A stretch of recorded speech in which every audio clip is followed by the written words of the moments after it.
Chapter 1 Sister-in-law. Wow, so big. I love it. It must be so comfortable, right? Landon felt someone stripping his clothes while he was still dazed. 4 soft jade-like hands glided over his chest, and the realistic touch instantly woke him up. He slightly opened his eyes and saw 2 maids dressed in servant attire on either side of him, tugging at his clothes. Next to the bed stood a beautiful young matron, wearing traditional attire with light makeup. Though she looked over 30, she still had her charm and allure. At this moment, the beauty was looking disdainfully at them.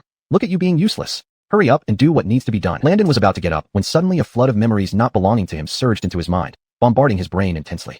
In an instant, he finally figured out the situation. What the hell? I've actually transmigrated. I'm the 4th prince of the Southern Dynasty, the Emperor's illegitimate son. Just before losing consciousness last time, Landon was helping an old grandmother cross the road against the red light. Suddenly, a large truck came, and then he lost consciousness. To his surprise, when he opened his eyes again, he found himself transmigrated. The original owner of this body was also named Landon, the 4th prince of the Southern Dynasty. However, his mother came from humble origins and held a low status, even after giving birth to the Emperor's son. As a result, Landon, the 4th prince, was always suppressed and neglected. That afternoon, his older brother, Honest, suddenly invited him to a banquet, claiming it was to enhance brotherly affection. Being the less favored younger brother, how could Landon dare to refuse? So he went, and was made drunk by his elder brother. Honest privately ordered his concubine, Elsa, to frame Landon for indecent behavior while he was still confused, thereby finding an excuse to have the Emperor punish him. He didn't seek to kill Landon but wanted to expel him from the capital, thus eliminating his chance to compete for the throne. The real Landon had already died from alcohol poisoning during the binge drinking orchestrated by Bjorn and some cronies. At that moment, the modern-day Landon, who should have died in the truck accident, transmigrated here just in time to witness the plot hatched by Bjorn Honest and concubine Elsa. Soon, Landon was completely undressed. Lying naked on the bed, the 2 maids blushed deeply but couldn't help staring. They never expected the rumored waist of a prince to have such a good physique. This chest, these well-defined abs, wow. The 2 maids almost couldn't hold back their drool. Still staring. Go notify Bjorn immediately. Remember, once Landon wakes up, I'll shout. Then, you let Bjorn burst in and catch him red-handed. Elsa snapped at them irritably and gave instructions to her personal maids. She could foresee what would happen. Honest would barge in, break Landon's legs, and take him to meet the Emperor for imperial judgment. Through this incident, she would prove her worth to Bjorn and assist him in ascending the throne. Landon had already woken up, but didn't rush to open his eyes. He heard everything Elsa said and felt furious. How dare they treat me, a prince, like this? Do they have no scruples at all? Isn't it because I'm just a byproduct of the Emperor's promiscuity? Shameless hussy, taking advantage of my lack of support. Fine, fine, fine. Wait until the day I rise, and I'll make sure you beg for mercy. Wait. Why wait? Why not now? Landon made up his mind.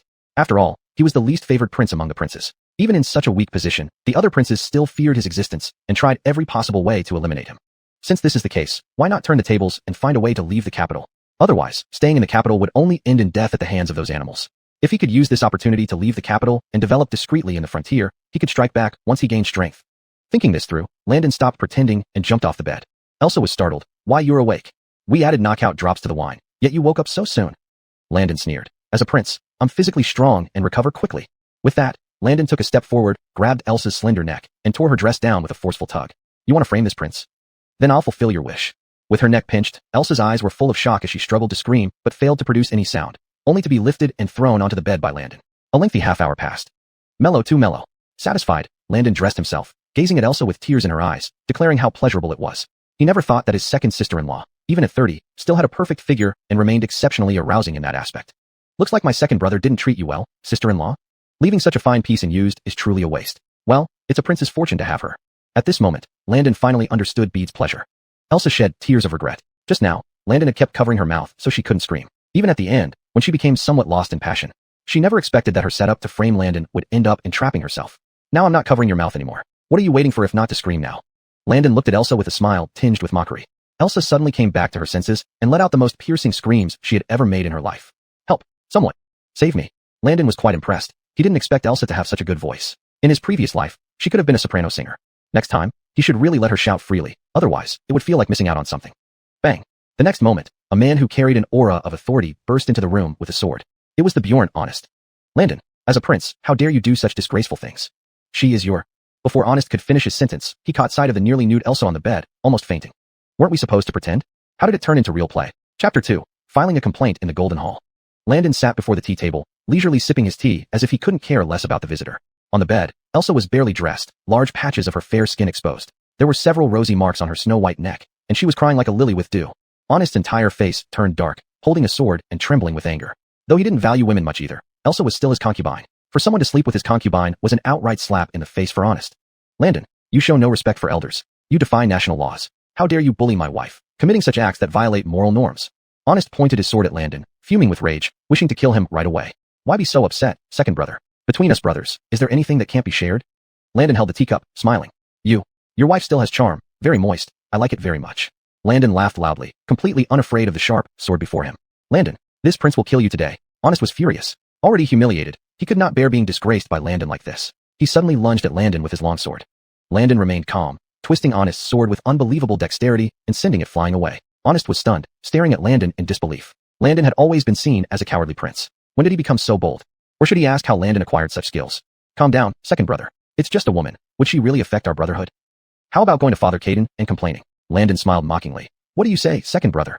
To hell with your head, giving me a cuckold's hat, and hitting me. Honest was infuriated. Just wait. I will report you to Father Caden and demand your death. After speaking, Honest ordered his men to escort Landon to the Golden Hall for an audience with the Emperor. Landon glared at the guards, none of whom dared to touch him, then strode towards the Golden Hall. He could walk to his death by himself. In the Golden Hall, civil and military officials lined up. The Emperor sat on his dragon throne, exuding authority. His eyes swept over the ministers. It was noon, time for the urgent meeting. Your Majesty, we are in peril. Northern Yin is invading our southern borders. Their ambitions are clear to all. We request your Majesty send troops to confront Northern Yin and restore our national prestige. The civil and military ministers argued loudly. Caden of South China frowned as he looked at his ministers, pondering. Today's assembly was because Northern Yin invaded South China's borders. This matter was urgent. Everyone hoped the Emperor would order troops to crush Northern Yin. Agreed. Which minister wishes to lead the army? The Emperor's gaze rested on the generals, hoping someone would step forward. However, they all lowered their heads, not daring to meet his eyes. When it comes to action, none of you steps forward. The Emperor's expression was displeased. Your Majesty, I recommend General Killian. A civil official stood up. General Killian has many years of war experience and numerous victories. He can lead this battle. That won't work. General Killian stepped forward hurriedly. Your Majesty, I am too old. Although I have the heart to fight, I lack the strength. If I lose, how could I face your Majesty and the people? The Emperor's expression was grim. He knew these generals did not want to lead because Northern Yan's forces were overwhelming, and they lacked confidence in winning. Losing meant risking beheading. At this moment, a small eunuch reported. Your Majesty, Prince Second requests an urgent audience. I'm having a council. What does he want now? Is there no more respect? The Emperor frowned. Reporting, Your Majesty, Prince Second brought Christ, which seems to indicate an emergency. Oh, second brother tied up fourth brother. The Emperor chuckled. Summon them. Yes. Soon, Prince Second Honest entered the Golden Hall under the watchful eyes of South China's ministers, dragging the bound Christ Landon. Everyone was utterly perplexed. They all knew that Landon was an unpopular prince, and it was quite normal for him to be bullied a bit from time to time. But there was no need for the Bjorn to bring him bound before the Emperor. Wasn't this disrupting the imperial order? Any censor or remonstrant could seize on this point to impeach the Bjorn. Father Caden, please give your child justice. Honest stepped forward and knelt directly in the hall, sobbing. Landon stood to one side, winking and grimacing at all the civil and military officials as if nothing happened, not taking the solemn court seriously at all. Having lived so long, this was his first time seeing the legendary Imperial Council Hall. Indeed, it was of high standard, impressive and top-notch. The Javier coolly said, as a prince, one should comport oneself properly and maintain decorum. Crying here on the court, what does that look like? Honest hurriedly explained. Father Caden, I wish to file a complaint against Landon. Oh. Today, I invited Landon to a banquet out of brotherly love. But who would have thought that after drinking, Landon would commit incestuous acts? He raped my concubine. This is an act of great impropriety. Please give your child justice. Father Caden. When Honest finished speaking, all the civil and military officials were greatly alarmed. LB usually appears to be mild and submissive. How could he dare to do such despicable things? After all, alcohol clouds one's judgment.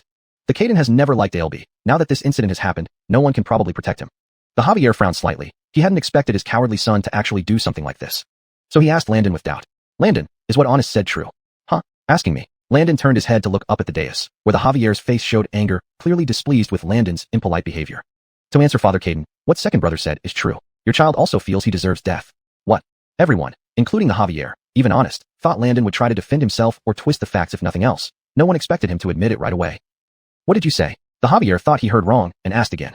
I confess, your child deserves death. Landon shouted again. This time, everyone was thoroughly confused, unable to understand what Landon really wanted to do. At this moment, Minister of Revenue Killian Muji stepped forward. Your Majesty, since the ALB has confessed, punishment must follow according to the law. Killian Muji was Honest's maternal uncle and naturally took his side. Since Landon admitted his crime so readily, they must seize this opportunity to crush him and ideally drive him out of the capital. You're right. According to our Southern Dynasty law, the Emperor commits a crime just like commoners do. I concur. ALB committing such inhumane acts cannot be tolerated. Killian Muji saw this in his eyes, but laughed coldly inside. Perhaps others were unclear, but he understood very well that Landon must be crushed completely, without any chance of a comeback. After all, she was his daughter, and given any opportunity, he must ensure Landon met his doom. Chapter 3. Volunteering for the Frontier. Beckett was enraged, and Honest took the opportunity to weep and appeal. Your Majesty, Father, Landon disgraced my secondary consort. This is a disgrace to our royal family. Please punish Landon severely. Yes, severe punishment. In an instant, all officials concurred. Everyone was speaking up for the second prince, trying to use this opportunity to crush Honest. Beckett was furious. He didn't think Landon would dare to do such things. For a moment, he pondered how to deal with Landon. After all, Landon was a prince. Landon, do you have anything else to say? Beckett's brows were lowered, his gaze filled with disappointment. Although he usually did not pay much attention to this son, Landon, it was still his bloodline. To commit such filthy deeds was indeed dishonorable for the royal family. Yet, he still wanted to hear Landon's defense, giving him one last chance. I deserve death a myriad times over. Death is necessary to uphold national law. Just when everyone thought Landon would defend himself, he shouted this sentence aloud and firmly. Even Beckett was startled. Do you truly wish to die? Indeed, I violated national law, and as a prince, my crime is even more severe, deserving of execution by law. As Beckett wanted to speak, Landon suddenly changed his tone. But death also has different weights. If I die just like this, it would be a waste. Why not let me die on the frontier, die while serving the country faithfully? Let me, this unworthy man, die for your majesty, for the southern dynasty, for all the people in the world. Everyone was stunned. They hadn't expected the typically timid fourth prince to say such words. Even Beckett felt somewhat puzzled, finding Landon unfamiliar. Landon spoke each word clearly and resoundingly, filled with vigor and passion, completely different from the stereotypical image of the fourth prince. Beckett asked, are you sure? Please punish me, your majesty. I am willing to go to the frontier to resist the enemy, even at the cost of my life. Beckett hesitated. After all, Landon was his son, and sending him to the frontier was hard for him to bear. But Killian Muji suddenly felt alarmed. Is Landon planning to run away? If he escapes to the frontier, it could be disastrous. Your majesty, I think it's inappropriate. The fourth prince is a dragon's son. How can he suffer on the frontier? Perhaps exile him from the capital would suffice. At Killian Muji's hint, a minister immediately stood up to propose this suggestion. Beckett nodded. Although he had intended to punish Landon, he did not want him to lose his life so easily. Hearing this, Landon nearly cursed aloud. Didn't they see that the emperor was almost agreeing? Where did this old villain come from again? I just want to escape to the border and bide my time. Is there something wrong with that? Father, I have long heard that Beiyang's army is attacking our borders. How can our great southern dynasty allow the Beiyang scoundrels to bully us? Landon quickly said, raising his voice. Hundreds of thousands of men respond to the call to rush to the frontier to protect the homeland. As a prince, I should set an example. Believe that with a royal representative, the soldiers will feel the imperial grace and be roused. I am willing to risk my head and spill my blood for the country, for your majesty. Rather than live a cowardly life, I would rather die fighting on the frontier. Please grant me this wish. Landon spoke boldly and forcefully, every word stirring up enthusiasm, especially among the military generals who began to look at Landon with increasingly heated gazes. Your majesty, I believe the fourth prince is right. General Killian Bey, a lifelong soldier, was a meritorious official of the southern dynasty and the foremost among the generals. If a prince joins the battle, it will surely inspire the soldiers. With the leadership of the fourth prince, our southern army will surely crush the Beiyang rats into retreat. Beckett was very conflicted. However, many generals came forward to plead for Landon. After some thought, he seriously asked Landon again. Do you truly wish to go to the frontier to fight the enemy? Landon lifted his head, standing upright, exuding a sense of righteous valor, earning respect from everyone present. Lying awake at night, listening to the wind and rain, armored steeds and ice rivers enter dreams. He slightly gathered his breath, each word resonating powerfully. Hunger feeds on the flesh of enemies. Thirst quenches in the blood of invaders. In the Golden Hall, Beckett, civil and military officials, armored guards, palace maids, eunuchs, including Honest who originally came to complain, were all stunned at this moment. Such strong intent to kill. Beckett looked at Landon incredulously, as if recognizing him for the first time. Just hearing these lines made one feel as if they were on the battlefield, filled with heroic and martial spirit. Great poetry. Someone couldn't help but shout, breaking the silence. The fourth prince's poem is unparalleled. It is the best of the era. Just hearing this poem, we can feel the fourth prince's heart for the country. Though I am just a warrior, after hearing the fourth prince's poem, I feel overwhelmingly inspired. Please, your majesty, grant the fourth prince's wish. Suddenly, quite a few ministers stood up to speak on Landon's behalf. They had originally just come to watch the spectacle, but Landon's poem directly shook their hearts. Even Beckett's gaze at Landon changed. Is this guy usually just pretending to be stupid? Why isn't he pretending now? Beckett felt happy in his heart and declared loudly. Very well, this emperor will fulfill your wish. I appoint Landon as the vanguard general, leading troops to march north. Landon hurriedly expressed gratitude, feeling incredibly excited inside. Finally, he could escape from the capital. Once I go to the border and fully develop myself, I'll definitely get rid of Honest. Not allowed. Your majesty, I think we should reconsider. At that moment, Killian Muji hastily intervened, refusing to let Landon go to the border under any circumstances. Landon frowned. Once I grow strong enough, you'll be the first one to go. Minister Killian, how can an imperial decree be changed? Landon shouted loudly. Beckett also showed displeasure on his face, glaring fiercely at Killian Muji. He is a member of the royal family, but he still needs to act wisely. Now that Beckett agreed, Killian Muji's objection was practically slapping the emperor's face. The southern dynasty has such a heroic young prince. Our nation is promising indeed.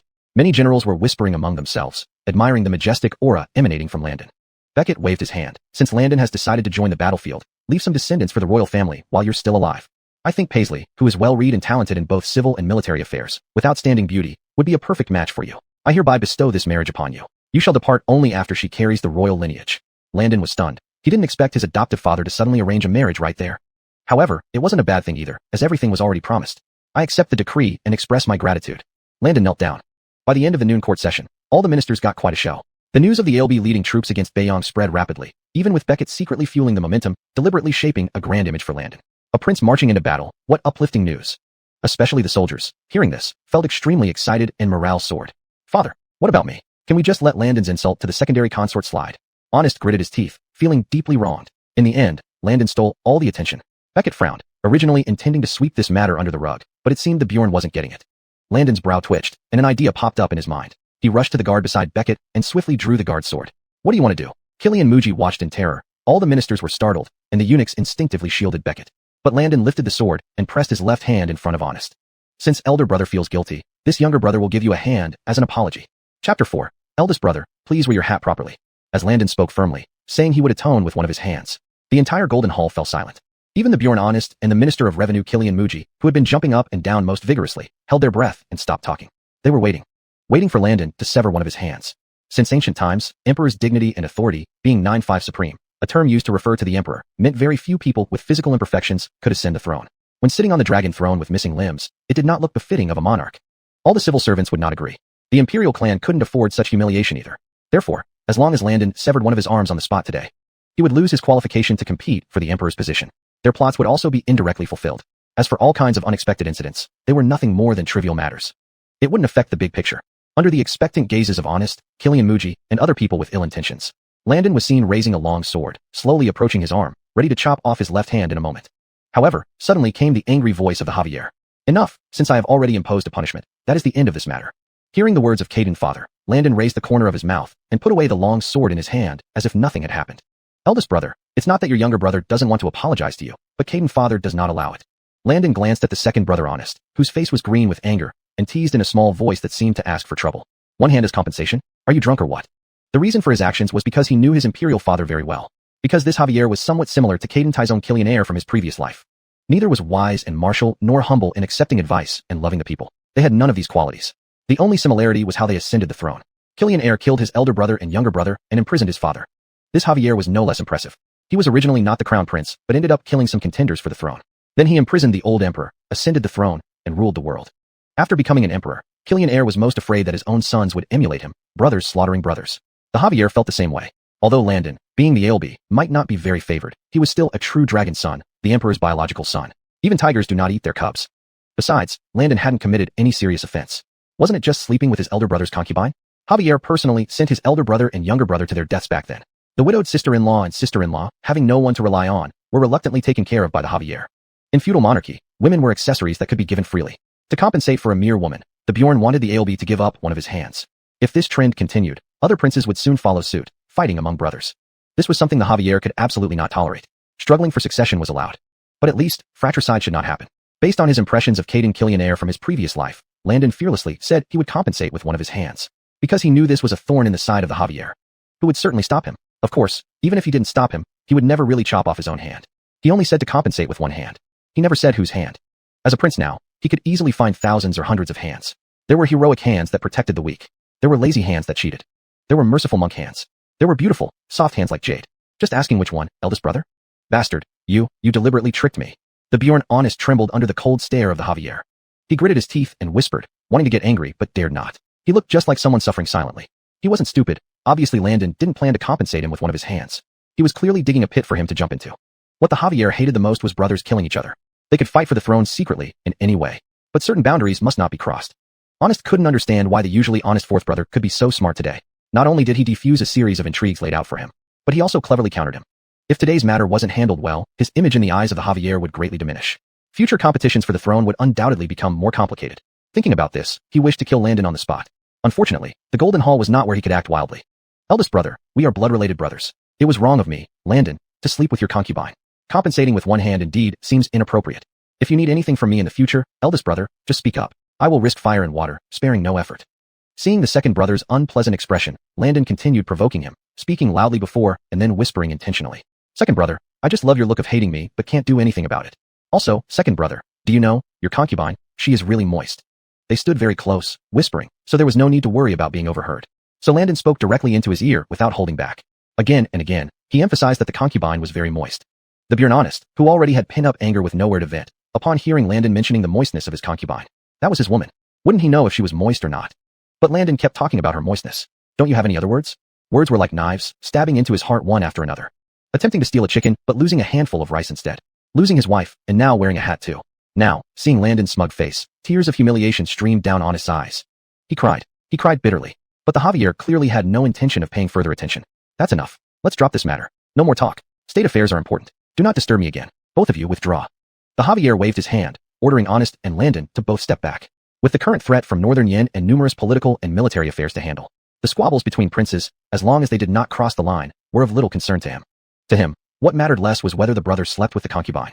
It was all part of the schemes. He had gone through the same in his youth and understood these petty tricks played by princes vying for succession. The secondary consort didn't matter. The concubine didn't matter. The crying Bjorn didn't matter either. What mattered was that the ALB Landon's performance in this open, yet hidden struggle made him see new light. As a father, he did not wish for his sons to be weaklings. As an emperor, he similarly did not wish for the future heir to the throne to be incompetent. The Grimes was doing well. But as the Grimes grew older and gained more power, there were signs of becoming a potential threat to him, the emperor. To prevent himself from being passively reduced to Incaden Emeritus, the Javier allowed multiple princes to engage in secret schemes for succession. Whoever ultimately won the battle would prove to be the most outstanding. Decades later, when he aged and could no longer handle state affairs, he would naturally relinquish power, allowing his son to ascend. This was imperial strategy, a balancing act. When the power of the Grimes grew too much, he would support other princes to challenge him, maintaining balance. Chapter 5. No more pretending. I have a photographic memory. Marvin, have the Imperial Dragon Guard closely monitor the ALB.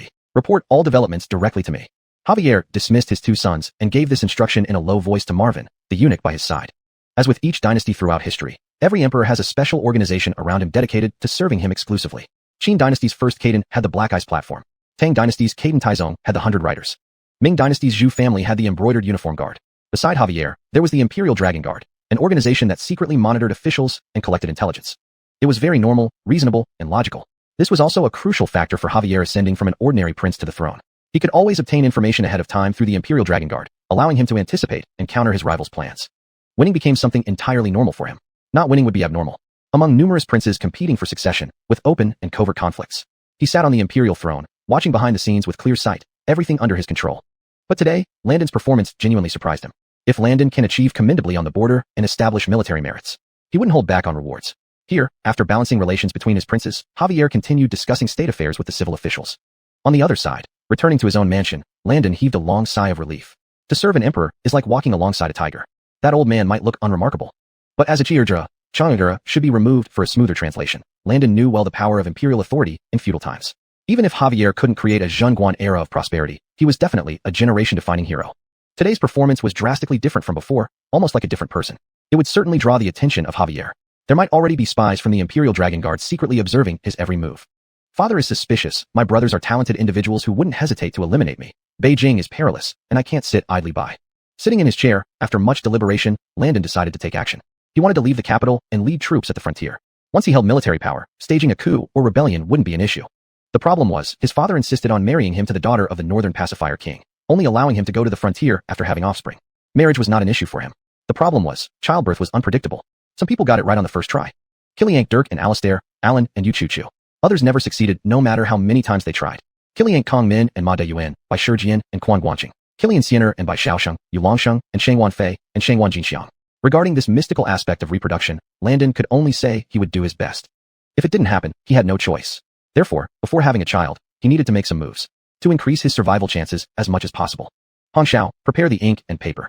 Landon instructed the servant girl beside him and soon drew up a rough diagram of the process to make soap and perfume. As a Churda, Changura should be removed for a smoother translation, refining salt, distilling alcohol, making cement, producing soap, extracting perfume, printing and papermaking, manufacturing glass. These were essential skills. Other Changura should be removed for a smoother translation, often came equipped with system enhancements or guidance from grandfathers in rings.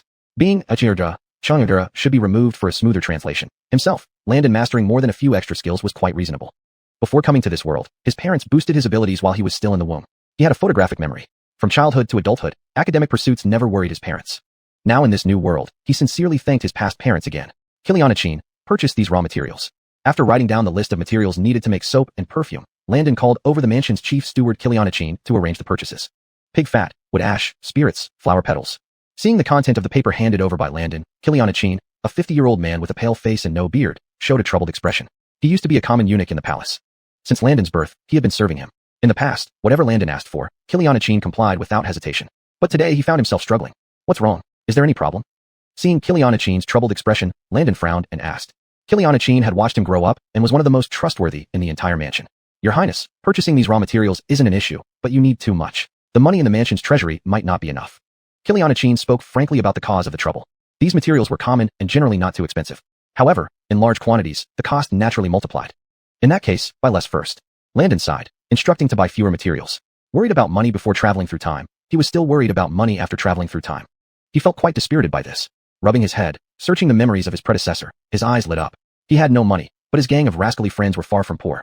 This Ailbe, along with the second son of General Chung, Deputy Minister of War, the second son of Chancellor Du of the Ministry of Rights, and the second son of the Pingyang County King. The four were collectively known as the four profligates of Beijing. All being secondary sons who received little attention at home, they spent their days eating, drinking, and causing trouble. In his memory, he was on par with the other three profligates, and their relationships were all good. Finding these wealthy profligates to hustle some startup capital shouldn't be a problem. Changing into casual clothes, Landon took a few guards and left the prince's mansion, heading straight for Ping Kong Fong. Beijing's 108 fangs bore a striking resemblance to the Chang'an of the Tang dynasty from his past life.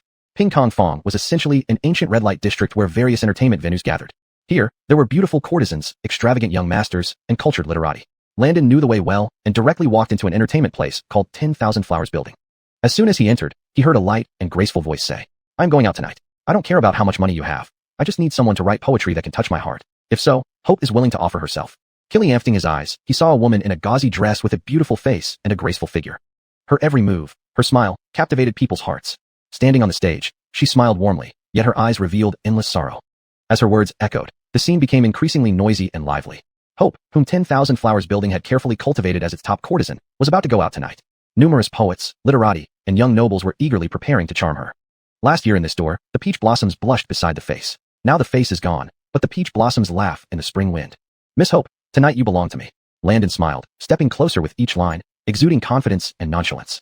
This woman was very beautiful, and his primal desires stirred intensely.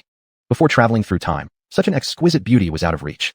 Now, after traveling through time and becoming an imperial prince, if he couldn't get close to the women he fancied, wouldn't it be a waste? This visit to 10,000 Flowers Building aimed to find the other three profligates and hustle for some money. But it didn't stop him from casually finding a lady for a romantic evening. With the classic poems from his previous life, Landon instantly became the center of attention. It's the Ailbe. How does he have such talent? He's one of the four profligates of Beijing. With such talent, he doesn't fit the term profligate. Some recognized Landon's identity and were amazed. We agreed to be wild together, but you secretly studied?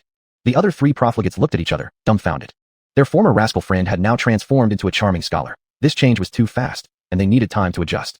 Chapter 6. Capturing the beauty's heart with peach blossom poetry. Gentlemen, here's a humble attempt. Miss Sage, a moment of such a fine night is worth its weight in gold. Might I have the honor? Landon smiled as he turned his gaze toward the second floor. Sage, with eyebrows delicate as inked paintings and eyes clear as autumn rainbows, felt her heart stir at these lines. The impromptu verses from Landon resonated deeply, feeling natural yet profound, evoking both youthful beauty and melancholy through peach blossoms. Reflecting on her life in Wanhulu, Sage felt a surge of bitterness mixed with deep emotion. Was there really someone like Landon in this world who could see straight into her heart? But before she could respond, Landon was already surrounded by his three wealthy and reckless friends. Wow, Brother Ning, did you slip on your way out and hit your head? You're acting so different today. Billy, dressed in an indigo robe, fair-skinned and handsome, tapped Landon's shoulder with a folded fan, asking in surprise. Fel, I think Brother Ning probably got run over by an 8-horse carriage instead. How else would he suddenly become so poetic? Ushvin, standing out in a pink robe, joined in teasing him. Carriage, Landon smirked. Indeed, these friends were always ready to criticize. Nonsense. Leroy approached, holding another folded fan, draped an arm around Landon's shoulders, and asked seriously, Brother Ning,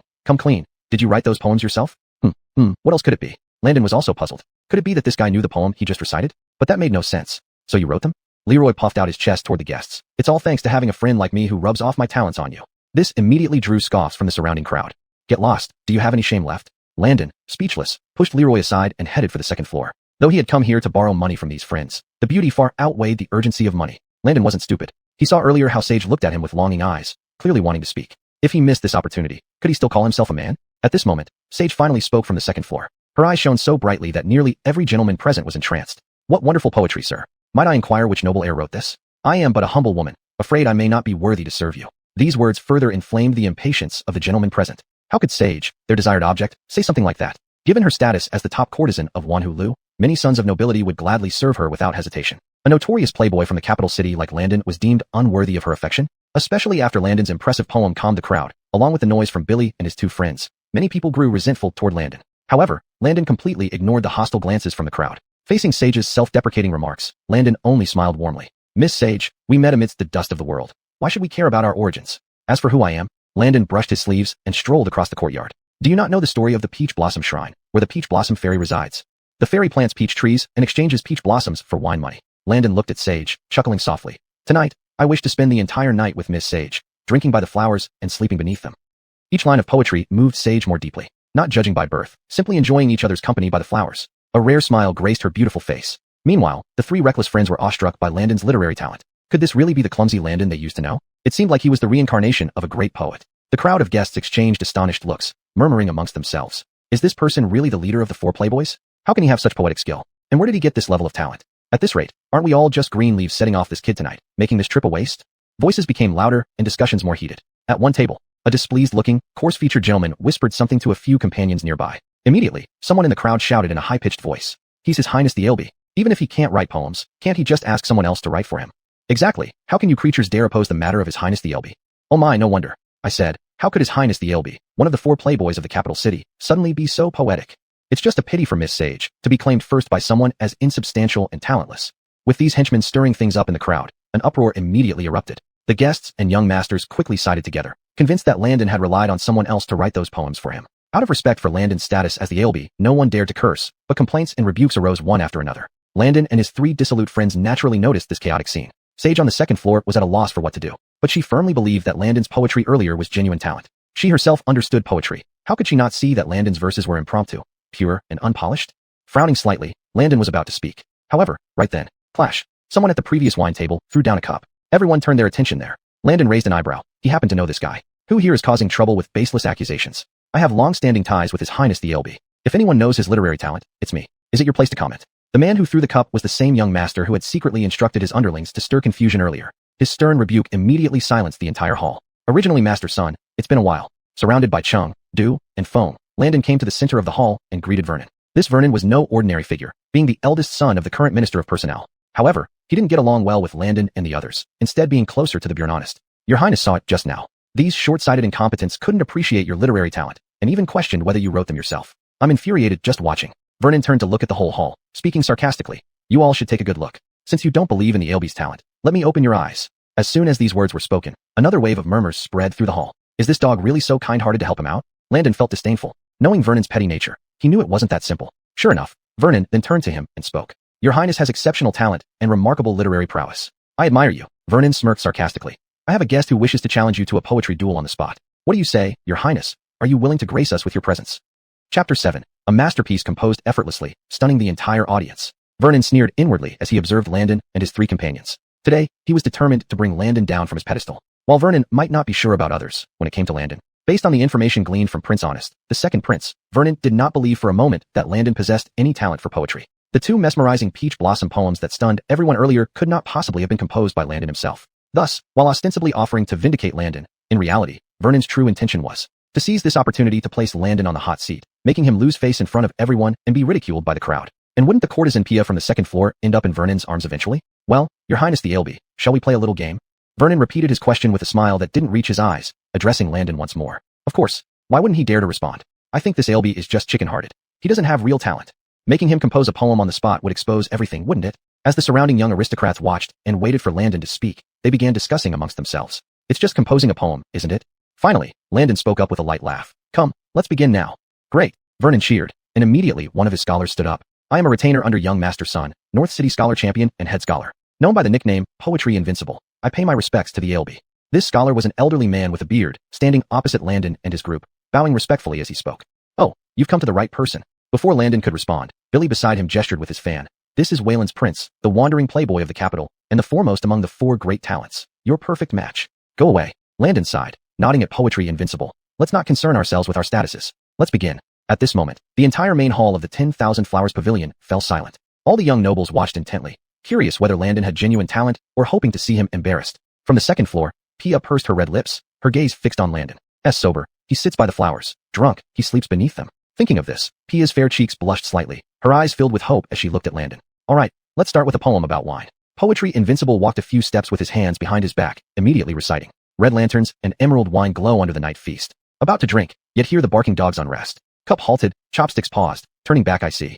3 hounds follow this lad, so rudely free. As soon as these 4 lines were uttered, the hall erupted in laughter. The audience of young nobles laughed heartily, realizing this was a subtle jab at Landon and his three companions. Though the poem depicted the scene of a banquet at the 10,000 Flowers Pavilion, it cleverly insulted Landon and his companions through veiled criticism. Vernon laughed uncontrollably at the table, exclaiming repeatedly, "Brilliant, brilliant. This poem is absolutely ingenious, divine." At this moment, seeing Landon mocked by everyone, Vernon felt incomparably delighted. "I don't deserve such praise." Poetry Invincible showed a hint of satisfaction on his face, bowing to the crowd. "Your Highness the Ailby, it's your turn."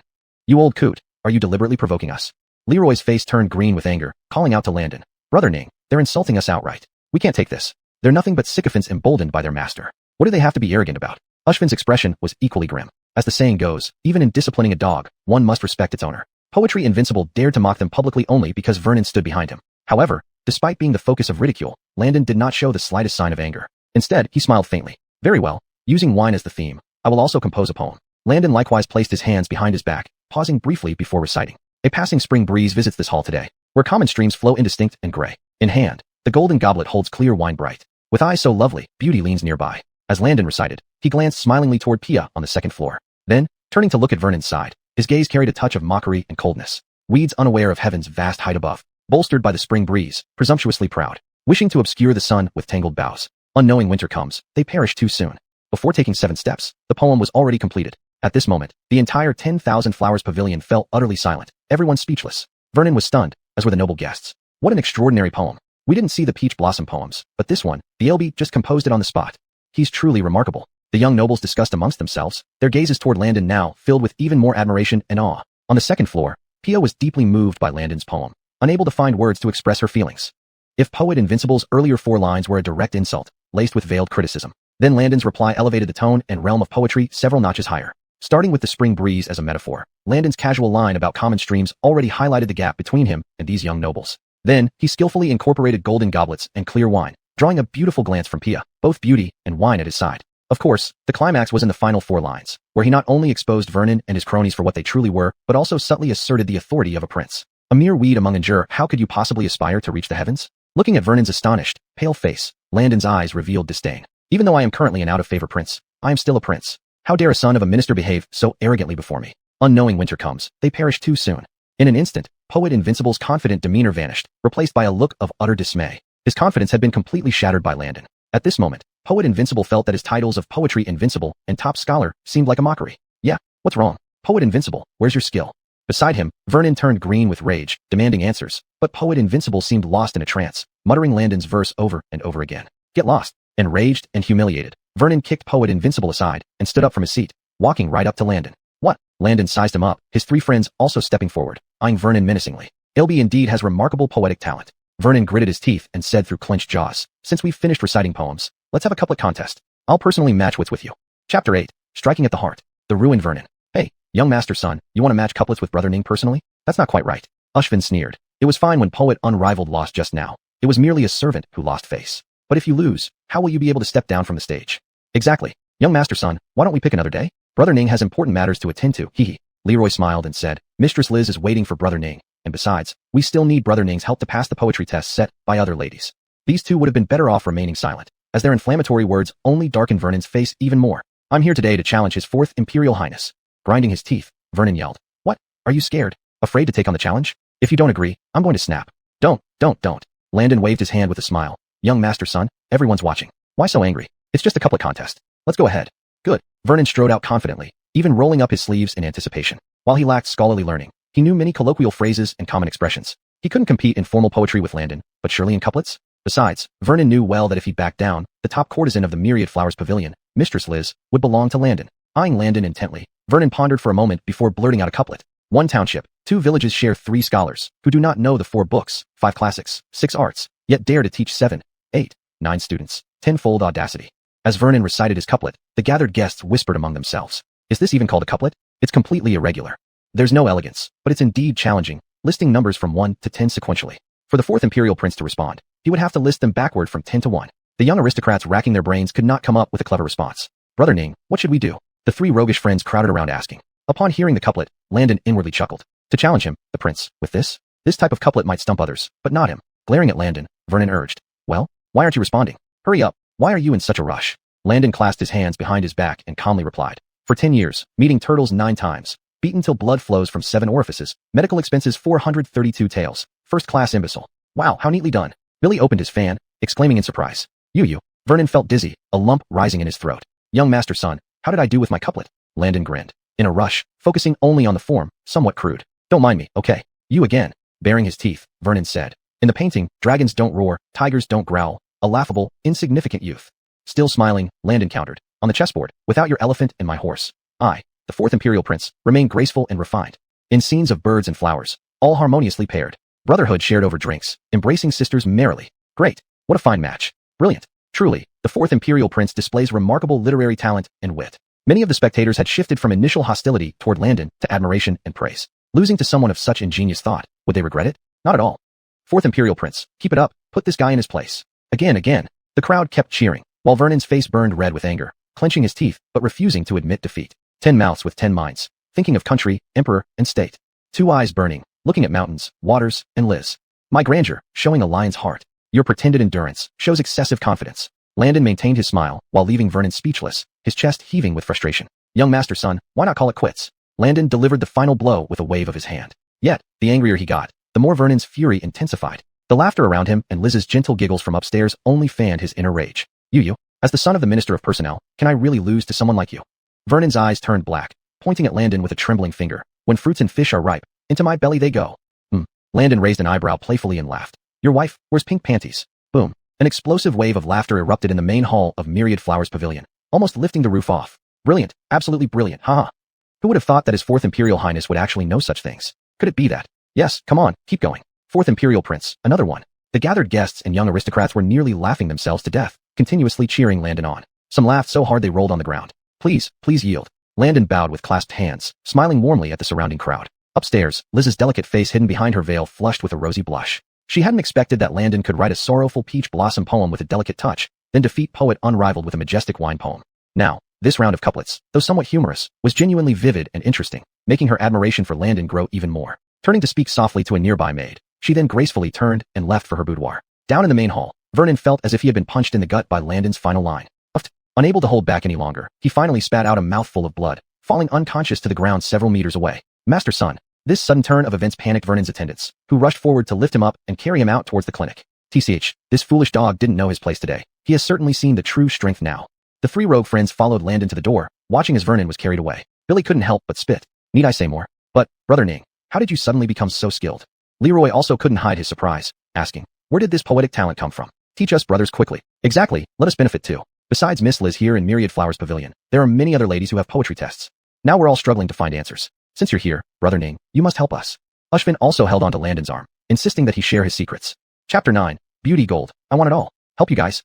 Landon's mind raced. Although Vernon had caused quite a mess, he hadn't forgotten the real reason why he was here. The main thing in finding these 3 good-for-nothings was to borrow money. As long as he had the initial capital, he could produce the perfumed soap, and after that, there would be no need to worry about cash flow anymore. That's it. The 3 men chorused. If Brother Ning is willing to help, we will go through fire and water for you. Alright, going through fire and water isn't necessary. Landon cleared his throat and said, this talent for composing poetry can't just be passed on easily, but I can help you pass those young ladies' poetry test. Hearing this, the eyes of the 3 lit up simultaneously. In truth, even if Landon were to teach them the essentials of composing poetry, they wouldn't have the heart to learn it. To these 3 prodigals, what was composing poetry for? Wasn't it all to flirt with beautiful girls? Now that Landon was willing to help them compose poems, why would they bother learning it? Sounds good. Billy hurriedly nodded. Brother Ning, once we get paper and pen ready, you can write 3 poems for each of us, which we'll use to pass the test. That's not difficult, but my poems don't come for free. Landon stretched out his hand to feel its weight. Even though we're brothers, this part shouldn't be overlooked. Not just money, huh? No problem. Ushvin, standing nearby, spoke nonchalantly. We'll give you 50 taels of gold per poem. How does that sound? 50 taels? Not enough. Landon shook his head and held up a finger. I want 500 taels. 500 taels. The 3 friends were taken aback by Landon's outrageous demand. Though they were indeed rich kids, paying more than 150 taels of gold each wasn't a small sum. Yes, and it's 500 taels per person. Landon looked at the 3 friends seriously. Let me tell you the truth. I'm planning something big. Right now, I just need some money. After I succeed, you'll be counting money too. After hearing Landon's words, the 3 were stunned for a moment. Shortly after, Billy pulled out a banknote from his pocket, followed by Leroy and Ushvin. They held golden notes that were accepted by all major money shops in the capital city, each worth 500 taels of gold. Perhaps we don't trust others, but we believe in what Brother Ning says. Whatever you do, we'll join you. Billy said righteously. For a big cause, let's not rush. Brother Ning, can you first write the poems for us?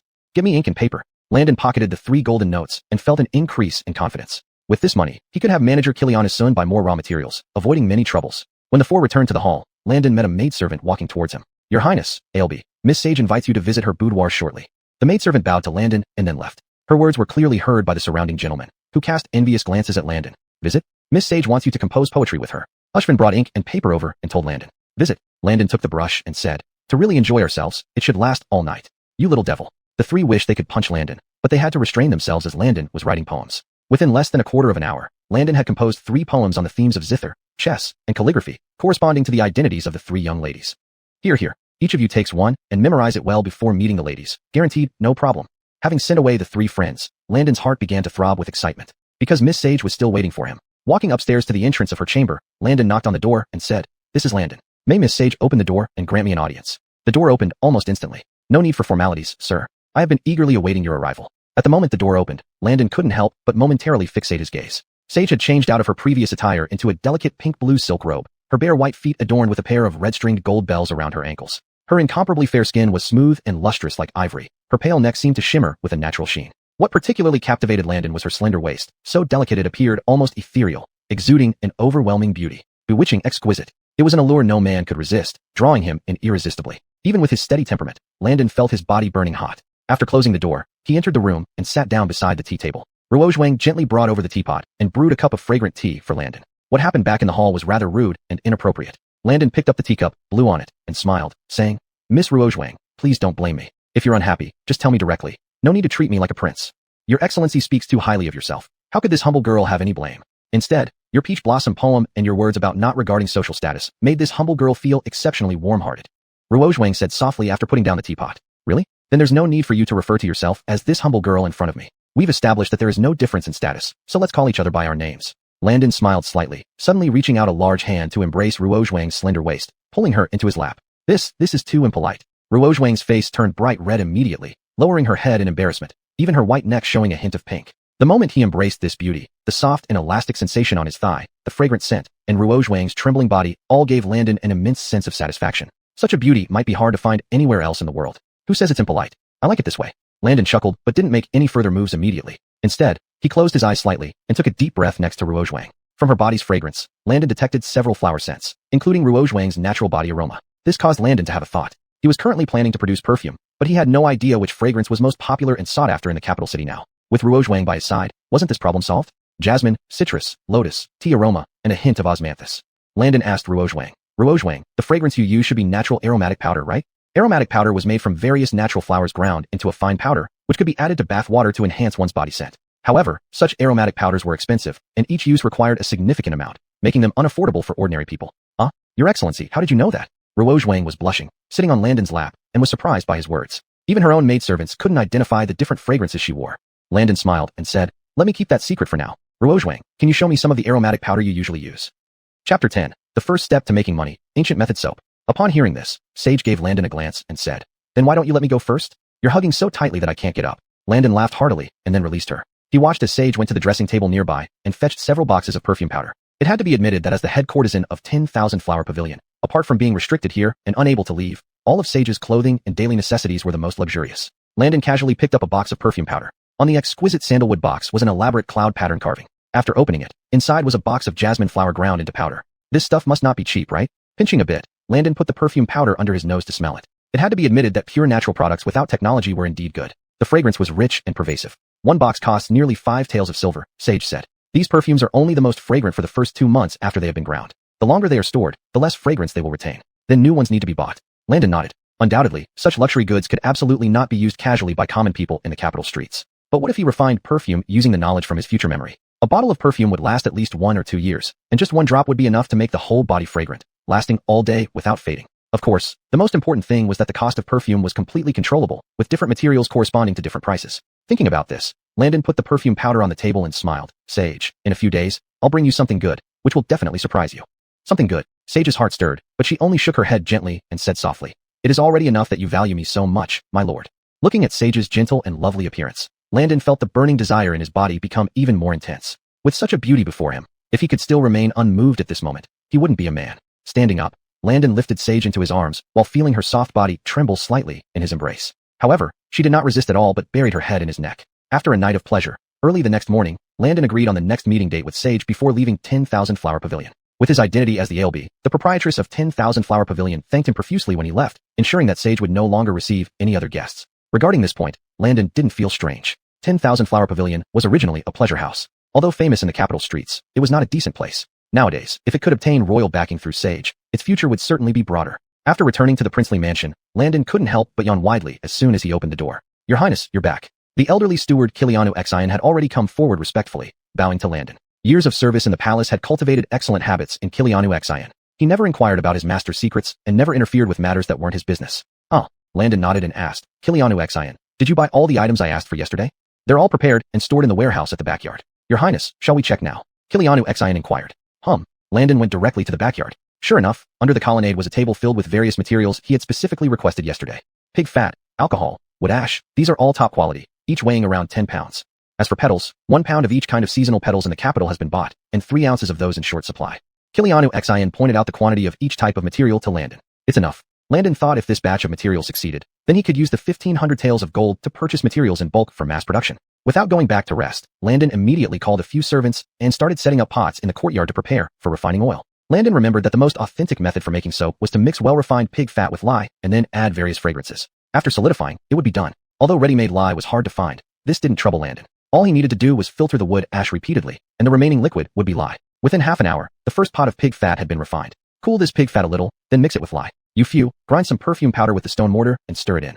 Landon instructed the few servants and stood aside supervising. And this scene indeed left the steward Kilianu Sun thoroughly puzzled. Pig fat, in their eyes, was something used for eating. Now that it had been mixed with wood ash water, wouldn't it be ruined? Moreover, the sterling few's current balance was already quite tight. Wasn't Landon wasting money by messing around like this? "Your Highness." Thinking of this, Kilianu Sun could not help but offer advice. "The silver reserve in the mansion is not much now. If you wish to indulge, only this one time is acceptable. There can be no more." "Fooling around? Who said I'm fooling around?" Just as Landon was about to explain to the old steward, several voices came from behind the courtyard gate. "Wow, it smells so good. Brother Ning, what delicious snacks are you making in your mansion?" "Snacks? This is clearly the aroma of pig fat. I think they're frying pastries." Hearing this, Landon turned his head and saw that it was none other than his 3 roguish friends. These 3 looked like they had partied all night, each with dark circles under their eyes. Especially Ushvin, who still had scratch marks visible on his neck. "You have arrived at just the right time." Landon waved them over and laughed. "Come take a look. This is the big deal I mentioned to you yesterday." "Oh, big deal." Upon hearing Landon's words, Billy hurried over curiously and asked, "Brother Ning, what on earth are you doing? Isn't this just a pot of pig fat?" Seeing the servants mix pig fat with wood ash water and then add perfume powder, the 3 friends were completely baffled. "What I'm making is something our southern dynasty has never seen before. I call it soap," Landon explained to everyone. "Once this item is made, if you get oil stains on your hands or body, just soak and rub with water for a moment, and you'll be clean immediately." "Is that possible?" Leroy stretched his neck, took in a whiff of the aroma, and said, "I don't think this is for cleaning hands. It looks more like something edible." "Right, so fragrant, and made from pig fat." Ushvin also shook his head repeatedly. "Pig fat is the oiliest thing. Smearing it all over your hands. How can it possibly clean?" "Nonsense." Hearing this, Landon smiled. "What? Judging by your words, you don't believe me." Chapter 11. Our treasure has Mitless prospects. Brother Ning, it's not that we don't trust you." Billy swayed his folding fan as he said. "It's just that this thing is too strange. None of us have ever seen anything like it. Just wait and see. I'll let you know the benefits of this thing in a moment." Landon wasn't eager to explain to these 3 guys, but instead turned around to instruct the servants on the other side to start distilling essential oils with the furnace. The furnace was set up according to Landon's requirements. The bottom layer was for adding water and spices, heated by fierce fire for distillation, while the iron plate above was slanted toward a can on the ground. Thus, a simple distillation apparatus was formed. After the petals were distilled, the steam traveled through the iron sheet into the can. The liquid in the can had water at the bottom, while floating on top was pure natural floral essential oil. The efficacy of this thing was such that 1 drop could match the fragrance of hundreds of flower petals. Even using a whole box of scented powder couldn't compare to the aroma of this refined essential oil. After about 15 minutes, Landon estimated it was ready and said, "It's done. Take apart the mold." 2 servants struck the wooden molds with small hammers. Once they were removed, what fell out were square pieces of floral soap. "Hey, this looks more like pastries." Billy picked up a piece of soap, and its texture surprised him greatly. How strange. How strange. You guys should also touch it." In addition to his surprise, Billy hurriedly encouraged the others to feel it. Upon touching the soap, the texture wasn't slippery but rather slightly rough, yet not coarse, containing a subtle smoothness. "This is the finished soap. Keep it in a cool place and it will last for several months." Landon smiled slightly, grabbed Billy's hand, and suddenly pressed it into the remaining pig fat ointment. By the time he pulled his hand out, it was completely covered in grease. Under normal circumstances, washing off all this grease wouldn't be easy. It would require several basins of hot water and towels. "Oh no, Brother Ning, what are you doing?" Billy was startled, and when he realized what happened, he immediately cried out. "Isn't this to show you the results?" Landon handed him the soap and had a servant bring a basin of clear water for hand washing. Hearing this, Billy hesitantly rolled up his sleeves, wet his hands, rubbed the soap, and found plenty of fine bubbles forming between his hands. "Huh, amazing. How does this produce bubbles?" Billy, still amazed, washed his hands with clear water, finding not a single trace of grease left. This scene stunned the others. The old butler Kilianu's son, who had previously dissuaded Landon, stared wide-eyed and asked, "Your Highness, what kind of miraculous method is this? Wow, it's really clean. If this were sold in the capital city, it would definitely be a huge hit." Leroy and Ushvin came over, rubbing Billy's hands back and forth, confirming there wasn't a hint of greasiness left. To them, this seemed like magic, impossible to understand. "You finally got it right." Landon laughed heartily and said, "I asked you for those gold notes to buy more materials. We're not only selling soap, we're going to mass produce it. So what if he's come to the ancient times? Who doesn't have the heart to make money?" At this moment, Landon was full of confidence. He didn't even care that his father-in-law, the Ailby, was unwilling to give him money. Before long, he would monopolize the market in the capital with his soaps and perfumes. While the three mischievous friends were busy examining the soap, the floral essential oil on the other side had already been distilled into a can. Landon looked at the can. Good grief, almost half of it was water, with only a thin layer of essential oil floating on top. However, this tiny amount of essential oil had taken several pounds of petals to produce. After pouring the essential oil into a small bottle, Landon took out a few delicate glass bottles, poured some strong alcohol inside first, and then dripped in a few drops of the essential oil. Shaking it a few times, the essential oil and alcohol mixed together, blending into a pinkish-white color, just like the petals. "So, this is the perfume you mentioned earlier, Brother Ning?" The three mischievous friends gathered around Landon, watching intently as they asked. "This one should be jasmine-scented." Landon gave it a quick sniff, then called over Billy and dripped 2 drops of the perfume from the glass bottle onto his collar and sleeves. Instantly, a rich scent of jasmine filled the air. After Billy walked a few steps left and right, the floral fragrance permeated the entire backyard. Leroy closed his eyes and sighed. "Remarkable. The moment I close my eyes, it feels as if I'm strolling amidst a jasmine field. Indeed, it's like a fleeting wisp of fragrance in this world, as if a celestial maiden from the heavens has come down." Ushvin also praised endlessly, exclaiming, "I didn't expect that not only is Brother Ning's poetic talent unmatched in the capital, but his ability to create with his hands is equally astounding." At this moment, the three mischievous friends were completely convinced of their decision to stick closely to Landon. "Now you know that my soap and perfume are good things, right?" Landon asked with a smile. "I want each of you to put up 500 taels of gold to invest. How about it? Isn't it a good deal?"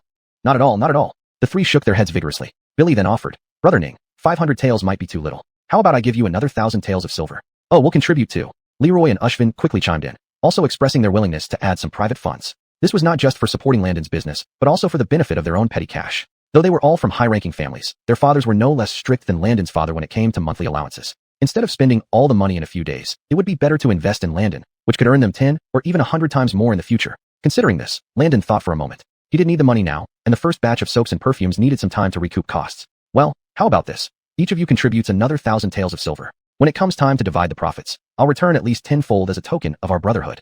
Landon waved his hand generously, making a heavy promise of tenfold returns. Wow, tenfold. The three were startled by Landon's bold offer. A tenfold return meant that Landon would eventually give each of them at least 5,000 taels of gold and 10,000 taels of silver. "Brother Ning, you better not change your mind. We'll go home now to fetch the banknotes."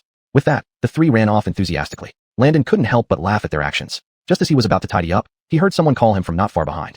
"Power, what were you doing in the backyard just now?" It was quite noisy. Two maids accompanied a middle-aged beauty, who was slowly walking towards the backyard.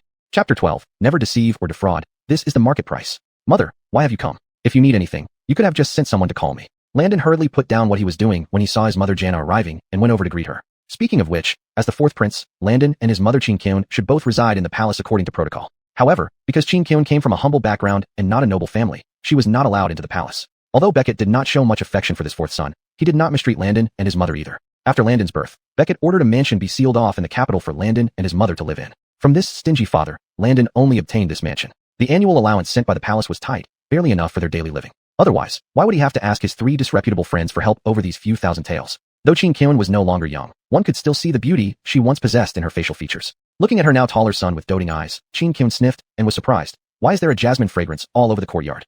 "You came at the right time, mother. This is the perfume I just made." Landon smiled, handing over a brand new glass bottle of perfume to his mother. Perfume? Chin Kyun had lived in the palace for some time, but she had never heard of the perfume her son mentioned. "Just apply a drop or two each time on your body. Its fragrance will last throughout the courtyard for a whole day without fading." Saying so, Landon applied a few drops of tea-scented perfume on her to let her try the effect. As the perfume spread, an invigorating tea fragrance instantly made Chin Kyun feel as if she had left the place and entered a tea plantation after fresh rain. The scent was rich but not cloying, and it lingered. This perfume is better than powdered perfume by dozens, even hundreds of times. Chin Kyun's eyes were full of surprise as she asked, "Howard, did you make this?" "Yes. I've just brought Billy and the others on board. We're preparing to mass-produce this perfume in the capital. Oh yes, along with soap too. Since father is preoccupied every day managing state affairs and doesn't even have time for you, I'll support our family." Landon smiled. "From now on, even if the palace does not send us money or grain, I can make life in our mansion get better every day." This speech moved Chin Kyun deeply. Giving birth to an imperial son but being denied entry into the palace, raising Landon all these years, who knew of the bitterness in her heart. Even so, Chin Kyun shook her head and said, "Howard, don't blame your father. Don't say such things outside. Don't worry, I understand. Landon nodded and continued chatting with his mother for a while before asking a maidservant to accompany her back to rest. Kilianu's son. Turning around, Landon directly pulled out a 500 tael gold bill from his chest and handed it over to Kilianu's son. Your Highness, any orders? Kilianu's son asked respectfully. Take this 500 gold taels to the money shop in the capital and exchange it for all sorts of flower petals, especially those with citrus fragrance, jasmine fragrance, lotus fragrance, tea fragrance, and osmanthus fragrance. Landon thought for a moment and added. Also, go to Jingqing's Kilianuli factory to order a batch of small glass bottles. The specifications should be divided into 3 grades, imperial use, official use, and civilian use. Get 500 pieces of each grade first. As you wish. After returning to his bedroom, Landon lay on the bed, but his mind began to calculate his business plan. His knowledge of later generations told him that perfumes, regardless of whether they were high-end or low-end, almost all had similar costs. Those luxury brands didn't sell quality, but reputation. Thinking of this, Landon couldn't help but smile. 3 days later, in the main hall of the mansion, Landon called his 3 rascally friends and started discussing the sales of this first batch of perfume. The first batch of perfume consists of 1,500 bottles, costing more than 300 gold taels, roughly equivalent to 6,000 silver taels. Landon said, I, as a prince, won't do business at a loss, so this first batch must earn money, and a substantial amount. Hey, I have an idea. Billy stretched out a finger and his eyes lit up. Let's sell these perfumes to merchants for 3 taels per bottle. That's 4,500 taels. 3 taels. Landon raised an eyebrow, revealing a playful smile. Isn't it a bit too low? Leroy shook his folding fan and said, I think 4 taels per bottle. No, let's make it 5. That way, after covering the costs, we can still earn several thousand taels. Both of you are fools. Ushvin shook his head and scolded. 5 taels? How much does an ordinary person spend in a month? Who would buy at such a high price? Well, what do you think, Brother Ning? The 2 scratched their heads and asked Landon. You both have valid points. Landon nodded, stroking the armrest with one hand, and smiled. However, your ambitions are too small. We've put in so much effort. Is it right to only make a few thousand taels in profit? Not right. The 3 shook their heads vigorously. So, selling 1 bottle of perfume for a few taels of silver to ordinary people, is that appropriate? Landon asked again. Even less appropriate. The 3 shook their heads once more. Exactly. Landon smiled and said. With this cost of 3,000 taels, I want to earn 30,000 taels of silver. Otherwise, we might as well not bother. Isn't that excessive? Ushvin's voice cracked from surprise. 30,000 taels of silver. What did that mean? Even their fathers, who were ministers, earned less than that in a year. Such a sum could even buy a large shop in the capital city. Brother Ning, selling 1 bottle of perfume for 4 or 5 taels probably won't attract many buyers. If you increase the price tenfold, wouldn't it be worse? Billy scratched his head, thoroughly puzzled. Who says I want to make money off the common people? Landon turned to ask him. Tell me, who in this world has money? This. Billy subconsciously answered. Officials have money. Who has more money than officials? Seeing that the boy wasn't getting it, Landon asked again. More than officials? Could you be talking the royal family? Leroy blurted out beside him. Correct. Landon smiled slightly, saying, wherever there's money, that's where we make our profit. Since the royal family has money, we'll take advantage of them. Chapter 13 Dead Worries of Filial Piety. Wow, Brother Ning. Billy was incredibly astonished and patted his shoulder with a folded fan. Making money from the royal family? Isn't this just about getting money from your old dad, Tobias? So what if it is? What? Are you guys actually afraid to make money from the royal family? Landon raised an eyebrow. He didn't care at all about this. To be frank, his old man hadn't been kind to him or his mother all these years. So, what's wrong with making some money from him now? However, Landon's words, which were meant to provoke, had just the right effect. He didn't know about others, but these 3 wastrels knew how to take advantage more than anyone. They wouldn't have such scruples. Billy puffed out his chest proudly, saying, I'll tell you without fear, Brother Ning. I recently told my father that I wanted to attend a private school in the capital and got 5,000 taels of silver from him. And what does that prove? Leroy nearby curled his lips and said, I told my father I would expose his affair to my mother if he didn't give me 1,000 gold notes as hush money. Ushvin wasn't willing to fall behind, yelling, Me. I told my father I needed to buy some tonics to visit my maternal uncle and got 3,000 taels. In fact, I only spent over 200 taels to get things done. Seeing these 3 guys compete to be more shameless, Landon couldn't help feeling speechless. If their own fathers found out, they would undoubtedly cry out loud. Filial piety is dead. I see you each possess unique skills. Landon nodded and said seriously, but this time, we're making money from the royal family. You must follow my arrangements entirely and not cause trouble. Got it. With you above us, brothers are ready to die for you.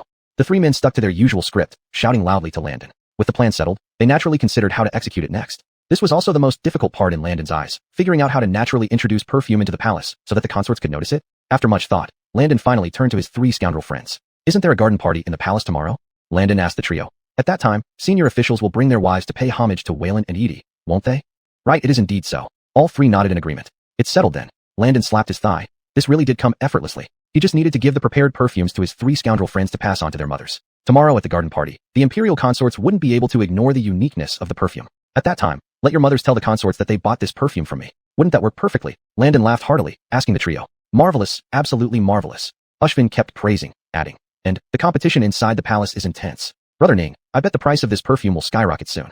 That's exactly what I'm aiming for. Landon nodded. If not for this, he wouldn't bother with selling perfume into the palace. Brother Ning, I admire you even more now. Your quick thinking and business acumen are truly remarkable. Billy couldn't help but exclaim. Indeed, both literate and martial talents can make heroes, like Brother Niangao through the ages.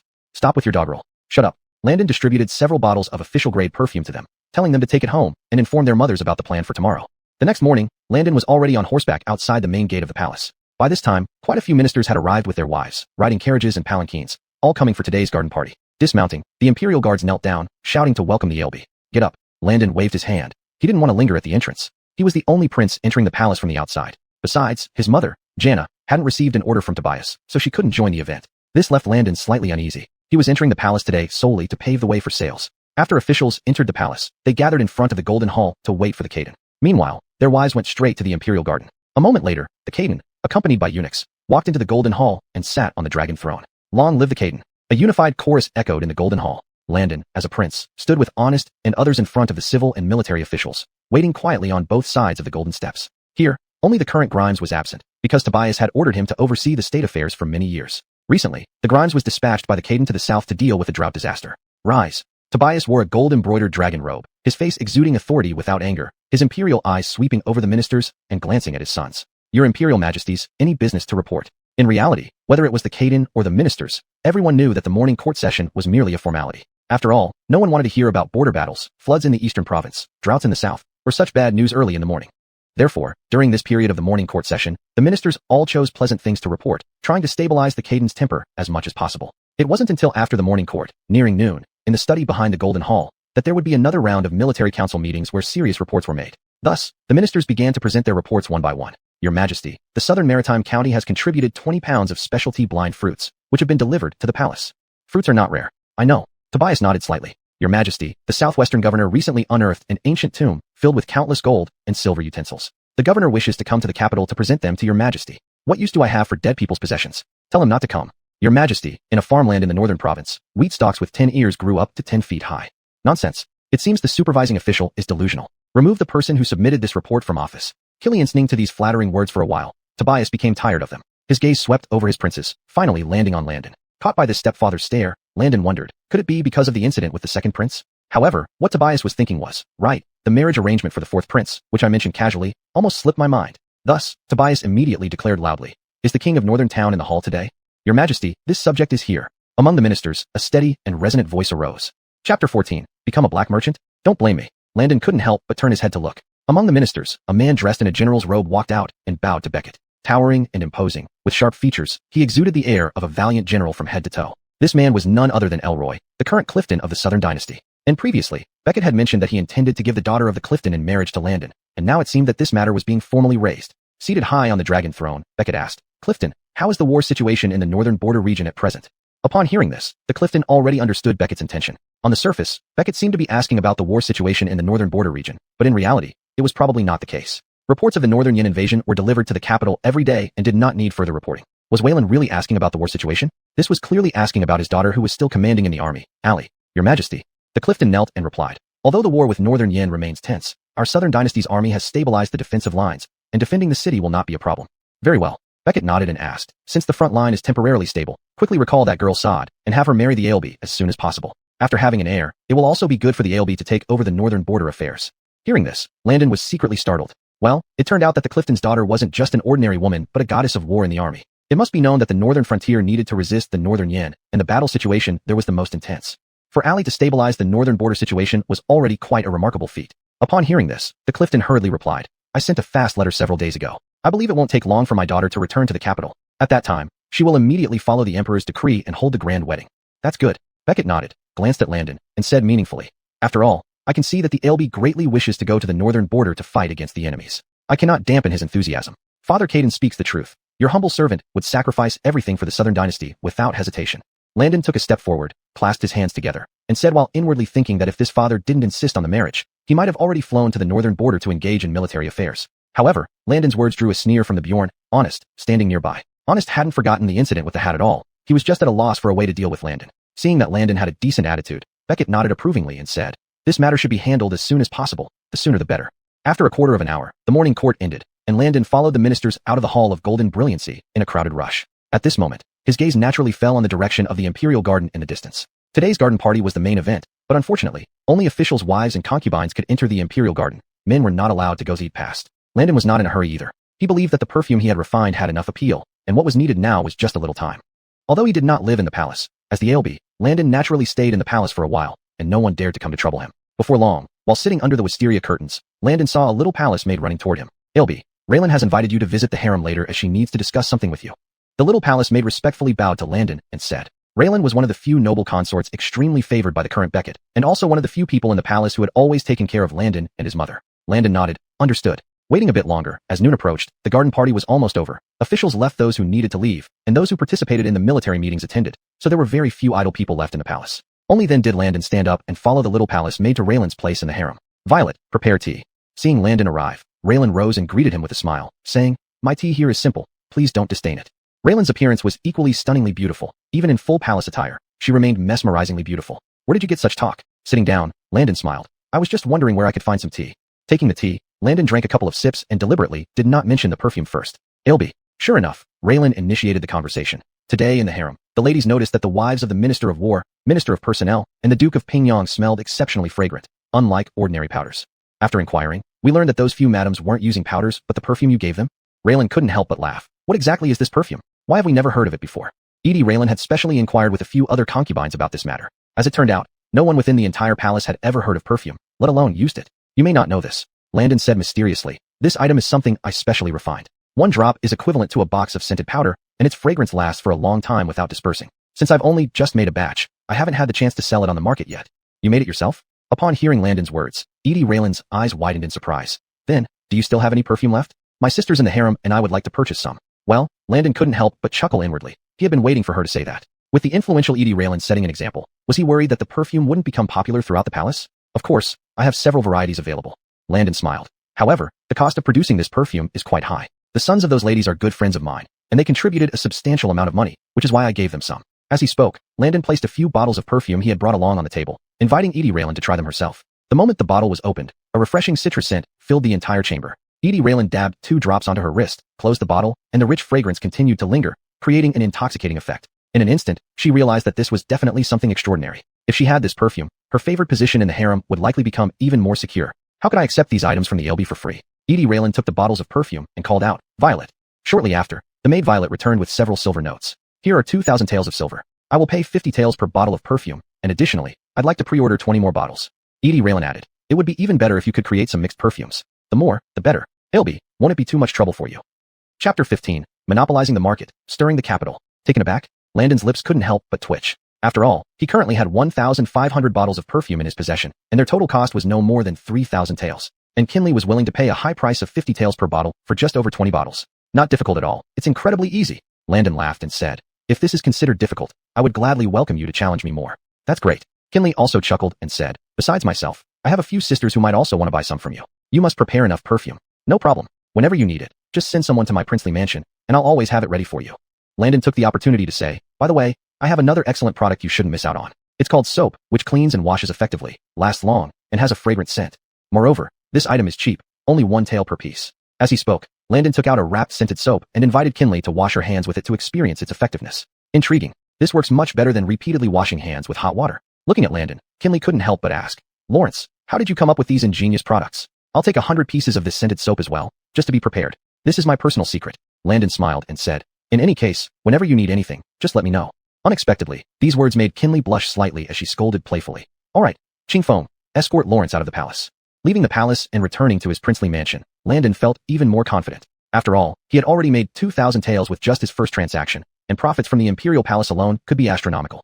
Calling his 3 mischief-making friends, Landon showed them the silver bills. Oh wow, look, I've been saying that Brother Ning is a top-notch talent, destined for success. Billy and the others grinned widely, giving Landon a thumbs up. At least now we can be sure there are no issues with sales. Landon nodded and said, the prices in the palace are handled specially. We should set a standard pricing for the official and civilian grades of perfume immediately. Since they aim to monopolize the entire industry, chaotic pricing must not be allowed. Otherwise, it could cause significant trouble. Of course, the quality difference between these 3 grades of perfume was minimal. The ones sold to the royal family were simply packaged more luxuriously. As for those sold to the public and officials' families, packaging quality could gradually be reduced. Ultimately, after discussion among the 4, Landon proposed a plan. For the royal family, each bottle of perfume will be 50 taels, and each bar of soap 1 tael. For official use, each bottle of perfume will be 10 taels, and each bar of soap 1 tael. Landon thought for a moment and continued. For the common people, we'll keep the price low to increase volume. 5 mace for a bottle of perfume, 1 mace for a bar of soap. Wow, such profiteering. Brother Ning, you're truly a merchant. Ushvin couldn't help but ask, What if this causes problems? If they find out the price for civilians is much cheaper, won't they come after us? It's impossible. Landon smiled calmly and said, isn't it true that you get what you pay for? The items for the royal family and officials have special enhancements. We have the final say. Why should you worry? Ultimately, whether or not the items were worth their price came down to Landon's word.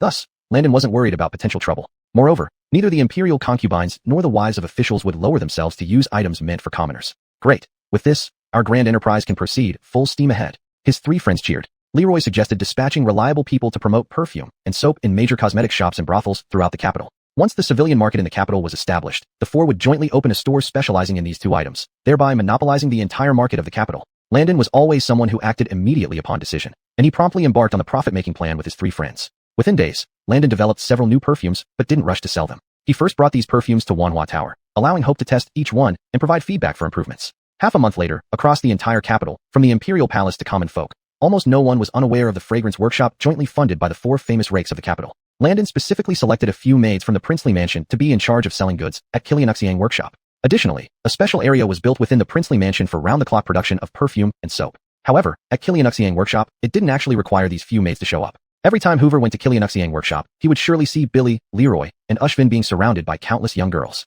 Each of them held various new perfumes, with young girls around them like waves, crowding them almost to blissful distraction. Take it easy. Take it easy. I'm in a good mood today. Who wants to give me a kiss? One kiss gets you a bottle of perfume. 2 kisses, 2 bottles. Billy's face was already full of lipstick marks, but he still grinned widely from ear to ear. The other two were no less enthusiastic. After all, Killianuxiang workshop's daily net income could reach several thousand taels of silver, so giving out dozens of bottles wasn't a big deal. Seeing this lively scene, Landon couldn't help but pat his head. Hey, Ushvin, surrounded by girls, suddenly spotted Landon and shouted, look, that's the boss of Killianuxiang workshop, Lawrence. Who kisses him gets 3 bottles of perfume. 3 bottles. Before Landon could even swear, he was already swarmed by the throng of young girls. Goodness, feeling the enthusiastic atmosphere and the girls' laughter around him, Landon thought, this is what they call dying under the peony, doing ghosts also romantically. After struggling through the day, Landon finally returned to the princely mansion in the evening, planning to rest, as he had no energy left to go to Wanhua Tower. But before Killianu's could close the door, someone outside suddenly called out, hold it, is His Highness Lawrence in? Outside, a eunuch with a squeaky voice called out, followed by a few attendants. Who are you? Landon came to the princely mansion's gate and asked the eunuch. Chapter 16. Can it be called cheating if it's delivered to the door?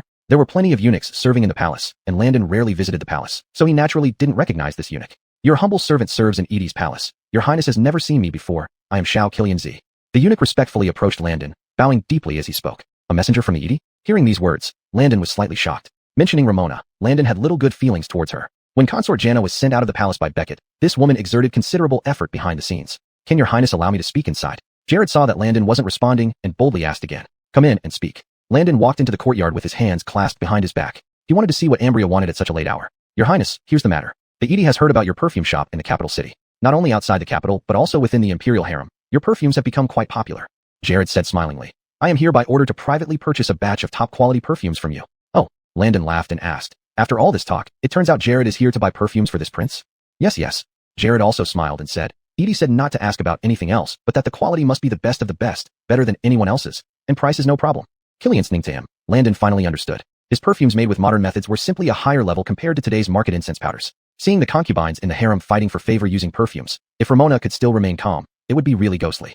There's an old saying, one doesn't strike a smiling face. But, does this mean the prince should accept it just because you come offering a smile? Landon also showed a smile on his face. He decided to sell the perfumes, but wouldn't let them off easily. I thought it was something important. Landon laughed heartily and patted Jared on the shoulder. It's just a few bottles of perfume. There's no need for the Edie to send someone personally to discuss. If you had told me earlier, I could have delivered it myself to the palace. I dare not. Jared was secretly delighted. He didn't expect the fourth prince to be so agreeable. Could it be that the rumors about Ramona and Jana in the palace are mere hearsay and have no basis? You came at the right time today. I've recently made a new batch of top-tier perfumes. Come, I'll show you. Without waiting for a reply, Landon dragged Jared towards the warehouse in the backyard. Killianuxiangfang's business was getting bigger day by day, and Landon allocated the backyard warehouse of the prince's residence specifically for storing finished perfumes, each room containing more than 2,000 to 3,000 bottles. Entering one of the warehouses, Landon picked up a bottle from a shelf nearby, without even looking. This bottle contains golden thread orchid and the finest distilled liquor, mixed with powder from golden butterfly flowers and silver thread bamboo extract. Landon smiled. I was planning to put this on sale soon. It's absolutely top-notch among perfumes. There are 24 different scents available. Are you satisfied, Jared? Wonderful. Too wonderful. Jared quickly responded. Your Highness, that will do. I'll buy all of these from you. Please quote a price. Straightforward. Landon didn't mince words and immediately instructed Killianu's son to fetch and pack those 24 bottles of perfume. Walking with Jared in the yard, Landon said, these perfumes are very valuable. The cost alone is extremely high, and there are only so many. I naturally understand your meaning, Your Highness. Just say the price. Jared nodded. inwardly mocking Landon. How could he owe money to an imperial prince while working for Ramona? As for the price, Landon pondered for a moment and lightly laughed. I'm not asking for too much. Just enough to cover my costs. 1,000 taels. 1,000 taels is not expensive. Jared was actually surprised at Landon's generosity. Before coming to the prince's residence, he had specially dispatched someone to inquire in the palace. Those consorts used to pay 50 taels per bottle, and for these 24 bottles, Landon was charging only 1,000 taels. That was quite cheap. While responding, Jared took out a silver bill from his sleeve and presented it with both hands. Please keep this silver bill, Your Highness. I need to hurry back with the goods. As he was about to leave, Killian Gongong turned around, only to be unexpectedly pulled back by Landon. What about the rest? Landon stretched out his hand and weighed it. Huh. Killian Gongong froze for a moment, puzzled. Didn't I just give you the 1,000 taels, Your Highness? Of course, I know that's 1,000 taels. Landon smiled slightly, explaining. This 1,000 taels is just for one bottle. You still need to pay for the remaining 23 bottles. Huh. Upon hearing this, Killian Gongong's face turned green. Even Kilianu's son, who was standing nearby, was greatly startled by Landon's sudden move. Good heavens, 1,000 taels of silver for a single bottle of perfume? ALB, your meaning is this. These altogether amount to 24,000 taels of silver? Killian Gongong's lips trembled, asking incredulously. Of course. To be honest, the cost price is already 800 or 900 taels per bottle, and I only make a little profit on the craftsmanship. Landon said with his hands behind his back. How could I dare to earn money from what Ambria ordered? Rest assured, this is an honest price. Honest price? Killian Gongong felt a shiver in his heart. This truly chilled him to the bone. He felt like all his blood had turned cold. 24,000 taels of silver was certainly a significant sum, even for Ramona. After all, the imperial treasury was controlled by Beckett, so this amount would have to come out of Ramona's family wealth. It's getting late. Killian Gongong, hurry up. Landon deliberately lowered his voice and asked. You're not going to renege, are you? Or does Ramona think it's too expensive and can't afford it? 15 minutes later, Killian Gongong finally left the prince's residence with a grimace, carrying the large box of perfumes. Kilianu's son closed the door. Counting the silver bills worth 24,000 taels, a victorious smile finally appeared on Landon's face. Your Highness, openly taking advantage of Ramona like this, aren't you afraid she will seek revenge someday? Kilianu's son closed the door and, looking at the silver bills in Landon's hands, asked worriedly. Chapter 17. Envy you must swallow. Having served in the palace for many years, Kilianu's son understood all too well the darkness within it. Take Landon's birth mother Jana. Her current life, living comfortably in a princely mansion in the capital with food and clothing provided without worry, could already be considered a good outcome. In the harem, how many consorts who once enjoyed great favor had quietly vanished after some time? They might be too numerous to count. There were even rumors that spread within the palace that at night, the wells in various courtyards of the harem had to be sealed off, forbidding anyone from getting near them. And today, Landon managed to swindle a full 24,000 taels of silver from Tilda in one move. This sum of money was significantly more than what Counterattack workshop made in nearly half a month. As for those 24 bottles of so-called top-grade perfume, they were practically no different from what Landon sold to the other concubines. At this moment, hearing Kilianu's son's concern about this matter, Landon chuckled instead. Kilianu's son, do you think Tilda will take revenge on me? Landon sneered and asked. She came rushing to buy my perfume. I clearly marked the price, and she paid accordingly. Where's there any talk of revenge? But, Kilianu's son said anxiously. Could those perfumes really be worth 24,000 taels of silver? If Tilda finds out about this, she surely won't let it go. That's where you're overthinking things. Can business delivered to the door be called a scam? Landon smiled coolly. Moreover, the final say on the value of this thing lies with me. If she doesn't like it, she just has to swallow her envy. Certainly, earning commoners' money was essential, but Landon had never intended to exploit them, taking advantage of their hard-earned cash. But, the palace was different. Over these years, his estranged father had owed him and his mother Jana far more than just 24,000 taels of silver. Landon didn't take this matter to heart at all. After giving Kilianu's son some instructions, he returned to his bedroom to sleep. Landon slept until the next afternoon. When he got up, he felt completely relaxed. After some thought, he figured he couldn't visit Counterattack workshop now. That place was surrounded by young ladies from the capital every day, and if he went there, he'd probably lose his skin. Picking a few specially prepared premium perfumes from the warehouse, Landon mounted his horse and headed straight for Wanhua. However, Landon had no idea that the attention he and his three fellow scoundrels garnered along with Counterattack workshop had caught the eyes of many. In a room in the back courtyard of Sun Manor, Vernon lay in bed, still looking somewhat weak, apparently left with an illness from spitting blood that day. Again, that son of a dog Landon. After listening to Vernon's grievances recounting the events at the poetry recitation contest at Wanhua that day, Honest's eyes almost blazed with fury. His fists clenched loudly, and his whole body seemed ready to tear Landon apart. Your Highness, your thoughtful consideration overwhelms me. Vernon propped himself up halfway, touched, and said, From now on, whatever you command, I will serve you diligently. Get out. You overestimate yourself. Annoyed, Honest waved his hand dismissively. The word, get out, left Vernon stunned. The flower queen at Wanhua, I've heard, is a rare beauty known for her grace and elegance, as well as her knowledge of poetry and romance. Honest gnashed his teeth in resentment. I never thought such a beauty would fall into the hands of that bastard Landon. Apart from this, recalling the incident when Landon mocked him, it almost made Honest want to spit blood as well. He came to see Vernon today only after hearing casually that this guy was sick, and feeling some camaraderie between them, decided to pay a special visit. It turned out that not visiting was better, because coming here made him realize that it was again because of Landon. Your Highness, now Landon and his gang have opened a fragrance shop called Counterattack Workshop in the capital. It's said that despite its modest size, it can make thousands of taels of silver daily. Vernon said hatefully, Do you think this is lawful? Reminded by him, Honest nodded thoughtfully. If you hadn't mentioned it, this prince almost forgot. These days, what's causing a stir in the capital are precisely those perfumes and soaps Landon came up with. So, Landon also invented those things. After pondering carefully, Honest suddenly brightened up. These past few days, he had been trying desperately to find a way to deal with Landon. And now, wasn't Landon delivering his own tail to the door? Tianlei, rest assured, and take care of your health. This prince has already found a way to deal with that bastard. Honest sneered coldly, his eyes turning icy as he said, this time, no matter if he has 9 heads, he can't escape death.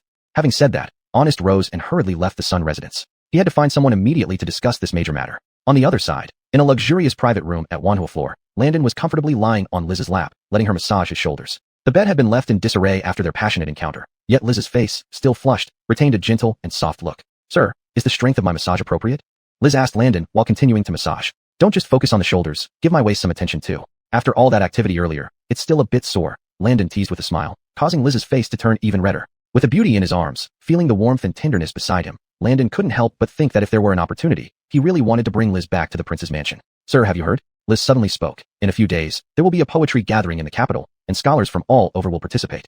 Oh, a poetry gathering. Landon became interested upon hearing this. It said that several reclusive masters will attend this poetry gathering. If you're interested, you could go and see. As Liz spoke, her delicate hands continued to massage Landon's waist. That sounds interesting. Landon laughed. Let's go together when the time comes. Without you by my side, wouldn't it be less enjoyable for me alone? I will follow whatever Sir decides. Liz slightly lowered her head, her heart brimming with joy. She knew Landon had always treated her sincerely, never as a fleeting affair. It wasn't until dusk approached that Landon finally left Wanhua floor and returned to the prince's mansion. Upon arrival, he found that his 3 rogue friends had all come. Landon walked into the courtyard and joked, well, isn't this like seeing the sun rise in the evening? However, Billy came forward rather seriously and said, Brother Ning, this is not the time for jokes. We might be in trouble. Chapter 18. Accusation in court, ministers in an uproar. As these words were uttered, Landon's expression also changed slightly. He glanced at Leroy and Ushvin beside him. The 2 of them unusually had solemn looks on their faces. After the 4 of them sat down in the main hall, Landon frowned and asked, what's happened? I only took a day off, and you've already stirred up trouble for me. Regarding these 3 fellows, the biggest trouble Landon could imagine was that they might have annoyed some maiden from someone's household at the perfume workshop. But to Billy and the others, such matters were trifling issues. Normally, they already caused enough commotion with their flirtations in the capital. If it were just this kind of thing, they wouldn't have rushed over to the prince's residence. Brother Ning, haven't you heard the saying? Leroy placed his folding fan on the table and said, a man fears fame as much as a pig fears getting fat. You mean the perfume workshop? Landon felt a slight stir within. Precisely. It seems our perfume workshop has caught someone's attention. Ushvin nodded and said, after all, we brothers have only been running it for half a month, yet we've already dominated the markets for perfume and soap. Currently, the perfume workshop earns several thousand taels of silver daily, which is quite a substantial amount. Moreover, most importantly, in the entire capital city, only the perfume workshop sells perfume and soap. The market has been completely monopolized. So that's what it is. Landon understood, laughing. This isn't surprising. Where there's money to be made, there are bound to be envious eyes. I foresaw this long ago. But this time, things are likely more serious than usual. Billy also spoke up. I heard that people from the Ministry of Revenue and the Censorate are secretly monitoring the perfume workshop, seemingly gathering information. Oh, Landon's brows rose slightly. If it were just jealousy among peers, it wouldn't matter much. However, involving the Ministry of Revenue and the Censorate clearly signifies that this is not a trivial matter. Because these 2 institutions represent the royal family, especially since the Minister of Revenue is none other than Vernon's father. With so many elements entangled together, it can no longer be considered coincidental. Eyeing his 3 old friends, Landon laughed. What? Looking at you guys, are you afraid? Not really, Billy quickly replied. We're worried about you, Brother Ning. Have you forgotten what tomorrow is? Upon hearing this, Landon recalled that the next day he would need to accompany his filial father to attend the morning court session. Clearly, if the royal family is secretly investigating this matter, there will likely be some trouble during the morning court session. No matter what happens tomorrow, I'll know how to handle it. Landon slapped the 24,000 taels banknote he obtained from Killian Gongsun on the table and smiled. Here, take one each. Seeing the thick stack of banknotes on the table, the 3 old friends nearly gaped open-mouthed. Brother Ning, did you rob a bank or something? The money from the perfume workshop hasn't been touched yet. Where did you get these banknotes? All 3 of them were dumbfounded. A rough glance showed a sum of over 20,000 taels. If you're scared, don't take it. Once I regret it, it won't be this easy to get your hands on banknotes again. Before Landon's words faded, the 3 old friends hurriedly tucked away the 6,000 taels each into their pockets. We trust no one else, but we can surely trust Brother Ning. Leroy patted Landon's shoulder with a smile and said, be extra careful tomorrow during the morning court session, Brother Ning. If anything really goes wrong, we brothers will definitely not stand idly by. Billy and Ushvin both nodded in agreement. The next morning, Landon changed into formal robes and rode alone to the main gate of the palace. Inside the Golden Hall, most of the officials were already present, whispering amongst themselves. However, the moment Landon strode into the hall, the surrounding voices immediately vanished. Bjorn Honest and 3rd Prince Adolf, standing beneath the golden steps, turned their heads to look at him simultaneously. Honest's gaze held a hint of coldness and disdain, as if warning Landon that today would not be his day. On the side, 3rd Prince Adolf did not show much emotion, instead curiously observing this rather unfamiliar 4th brother. Landon ignored them both and walked straight to stand beside the golden steps. Soon, Beckett entered escorted by attendants and seated himself on the dragon throne. Long live Wayland the Caden forever and ever. In the hall, all the officials bowed deeply, loudly acclaiming the emperor. Rise, all of you. Becket still had that imposing demeanor, raising his hand. The morning court session has begun. Present your memorials or state your concerns. However, just as Becket finished his sentence, Prince Honest, standing beneath the golden steps, suddenly strode forward. This sudden action caused Becket to frown slightly. By protocol, only after the prime minister and other key ministers had presented their memorials would the princes be allowed to speak. Honest's move was clearly out of line. Bowing deeply, Honest called out loudly, "Your Majesty, your son has a memorial to present today. Speak." Becket's face remained impassive as he responded with one word. After lifting his head, Honest cast a sideways glance at Landon beside him and abruptly pointed at him. "Your son wishes to impeach the ALB today." Boom. With these words, astonishment rippled through the entire Golden Hall. What is this? The Bjorn is going to impeach the ALB. How strange. Could it be that their sibling rivalry has reached such an extent? The emperor hates nothing more than airing family grievances before his court. Isn't this courting disaster? I don't think so. Perhaps the ALB really did something wrong. The ministers had differing views, with many finding it absurd. Some even speculated that due to the Grimes' absence from court, the remaining princes were embroiled in fierce internal strife. To gain favor with Becket sooner, Honest decided to take this risky step. On the dragon throne, Becket's expression turned sour. Placing a large hand on the armrest, Becket coldly asked, "You wish to impeach the ALB? What?" Although Becket favored his sons differently, he always harbored one thought. Regardless of who became Grimes or inherited the imperial power, he did not want to see the bloody power struggles among his sons as he had witnessed in the past. Thus, Honest's actions already displeased Becket. "Your Majesty, during the past half-month, the ALB has been employing peculiar techniques and gathering immense wealth from the people in the capital. Now, this has stirred up anger and resentment within the city. His actions are indeed profiting at the expense of the people, stripping them of their livelihood, which is against national law and order." Honest bowed and proclaimed, "In my view, according to our dynasty's laws, the ALB should be apprehended and further interrogated and dealt with." Chapter 19. The Javier's Fury and Imprisonment. In the Golden Hall, the Javier's imperial eyes were slightly narrowed, projecting a cold and chilling aura. His large hand continuously stroked the dragon head armrest, a behavior only displayed when he was extremely furious or troubled. "Fourth brother." A moment later, the Javier turned his head to look at Landon standing below the golden steps, and said, "What do you have to say about this?" "What? Oh, this subject does not know what second brother is talking about. Nor has this subject done anything mentioned by second brother." Landon had been enjoying the show, curious to see what else could come out of second brother's mouth. Suddenly asked by his father, he froze for a moment. However, Landon was as clear as a mirror in his heart. Not to mention Billy and the other two reminded him of this matter last night. Even without their reminder, Landon understood that being conspicuous invites trouble. Wanting to monopolize the entire capital city's perfume and soap market, was it that easy? There were countless eyes watching him. As for Honest stepping forward, besides envying Landon's overflowing profits, it was also personal grudges. Fourth brother, so you dare to do but not to admit, huh?"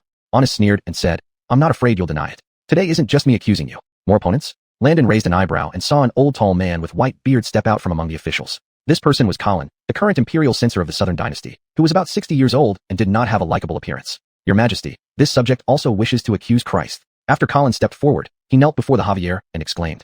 Seeing the imperial censor stepping forward, the Javier's face lost some composure. This was no longer merely a family matter. What does the censor have to say? The Javier suppressed his anger and coldly asked. As ordered. After standing up, Colin held a small petition and began to announce Landon's various actions in the Golden Hall. Christ partnered with 3 friends half a month ago, investing in a store called Fragrance Workshop within the capital. This fragrance workshop sells 2 items. One is called soap, and the other is called perfume. From official residences to commoners in the capital, no one doesn't know about them. I have found that these 2 items never appeared in our Southern Dynasty's history before and are self-made by Christ. Colin loudly said. Christ has arbitrarily set high prices for his self-made items, recklessly exploiting the people, causing endless complaints among the citizens. Firstly, the value of Christ's products has not been approved by the court. Secondly, he hoards goods and prevents other places from selling similar items. Thirdly, this has significantly impacted the interests of shops selling perfume and cosmetics in the capital, with several shops already facing closure. Christ's actions seriously violate national laws, committing serious offenses that cannot be ignored. Therefore, this subject, along with Bjorn, requests a thorough investigation into Christ's actions. Colin's words left the entire Golden Hall in silence. Beside him, Bjorn Honest showed a triumphant smile, occasionally glancing at Landon beside him. This time, attracting the attention of all ministers, Father would surely be furious. Even if you don't die, you're bound to suffer a lot, right? Thinking of the scene where Landon would be tortured soon, Honest felt an immense sense of satisfaction. Just wait until after the torture. Let's see if you can still talk smoothly. Well, this time you're in big trouble. What a joke. The Javier seemed somewhat dazed. Wasn't it just a few days since he didn't manage his sons? How could fourth brother cause such a mess? Based on his understanding of fourth brother, he couldn't believe that Landon had the brains and skills to monopolize the capital's market with his inventions. Is this still the quiet and troublesome fourth brother he remembered? What intrigued the Javier the most wasn't the crimes fourth brother committed, but rather what kind of items he invented. Fourth brother, you've really kept a significant matter hidden from me. The Javier stroked the dragon chair and coldly asked, Censor Wei says you used your inventions to monopolize the capital market. You seem quite capable. Tell me, what did you invent? Facing his stepfather's questioning, Landon calmly took a step forward, bowing to reply.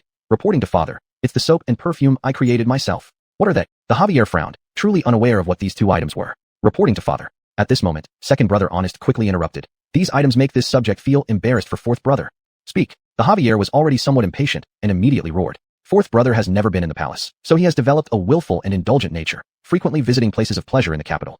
And the perfume and soap were made only after he came into contact with the women in those pleasure quarters. Honest spoke with vigor, calling out, "It's likely that these items are nothing more than strange and lewd tricks, absolutely not orthodox creations." Boom. As soon as these words were spoken, the previously silent golden hall burst into an uproar once again. The ministers chattered among themselves. No one had expected Landon to actually frequent places of pleasure. He was born into the royal family, esteemed as a prince. Wasn't this disgracing the royal family, disgracing the southern dynasty? And indeed, the Javier's expression turned grim upon hearing these words. His initial curiosity quickly turned into a burning anger fueled by Honest's explanation. Bang! In the next moment, the Javier nearly shattered the armrest of the dragon chair with a slap, roaring, "Disobedient son, look at what you have done." Faced with his suddenly enraged father, Landon was momentarily speechless. He hadn't even started explaining, yet everything Honest said was being taken as fact. But it seemed that the Javier did not wish to hear any of his explanations at this point. Other matters he could overlook, but tarnishing the dignity of the royal family, he could not possibly ignore that. A prince of high standing daring to frequent places of pleasure in the common folk. It put his face, the Javier's face, where? Especially when the Javier thought about the humble origins of Landon's mother, he felt an added sense of disdain for this son, who he already disliked. Now it appeared that like mother, like son. If Jana's character hadn't influenced Landon, how would Landon have grown up to be like this?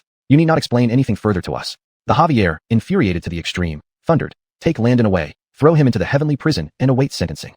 Chapter 20. Father and son meet, each with hidden intentions. Beckett's words once again sent shockwaves through the courtiers. 2 imperial guards had already entered the hall, but dared not approach Landon. After all, Landon was not just an ordinary minister, but Beckett's own son, the current LB. Even though Beckett was furious now, who would dare to step forward rashly and take him away? Moreover, what kind of place was the imperial prison? The imperial prison of the southern dynasty had another name, the death prison. Anyone imprisoned there, regardless of rank or noble birth, must have committed grave offenses, heinous crimes. Once inside, the least punishment one could expect was being stripped raw, and most who went in never came out alive. However, Landon was not only unafraid at this moment, but also found his father's anger somewhat incomprehensible. Without saying a word, he managed to enrage him like this. It was uncertain whether to say that this distant father cared about him or didn't. "Rebellious son, do you have anything else to say?"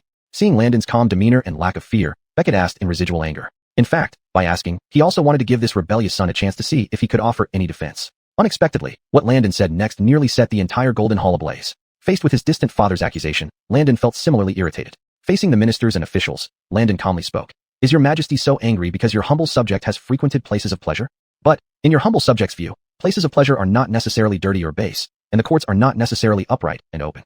My mother did not come from a noble family, yet I have never heard any displeasure or contempt from your majesty. All considerations and judgments should prioritize the person rather than the status. Otherwise, it becomes too rigid and conservative."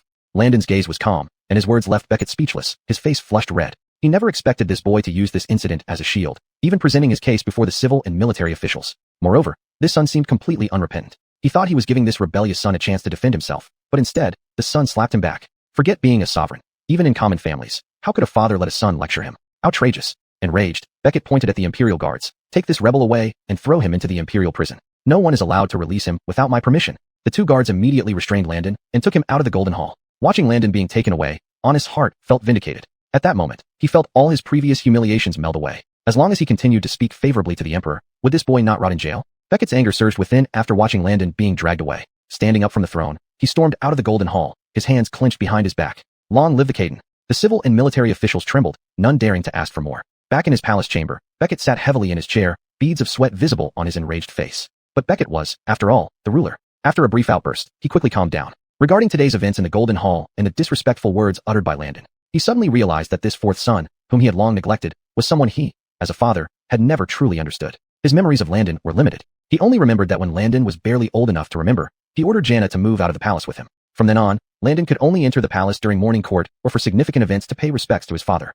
Despite their blood relation, their relationship was cold, even less intimate than strangers. Recalling Landon's look at him earlier, indifferent and calm, Beckett felt particularly bitter, almost like looking at a stranger or an emperor, not his father. This moment filled Beckett with bitterness and helplessness, a bitter smile appearing at the corner of his mouth. Killiantil did he know. He had always regarded Landon and Jana as blemishes on his reputation, but this son, in turn, had never truly acknowledged him as a father. This incident left Beckett feeling gloomy and unsettled for an entire day. Whether it was Ramona or Raylan and the other concubines, none of them could bring a smile to his face when they came. It wasn't until dusk, when the moon hung high and stars dotted the sky. Beckett did not bring any attendants, not even his close guards, whom he ordered to stay in the palace. He himself walked alone with his hands behind his back toward the imperial prison. At the entrance of the imperial prison, under the candlelight, 2 guards carrying knives saw Beckett approaching and fell to their knees with a thud, ready to shout, "Your Majesty."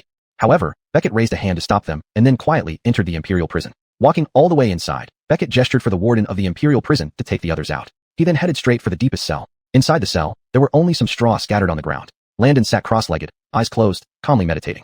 With his hands behind his back, Beckett stood at the cell door, squinting slightly, facing his son through the door. In reality, Landon had long sensed his father's arrival. As the son of heaven, Beckett exuded an unmistakable aura of imperial majesty, especially since the guards in the imperial prison had vanished. What else could it be? Sighing inwardly, Landon opened his eyes, and the gazes of father and son met instantly. The imperial majesty around Beckett continued to rise, making it hard to meet his gaze head-on, his eyes like those of a tiger, full of commanding presence. On the contrary, Landon's gaze remained calm, like a shallow pond, though not deep, yet able to calmly handle his father's piercing stare.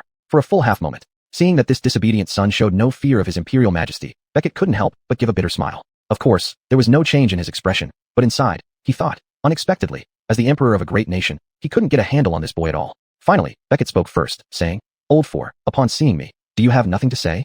Chapter 21. A killiest of evils too long to record. In front of your majesty, this son has only the right to follow orders. How dare I speak rashly? Landon responded calmly. Although his father came to visit him in prison late at night, could it change what had happened earlier during the morning court? Fourth son, you must understand that I was indeed angry today. But my anger stems from your disregard for me as your father. Have you ever thought about the impact your words would have on the officials? Seeing his disobedient son still not understanding, the Javier's expression turned unpleasant, and he couldn't help but ask, "I do not understand. Moreover, what I said is the truth. You should be the one who understands this most, your majesty." Landon wouldn't take this, speaking calmly to his father. Looking at Landon's calm demeanor and appearance, the Javier was moved inwardly. He always knew that Landon's manner and personality were too similar to his own. Even this defiant nature was so much like him when he was young. Furthermore, Landon's words made the Javier recall Jana, whom he sent out of the palace back then. "Fourth son, how is your mother now?" This time, the Javier did not use the imperial we. Landon nodded and replied, "Mother is fine. However, she suffers from a long-term illness that prevents her from doing heavy work. She stays in the mansion for rest." Regarding the origin of Mother Jana's illness, Landon didn't know the exact cause. But over these days, he had been trying to find out the reason from her, though she never told him no matter what. "Good." The Javier said solemnly. "Father asks you another question. What really happened with Colin and Clyde accusing you today? The perfume and soap. Kinley showed me those things which have never existed before in our kingdom." In the afternoon, the Javier even tried using the soap to wash his hands and smelled the perfumes Kinley brought. Admittedly, even as an emperor, he was shocked by these things. Especially the miraculous effects of the soap, which became popular in the capital. It seemed entirely reasonable to him. What puzzled him most was how Landon created these items. However, to the Javier's surprise, Landon simply and bluntly replied, "I found them." "What did you say?" The Javier even froze, thinking he had misheard. "They were indeed found, father," Landon explained earnestly. "The formulas for making the soap and perfume were discovered by this son accidentally." These words almost made the Javier lose his temper. He thought that by lowering the imperial majesty, they could have a heartfelt talk here. And after a proper conversation, he could just conveniently release this boy. Unimaginably, this disobedient son was still babbling nonsense, refusing to tell him the truth. "Found. Fine found." Enraged, the Javier growled coldly. "Do you think I, staying inside the palace, don't know what's happening outside? Can you casually pick up such secrets?"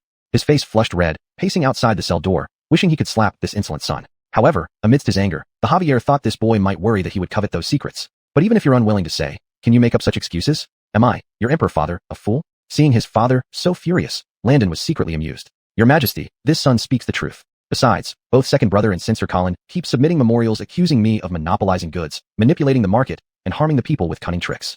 These actions are dishonoring the royal family and violating national law." Landon blurted out boldly, "Since your majesty has imprisoned me, wanting to punish me, please carry out the punishment personally." Hearing these words, the Javier felt irritable. "Fourth son, do you know that if I am truly enraged, I won't kill you?" The Javier said coldly, "Tigers do not eat their cubs. I won't kill my own son, but I can demote you to commoner status. Do you believe that? Demotion to commoner?" Landon wasn't affected at all. Instead, he bowed respectfully. "Whatever your majesty decides, this son dares not argue." Upon hearing this, the Javier trembled. He glanced at Landon inside the cell and realized that this boy didn't seem to be challenging him. He was truly telling him that he did not mind becoming a commoner. Could it be that he would really demote this boy out of the palace to become a commoner? The Javier fell silent. If it were a few years ago, he might have actually done it. After all, back then, he had no real liking for this unexpected fourth son. But for some reason, after everything that has happened, the Javier now felt a bit of curiosity and many indescribable emotions towards his fourth son. "Fourth son, you must speak clearly." The Javier frowned and asked, "Do you truly want to be demoted out of the palace and become a commoner?" "Whatever your majesty decides." Landon directly addressed him as your majesty this time. Wasn't it just sulking? He had long understood the old man's thoughts. If he really wanted to demote him out of the palace to be a commoner, he wouldn't have given him this chance to meet. Rebellious son. The Javier coldly snorted, showing an angry look on his face. From beginning to end, he didn't really care what law Landon broke. What truly upset him was that this rebellious son didn't respect him as a father. This made him feel not only angry, but also somewhat bitter. "Humph, you want to leave the palace and live freely like a happy immortal, but I won't let you get your wish." The Javier's eyes twinkled, and he immediately sternly commanded, "Prince Landon, listen to my decree." "What?" Landon was taken aback. He hadn't expected that the old man would still order him in this way. After tomorrow's morning court, I will gather several important military and political ministers. The Clyde and Censor Colin will also be present. At that time, you must clear your name before all the ministers and prove your innocence to mitigate your punishment. If you can do this, I will pardon you for your disrespect earlier in the morning court and just now. Pausing, the Javier said coldly. If you cannot refute Censor Way and the Clyde, you will serve honestly at the Southern Imperial Tomb for 5 years. As for being demoted to a commoner and leaving the palace, don't even dream of it. Chapter 22. Landon makes his appearance, and the main plot begins. However, after hearing his adoptive father's words, Landon silently sighed in his heart. He would rather be sent by this adoptive father to the frontier to lead troops into battle. There, he could truly spread his wings and act freely, without any restraints. Unexpectedly, the Javier not only did not plan to send him out of the palace, but also wanted to assign him such a task. Landon was speechless with difficulty. Although he wasn't afraid of debating with those people, compared to debates, he wished more to roam outside, doing whatever he pleased. Seeing Landon silent for a long time, the Javier's face turned cold, and he rebuked. What? Chris, do you dare to defy the Caden's order? Come forward and accept it. Yes, your majesty, this prince accepts your decree.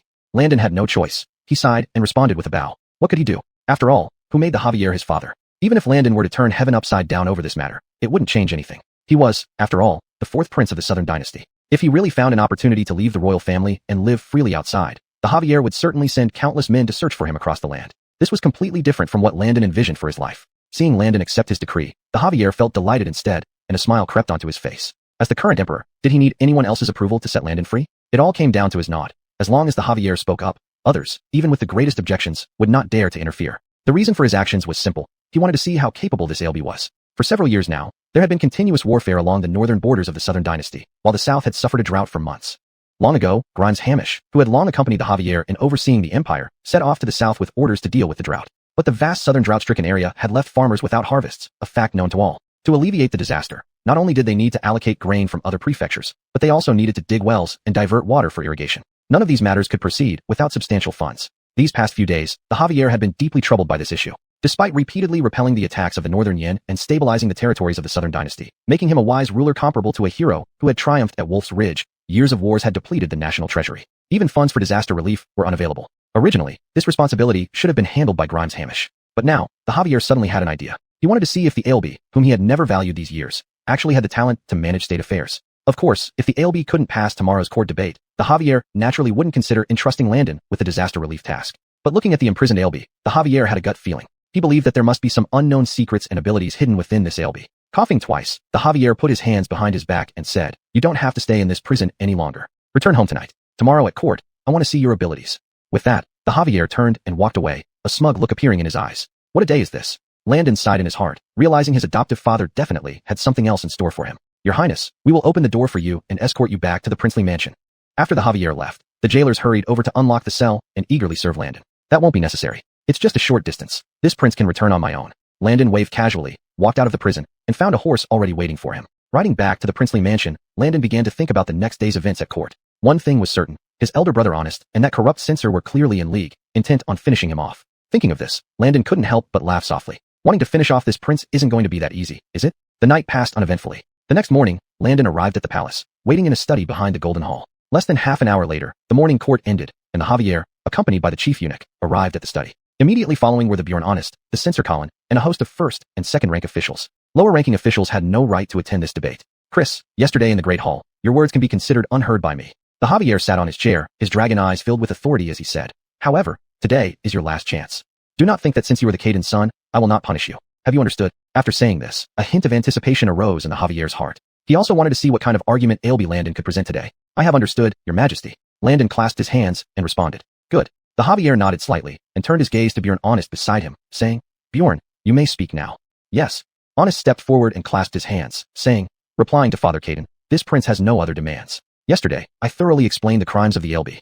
According to the laws of the Southern dynasty, such acts by ALB as competing for profit with the people and exploiting them should be severely punished. Even if he isn't executed, he should be imprisoned to appease public sentiment." The censor Colin also spoke up at the right moment, echoing Honest's words. Upon hearing these words, all the ministers present had their own thoughts. Among them, especially Bert Sterling Elroy, whose gaze was fixed on Landon's carefree face. Perhaps other ministers did not have a close relationship with Landon, and they might not care even if Landon were punished. But could the Bert not care? After all, it wasn't long ago that the Javier publicly announced that his daughter Allie would marry Landon as a princess. This was a royal engagement, and once spoken by the Javier, no one had the power to change it.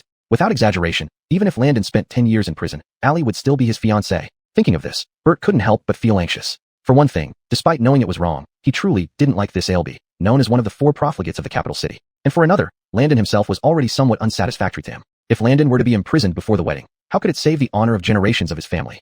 Chapter 23. This prince intends to startle the world with my words. From now on, when colleagues meet, they won't be able to resist exclaiming, "Hey, isn't that the father-in-law of the imprisoned Ailby, who is the Charlton?"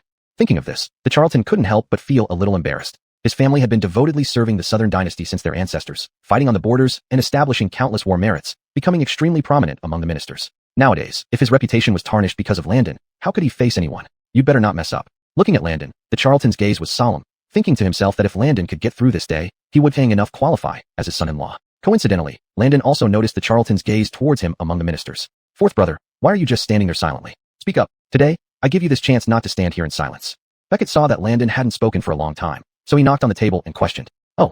Landon turned his head, smiled slightly, and said, "I have nothing to say, because according to me, what second brother and the censor said is completely nonsensical." "What did you say?" Upon hearing this, Honest's face turned green with anger, blood rushing to his head. In terms of status, he was far above Landon, yet this brat dared to insult him openly in front of the court? "Ailby, we were having a debate. Why do you curse and insult people?" The censor Colin also looked displeased and asked Landon. "Cursing?" Landon glanced at him, smiling faintly. "Don't say I just insulted you. According to your actions, your sins might even warrant death." Russell. This statement shook the entire study room, full of ministers.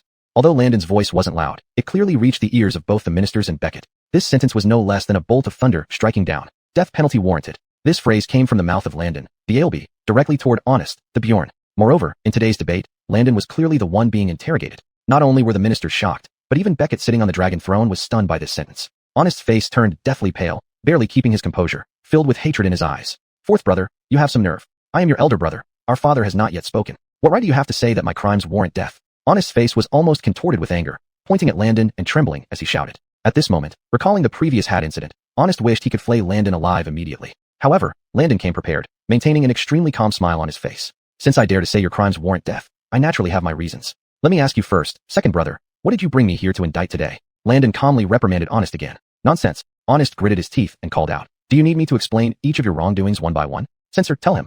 "Ailby."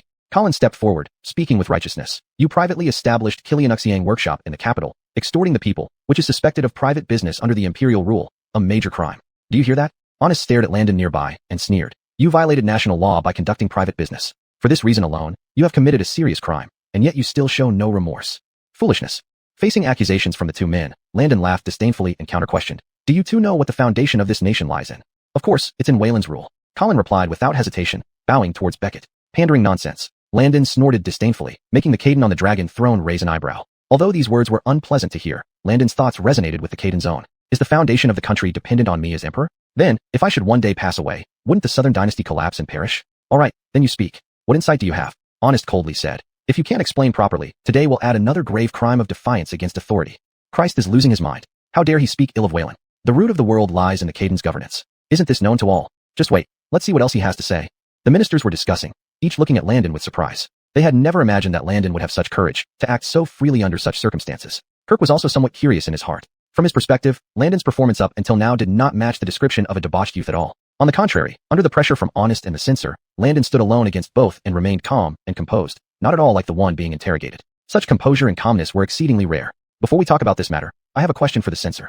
Landon curled the corners of his lips slightly, pointing at Colin and asked, "Censor Way, I heard that your family has abundant ancestral properties and has been engaged in business for generations. Is that true?"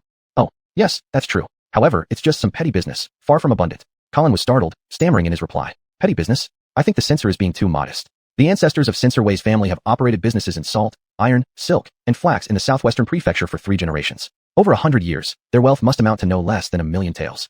Landon didn't wait for Colin to explain, continuing. "For instance, the Zhou family in Jiangnan controls the fish and rice trade single-handedly, with annual revenue comparable to the tax income of the Jiangnan prefectures." At this, Beckett, sitting on the dragon throne, was inwardly surprised. If others didn't know, he certainly did. The Zhou family in Jiangnan mentioned by Landon was Ramona's own family. Ramona became empress partly because during the earlier wars in various regions of the southern dynasty, the Zhou family had supported the imperial family with a substantial amount of money and grain, helping stabilize the border turmoil. Even after providing a large sum to the imperial family, the Zhou family remained the richest family in Jiangnan, with vast wealth. These facts clearly show that whether it be the noble families across the empire or the civil and military officials in the court, few do not engage in commerce. I challenge any of you whose family does not engage in business to stand up and let me see you. Landon looked at the ministers, his gaze sweeping over them, and surprisingly, very few dared to meet his eyes. Chapter 24, Court Debate, Overwhelming Honest. Because his words had completely hit the sore spot for all these ministers. Just as Landon said, Regardless of rank, most court officials would either under their own name or by leveraging their influence, engage in business to make money. This was a well-known fact, and no one had ever spoken out against this practice as being illegal. Landon pressed on. This point alone is enough to show that the foundation of a nation lies with its people. Without the people, there can be no country. And for the people to survive, they must farm the land. This is what ensures the stability of the nation's structure, while commerce serves as the pillars and bricks that support this structure. Without commercial and industrial support, the people would struggle to live, and the national treasury would not easily fill up. In the long run, even the strongest nation will eventually decline. Looking at the ministers, Landon calmly continued. Therefore, opening Fong in the capital does not violate national law. As for exploiting the people, it's an absurd claim. To mention, Landon and his three notorious friends had previously agreed on fixed prices. In the capital, the perfumes and soaps sold by Landon were all priced consistently. Civilian-use perfume cost 5 silver taels per bottle, and soap 1 tael per piece. Furthermore, Fong had already issued a public notice stating that those who bought perfume or soap could resell them, but only at lower prices, never higher than what Fong charged. In this way, Landon firmly controlled the pricing in the market. The people of the capital lead a more affluent life compared to those in other provinces, so Fong's prices certainly do not exploit the populace. Landon turned to Prince Honest and smiled coldly. Second brother, I doubt you have thoroughly investigated this. Our Fong operates above board. Any investigation now will yield no issues. After Landon finished speaking, the entire study fell into silence. The ministers were stunned by his logically sound, evidence-based arguments that referenced both history and present-day realities. And in the eyes of the Burt, there was now more admiration and surprise, realizing that this Ailby did not match the rumors of him being a wastrel. Prince Honest and Colin were completely at a loss for words. Especially Colin. What could he say? After all, his only leverage against Landon was the accusation that as a member of the royal family, Landon engaged in private business activities. However, Landon directly countered with the fact that Ramona's family also conducted business in Jiangnan and were even the richest family there. How could Colin, as a minor censor, dare involve Ramona in such messy affairs even if he had 9 heads? On the dragon throne, Beckett narrowed his eyes, feeling immensely pleased. Landon's words resonated deeply with his thoughts. The foundation of the country lies with the people, and to ensure stability over generations, it depends on the support of commerce and industry, followed by the rule of the imperial family. In this regard, Landon far surpassed the other princes. You're spouting nonsense. Honest's eyes turned red from anger and shouted. Even if you aren't exploiting the people now, monopolizing the market, what is your true intention? Isn't it to prepare for future wealth accumulation? Oh, second brother. Landon laughed and teased. Isn't this just baselessly accusing me? Can a groundless charge serve as evidence? As he spoke, Landon turned to Beckett and said, Moreover, in front of Father Caden, I can publicly reveal the formulas for perfume and soap right now. How do we know the formulas you present are genuine? I see you're just full of twisted logic. Honest's mind was already in disarray, knowing the situation was hopeless but stubbornly refusing to admit defeat, still wanting to bring down Landon. Enough. At this moment, Beckett's stern command silenced Honest, who hurriedly shut up, his face flushed from anger and impulsiveness. Today's debate has made it clear. My lords, surely you have seen the outcome. Beckett loudly proclaimed. Ailby's arguments are logical and well-founded, drawing upon historical examples and aligning with current realities. I believe he is innocent. What do you all think? We all agree with your majesty. No one dared oppose once Beckett took a stance. So, all the ministers hurriedly knelt and chanted in unison. Good. Since that's settled, Bjorn, Ailby, this matter ends here. Beckett looked at Honest and said, since it's resolved, once you leave here, you must continue to treat each other as brothers, harboring no hatred or seeking revenge. Otherwise, I will not spare anyone. Your subject obeys your majesty's command. Landon and Honest both knelt down to receive the imperial decree. Dismissed. Ailby, you stay for a moment. I still have matters to discuss with you. Beckett waved his wide sleeve, and the ministers retreated one after another. Honest left the study room with an extremely unwilling look, gritting his teeth. He would never let this matter drop so easily. Soon, only Beckett and Landon were left in the study. Looking at the adoptive father on the dragon throne whose expression seemed rather good, Landon felt a bit puzzled. The matter was clearly concluded. Why was he still being held back? Thinking of this, Landon asked with a bow. Does Father Caden have something else to tell your son? Indeed. Beckett nodded and suddenly asked. Ailby, what kind of emperor do you think I am? Hearing this, Landon looked at the slightly aged face of his adoptive father before him, and his heart was stirred a bit. The Southern dynasty had never been peaceful. From its founding to Landon's generation, only 3 generations had passed. Beckett had inherited the supreme power from the founding emperor and continuously led troops to conquer in all directions, achieving remarkable military success. However, he was far from being considered a benevolent ruler. Instead, he was seen as exceedingly brutal and cold-hearted. There were even rumors among the people that Beckett was a tyrant, ruthless, and unfeeling. If viewed through Landon's eyes, it was true that Beckett had indeed killed many people over the years. For instance, just a couple of years ago, regarding the embezzlement case in Northeastern Prefecture, Beckett, in his fury, exterminated the families of the corrupt officials involved, resulting in over 1,000 deaths. And some arrogant generals met their demise at Beckett's hands once they outlived their usefulness. Due to these events, the common folk naturally had many complaints against Beckett. But, in reality, things were far from being as they appeared. Chapter 25. 3 days? 10 million taels of silver. Since Beckett ascended the throne, he has never neglected the people of the Southern dynasty. What left a deep impression on Landon was how much Caden hated corrupt officials. The northeastern states' officials being exterminated to the 9th generation ultimately stemmed from their extortion and wealth accumulation, which impoverished the populace and eventually brought calamity upon them. Furthermore, if border areas experienced fierce warfare, sometimes even partial city breaches, citizens would certainly lose property and grain due to these conflicts. As the emperor, Becket personally participated in disaster relief efforts countless times. Even when he couldn't go himself, he would send Grimes Hamish to comfort the affected citizens. However, this is where the problem emerged. Shortly after the founding of the Southern Dynasty, many neighboring tribes watched closely, particularly with Northern Yan's aggressive invasions year after year. Dedicated to defending his territory, Becket almost exclusively focused on military matters, overlooking supervision over state officials. Continuous warfare meant massive consumption of resources, leaving little for the common folk. Grimes Hamish, currently the regent prince, was also known for his benevolence and leniency. He rarely employed harsh measures against corrupt officials. When caught, they were often ordered merely to compensate for embezzled funds and reinstated after reprimand. Such light punishments encouraged rampant corruption, leading to growing resentment towards the imperial family among the populace. Though Landon didn't care about princely disputes, he wasn't unaware of the turmoil in the empire. In his view, despite flaws, his father's contributions outweighed his mistakes. This was why, despite their estrangement, Landon still held deep respect for his father. After hearing Landon's words, Becket nodded slightly. To him, Ailby Landon, whom he previously overlooked, now rivaled Grimes Hamish in importance. You have touched upon what this emperor truly feels. Fourth brother, take this golden dragon token. It is bestowed by this emperor. With it, you may command both civil and military officials as if I am present. Becket paused meaningfully, adding, additionally, it grants the extraordinary authority to act first and report later. Golden dragon token? Looking at the token in his father's hand, Landon frowned. Could his current actions justify holding such an authoritative token that allowed him to execute before reporting? Clearly not. And his father giving him this token now clearly wasn't just a spur-of-the-moment decision. Abnormal events usually indicated underlying issues. Your Majesty, what does this token signify? This subject doesn't understand. Landon stood still, bowing but not reaching out for the token. Seeing Landon's refusal to take the token, Becket wasn't angry. He placed it on the table and walked over. From today's debate, this emperor can see that you indeed possess talents that can manage state affairs. Coincidentally, this emperor has another important task for you. Becket looked at Landon and said, currently, there has been a severe drought across Jiangnan for over 3 months, with cracks in the earth up to 2 feet wide and 10 feet deep, all dry soil. According to reports from the Grimes, some places have resorted to exchanging children for food. At this, a shadow of gravity appeared in Becket's eyes. Exchanging children for food. Landon was also shocked. Killianving in the capital, he nearly forgot that not every place in the Southern Dynasty was as prosperous as the capital. The Grimes has struggled with disaster relief for a long time in the South, all due to a lack of resources. Becket said, hands behind his back. The national treasury is severely depleted due to continuous wars. Now, I give you a mission. Within 3 days, raise 10 million taels of silver for disaster relief. How much? Hearing this number, Landon was genuinely stunned. Not tens of thousands or hundreds of thousands, but a full 10 million taels. Even with their successful Fragrant Breeze Pavilion, daily earnings were only a few thousand taels. Getting 10 million taels might take decades depending solely on the pavilion. You heard right, 10 million taels. Becket's lips curled slightly, but his expression remained serious. Given your abilities, getting this amount shouldn't be a problem, right? Isn't that too much praise? That's 10 million taels, Your Majesty. Even if you sold me by weight, you couldn't get that much silver. Landon laughed bitterly. Was his father really treating him like a printing press? Silver is not like silver notes that can be printed at will. To gather 10 million taels is no easy task. Otherwise, why do you think I gave you the golden dragon token? Becket said calmly with his hands behind his back. I don't care what methods you use, but there is one condition. You must not commit evil or extort the people. All other means are up to you to figure out. Even if you force me to handle this matter, only giving me 3 days, isn't that too tight? Landon thought for a while and then asked with a troubled look. How about you talk to my second brother? Perhaps he has a way. Rebellious son, do you want to defy an imperial decree? Becket glared at him and rebuked. I give you an order, and you start haggling? There is no room for negotiation, just 3 days.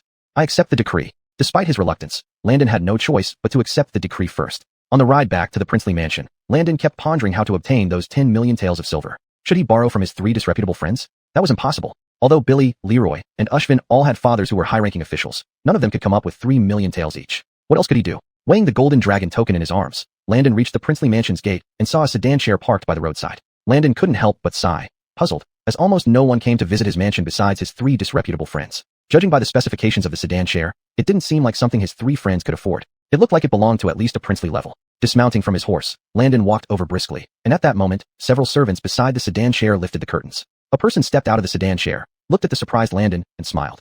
Your Highness, I came uninvited, please don't take offense. Chapter 26. The Northern Pacification Prince's Restlessness. The person who emerged from the sedan chair was 9 feet tall, dignified and handsome, with a faint smile on his face. It was none other than the Northern Pacification Prince, Elroy. Why did you come? Landon was genuinely surprised. He had not expected that this uninvited guest would be the Northern Pacification Prince. After all, it wasn't long ago that his father-in-law by marriage had arranged a matrimonial alliance for him, and the bride-to-be was none other than the Northern Pacification Prince's daughter, Allie. However, at present, Allie was still stationed in the Northern Frontier Army and would take some time to return. Therefore, their grand wedding would have to be postponed. Seeing Landon's surprise, the Northern Pacification Prince walked over and said with a smile, Your Highness, there's no need to be too surprised. I came here today especially to see you. Don't call me Your Highness. Just call me Landon. Landon thought, after all, this man would be his future father-in-law. Calling each other Highness all the time would surely create confusion later. In reality, without Landon's consent, the Northern Pacification Prince wouldn't dare address him so informally. The hierarchy within the royal family was extremely strict. Even if he, the Northern Pacification Prince, was a renowned general of the Southern dynasty with countless battle honors, he remained a subject, while Landon, regardless of how little favor he received from Beckett, was still a prince. Let's go inside the mansion for a cup of tea, uncle. Looking at the Northern Pacification Prince, Landon suddenly had an idea about the 10 million taels of silver. All right. The Northern Pacification Prince nodded, glancing at the composed Landon and feeling somewhat satisfied in his heart. In his view, Landon didn't seem to be as foolish and dissolute as rumors described. The two entered the mansion one after another, and immediately the Northern Pacification Prince smelled an unusual fragrance. This pleasant aroma must come from the perfumes and soaps sold by the fragrance workshop, right? The Northern Pacification Prince and Landon sat down in a pavilion in the courtyard. Alf Kiliana's son brought a tray with 2 teacups and a pot of hot tea. Indeed, the capital is a place where every inch of land is worth its weight in gold. Landon poured a cup of tea for the Northern Pacification Prince and said with a smile, "So, to save costs, I turned one of the warehouses into a workshop for perfume production." The aroma of tea mingled with the scent of natural floral essential oils, creating a tranquil atmosphere even in the courtyard. After sipping his tea, the Northern Pacification Prince looked at Landon and said, "Landon, I, Elroy, am always straightforward. So, let me be blunt with you. Go ahead, uncle." Landon nodded. Putting down the teacup, the Northern Pacification Prince said seriously, "When Waylon first proposed betrothing my daughter to you, I was reluctant. Do you know why?" Landon inwardly mused. He knew very well why. Across the entire capital, perhaps even Beckett secretly knew that Landon was one of the 4 notorious rakes of the city. As the only prince who didn't live in the palace, Landon led an unrestrained life with no one daring to discipline him, surrounded by friends who indulged in similar behavior. "I understand what you mean," Landon honestly replied. "It's because of my dissolute ways, isn't it? That isn't the main issue. After all, the person Waylon chose for you is my daughter." The Northern Pacification Prince furrowed his brow slightly, stroking it gently. "Saad has been commanding troops in the army for years. You can probably guess what kind of temperament she has. I'm worried that you two might not get along." He expressed his concern diplomatically. If translated more bluntly, he was essentially telling Landon that as a father, he didn't mind Landon's character, but Saad might not approve of him. However, to the Northern Pacification Prince's great surprise, Landon's eyes lit up instead of being discouraged. "That's wonderful. I don't want a delicate lady who just lounges around at home." Landon smiled. "A woman like Saad, who can command respect in the army and possesses both intellect and strategy, would be the perfect partner for me." Oh, hearing this, the Northern Pacification Prince also smiled, responding with a question. "So, Landon, are you not worried that when Saad returns, she might look down on you or even sabotage things, leading to a broken engagement?" "Why should I worry? It's our own marriage. Don't worry too much, uncle. I have everything planned out." Landon felt calm and spoke confidently to the Northern Pacification Prince. "Very well. Hearing that from you, I'm reassured." The Northern Pacification Prince nodded and said approvingly, "Today in the Imperial Court, I watched you debate with the Bjorn and the Censor. Even outnumbered 2 to 1, you held your ground without any disadvantage. Your words clearly demonstrated your strategies for governing the country. That's why I specially came to the prince's mansion to have a talk with you. You flatter me too much." Landon waved his hand, laughing bitterly. "If there were other options, I truly wouldn't want to show off my skills before Father Caden. Now he has given me an even bigger challenge, and I'm really worried about it." Though his words were tinged with a bitter laugh, Landon was already starting to plan in his mind. And in this plan, the Northern Pacification Prince would be an extremely crucial link. Sure enough, hearing Landon's words, the Northern Pacification Prince indeed became interested and asked, "What is it?" "Take a look at this item. Do you recognize it?" Landon raised his hand and placed a gold dragon token on the table in front of him. Gold dragon token. Upon seeing the token, the Northern Pacification Prince instinctively leaped up from the stone bench as if to perform a grand salute, but Landon hurriedly stopped him. "There's no outsider here, uncle. There's no need to be so formal." Landon was also startled by the Northern Pacification Prince's action. Had he not intervened, the prince might have already been kneeling and paying respects, having his future father-in-law kowtow to him. This thought alone made Landon feel uncomfortable. "Landon, you don't understand. This is the gold dragon token. Seeing this token is like meeting Waylon in person. Any subject must perform a grand salute." The Northern Pacification Prince was puzzled. Why would Waylon entrust you with this token? It wasn't surprising that he was puzzled because the South Caden had never given many tokens to his subjects, and most recipients were officials like the censors. "This is precisely what I plan to tell you. After Father Caden gave me this gold dragon token, he assigned me a task." Landon sighed and said, "He wants me to gather 10 million taels of silver within 3 days to be used for famine relief in the Jiangnan region." "How much did you say?" Hearing this, the Northern Pacification Prince shot to his feet, his face full of shock. Chapter 27, Landon's absence, and shock in the court. "You didn't hear wrong." Landon smiled bitterly and said, "When I first heard Father Caden mention this amount, my reaction was just like yours. But it is indeed true. It really is 10 million taels." Upon hearing this, Reese fell silent. This sum of silver would not only stun him, but also surely drop the jaws of even the current prime minister or a high-ranking official like the Minister of Revenue. Since Tobias had instructed Landon to figure out how to procure this sum, it must be because the Imperial Treasury cannot come up with such an amount. But if even the Imperial Treasury lacks funds, where could one find this money for disaster relief? "Landon, do you have any plan now?" Reese said, "If you need to gather this amount, while my princely house doesn't have much, I can still give you 50,000 taels for temporary use." These 50,000 taels were rewards bestowed by the Tobias upon Reese for his military exploits over the years. Beyond that, his salary among ministers was not particularly generous, so he did not accumulate much wealth. Hearing these words, Landon was deeply moved. It seemed that his father-in-law genuinely recognized him wholeheartedly. Otherwise, why would he be willing to financially support him like this? However, Landon shook his head and smiled. saying, "You don't need to contribute this money. I already have a plan." He then turned around and asked Kilianu's son to bring pen, ink, and paper. Right there in the pavilion, he drafted a list of names. Seeing the names on the list, Reese felt somewhat doubtful. "Uncle, please take a look at this list." Landon respectfully handed the ink still wet list to Reese and solemnly said, "After tomorrow's court session, I hope you will invite all the people listed here to your mansion." Upon seeing the names on the list, Reese's expression suddenly changed dramatically. Looking back at Landon, his eyes revealed traces of fear and shock. One couldn't blame Reese for being so alarmed, as the names on this list were all powerful nobles and influential ministers in the court. Regardless of anything else, these people held immense power even within the city, and their actions could shake the entire capital. Furthermore, the most challenging aspect was their intertwined relationships, which were extremely complex and deeply rooted, like ancient trees entwining together, making it impossible to single out one person without affecting others. "Landon, these are all important ministers and nobles of the Southern Dynasty now. What do you intend to do with this list?" Reese vaguely sensed a hint of ominous signs. "I'll keep you in suspense for now." Landon smiled slightly and said, "All you need to do is help me arrange one thing. Invite them to your mansion after the morning court session." But Reese hesitated. The usually decisive general in the army could not help but hesitate when faced with Landon's rather peculiar list. "Is Uncle finding this difficult?" Landon smiled and asked Reese. "It's not that, but, Landon, you should know that you must not provoke unnecessary trouble for yourself." The more Landon talked, the more uneasy Reese felt. He suspected that this young man seemed to be planning something big, something significant enough to shake the capital. "That's fine. If Uncle finds it difficult, then you can invite them all to my mansion instead." Landon laughed heartily and tactfully left an escape route for his future father-in-law. Of course, he knew well that Reese would never really bring people here. Doing so would be too embarrassing. "All right, I will handle this matter cautiously. Landon, it's late today. I'll take my leave now." Reese stood up and walked toward the main gate with his hands behind his back. "Please walk slowly, Uncle. I won't send you off far."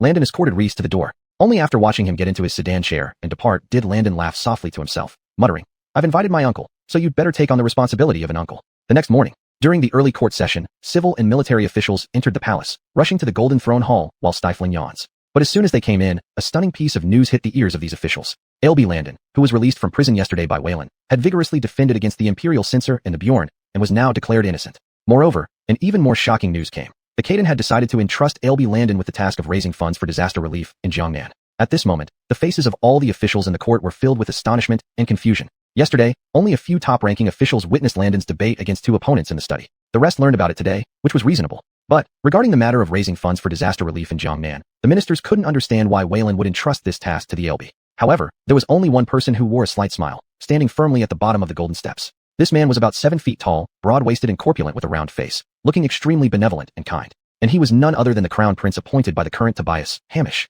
In recent days, Hamish had been supervising the country in the south and dealing with the disaster. He only returned to the capital last night by imperial order. During his time in Jiangnan, to raise the money for disaster relief, Hamish was almost unable to eat or sleep.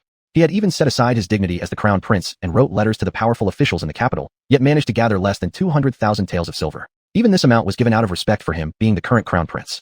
200,000 taels of silver, trying to help the people suffering from drought across thousands of miles in Jiangnan, was like a drop in the ocean, barely making any difference. But now, Hamish felt as if a heavy burden had been lifted off his chest. Who knew what Father Kaidan was thinking, but he actually entrusted this arduous task to the fourth brother. Thinking of this, Hamish felt very happy. It wasn't just because he could now get rid of this thorny issue, but also because it involved the struggle for power among the princes. If Landon failed to raise this sum of silver, leading to an even worse drought in Jiangnan, the emperor would certainly be furious. Judging by the severity of this matter, the fourth brother would surely be punished and likely wouldn't be involved in the power struggle again. While lost in these pleasant thoughts, Hamish suddenly noticed that someone was missing when the Tobias entered the Golden Throne Hall with attendants. That person was none other than his fourth brother, Landon. Not just him, but all the ministers, and even the Kaidan on the throne soon realized that Landon, this important figure, did not show up for the morning court session today.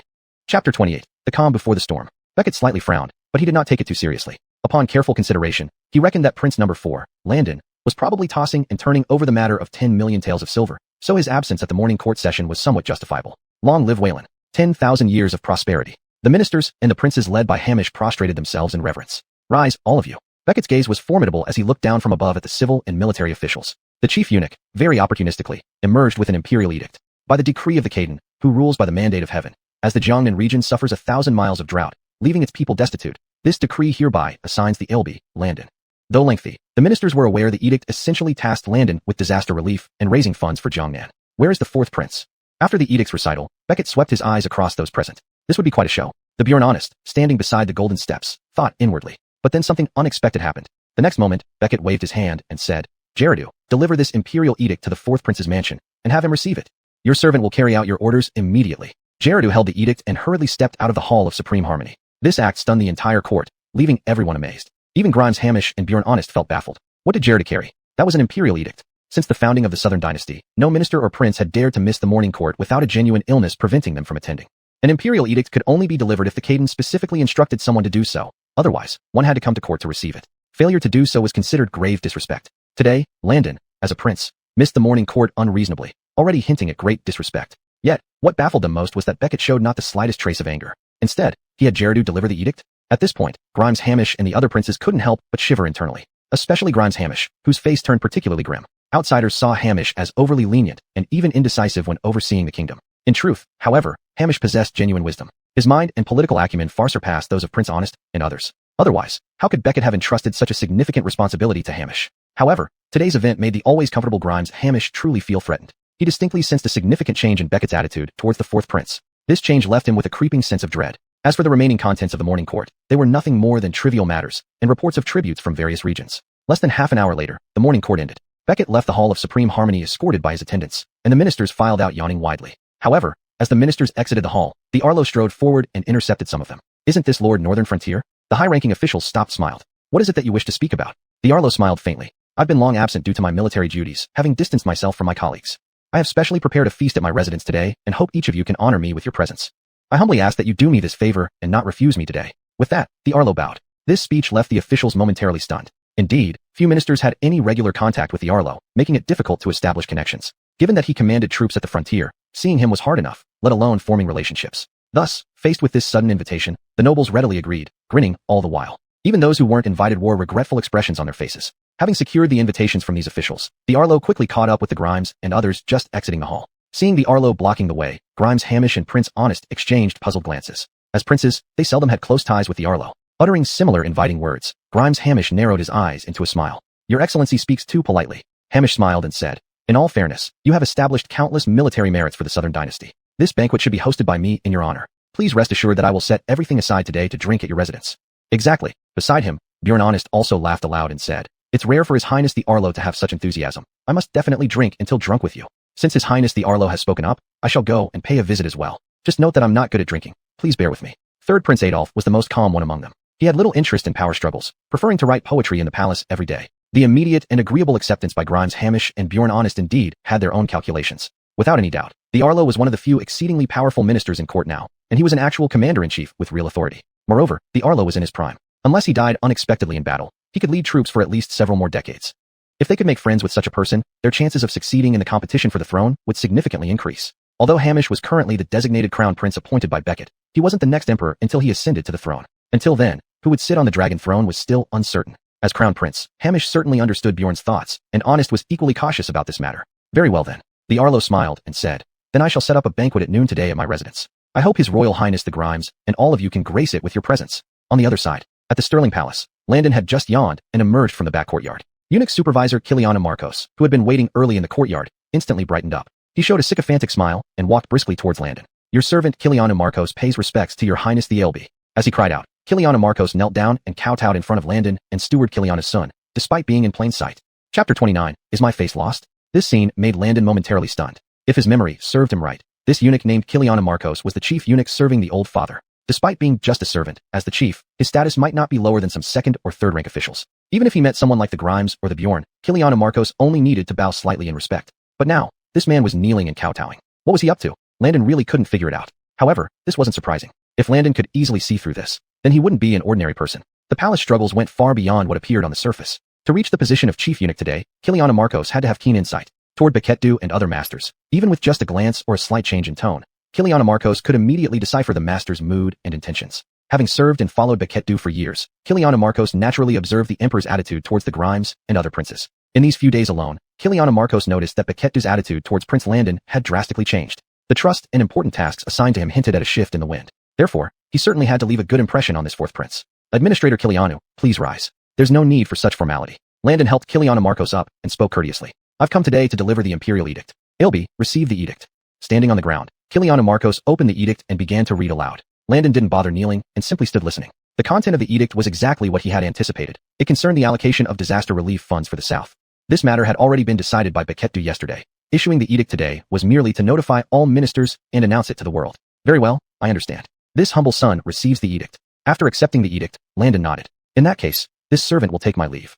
Kiliana Marcos bowed and left the mansion. Looking up, Landon checked the sky. It was nearly noon. By now, father-in-law Lord Bajan must have made all the arrangements. Thinking of this, a smile crept onto Landon's face. Mounting his horse, he headed straight for Lord Bajan's mansion. Meanwhile, at Lord Bajan's mansion, several dozen sedan chairs were already parked at the entrance, belonging to various nobles and high-ranking officials, with numerous servants waiting around. As noon approached, the officials disembarked from their sedan chairs, entering the mansion while exchanging pleasantries. In the main hall of Lord Bajan's mansion, several grand feasts were already set up. Upon entering the main hall, Lord Bajan greeted them with a warm smile and invited them to their seats. Such an attitude greatly impressed the officials, who hurriedly exchanged greetings with Lord Bajan. It was known that Lord Bajan was often referred to as the iron-faced general of Southern Dynasty, rarely showing favor to anyone except the emperor. Yet today, Lord Bajan's actions, including hosting a splendid banquet, left them feeling honored and surprised. Grimes arrives. Bjorn arrives. Third prince arrives. Soon, led by Grimes Hamish, the three princes arrived at the mansion. The officials quickly rose from their seats, bowing to welcome Grimes Hamish and others. You all don't need to be so formal. Please sit down.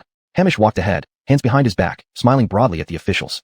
He and Princes Honest and Adolf sat at the most prestigious table in the entire hall, even the dining table carved from jade. The officials also took their seats, and Lord Bajan naturally sat with the Grimes. It's rare for Lord Bajan to host a feast personally. I, Honest, feel extremely honored and humbled. Allow me to toast to you. Before Grimes Hamish could speak, Bjorn Honest stood up first, holding a wine cup and finished it in one gulp. However, this move instantly irritated Grimes Hamish, and even some officials frowned. Although this wasn't a state banquet nor in the palace, but at Lord Bajan's private feast. Grimes Hamish, as the eldest legitimate son of Becket and having supervised the country for years, deserved precedence over Prince Honest in making the first toast. At this moment, Bjorn Honest's action seemed disrespectful and lacking in etiquette. In short, he clearly didn't take the Grimes Hamish seriously at all. Third Prince Adolf frowned beside him, just about to speak when Hamish chuckled, praising Honest's capacity for wine. With one word, he brushed over the awkward situation. The Fadi observed this, inwardly admiring how Hamish, as the current Grimes, certainly had a broader demeanor compared to Honest. As for Honest's thoughts, the Fadi saw through them clearly. Though Becket was still in his prime, Honest already showed an eagerness to vie for power among the princes. When the time came and Becket was no more, how much bloodshed would ensue in the fight for the throne. However, the Fadi didn't care much about these matters. The real protagonist of today's so-called family banquet wasn't him. Everyone, I did not actually invite you here today, Fadi loudly declared. I merely acted on behalf of someone else to bring everyone to my residence. Oh, upon hearing this, the nobles and ministers in the hall displayed looks of confusion. How so? Grimes Hamish, somewhat puzzled, asked the Fadi. Even back in the palace, Hamish had sensed that this banquet wasn't simple. And now, hearing Fadi's words, it confirmed his earlier suspicions. Seeing the minister's puzzled expressions, Fadi saw no reason to continue with the charade. His task was to gather all these people in his mansion, but the one who would take the stage next was Landon, not him. Ilby, everyone is now assembled. Perhaps you should address them now. Fadi glanced towards the door and announced. Just as the ministers and the Grimes were still taken aback, they saw Landon stride in from outside the door, dressed in a snow-white robe. In the next moment, under everyone's gaze, Fadi actually stood up from the seat of honor and stepped aside. Landon, then, directly took the seat of honor, his eyes calm, looking down upon the hall filled with nobles and ministers. Chapter 30. What face do you have? Silence. The hall full of nobles and ministers fell silent. Even the Grimes and others were stunned. Under everyone's watchful eyes, Landon walked in from the main hall entrance and even sat on the seat of honor reserved for the Burt. Everyone's minds short-circuited for a brief moment, and some even thought they had seen wrong. This silence didn't last long. Moments later, the main hall was filled with uproar. Why has His Fourth Highness come? What does this mean? Why is His Fourth Highness sitting in the place of honor? Strange, did the Burt invite him today? The noble ministers, each puzzled, turned their heads to ask each other. Fourth brother, why have you come? Seated among them, Third Prince Adolf frowned slightly and questioned Landon. And Bjorn Honest was even more blunt, glaring furiously and shouting. Second, who allowed you to take the seat of honor? Only the Grimes Hamish remained silent, but his small eyes buried in fat revealed a thoughtful look. Why can't I be here? Landon laughed heartily and retorted. To be honest, it was this prince who asked the Burt to host this banquet for me. If I shouldn't sit here, where else should I sit? What tricks are you up to? Bjorn Honest's face was grim. There was no need to elaborate on the hatred between him and Landon. He simply could not believe this young man would kindly host a banquet. Landon frowned and said, Second, it's not your time to speak. Don't be noisy. I will tell everyone what's going on later. However, this remark almost made Bjorn Honest faint from anger. Bang! Bjorn Honest slammed the table hard, pointing at Landon and yelling angrily. Fourth brother, you are too audacious. Are you disregarding all hierarchy and seniority? What he hated most, despised most, was Landon's calm demeanor even in the face of chaos. In response, Landon just smiled faintly and said, This time, I am hosting the banquet by Father Caden's order. How about it? Second, do you dare to defy Father Caden? Ridiculous. Hearing this, Honest sneered coldly. If Father Caden gives orders to someone else, I would believe it, but you? After being thrown into prison by Father Caden recently, he would entrust you with an important task? Are you trying to fool ghosts? That's enough, that's enough. At this point, the Grimes Hamish finally stood up. He stopped Bjorn Honest, his chubby face trembling slightly, and said smilingly, Why spoil a good feast with brothers quarreling? We're all brothers. Second, don't get so angry. Then, Hamish turned to Landon and asked with a smile. Fourth, if you are acting under the imperial edict and inviting the Burt to help organize this gathering, surely you didn't just invite us for dinner, right? At this moment, if anyone still thought Landon had invited them purely for a meal, they must be somewhat dull-witted. More importantly, Hamish's timing couldn't have been better, as it both diffused the tension between Landon and Honest and forced Landon to reveal the purpose of the banquet. Furthermore, with these words, Landon was undeniably pushed to the opposite side of everyone else. At this moment, the hall full of noble ministers were all staring intently at Landon, wondering what this young man intended to do. But there were also some astute officials who noticed something amiss and felt a growing unease in their hearts. Regardless of the true purpose of today's banquet, it was unusual enough that the ALB Landon could get the supposedly impartial General Ironface, the Burt, to assist him. Facing the gazes of the entire hall, Landon still leaned back in his chair calmly. This prince is straightforward and doesn't like beating around the bush. Each person present is a prominent minister in the court, many of whom are dukes or nobility, enjoying vast wealth. I invited all of you to the Burt's residence today for only one reason: to raise 10 million taels of silver for disaster relief in Jiangnan. I'm sure you know that Jiangnan has been suffering from severe drought for over 3 months. The Southern Dynasty is aware, and Father Caden is deeply concerned, yet the funds for disaster relief have not been resolved. Landon looked at the assembled ministers and said calmly, "Today, I hope you all can prioritize the nation and the people, and generously contribute to alleviate the disaster." After finishing this speech, the noble ministers in the hall were momentarily stunned. But shortly after, the main hall erupted with laughter. Looking at Landon, the ministers' expressions couldn't hide their ridicule and mockery. So this little brat has come to ask for money from them? Leaving that aside, before Landon, Prince Hamish had already done the same thing once. Even on the day he returned to the capital, Hamish had visited several influential ministers, asking them for silver. But even with almost exhausting the Grimes' face, Hamish barely managed to gather a few 100,000 taels of silver. Yet now, Landon actually dared to ask for 10 million taels of silver from them in one go. Wasn't this simply madness? These influential ministers, were such towering figures in the capital that their very footsteps could make the entire city tremble. Hamish could only get a few 100,000 taels of silver from them by relying on his status as the Grimes, which made these ministers give him some face. But you, Landon, are just a lowly-born ALB.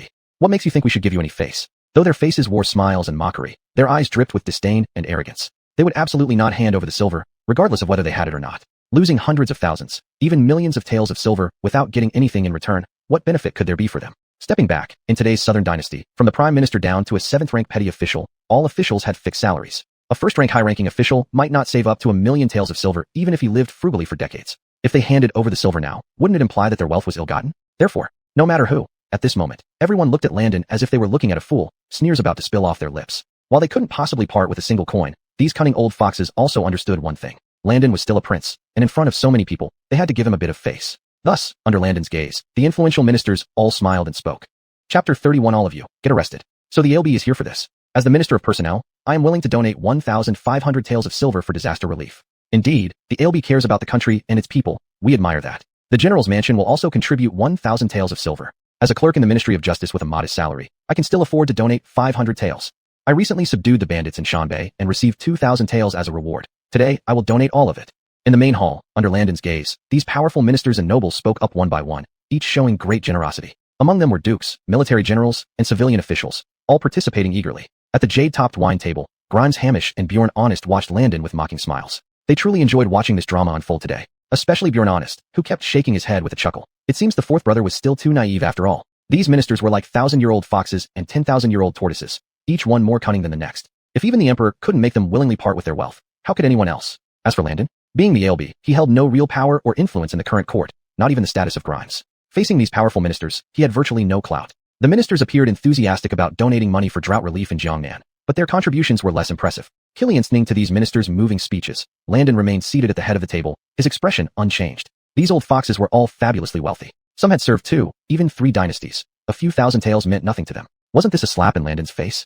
To them, this amount of silver wasn't even a drop in the bucket, and Landon didn't expect much from such paltry sums anyway. Beside him stood the Devon King Elroy, slightly frowning. Before Landon spoke, Elroy didn't know what Landon intended. But when Landon mentioned taking money from these officials, the Devon King shook his head inwardly. Despite spending most of his life in the military, he had followed the Javier on many campaigns and understood the court's affairs well. Trying to get money from these old foxes? Not an easy task, perhaps as hard as climbing to heaven. Elroy couldn't help but glance at Landon, curious to see what strategy his future son-in-law would employ. Finally, Landon spoke. Looking at the ministers' generous faces, Landon smiled faintly. I knew you all are true patriots, generous and caring for our people.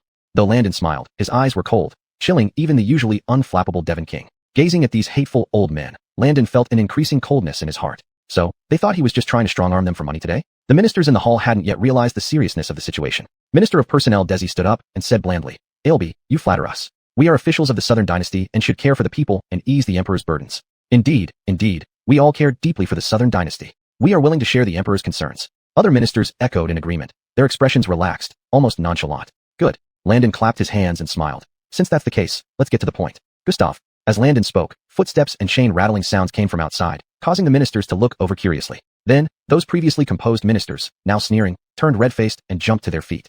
In front of everyone, a group of royal guards escorted 7 or 8 men bound in iron chains into the hall. However, these chained individuals weren't ragged prisoners. Instead, they were richly dressed, fair-skinned young men. All of them came from the families of the invited ministers. "Let me go, you audacious censorate officers. Dare you arrest me? I'm the son of Minister of Personnel Desi. If you don't untie me, I'll have you all executed once I'm free. You have no reason to grab people recklessly. You are rebelling, a bunch of dog slaves." Among these young masters was Landon's old acquaintance, Vernon. They were pushed around by the imperial guards and lined up, kneeling on the ground with loud thuds. When these young masters saw their own fathers sitting in the main hall, they immediately started wailing at the top of their lungs. This scene made the powerful ministers whose sons had been arrested almost vomit blood with anger. At this moment, Gustav, the chief of the censorate, strode in from outside and bowed to Landon, saying, "Ailbe, all the people have been brought here."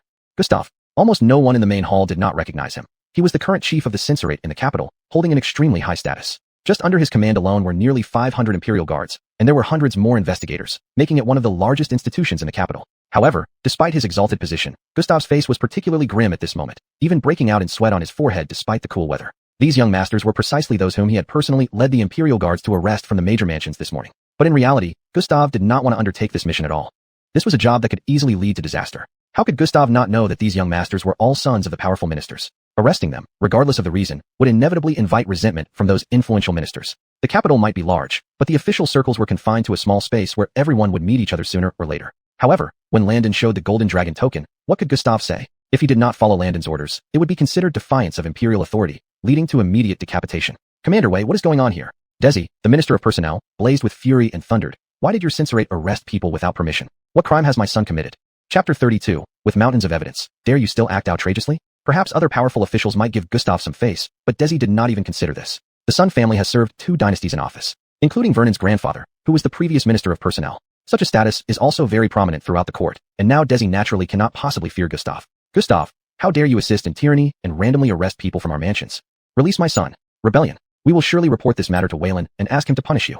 Other officials whose sons or grandsons were arrested at this time also had cold expressions, standing up one by one to confront. With such an attitude, no matter who came here, they would likely feel a mountain-like pressure on their back. Facing the accusations of many officials, what could Gustav explain? He truly did not know how to start, only seeking help by looking at Landon on the head seat. Admittedly, he was the one who made the arrests, but the order came from Landon with the gold dragon token. Seeing Gustav staring directly at Landon, the officials almost immediately understood. But when they realized that Landon was behind this, their expressions turned increasingly angry and resentful. Putting aside Landon's low status as merely the Emperor's 4th prince, even if this thing was done by the Grimes Hamish, they would never let it go easily either. "Your Highness 4th, should you not give us an explanation?" "Landon, you have quite the nerve, actually daring to drive the censorate to arrest people recklessly. Christ, being a prince is true, but isn't it inappropriate to abuse power, mock ministers, and disregard national law like this?" At this moment, several officials have already completely torn their faces off with Landon. Initially, they just wanted to tease Landon happily. But now, since Landon has directly arrested their sons and grandsons, is there any need to continue maintaining polite appearances? Moreover, Landon is only the 4th prince. No matter what, there's no need for them to be wary. And the 2nd prince, Honest, sitting on the side, showed even more shock and horror. He didn't understand where the 4th prince got the guts to directly arrest the sons and grandsons of several officials like this. This is certainly going all out to offend others. Even if today's matter can pass, the grudges between the 4th prince and these officials are thoroughly settled. However, the 2nd prince, Honest, did not make a sound but continued to watch coldly. He hopes Landon dies. In the current murky situation, he certainly won't interfere. While the 3rd prince, Adolf, frowned and looked at his 4th brother in puzzlement. Grimes Hamish likewise took a high-handed attitude toward it. For him, this incident turns out to be a good thing. After today, during tomorrow's early morning court session, the officials targeted by Landon will definitely lodge complaints against Landon at the Golden Hall. At that time, if Beckett gets furious, even if he doesn't cut off Landon's head, he might strip him of his prince identity and expel him from the palace. Seeing Landon remaining silent, Minister of Personnel Desi angrily shouted, "Why aren't you talking? Landon, we must get an answer today." "Answer?" Hearing this, Landon only gave him a faint glance and chuckled lightly. "All right, you do have some courage. Fine, this prince will explain to you." While speaking, Gustav handed over a small book. Vernon, son of Minister of Personnel Desi, 3 months ago drank at Qinshan Tower, fought over the Flower Queen, and beat a young merchant traveler to death on the spot. Afterwards, instead of repenting, Vernon took advantage of the night, bringing servants and soldiers, killed the family of the merchant traveler moored at the capital city dock, and burned the ship. Landon glanced indifferently at Vernon kneeling on the ground and asked, "Mr. Sun, are any words exaggerated about what I just said?" Originally, Vernon had a face full of anger, but hearing Landon point out his crimes immediately made his face pale. The son of General Killian violated the chastity of 5 women 2 years ago while visiting Hushi State Prefecture, leading to 3 committing suicide by drowning and 2 dying outside government offices after failed reports. The son of Duke Su, in Waynon State Prefecture, occupied nearly 2,000 acres, swallowing up most of the farmers' fields, causing numerous refugees. Landon spoke calmly, continuously pointing out the crimes of the 6 or 7 young masters. Silence filled the main hall, with the officials having extremely cold expressions. None dared to speak first. "Do any of you think what I say today is unjust?" After finishing, Landon's gaze swept around sharply. Landon, you're spouting nonsense. When did we ever do such things? You're defaming us with your foul mouth. If you have the guts, bring out the evidence. Without any proof, on what grounds did you arrest us? On the ground, Vernon and the others started to shout in defiance. Each crime Landon mentioned was extremely serious. Of course, they would not just confess. That would be courting death themselves. Oh, Landon laughed, his expression suddenly turning ice cold. He shouted angrily, still dare to be defiant. If this prince had no evidence, would I have arrested you all outright? As Landon's thunderous roar echoed, Gustav again retrieved items from the soldiers beside him. Russell, a petition signed by thousands of blood handprints was revealed before the eyes of the powerful officials. This is the blood letter petition by the refugees in Waynon State Prefecture and the peasants whose land was seized, suppressed by you, Mr. Sue, in the local prefecture government. Landon then opened a bag, inside which were a severed finger and several blood-stained fingernails. Seeing these items, Vernon's face turned deathly pale once more. These are the severed finger and nails of the flower queen you tortured. As a courtesan with no way to report to the authorities, she kept this evidence all along. Landon's face was grim as he produced several more pieces of evidence, leaving the young master speechless. This grand chessboard today was already laid out by Landon long ago. These pieces of evidence were also secretly delivered to the capital by special individuals under the authority of the Gold Dragon token, without anyone knowing. Then, Landon said coldly, if you think this prince forged the evidence, then this prince can bring up the witnesses for these cases. How about that? This. At this moment, the faces of the officials and the young masters bound in chains on the ground all turned exceedingly ugly. Chapter 33. Did I say I was going to let you go? Now they finally understood that Landon had meticulously planned everything before inviting them over. Moreover, they were more acutely aware that if these matters reached Beckett's ears, there would be serious consequences. At that time, no matter how prestigious their positions were, Beckett would likely be furious beyond measure. Then, it wouldn't just be a matter of throwing some silver to resolve the issues. Not only did the ministers' faces resemble those who had eaten dirt, appearing exceptionally grim. Prince Heir Hamish and Prince Second Honest, sitting there, felt as if they were sitting on pins and needles, their faces becoming increasingly difficult to see. A significant number of the young masters from these ministers' families were good friends with Prince Second Honest, especially Vernon. This guy loved women but also took pleasure in torturing beautiful women. None of the courtesans or maidens who fell into his hands remained unscathed. Prince Second Honest was most aware of this because he had also frequently indulged in debauchery with Vernon. And what Prince Heir Hamish worried about at this moment was his future prospects. As the crown prince, Hamish was the oldest among the four brothers. Landon was merely in his 20s, while he was already in his 30s and even had a son. Due to frequent battles in Bayong, Beckett often focused on military affairs. Having been monitoring the country beside Beckett for years, whether it was state affairs or documents sent by various prefectures, quite a large portion had been reviewed by him on behalf of Beckett. However, who could have imagined that under this seemingly peaceful scene, Landon could uncover so many blood-soaked truths? If Beckett found out about these matters, as Grimes, Hamish would naturally bear immense responsibility. In contrast, Prince III Adolf seemed relatively calm. This was entirely because he seldom left the palace and was not involved in ministerial politics. Finally, Prince Heir Hamish and Prince Second Honest couldn't remain seated any longer. Standing up, Hamish walked to Landon's side with a smiling face and patted his shoulder, saying, "Fourth brother, this is really taking things too far. Isn't today supposed to be about raising funds for disaster relief? Besides, at such a grand banquet, why stir up unpleasantness?" While speaking, Hamish exchanged meaningful glances with the ministers, loudly declaring, "Believe me, your excellencies will surely not turn a blind eye to disaster relief." On one hand, he acted as a mediator. On the other, he continually gave secret signals to the ministers. This situation was obviously a choice of paying a fine to avoid calamity. As long as the money was sufficient and he, the crown prince, persuaded a little more, these matters could certainly be smoothed over. After all, Landon came here to get money. He couldn't possibly want to offend so many ministers to the death, right? Of course, Hamish had his own considerations too. This move wasn't just to minimize and resolve major issues, it was also for his own benefit. Just as Hamish finished speaking, Prince Second Honest, who had earlier been aggressive and furious, stood up as well. Letting out a few awkward laughs, Honest said, "Fourth brother, listen to eldest brother and second brother. Let's keep this matter between us. Later on, we can have them apologize with silver. Isn't that enough?" Turning to look at the ministers, Prince Second Honest continued. "Also, fourth brother mentioned earlier that disaster relief is urgent. Your excellencies shouldn't feign deafness now." His words clearly told these ministers to hurry up and pay up. Why not spend some money to resolve an issue when it could be done easily? Why wait until it reached Beckett's ears and everyone was disgraced? Seeing the crown prince Hamish and Prince Second Honest act in concert, the ministers' expressions darkened further. Each having climbed to their current position, they were all shrewd. Even without the crown prince and princess hints, they knew exactly what this meant. Besides, Landon held concrete evidence that could ruin their families and descendants. At this moment, even if they hated Landon to death, these ministers had no choice but to admit defeat. The crown prince and second prince are right. The Sun family is willing to contribute 1 million taels of silver for disaster relief. My General Killian's mansion is willing to donate 90,000 taels of silver.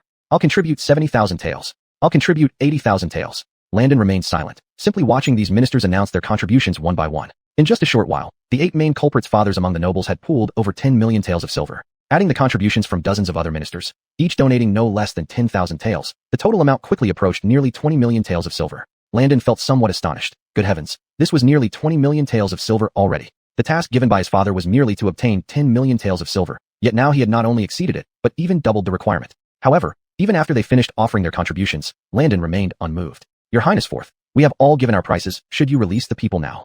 Minister of Personnel Desi asked with a darkened face, enduring his anger in silence. Why are you in such a hurry? Landon glanced at him and replied with a faint smile. This prince only saw you announcing your contributions, but I haven't seen any silver drafts. How can I release them without money? Don't you understand the principle of trading cash on delivery?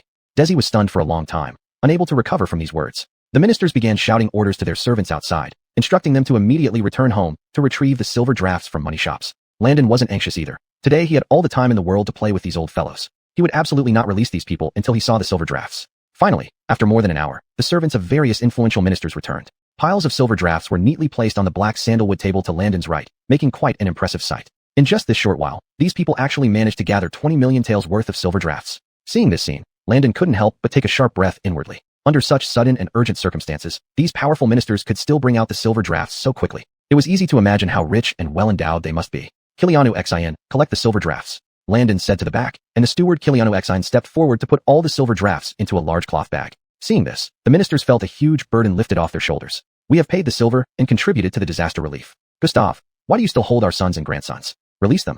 Desi, deeply concerned about his son, immediately demanded of Gustav. However, before Gustav could nod, Landon's somewhat teasing voice rang out. Release them? When did I say I was going to let them go? Chapter 34, One Road, / As Landon's voice echoed, Steve froze, and all the powerful ministers in the hall were stunned as well. The Grimes Hamish, Bjorn Honest, and others frowned deeply, looking at Landon in confusion, unsure of his intentions. Your Highness, are you playing tricks on us? Minister of Personnel Desi's face darkened as he gritted his teeth and asked. Each of them had contributed a large sum, several 100,000 taels from the senior statesman, while the other intimidated officials each contributed over 10,000 taels. The banknotes were taken away by Kiliana Sun under everyone's watchful eyes. So now that the money was taken, no release. What was the logic behind this? However, Landon's next words sent chills down their spines. The laws of the Southern Dynasty have had one clear clause since Caden Taizu founded the nation. Landon said calmly. In the Southern Dynasty, even if the son of heaven breaks the law, there is no pardon. He shall be judged like a commoner. Princes and nobles are no exception. Boom. These words immediately set off a storm throughout the main hall. Your Highness, what do you mean by that? Desi's face turned fierce as he asked. You demanded 10 million taels for disaster relief. We managed to gather 20 million taels for you. Besides, our sons and grandsons wore shackles for half a day. That's right. Don't get too cocky. Are you making fun of us? Even if Waylon knew about this, so what? Prince, you overestimate yourself. If we hadn't paid this silver, Waylon would at most rebuke us. Do you think we're afraid of you? Originally, everything was agreed upon. For these power holders, under the mediation of Grimes Hamish and Bjorn Honest, they had all been willing to settle for a loss to avoid trouble. But then, who could have imagined that after accepting the payment, Landon wouldn't abide by their deal? Such humiliation, who could endure it? After all, these men were either hereditary dukes, imperial generals, or high-ranking officials like secretaries. Even if Beckett became enraged by these events, what could he do? As the ruler, he couldn't imprison all of them without causing chaos in the court. Moreover, Landon obviously didn't plan on letting this go easily, which further enraged the ministers. Just 20 million taels of silver. Are you really going to think that's enough to cleanse your sins?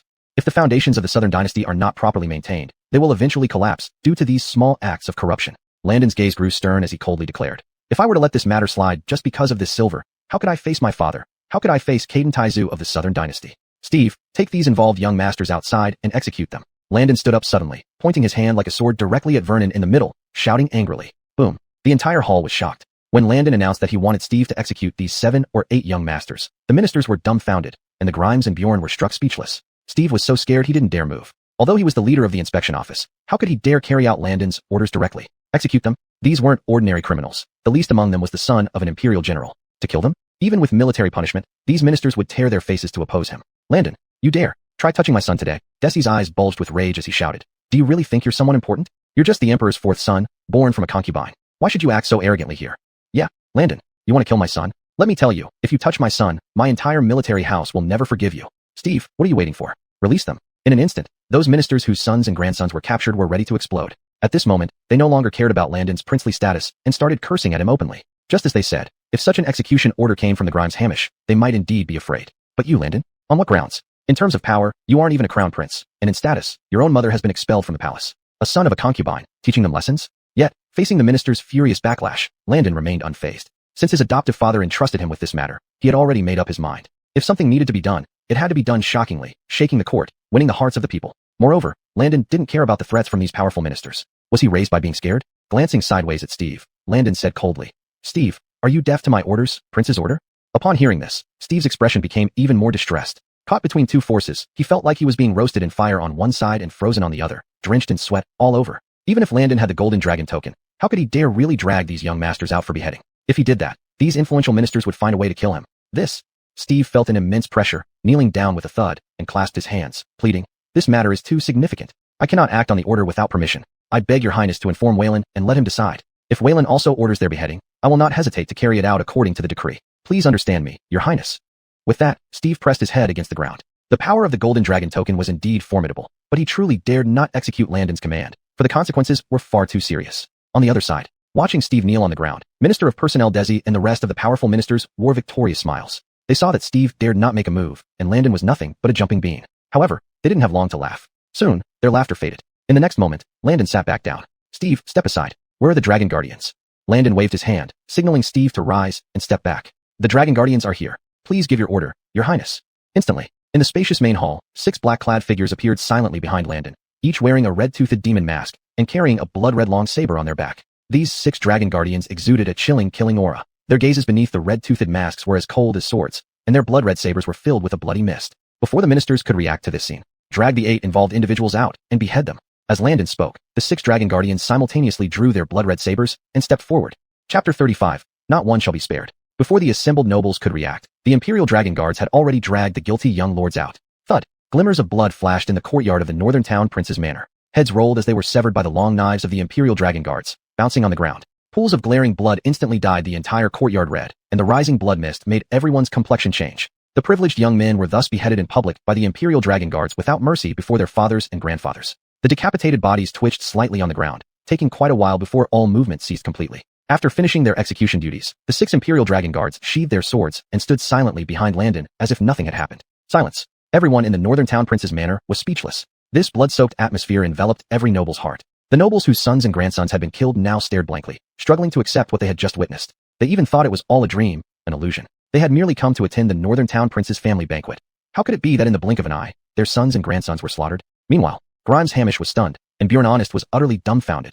Honest's face turned pale, sweat beading on his forehead, his expression extremely grim, lips trembling nonstop. Even third Prince Adolf was also visibly shocked, staring at the scene in the courtyard, unable to utter a word. It's over. Everything is over. Grimes Hamish staggered, almost losing his balance. Northern town Prince Elroy closed his eyes slightly at this moment.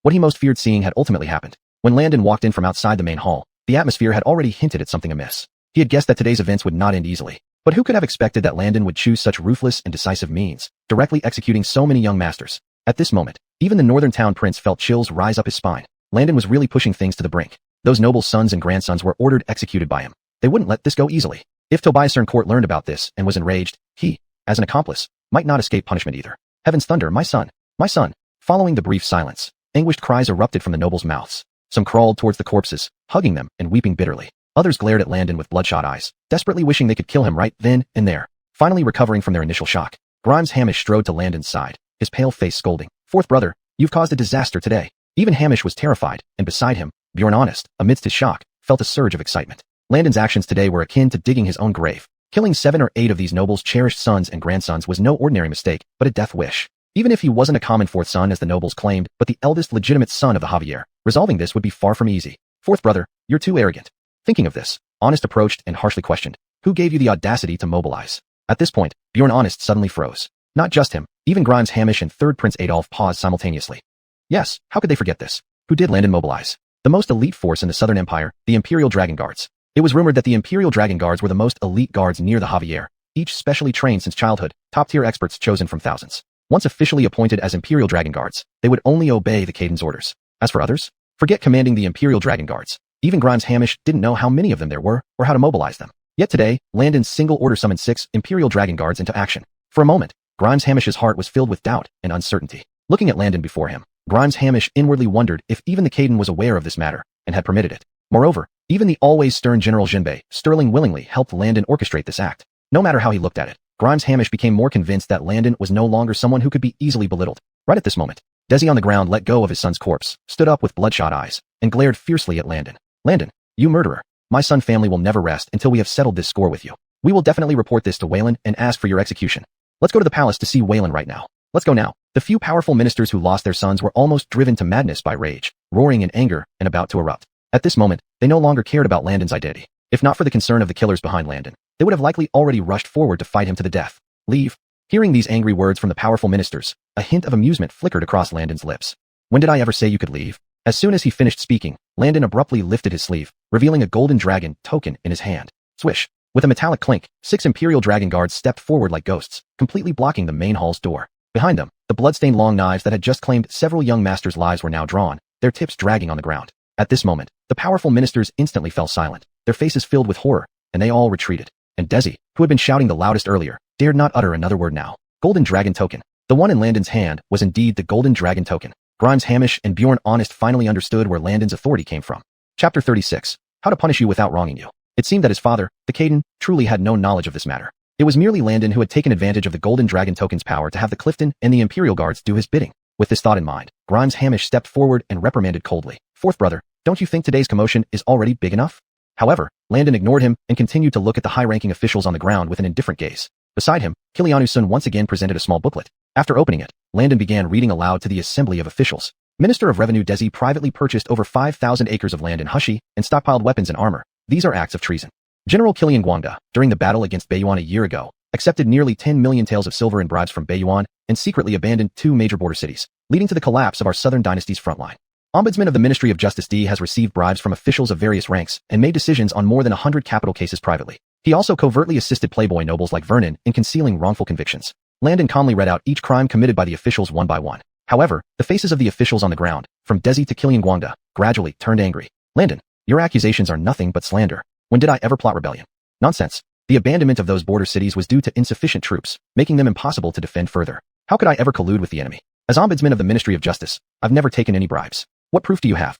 Seeing Landon continuously list their crimes, the officials such as Desi couldn't help but react. Speaking of Desi, he indeed bought quite a lot of good farmland in Hushi. But, was this considered a crime? Throughout the court, many officials with substantial assets had purchased land in other regions. He had just bought more than most. Owning more farmland naturally required hiring people to manage and guard it, but he had never privately stored armor. According to Southern Dynasty law, possessing weapons was not illegal, but hiding armor was a serious offense. As for others like Kilian Guangda and D, they were nearly spitting blood from anger at Landon's accusations. These so-called charges were all exaggerated and framed on them. Yet, no matter how loudly they shouted in protest, Landon paid them no attention. Witnessing this scene, Grimes Hamish and Bjorn Honest were both stunned. Wasn't Landon deliberately framing these officials? Others might not know, but could they not? Among the officials Landon named today, there were even those who had served in both dynasties or whose ancestors had held office for 3 generations. Now saying they were plotting rebellion? Even if Beckett were here, he wouldn't dare make such bold assertions. However, only the Clifton standing beside Landon appeared pale with horror. While Grimes Hamish and others couldn't understand Landon's actions, the Clifton immediately saw through his intentions. When Beckett ascended the throne from Caden Taizu's hands, he had once used ruthless measures to cleanse the court.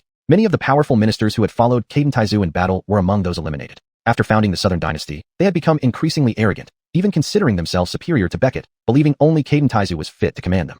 How could Beckett tolerate such insubordination as a ruler? The Clifton clearly remembered how Beckett handled those powerful ministers back then. He accused them of rebellion and executed them, confiscating all their assets. Landon's actions before him now made him momentarily feel as if he were seeing Beckett when he first ascended the throne. Meanwhile, Landon felt no emotional ripples inside. Protesting? That's exactly what he wanted. If he didn't let them protest, how could he justify confiscating their properties and stripping them of their positions? To others, this might seem outrageous, but Landon understood this was true imperial strategy. In fact, from the beginning of his plan, Landon was very clear about one thing. If he had humbly asked these powerful ministers of the Southern Dynasty for 10 million taels of silver for disaster relief, they would never have given it. Unless disaster struck them directly, these officials cared little for the lives of commoners. For them, drought in Jiangnan or elsewhere wasn't something they should concern themselves with. As long as it didn't affect them, everything else was negligible. In Landon's eyes, why had the Southern Dynasty failed to reclaim the cities and territories lost to Beiyuan? Why were famines still occurring throughout the country? These problems are all closely related to the pests in the court. Today, he invited these powerful ministers to Reese's mansion, and it was not merely for the sake of 10 million taels of silver. Landon's true intention was to set an example by punishing a few of the most troublesome ones to Jingshira Chaotingthe. As for the accusations of slander by Desi and other powerful ministers, thinking of this, Landon couldn't help but sneer. These scoundrels worse than pigs and dogs did exploit the people and amass fertile lands through ruthless means. They formed cliques and harmed the court's laws and regulations.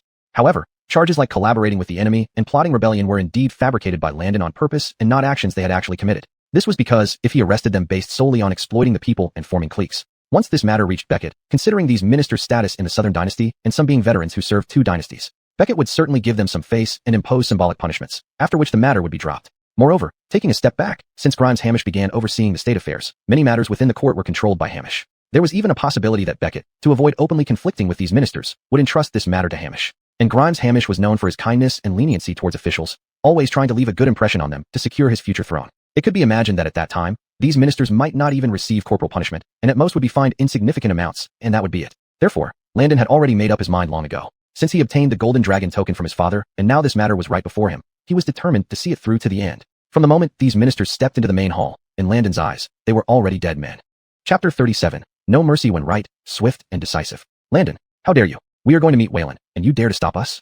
If you have the ability, then produce evidence. Don't sow discord. We have been loyal to the Southern Dynasty and to Wayland. When have we ever conspired with the enemy or betrayed our country? How dare you defame loyal ministers? At this moment, Desi and a few powerful ministers were still standing in the main hall, pointing at Landon and shouting. However, the 6 dragon guards blocking the entrance behind them made them feel an increasing sense of unease. Add to that, Landon's thunderous actions earlier, killing their children and grandchildren, which made their scalps tingle even more. Therefore, despite still shouting at Landon now, their momentum had diminished greatly. Some ministers were even secretly signaling Prince Hamish and the Bjorn Honest, hoping for their intervention, because they were truly afraid. What if Landon got angry and ordered the dragon guards to behead them all? Evidence. Landon laughed and said coolly. Originally, this prince was too lazy to argue with you, but looking at your attitude, it seems you're not willing to accept it. Of course not. You slandered us. How can we be content with that? Desi shouted. You said I was planning a rebellion? Show evidence. When did I privately store armor? Yes, show evidence if you can. If there's proof, we will die without complaint. Otherwise, this matter won't end. General Killian beside him also pointed at Landon, his face filled with anger. All right, I'll show you the evidence so people won't say I arrested people baselessly. Landon smiled lightly and clapped his hands towards the door. The 6 dragon guards immediately opened a path, their sudden movements startling the ministers into retreating several steps.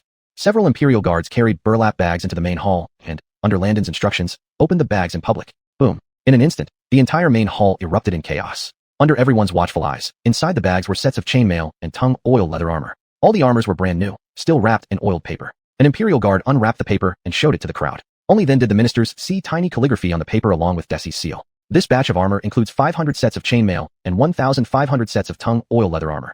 All the armors are well preserved, with seals from Lord Sun's residence on the oiled paper. The evidence is undeniable. The Imperial guard bowed and announced loudly. Next, more Imperial guards entered with various documents. These are General Killian's letters to the Northern Yan's enemy generals, all intercepted. And this is a contract showing Mr. Donald from the criminal ministry accepting bribes, again confirmed by a seal. At this moment, Desi's face changed from flushed to deathly pale. He walked forward, tore open a bag, examined the armor inside, and checked the seal repeatedly. The seal indeed belonged to him, yet he never did such a thing. Other ministers also approached, flipping through the evidence Landon meticulously prepared for them, unable to believe their eyes. Frame up. This was pure and simple frame up. For a moment, these ministers were so enraged by Landon's actions that they couldn't speak, trembling as they pointed at him, almost dying of indignation. Desi, Killian Guangda, D, and 5 other ministers, a total of 8 people, are guilty of numerous crimes, with irrefutable evidence. Landon's gaze hardened as he coldly said, with the golden dragon token in hand, this prince has special imperial permission to execute first and report later. Bring them all to prison and give each one 100 lashes from military canes. As soon as he finished speaking, Landon waved his hand, his robe fluttering as his aura grew imposing. Obey. Seeing Landon's order wasn't to kill, Gustav finally breathed a small sigh of relief. However, the punishment of 100 military cane strikes would likely make these pampered ministers wish for immediate execution. Military canes were different from ordinary corporal punishments. Even 10 strokes could tear flesh through clothes. 100 military cane strikes? These old men would likely be reduced to cripples even if they survived. Of course, this wasn't Gustav's concern as long as Landon didn't order their execution. Everything else was manageable. Seeing the Imperial guards coming to arrest them, powerful ministers like Desi panicked. Prince Landon, how dare you? I have served as an official for 2 reigns. Even Wayland doesn't dare to lay a hand on me. Try touching me. Grimes, save me. Bjorn, save me. A few smart ministers scrambled and struggled, crawling to the feet of Grimes, Hamish, and Bjorn Honest, wailing incessantly. Desi was particularly cunning. He hugged one leg of the Clifton without letting go, pleading with him to save him. Seeing that this scene might spiral out of control, the Clifton had no choice but to turn to Landon and plead, Ailby, spare them the military cane. 100 strokes will kill people. This was not because the Clifton pitted these ministers who were about to be punished.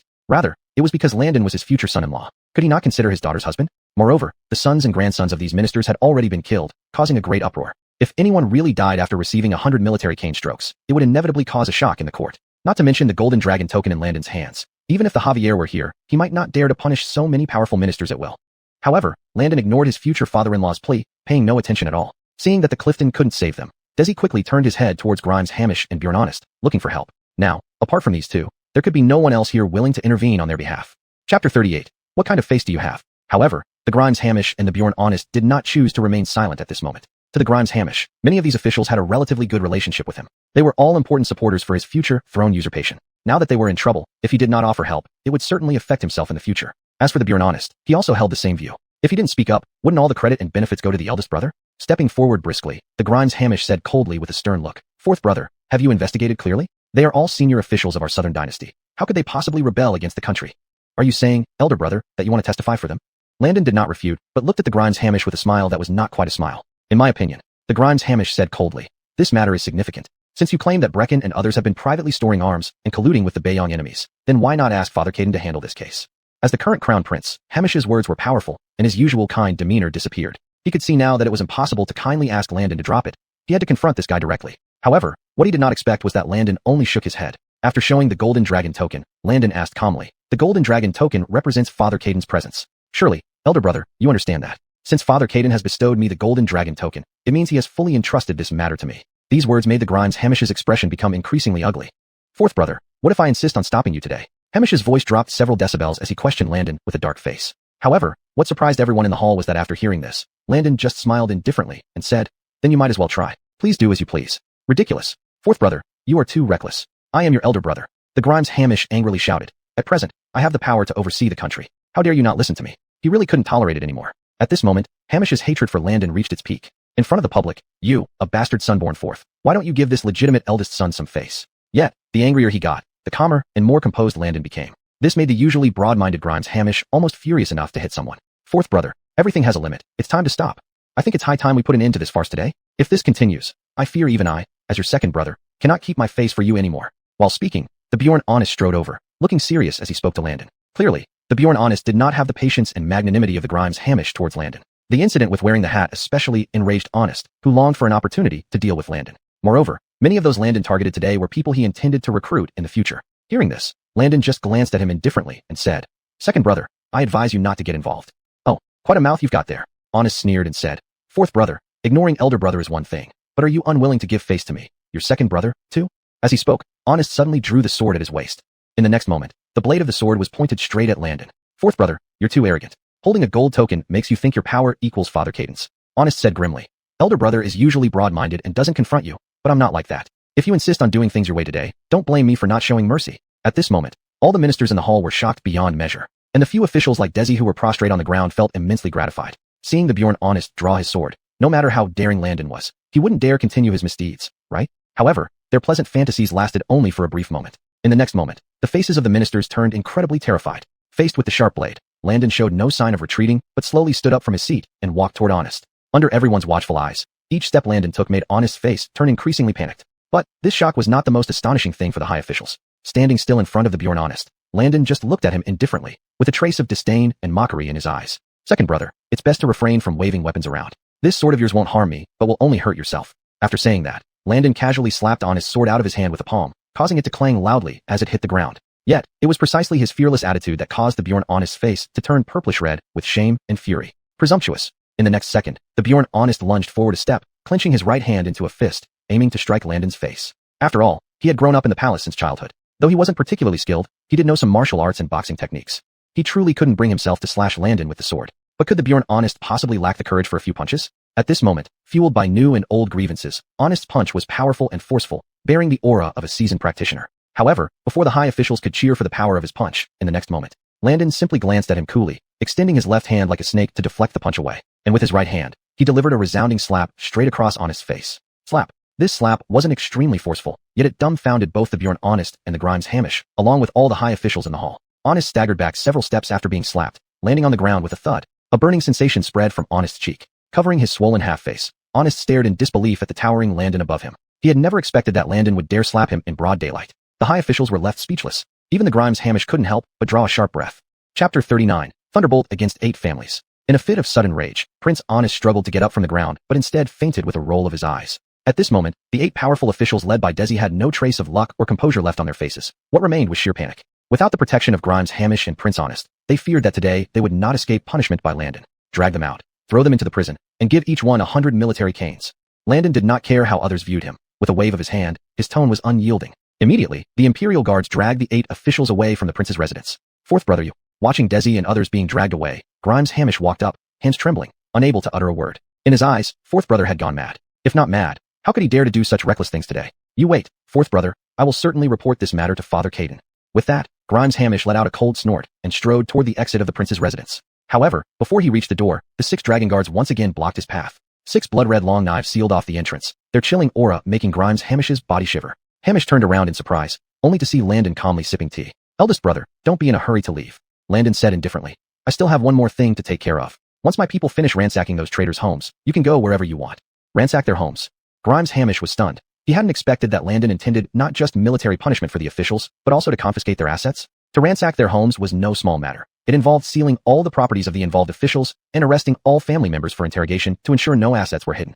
This action, coupled with Landon's earlier order to execute the sons and grandsons of these officials, clearly aimed to completely destroy their family lineages. Thinking about this, Grimes Hamish's face turned wooden as he plopped down onto a stool. Meanwhile, chaos erupted across the capital city. Inspector General Steve personally led hundreds of Imperial Guards to consecutively raid the residences of powerful officials like the Minister of Revenue's mansion, General Killian's mansion, Donald Chief Clerk's mansion, and so on. Within half a day, under Landon's orders, the inspectorate carried out rapid and decisive raids on the residences and properties of 8 influential officials. The families of these officials had no idea what was happening, and Steve didn't bother to explain. All were shackled and hauled off to the inspectorate for questioning. As for the confiscated properties, they were even more astonishing. On the streets of the capital, countless citizens gathered to watch box after box of gold, silver, and jewels being moved from the mansions onto carts by the Imperial Guards. Each raided household revealed vast quantities of silver, along with numerous treasures like jade, antiques, and priceless artifacts. Beyond the physical objects, there were countless deeds to land and estates in various places. Suddenly, the entire capital was abuzz with chatter. By late afternoon, Steve finally returned to the Northern Defense Prince's residence to report. Your Highness, the residences of the 8 traitorous officials have been completely ransacked.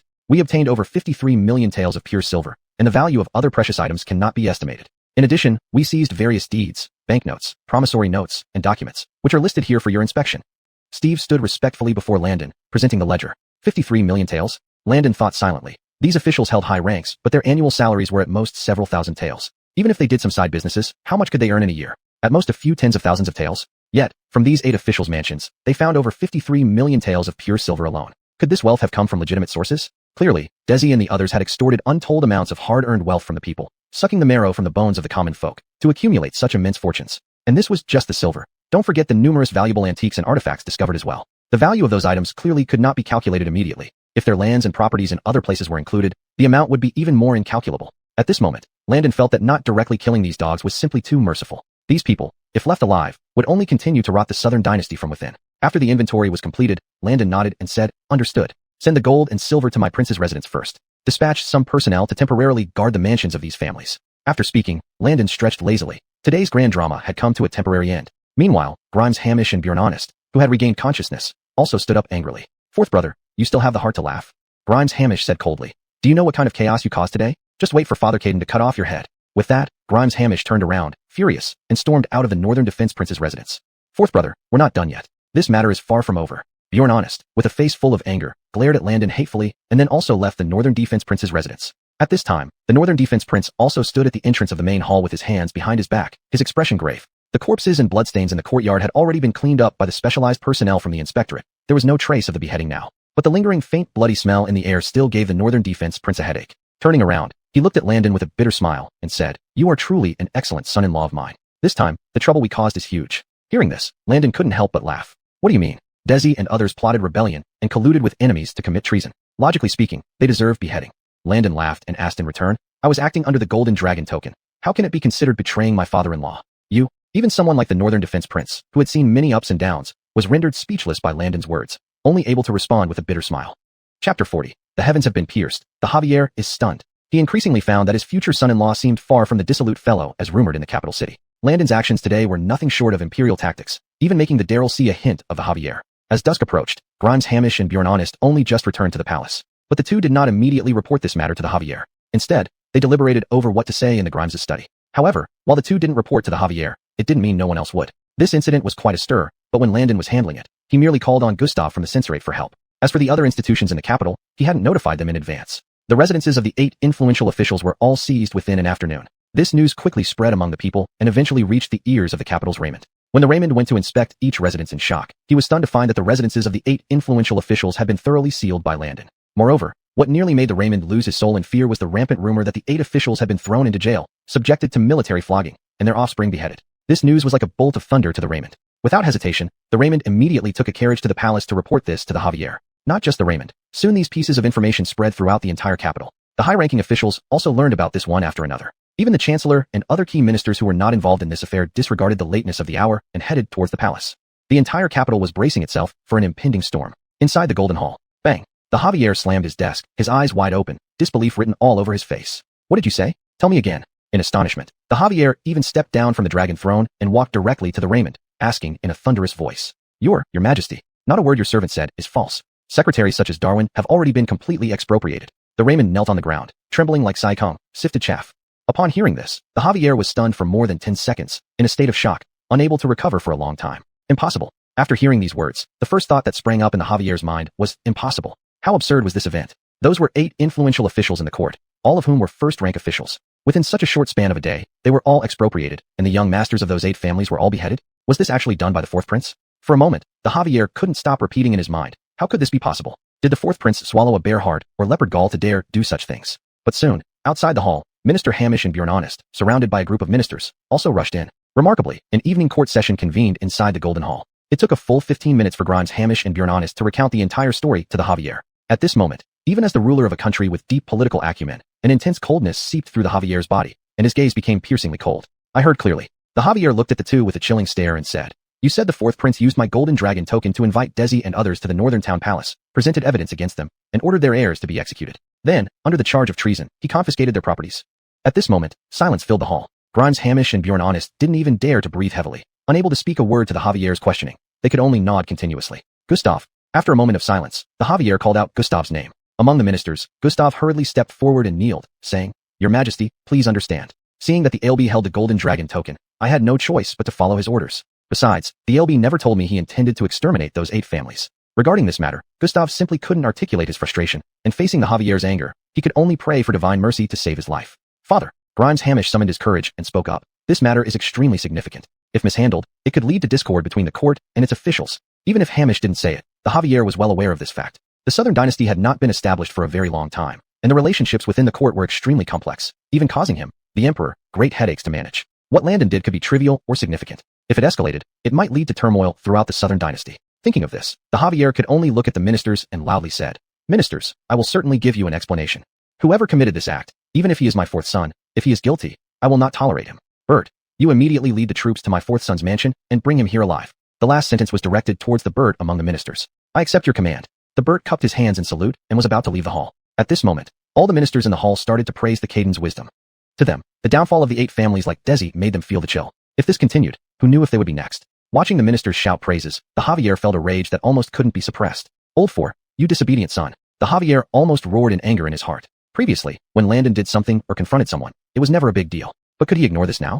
Those 8 ministers were all high-ranking officials in the court, some even serving 2 emperors, and they were casually stripped of their properties by Landon. Now, how should the other ministers view him as an emperor? This disobedient son not only failed to help solve problems, but brought disaster instead. Thinking of this, the Javier trembled with anger. However, just at this moment, a sharp voice outside the hall announced, "ALB has arrived." At this moment, all the ministers looked at the entrance of the hall. Grimes Hamish and Bjorn Honest stared angrily at the figure walking in from the door. The Javier's face was dark as water, his dragon eyes staring coldly at Landon as he entered the hall. Chapter 41. Ironclad evidence. Who would dare to question? Walking straight into the Golden Throne Hall, Landon faced the indignant gazes of the court officials and the mischievous expressions of his elder brothers who were stirring up trouble. Landon's demeanor was remarkably composed, even as the Caden on the dragon throne glared at him with eyes that could devour him whole. Landon chose the simplest response to all this. He pretended not to see. The Edric wasn't nearly as quick. By the time he reached the palace gate, Landon had already dismounted from his horse. This incident had caused a great stir throughout the capital. Landon knew without a doubt that before nightfall, someone would certainly lodge a complaint against him with the Caden. Rather than wait for the Caden to send soldiers to arrest him, it would be less troublesome to come forward voluntarily. Standing confidently in the middle of the hall, Landon cupped his hands and said, "Your humble son pays homage to your majesty." Bang! Beckett nearly shattered the imperial desk with a slap, bellowing angrily, "Rebellious son, look at the mess you've made." Seeing Landon's completely untroubled expression, Beckett's fury only intensified. This rebellious son probably wouldn't feel the impending disaster even if he tore a hole in the sky, right? Yet, Landon feigned confusion and asked, "What does your majesty mean? I don't understand what you're talking about." "You don't know?" Beckett's face was cold, asking angrily, "Rebellious son, tell me, what have you done today?" Seeing this rebellious son actually smiling, Beckett's anger flared even higher. "Oh, so that's what your majesty is asking." Landon smiled indifferently and said, "Your humble son merely cleared out some traitors for the Southern dynasty today. There's no need for your majesty to commend me. It was just my duty." As for the Caden's angry expression, Landon didn't pay any attention. He was fully aware that the Caden couldn't punish him right there in court. However, his words enraged many of the high-ranking ministers present. Among them were those who had been invited to the Edric's mansion today. Although their homes weren't raided, they were all terrified and had paid over 100,000 taels of silver. With Beckett backing them now, they naturally lost any respect or fear they once had for Landon. Nonsense. Ministers like Brecken are all loyal generals of the Southern dynasty. How can you accuse them of rebellion? This is utter nonsense. Wayland is wise and enlightened and will see through your lies. Several ministers stepped forward, rebuking Landon. Other officials chimed in agreement. In their view, Landon's actions were absurd. How could he accuse others of treason without solid evidence? For a moment, the hall was filled with uproar. After his initial wrath, Beckett returned to his dragon throne. But as he sat down and reflected on the entire situation, a flicker of doubt and uncertainty clouded his mind. Looking at the calm Ailbe in the hall, Beckett's unease deepened. After his initial outrage, Beckett realized that this matter was not as simple as it seemed. Although the fourth prince has always been labeled as a wastrel by outsiders, those are merely their opinions. As a father, he had never truly understood what his illegitimate fourth son was capable of, or what kind of person he really was. Considering the consequences of today's events, could Ailbe not foresee the seriousness? Moreover, the person Ailbe sought help from was none other than the Edric, the coldest and least friendly official in the court. This point struck Beckett with particular surprise. By marrying his daughter Allie to Landon, he had hoped to strengthen the relationship between himself and the Edric. Knowing how the Edric usually disregarded others, Beckett was amazed that he would willingly help Landon with such an unprecedented major event today. If his rebellious son was merely a pampered young lord, how could he possibly command the support of the Edric? These 2 points made Beckett increasingly convinced that this matter was not as simple as it appeared. Now, despite his rage, Beckett felt a growing curiosity. He wanted to see what justification this rebellious son could provide. In the hall, facing accusations from the ministers, Grimes Hamish, and Bjorn Honest, Landon remained calm. Royal guards, bring in the evidence. Landon called out to the outside of the hall. A few moments later, several royal guards entered the hall carrying boxes and sacks. In front of the court and Beckett, the royal guards opened the boxes and bags, revealing the letters of treason, chainmail armor, lacquered bamboo armor, and other pieces of damning evidence. All of these are the irrefutable evidences I have collected regarding the treason and collusion with the enemy by Brecken and 7 other officials. Not only that, to save their sons, each of them offered several 100,000 taels of silver as ransom right there in the Edric's mansion. Landon stood with his hands behind his back, sweeping a proud gaze over the court officials as he said, "If this is not enough, I found countless valuables in their residences, including 50 million taels of pure silver alone." As he spoke, Landon took out the list compiled earlier by Steve from his robe, stepped forward, and respectfully handed it to Beckett. This series of actions left the ministers, who had been clamoring just moments ago, completely stunned into silence. None of them had anticipated that Landon could produce such an overwhelming amount of evidence. On the dragon throne, Beckett picked up the list without uttering a word, his face growing increasingly grim as he read on. Just the pure silver totals over 53 million taels, not to mention the innumerable other treasures. Good, very good. Bang. Beckett slammed the list onto the imperial desk, shocking the ministers into alarm. Beckett was well aware of the corruption among his ministers, but he had never imagined they would dare to embezzle such an enormous sum right under his nose. 50 million taels of silver. The treasury might not even have enough to cover a fraction of that amount now. At this thought, Beckett's gaze suddenly turned like a sharp blade, fixing upon Grimes Hamish. Over the years, a large portion of the administration of the Southern Dynasty had been handled by Hamish, who merely reported to Beckett after resolving matters. Yet, under Hamish's regency, a massive corruption case had erupted right here in the capital, beneath the Emperor's own watch. Eldest brother. Beckett cast a cold glance at Grimes Hamish and said ominously, "After we settle today's matter, the Caden shall have some words with you privately." This one sentence made Grimes Hamish shudder involuntarily, only daring to nod in agreement with his head lowered. Turning his gaze back to Landon, Beckett took a deep breath, his anger gradually dissipating. But a bigger question now occupied his mind. Chapter 42. Fourth son, how did you learn my tactics? Now, looking at Landon who stood calmly in the center of the hall, Beckett's doubts grew heavier. Beckett had never truly liked this illegitimate fourth son. Initially, when he sent Landon and his mother Janna out of the palace, it was with the intention of not fully acknowledging this son. Yet, no one could have predicted that Landon did not perish outside the palace, but instead grew up steadily to firmly hold the position of the Ailbe. That aside, what made Beckett most uncomfortable was that everyone in the capital knew that Landon, this Ailbe, was the foremost of the 4 prodigal sons of the capital. But now, Landon had done something so astounding, even Beckett himself felt shocked. How could a playboy be capable of such a deed? Not just Landon, even Beckett himself would never dare to directly take on these 8 influential ministers so aggressively. Returning to the dragon throne, Beckett took up the small report presented by Landon once again, examining it carefully. This time, he indeed found some clues. The report meticulously recorded the various crimes of treason committed by these 8 influential ministers. Even the exact date and location where Desi hid armor were detailed. Such thoroughness, Beckett believed, would be difficult to achieve even if he dispatched his elite guards for several months of covert investigation. As the ruler of the country, Beckett's mind was sharp. What did this imply? It implied that the so-called evidence presented by Landon couldn't possibly be genuine. Moreover, Beckett didn't believe that Desi, as the Minister of Revenue, would dare to rebel under his watch. At this thought, Beckett suddenly felt a shock. Using false evidence to arrest senior officials and exterminate their descendants, seizing all their properties for the state treasury. This strategy bore an uncanny resemblance to the decisions he made when he took over the imperial seal from Caden Taizu in his youth. All these evidences must have been fabricated by Landon privately. And these 8 influential families, even if they wanted to appeal for justice, were now imprisoned, their descendants killed, and all their possessions gone. There was no chance left for them to clear their names. After all, dead men tell no tales. Thinking about this, Beckett's gaze turned serious, his face pale, his eyes locked onto Landon. It's too similar. The actions taken by fourth son are eerily similar to what he himself did when he was young. But, can the environment in which today's princes live compare to the situation when he first ascended the throne? Today's southern capital appears peaceful and prosperous, yet Landon possesses such ruthless imperial strategies. Even Grimes Hamish cannot match him in this aspect. Lost in thought, Beckett remained silent for a long time. However, the ministers in the hall had no intention of letting Landon off easily. While their relationship with Desi and the other 8 ministers wasn't intimate, today they were united in determination to bring down Landon. For they well understood the principle that when one's neighbor falls, one is endangered. If today it's Desi and others, tomorrow it could be anyone. Among all the officials, few could truly claim innocence with certainty. Your Majesty, you cannot overlook this matter. The injustice suffered by Secretary Sun and others is unbearable. These elderly men fainted after receiving military punishment. Yes, Your Majesty. How could the ALB dare act on such deadly matters without your permission? This shows utter disregard for the law. Everyone in the capital is indignant. Your Majesty, you must punish the ALB today, otherwise, I will crash my head against the golden dragon pillars until I die.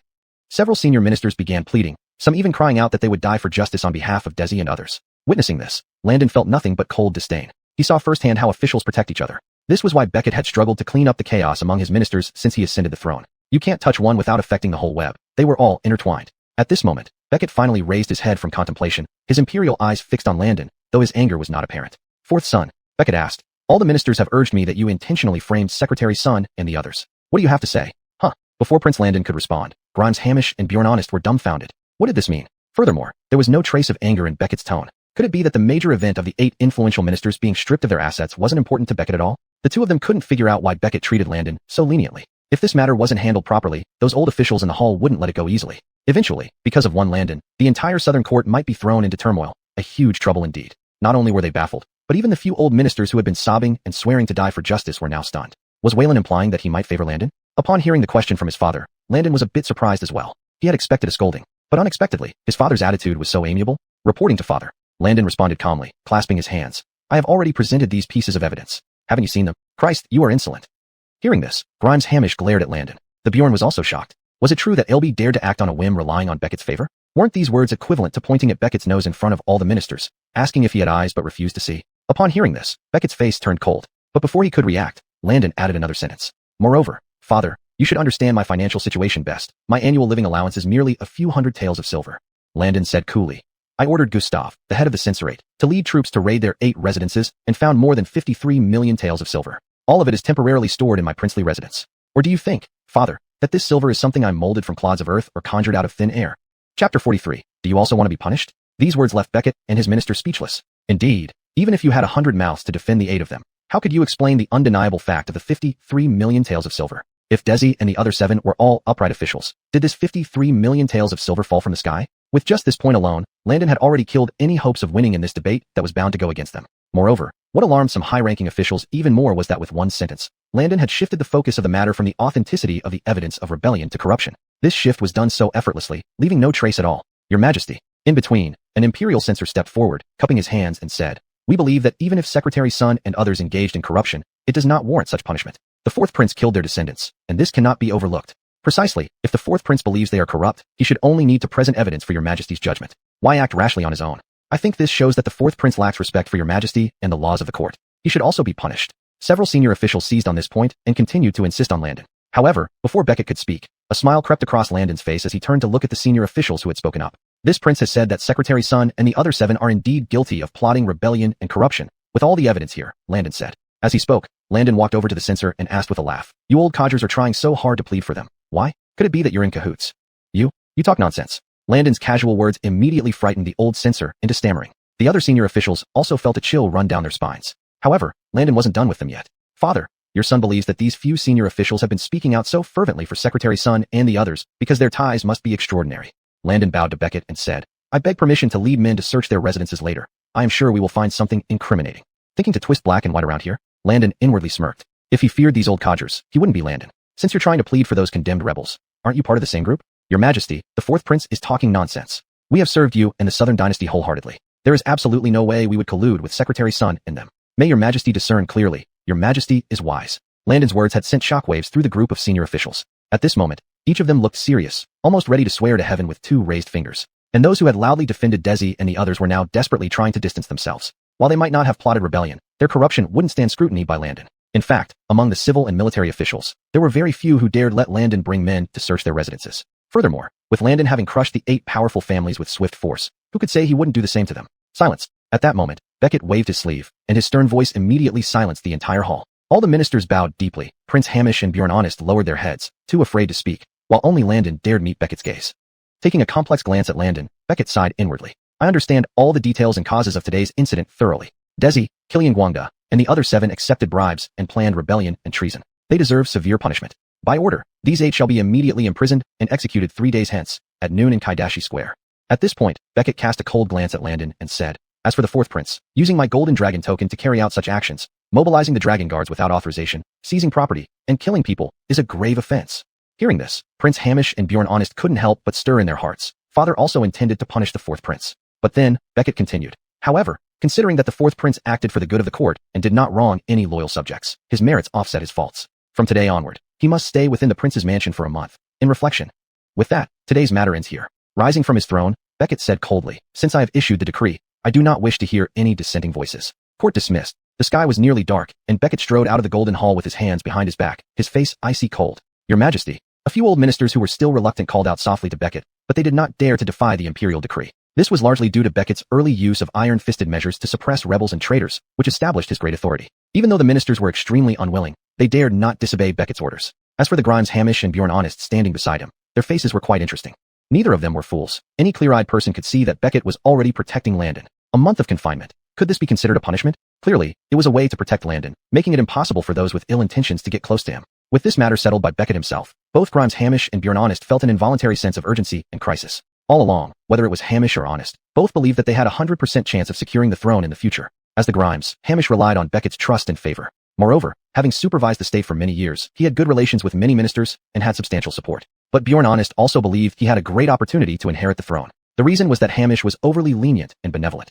Even if he became emperor, he would be just an ordinary ruler. Besides, the southern dynasty's borders were frequently troubled by wars. Hamish lacked military prowess and understanding of military strategy, which happened to be Honest's strong point. However, today, both felt that the throne seemed less secure for them. The reason was the tremendous change in their father's attitude toward Ailby Landon. Chapter 44. Should I thank you? Thinking of this, the two exchanged glances and silently walked out of the grand hall before heading towards the Grimes' study together. Although they would still compete for the throne in the future, neither wanted to have an additional competitor. Seeing that the ministers and Grimes' eldest brother had dispersed, Landon also stepped towards the exit of the grand hall. But just as he reached the entrance, Kiliana Marcos, the eunuch superintendent waiting outside, hurriedly called out to Landon. Fourth Imperial Prince, Waylon asked you to go to his imperial study. He has matters to discuss with you. Kiliana Marcos bowed respectfully and spoke. Understood. Landon felt somewhat speechless internally. It was almost dusk. Surely, his old man wouldn't be feeling generous today and planning to have him stay overnight in the palace, right? Upon arriving at the imperial study, Landon stood outside and announced with a bow, Father Caden, your son has arrived. Enter. Becket's voice, devoid of any emotion, echoed from inside the study. Hearing it, Landon entered the study. He saw that Becket had already changed out of his imperial robe and now wore a plain golden yellow casual gown, sitting on a black rosewood chair in the study. Everyone leave. Becket ordered, and all the serving maids inside the study and the eunuchs outside promptly withdrew. This not-so-large study quickly left only the father and son facing each other. Though seated, Becket's gaze was sharp and authoritative, giving off an imposing aura as if looking down upon Landon directly before him. Those extremely sharp eyes seemed like they could dig a gap into Landon, making all the fear and panic hidden within him surface completely. But unfortunately for Becket, he sighed inwardly.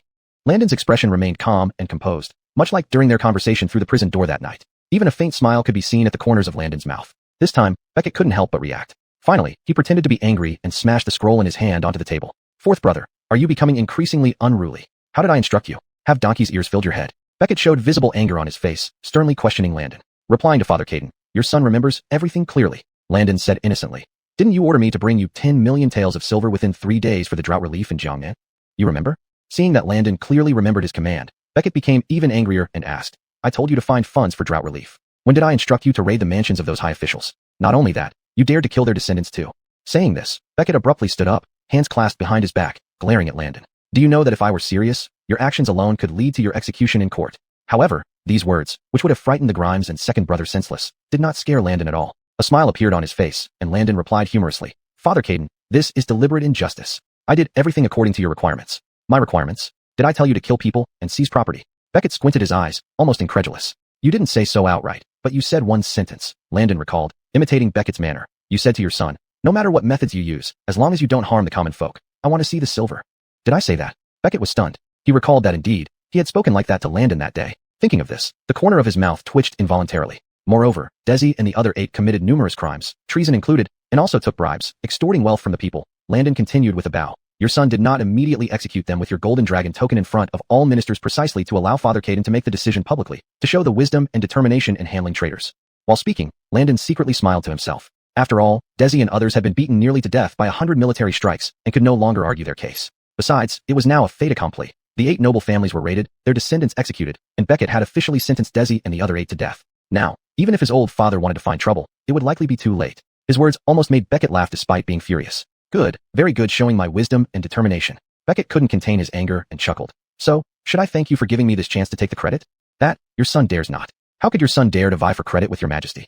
Landon said straightforwardly. Looking at Landon, who was not shorter than himself, Beckett felt extremely complicated.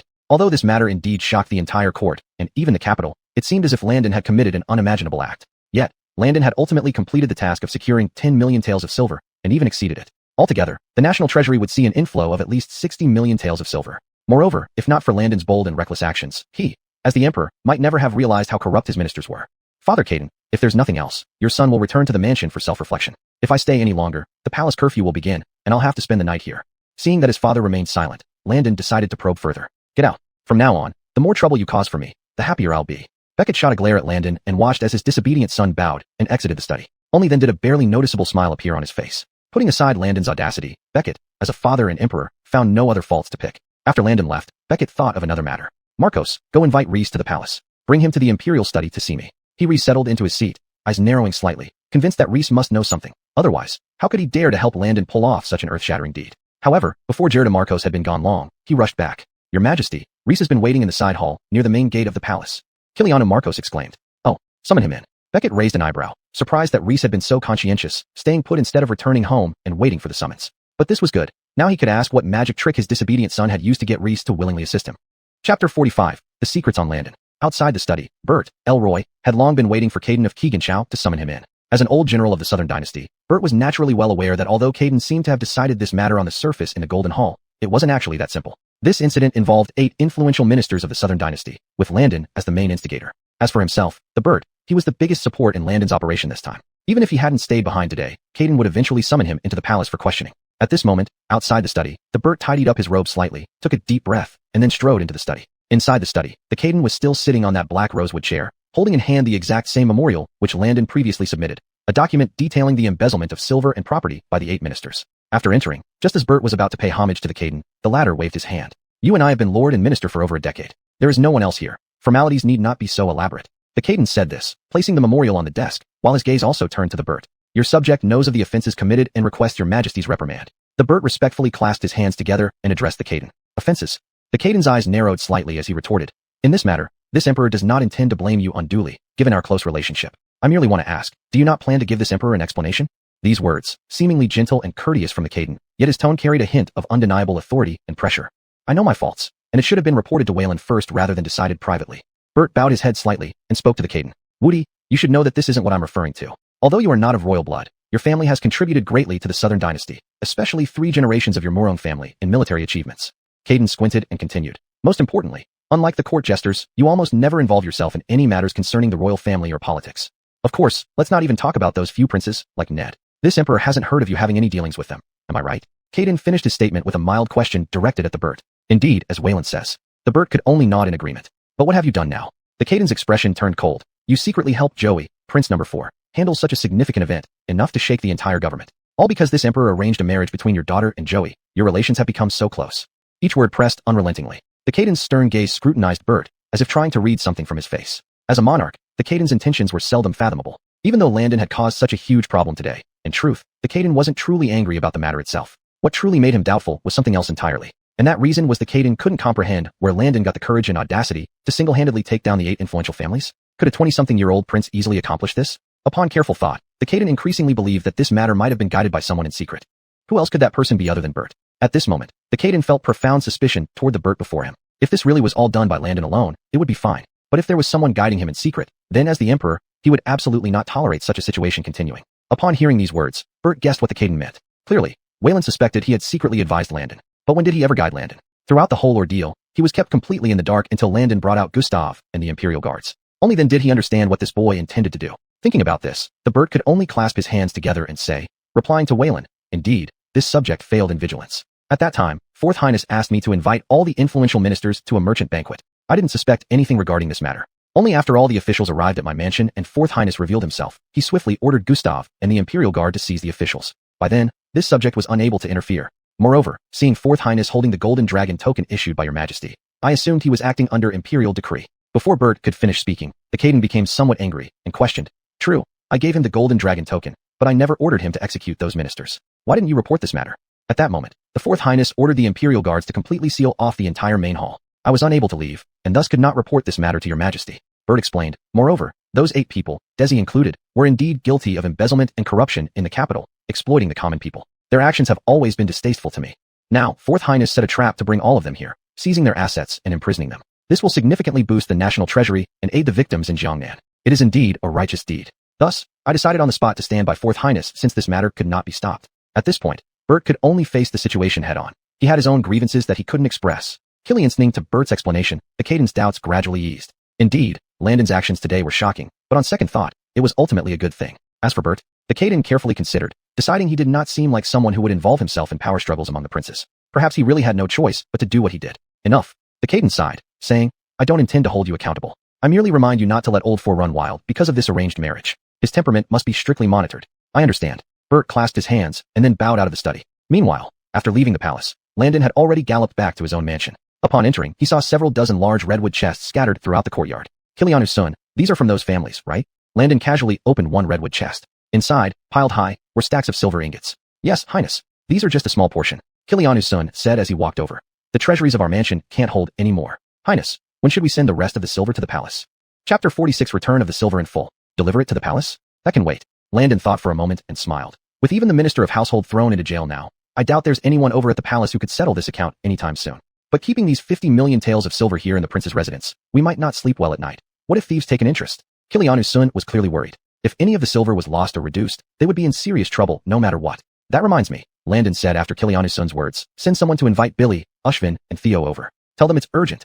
Yes, sir. Despite his confusion, Kilianu's son immediately carried out Landon's order without hesitation. It was already pitch dark outside. After waiting in the main hall for a while, Landon indeed saw the 3 companions arrive one by one. Hey, Brother Ning, you really put us through it with your big move today. Just entering the door, Ushvin in his pink robe began complaining bitterly. Indeed, Brother Ning, you acted without a sound, carrying out such a major event. Billy, seated beside him, fanned himself vigorously and added, we were almost scared to death. Exactly, you don't know how close I came to getting beaten by my father because of this. Leroy also had a pained look on his face as he complained to Landon. Why are you worried? Watching his 3 friends, Landon teased with a smile. I figured you guys wouldn't have the heart to drink tonight, so I had someone invite you over. If we still felt like drinking, wouldn't we be too carefree? Billy laughed bitterly and asked, Brother Ning, what is this all about? These 3, along with Landon, the ALB not strictly governed by his frugal father, were known as the 4 rascals of the capital. Regarding their fathers, Billy and the others always adopted the principle of thick skin that didn't fear punishment or insults, begging home when they ran out of money. And those senior officials, often unable to resist such persistent badgering, would scold and still hand over the banknotes afterward. But today, everything was different. Even for rascals like them, there was no room for jokes since their fathers were also invited to Jinbei Mansion by Landon. Out of consideration for friendship and due to the fact that these 3 did not embezzle, Landon refrained from taking action against them. However, during the extortion of Desi and 7 others, each additional official was made to contribute more than 10,000 taels for disaster relief. That little side effect terrified these 3 first-class officials almost to the point of losing their souls. Over 10,000 taels of silver was a considerable sum for them, especially with the miserable state of Desi and the other 8 households being stripped bare. It was miraculous they weren't driven to illness by fear. Is it that serious? Listening to his 3 friends, Landon laughed. I truly didn't mean to target your fathers. It was just a necessary tactic to deal with the 8 powerful families. And haven't I called you guys here now? Huh? This matter is obviously finished. Why are you inviting us now? All 3 looked puzzled, asking Landon together. Remember those big chests in the courtyard? Landon pointed outside. When you go back later, each of you take 1 chest home and retrieve the silver paid by your families. What? They echoed. Brother Ning, you're serious? The silver has been assigned to the treasury. Won't moving it back be like stealing from the government? Ushvin grimaced. If discovered, this could mean extermination of 9 generations. Indeed, 10,000 taels is a lot, but we cannot risk our lives for this. Billy and Leroy nodded in agreement. I ask you to do it because I trust you. Whom else would I trust? Landon spoke confidently. The silver is temporarily stored here. With Desi jailed, the Ministry of Household currently has no one to officially oversee the receipt and tally. Besides, my intention wasn't about collecting silver from unrelated officials. The real bulk, 50 million taels from the 8 influential families, remained untouched, while the 2 to 3 million contributed by other officials didn't catch Landon's eye. Really? So Brother Ning, should we? Hearing Landon, Billy rubbed his hands eagerly. Each of you take back 10,000 taels, and when you do, don't say I told you to. Just say that I received an order from Wayland that all silver from uninvolved officials should be returned in full. Landon said. This way, it can ease their minds a bit so they can still eat and sleep well. Great. Brother Ning, your generosity is something I cannot match. Brother Ning, shall we go out for drinks tomorrow? Speaking of which, it's been a while since you've been to the 10,000 flower pavilion, right? And also, you really should drop by the fragrant memory shop too. The 3 friends brought up topics Landon didn't want to touch upon, making him unable to maintain his composure. I'd love to, but I'm afraid I truly can't go out now, Landon explained. Because of this matter, Father ordered me not to step outside the prince's residence for a month. Under normal circumstances, Landon wouldn't care about such house arrest orders. But this time was different. Given the magnitude of what he did, his adoptive father only imposing a 1-month house arrest was already quite lenient. In this situation, if he didn't show some respect to his adoptive father, it would be unreasonable. Pity, Ushvin sighed. A month without going out, without beauties and wine. What's the point of living? Why not let me talk to the madam at the 10,000 flower pavilion and ask her to allow Sage to leave and send her to the prince's residence? Billy unexpectedly suggested this. Brother Chung, are you crazy? Leroy remarked speechlessly. She is the head courtesan of the 10,000 flower pavilion. How can she be taken away so easily? Besides, haven't you forgotten that Brother Ning is already married? Yes, my mistake, Billy admitted hastily. Upon hearing Leroy's words, Landon's heart stirred. Right, he still had a wife out there. Chapter 47. The Chancellor has come to visit. It has been nearly a month since the Emperor-in-law-to-be announced the marriage arrangement. Landon did a quick count in his mind. Back then, his future father-in-law, Edersern Garrison, had stated in court that the situation on the northern frontier had stabilized and Ali would soon return to the capital. But now, almost a month later, Landon hadn't even caught a glimpse of Ali. What did this mean? It meant that Ali was deliberately stalling and didn't want to return to the capital. When he shared this thought with his 3 disreputable friends, they all widened their eyes in disbelief. That can't be. Billy instantly unfolded his fan and said, Our brother Ning is well versed in literature and martial arts, charming and talented in poetry. Which young lady wouldn't fall for him at first sight? Exactly, especially since this marriage was designated by Wayland. To me, it's a great honor for the daughter of the Edersern Garrison to marry into the royal family. Leroy also chimed in from the side. Brother Ning, I think you're overthinking it. Ushvin added, What's most important for a man? Confidence. I believe with your poetic talent, Sierra must have fallen for you at first sight. That's enough, don't flatter me here. Landon felt speechless. These 3 clearly viewed Ali as a typical noblewoman who stayed in the inner chambers all day. If Ali were like Sage, one of those delicate women who stayed secluded, then literary talent might really work. But, is Ali that kind of person? Based on what Landon had learned from his future father-in-law, Edersern Garrison, Ali was certainly not someone he could easily win over. She was the same age as Landon but grew up in the military from childhood. Her character was extremely resilient, and she had learned swordsmanship from some of the best warriors in the army. Moreover, her talent in military strategy was no less remarkable, becoming the Southern Dynasty's first female general at a young age. As the saying goes, you need to know how to cater to different people accordingly. Landon knew very well that showing off his literary talent before Ali might backfire. To win over this fiancée, he needed to think of another way. Alright, you guys not making things worse for me is already helping. Landon stood up and said, Take 10,000 taels each from the money outside, and keep this secret, understand? Goodbye, Brother Ning, we'll take our leave now. Billy and the others stood up, counted 30,000 taels of silver in the courtyard, loaded it into wagons, and left the prince's mansion. For the next few days, Landon remained unusually quiet within the prince's mansion, spending his days either chatting with his mother Jana or experimenting with new perfume formulas in the back garden. Though confined to the mansion, Landon never stopped managing the business of Kilianu Xiangfang. Under his diligent efforts, the number of perfumes offered by Kilianu Xiangfang increased from over 20 to more than 50, generating daily revenues of about 4 to 5,000 taels. As for the 50 million taels of silver stored in the courtyard, Landon had no intention of touching it. That money had been extorted by Desi and 7 others from the common folk. Returning it to the national treasury and using it for the people was the right thing to do. One day, while Landon was watering flowers in the courtyard, he heard a knock at the main gate. Kilianu's son. Landon put down the watering pot and called out. Kilianu's son emerged from the side room and went to open the door. Your Highness, Ailby. The visitor greeted Landon with a bow. Prime Minister Ian, what brings you here? Landon was taken aback, surprised to see Prime Minister Desmond of the current Southern Dynasty. Among all civil and military officials in the Southern Dynasty, the leading general was naturally the Edersern Garrison, commanding nearly 40,000 troops in the north. And among civil officials, Prime Minister Desmond held the highest rank. Speaking of seniority, Desmond had served 2 dynasties and thus commanded respect not only from Landon, but also from the current emperor. Landon's impression of this prime minister was fairly positive. Although Desmond lacked major achievements, he had always been loyal and upright, never leading the emperor astray. However, Landon couldn't imagine why Prime Minister Desmond would personally visit his mansion. Please come into the main hall and have some tea. Landon turned to instruct a maid nearby. There's no need for formalities, Your Highness. Desmond followed Landon into the main hall and sat down, saying, Ailby, I came today for an urgent matter, so I'll get straight to the point. Urgent matter? Landon asked. Is something wrong in the court? Or is there another reason? Indeed, it is a major affair concerning the court, Desmond said solemnly. Previously, Your Highness raided the residences of the 8 powerful ministers, and the 50 million taels of silver were inventoried and returned to the national treasury yesterday. Wayland has already allocated silver and grain, sending them to Jiangnan. That's a good thing, disaster relief. Landon was puzzled inside. Isn't this great? 50 million taels of silver would be hard to spend all at once. Even to relieve the drought-stricken people in the vast land of Jiangnan, this sum should still have plenty left over. But the matter of provisions and silver has been resolved, Desmond continued. There's one issue that remains unresolved, and that is water.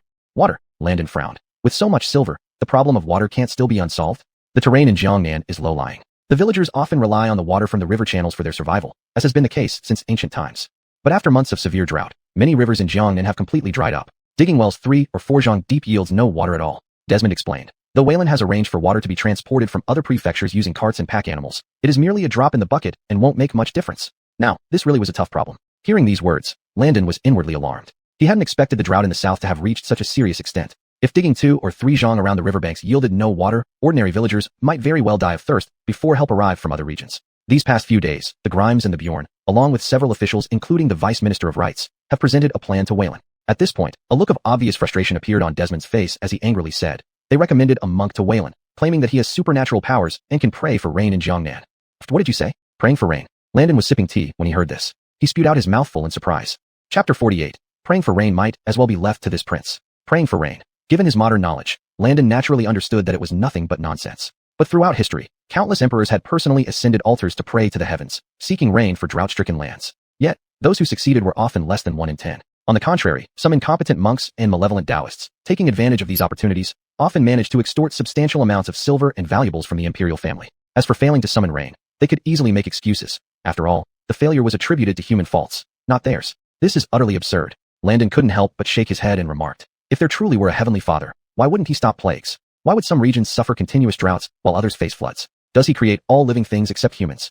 These words sent a slight shock through Prime Minister Desmond's heart. Undoubtedly, Landon spoke right into his thoughts. As Prime Minister, Desmond was one of the few officials standing on the side of reason in the current court. Exactly for this reason that I have come to seek your highness, Ailby, Desmond said. In my view, inviting monks to perform rituals for rain is nothing more than a waste of time meant for disaster relief. It will certainly yield no results, yet Wayland insists on this. After much deliberation, I believe only you, Ailby, can convince Wayland to change his mind and abandon these futile and absurd actions.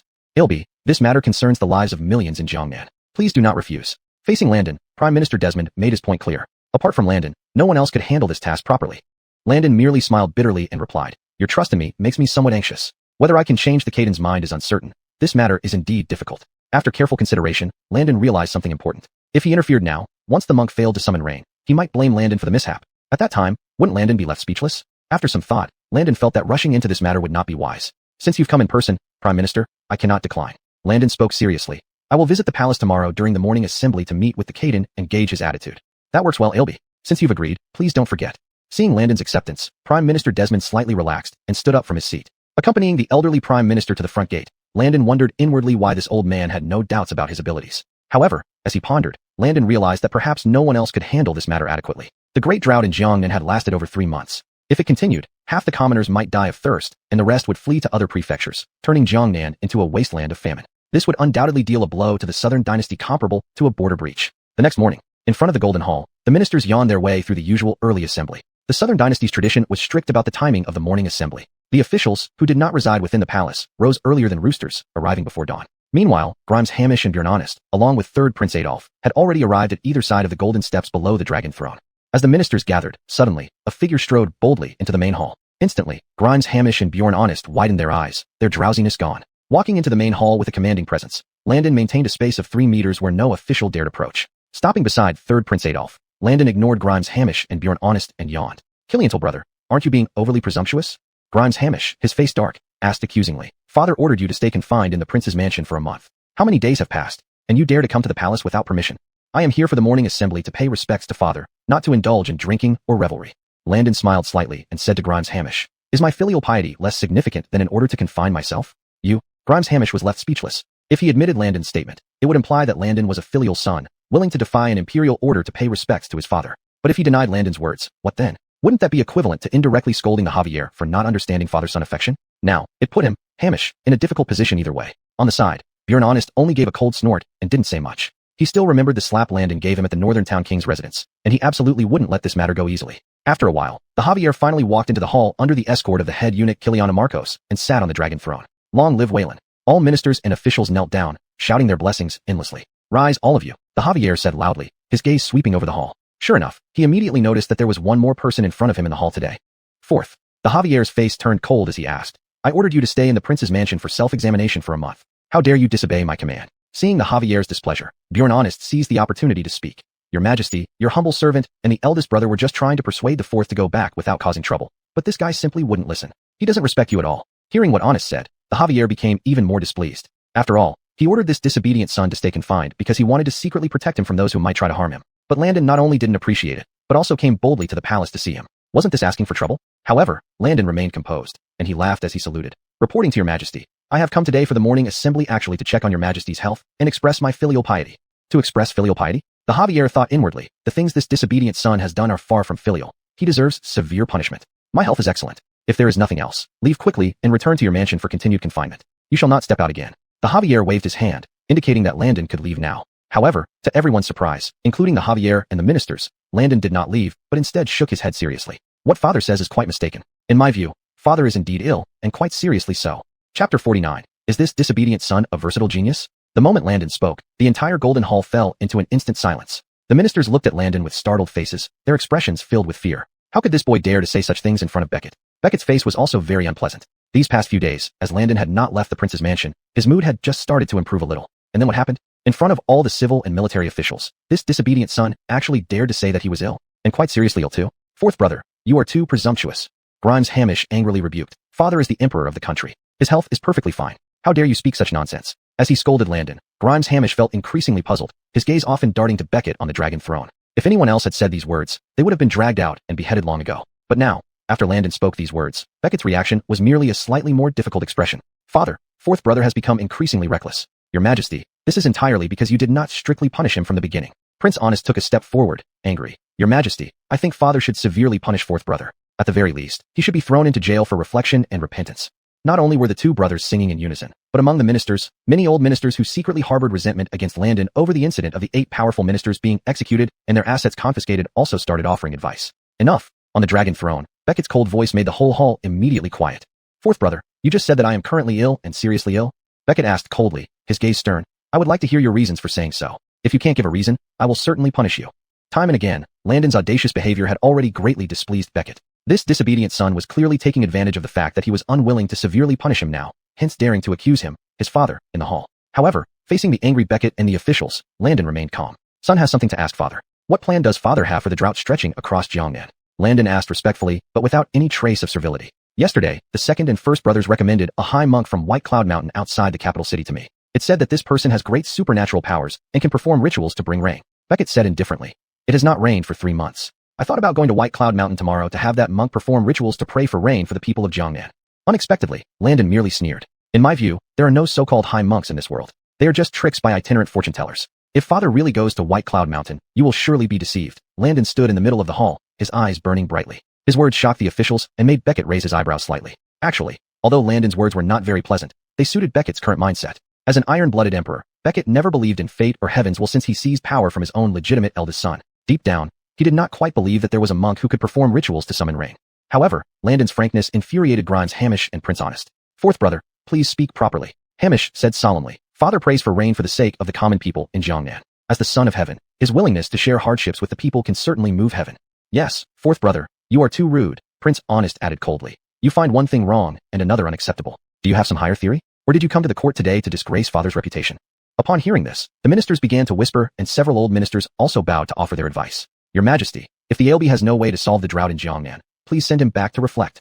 That's right. The court is the place of national dignity. How can such insolence be tolerated? We beg your Majesty to dismiss the ALB from the hall. The minister's words created an atmosphere as if they were going to drive Landon out. Seeing this, Landon smiled instead. The disdain and contempt on his face infuriated Hamish and Honest even more. I just heard today that father intends to invite a high monk to pray for rain. But, Landon turned the subject and pointed at Grimes Hamish and Prince Honest, asking, Elder brothers, you have been by father's side in the palace all along. Why have you not given father a wonderful idea? Especially you, eldest brother. You have been overseeing the drought relief in Jiangnan for nearly a month, and there has been no effect at all. Instead, the area of the drought-stricken land has expanded by over 100 miles. Eldest brother, don't you think that now, coming up with such an unrealistic method, is a disgrace to the people of Jiangnan and a violation of court principles? Landon's words left Hamish speechless, his face flushing red. Indeed, Hamish was responsible for the drought in Jiangnan, and even if he did not want to admit it, he knew that what Landon said was true. Can this be my fault? The drought lies in the heavens. How can human effort overcome the will of heaven? Grimes Hamish forced himself to stay calm and counterasked Landon. How can human effort not triumph over the heavens? Landon looked down with a lofty gaze and loudly asked, Among all things in heaven and earth, humans are foremost. Have you not heard that among high mountains, man stands tall? Boom. As soon as these words were spoken, the clamor and chatter of the ministers in the hall came to an abrupt stop. The light in Beckett's eyes on the dragon throne also brightened. What a statement. Humans are paramount among all things, and men stand tall among high mountains. Fourth brother, Beckett said. You seem to have your own thoughts from your eloquent speech. Besides, today you belittled your eldest and second brothers to nothingness. I want to hear what methods you have to solve the drought in Jiangnan. As he spoke, a glimmer of hope rose in Beckett's heart. What if this disobedient son could really solve the vast drought in Jiangnan? In terms of power politics and imperial strategy, this disobedient son had dared to use the golden dragon token to directly eliminate 8 powerful families, bringing 50 million taels of silver into the national treasury. And when it came to statecraft, clearly, the current major drought in Jiangnan was the perfect test. Upon hearing this, Landon nodded, then stretched out his hand and pointed at Grimes Hamish. Before that, I would like to hear first how you managed the drought relief for over a month in the south. Landon looked at Hamish teasingly, asking, Chapter 50. I have a method to bring 3 days of heavy rain. Seeing Landon call his name again, Grimes Hamish felt somewhat annoyed. Wasn't this just forcing him to repeat what everyone already knew? The rivers in the south are dried up, and the farmlands have yielded nothing. After I arrive in the south, my first priority will naturally be to open the granaries and distribute grain. Grimes Hamish bowed to Beckett on the dragon throne and said, Moreover, I have dispatched people from other regions to transport water to Jiangnan by manpower to relieve the thirst of the common people.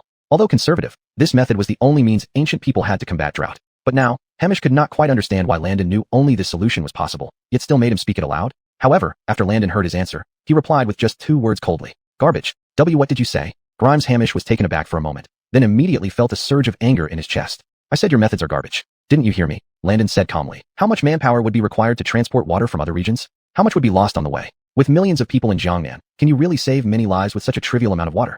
You talk a good game. Grimes Hamish sneered and retorted. And I ask you, if not using these methods, how do you plan to save the people of Jiangnan?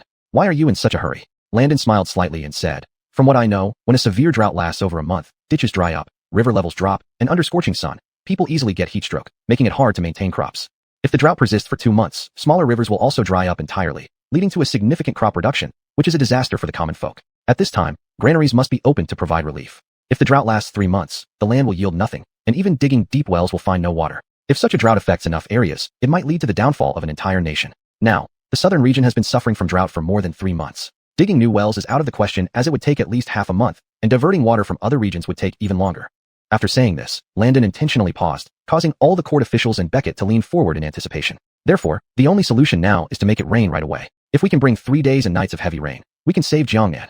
At this statement, the ministers were stunned into silence. On the dragon throne, Beckett's expression was a mix of emotions. Squinting his eyes, he looked at Landon, partly disbelieving but curious, wondering if his rebellious son was intentionally teasing them. Grimes Hamish and Prince Honest's expressions worsened even more. Landon. Prince Honest angrily called out Landon's name and scolded. What kind of method is this? Did you know that my elder brother and I advised Father Caden yesterday to seek rain from the monks of White Cloud Mountain? Yet what did you just say? Huh. Landon pretended not to understand and smiled. Elder brother, you're always so hasty. What did I say? I don't remember. These words nearly made Prince Honest see stars and almost choke on his own blood. Fourth brother, are you deliberately mocking us and humiliating Father Caden? Grimes Hamish, displeased, asked. You told the whole court that seeking rain is absurd, humiliating us completely. Now you say that seeking rain is the only way? What exactly are you trying to do? Beckett felt both amused and exasperated. He wanted to see what grand theories his rebellious son would propose. After hearing this question from Hamish, Landon suddenly realized. So that's what you're concerned about? The rain-seeking method I spoke of isn't the same as yours. Oh, Beckett raised an eyebrow and asked. Fourth brother, could it be that you know how to pray for rain? Of course I do, Landon confidently answered without hesitation. His 4 words caused another stir in the court. If you, a prodigal prince, can pray for rain, pigs might fly. Prince Honest thought darkly as he watched Landon. Yet, Landon wasn't exaggerating. Don't forget, although he was living in the Southern Dynasty era, he possessed modern knowledge. If it were merely burning paper money, lighting incense, and offering fruits, it wouldn't bring a single drop of rain. But with modern knowledge, there was a significant chance to bring heavy rain even under ancient conditions. Looking at Landon's calm and confident face, Beckett felt waves of doubt rising within him. Fourth brother, remember that lying in front of me carries its consequences. Beckett's gaze was authoritative as he asked in a solemn voice. I know, Father Caden, deceiving you carries the death penalty. Landon said with perfect ease. So, do you still insist on what you just said, that you have a way to bring heavy rain for the people of Jiangnan? Beckett placed one large hand on the armrest of his dragon throne, his knuckles turning slightly pale. Clearly, this trouble was caused by Landon, but now, it was he, the emperor and father, who felt tense. I still stand by my words. I have a method to bring 3 days and nights of heavy rain for Jiangnan. Landon said brightly with a sharp look in his eyes. This boy is crazy. Prince Hamish, the crown prince, widened his eyes, disbelief written all over his face as he thought inwardly. However, Prince Honest was inwardly delighted. This was something Landon had brought upon himself, making such claims before all the court officials. If Landon failed to bring rain, even if Beckett favored him, the majesty of the law of the Southern Dynasty would compel him to execute Landon. Good. Beckett nodded and commanded. ALB Landon, listen to your order. Today, I put you in charge of handling the drought in Jiangnan. Within 3 days, you must bring a heavy rain to relieve the disaster of our common folk. Otherwise, it will be treated as a case of deceit toward the Caden. This command resounded deeply within the Golden Hall, heard by every official present, but they could hardly believe that Landon could possess such an ability. Looking at Landon standing in the middle of the hall, Beckett thought, this rebel son has given him several surprises already. But what if he really brings rain for Jiangnan this time? I accept the imperial decree. Landon cupped his hands and declared loudly. However, I fear this rain-seeking endeavor will require a great deal of manpower and resources. I hope Father Caden approves. Approved. Even if it empties the national treasury, as long as it can bring rain, I won't hold it against you. Beckett's gaze remained severe as he added sternly. But if you fail, younger brother 4, even though you are my son, I will enforce the law without showing any mercy. Chapter 51. Knowledge outshines thousands of armies. I understand, Father. Landon clasped his hands and said, now that your majesty has approved, I will return immediately to prepare for this matter. I promise heavy rain within 3 days. After the morning court session concluded, civil and military officials filed out, discussing this matter as they walked. Look, Chris must be insane. If he weren't mad, how could he dare to take on such a task? That's right. I heard that during the founding of the Southern Dynasty, there was once a year-long drought. Who knows how long this drought in Jiangnan will last? These past few days, nearly every prefecture in the Southern Dynasty has been cloudless and scorching under the sun. Forget 3 days, even 30 might not bring any rain. The ministers shook their heads in disbelief when talking about it. To many of them, Landon was too unruly. Basing himself on his status as a prince, he dared to act without restraint. Other matters aside, the corruption of those 8 powerful ministers was known to everyone. Toppling them might not necessarily be a bad thing. However, this great drought in Jiangnan was like a burning coal in the heart of the Javier. Even a slight touch could provoke intense anger. Could such a serious matter be taken as a joke? While the ministers believed that Landon was courting disaster and seeking his own demise, Landon had already rushed back to his princedom by horseback. Upon returning, Landon immediately asked the servants of the princely manor to invite his 3 rascally friends over to discuss this grand plan. In no time, Billy, Leroy, and Ushvin arrived at the princedom. Originally, the 3 were giggling and jokingly dragging Landon off to the 10,000 flower tower for drinks. But seeing Landon's unusually solemn expression, they realized something significant might be happening today. I've invited you 3 here because I need your help. Landon told the 3, Brother Chong, Brother Du, Brother Fong, I need you 3 to help me purchase some items. Purchase items? What does Brother Ning need? Billy and the others wondered. I need charcoal, firewood, salt, and fireworks. Landon held up 4 fingers and said, I temporarily need these things. Other necessary items can be prepared later. Huh, I thought it would be something big. Billy laughed. Brother Ning, aren't these just common objects? Do these really warn us brothers helping you buy them? Where can't you find them? Exactly. Leroy also nodded. Brother Ning, charcoal, salt, and firewood can be found easily in any street or alley in the capital city. And fireworks, you can easily get 100 from Hawaii Workshop in the capital city. Ushvin laughed. Brother Ning, are you kidding us? Kidding. Landon looked at the 3 rascals and said, Indeed, these items are ordinary, but the quantities I need are far from trivial. I need 100,000 pounds of charcoal, 300,000 pounds of firewood, 3,000 pounds of salt, and 5,000 fireworks.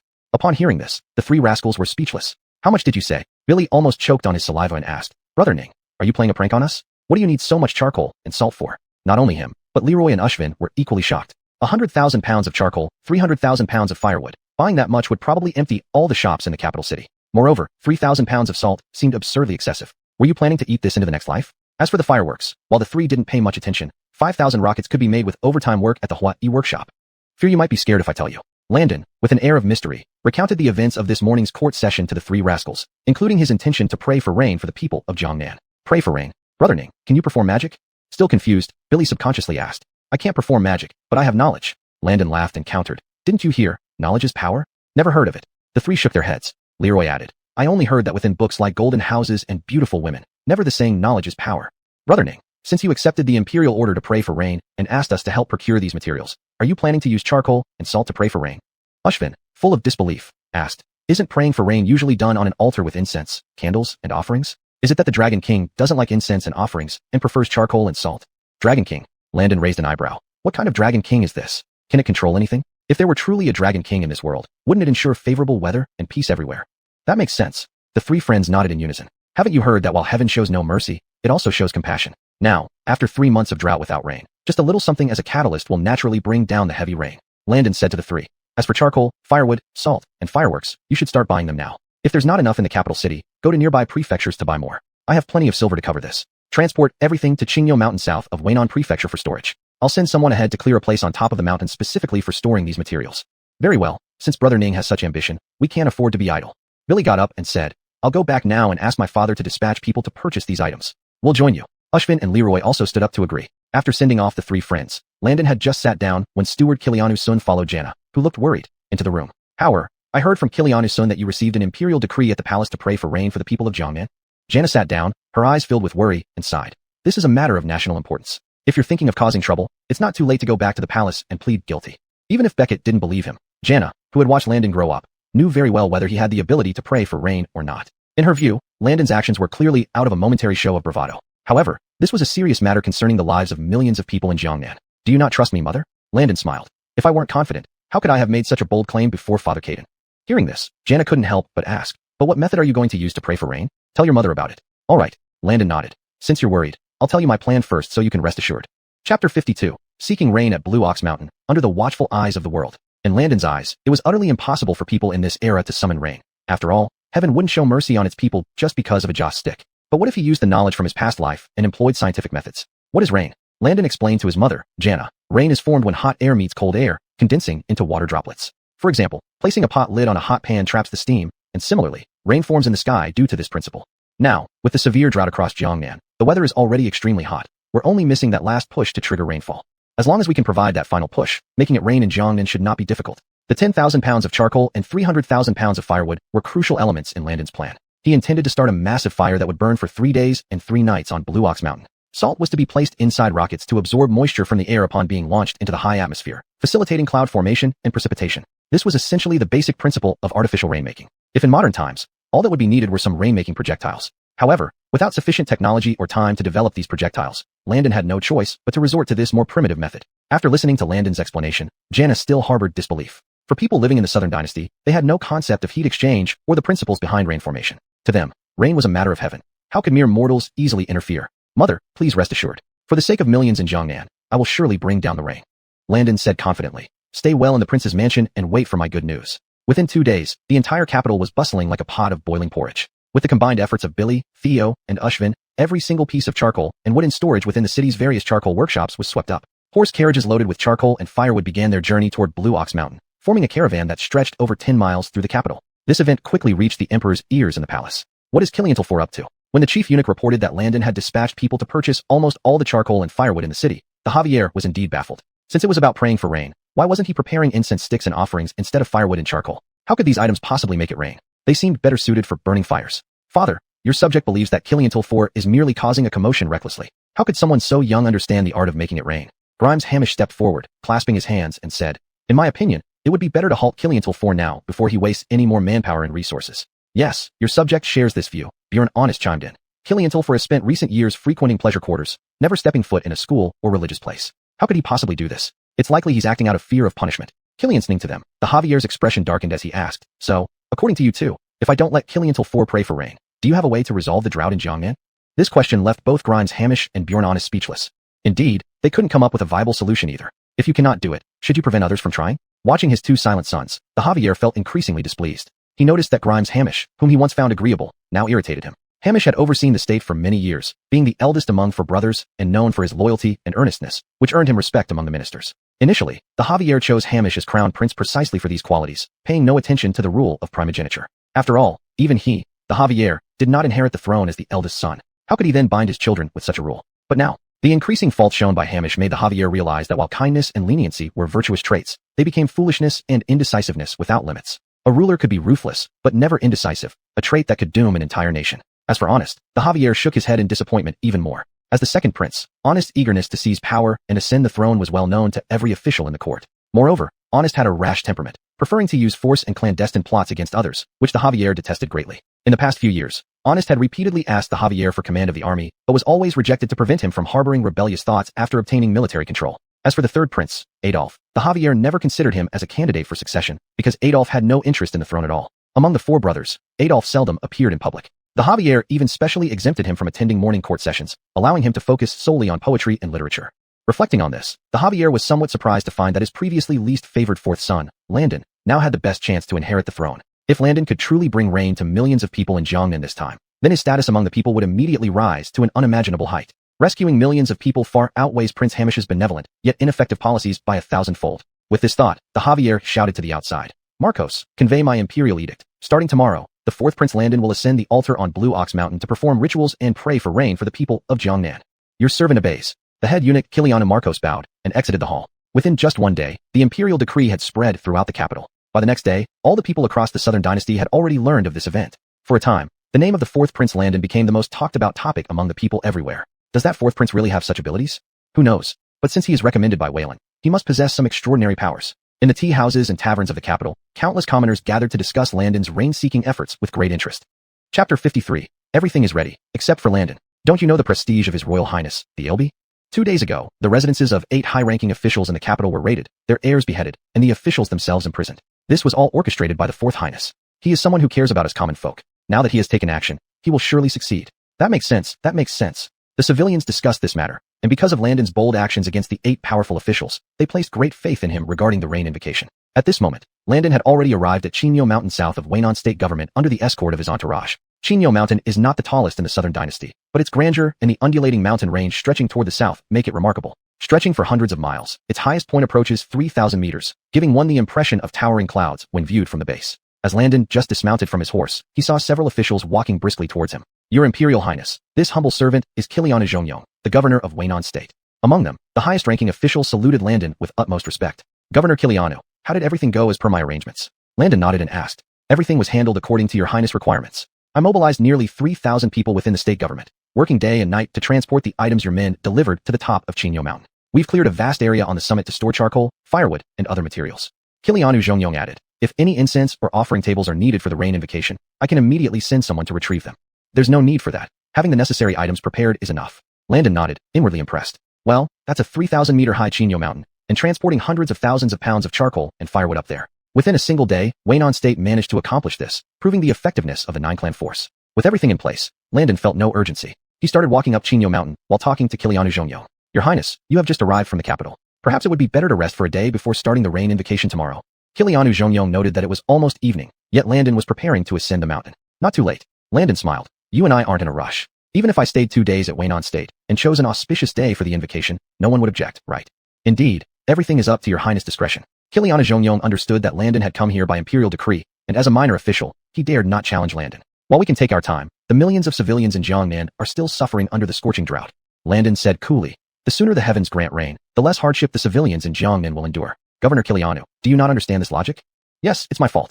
Your lesson is well taken. Kilianu Zhongyong bowed in acknowledgement, inwardly surprised by Landon's decisiveness and efficiency. This prince's actions were far more decisive than those of other officials carrying out imperial decrees in the capital. Unbeknownst to Landon, as he and Kilianu Zhongyong ascended the mountain, several elegant carriages quietly entered Weinan state government. Stepping out of these carriages were Baketti, Grimes Hamish, Bjorn Honest, and several senior ministers. The Caden visited Weinan state unannounced, even leaving the palace in disguise. Apart from his 2 sons, only Sterling Jinbei and Chancellor Desmond accompanied him. After all, the capital was dozens of miles away, and the Caden couldn't possibly wait there for news of Landon's rain invocation. In his view, if Landon claimed he could invoke rain, then the rainfall in Jiangnan should be visible in Weinan state. His undercover visit aimed to personally observe whether this disobedient son possessed the ability to summon rain. Your Majesty, I heard that the 4th Highness has already gone up Qinyo Mountain with Governor Kilianu and might start the rain invocation tonight. Prime Minister Desmond reported in a room at a post station. Understood. Baketti nodded, gazing out the window. From the second-floor window of this post station, he could see Qinyo Mountain in the distance outside the city walls. Father, you are giving old Fort too much face. If he fails to invoke the rain this time, it would be a wasteful endeavor, and your Majesty would have made a futile trip. Prince Honest said in a sarcastic tone. This subject believes that 4th brother must be severely punished to make him realize the consequences. Reward or punish, I have my own judgment. I don't need your guidance, Baketti remarked coolly. Since neither of you can come up with other solutions, you don't need to buzz in my ears. Both of you may leave now. Yes. Upon hearing this, Grimes Hamish and Prince Honest were slightly taken aback, but had no choice but to exit the room obediently. Meanwhile, Landon and Governor Kilianu ascended to the top of Qinyo Mountain. At this altitude of 3,000 meters, even with his robust physique, Landon felt somewhat weak in the limbs and was panting heavily. Looking around, the mountaintop had been leveled into a vast platform. In the farthest area, charcoal and firewood were piled like small hillocks. Thousands of kilograms of salt were bagged in hemp sacks and stacked on the ground, while the fireworks were wrapped in oiled paper. Your Highness, all these items were delivered by your men. I assure you that, although I cannot claim absolute precision, the discrepancy is definitely no more than 100 kilograms. Governor Kilianu clasped his hands and assured Landon. Excellent. Landon smiled confidently and said, now that everything is ready, Governor Kilianu, send me some men. It's time for this prince to invoke the rain. Boom. Upon hearing this, Kilianu Zhongyong and the officials behind him were stunned. Start invoking rain now? There wasn't even an altar or incense here. Did His Highness plan to use just charcoal and firewood to invoke rain? That sounded absurd. Despite their shock and doubt, Kilianu Zhongyong didn't dare defy Landon's order and quickly dispatched 100 strong soldiers. However, what they hadn't anticipated was that Landon's next words would be even more astonishing. Chapter 54. It was supposed to be a rain summoning. Why are you starting a fire? With his hands behind his back, Landon addressed the 100 soldiers. You 80 of you. Unload 10,000 caddies of charcoal first and arrange it in a circle on that empty space over there. Then, fetch another 10,000 caddies of firewood and cover it over the charcoal. The remaining 20 will get oil-soaked torches ready for ignition. After the charcoal and wood arrive, light the fire immediately. As Landon's words sank in, not only did officials like Magistrate Kilianu freeze in shock, but even the 100 soldiers were stunned. What on earth was he planning? Magistrate Kilianu rubbed his ears in disbelief, questioning. Your Highness, is this a jest? You want us to start a fire? Wasn't arranging the charcoal and firewood for burning the same as starting a fire? And on Green Ox Mountain no less. How did setting such a large fire relate to praying for rain? This was sheer lunacy. That's correct. I intend to set a great fire, Landon confirmed with a nod. Is there a problem? Kilianu Zhongyong was left speechless by Landon's counter-question. Isn't there a problem? This has way too many problems. Your Highness, are you mistaken? We're currently facing droughts in Jiangnan, not floods. A minor official stepped forward, frowning. While we support your effort to pray for rain, isn't setting a fire going to make things drier and more arid? How can it bring rain? Yes, this is complete madness. What nonsense. This is utterly ridiculous. We should report this matter to Wayland immediately. Your Highness, this is serious business. Please don't act recklessly. The other officials were also terrified by Landon's plan. If Beckett found out they had helped Landon set a fire on Green Ox Mountain, there would be dire consequences not just for Landon, but their families would suffer as well. Why are you afraid? Landon laughed. Rest assured, I'll take full responsibility. Just carry out my orders, and if the sky falls, it will fall on me alone. Your Highness, could you reconsider? Magistrate Kilianu implored. Alternatively, I can go to the capital overnight and seek approval from Wayland. If approved, I will have no objections. Despite Landon's bravado, Kilianu Zhongyong dared not take it seriously. Failing to summon rain was forgivable since none of them had ever seen someone successfully do so before. But failing to summon rain and causing a huge fire would be unforgivable. Why are you all so stubborn? Landon became somewhat annoyed, reaching into his pocket and flashing a shiny golden token. Golden Dragon Token. Your subjects pay homage to your majesty. Long may your majesty reign. Seeing the golden dragon token, Magistrate Kiliana trembled as if struck by lightning, dropping to his knees in kowtow. Unfamiliar with the token, the junior officials followed suit upon seeing Magistrate Kilianu's reaction. Do as ordered, Landon commanded, retracting the token. He thought privately that the token was truly powerful and fortunate it hadn't been taken back by his late father. A single token spared him 15 minutes of arguing with Magistrate Kilianu. Intimidated by the power of the golden dragon token, Magistrate Kilianu promptly rallied the 100 sturdy soldiers to begin moving the charcoal and wood. 80 men handling 20 caddies each was manageable, and within half an hour, a giant square pyre with a base of charcoal topped with wood was constructed at the center of the mountaintop. Send 50 men to gather 500 skyrockets, drill holes at their tops, and load 2 tails of salt into each, preparing them for use. Landon turned, continuing to issue orders to Magistrate Kilianu. Yes, Your Highness.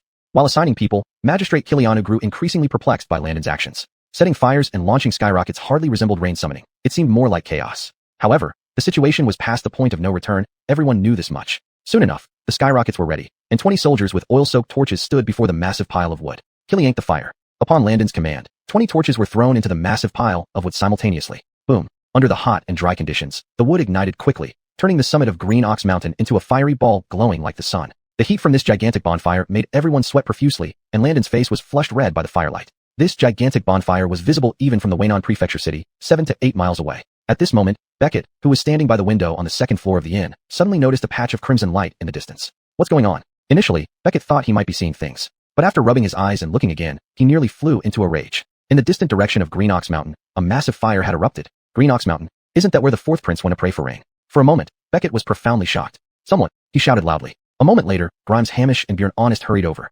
Father, what happened? Before Hamish could finish speaking, he saw through the window behind Beckett that a huge fire was blazing on Green Ox Mountain. You two, go immediately to the prefectural government office and summon people to go to Green Ox Mountain to put out the fire. It's a matter of life and death.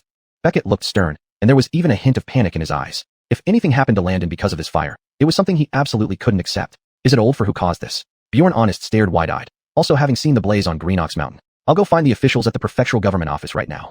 Grimes Hamish saluted and jogged down the stairs with his plump body. Father, do you remember how the fourth prince brought several 100,000 caddies of charcoal and wood for the rain prayer? Bjorn Honest stood behind Beckett and said hesitantly. This fire, I think, might have been set by the fourth prince himself. Set a fire? He was supposed to pray for rain. Why would he set a fire? Beckett was also suddenly alarmed. Indeed, the charcoal and wood were transported by the fourth prince to Green Ox Mountain, and the fire came out of nowhere. Could it be that this disobedient son, knowing he couldn't succeed in praying for rain, intentionally set a fire? At this thought, Beckett's face turned icily cold. Old 2, take people to Green Ox Mountain immediately, capture the fourth prince alive for me, and I will personally ask him what he has in mind. Chapter 55, 3 days of fire, 3 days of rain. Yes, Your Highness, I'll take care of it right away. Upon hearing this, Prince Honest's heart was instantly filled with overwhelming joy. He had longed to settle matters with Landon, and now, he was on an imperial command to apprehend someone. What could be more exhilarating than that? Immediately, Honest accepted the order and left the inn in large strides. Standing by the window, gazing at the enormous flames from the direction of Blue Ox Mountain, Beckett became increasingly convinced that something peculiar was happening. As a ruler, Beckett's anger came swiftly but dissipated just as quickly. After his rage subsided, upon calming down, he felt even more certain that this fire was set by Landon himself. However, he truly couldn't comprehend how setting fires could possibly summon heavy rains. Meanwhile, atop Blue Ox Mountain, Landon and Magistrate Kilianu along with other officials had retreated over 100 meters away. The heat wave generated by the massive bonfire within a radius of 100 meters was absolutely terrifying. If anyone got any closer, they might very well be roasted dry within moments. LBU. Magistrate Kilianu inwardly lamented while staring at the flames soaring skyward, reaching heights of at least dozens of meters. If the rain doesn't come, their heads might really be lost. Why panic? Landon smiled slightly and said, this prince's rain summoning technique is highly efficacious. After 3 days of fire, 3 days of heavy rain will follow immediately. Send 20 soldiers to release 500 skyrockets that were salted earlier. Yes. Under Landon's command, 20 soldiers used incense sticks to light up each sky rocket stuck into the ground. These sky rockets were specially made by the Firefly workshop in the capital city according to Landon's specifications. Both the gunpowder inside and the shell had undergone special modifications, allowing for a larger explosion radius and the ability to fly up to 200 or 300 meters high.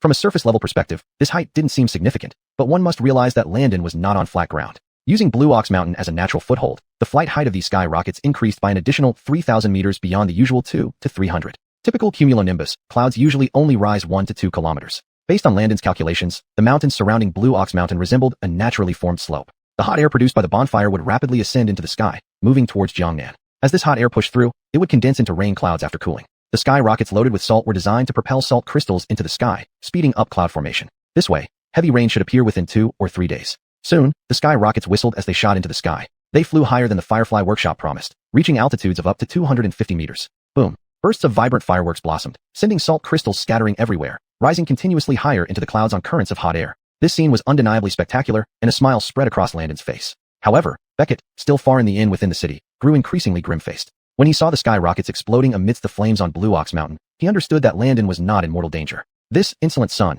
not only setting fires but daring to launch sky rockets on the mountain? Is my imperial edict a game? Is the task of summoning rain merely a joke? With these thoughts, Beckett finally lost some composure. If it weren't too late, he would have personally gone to Blue Ox Mountain to question this disobedient son right away. Landon, stop this immediately. At that moment on Blue Ox Mountain, Landon suddenly heard an angry voice calling out to him from behind. Turning around, he recognized the familiar voice. It was Bjorn Honest. Well, isn't this my second brother? Landon greeted him with a grin as he watched the breathless Bjorn Honest and teased, why did you come in person? Greetings to His Highness the Bjorn. Magistrate Kilianu and others hurriedly bowed. Honest ignored Magistrate Kilianu and the others, stepping forward breathlessly and angrily, scolding. Landon, you've got quite some nerve to set fires on Blue Ox Mountain. What's wrong with starting a fire? Landon pointed around and said, look, I've already cleared safe zones in advance. The fire can be controlled and won't spread across the mountain. How dare you argue your case? Bjorn Honest barked angrily. Caden has arrived in Wannan Prefecture and nearly died of anger when he saw you setting fires on Blue Ox Mountain. That's why he sent me to stop you. You're being utterly reckless.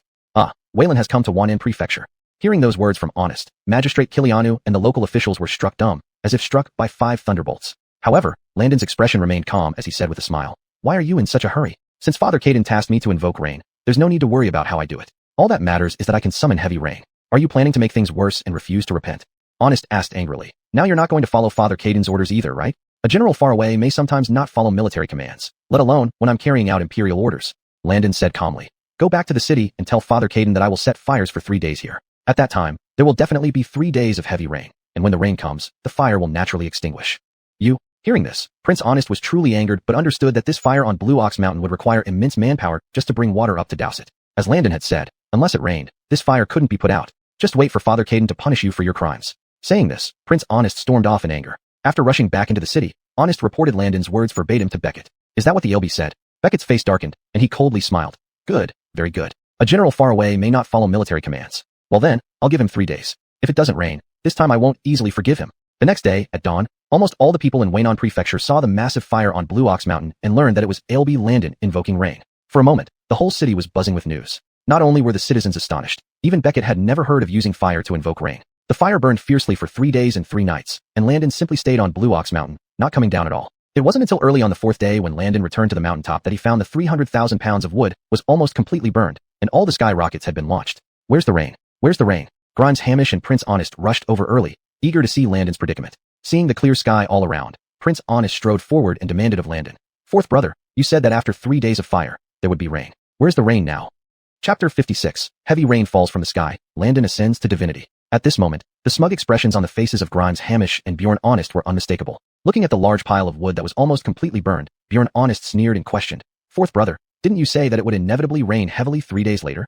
Upon hearing this, Landon simply cast a calm glance at the sky. At this very moment, atop Blue Ox Mountain, the once cloudless sky had now filled with cumulus clouds that were continuously forming in the high altitude and gradually sinking. If one looked towards the southern direction, they would see rain clouds covering the entire sky. Clearly, his method had worked. I said 3 days, which is true, but this 3rd day hasn't ended yet, Landon said with a slight smile, addressing the 2 brothers. Elder brothers 1 and 2. For months, the people of Jiangnan have suffered from the disaster, yet you two haven't shown as much concern as you are now over these few hours.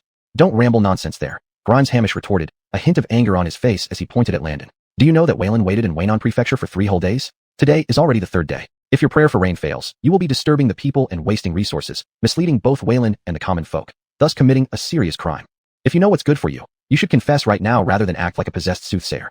From the side, Bjorn Honest sneered. Look at yourself in the mirror. With your skills, you actually think you can pray for rain? Fourth brother, your antics have infuriated Father Caden greatly. I advise you to go and confess to him. Without a single drop of rain, this clearly proved to the Grimes Hamish and Bjorn Honest that Landon had failed in praying for rain.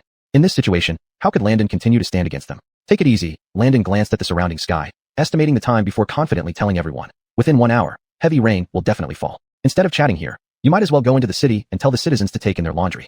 1 hour. Upon hearing this, Grimes Hamish remained still, sighing deeply. Fourth brother, why must you be so stubborn until the end? Since that's the case, we'll give you another hour. If no rain falls within this time, you will have to come back with us to admit your crimes. After saying this, Grimes Hamish and his entourage stood firm on the peak of Blue Ox Mountain, looking around anxiously, waiting for the promised rain. Meanwhile, in the inn within Waynon Prefecture, the Javier stood by the window, watching the rainless streets outside, his expression becoming increasingly dark. This rebellious son has truly gone too far. The Javier snorted coldly, his anger rising. This matter wasn't just about whether Landon could keep his head on his shoulders. It concerned the dignity of the entire imperial family. Recalling the imperial edict that had been announced throughout the land, the Javier felt some regret. Had he known that the fourth son had no clever plan, he wouldn't have issued the edict. At this moment, Rhys clasped his hands and said, "Your Majesty need not get angry. Since the Ailbe said it would rain within 3 days, perhaps it will rain in the late afternoon today." "Yes, Your Majesty. I believe the Ailbe doesn't seem like someone who would act rashly," Chancellor Desmond also added. "Moreover, this rain-seeking ritual of the Ailbe is truly novel. We've searched through ancient texts but found no records of it. It must indeed have some mysterious elements." "Mysterious? If it were anyone else, I'd be willing to believe it, but him?" The Javier snorted again. "This farce should end now. Rhys, immediately lead troops to Blue Ox Mountain and bring the fourth son back to me. I want to ask him what he thinks personally." However, just as these words left the Javier's mouth, outside, the sky filled with rain clouds suddenly rumbled with a deep, resonant sound akin to an ancient dragon's roar. Rumble. This ancient thunderclap shook the entire Waynon Prefecture and startled the Javier inside the room. In the next second, he saw a thread of lightning flicker through the cloud layer. As soon as the lightning vanished, more intense thunder roared. "It's thunder, it's thunder. Your Majesty, it's thunder." Chancellor Desmond and Rhys were stunned. After a brief pause, Desmond shouted out in disbelief. The sun in the sky seemed to be struck in half at this moment, with vast rain clouds rapidly coalescing and piling up. What were initially ordinary-looking rain clouds had now condensed into huge, dark gray storm clouds after the series of thunderclaps. At this moment, within the streets and alleys of Waynon Prefecture, common folk emerged from their homes, faces tilted upwards towards the sky, their eyes filled with shock and surprise. "My word, it's thundering. Look at that dark sky. A heavy downpour is coming. Do you remember 3 days ago, when the imperial edict was posted in the city announcing that the Ailbe would come to Qingyo Mountain to pray for rain? Is this rain brought by that Ailbe? Is it real?" The voices of the people outside in the streets clearly reached the ears of the Javier, standing by the window on the second floor. At this moment, as the ruler of a nation and the supreme emperor, the Javier's face had turned somewhat pale, his heart trembling with disbelief. How could this be possible? Could it be that old fool really prayed for this heavy rain? On Qingyo Mountain, Landon had already taken refuge with Governor Kilianu Zhongyong and several officials under a pavilion built specifically for sheltering from the rain 2 days ago. In contrast, Grimes Hamish and Bjorn Honest still stood dumbfounded outside, gazing up at the black cloud-filled sky, thunder rumbling and lightning flashing. Really, there is going to be a heavy downpour. The fatty cheeks of Grimes Hamish trembled slightly, his small eyes full of shock and disbelief. Bjorn Honest's mouth gaped wide open, even suspecting that Landon might have just been lucky enough to catch this heavy rain. Landon, under the shelter of the pavilion, chuckled and called out, "Friendly reminder, during a thunderstorm, don't stand in an open area, or you might get struck by lightning." Hearing Landon's words, Grimes Hamish and Bjorn Honest instinctively touched their heads. Their hair started to stand up slightly, a clear sign that lightning was imminent. In the next moment, they dashed into the pavilion in a hurry. Sure enough, where they had been standing just moments before, a bolt of lightning suddenly struck. Rumble. Suddenly, an object fell from the sky near the dry ground in front of the pavilion, landing with enough force to create a depression about the size of an orange, leaving the surrounding area wet. Governor Kilianu Zhongyong and the officials immediately stared wide-eyed. And then, large drops of rain began to fall one after another, accompanied by howling winds, crackling lightning, and roaring thunder. Chapter 57. Does this filial traitor truly have mystical powers? On the summit of Blue Ox Mountain, within a few short seconds, a torrential downpour cascaded from the sky. Landon glanced at the rain clouds in the air. At this moment, the sky towards the south had already begun to darken. This indicated that the heavy rain would start from Waynon Prefecture and continue all the way south, covering thousands of miles of drought-stricken land in Jiangnan. Officials like Kilianu Zhongyong, regardless of being drenched by the rain, rushed out from under the rain shelter with cheers, lifting their faces to the sky to welcome the rain. "It's raining. It's a heavy rain, heavy rain. Fourth Imperial Prince, you are truly a celestial being reincarnated. On behalf of the people of Jiangnan, we bow our heads in gratitude for your great kindness in invoking this rain." Kilianu Zhongyong was extremely moved. After all, even his hometown and some family members lived in the south. After this rain, it would undoubtedly completely resolve the drought in the south, ensuring his loved ones were safe. Immediately, Kilianu Zhongyong led a group of local officials who knelt in the heavy rain and mud, bowing repeatedly toward Landon. "Please rise." Landon stepped out of the rain shelter, supporting each official up, and said solemnly, "Invoking rain is for the people of Jiangnan. It is my duty. Why talk about rewards?" At this moment, Landon's image and status had been elevated to another level in the eyes of these officials. Inside the rain shelter, Grimes Hamish and Second Imperial Prince Honest remained speechless for a long time. Hamish still felt as if he were dreaming, looking at the pouring rain from the sky, not daring to believe that this was indeed invoked by Landon. However, before this, Waynon Prefecture hadn't had rain for a month, and the weather had been consistently clear. No one could have accurately predicted this heavy rain.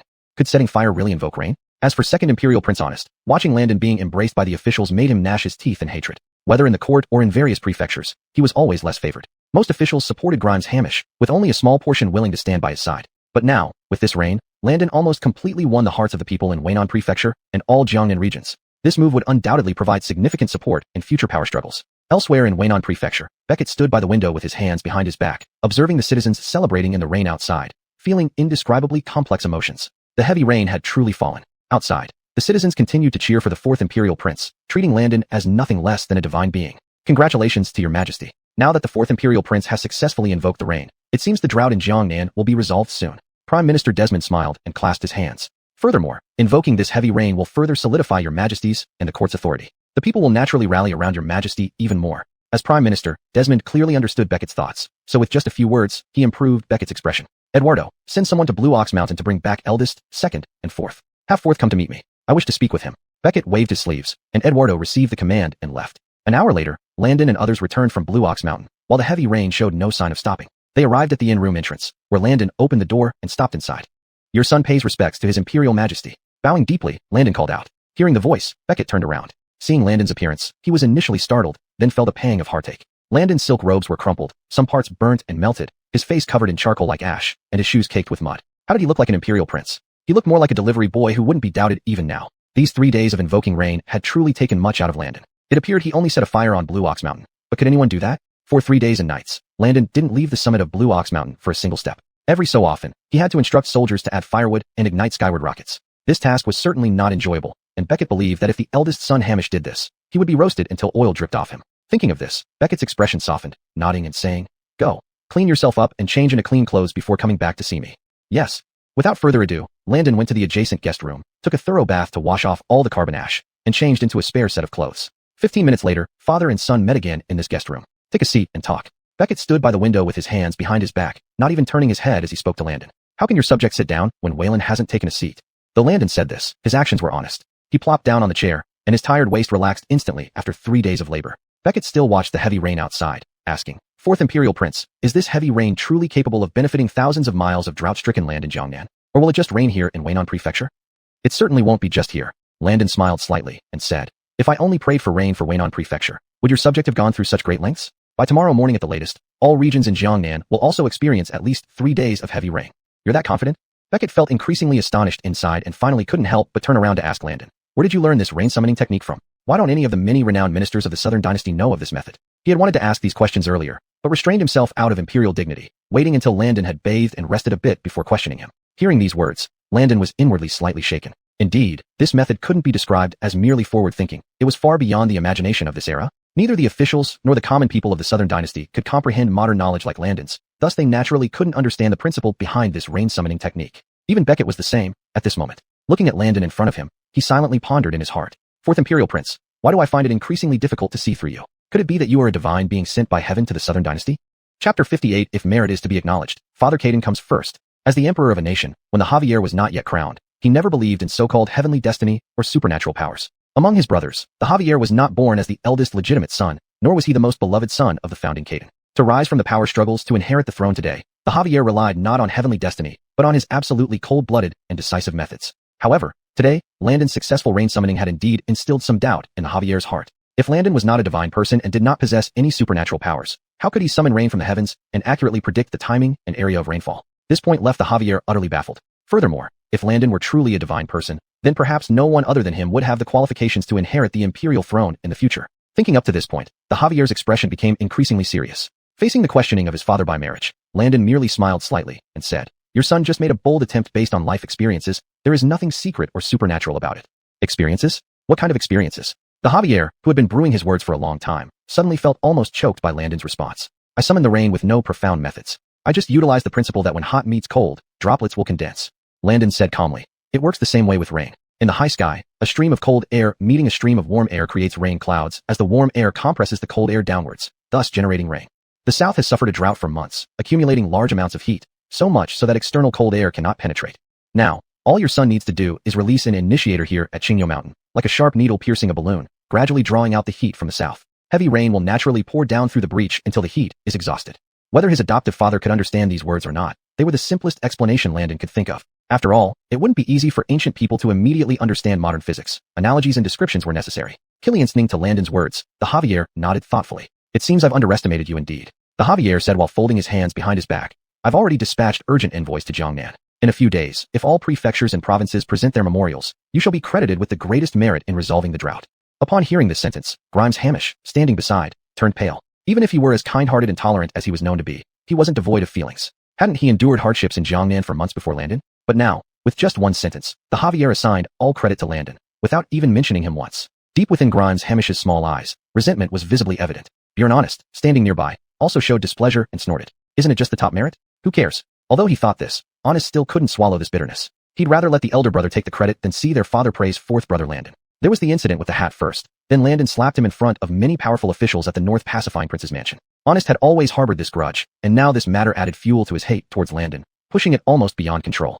However, to the surprise of both the Javier and them, Landon shook his head facing this royal reward. Your son dare not accept it. In my opinion, the top merit should go to Father Caden. Without his willingness to heed advice and approving my request to summon rain, how could we have today's heavy rain? Landon smiled, saying, therefore, if merit is to be acknowledged, Father Caden deserves the top merit. Eldest brother managed the state and mitigated the drought in Jiangnan for months, greatly contributing and stabilizing public morale. He deserves the second merit. Your son hopes to receive the third merit. Hearing Landon speak for him, Grimes Hamish was momentarily stunned. Landon's statement on merits greatly pleased the Javier, instantly delighting him. Good. With me taking the top merit. The Javier felt immensely pleased. All the accumulated resentment and dissatisfaction due to the great drought in Jiangnan over these months vanished in an instant.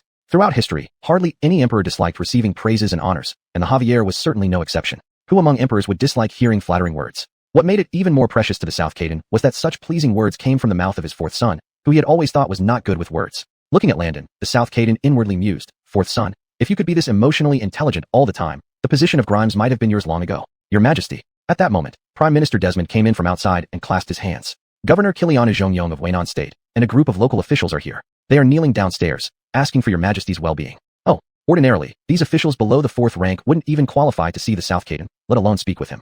But today was different because Landon had successfully summoned rain, and those pleasing words just now put the South Caden in an exceptionally good mood. I will go down to see them. With that, the South Caden got up from his chair and headed out, accompanied by Grimes Hamish and Bjorn Honest, heading towards the stairs. Seeing this, Landon followed until he reached the door and then saw his father-in-law, the Dylan, standing nearby. Well done, young man. You've really shown this time. A smile appeared in the eyes of the Dylan as he whispered to Landon. Father-in-law, do you think I am now worthy of marrying your daughter? Landon chuckled and asked, pulling the Dylan aside. When did I ever say you weren't worthy? The Dylan replied, his hands behind his back. Now it seems that the rumors in the capital aren't true. After Saad returns to the capital, I will mention your accomplishments of these few days to her more often. But whether Saad falls for you still depends on your own abilities. With your words, I'm reassured. Landon laughed heartily and followed the Dylan downstairs as well. Downstairs in the lodge, Governor Kilianu Zhongyong and the other local officials were waiting when they suddenly saw the South Caden descending the stairs surrounded by the Prime Minister and two princes.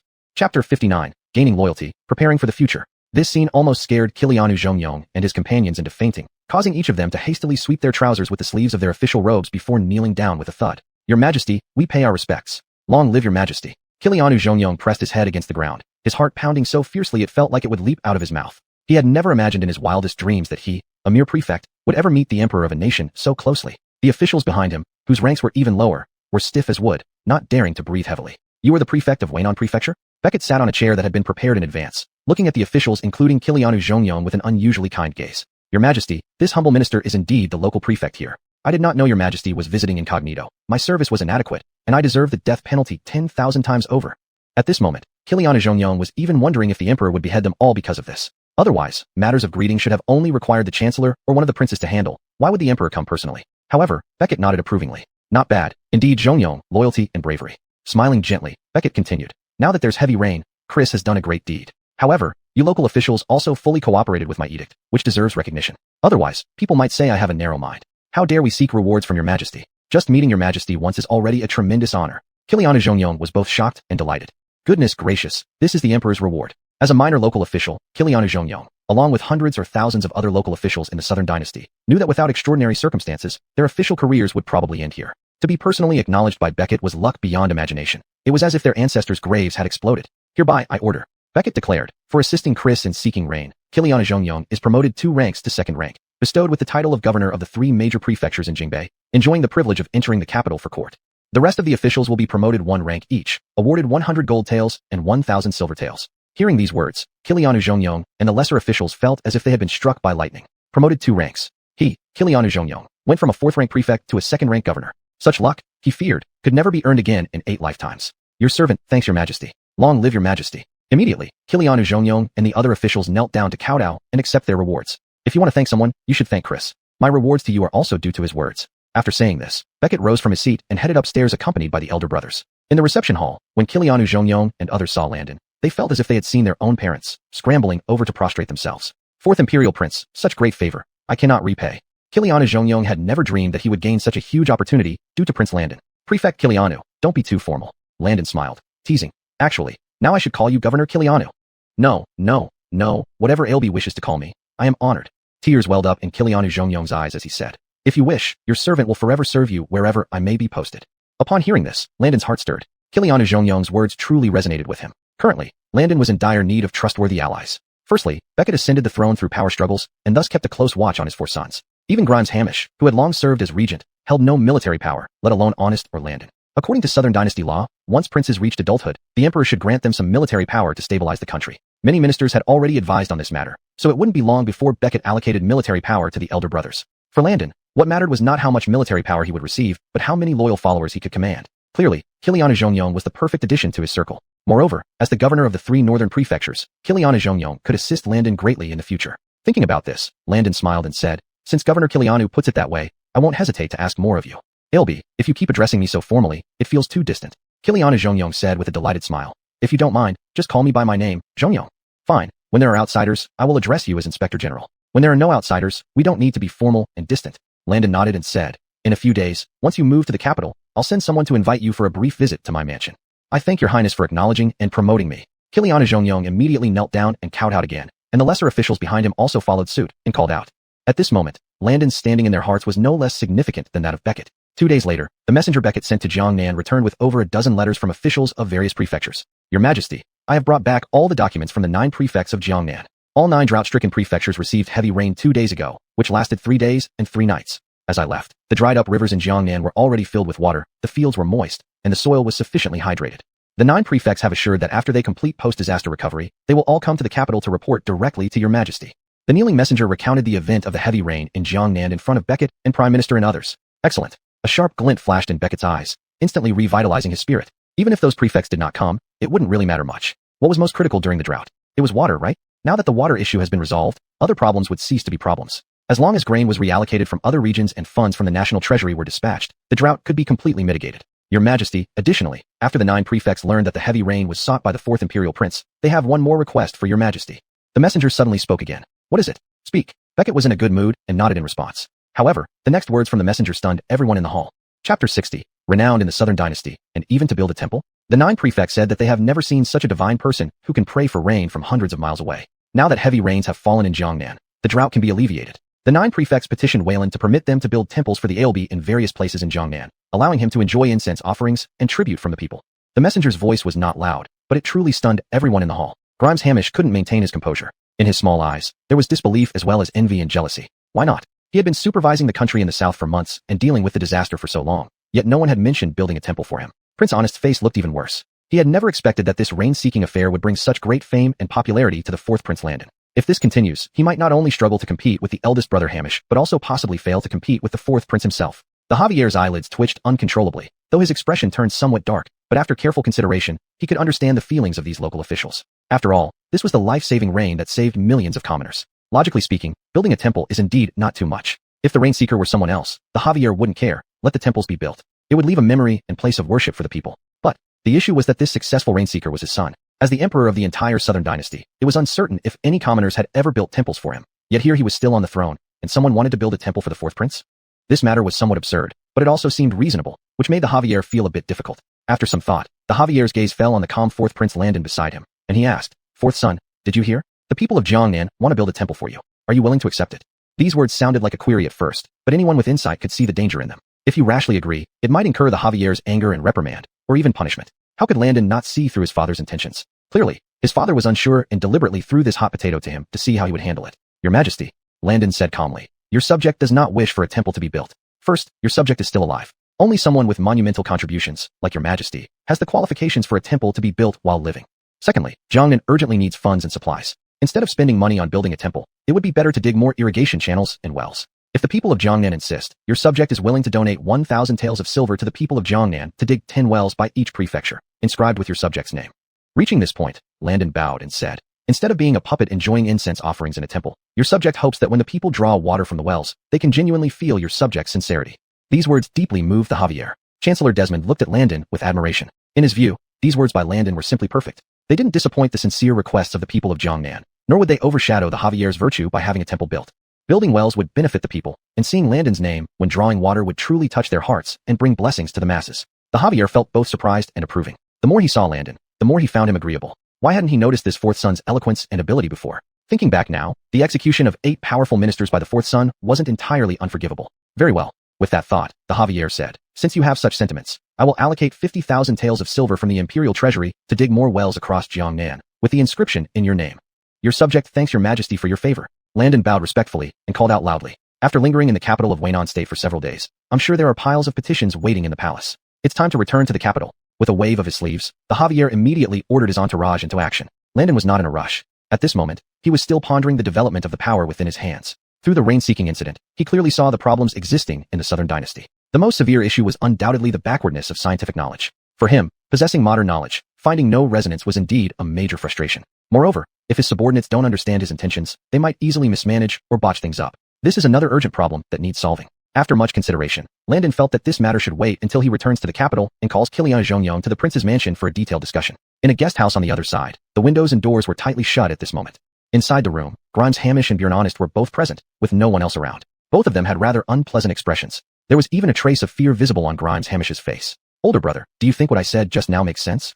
Bjorn Honest, holding a cup of tea, asked Grimes Hamish. What did you mean by what you just said? Grimes Hamish frowned and replied. Right now, fourth brother is the most favored by father. Even if you want to make a move against him, it can't be now, right? Hearing this, Bjorn Honest threw his head back and laughed loudly. Did I ever say I would deal with him now, my good older brother? Smiling sweetly, Bjorn Honest continued. We brothers know well that this imperial throne can be ceded by anyone but not that lowborn thing. Since father loves him now, we'll need to use special means to deal with him.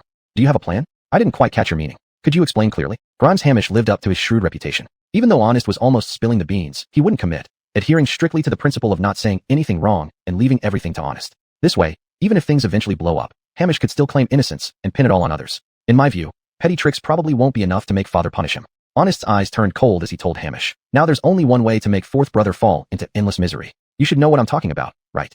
Chapter 61. Sinister Intentions and Jealous Hatred. Upon hearing these words, Grimes Hamish's expression visibly stiffened. He was already in his 30s, the eldest among the 4 brothers, while Tobias had already reached an age where he knew his place in heaven's order. Several years ago, the Caden had delegated a large portion of complex governmental affairs to Grimes Hamish to handle, grooming him as his successor to inherit the imperial throne. Having struggled through the political arena for many years, Grimes Hamish had seen countless plots and schemes. Reading between the lines was an essential skill for him. With this wink and nudge from Honest, the second prince, he immediately understood what the young man meant. Bravo, you're really not afraid of death, but I'm more concerned that your blood will splatter on me when you die.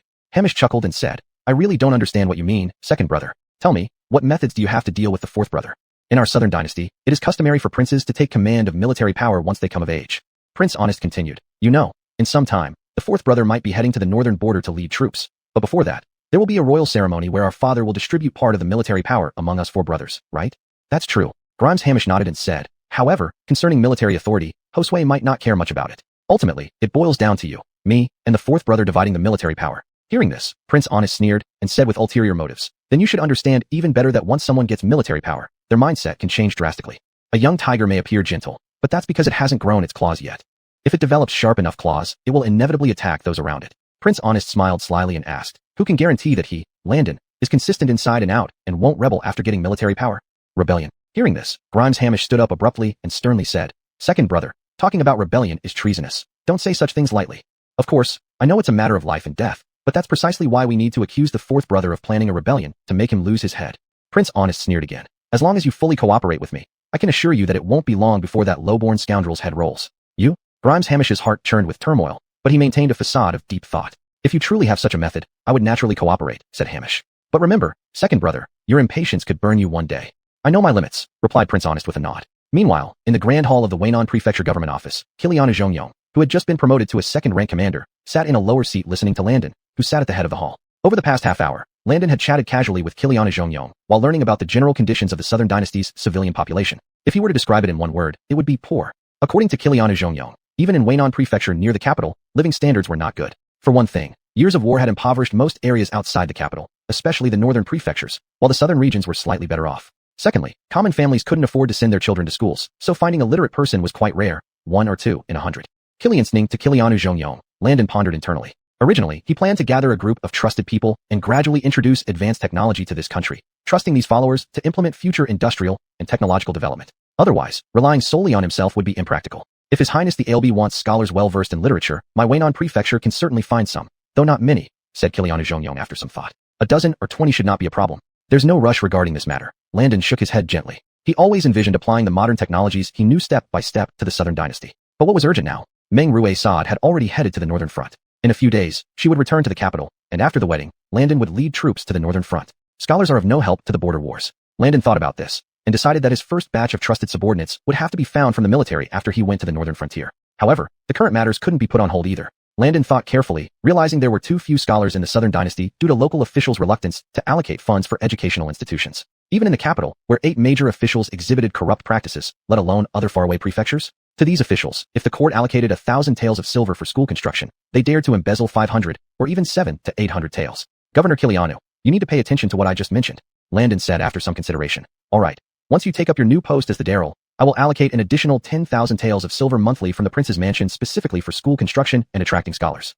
Hearing this, Kilianu Zhongyong's expression slightly changed as he said, Ailby, you shouldn't talk like this. How could I let you pay? Just knowing that you care about this matter is enough. I'll do my best. With your assurance, I feel relieved, but I will still send you the banknotes every month. Landon stood up and said, I won't say much more today. In a while, I will accompany Wayland back to the capital. We'll see each other later. I respectfully escort Ailby. Kilianu Zhongyong and other local officials all rose to see Landon off, looking at him as if he were their own father and mother. Back at the inn, as soon as Landon entered, he heard a sneer from the side table, followed by a voice. Old four, we've been waiting for you for half a day, with no sign of you. Where did you go? Bjorn Honest said sarcastically. Don't tell me that because father praised you a bit, you forgot who you are and thought you were someone important in front of those local officials? Chapter 62. Heart to heart in the carriage, military power granted and revoked. In the hall of the post station, only Prince Honest, the Bjorn, and Grimes Hamish were present, along with some attendants. The Javier was evidently not here yet. Upon hearing Honest's sarcastic words with some ambiguous meanings, Landon merely smiled faintly. Second brother, what do you mean by that? Landon asked with a bow to the side. When you mentioned the first one just now, who did you mean? Me. Who else could I be talking about? Prince Honest tilted his head, eyeing Landon with a sinister tone. It seems like after receiving Father Caden's praise today, you've become somewhat unruly. I heard you even went to the Yamen earlier. How did Honest know this? Landon was inwardly startled. It seemed that not only in the capital, but also among the entourage for this trip, there were informants loyal to Bjorn Honest. And as for him, Landon, he had been acting alone all this time. He feared every move of his was exposed under the watchful eyes of the older brothers. Since second brother knows I went to the Yamen, surely you also know what I told Inspector Kiliano. Landon said calmly with a smile. I asked him to take up his post in the capital soon, and then pay a visit to your residence. Pay a visit? Hearing this, Bjorn Honest appeared puzzled. Why would he visit me? We have nothing to do with each other. Oh, nothing to do with each other. Landon pretended to be enlightened, nodded, and loudly said, I thought from the way you're prying into everything, Inspector Kilianu's superior might be you. You? These words made Bjorn Honest's face turn green. This despicable person was clearly trying to insult him indirectly, comparing him to a rat poking its nose everywhere? That's enough.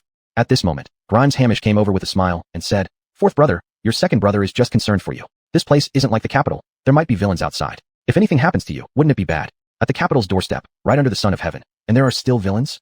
Landon feigned surprise, wide-eyed. Elder brother, having supervised the state for so many years, how come you haven't handled things even near your own home? These words stiffened Grimes Hamish's smile. However, his depth of character was sufficient. After laughing it off casually, on the stairs, the Javier approached accompanied by his attendants. Count the people and prepare to return to the capital. The Javier's gaze swept over his 3 sons, suddenly pointing at Landon. He commanded, Fourth brother, wait a moment and ride back with me in the same carriage. Boom. Upon hearing this, everyone in the hall was stunned. Grimes Hamish was as if struck by lightning, trembling all over, his eyes wide, and his chubby face flushed red. Impossible. Did he hear wrong? For many years, whether traveling or within the palace, the closest position to the Javier had always been occupied by him, Grimes Hamish. But now, Father Caden was letting a concubine-born son, fourth brother, take his place as Grimes. Thinking about this, Grimes Hamish's expression was blank, laced with disbelief and resentment. Meanwhile, Bjorn Honest didn't seem to mind much. Noticing elder brother's expression, he secretly rejoiced inside. To him, Honest, there was only one imperial throne. Although Landon seemed powerful now, deep down, Honest still believed that elder brother Hamish posed a greater threat to him. After all, Hamish was the Javier's chosen Grimes and had overseen the state for years, gaining considerable prestige both inside and outside the court.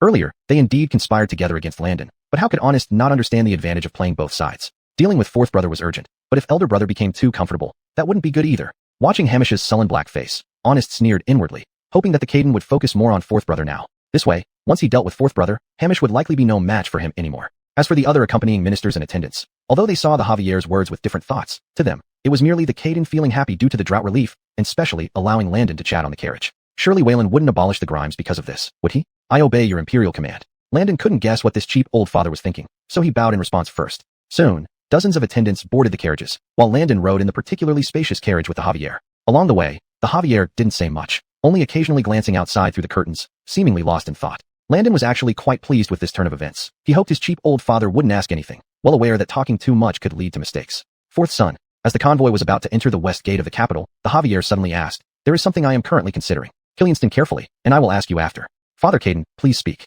Landon nodded. "Since the establishment of our southern dynasty, almost all neighboring countries have been subdued by Grand Caden Gaozu and me, except for northern Yin, which has been growing in strength and massing troops with the intent to break through our northern borders."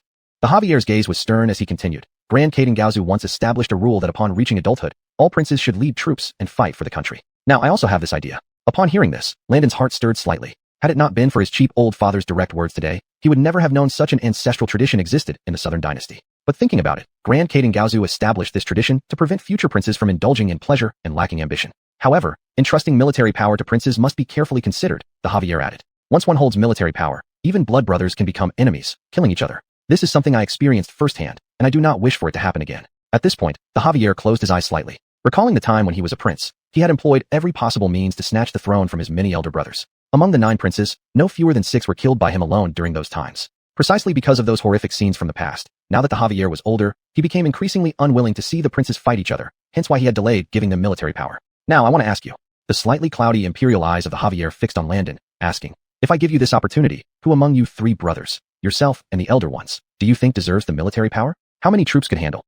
Chapter 63. If he leads the troops, rebellion will follow soon. After hearing his nominal father's heartfelt words, Landon was indeed at a loss for what to do. This issue was different from any previous questions posed by Tobias. It involved military power. In Landon's view, this was actually a covert probe to gauge how ambitious he was. After all, if the nominal father could ask him with these words, he could also use similar tactics on the eldest and second eldest brothers. Returning to the issue of military power, Landon pondered for a moment before quickly giving his response. "Does Father Caden mean to ask how many troops your subject is willing to lead?" Landon smiled faintly and said, "Your subject thinks there should be no upper limit. The more, the better." "What did you say?" Tobias was taken aback, his expression turning somewhat ugly as he asked, "No upper limit? So, you want to command the million-strong troops of the southern dynasty?" "That depends on Father Caden's intentions." Landon grinned and said, "As long as Father Caden trusts me, leading even 1,000,000 troops wouldn't be a problem. Besides, I am destined to go to the northern border to lead troops sooner or later, didn't you forget?" That's not false. Although Landon's words were arrogant, they resonated well with the Tobias. Moreover, just in the northern border alone, there were nearly 300,000 troops. If Landon went to the northern border this time and won a victory, wouldn't that prove he had the ability to command 1,000,000 troops? Well then, since you believe you have the capability to command 1,000,000 troops, tell me, how much military power should be given to your eldest and second eldest brothers? The Tobias became interested and continued questioning along the lines of Landon's statement. However, the next moment, Landon's words infuriated him slightly. Facing his nominal father's inquiry, Landon asked seriously, "Does Father Caden want to hear the truth or lies?" "Nonsense." The Tobias's face turned cold, displeased. "Of course, I want to hear the truth. Are you daring to deceive the Emperor?" "Your subject dares not, but the truth is often like a swift and hurtful knife." Landon thought for a while and said, "As the current crown prince who has been regent for years, renowned for benevolence and supported by many, the eldest brother can lead 10,000 or 50,000 troops, no more." "Oh, what?" the Tobias deliberately countered. "You know he has been regent for years, right? And he's well versed in military books. Even you, known as a wastrel among the people, can lead 30,000 troops. Why only 10,000 for him?" "The reason lies in his overly lenient character," Landon explained calmly. "Leading troops is no joke. Orders must be obeyed without delay. Kindness doesn't suit commanding troops, which has been an ancient truth." "So you mean, your second brother Honest, who is tough and straightforward, knowledgeable in military affairs, and skilled in martial arts, can lead at least 100,000 troops?" The Tobias nodded inwardly, mentioning Prince Honest again. Hearing this, Landon shook his head and said, "In my view, the second brother shouldn't even be given 100 troops. Not even 100 troops." "What?" The Tobias was stunned. He always believed that although Honest had some issues with his personality, he was quite good at martial arts and had the makings of a great general. Yet, this disobedient son dared to say the second brother couldn't lead even one soldier? How peculiar. The Tobias felt increasingly puzzled. He wanted to know what else this disobedient son had to say. However, what Landon said next truly shocked the Caden. "If I speak the truth, Father Caden, with the second brother's character, giving him even 10,000 troops would lead to rebellion soon." Landon's gaze was clear and firm, contrasting sharply with the visibly shocked Tobias's dragon-like eyes. Rebellion soon. This was Landon's conclusion about his second brother, Prince Honest, from beginning till now, and the Tobias was clearly stunned by Landon's statement. Prince Rebellion? To him, this was like something out of a fantastical tale. Moreover, he was still in his prime. Even if succession were to happen, it wouldn't be any time soon. But Landon was so certain that the second brother would rebel after being given troops. After a long silence, the Tobias finally spoke. "Fourth son, explain to me why you think the second brother will definitely rebel if he leads troops." The reason is simple. The second brother is stubborn and conceited, and shows his emotions easily. Landon said mildly. His desire for military power and the throne is obvious to everyone. And moreover, there's something I've never told Father Caden before. Among the 8 powerful ministers, 5 or 6 are closely associated with the second brother. Therefore, whether they privately store armor or purchase good farmland and secretly recruit soldiers, the second brother must have some knowledge of these activities. If you see, Father Caden, the second brother had the chance to inform you of these matters earlier, but chose to remain silent. Why would he do this? Landon said with a serious expression. Moreover, since ancient times, conflicts and killings among princes have become commonplace. Your subject volunteers for the northern frontier precisely to avoid disputes with the second brother and others. This statement left the Javier in deep silence, even feeling a chill. Although Landon's words were logical, it was still hard for him to believe that his son could harbor intentions of rebellion. If Honest truly had thoughts of rebelling, then no matter how excellent or talented he might be, he would never obtain the imperial throne. Fourth son, your words lack solid evidence, making it difficult for this emperor to be convinced. The Javier frowned deeply, saying, if we give you this authority, what methods do you have to expose the second brother's true nature? I fear that's not possible. Landon shook his head and said, since Father Caden is somewhat skeptical, your subject cannot proceed. Testing hearts is perilous, especially in such significant matters. To put it plainly, how this matter should be decided ultimately rested with the Javier. When it came to issues of princes vying for power, if he relied solely on Landon's words, he would indeed be foolish. Upon Landon's prompting, the Javier suddenly realized and nodded, saying, we understand. You needn't mention this to anyone. One day, we will make arrangements accordingly.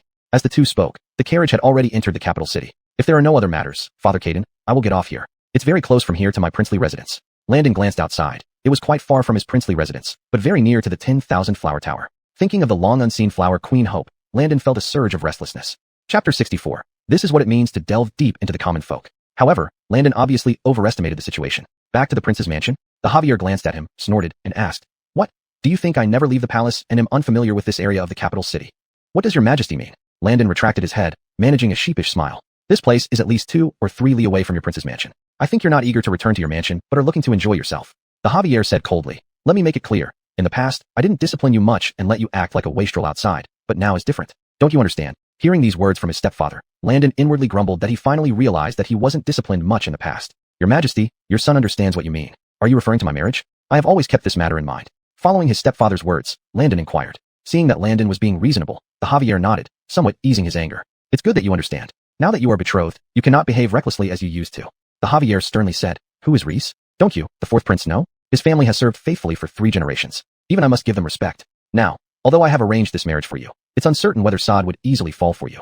That's not strange. You've earned a notorious reputation. Even if it were not Saad, other daughters of noble families might look down on you. Sitting inside the carriage, the Javier's criticism made Landon feel very uncomfortable. Well, last life, he had to endure nagging from his parents about getting married, and now, after crossing over to the southern dynasty world, he still had to hear nagging from his stepfather? In short, I have one thing to tell you. The Javier pointed a finger at Landon and said, don't act like a prince in front of Saad. The engagement is known by the entire court. If you fail this task, it will embarrass me. After saying this, the Javier felt slightly more comfortable. He could see that this rebellious son still had a playful heart and seemed unconcerned about the wedding. But this issue concerned the imperial family's dignity. If something went wrong, wouldn't it become a laughingstock to the whole country? The Javier couldn't afford to lose face. Your son understands. Landon immediately clasped his hands and declared, your son will spare no effort to arrange the grand wedding properly and ensure that your majesty won't lose face. Enough, enough. The Javier waved his hand, peeked outside the curtain, and asked, isn't that your prince's mansion ahead? Go on then. Yes. Once the carriage stopped, Landon got off, while the Javier in the carriage stared at the mansion gates. At this moment, he suddenly remembered that Jana, whom he personally expelled from the palace years ago, lived here. This sudden realization made the Javier tremble slightly, unable to avert his gaze. Recalling the past, the Javier felt almost overwhelmed by guilt. At that time, he was still in his prime, having been on the throne for less than 10 years and had already subdued all neighboring countries. Grimes Hamish, Bjorn Honest, and 3rd Prince Adolf were all legitimate offspring from his empress and consorts. Only Landon was the most despised existence in his eyes. In the eyes of the Javier back then, Jana and the child in her arms were like a bronze mirror filled with shame. As long as this mother and son stayed in the palace, he would constantly feel uneasy and uncomfortable. Finally, when Landon was barely 3 years old, the Javier ordered them both sent out of the palace. To the public, it was glorified as granting him a prince's mansion, but who in the court didn't know that the Javier disliked this illegitimate son? Time flew for nearly 10 or 20 years. Now, standing before the gate of this mansion, the Javier felt as if there was a gaze inside meeting his own. For a moment, the Javier even felt a daze, swaying slightly. The attendant driving the carriage dared not move without the emperor's command, only bowing his head and waiting. Father, since we're already at the gate, why don't you come inside my mansion for a brief rest? Standing next to the carriage, Landon saw through his stepfather's expression. Regardless of jesting with this stepfather, following him to handle affairs, or praying for rain for the people of Jiangnan to please him, all these things could not mask the coldness and estrangement Landon felt from deep within. After all, it was this man before him who had expelled his mother from the palace, without even granting her any title or recognition. Hearing Landon's voice, the Javier seemed to awaken from a dream. hastily retracting his gaze. No need. I've been traveling for several days straight. My body is weary. Pausing for a moment, the Javier added, we can talk about it another day when I'm more at leisure. The carriage slowly started, heading back toward the palace, and Landon didn't say much more, merely bowing respectfully as it left. Your Highness, was that the Caden in the carriage just now? Behind the gate, the old butler Kiliana's son, who had been waiting, finally dared to step forward, taking a package from Landon's hands. Yes, don't mention this matter to my mother. Landon stretched lazily, glancing at the sky. It was just approaching noon. He might as well head over to Kiliana Xianfang.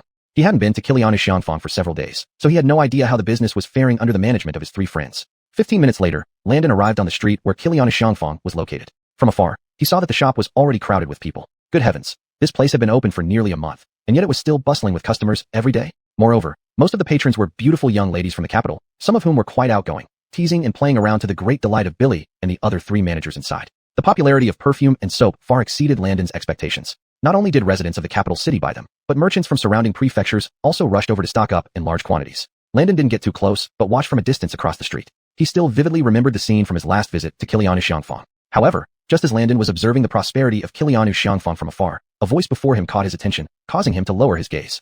Chapter 65. Should a good person be threatened with a gun? In front of him stood a little beggar, shorter than his chest, dressed in tattered clothes and covered in dirt. Sir, could you give me some small change? I haven't had a meal for several days. The little beggar's face was gray and dirty, like an egg coated with mud, but his eyes were abnormally clear, causing Landon to feel a slight stir in his heart. In this era, not only in the southern dynasty, any country has no shortage of beggars. Among these beggars, some have lost their parents since childhood and have no one to rely on, while others are displaced people fleeing famine and war, eventually becoming beggars after moving from place to place. Compared to other areas, the beggars who manage to survive in the capital city can be considered lucky. At least it's easier to get loose copper coins and leftover food here. In other places, many beggars starve to death on the streets because the local government simply doesn't have enough money to help them. Looking at the little beggar before him, Landon didn't say much. He took out a piece of 5-tael silver from his waist pouch and placed it in the extended hand of the little beggar. Seeing this piece of silver, the little beggar's eyes lit up. Someone who gave out a piece of silver like Landon had never been encountered by him before. However, Landon wasn't too concerned about it. A piece of scattered silver was enough for the little beggar to buy clean clothes, eat a full meal, and find a place to learn a trade and earn a living.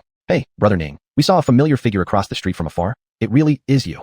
Brother Ning, your success in praying for rain is now known throughout the world. Why are you hiding here? Brother Ning, come on, let's go to the 10,000 flower building today and drink our fill. From across the street near the fragrance stay workshop, Billy, Leroy, and Ushvin approached with a fragrance of powder and lip marks all over them, laughing. What kind of eyes do you have that you can see me standing here from so far away? Landon felt a bit helpless. He originally intended to avoid these three guys. Otherwise, he would soon have girls chasing after him all over the street again. He did like women, no doubt about that, but if hundreds of them came at once, even a bull wouldn't be able to handle it. Brother Ning, you're mistaken. Ushvin said with a smile. You prayed for rain for the drought-stricken people of Jiangnan, which is a great deed. My father said he will visit you with gifts someday. My father also said that his highness might be a divine being, and he asked me to apologize and praise you on his behalf, added Leroy as he teased Landon. By now, quite a few young ladies had gathered around. Then Billy asked, by the way, Brother Ning, what were you doing just now? It looked like you were talking to a child. Hearing this, Landon said helplessly, it was a little beggar. I felt sorry for him and gave him a piece of silver. Speaking of which, we still haven't settled our accounts. At this point, Landon remembered the main reason for his visit. When he left the prince's residence earlier, he had specially instructed his steward Kilianu's son to bring 300,000 taels of silver drafts to pay for the charcoal, firewood, and skyrockets these three friends bought for him. That's nothing worth mentioning. Billy waved his hand and laughed. This fragrance day workshop earns thousands of taels every day. And recently, wealthy merchants from other regions have been purchasing large quantities of goods. I think if we have extra money, we should expand production instead. 3 drafts, 10,000 taels each. No need to be polite, Landon said while reaching for his waist pouch. But as he touched it, Landon suddenly realized his waist pouch was missing. Oh no, Brother Ning, why is there a tear in your waistband? Where's your pouch? Ushvin exclaimed, pointing at a neat rip in Landon's robe. The tear was smooth and precise, making it obvious to Landon that it couldn't be caused by loosened stitches, but must have been cut with something sharp. Thief. Landon had never thought that he would be targeted by thieves in the bustling market of the capital city. When did you lose your waist pouch, Brother Ning? Leroy asked in shock. I'll have someone call the officials from the city government office to send people to search for the thief.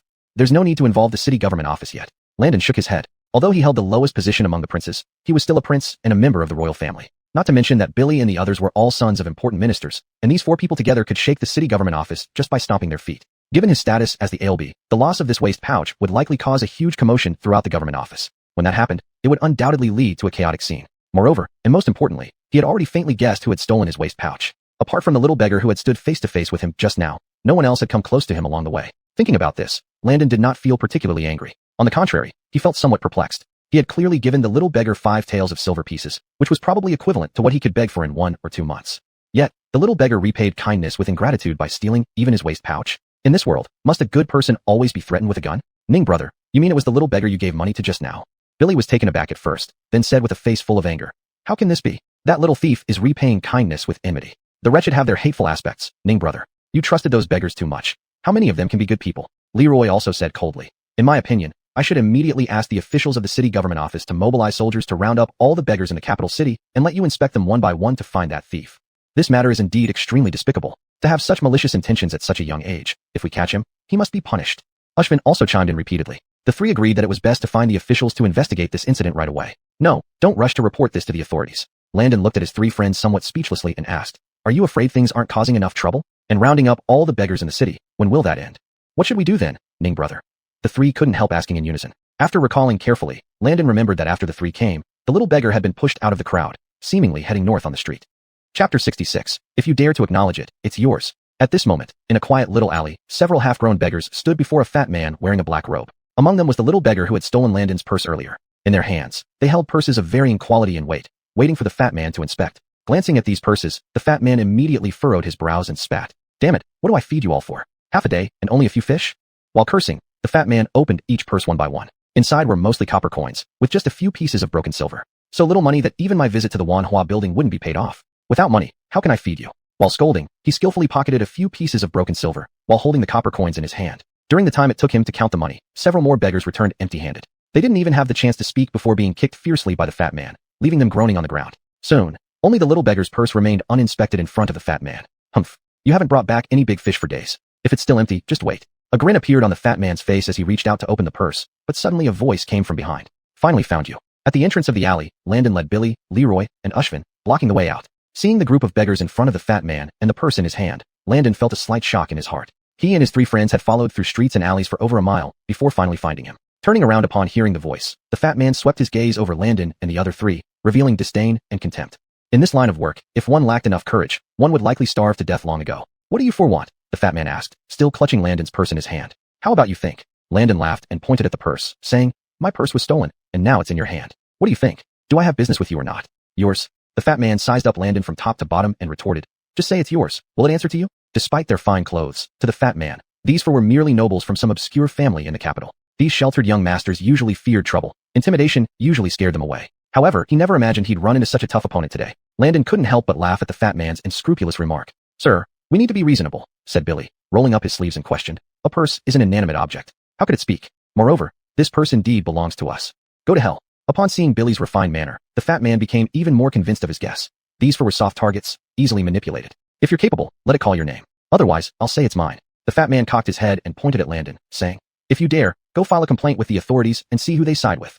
Oh, hearing this, Landon's interest piqued. Originally, he was too lazy to argue with the fat man, but seeing how brazen and rampant this man acted, along with the beggars cowering behind him, Landon realized this wasn't as simple as it seemed. Though I can't make the purse speak, there is someone who can testify for me. Landon extended his hand and pointed to the little beggar he had given the piece of broken silver earlier. Do you remember me? On the street, I gave you a piece of broken silver.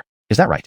Heard it. The fat man suddenly became furious and grabbed the little beggar by the throat, roaring, you little bastard, are you courting death? Hiding broken silver, hand it over. The force tightened around the little beggar's throat, making him unable to utter a sound. His hands could only helplessly grab onto the fat man's sleeves. Right then, a large hand suddenly clamped down on the fat man's shoulder. Let him go. An icy voice rang out beside the fat man, causing him to abruptly turn his head, only to see that the person restraining him was Landon. What if I don't? The fat man sneered. The moment the fat man's words left his mouth, he felt as if an iron clamp had seized his shoulder, the terrifying force making his bones creak. A pig-slaughtering scream erupted from his mouth instantly. Murder. Quick, come and see, broad daylight. Someone's trying to kill. The fat man immediately turned his head, shouting out of the alley, attempting to intimidate Landon into letting go. However, the coldness in Landon's eyes deepened. Although he seldom acted, Landon was far from powerless. In fact, being raised in the prince's mansion after being sent out of the palace by his stepfather, he had trained under two highly skilled guards from the mansion. By the age of 18, Landon could already take on two top-notch experts at once without falling short. And this fat man in front of him was nothing more than a feudal squirming body in Landon's hands. How about this? Landon's gaze revealed a hint of amusement. He said, I'll let you go now. You open your purse. If you still insist it's yours after seeing what's inside, then it belongs to you, and I'll walk away. What did you say? The fat man, rubbing his nearly shattered shoulder, looked at Landon in disbelief. Am I not clear enough? Landon smiled lightly. You can open it right now. As long as you dare to claim it, it's yours. Are you serious? A wave of wild joy surged through the fat man's heart. Could there be such a good thing in this world? He had been around these streets in the capital for a long time, seeing all sorts of things. Why would he be scared by such empty threats from Landon? This is what you said. Without hesitation, the fat man opened the purse and reached in, first pulling out a few pieces of snowflake silver. These are my belongings. So what? The fat man smirked inwardly and challenged Landon. Go on. Landon, with a smile still plastered on his face, signaled for the fat man to continue. After taking out the silver ingots, the fat man fumbled around and unexpectedly found 3 silver notes. Seal of Fu Long Money Shop, Capital City. Silver note amount 1, 10,000 taels. Upon seeing the 10,000 tael figure on the silver note, the fat man's face changed dramatically. Chapter 67. Cause trouble with Landon and still want to leave? For a moment, the fat man was dumbfounded, clutching the 3 silver notes worth 10,000 each, unable to utter a word. Good heavens, that's 30,000 taels of silver. The fat man's heart kept screaming in shock. Such a large amount of silver notes was impossible for an ordinary young master to carry around casually. Although there were many wealthy families in the capital city, 99 out of 100 of their families wouldn't have assets exceeding 10,000 taels. Anyone who could carry thousands of taels worth of silver notes must belong to a very rich or noble family, let alone someone carrying 30,000 taels worth of silver notes. Although the fat man was rude, he wasn't stupid. He instantly realized that these 4 people before him probably didn't come from an ordinary family, but might be from an official household. In this world, what do commoners fear most? Isn't it a conflict with officials? Thinking of this, the fat man's originally fierce expression immediately softened, his eyes showing hesitation and panic, clutching the silver notes without daring to speak. Behind him, the little beggar among the beggars also widened his eyes at this moment. Why are you speechless? Landon asked with a smile while folding his arms. Didn't you say this money pouch is yours? Why did you look as if you had seen a ghost when you saw the 3 silver notes? That doesn't seem right, does it? Caught off guard by Landon's question, the fat man hastily tried to regain his composure, shouting with feigned calmness. Why should I care about your opinion? I said this money pouch is mine, and the silver notes are mine too. I can do whatever I want with it. It's none of your business. Hey, listen up, fatty. Billy couldn't help but laugh. I think you don't know how close you are to death. Do you really look like someone who would casually carry 30,000 taels of silver notes on them? If you return the money pouch now, perhaps we might spare you. Don't wait until the matter gets bigger before you start begging for mercy. Leroy also laughed. You should understand, since we can carry so much silver notes, getting rid of you would just be a matter of a single word. Their words made the fat man feel increasingly anxious. But what could he do now? His mind raced, and the fat man quickly came up with a plan. Since there was no name on the money pouch, as long as he insisted it was his, even if they took it to the local magistrate, the case wouldn't be easy to settle. You guys stop bluffing me. I've been in this city for years. I've met all kinds of people. The fat man gave a disdainful laugh and said, this silver note really belongs to me. What can you do about it? All right then. Landon smiled. He had never seen someone so fearless. He nodded and said, there's one more thing in this money pouch that's far more valuable than those silver notes. Take it out and see. There's something else. The fat man paused, instinctively reaching into the money pouch. Indeed, he felt a heavy and thick object. It had a metallic texture, and he could feel intricate carvings on its surface. It seemed to be a token. In the next moment, the fat man pulled out a golden object from the money pouch. When he clearly saw the inscription on the golden token, a trembling sensation, like being struck by lightning, spread from his scalp to his entire body. Thud. Without any hesitation, the fat man knelt down on the ground, as if he had lost all strength in his waist. The golden dragon token. Why you are from the palace. I'm blind not to recognize the mountain. I only wanted to make a living. Please forgive me, your excellencies. Please forgive me. The fat man's lips trembled as he forcefully banged his head against the cobblestones, producing a muffled thud clearly audible. It was all over now. The fat man was already filled with despair. In his wildest dreams, he never imagined that the little beggar would bring such high-ranking royal figures. What the golden dragon token represented was something that needed no explanation to the citizens of Southern Dynasty. Back when Kaden Gaozu established the dynasty, the example of the golden dragon token was publicly announced by local authorities to ensure future imperial orders could be easily recognized. Seeing the golden dragon token was equivalent to meeting the emperor himself. No ordinary person, not even if they had 10 lives, would dare to forge such a token. That's not quite right, is it? Landon didn't take the golden dragon token but smiled and asked, just now, you insisted that this money pouch belonged to you. So logically, this golden dragon token should be yours as well, right? No. The fat man was almost in tears, crying out. Please show mercy, sir. I admit my mistake. I only wanted to make a living. Ignoring him, Landon retrieved the golden dragon token and the money pouch, then kicked the fat man back onto the ground. In less than half an hour, a contingent of officers from the magistrate's office swarmed into the alley. Leading them was Darylene, the magistrate official of the capital city, who was drenched in sweat. Your Highness, I pay my respects. Upon seeing Landon and the other 3, Darylene hurriedly bowed deeply and said, due to my poor management, your Highness lost your money pouch on the street. Please forgive me, your Highness.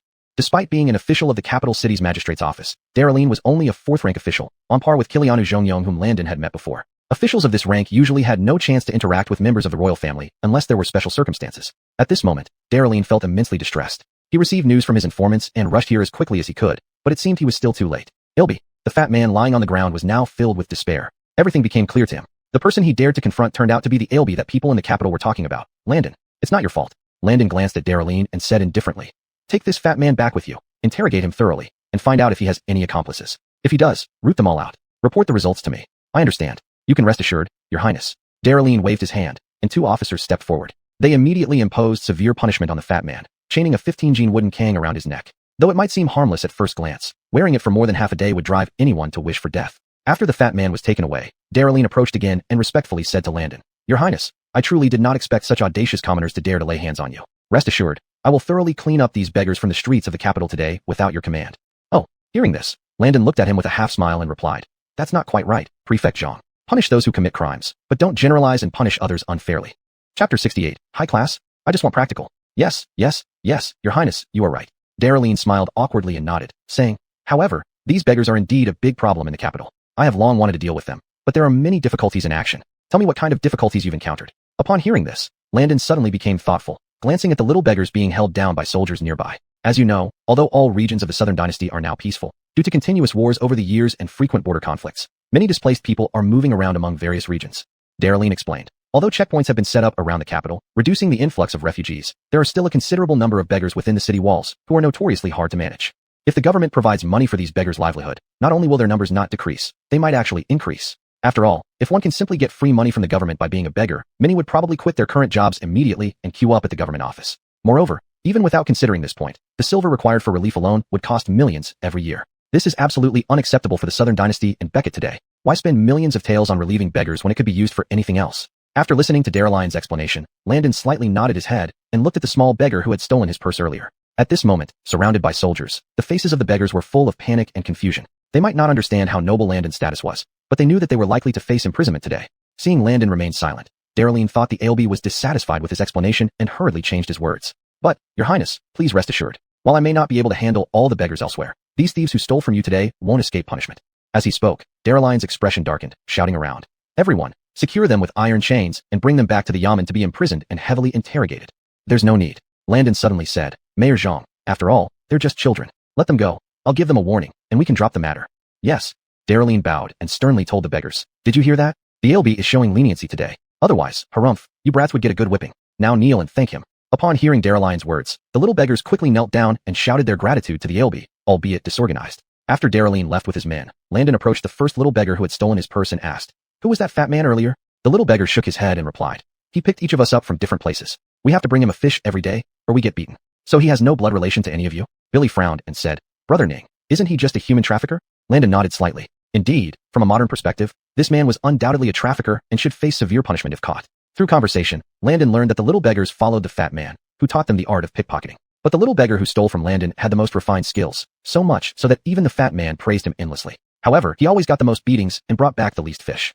The reason turned out to be because every time he succeeded, seeing the distress of the victims, he would secretly return the purses. This time, it was because he had been brutally beaten several times by the fat man, leading him to finally decide to steal Landon's purse and deliver it straight into the fat man's hands. After hearing the little beggar's explanation, Landon couldn't help but laugh. Sounds like we're quite destined to meet. Landon patted the little beggar's cheek and asked, I noticed you ran pretty fast and had agile movements. How old are you? 12. The little beggar lowered his head and answered Landon. Landon nodded, pondering for a while before asking, after that fat man is taken away by the Yamen, chances are you won't see him again in this lifetime. Where do you plan to go now? We don't know. The little beggar seemed lost, shaking his head. For beggars, where else could they go? They'd merely beg wherever they found food and sleep wherever they could, under the sky as their roof and the ground as their bed. However, something unexpected happened that neither he nor the other little beggars anticipated. Landon smiled slightly and said to them, now I have an idea. If you are willing, from now on, I will arrange your lives, and you can work for me. How about that? He had barely finished speaking when his three companions quickly held him back. Ning, are you crazy? Ushvin exclaimed in surprise. In this entire capital city, with your status and position, is there anyone you can't find?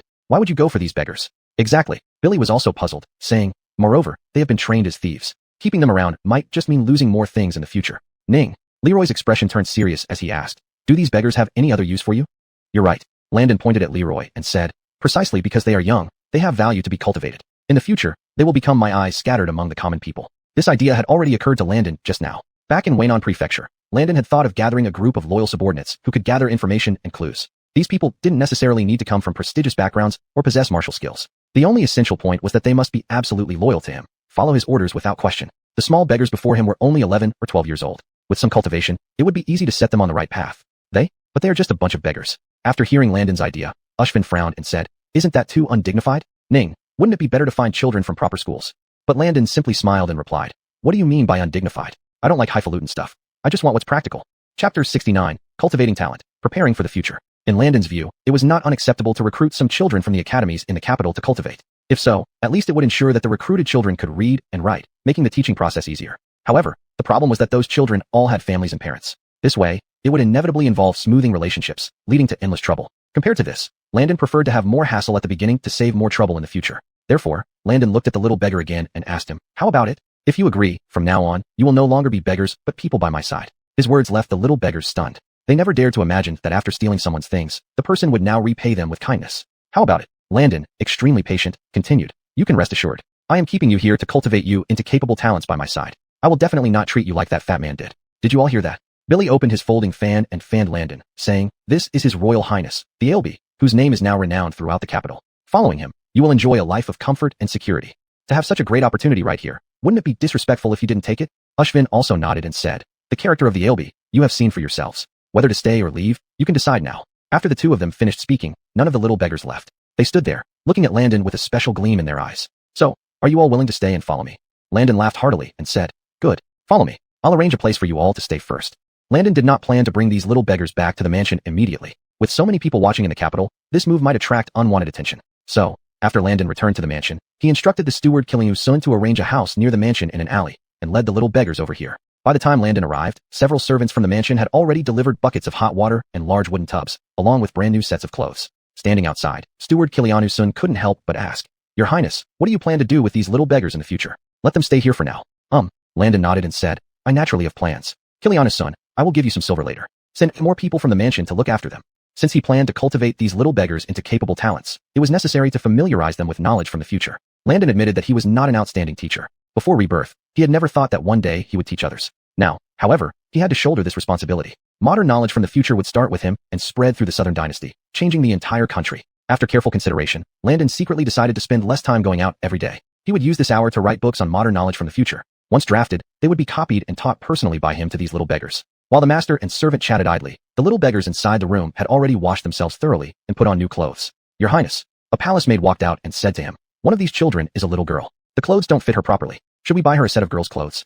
Killiantal girl? Which one? Bring her over for me to see. Landon was surprised. Earlier, he had counted each of them, and all 7 were supposed to be boys. A moment later, the little girl was brought over by the palace maid. Their gazes met, and Landon couldn't help but be slightly startled. Good heavens, wasn't this the little beggar who stole his purse? It's you. Landon squatted down slightly and smiled. So, I misjudged you earlier? After bathing and putting on new clothes, the little girl's hair lay smoothly, revealing a classic oval face and delicate features. Upon closer inspection, Landon confirmed it was indeed a little girl. She had been covered in dirt and grime, making it impossible to tell whether she was male or female. Hearing Landon's question, the little girl felt embarrassed and lowered her head, saying, I didn't mean to deceive you. No worries, we aren't the kind to nitpick. Do you have a name? Landon chuckled, patting the little girl's head, and asked, My name is Riley. The little girl dared to lift her head and look into his eyes, speaking clearly when she saw that Landon was not angry. Riley? That's a nice name. Landon thought to himself that if Riley's name was given by her parents, it showed that they were probably not peasants. Soon, the other 6 little beggars also came out to meet Landon. He asked each of them their names one by one and nodded. You are newcomers, so many rules and habits need to be changed. Landon said to Riley and the other children. For this period, you will temporarily live here. I will arrange for people from the prince's mansion to take care of you, and I will also come over from time to time. After some days, once you learn the basic rules, I will give you tasks. After settling these children, Landon returned to the mansion, entered the study, and began researching how to systematically write down the knowledge from the future he possessed. Writing was no easy task. As he held the brush pen, Landon found out just how challenging it was to draft book manuscripts. While thinking about it, Landon's brush pen kept moving without stopping, and the candle in the study burned until the next morning. When he yawned and came out of the study, he happened to meet Killiu-sun bringing a stranger to the courtyard of the mansion. Your Highness, this is the steward from the Jinbei prince's mansion. Killiu-sun introduced to Landon. Oh, what's the matter? Landon yawned continuously but had already guessed that his father-in-law's steward coming to see him probably meant he needed to go over there. Hearing this, the steward from the Jinbei prince's mansion clasped his hands and said, Jinbei prince has sent me to invite the Ailbe to visit the mansion today. He says there is an urgent matter to discuss with you. Urgent matters? Landon thought for a moment. If his father-in-law was looking for him and it was an urgent matter, it could only be about his fiancée, unlikely to be anything else. Chapter 70. The ancestral worship ceremony is approaching. Major events are imminent. Understood. Please go back first. I will come over shortly. After agreeing, Landon drank some tea and then went out, mounted his horse, and headed for the northern town Wangfu. Half an hour later, inside the main hall of the northern town Wangfu, Northern Town Prince Elroy sat at the head of the table, looking at Landon who had just arrived and sat in the seat below him, with a hint of approval in his eyes. Landon, your prayers for rain on behalf of the people suffering from drought in Jiangnan have been quite a significant contribution, praised Northern Town Prince with a slight smile. Now it seems even I underestimated you before. What do you mean? Landon smiled and replied. My method of praying for rain is not about burning incense to gods, but relies entirely on daring attempts based on accumulated experience. It's unexpected that it actually succeeded. Daring attempt. The Northern Town Prince shook his head. You can't say it like that. If it were just a try, why didn't others have such courage? I really don't know about that. Landon sensed that there was something behind his father-in-law's words and asked, Father-in-law, if you called me over so late tonight, it couldn't just be to praise me, right? There's no need for such formalities between us. Northern Town Prince laughed and nodded. Indeed, today I summoned you because there are 2 other matters I need to discuss with you. Let me start with the first one. More than a month ago, Wayland proposed marriage between you and Sod in the Golden Hall. Frankly speaking, I did not think highly of you Landon back then. The Northern Town Prince spoke frankly, leaving no face for Landon. Though I am often stationed in the military, I understand the current princes quite well. You, Landon, are notorious as a wastrel. Hearing this, Landon felt a jolt in his heart, but he had nothing to refute since everything his father-in-law said was true. But after I returned to the capital and observed your actions, although you do have flaws, your character is upright, said Northern Town Prince, nodding. At least in my view, you have passed the test. However, Sod is a stubborn girl. If she disagrees, even my approval won't matter. You don't need to worry about that. Landon chuckled. Waylon has already mentioned this many times to me. Once Sod returns to the capital, you'll see how I handle it. Yesterday, I received a report that Sod's caravan is returning from the northern frontier to the capital, and they are only 200 or 300 miles away, Northern Town Prince added. It should take her only 3 to 5 days. But before she returns, you have another important task to complete. What is it? Landon was slightly taken aback. Wasn't his father-in-law summoning him for the wedding preparations? Seeing Landon's puzzled look, Northern Town Prince paused, asking instinctively, didn't Waylon tell you? I have no idea. Landon was confused, saying, after returning to the capital with father's carriage, I went straight back to the Sterling Few and knew nothing else. Northern Town Prince nodded and explained, then let me inform you now. Tomorrow is the grand ancestral worship ceremony of our southern dynasty. Waylon will lead a group of officials to pay tribute to Caden Taizu Gao and Keegan Ling. Ancestral worship ceremony. Landon thought for a moment, recalling that there indeed was such an event. He had no memory of such grand ceremonies because, as an illegitimate prince living outside the palace, he had never been involved in them. For the Javier, it was pleasant to be rid of Landon, a thorn in his side. But this year would be different. After returning to the palace in the afternoon, Waylon summoned several key ministers, including me. Northern Town Prince continued. Waylon announced that for this year's ancestral worship ceremony, he plans to bring only a portion of the civil ministers. Among the princes, only you will accompany him. Me? Landon was stunned. He hadn't expected that his father would ask him to participate in the ancestral worship ceremony. Landon had never paid tribute to Caden Taizu Gao, whom he had never seen, in all 20 years of his life. But this year, his father intended to take him for the first time? Besides you, Grimes will also attend, Northern Town Prince said meaningfully. You should understand the implications of this arrangement, Landon. Upon hearing this, Landon instantly grasped what his father-in-law meant. Where exactly is Keegan Ling? This place, though named with a south character, is not in Jiangnan, but about 100 miles to the south of Weinan Prefecture. This area was designated as the ancestral land by Caden Taizu Gao. Now, the imperial mausoleum of the southern dynasty lies within the mountains around Keegan Ling. From the capital, the distance between the two places is at least 150 miles. The journey could be considered neither too close nor too far. Most intriguingly, Beketti chose to bring only Grimes Hamish and Landon along this time. On the contrary, Prince Honest, the second prince, and Adolf, the third prince, were left behind in the capital. This point naturally reminded Landon of the conversation he had with his newly recognized father in the carriage about rebellion. Could it be that his newly recognized father intended to use this opportunity of the grand ancestral worship ceremony to test whether the second son Honest had intentions of rebelling? Thinking about this, Landon felt an involuntary shiver run through him. What a perilous move. I understand your meaning. Landon nodded and said, since it's Father Caden's wish, I can only follow orders and see how things develop. That's inevitable. Reese said, now that you know about this, it's best to stay vigilant once we set off tomorrow and not be careless. I will also be accompanying the Caden's entourage.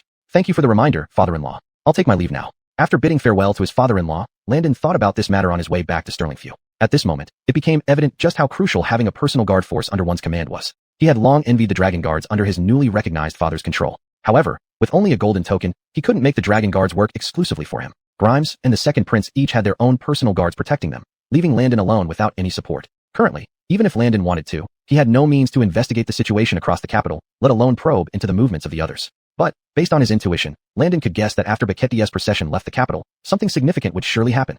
Chapter 71 Announcement of the Successor, each with their own thoughts. Nothing happened during the night. The next day, before dawn, Eunuch Marcos from the Imperial Palace had already come to the door. His Imperial Highness the LB, Waylon has an edict to summon you to attend the morning court. Marcos was not a first-time visitor to Prince Landon's mansion. Regarding this currently favored LB, he had been obsequious to the extreme. Seeing Landon yawning and coming out of the room, Marcos hurriedly walked forward with a smiling face to support Landon and said, Your Imperial Highness, your carriage is ready at the gate. I know. Please wait for me a moment, sir. Although Landon was still yawning, the sleepiness in his heart had already disappeared. Today's morning court also confirmed that everything his old father-in-law said last night was true. It seemed that his cheap old man really was going to take him to Keegan Ling for the ancestral worship. After tidying up his appearance and clothes, Landon got into the carriage sent by the Imperial Palace and rushed to the palace. Inside the Golden Hall, all the civil and military officials were already lined up. Grimes Hamish, Bjorn Honest, and third Prince Adolf stood on both sides below the golden steps in front of the dragon throne. Today Hamish looked pretty good, with a natural look of joy on his face. Logically speaking, there wasn't much to be happy about for the ancestral worship ceremony, but that was for ordinary people. For him, Hamish, it was quite different. He was over 30 years old, had a son, and was the current crown prince. This year, at the ancestral worship ceremony, Tobias was likely to announce the future successor before the tomb of Caden Taizu. This would declare it to the whole country and comfort the spirit of Caden Taizu. Thinking of this, Grimes Hamish felt waves of excitement. Although Landon posed a considerable threat to him, in his view, although the Old Fourth was very favored by his father these days, it was still too far off for him to compete for succession. However, the day of the ancestral worship was approaching. Now, his father could only choose between him, the eldest, and the fourth, Landon. Therefore, most probably, this successor would be him, Hamish. A moment later, Tobias entered the golden hall surrounded by his entourage and sat on the dragon throne. Long live Wayland. 10,000 years, 10,000 years, 10,000, 10,000 years. All the ministers knelt down and kowtowed, their cheers echoing loudly in the hall. Ministers, please rise. Tobias waved his hand and spoke loudly. Today at the morning court, I have two things to say. The first one, Tobias glanced at Landon standing below the golden steps and said, there has been a drought in Jiangnan for more than 3 months. And just a few days ago, the fourth went to the Blue Ox Mountain in Wan'an Prefecture to pray for rain, bringing a 3-day rain across thousands of miles for Jiangnan. This morning, the governors of the 9 prefectures in Jiangnan and provincial inspectors have submitted reports one after another, saying that the drought disaster has been eliminated, and the famine relief silver and food have been distributed. I feel truly relieved. As Tobias finished speaking, the ministers cheered again with loud voices. It was rare for the emperor to have a happy moment during the morning court. In the past, the morning courts were all routine business, completely uninteresting. That the ALB can pray for rain must mean that Wayland's literary and martial accomplishments have moved the heavens, who did not want millions of our southern subjects to die of thirst, so they brought down the rain. Yes, regarding this prayer for rain, Wayland has indeed done a lot of hard work. We think we should publish commendatory posters to the public and issue them to various prefectures to let the people know. We agree. Among the ministers, some old foxes had already recognized the trend and used this event to vigorously praise the emperor's achievements, almost attributing the success of the prayer for rain to the emperor himself. Landon, standing beside the third prince, did not feel angry. On the contrary, looking at these old ministers sparing no effort to flatter the emperor, he found it a bit amusing. These old sticks, if I become the emperor one day, I will have them all dragged out and executed. Landon secretly thought, always having little interest in these useless old ministers. Most of these old ministers occupied official positions but could do nothing useful, only drawing salaries without doing anything worthwhile. However, these flattering words clearly pleased Tobias, for no emperor disliked being praised throughout history. The second thing, Tobias said, tomorrow is the day of the grand ancestral worship ceremony of our southern dynasty. Every year, I personally lead the crown prince and civil ministers to Keganling to honor the spirit of Caden Taizu, and this year is naturally no exception.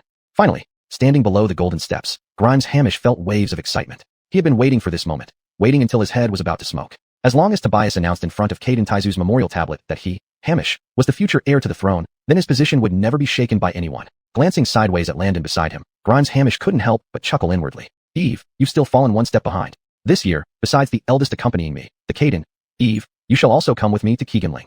Immediately after these words from the Javier, an uproar of discussions erupted within the grand hall. Grimes Hamish was also slightly taken aback, instinctively casting a glance at Landon beside him. After all, before this, Landon had never been granted permission to go to Keganling. Every previous year, it had always been Bjorn and Third Prince taking turns accompanying to Keganling. But this year, the Javier was making a first-time exception by bringing Landon to the ancestral worship in Keganling. Upon hearing his adoptive father's words, Landon did not immediately agree. Instead, he swept his gaze over the faces of the others. The eldest, Hamish, remained composed. After all, deep down, he firmly believed that the throne could not slip away from his grasp. Moreover, during this year's grand sacrificial ceremony, the Javier would certainly determine him as the heir before the spirit of Caden Taizu. This was already a sure thing. Third Prince Adolf has always been the most calm, and he doesn't even seem like a prince, harboring no thoughts of power struggles. At this moment, upon hearing that his father wanted to bring fourth brother to the sacrificial ceremony, Adolf simply kept his eyes on his nose and his nose on his heart, completely unconcerned. However, the expression on Bjorn Honest's face standing beside Grimes Hamish was somewhat different. Logically, not being chosen by his father to attend the sacrificial ceremony, Honest should have been deeply disappointed, and perhaps even envious and resentful of Landon. After all, this guy is notorious for having a narrow mind and small capacity. But Landon saw that there was actually a trace of hidden joy on Honest's face, and in his eyes, there was an uncontrollable excitement. Eve, why aren't you speaking up? Not willing. Seeing Landon remain silent, the Javier's expression darkened, and he asked coldly. Chapter 72. Riding in the same imperial palanquin, all were shocked. Your humble son abides by your majesty's decree. Landon cupped his hands and immediately answered loudly. Clyde, third son. The Javier's gaze fell on Prince Honest, the Bjorn, and Prince Adolf, the third prince. For this grand ancestral worship ceremony, I will be away for at least 3 to 4 days. At that time, eldest son will also accompany me to Keganling. The Javier's tone seemed to carry deeper meaning as he said, during that period, you two are to handle the government affairs for me without any mishaps. Do you understand? Your majesty can rest assured. Before third Prince Adolf could speak, the Bjorn Honest stepped forward with a look of joy and excitement visible on his face. Just take eldest brother and fourth brother to Keganling, your majesty. Come to think of it, fourth brother has never been to Keganling for the ancestral worship all these years. Honest smiled and said, as for matters of state, your humble son will do my utmost to solve your majesty's worries and ensure there is not the slightest mistake. On the surface, this was called acting on behalf of the nation, but in reality, to Honest, it meant getting a taste of being an emperor. That's good. The Javier nodded and said, it's about time. Prime Minister Ian, how is the preparation of the vehicles and horses? Report to your majesty. All personnel and vehicles for the journey to Keganling are ready, waiting right outside the palace gate. Desmond stepped forward and bowed to report to the Javier. All right, let's set off then.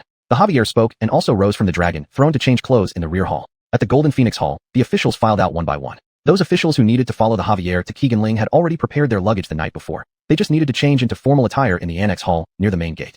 And the other ministers who were not going to Keganling simply returned home after court as usual. After 15 minutes, the Javier had already boarded the imperial palanquin outside the main gate of the palace. The accompanying entourage, including servants and guards, numbered over 1,000 people, extending for several miles. The Bjorn Honest and the third Prince Adolf led the ministers to the main gate of the palace to respectfully see off the Javier. Landon came out of the annex hall and walked out of the palace gate at this moment. According to the order, his carriage should have been behind eldest Prince Hamish's, but before Landon could find his own carriage, he heard the Javier calling him. "Fourth son, come here, sit next to me." These words made everyone present freeze in shock. Grimes Hamish and Bjorn Honest widened their eyes, their faces full of astonishment. What did father say? Let fourth son Landon ride in the imperial palanquin with him? In an instant, Grimes Hamish's face darkened. After so many years of accompanying the Javier in the ancestral worship, he had never received such special treatment, and Landon was only participating in the ceremony for the first time. What gave him the right to sit in the imperial palanquin? Could it be that this Grimes was inferior to a common-born fourth son? At this thought, Hamish's eyes revealed a deep resentment, but, outwardly, he still forced a smile. "Fourth brother, what are you standing there for? Father has already told you to board his palanquin." His fake smile was not lost on Bjorn Honest, who found it quite distasteful. Hypocritical. Muttering under his breath, Honest inwardly sneered. In his view, even if Landon were to sit in the palanquin now, or even be given the imperial robes by the Caden, it wouldn't matter. In the eyes of the officials, this was an unprecedented move by the Javier. Even if Grimes Hamish were allowed to ride in the imperial palanquin, it certainly wouldn't be Landon, a common-born prince. After a brief hesitation, Landon followed his adoptive father's command and climbed aboard the imperial palanquin, sitting beside him. "Let us set off." The Javier lowered the curtain beside him and spoke with authority. The long procession, stretching for miles, moved orderly at this moment. This moment perfectly showcased the imperial entourage's disciplined and well-ordered nature. The 1,000-strong procession began moving without any obstruction or delay. "Your humble son sends off your majesty respectfully." Standing at the palace gate, Bjorn Honest and third Prince Adolf called out loudly. Seeing the Javier's palanquin gradually disappear in the distance, a smile couldn't be hidden on Bjorn Honest's face. He patted third Prince Adolf's shoulder and laughed. "Great. Now that father is away, Beijing is our kingdom, isn't it?" However, his extremely excited demeanor didn't resonate with third Prince Adolf. Taking a glance at Honest, Adolf merely showed a hint of a smile and asked indifferently, "Elder brother, it's just a few days managing affairs for you. Are you really this excited? Anyone would think you're already the current Grimes. A few days after father returns, the power you wield as regent will be taken back. Is there really anything worth getting this excited over?" Upon hearing these words, Honest's face darkened, and he said in a cold voice, "Killing until third, stop saying such unpleasant things. This dragon throne isn't necessarily destined for him, Hamish. How do you know we won't have a chance? I advise you to save your energy, second brother." Adolf laughed and said, "Now, you're not just facing eldest brother, there's also fourth brother. Recently, father has been treating him like a precious treasure. Didn't you notice anything from fourth brother sitting in the imperial palanquin with father just now?" Looking at the distant convoy that had already left, Adolf said indifferently, "I think this throne might not end up being eldest brother's. Perhaps fourth brother stands a considerable chance." With that, Adolf laughed again and turned to stride away. Landon, Honest's expression turned cold, and the smile from before vanished without a trace. After all, the grudges between him and Landon were yet to be fully settled. Every time he recalled the fierce slap Landon had delivered in the North pacifying Prince's mansion, his whole body would shudder, feeling an icy chill. This guy, fourth brother, was utterly audacious, and his ruthlessness made even Honest feel afraid. Openly, he wasn't a match for Landon, but when it came to playing dirty, he couldn't think of any good strategies either. Until today, Honest had always believed that only eldest brother, Grimes Hamish, was his greatest rival. But after the sarcastic remarks from third Prince Adolf, he suddenly realized that fourth brother posed no small threat to him. In Honest's heart, an overwhelming sense of crisis arose. Eliminating either one of these two wouldn't be enough for him to secure the throne firmly. At this moment, Bjorn Honest's face darkened completely, and a daring idea emerged in his mind. Chapter 73. This lad has the making of an Caden. On the other side, the Javier's entourage stretched out in a long line, covering 3 to 5 li, slowly advancing toward Keeganon. Sitting in this imperial palanquin next to his stepfather, Landon didn't feel at all comfortable. If he had a choice, he would much rather be sitting in the carriage at the back rather than in this extremely conspicuous position. Ilby. After the convoy left the city, its speed increased slightly. The Javier narrowed his eyes at Landon and said, "Do you know why I alone did not allow the second and third princes to go to Keeganon this time?" "I have a rough idea of what your majesty means." Landon smiled faintly and replied, "I suppose it's because of that matter I mentioned to you previously." "You're correct. It is precisely about that matter you spoke of." The Javier nodded slightly, a hint of gravity appearing in his eyes. Under the sky, none who are emperors dare to swear that their hands have never been stained with blood. Though it is true that even a tiger does not eat its own cubs, can an emperor be bound by such limits? Don't forget, the emperor also has another nickname, a lonely ruler. I have carefully considered the situation you described. If such an event truly happens, I must take preemptive action to suppress it. The Javier sighed and said, "It seems I've never told you about my youth, have I?" Hearing this, Landon was taken aback. If the Javier hadn't spoken of these things, he would naturally never have the chance to know them. In terms of status, back then I wasn't first in front of Caden Taizu, nor was I designated as the crown prince at that time. The Javier said calmly, "My gradual acquisition of standing in the court and the respect and trust of the ministers came from many years of fighting for the South Dynasty across various regions. Therefore, after I ascended the throne, the people of the South Dynasty mostly referred to me as a wise and capable ruler who could achieve great victories like Feng Lang Jusu. On this point, I do not feel undeserving." Speaking up to this point, pride and confidence clearly shone in the Javier's eyes. Now in his late 50s, he naturally could not personally lead troops in a battle anymore. but 2 or 3 decades ago, he was the most feared general among the barbarian tribes within the South Dynasty's army. I attach so much importance to the relationship between you 4 brothers because I went through the horrors of brotherly slaughter and familial betrayal when I was younger. To secure the imperial throne, I had to kill my 2nd, 3rd, 5th, and 7th brothers by my own hand. The Javier recalled, and the Grimes at that time, my eldest brother, was besieged by my troops in his mansion, ultimately committing suicide by poisoning along with the 6th and 8th princes. Since then, among Caden Taizu's 8 sons, only the Javier remained. Landon listened quietly, feeling a slight tremor in his heart. Although he did not witness it with his own eyes, he could imagine how decisively ruthless the Javier had been, eliminating 7 of his brothers on his own. Ilby, listening to this, do you think I am extremely cruel to deal such a death blow to my own siblings? The Javier chuckled and said, but this is the sorrow of becoming an emperor and king. Without a sufficiently ruthless heart, you cannot sit steadily on this throne. Had they had the opportunity, they would have done the same to me. Why does father not directly appoint the heir to the throne now? Landon asked in return, wouldn't it avoid a lot of trouble if you proclaimed the heir early on? You are still too naive. Do you think that if I designate the throne to the eldest, the 2nd and 3rd princes would really have no resentment? The Javier said calmly, the same principle applies. Although I have repeatedly said I don't want to see you brothers fight after I am gone, this is probably unavoidable unless...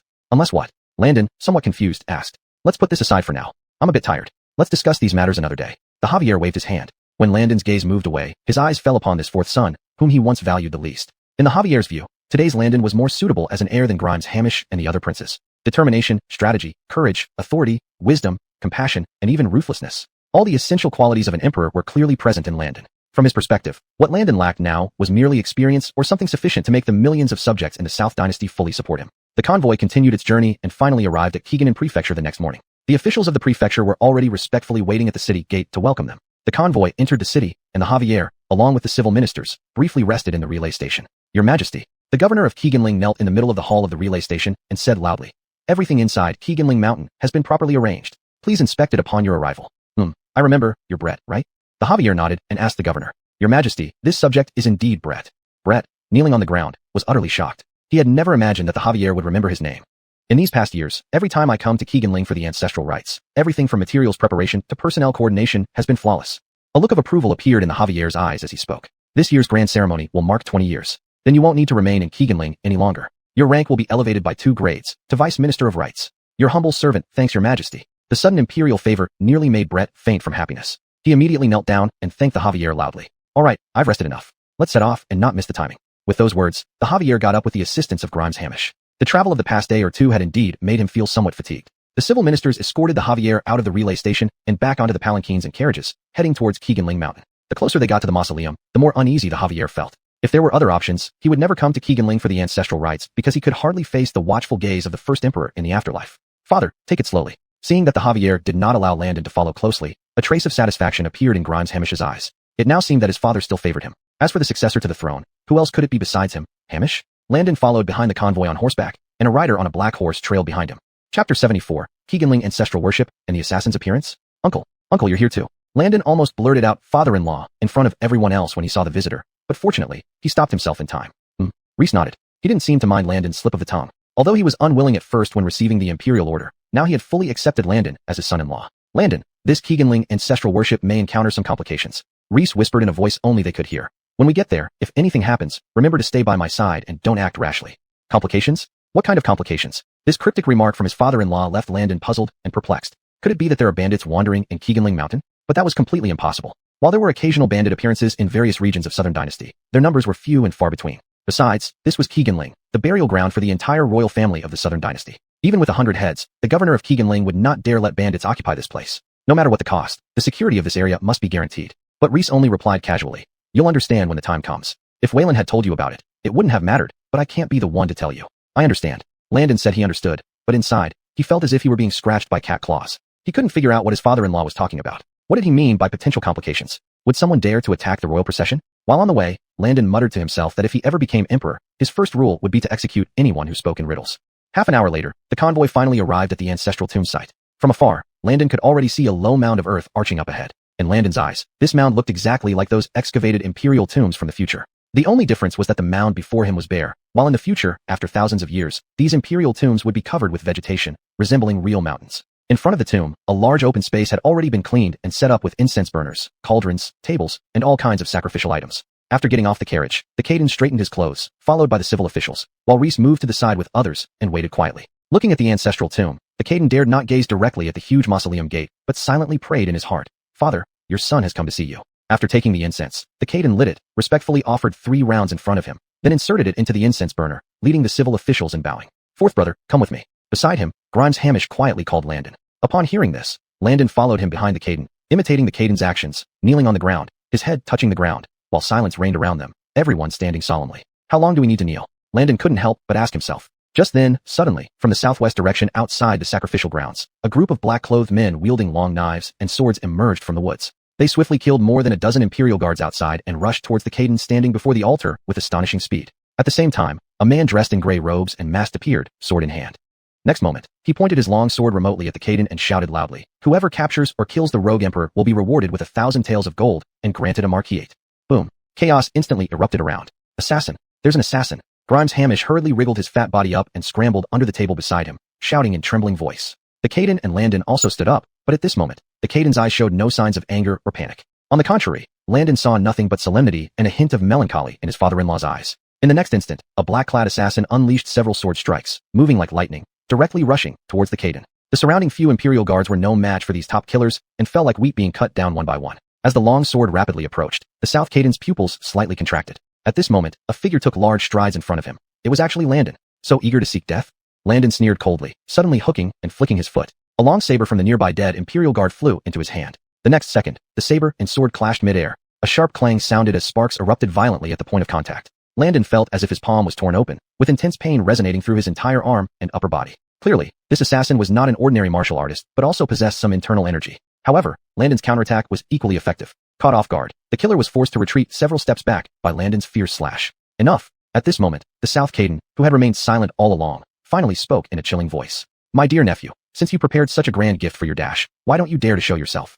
The South Caden sneered, his icy eyes staring at the gray-robed figure by the edge of the woods. Dear nephew? Everyone present, including Landon, was taken aback for a moment. But then, as the South Caden waved his hand, swish, figures filled with murderous intent and bloodlust leaped down from the treetops in all directions. They wore dark green attire embroidered with 3-clawed dragons, masked with red-toothed ghost masks, and carried nearly human-sized long swords exuding ominous blood aura on their backs. The Dragon Guard. At this moment, all the civil officials, and even Reese, who had already drawn his sword and killed 2 assassins, heaved a sigh of relief. To them, or to the situation here, with the appearance of the Dragon Guard, all these killers and assassins were nothing more than a joke. Dear nephew, still won't come over? The South Caden looked at the masked gray-robed figure and asked with a smile.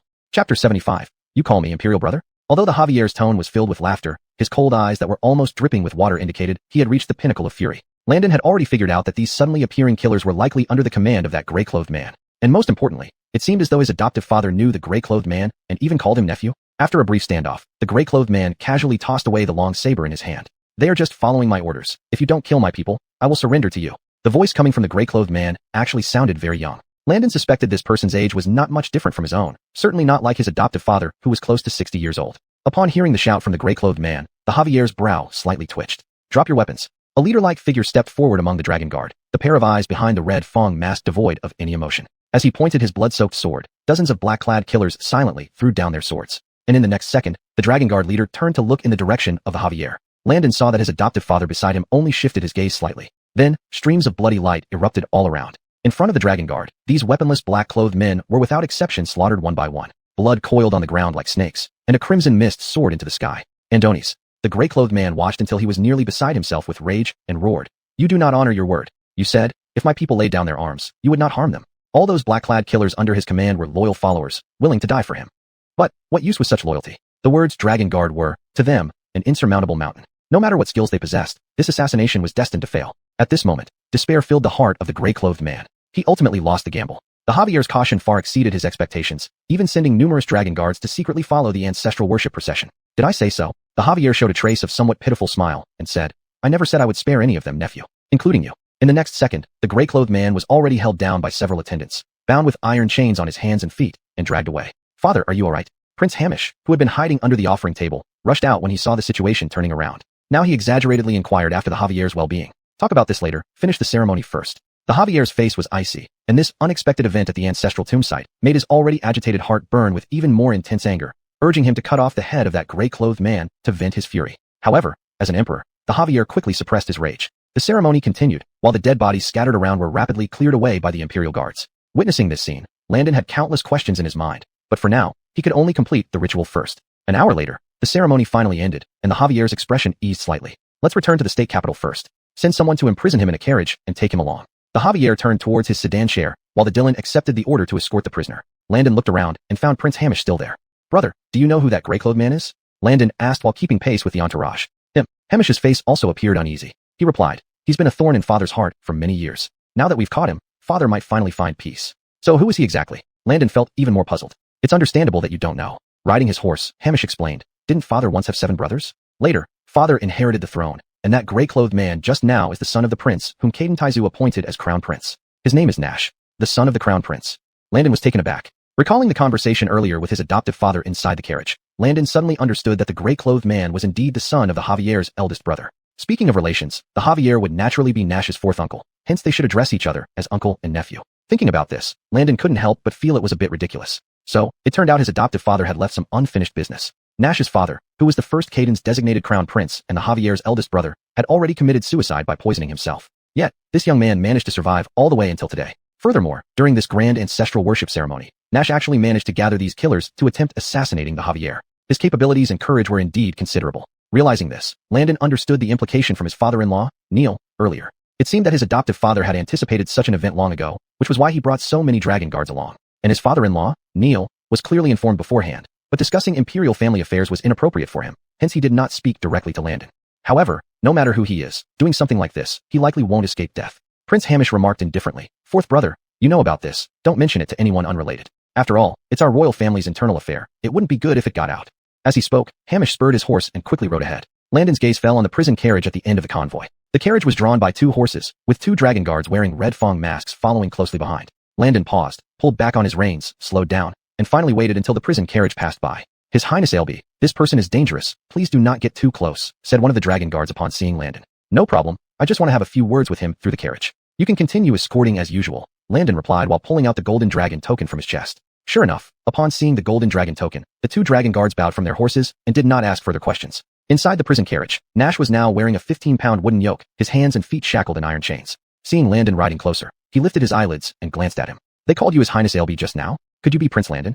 Chapter 76, Innumerable and Unclear Old Matters. "Did you call me, Your Imperial Highness?" When Landon heard the words, "Your Imperial Highness," from the prisoner carriage, he was indeed somewhat taken aback. "I am a criminal, but we should indeed address each other as Imperial brother." Nash's demeanor remained unchanged. Even shackled in wooden stocks and iron chains, awaiting execution, he still spoke with ease and laughter. "As you wish." Landon didn't bother arguing about the titles and instead asked, "You mentioned my name just now. Do you recognize me? We have never met before, right?" How could a complete stranger pinpoint his identity so accurately? This left Landon utterly puzzled. However, Nash laughed out loud. "Indeed, as I suspected, you are different from your uncle's other sons. Neither your aura nor demeanor is like theirs." Nash explained, "You prayed for rain for the drought-stricken people of Jiangnan. Now, millions of people across the 9 prefectures probably know your name, Prince Landon. Do I really have that much fame?" Landon was slightly stunned. Looking at Nash's attitude, this person must be from the south, otherwise, he wouldn't know his name. "Yes, very famous." Nash nodded and smiled. "If you get the chance, you should visit Jiangnan more often. The people there would treat you far better than they treat Beckett, perhaps hundreds or thousands of times better." Seeing Nash still composed in the prisoner carriage, Landon felt a bit bewildered. "Why did you do such a thing?" Landon asked, perplexed. "Assassinating the emperor is a capital crime. What's death to fear?" Nash said calmly. "After grandfather Taizu passed away, 8 princes fought for power, leaving thousands dead. Your father, my 4th uncle, who is now Beckett, has the most ruthless hand. He eliminated several brothers and killed my father. With the murder of my father unavenged, I cannot hide peacefully among the common folk. This revenge must be exacted. As for whether I can succeed, I have no certainty. But even with a slim chance, I'm willing to try. And besides, do you think your father would let me live if I didn't take action? He wouldn't, certainly not. As long as I'm alive, he feels uneasy, always looking for a way to find and kill me." Nash added, "I didn't expect him to bring the Imperial Guard this time. Otherwise, my vengeance would have been avenged already." Seeing the madness and hatred in his eyes, Landon didn't say much, but nudged his horse and rejoined the convoy ahead. The Emperor, seated on the dragon carriage ahead, had seen everything Landon and Nash talked about from afar. Back at the inn in Keeganling Prefecture, the Emperor summoned Landon. "Joey, what were you talking about with Nash on the road?" The Emperor, sipping tea nonchalantly, remarked, "He is extremely treacherous and cunning. I feared you might be deceived." "Father, it's true." Landon smiled. "I was initially curious why an assassin dared to attack an emperor. But when I looked into your eyes earlier, I felt you seemed to have foreseen this assassination. It wasn't as simple as I thought. So I questioned him and learned his name is Nash, son of your eldest brother."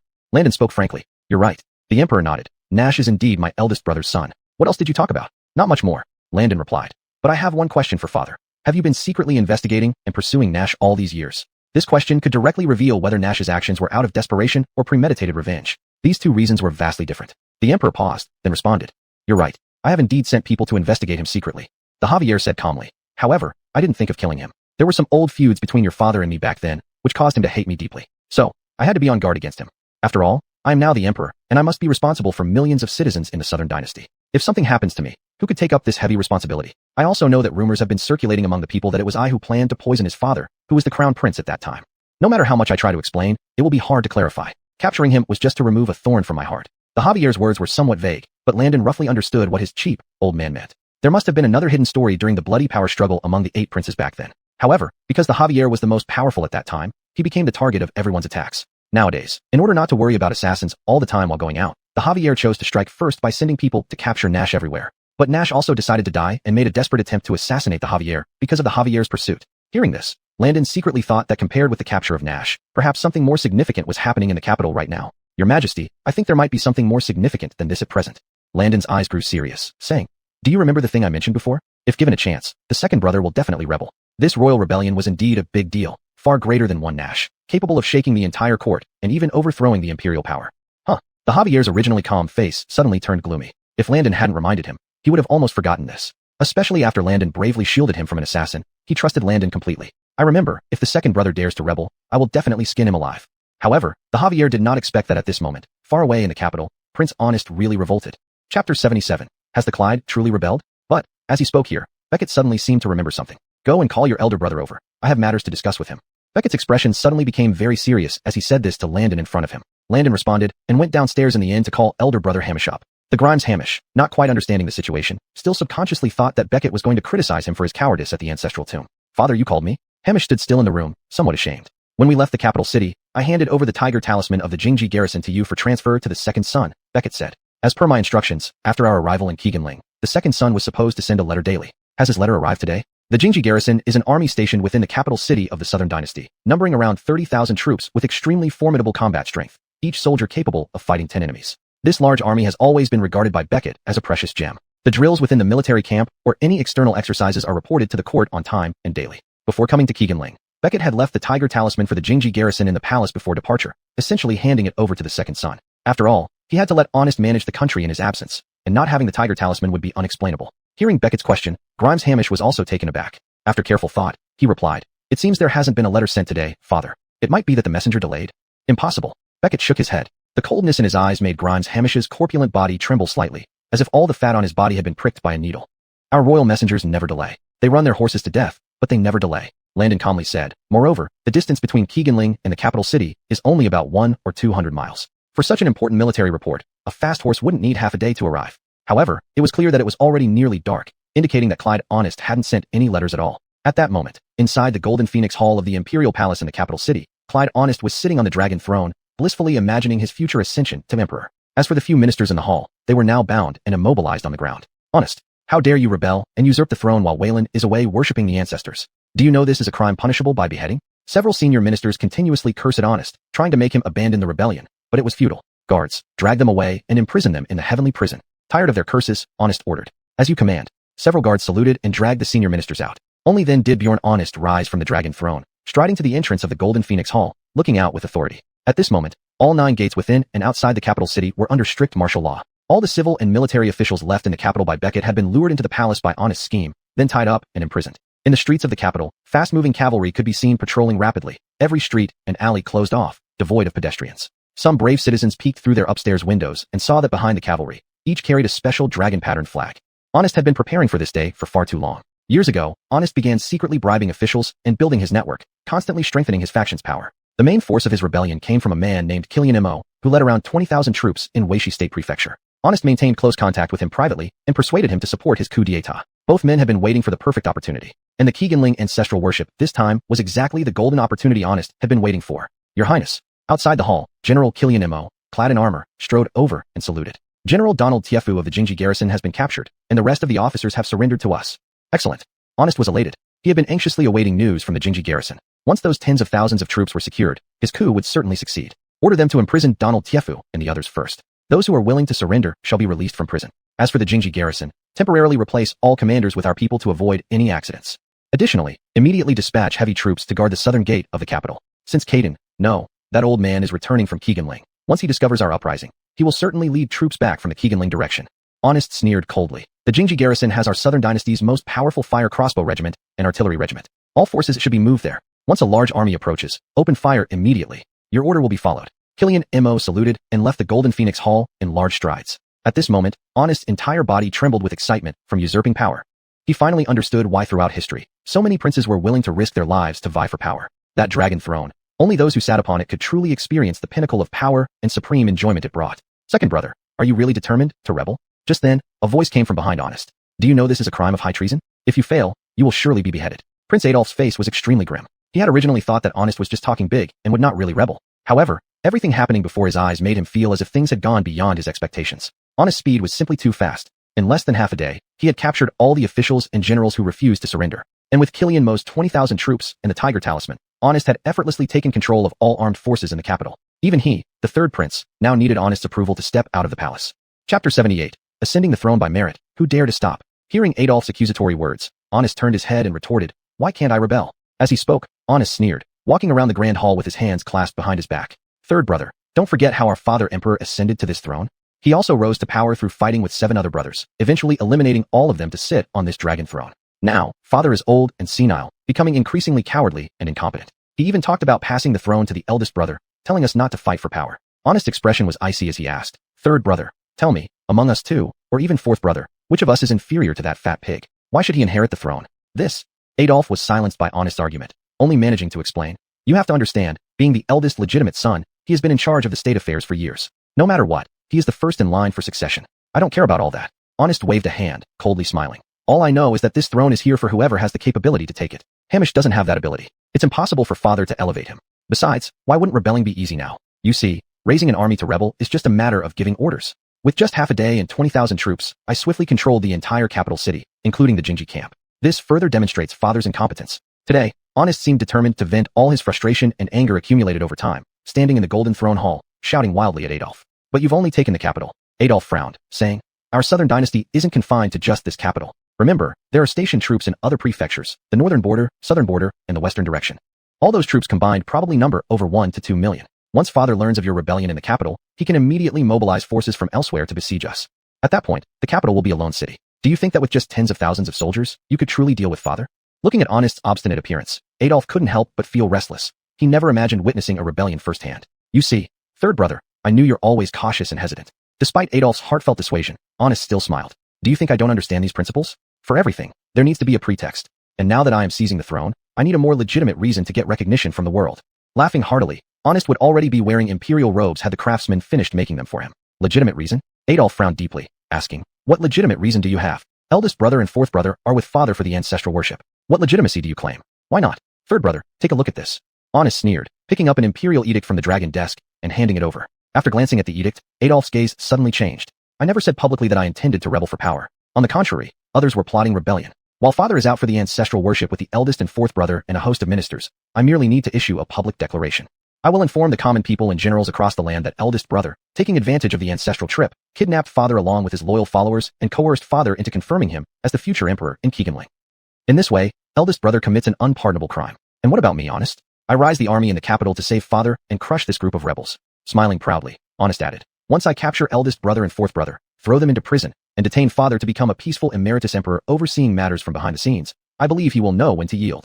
At this moment, Honest felt prouder with each word. He had planned this scheme for so long. Everything seemed perfect. The crown prince attempted to usurp the throne, while he, Honest, became the righteous rescuer. As for the Javier, although Honest was not entirely sure that the Javier would yield power, he viewed these as minor issues. As long as he could take control of everyone who accompanied the Javier on this trip, he could arrange everything afterward as he wished. Killian listening to Honest's utterly funking shagfa. Adolf's expression was very cold. Second brother, if you are set on rebelling and usurping the throne, I can't stop you. Adolf said indifferently. I only hope that you won't involve me in this. Relax, my dear third brother. Honest grinned and patted his shoulder, saying, among the 4 of us brothers these past few years, only you and I have had the best relationship. Now that your second brother has become emperor, rest assured, I will not treat you unfairly. However, Adolf did not give him much credit and turned around, striding toward the harem. At this moment, Honest was already feeling elated. The entire capital was under his control. He had nearly 60,000 troops at his disposal, all of them elite forces. Even if Father Caden learned of his rebellion, what could he do? Mobilizing troops takes time, Honest thought secretly. By the time Father Caden could assemble an army, he would have taken control of his forces first. Your Majesty, I have dispatched the Imperial Censorate personnel to head for Keeganling. They will immediately intercept and attack as soon as they discover the Javier's forces. A person walked into the hall and knelt before Honest as soon as he entered the door, reporting, You just called me what? Honest froze, staring at Steve in surprise. Now that your majesty has successfully raised the army, the capital is firmly within our grasp. It is evident that you are the true one destined by heaven. Steve smiled and said, Is it not just a matter of time before you ascend to the throne? I decided to call you thus forthwith. Good, good. Honest's face flushed red with excitement as he repeatedly praised. Good. What you say is excellent. Once I ascend the throne, I will reward you heavily.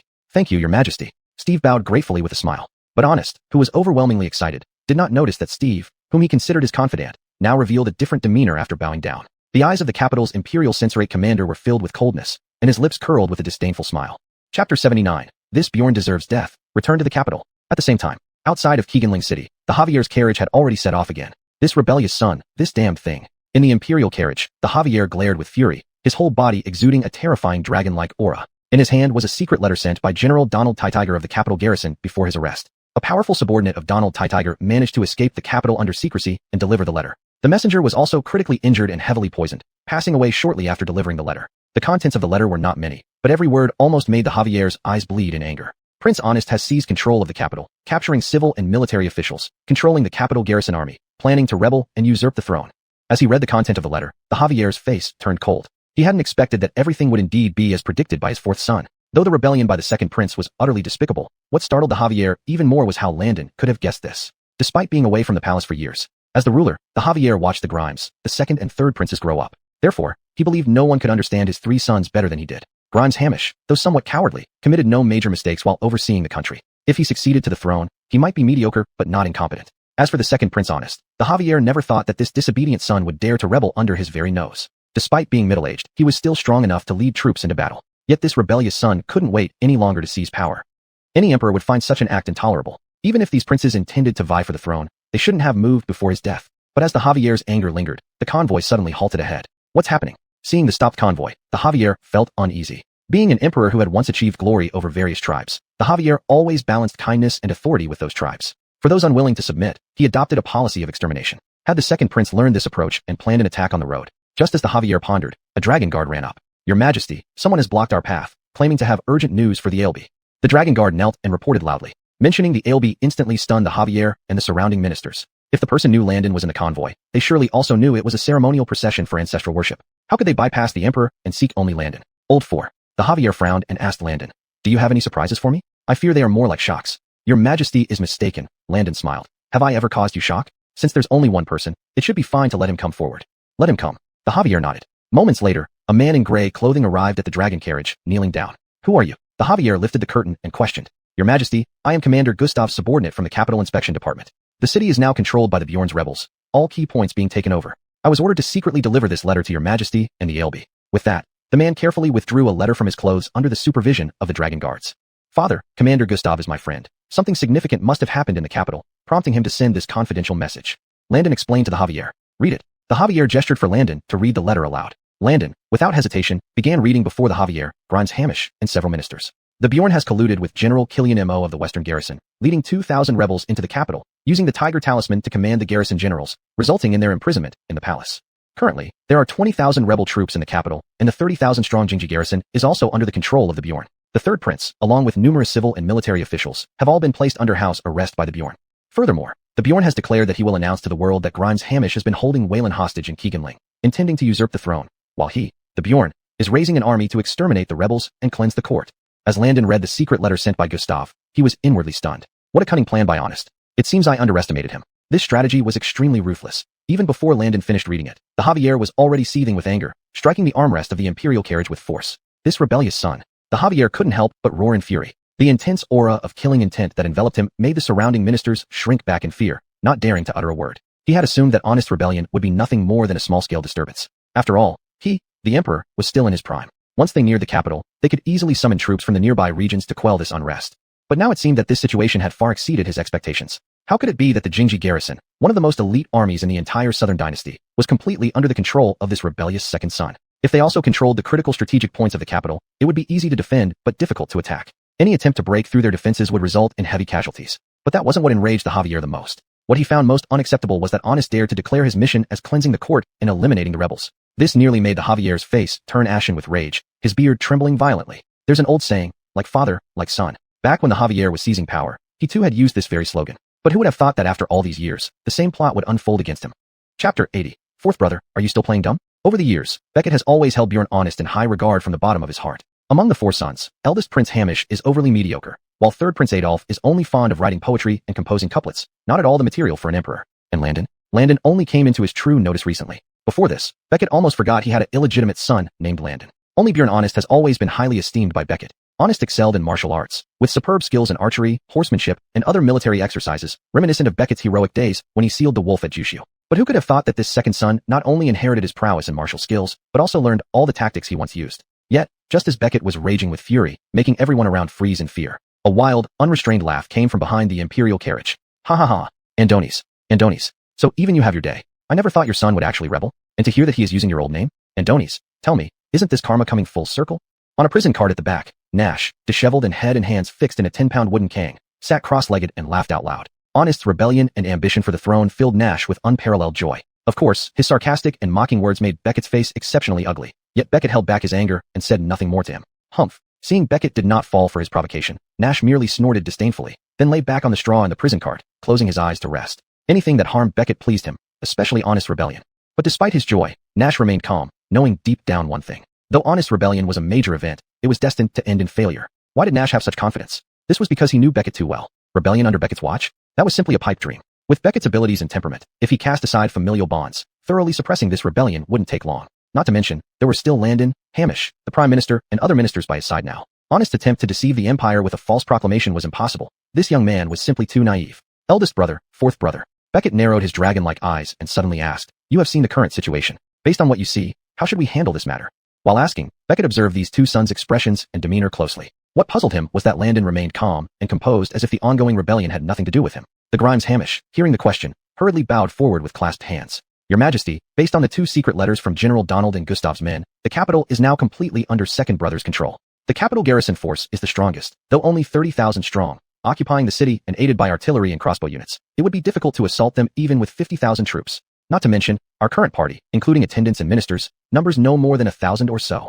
Therefore, Your Majesty, I believe the best plan is to avoid advancing directly to the capital. It would be better to find a nearby city and call in troops from elsewhere, such as Jiangnan. Grimes Hamish continued. I think we should mobilize at least 200,000 to 300,000 troops to surround the capital to have any chance of breaking through its defenses. This plan seemed foolproof, and Hamish felt quite satisfied with it, unable to see any flaw himself. However, after listening to this lengthy speech, Becket's expression grew even darker. I understand, eldest son, Becket's cold face questioned. So you're telling me in this long-winded way that I should avoid confronting your second brother now, right? Though this plan was safe and would likely suppress the rebellion once southern troops arrived. But who was Becket? With his own son rebelling, and now suggesting that he, as the emperor and father, should avoid confronting his son. The very idea filled him with rage and indignation. As an emperor who once sealed the wolf at Jushu, he couldn't afford to lose face. Father Caden, we should consider the bigger picture now. Grimes Hamish had no choice but to say bravely, Your Majesty, I suggest we first head to the governor of Wainan Prefecture. It's less than 100 miles from the capital, making it convenient for both advance and retreat. However, Becket waved his hand and did not listen to his suggestion. Instead, his gaze turned toward Landon, who seemed completely unperturbed by the situation. As a ruler, Becket was far from foolish. On the contrary, he knew very well that the LB must have a solution that would satisfy him. Yet, Landon's indifferent demeanor increasingly displeased Becket. This rebellious son was clearly pretending to be ignorant, waiting for him to ask directly. Enough, old four, don't just stand there like a wooden post. You were the one who told us that second brother might rebel. Now, you must have a way to resolve this issue, right? Becket stared at Landon with an authoritative gaze, speaking in a deep voice. A solution? Landon was momentarily taken aback, pondered for a moment, and replied, Your subject has no plan. No plan. Becket's eyes widened instantly, almost ready to explode with anger. Don't speak nonsense in front of us. We don't need a foolproof plan, just tell us what you think. Becket grew impatient. He truly disliked this trait of Landon's, always making him wait until he spoke out directly. Oh, so Father Caden means this, Landon said with a smile. Then let me be straightforward. Based on your subject's view, going to Wainan Prefecture would play right into second brother's hands. We should head straight to the capital without delay. What? Becket furrowed his brows, and Grimes Hamish beside him looked even more astonished. Chapter 81. I will meet with the second brother. Fourth brother, do you know that rebels fill both inside and outside of the capital now? Only 1,000 men remain with Father Caden. Are you trying to fight an army of 50,000 with 1,000 men? Grimes Hamish said. Isn't this tantamount to courting disaster? While Father Caden indeed wants to hear your ideas, he didn't ask for nonsense. Nonsense? When have I ever talked nonsense? Landon laughed. Don't forget what banner the second brother is holding. He has declared to the whole world that you are planning a coup d'etat and have already abducted Father Caden. Bullshit. Despite his usually amiable character, Grimes Hamish could not help but curse. My loyalty to Father Caden is witnessed by heaven and earth. When did I ever attempt a coup d'etat? You see, it's settled, isn't it? Landon spread his hands and said, We know this, Father Caden knows this, and the court officials know this, but the people do not see it. This. Hamish was speechless. He had to admit Landon spoke the truth. Even if Caden knew he, Hamish, would never do such a thing, how many in the Southern Dynasty truly believed in him? If even one person out of 100 doubted him, with millions of subjects in the Southern Dynasty, how many might disbelieve him? The principle of 3 men make a tiger was clear to Hamish. If honest deception succeeded in deceiving part of the population, it would be hard to resolve. So, my idea is to go against the second brother's plan. Landon explained. His strategy depends on Father Caden's inability to return immediately. During this time, he spreads his falsehoods throughout the Southern Dynasty. When the provinces in Jiangnan begin to doubt and hold off on sending reinforcements because of these lies, Father Caden's plans will fail. At that point, the second brother's rebellion will succeed. The best solution is for Father Caden to return directly to the capital. Once he appears before the people, showing them he is back, all rumors will collapse. Landon added. Moreover, the troops of the capital garrison may not fully understand what is happening. They will only follow orders from Father Caden. If Caden appeared outside the city walls, and the garrison discovered no so-called hostage-taking incident, they would likely disarm and surrender. After all, rebellion meant execution. Through history, anyone rebelling, from commanders down to common soldiers, met the same fate, beheading. Caden and Grimes Hamish were stunned after listening to Landon's speech. What kind of plan was this? Fourth brother, are you being deliberate? Hamish's face turned pale. Your method is completely absurd and impractical. Impractical? Landon retorted. I don't think it's impractical at all. What specifically is wrong with it, big brother? Wrong with it? Everything. Let me ask you, suppose Father Caden really returns to the capital outskirts with only 1,000 men against the second brother's 50,000. Even if Father tells the guards the truth, will they believe him? If the second brother adamantly denies it and tells the soldiers that Father's words are forced by threats, won't we be finished when he attacks? Just then, Caden raised his hand to stop Hamish. He looked intently at Landon and asked, Fourth brother, do you genuinely think this plan feasible? Certainly. Landon smiled. Is Father afraid? Afraid? Ridiculous. Caden coldly snorted, saying, Throughout my life, I've faced countless battles and personally slain numerous enemies. People call me the wise emperor who achieved the glory of Feng Lang Jushu. In my lifetime, I can proudly say I have not let down the Southern Dynasty citizens. Although my accomplishments can't match the founding emperors, nothing can frighten me now.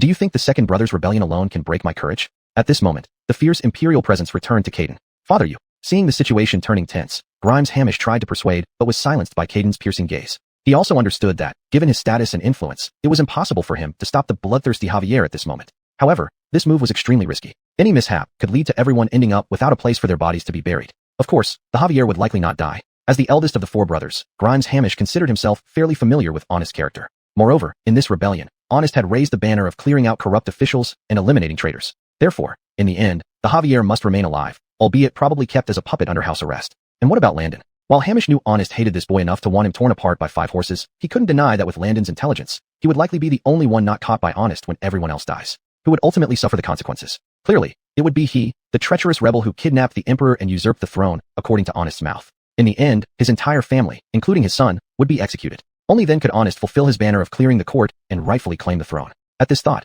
Hamish felt an urge to cry. After all the chaos, it turned out he would be the one suffering the most. But now it was too late to say anything. Hamish knew he had no choice but to take a gamble with his father and 4th brother. If they won, he would still be the Grimes of the Southern Dynasty. If they lost, it would merely cost him his life.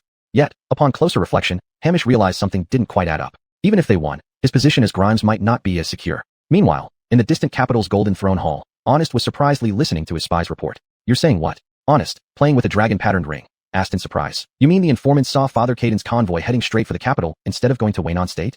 Chapter 82. Armies face off. Father and son confront each other. Exactly so, Your Highness. In front of the Golden Throne Hall, the scout knelt on the ground and said, Several informants have all reported the same news. Moreover, it's said that Wayland has already learned of your rebellion. How is that possible? Upon hearing this, Honest sprang up from the dragon throne. His eyes were filled with disbelief, as if he were starting to doubt reality itself. After all, the entire capital was now completely surrounded by rebel troops, with people loyal to Honest inside and out. Especially the 4 city gates, they were guarded extremely strictly. How could anyone secretly pass this message out? A bunch of bastards. Investigate for me immediately, find out who sent this information out. Honest was livid, but he couldn't have imagined that the person who spread the news was none other than Steve, the trusted leader of the Imperial Censorate. Your subordinate will act at once. Soon, only Honest remained in the Golden Throne Hall. Sitting on the dragon throne, staring at the empty hall, a faint sense of panic began to rise in Honest's heart. Rebellion was indeed true, but after all, he was still the son of the Javier. Now, hearing that the Javier did not avoid his 50,000 rebel troops, but was heading straight for the capital, a hint of panic appeared in Honest's heart. Humph. Immediately afterwards, a forced calm sneer appeared on Honest's face. Well indeed. Caressing the armrest of the dragon throne, Honest coldly smiled. This way it comes without any effort at all. He would learn about the rebellion sooner or later. It's all within my calculations. Moreover, now I have 50,000 troops under my command, controlling the capital. What's there to be afraid of? This empire will certainly be mine. If things went as Honest thought, he truly believed, just like Landon had said, that the Javier would go to Waynon Waynon Prefecture, to gather troops. After all, mobilizing troops isn't something that can happen with just a word. It takes at least a month for an army of hundreds of thousands to march from the south to the capital. During this time, he could take the opportunity to widely post declarations to the world while dispatching troops to capture the Javier's people. But now everything had exceeded his original plans. The Javier didn't choose to temporarily retreat and muster forces, but chose to head straight for the capital with his men. Thinking about this, a sneer appeared on Honest's face. Summon Killian Mo to the palace. Killian Mo, you are to send another 5,000 troops immediately to reinforce the southern gate. Additionally, transfer the artillery corps and crossbow corps from the Jingji Grand Camp as my personal guards. I need to go to the southern gate myself. As soon as their vehicles arrive, you will follow me out and attack to cleanse the Emperor's side and eliminate the traitors. While giving orders, Honest was visibly excited, one hand resting on the sword at his waist. Ah yes, almost forgot about that damn old fourth brother. Just thinking about capturing Landon this time made Honest even more wildly joyful. He wished he could kill Landon and then whip his corpse. At this moment, however, a sigh sounded behind Honest. Second brother, are you really going to do this?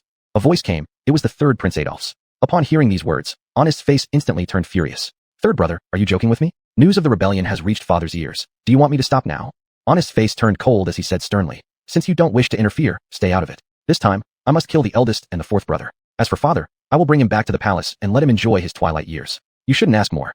Having said that, Honest's face twisted slightly as he strode out of the hall, his hand gripping the scabbard at his waist. Meanwhile, on the outskirts of the capital, the Javier's carriage was rapidly approaching the city. Dust flew up along the way, but the expression on the Javier's face, sitting in the dragon palanquin, remained icy cold, his mind considering how to quell this rebellion. When they were just a few miles away from the capital, the front part of the convoy started to slow down and halt. The city walls of the capital were now visible in the distance. At this moment, both Landon, riding on horseback, and Rhys Sterling clearly saw vast formations of darkened troops covering the plains outside the city. The capital's southern gate was tightly closed, and from atop the dozens of meters high wall, the artillery corps and crossbow corps were in position. Strong bows and heavy cannons were placed on the wall, and outward. On the plains, each military formation consisted of 1,000 soldiers, with over a dozen formations stretching out like dark clouds pressing down, seemingly endless at a glance. At the main city tower, Honest personally put on armor, a long knife hanging at his waist, overseeing and directing the battle. By his side stood Killian Mo and Steve. They're here. Suddenly, Honest's pupils constricted slightly. He saw that in the distant part of the plain, a convoy was rapidly entering his field of view. It was the Javier's imperial carriage arriving. Seeing that the Javier still had only about 1,000 attendants around him, Honest finally showed a completely relaxed expression. Father, at this point, please do not blame me. Honest sneered and muttered. The skills for rebellion, I learned them from you. Each generation outdoes the last. If you had originally made me the crown prince, none of this would have happened.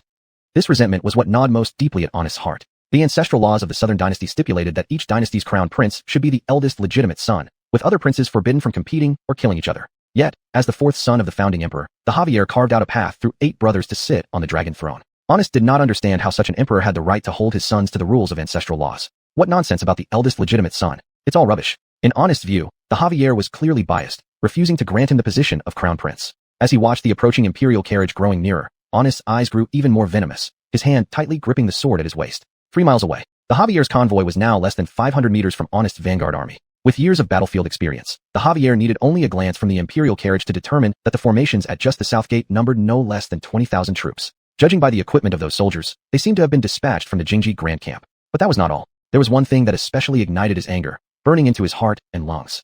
Chapter 83. A meeting before the battle, unwed bride sought. Because at this moment, Beckett actually discovered that he could vaguely see Honest standing on the main city tower, looking back at him from afar, through the mist. Now, this rebel son-in-law of his was dressed in armor and leading the troops, holding a sword in hand, looking down at him arrogantly from above. Rebel scum, when I catch you, I will break every bone in your body and flay your skin. Beckett's gaze was chillingly cold as he said angrily through gritted teeth. As for Grimes Hamish, he was hiding behind the troops at this moment, silently praying to heaven for protection in his heart. If Beckett failed to suppress the rebellion this time, his life would be as good as over. And Landon? Landon was still sitting on his horse beside the imperial palanquin, watching into the distance nonchalantly. However, right at this moment, a small contingent appeared rapidly advancing from the northwest direction. More hidden troops. Grimes Hamish was greatly shocked by the sight, even shouting out in alarm. At the sound, Beckett and the accompanying entourage all turned their heads to look towards the northwest. Landon also turned his head to look over, but once he did, he couldn't move his eyes away. The speed of that contingent was incredibly fast. Everyone was riding swift, long-haired black stallions, with armor covering even the horses' bodies. The soldiers on horseback wore armor entirely different from that of the capital garrison. Everyone's armor was light and pale greenish-black, looking very convenient, with a long saber hung at the waist and a powerful crossbow on the back. Beckett's pupils instantly shrank in shock. These armored soldiers were undoubtedly the most elite and rarest force among the Northern Frontier Army, the Cold Iron Legion. Although named an army, the number of Cold Iron Legion had never exceeded 1,000 people. Those who entered it were without exception experienced veterans. The Cold Iron Legion appearing at this moment consisted of about 100 men. The most striking feature was the general riding on a chestnut steed, dressed in silver armor. Riding hard, the silver-armored general galloped on the plain with a kind of agile grace like rushing white waterfalls or snow falcons piercing the clouds. Looking at that figure approaching swiftly with the Cold Iron Legion, Landon suddenly found that the posture of the silver-armored general wasn't as robust as that of ordinary mighty generals. It's the Northern Frontier Cold Iron Legion. There's no need to panic. The Clifton, who was sitting on a horse beside Landon, let out a sigh of relief at this moment, and there was a hint of relaxation in his eyes. In a short while, the silver-armored general arrived before the Imperial entourage with 100 members of the Cold Iron Legion. The beautiful eyes hidden behind the silver helmet met Landon's gaze, then looked toward Beckett. In the next moment, under everyone's watchful eyes, she removed her silver helmet, revealing a fair-skinned, ethereal, and exquisitely beautiful face. It was a young girl whose graceful and slender figure was concealed by the silver armor, with her dark hair bundled up at the back, slightly curved eyebrows, lively eyes, and a pointed chin, giving off a sense of otherworldly beauty. That silver armor made her look like a snow lotus that does not feed on the dust of the world. But, from her, Landon couldn't find any trace of femininity. What he saw was only an aloof dignity, accompanied by the commanding aura of one who can lead an army. There were many beautiful women in the world, and Landon had seen countless beauties. But a woman who could blend gentleness, aloofness, pride, and transcendence into one was rarely seen in the world. Sod pays respect to Waylon. Approaching the imperial carriage of Beckett, Allie bowed and greeted Beckett. Sod, my girl, you have arrived just in time. Beckett was originally furious, but unexpectedly, Allie, who returned from the northern frontier, arrived at this moment. There were some difficulties along the way, and I reached the outskirts of the capital a day ago.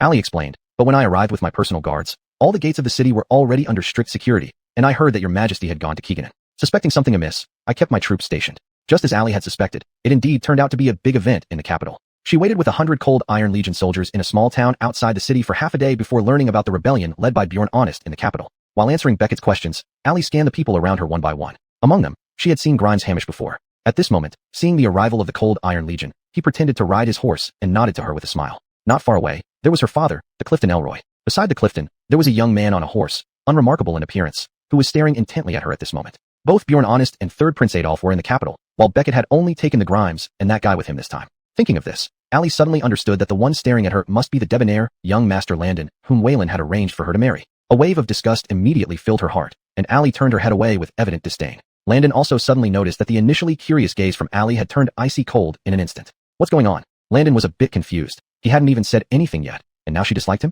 He didn't know that Allie's disdain for him required no reason. Just the arranged marriage was enough. After all, his reputation as a frivolous young nobleman was infamous throughout the capital. Given Allie's status, finding him unattractive was quite normal. Now, although we have Sod and her 100 Cold Iron soldiers, it is still impossible to break through the 10,000-strong capital garrison directly. Beckett's gaze was heavy. Suddenly, he said to the nearby Hamish, "Eldest son, go forward and talk to your second brother. See if this rebellious son has truly made up his mind to rebel." AI. Grimes Hamish had no other choice. As he silently prayed that the crossbow regiment wouldn't shoot him, he rode his horse forward about 100 meters. Now, he was only 100 meters away from the vanguard of the capital garrison. "Second brother." Riding on his horse, Grimes Hamish yelled, "Are you crazy? What are you planning to do? Father asked me to tell you that if you open the city gates now, these matters can be overlooked." It must be said that though Hamish was timid, his mind was still functioning. At this moment, he chose to give Honest a way out. However, Honest's next words caused Hamish's face to pale, nearly falling off his horse. Chapter 84. Greeting each other, yet saying goodbye so soon? What Hamish didn't expect was that not only did Honest refuse to acknowledge him, but the guy even drew the long saber from his waist and pointed it at him from afar. "Hamish, as the Grimes, you actually dared to kidnap Waylon. Do you think the cunning schemes in your heart are really unknown to others?" Honest sneered coldly. "Let me tell you frankly, I set up this military formation here today just to capture you, dog. After capturing you, I will naturally welcome Waylon back to the capital." The volume of these words wasn't small at all. Once shouted out, not only did everyone on the Javier's side hear it, but the army on the plains outside heard it clearly too. Although these words were quite absurd and laughable, under Honest's pretentious sternness and furious tone, they actually had a somewhat dignified air. Moreover, what infuriated the Javier even more was that he saw the 10,000 soldiers from the Imperial camp actually lifting their weapons high, then forcefully hammering the ground. Boom, boom. The rumbling sound immediately changed the surrounding atmosphere. Without waiting for Honest to speak more insolently, the Javier abruptly stood up and strode out of the Imperial carriage. "Rebel son, speak again before my face if you want to rebel." The voice of the Javier was extremely imposing, resonating with power, echoing far towards the Imperial camp's army formations. In an instant, tens of thousands of troops emitted sounds of surprise. "That's not right. Prince Second clearly said that Waylon was kidnapped, yet now, standing right in front of them, isn't Waylon standing perfectly fine?" For a moment, some soldiers subtly sensed that something was not right. Standing on the main city tower, Honest also showed obvious panic in his eyes. But at this point, he couldn't falter. Once he faltered, there would be no place left for his remains. Therefore, Honest cleared his throat in feigned composure. "Father, your majesty is being held hostage by the Grimes and is forced to speak. But father, rest assured, I will send troops to strike immediately, seize and behead the Grimes first, and then rescue you. All officers and men. Now Waylon is in trouble, being held hostage by the Grimes and others. Can you sit idly by? Don't forget who you are, the purifiers of court corruption, exterminators of rebels." After hearing Honest's words, the Javier nearly spat blood. "Rebel son, you're dying and still dare to spread lies here. Today, whether I want to or not, I must kill you." The Javier likewise drew the Emperor's sword and roared angrily. "Men of the Imperial camp, do you want to listen to the words of such a rebellious son? Have I lost control over you? Russell." At that moment, the 10,000 troops of the Imperial camp were stunned. Whose orders should we follow? For a moment, the soldiers were dumbfounded. They truly did not know whether to trust the Javier or Honest. Honest also panicked and immediately shouted loudly, "All officers and men, listen well. These words spoken by Waylon now are forced by the Grimes. We are the righteous army. Now, what you must do is to follow my orders, slay the Grimes, and rescue Waylon. Kill. All of you attack." While shouting, Honest drew the saber from his waist, pointing it skyward. Though the Imperial camp was directly under the command of the royal family, the commanding officers within the camp had been replaced by Honest. The officers capable of issuing orders in the army were all Honest trusted subordinates. Therefore, even if the soldiers had their own thoughts, they could only obey the commands of the officers and generals. Boom. Amidst earth-shattering tremors, the 10,000-strong army of the Imperial camp began to slowly press forward. With each step, a boom resounded around, shaking every soldier's heart. The Javier's expression also suddenly changed, while Grimes Hamish was already looking dejected. I knew this would happen. Hamish complained bitterly inside. Beside Reese, Allie's delicate eyebrows also slightly knitted upon seeing this scene. She was ready to lead the Cold Iron Army into battle to provide rear cover for the Javier. If the entire Cold Iron Army of 1,000 were here, she still had confidence in battle, but now? It was already very difficult to ensure the Javier's safe retreat. However, at this moment, Allie suddenly noticed Landon sitting on horseback beside her take 2 steps forward. The next moment, Landon called out loud, "So, Prince Second Honest Rebellion, are you going to help him rebel?" Although Landon's voice was not small, it held no deterrent power at all under the advance of this 10,000-strong legion. Would a 10,000-strong army stop because of one sentence from Landon? This also made Allie involuntarily glance at Landon, overestimating oneself. She thought silently. At least now, Landon seemed completely useless to her, not to mention strategy and courage. How could her father be willing to let him be her fiancé? However, although Landon's words did nothing to the Imperial camp's formation, they caught the attention of Honest on the main city tower. Honest had almost forgotten about Landon, but it was just perfect. Landon jumped out as if offering himself up. "Landon, with death staring you in the face today, you dare to show off your eloquence here." Honest gritted his teeth and said, "After I kill the Grimes and rescue Father Caden, the next one to die will be you."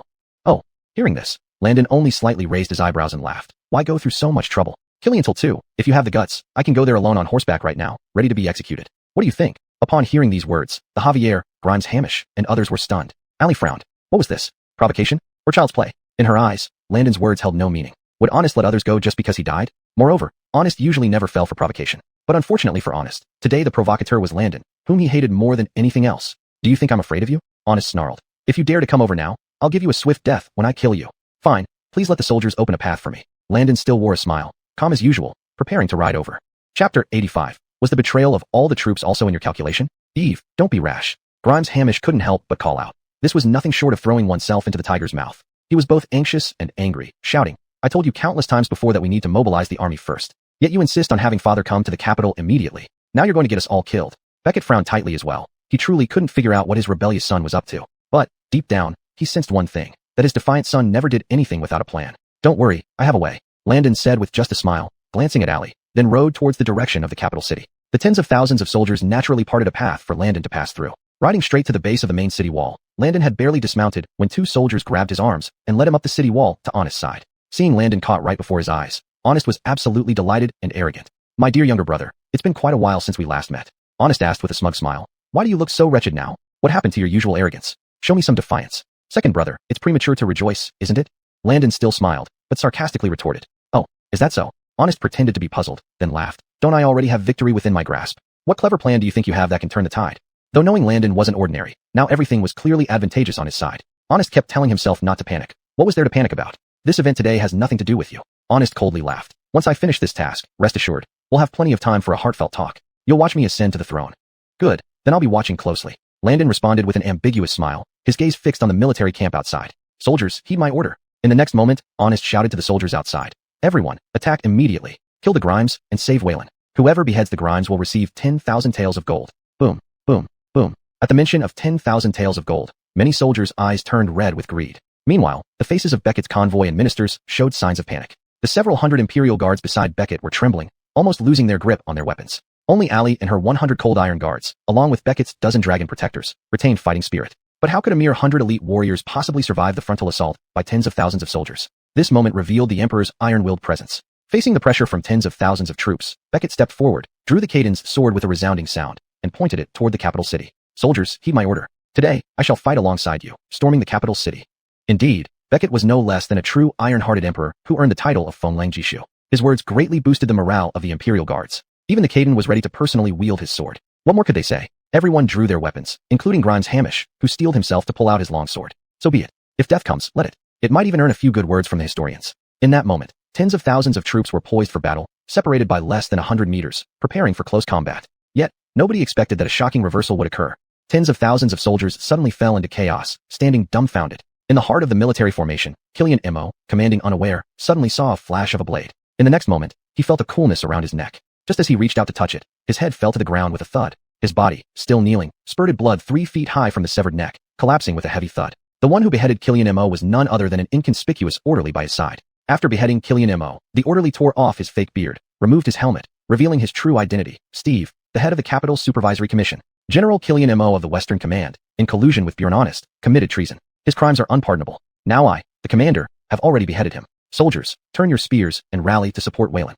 Steve raised his sword toward the sky and shouted with a resounding voice. His shout spread like a signal, rapidly permeating through the ranks of the Jinji camp. Within a mere dozen seconds, 5 or 6 more deputy generals were beheaded, including the deputies of the Fire Crossbow Corps and the Artillery Corps, who were also swiftly decapitated by their own guards. And those guards, without exception, were all elite agents of the Capital Supervisory Commission. Everyone was stunned. They were utterly dumbfounded. Not just Beckett stood speechless. Prince Hamish and the ministers, the Imperial Guards, were all taken aback. Even the town North King Elroy and his daughter Allie were caught off guard. The tens of thousands of soldiers from the Jinji camp, who were about to charge into battle, were now frozen in shock. Standing beside Landon on the main city wall, Honest's smile froze as if he had been struck by lightning, unable to move. For a moment, Honest felt as if this was all a dream. If it wasn't a dream, then what was happening? Why did Steve, whom he trusted most, kill Killian Imo? They were on the same side. Honest felt his mind couldn't keep up, and for a moment, he almost stumbled to the ground. Why? Honest muttered, his eyes vacant. But Steve, who had just killed Killian Imo, sneered and coldly said, Honest, did you really think your rebellion was a flawless plan?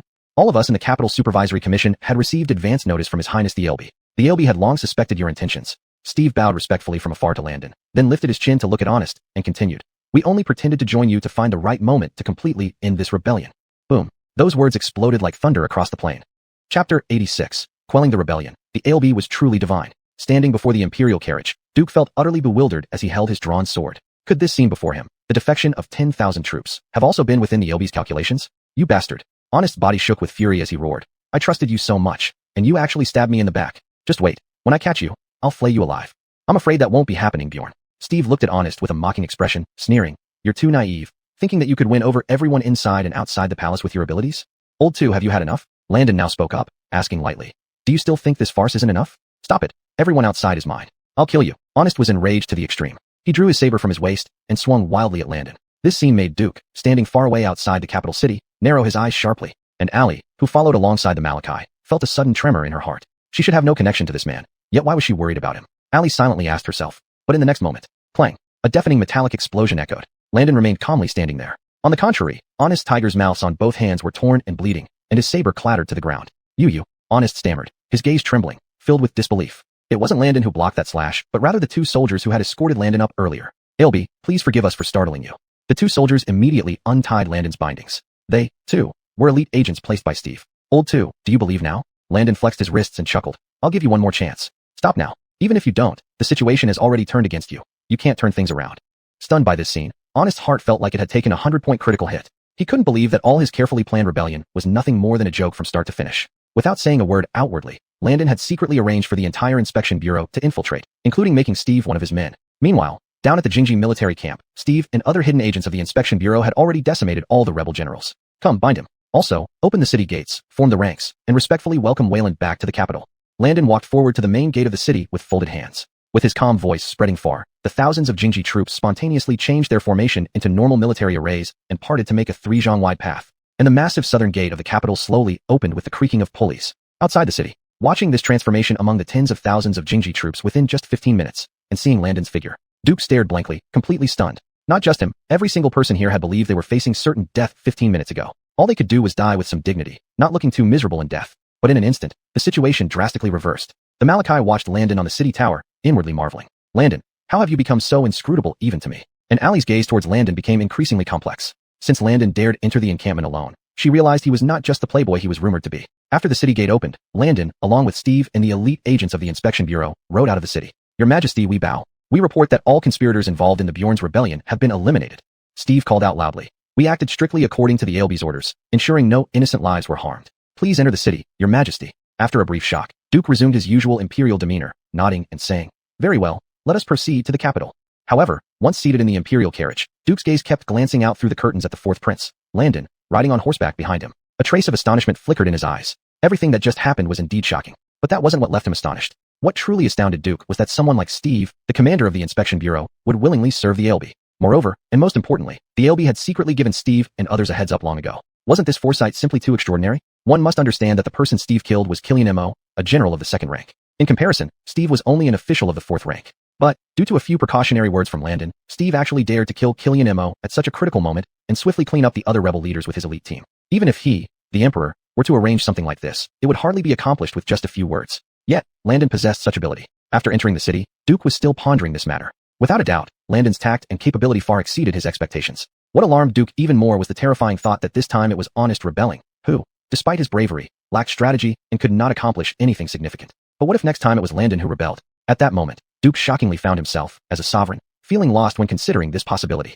Returning to the palace's golden hall, Duke dismissed everyone, and the Malachi and his daughter also returned to their mansion. Hardly settling down on his throne, a group of people strode into the hall. Your Majesty, 2nd brother Honest has rebelled. He is now bound and brought before you. The ones who entered were precisely Landon, Adolf, and along with them came Grimes Hamish. Holding the bound Honest, they entered the golden hall. Honest, utterly defeated, did not dare speak, and his legs instinctively gave way, kneeling on the ground. At this moment, Honest was fully aware that whether he lived or died depended entirely on his father's single word. Upon hearing Landon and Adolf's voices, Duke lifted his head, coming back to reality. The rage coursing through him made him stand up again in a flash. You ungrateful beast! Striding into the hall, Duke swung his arm and slapped Honest across the face with all his might, knocking him flat on the ground. However, after receiving such a severe blow, Honest did not dare resist or dodge. He knew well that his father Duke was notorious for being tough on resistance, but lenient on submission. Begging for mercy or wailing at this point would probably result in losing his head. With half his face swollen, Honest rose and kneeled properly, gritting out, "If you want to hit, hit harder. Father, if you can't stand it, just have me executed."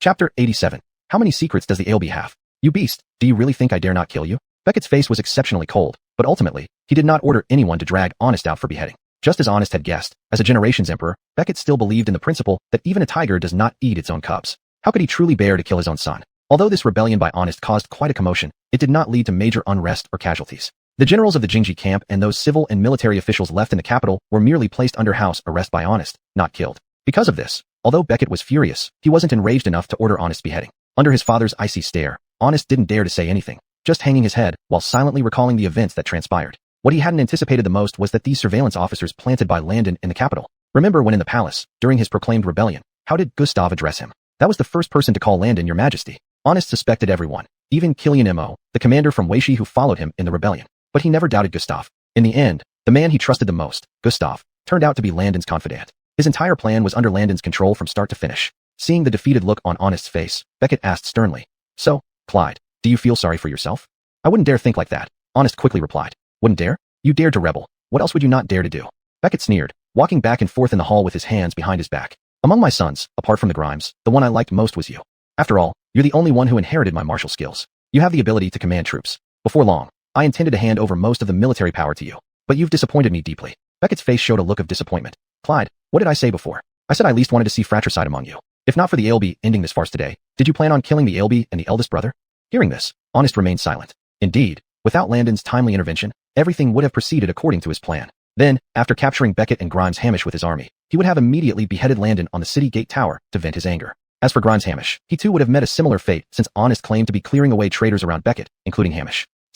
Finally, the livid Beckett shouted towards the hall entrance. "Drag this rebellious and unfilial thing out and throw him into prison. No one is allowed to visit him. The Ministry of Justice and the Surveillance Department are to interrogate him thoroughly. I will decide his fate in due time." With a wave of his sleeve, 2 Imperial guards dragged Honest out of the hall. Meanwhile, Grimes Hamish and Landon, who stayed in the hall, had surprisingly similar thoughts. Despite Beckett's apparent fury, the fact that he chose to imprison Honest instead of executing him on the spot indicated that he would not kill Honest. Imprisonment was merely to humble the arrogant Honest and allow Beckett to focus on other pressing matters. "Dad," Grimes Hamish stepped forward, saying, "After all, second brother is still young and made a grave mistake. Please don't sentence him to death. As his elder brother, I can't bear to see my brothers precede me."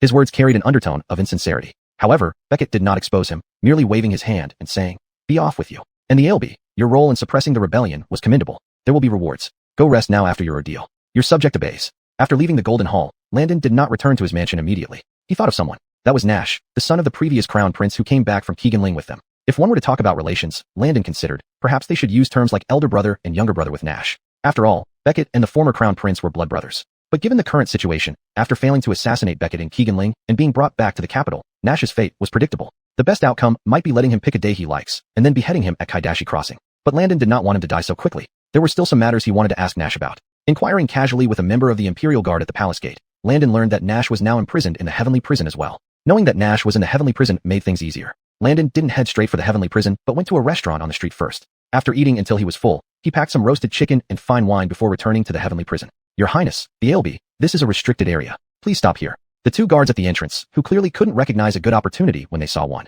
actually tried to block Landon's way when they saw him coming. I have some business inside the Heavenly Prison. You two can pretend you didn't see me. Half an hour will be enough. Saying this, Landon casually took out a silver ingot from his pocket and tossed it to the guards before striding into the prison. The Heavenly Prison was vast, but finding Nash wasn't difficult. The more serious the crime, the deeper inside the prison the person would be held, ensuring no prisoner could escape. Arriving at the deepest level of the Heavenly Prison, Landon indeed saw Nash, who had been recently placed in a cell. Sitting amidst a pile of straw, Nash heard footsteps, lifted his eyelids, and immediately widened his eyes. It's you. Nash sized up Landon, sniffed the air, and his eyes visibly brightened. Yes, it's me. Landon smiled and said, It's quite an honor that Waylon still remembers me, Landon. I know you haven't eaten much these past few days, so I've brought you some food. With that, Landon arrived at the cell door and passed the packed roasted chicken and fine wine through the bars. Looking at the golden-colored, fragrant roasted chicken, Nash swallowed hard. Without hesitation, he tore off a chicken leg and stuffed it into his mouth. Landon didn't rush. He watched as Nash devoured the dishes and a bottle of wine like a whirlwind. The food and wine are excellent. Even if I die by your hand, I accept it. After eating his fill, Nash leaned against the wall, staring at Landon. Chapter 88.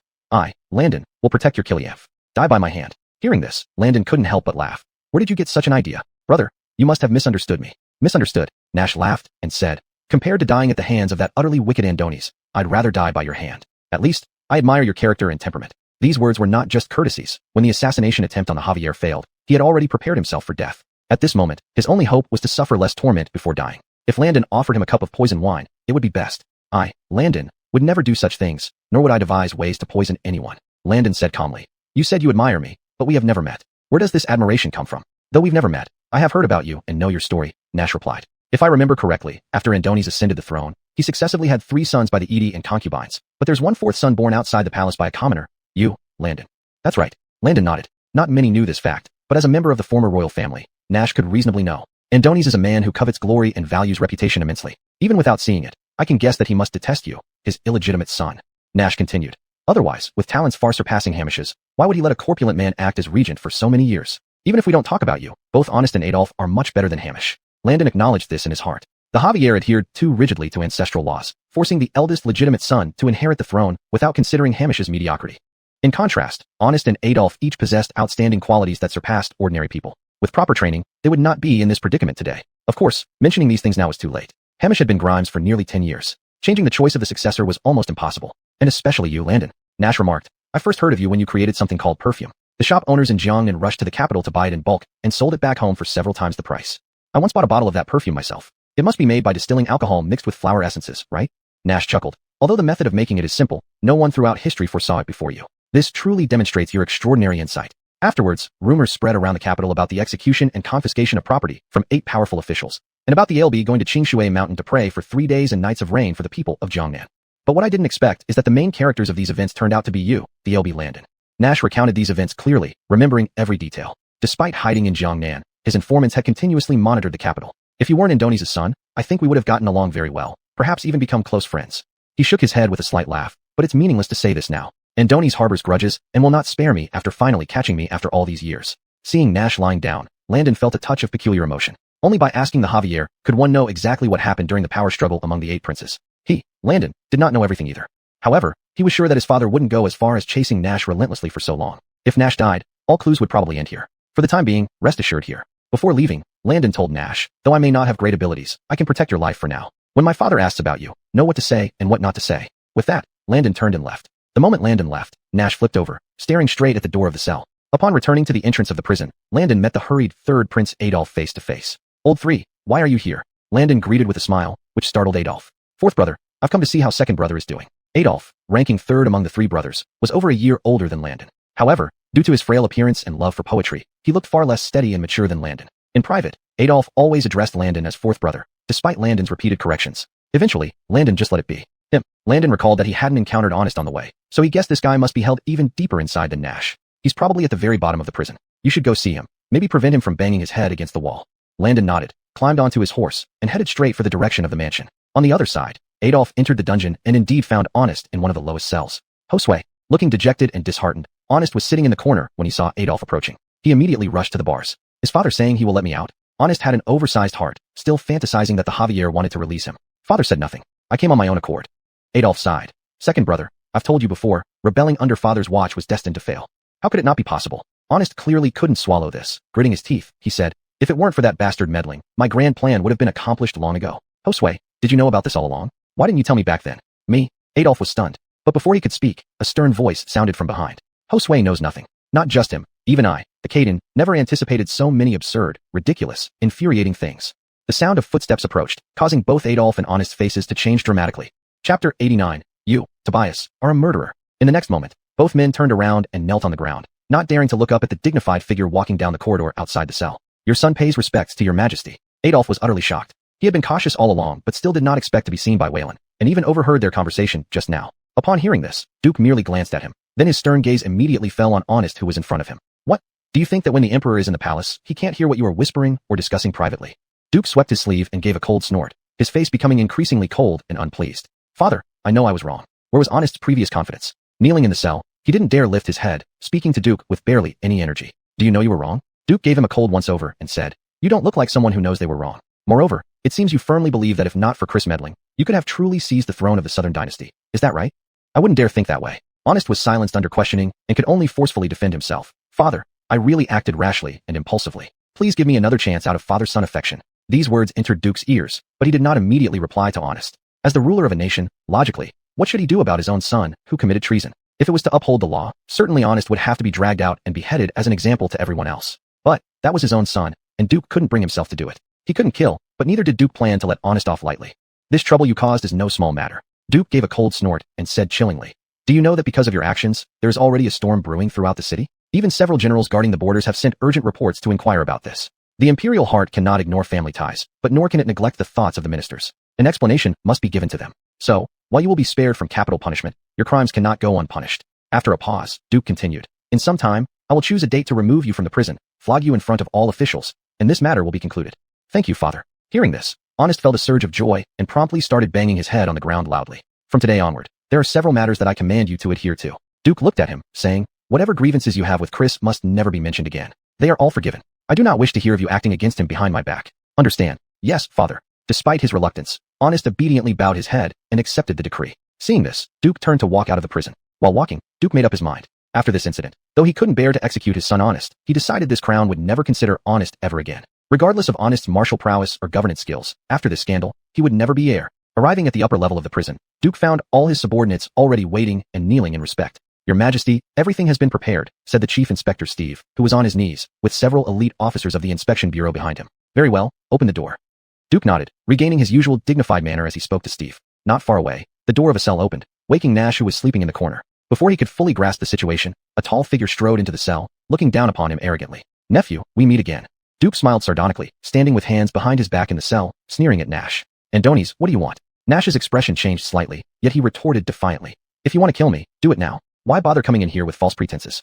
Kill you. South Caden pursed his lips and said, if I wanted to kill you, do you think it would require such effort? Back in Keeganling, I could have easily ordered the Imperial Guard to behead you. What do you think? Nash fell silent. He understood that what South Caden said was true. If South Caden had intended to take his life, he wouldn't have lived this long. I don't kill you for one reason. Out of consideration for the old friendship between your father and me. South Caden sighed slightly. There are too many complex details from back then that can't be summarized simply. All you need to know is that your father's death has little to do with me. Has little to do with you? Nash sneered, the muscles on his face twitching slightly from anger. Andonies, you're truly the greatest hypocrite in this world. You say those bloodbaths back then have little to do with you. Were my hundreds of family members all suicides? Nash's gaze was filled with hatred as he questioned. Those people who broke into our house and slaughtered indiscriminately, why were they wearing the banners and armor of Andonies? Back then, during the massacre at the Grimes' residence, Nash escaped a tragic fate by not being present. When he returned home, he saw headless bodies lying in pools of blood everywhere. The large courtyard was soaked in blood, forming a thick, viscous layer of crimson blood plasma. Walking on it felt like wading through sticky glue. Hearing Nash's voice choked with tears and anger, South Caden's eyebrows only twitched slightly, but he did not offer any explanation. There's no need to show off or yell at me today. I've come to ask you something. As for death, there are many ways to die here. If you want to die peacefully, that might be a luxury. As South Caden spoke, Steve outside had already instructed the Imperial Guards to carry various torture instruments inside, including huge charcoal furnaces. Seeing the numerous torture tools and massive charcoal furnaces, Nash's complexion gradually changed. Chapter 90. Nephew, are you afraid? Andonies, what are you planning to do? Nash tried to stay calm, but his voice was already trembling. No one is fearless when it comes to death, and Nash was certainly not an exception. Moreover, the Javier's current arrangement didn't seem like letting him die easily, but torturing him thoroughly. Nephew, I told you earlier that once we return to the capital, we'll have plenty of time for reminiscence. The Javier said with a smile. Although our southern dynasty has been established for less than a few years, it doesn't lack in tools. Steve, introduce these little toys to him. As you command. Steve bowed, and then walked to a table carried by the Imperial guards, picking up a peculiarly shaped small knife. This is an excellent skinning knife. It once skinned 80 corrupt officials. Now it's just one short of 81. Steve, holding the knife, walked next to Nash and smiled amiably. This knife is extremely sharp. All it needs is for the person to drink a bowl of strong liquor, then slice from the top of the head down to the coccyx with one cut. Afterward, following your skin's nerves, it smoothly goes through your limbs and trunk with each cut. In no time at all, one can get a human skin, and you'll still be breathing at that moment. Hearing this, Nash's face turned pale, and his body struggled forcefully, but held down by 2 Imperial guards. How could he possibly escape? Don't rush, isn't this too cruel? Steve laughed. There's also a simpler and more comfortable method. Look at this, it's called 1,000 face gold. 1,000 face gold. Nash was stunned. He saw Steve take out a stack of items from the table, seemingly golden paper. This is a fine item. Steve explained. Each piece is as thin as cicada wings. Once soaked in water and attached to your face, it seals your mouth and nose immediately, making breathing difficult. Then, every question adds another sheet until the gold paper becomes a mask, slowly suffocating you. That feeling is only known to those who've experienced it. Your Highness, shall we start with this 1,000 face gold? If you find it too slow, I also have bone disassembling needles and tendon fixing needles for your choice. Seeing the terrifying instruments on the table and Steve's smirking face, Nash nearly scared to death, his chest heaving continuously. All right, that's enough. At this moment, the Javier walked over from the prison gate, teasingly speaking, and Steve also withdrew at the right time. Nephew, weren't those things quite scary for you? The Javier came into the cell, and a servant immediately brought over a chair. The Javier sat down, asking Nash, if you still remember past kindness, give me a quick end and don't torment me with these vicious methods. Nash looked resentful. At this point, the only thing he hoped was for the Javier to give him a swift death. Not so fast, I have some questions. Answer truthfully, and I promise you won't experience any of these. The Javier smiled. If you oppose me everywhere and refuse to speak, I wouldn't mind letting you taste 1,000 face gold or bone disassembling needles. Guaranteed you'd still open your mouth eventually. Upon hearing this, Nash trembled all over. Under the Javier's questioning, he slowly revealed some hidden truths. Meanwhile, Landon had galloped back to his own mansion. Your Highness, you must have had a tough journey, right? At the main gate, Steward Kilianu's son took over Landon's horsewhip and asked. Not really. Landon smiled. It was just Brother Two's incident causing some trouble. Kilianu's son, did this matter affect our mansion at all? No. Kilianu's son shook his head. A few days ago, there were indeed officers from the court searching for people, but they didn't dare break in when the gates were closed, and they left after knocking for a while.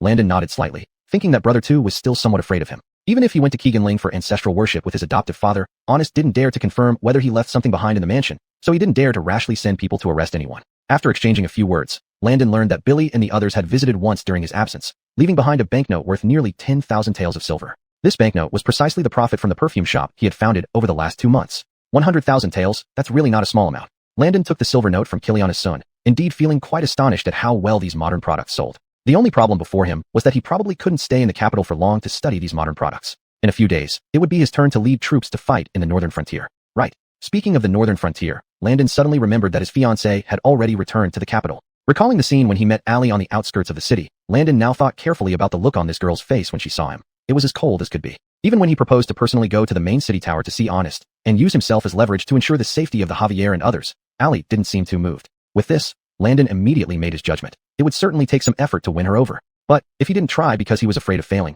that wouldn't be like him, Landon. After all, he was once the leader among the 4 notorious rakes of the capital. If he couldn't even win over his fiancée, what would people say? Thinking of this, Landon decided not to rest, and instead went straight to the Daryl's mansion. Since Allie had returned to the capital, she must be in the mansion now. Where else could she be? Landon wasted no time. After drinking 2 sips of tea, he got up, went out, mounted his horse, and rode straight toward the Daryl's mansion. Half an hour later. Landon, you are a little late. In the main hall, the Daryl sat at the head of the table, one hand supporting his forehead, sighing. Sod just left a short while ago. If you had come earlier, you might have bumped into her. Left? Landon was puzzled and asked. It's almost dark. Where did she go? The place doesn't matter. What matters is, do you know why she went out? The Daryl didn't answer Landon, but asked him a question in return. Chapter 91. Can't hide a genius. I really don't know. Perhaps she went out to buy something. Landon shook his head. He and Allie had never met before, so naturally, he couldn't guess her habits or personality. No, shortly after she returned to the prince's mansion, she packed her things and headed to the outskirts of the capital. Reese paused slightly and then said, Landon, before we continue with this, let's talk about something else. Do you know about what many people in this world revere, the so-called martial arts and cultivation?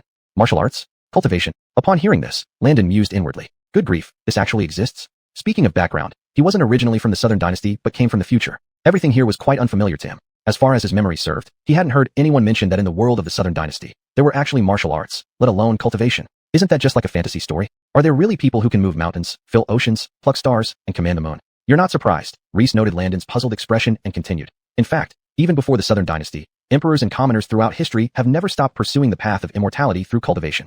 For emperors, setting up alchemy pavilions in the palace, inviting countless assayas and shamans to refine elixirs for longevity is an extremely common practice. Our current emperor of the Southern Dynasty is still somewhat skeptical of such means, so naturally, you, being a prince, haven't come into contact with these kinds of people. However, besides the imperial family, plenty of people in the general populace also pursue the path of immortality, for example, the various martial arts sects across the Southern Dynasty. Reese explained, the founders of these sects all strive for the ultimate heights of martial arts, hoping to cultivate formidable abilities and eventually embark on the path of cultivation. Of course, while it was said this way, achieving a state suitable for cultivation through martial training seemed rather unrealistic. Landon understood this much. The dragon guards around his foster father were all top-notch martial artists, with some rumored to be martial arts masters. But all of this was hearsay. No one could provide concrete evidence for either first-rate martial artists or martial arts masters. In the vicinity of our capital, there is a martial sect that reigns supreme within 100 miles, filled with numerous powerful figures. Reese mentioned, this sect is called the Iron Sword sect. Its leader, Hillary, is reputed to be a Grand Master-level expert, wielding an iron sword that has made him undefeated against any opponent within 100 miles of the capital. In the current martial realm of the Southern Dynasty, there are several levels: 3rd class, 2nd class, 1st class, martial arts master, and Grand Master. Above the Grand Master level, there would be the Shintian-level experts, strong enough to step into the realm of cultivation. Of course, such people have never appeared in the Southern Dynasty. Landon finally understood. It seemed that this sect leader Hillary was already at the pinnacle of today's martial world. After listening to Reese's lengthy explanation about martial arts and cultivation, Landon began to wonder how this related to finding Allie. Although these matters were indeed novel, what did they have to do with Saad? Seemingly noticing Landon's confusion, Reese explained, the Iron Sword sect has many disciples. When Saad was younger, she once trained there and became close friends with Hillary's daughter. This time, upon returning from the northern frontier, she immediately went to the Iron Sword sect after arriving at the mansion. Ah, Landon was surprised. Saad went to the Iron Sword sect. Exactly, Reese nodded. Based on my understanding of Saad, she probably wanted to visit an old friend and also use this opportunity to avoid you. If you don't take the initiative, you might not see her for a long time. Hearing this, Landon finally got it. Turns out his fiancée rushed out to avoid him. This situation is indeed troublesome. Half an hour later, in a private room at the 10,000 Flower Building, Landon was drinking with his 3 good friends, Billy, Leroy, and Ushvin. Billy frowned slightly and held up his wine cup. Ning brother, if it were any other matter, we could help you brainstorm and offer advice. But when it comes to martial arts, Ushvin shook his head and smiled bitterly. We have no idea about martial arts. We are all gentlemen who can't even tie a chicken. I'm afraid we wouldn't even be able to get through the main gate there. Oh, don't drag me into your self-deprecation. Leroy patted Landon on the shoulder and said, don't you know what Ning brother is capable of? Even that Iron Sword sect wouldn't dare to keep him out. Well, that's true, but Ning brother, do you really know martial arts?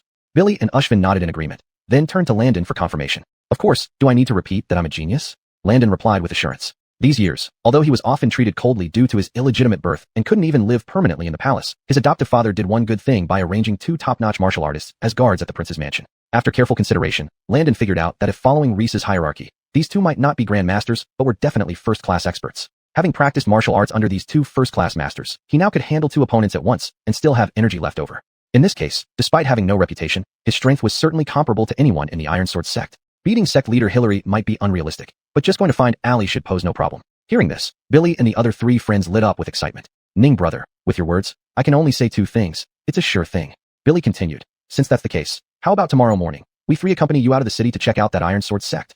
You guys? I don't think so. Landon felt speechless and waved his hand. I can manage alone. You coming along would not only be useless, but also add trouble. Chapter 92 Accompanying his wife, joining the sect. Since Allie had a reserved and somewhat arrogant personality, taking these 3 slick-talking friends along would undoubtedly disgust her even more. Landon pondered carefully. He knew this was something only he could resolve. Relying on others wouldn't work. After we finish drinking today, none of you should spread rumors about me. Landon warned the trio, especially if outsiders ask about me. Don't just start with nonsense like leader of the 4 rascals. Understood? Heard. Ning brother, is this really a problem for us? Billy said with a smile. But to me, your fiancé seems ungrateful to refuse such a remarkable talent as you. Indeed, Ning brother is dignified and martial, handsome and jovial, barely inferior to us by a few points. Ushvin also exclaimed in surprise. I truly didn't know any girl could turn down Ning brother. When you finally win her over, make sure to let us brothers see what kind of beauty she is. Absolutely, Ning brother, isn't 3 days enough? Leroy teased with a smirk. Think about how easy it was for you to win over the flowery Hua Gaiaf Wan Wajialu. This matter is surely beneath your capability now. That's enough nonsense. Landon cut them off, stuffing a chicken leg into Leroy's mouth. They drank until nightfall before bidding farewell and heading home. The next morning, outside the capital city, at Qingyan Mountain, Iron Sword sect, dozens of young men and women, dressed in the signature white robes of the Iron Sword sect, were practicing martial arts in a training ground at the foot of the mountain. They didn't look particularly old, with only a few around Landon's age. Landon was already in his mid-20s. Standing among these youngsters made him stand out. At that moment, a teenage girl in a white dress, accompanied by 2 young men carrying swords, approached the training ground, scrutinizing Landon from above.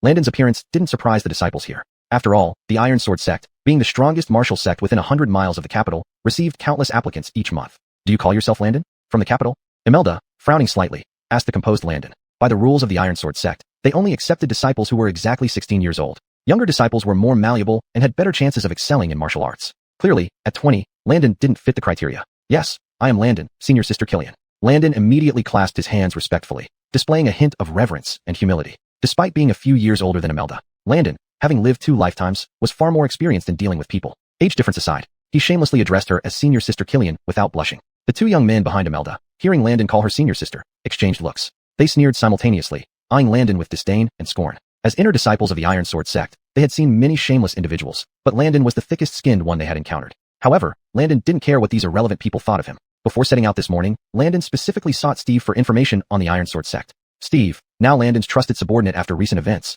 diligently served his ALB. From Steve, Landon learned that this young girl was Imelda, daughter of the current Iron Sword sect master, and the little girl mentioned by the town North King, who was very close to Allie. Clearly, getting this sect to accept someone who didn't meet their criteria required leveraging this young girl. Sure enough, Landon's seemingly shameless words quickly took effect.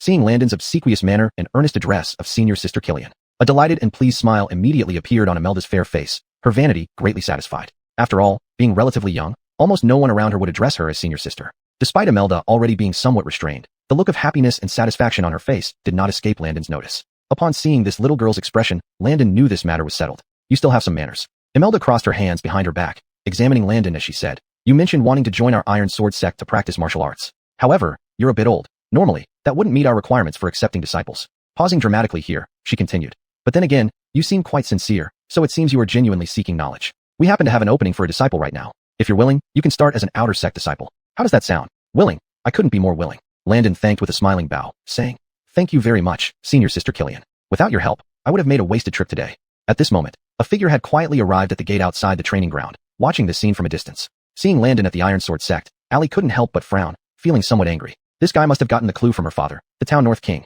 However, just as Landon finished speaking, the 2 sword-carrying youths who had been following Imelda spoke up. Hannah, I think this matter should be reconsidered. We shouldn't hastily accept him. This person looks rather unruly, and he is no spring chicken either, yet refuses to disclose his detailed background or family origin. The youth on the left slightly lifted his chin, eyeing Landon coldly, and said, He is in such a rush to join our sect. There might be ulterior motives.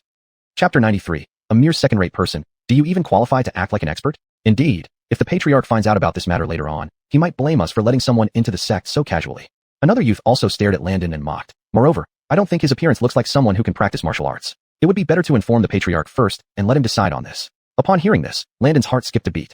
Damn it. He hadn't expected that when everything seemed settled, these 2 guys would come up and cause trouble right at the critical moment. If everything had gone as planned, he was absolutely sure Imelda would have let him join the Iron Sword sect. Yet, things went awry in the end. However, how deep were Landon's thoughts and schemes? Had it been an ordinary person, they would probably either panic or burst out yelling at these 2 youths for interfering now. But Landon did not do that. On the contrary, Landon did not defend himself at all. He just pretended to look confused, and then secretly glanced at Imelda with his eyes. As expected, this method worked immediately. Originally, Imelda was swayed by the words of the 2 youths, but now, one glance from Landon made her firm in her decision. After all, he had just called her senior sister moments ago. If she didn't back him up now, wouldn't she lose face? Turning to the 2 youths, Imelda frowned and said, Stop meddling. If I take in a disciple, I don't need to report it to father. I'm making the decision today, and I will bring him into the sect. Who dares to stop me? Seeing Imelda get angry, the 2 youths were startled. Actually, when they mentioned bringing in the sect Lord Hillary to decide whether Landon should stay or leave, it was just talk. You see, as one of the few grandmasters in the Southern Dynasty, Hillary had been striving hard for years to break through the limitations of cultivating immortality. He had been in seclusion for more than half a year now. For something as trivial as Landon's entry, these 2 brothers, no matter how brave they might be, dared not disturb Hillary's meditation. Thank you, senior sister Killian. I assure you that after joining your Iron Sword sect, I will never stir up any trouble. Landon grinned and clasped his hands toward Imelda, calling her senior sister, which brought a smile to her face. TCH, shameless. Outside the sparring arena, Allie saw Landon's obsequious demeanor and couldn't help but scoff. Her words sent a chill down Landon's spine, as if someone unseen was speaking ill of him. Yet, just as he thought the trouble of entering the sect was over, the 2 sword-bearing youths had no intention of letting him off the hook. The brothers were named Noel and Lincoln, both having practiced martial arts in the Iron Sword sect for 7 or 8 years, and now both 25. Before Landon arrived, the 2 of them had tried countless times to win Imelda's favor, even managing to secure these positions as guards beside her by appealing to the sect Lord Hillary. In the end, Imelda had given them not a single kind word, even though they followed her around all day long. But now, much to their surprise, the same senior sister who treated them coldly was showing unusual affection toward this outsider, Landon. Over a nobody, Imelda nearly quarreled with them. Thinking of this, Noel came forward with a darkened face and raised a hand, saying, Hold on. The brother here claims to be called Landon, correct? Yes, I am Landon. Landon nodded. His name was quite common, and there were certainly others in the capital city with the same name. Unless he ran into acquaintances, these people here in the Iron Sword sect would never associate him with the ALB of the capital. Since senior sister is set on letting you enter the sect to fill in the outer disciples' ranks, you can indeed enter. But we Iron Sword sect don't accept just anyone. Since you wish to join for study and martial training, shouldn't you at least have some foundation? Noel showed a sneer, crossing his arms and nodding at Landon, saying, since this is the case, why don't I personally oversee your entrance exam? How about that? Entrance exam? Landon could not help but ask, is there really such a thing? I haven't heard that your esteemed sect conducts exams. Previously, he had learned from Steve that the Iron Sword sect did not have high requirements for outer disciples. As long as one had Inshindak Sidr, Janshindak Sudri needs clarification as it's a literal translation. I will interpret it to mean, Janshindak Sidr met the age and physical conditions and was willing to endure hardships. That would be enough. But now, Noel was saying that he wanted to test him, which obviously had some personal grudge behind it. Imelda was also anxious on the side, but before she could speak, a voice came from the entrance of the sparring ground. The Iron Sword sect is not just any place where anyone can come and go. Naturally, there must be an entrance examination. That clear and slightly commanding voice immediately made Landon turn his head. He looked towards Allie, who was walking in from the doorway. At this moment, Allie seemed not to recognize Landon at all. After walking to Imelda's side, she looked at Landon with a pointed comment. If you can't even pass the entrance exam, I advise you to quit while you're ahead and leave quickly. Don't lose your face here. Sod, that's not what we do, our sect. Imelda was very anxious, but before she could finish her sentence, Allie stopped her with a look. Oh, Landon originally didn't plan to take this so-called entrance exam. But since Allie, his fiancée, had spoken up like this, if he still shrank back and asked Imelda for help, wouldn't he really be letting her down? So, how about it, Landon? Noel still crossed his arms and looked down at him, asking, if you don't even have the courage, you should return home early. Don't waste our time.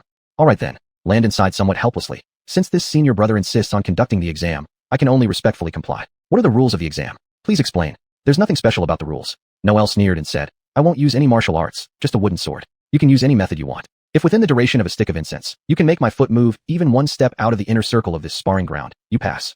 As he spoke, he provocatively lifted his foot in thick-soled white boots towards Landon, then stood firm in the middle of the sparring ground with his hands behind his back. Chapter 94. Landon, who can't withstand a blow. Speaking of strength, Noel had practiced martial arts in the Iron Sword sect for 4 to 5 years and could now barely be considered a second-rate expert. Such prowess made him an exceptional presence, as even within the sect, only a small number of inner disciples were stronger than he was. As for the Landon before him, contempt filled Noel's eyes. No matter how he looked at it, Landon appeared to be nothing more than a ruffian who came to stir up trouble in the Iron Sword sect, devoid of any genuine talent. If he truly wished to practice martial arts, why didn't he come when he was younger? Why wait until his 20s to seek learning at the sect? How about this? Noel held a wooden sword in his arms, chin raised arrogantly, and asked, you can choose any weapon from that rack over there. I'll only defend and won't attack first. Landon glanced at him, then turned his gaze towards Allie standing beside Imelda not far away. Sensing Landon's gaze, a trace of displeasure flickered across Allie's cold and beautiful eyes, which then glared fiercely at him. This guy was indeed still planning to act like an expert here, wasn't he? Even though on that day outside the capital city, Landon faced the tens of thousands of troops from the Imperial Guard camp with composure and calmly negotiated with Prince Honest, Allie still found it hard to accept him. She had grown up with a cold and proud personality. After practicing martial arts in the Iron Sword sect for several years, she followed her father, the Arlo, to fight battles along the northern border, earning the title of the Southern Dynasty's Northern Border Female War Goddess. If not for the Caiden's decree, Allie would never have returned to the capital. She preferred to remain in the northern frontier commanding troops in battle. The man named Landon before her now left her feeling utterly unmoved. Under everyone's watchful eyes, Landon pondered for a long time before finally speaking. Since senior brother has put it this way, I seem to have no reason to refuse. Nonsense. Noel's face darkened, saying, unless you can pass my test, even if sister lets you into the sect today, I will go find the elders and have them expel you. While sect leader Hillary couldn't be easily disturbed, Noel was quite familiar with the several elder protectors of the Iron Sword sect. Expelling Landon would just be a matter of one word. All right. Landon clasped his hands behind his back and smiled. Senior brother said earlier that no matter what method I use, as long as I make your feet move out of this circle, I win, right? Exactly. Noel was growing impatient and asked, do you accept the test or not? If not, leave now and don't disturb our practice. I do. When did I say I wouldn't? Landon nodded and walked to the weapon rack nearby, browsing the array of weapons displayed there. Admittedly, the Iron Sword sect had substantial resources. The weapons on display were heavy and finely crafted from high-quality iron, obviously expensive. Besides these iron weapons, there were also wooden or bamboo ones intended to prevent accidental injury during practice among disciples. After examining them for a while, Landon picked up a slender, jade-green bamboo sword. This sword feels quite suitable for me. Let's use this one. Landon swung the bamboo sword a couple of times without any particular pattern. Fine, let's begin. Noel sneered inwardly but shouted aloud. Lincoln immediately lit an incense stick and placed it between the stone bricks. One incense stick's worth of time wasn't short, but Noel was fully confident that he wouldn't lose to someone as mediocre as Landon. Not far away, Imelda and Allie observed the scene from a distance. Sister Sod, you don't know that Landon, do you? Imelda noticed that although Allie remained cold-faced, her gaze kept falling on Landon, prompting her question. No, I don't. Allie hesitated but eventually shook her head at Imelda. Not no? Imelda felt somewhat puzzled, but was also curious whether Landon could beat Noel. At that moment, dozens of disciples surrounding the training ground watched intently. They were all outer disciples of the Iron Sword sect, eagerly enjoying the spectacle. Senior brother's son is a second-rate expert. How could he lose to someone like him? Let's see. Perhaps Landon really has some skill. He looks very confident. If senior brother's son loses, this will be entertaining to watch. Amidst the chatter of the disciples, Landon finally moved. As he took a step, the incense stick on the ground had already burned down by nearly a quarter, and his movements were quite simple. After stepping forward, he drew his sword and slashed. This move, akin to chopping wood, almost made Noel burst out laughing. Killiantal brother, what kind of farmer's technique is that? Did you learn it from your father? Laughing heartily, Noel casually drew the wooden sword from his chest, positioning the hilt forward, striking upward from below. Bang! With a loud thud, Landon's bamboo sword immediately flew out of his hand, landing clattering several meters away on the ground. Good strength, Landon exclaimed, shaking his somewhat numb tiger mouth. He could clearly feel that Noel's strength was indeed far beyond ordinary people. Perhaps, that was the internal force cultivated by martial artists as described in fantasy stories. However, although Noel's strength was remarkable, it wasn't enough to make Landon appear so wretched. Whisper. A wave of astonishment rippled through the surrounding spectators. Seeing Landon's sword fly out of his hand with just one hit, Allie lost interest in watching the rest of the test. Beside her, Imelda's little face turned gloomy. She hadn't expected that someone who finally called her senior sister would turn out to be so lacking in talent. Noel slightly raised his chin and snorted through his nose. The incense still has half left. If you want to continue, I'm ready. Swirling the wooden sword skillfully in his hand, Noel sneered and said to Landon, Continue? I don't think it's necessary. Landon shrugged and said, Brother, you've already lost. What did you say? Killiantal brother, your sword was the one knocked out of your hand. When did I lose? Noel's eyes widened instantly, his face full of disbelief. Not just him, Imelda, Allie, and all the disciples couldn't understand what Landon meant. Could this guy be suffering from a blow to his pride and have lost his mind?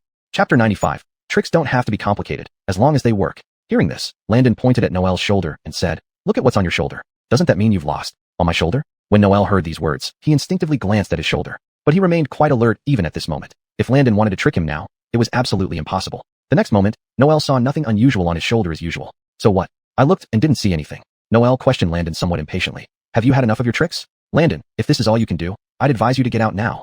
However, after he finished speaking, Landon paid no attention to him. Even the surrounding disciples were silent. This strange scene made Noel feel a bit odd. When he looked at the faces of the disciples around him, he was more startled to find they were all looking at him with terror on their faces. Senior brother son, you're back. Not far away. Imelda was frightened pale, grabbed Allie's arm, and took 2 steps back. Even Allie, who had such a calm temperament, showed an expression of shock in her usually cold eyes. What's going on? Don't look at me like that. Noel was truly panicking now, anxiously shouting. What's happening? What's on me? Tell me. While shouting, he couldn't help twisting his body to see what was on his back. But alas, his eyes were at the front, so there was no way he could see anything behind him. In rage and shame, Noel raised the wooden sword in his hand and, with a swoosh, placed the blade an inch from Landon's throat. What sort of underhanded trick did you use? Speak up, or I'll cleave you in two today.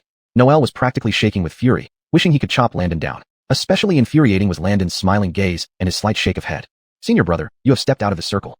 Landon raised an eyebrow slightly and gestured for Noel to look at his feet. Hearing this, Noel lowered his head in surprise and suddenly realized he had walked straight to Landon because of anger, forgetting about the examination. But does this matter? You bastard. You clearly have evil intentions and are here to cause trouble for our Iron Sword sect. Ranting in anger, Noel raised his wooden sword, ready to slash it towards Landon. Though not lethal, with his formidable inner strength, one strike could still severely injure anyone. Yet, even at this moment, Landon showed no intention of dodging. The next second, a black, palm-sized creature with 8 legs, a pair of giant black pincers, and a hooked tail armed with venomous stingers crawled from the back of Noel's collar to his face. That thing was a huge black scorpion. Instantly, Noel froze, his eyes nearly popping out, trembling uncontrollably. The scorpion was indeed a colossal venomous scorpion. This monster on his face, even without any attacking movement, was enough to make any ordinary person's legs go weak just by its menacing presence. Senior brother, don't move rashly, Landon reminded Noel with a smile. You bastard. I will kill you. Noel gritted his teeth, his face turning purple from holding his breath, slowly bringing the wooden sword closer to try to knock off the scorpion. However, as soon as the wooden sword moved, the scorpion on his face immediately raised its tail,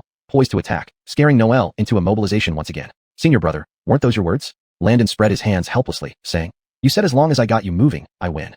So you used this foul scheme? Despicable and shameless. Noel roared angrily. You secretly put this highly venomous creature on me and still wish to practice martial arts to achieve immortality? Forget it.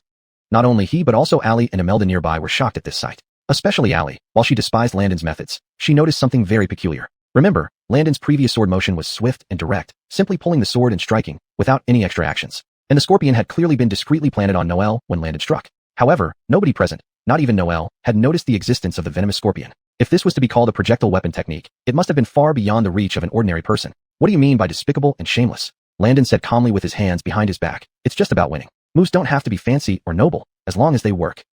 Noel choked with anger. By the way, I should remind senior brother that this venomous scorpion was purchased from a merchant who frequently travels to southern foreign countries. This creature has quite a bit of spiritual awareness and can recognize its master. It follows commands, and most importantly, it possesses one of the deadliest poisons in the world. If stung, one would die within half an hour due to the poison spreading, Landon said with a smile. So, senior brother, please don't move recklessly. As long as you admit your loss, I'll take back the scorpion. At this moment, the onlookers couldn't help but secretly exclaim that this guy was too devious. They had never heard of someone using such underhanded tactics when they lost in swordsmanship. But no matter what, Noelle had indeed lost this examination, and everyone could see it clearly. I admit defeat. Please take back the scorpion. After a moment, Noelle gritted his teeth and said in a dark tone. Landon didn't waste words with him. He gestured toward the scorpion, extending his fingers, and the scorpion crawled back along his hand. Only then did everyone notice how Landon carried the scorpion. Inside his pocket, there was a small, delicately woven bamboo cage. After the scorpion returned to the cage, Landon closed the lid and put it back into his sleeve. You bastard. Upon regaining his freedom, Noelle's rage exploded instantly. This time, the power of his wooden sword was several times stronger than before. The air whistled fiercely as he swung the sword down at Landon. What tremendous strength. Landon was inwardly surprised. It seemed ancient martial arts training really had something to it. Surprised though he was, Landon's movements were quick as well. Facing Noelle's strike, he kicked up the bamboo sword from the ground and parried with another swift thrust. Chapter 96. A leisurely job suits me fine. This strike, Landon attacked later, and moreover with a backhand. Both in power and speed, he was at a significant disadvantage. Senior brother's son, stop immediately. Imelda, standing at the edge of the arena, had already shouted anxiously. She knew that if this sword struck Landon, it would certainly result in death or injury. But what she didn't realize was that her shout instead fueled Noelle's anger like pouring oil on fire. Seeing Landon's feeble counterattack, the ferocity in Noelle's eyes was almost unbearable. However, Landon's gaze remained calm. In terms of strength, Noelle had barely entered the second-class realm, whereas Landon, even two first-class experts from the prince's mansion together couldn't defeat him. In terms of strength, Landon wasn't just a top-tier first class, but almost at the level of a martial master. There was an entire major realm gap between them. Landon was fully confident he could not only repel, but also severely injure Noelle with this strike. Just then, a deep reprimand came from afar. Both of you stop. Haven't you caused enough trouble? As the voice echoed, Landon and Noelle felt their swords sink into a swamp, their force completely neutralized, and they were pushed back several steps by a gust of air. Putting away his sword, Landon looked towards an elderly man walking through the entrance of the arena. The old man wasn't tall, wearing a grayish-white robe, with tiger-like eyes exuding authority. He walked with the stride of a dragon or a tiger, standing like a vajra, commanding awe. Eldarin, why are you here? Noelle, getting up from the ground, gritted his teeth and said, I was about to teach this blind-eyed punk a lesson. Why do you have to stop me? Be silent. Eldarin's stern gaze immediately made Noelle lower his head without a word. The surrounding disciples all bowed respectfully, not daring to even look up at the elder. Well, he must be a big shot. Landon observed silently, impressed. It seemed this elder held quite a high position within the Iron Sword sect. To meet such a person on his first day, he wondered whether it was good or bad luck. After rebuking Noelle, Eldarin turned to Landon. After sizing him up for a few moments, he said, I am Rin Kilianu, protector elder of the Iron Sword sect. Young man, you've got some nerve using a trick like the poisonous scorpion.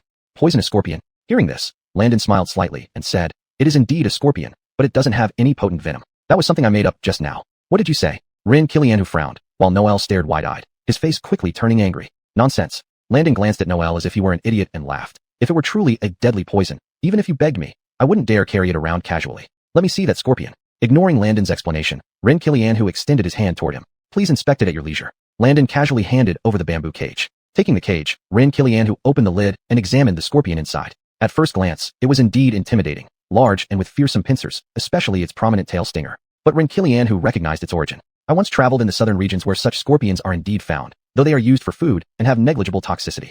Returning the cage to Landon, Rin Kilianu asked, did you get this scorpion from foreign merchants? You have keen eyes, elder. Landon gave a thumbs up and said, indeed, it was meant for eating, but I changed my mind and decided to keep it as a pet. That shouldn't be too much, right? Though the explanation sounded somewhat far-fetched, Rin Kilianu's lips twitched, yet he nodded. Regardless, Noelle, today's match was indeed your loss. Perhaps his methods weren't noble or straightforward, but you still lost to him. Winning is the best strategy. Rin Kilianu looked at Landon and said, from today onward, you can join the Iron Sword sect as an outer sect disciple. Someone will arrange your duties. Thank you, elder. Since he was in the Iron Sword sect now, Landon played along, bowing politely and speaking humbly. After this incident, none of the outer sect disciples of the Iron Sword sect dared to underestimate Landon's strength anymore. As expected, Noelle and Lincoln also ended up thoroughly at odds with him. Of course, these things didn't matter much to Landon. He had come here for his fiancée Allie. As for others, they all took a back seat. Landon, come over here with me. Not far away, Imelda extended her hand, beckoning Landon to come out. Senior Sister Killian, is there something? Landon asked while looking around and noticing that Allie had already left at some point. Well, it seemed that his performance still wasn't enough to change her mind. Don't keep thinking about what happened with Noelle. Imelda said with her face tilted upwards. I think your reasoning made sense. Oh, right. We're short one person for watching the herb garden in the back mountain. Why don't you fill the vacancy? What do you think? Watch the herb garden. Upon hearing this, Landon thought inwardly that this was starting to feel like a cultivation sect. In the cultivation stories he had read, places like the back mountain or herb gardens always hid supreme treasures that could drastically change one's future if obtained. As much as he fantasized, Landon remained realistic. If cultivators truly existed in this world of Southern Dynasty, they would have been widely known and wouldn't remain unheard of. This indicated that this was still very much a realistic ancient world, where someone like Hillary, who had reached the level of a grandmaster, was already the pinnacle of martial arts. Regaining his composure, Landon said humbly, Senior Sister Killian can arrange for me anywhere within the Iron Sword sect, as long as I can stay here.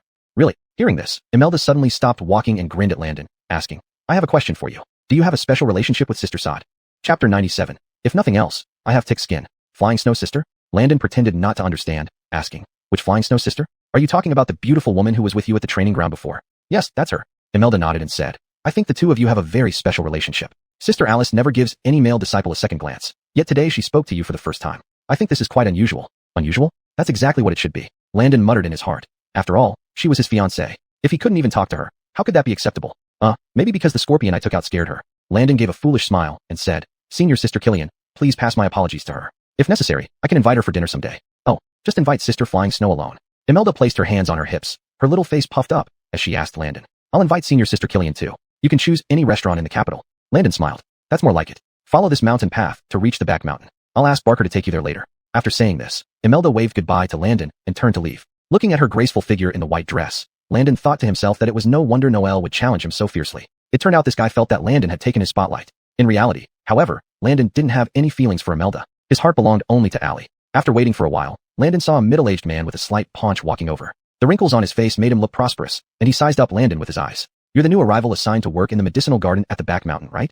Barker greeted Landon, signaling him to follow, saying, let me show you around Iron Sword Sect first so you won't get lost. Sure thing. Landon nodded and followed Barker along the mountain path upward. Before reaching the mountaintop, they arrived at the area where outer disciples lived and practiced martial arts. Though Iron Sword Sect was the leading sect within 100 miles of the capital, its size wasn't enormous by any means. It wasn't small either. The entire mountain was under the sect's jurisdiction, complete with training grounds, scripture halls, alchemy pavilions, armories, herbal gardens, practice halls, and everything else one would expect from an esteemed sect. Everything looked exactly like what Landon had seen in historical dramas from his future life. A prestigious and powerful sect wouldn't be lacking anything it should have. But as the old saying goes, there are always distinctions among people, just as meat has different layers. Another saying goes that comparing people will make one die of envy, just as comparing goods will lead to discarding them. Wherever humans exist, there will inevitably be differences in status and treatment. It's impossible for everyone to be treated exactly the same. Take Iron Sword Sect, for instance. Following Barker, Landon first came to the living quarters of the outer disciples at Mid-Mountain. These were said to be the living quarters for the outer disciples, but in reality, with a quick glance, Landon realized it was no different from the big dormitory houses in ordinary cities that provided temporary accommodation for travelers. There were about 100 outer disciples in total. Their sleeping arrangements consisted of communal bunks without individual beds, arranged in long rows. Moreover, Barker told Landon that the outer disciples only had 3 hours of rest each day, spending the rest of the time practicing martial arts and running errands for inner disciples. Most absurdly, the time spent working for inner disciples was included in those 3 hours of rest. In other words, these outer disciples were practically available 24 hours a day whenever called upon, just like servants. At this point, any reasonable person would be puzzled. Why would these outer disciples pay money each year to live and work here for free? Isn't something wrong with their heads? Actually, it wasn't as simple as that. Landon learned that once someone joined Iron Sword Sect, all disciples could receive body-cultivating elixirs from the alchemy pavilion every month. Additionally, newly admitted disciples could also receive a set of martial arts techniques from the scripture hall to learn. At Iron Sword Sect, as long as one could advance to the third-class warrior realm, they would become an inner disciple. Someone like Noelle, who was already a second-class warrior, was considered exceptional. After all, although many martial artists existed in the world, few truly achieved mastery. You're lucky, kid. After touring Landon around, Barker pointed at him and said, although the herb garden is at the back mountain, it's tranquil and has single rooms, so you won't have to share a large dormitory like them.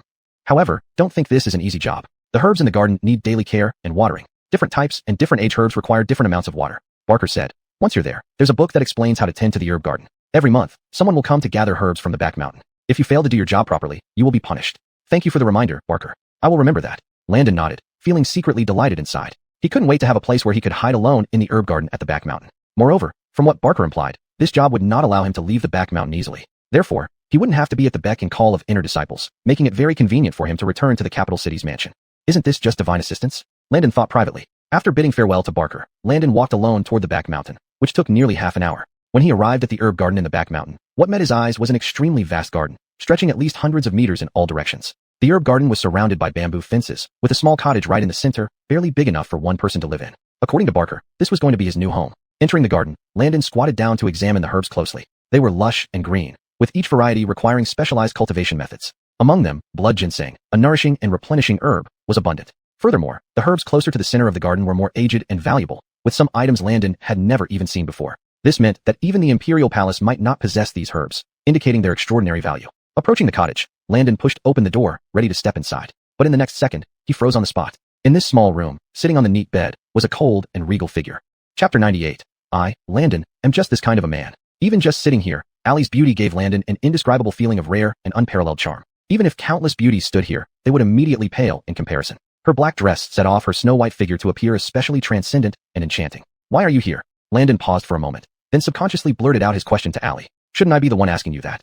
Allie propped her forehead with her hand, glanced up at Landon, and asked, how did you know I was at Ironsword Sect? My father told you, right? That's correct. Landon nodded straightforwardly. I visited my future father-in-law's residence. He told me that if I didn't come to find you here, it might take a year or two before I could see you again. What did you say? When Landon casually mentioned those 3 words, Allie's expression clearly froze. Then embarrassment appeared on her beautiful face as she retorted, stop making things up. Who is your father-in-law? Who else? Landon laughed. It's normal that you don't know about this. But he really likes me. Without his help, I probably wouldn't have found this place either. Quit showing off with your words. Allie looked coldly at Landon and said, I've never thought of marrying you. Even if it's the Caden's command, I won't accept it. After uttering these words, Allie felt significantly relieved. She had long been suppressing this statement, wanting to say it directly to Landon. Why? Feeling the chill emanating from Allie, Landon asked somewhat puzzled. Why? Allie suddenly stood up and stared at Landon. Why don't you ask yourself? What qualifications do you have to marry me? Just because your father is the current emperor?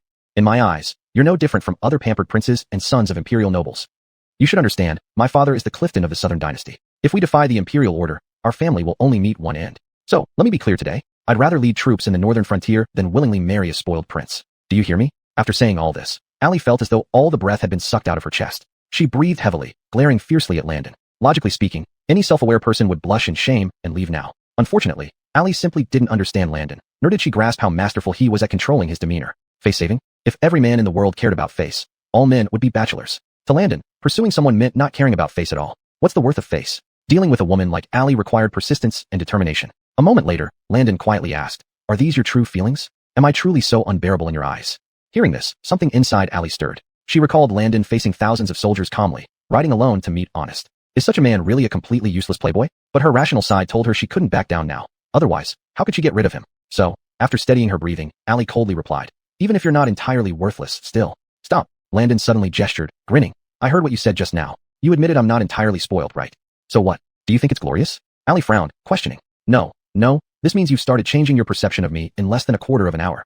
Landon smiled. At this rate, in no more than 7 days, Snowy, you'll be totally captivated by me. You? Allie was initially furious, but blushed furiously when Landon called her Snowy. If it weren't for Landon's identity, she would have wished to cut this shameless man down with a sword. How can there be such a shameless person? Don't worry. Landon smiled and said, I've set my sights on you. From now on, no matter how hard you try, you won't be able to get rid of me. Snowy, I will use time to tell you what kind of person I am. This shameless statement undoubtedly intensified the resentment in Allie's heart. I don't think it's that complicated. Allie got up from the bed, walked up to Landon with a faint smile, and softly said, if I chop you down with one sword strike, it wouldn't be this troublesome, right? Chop me down. Landon pretended to look pitiful. Snowy, could you bear it?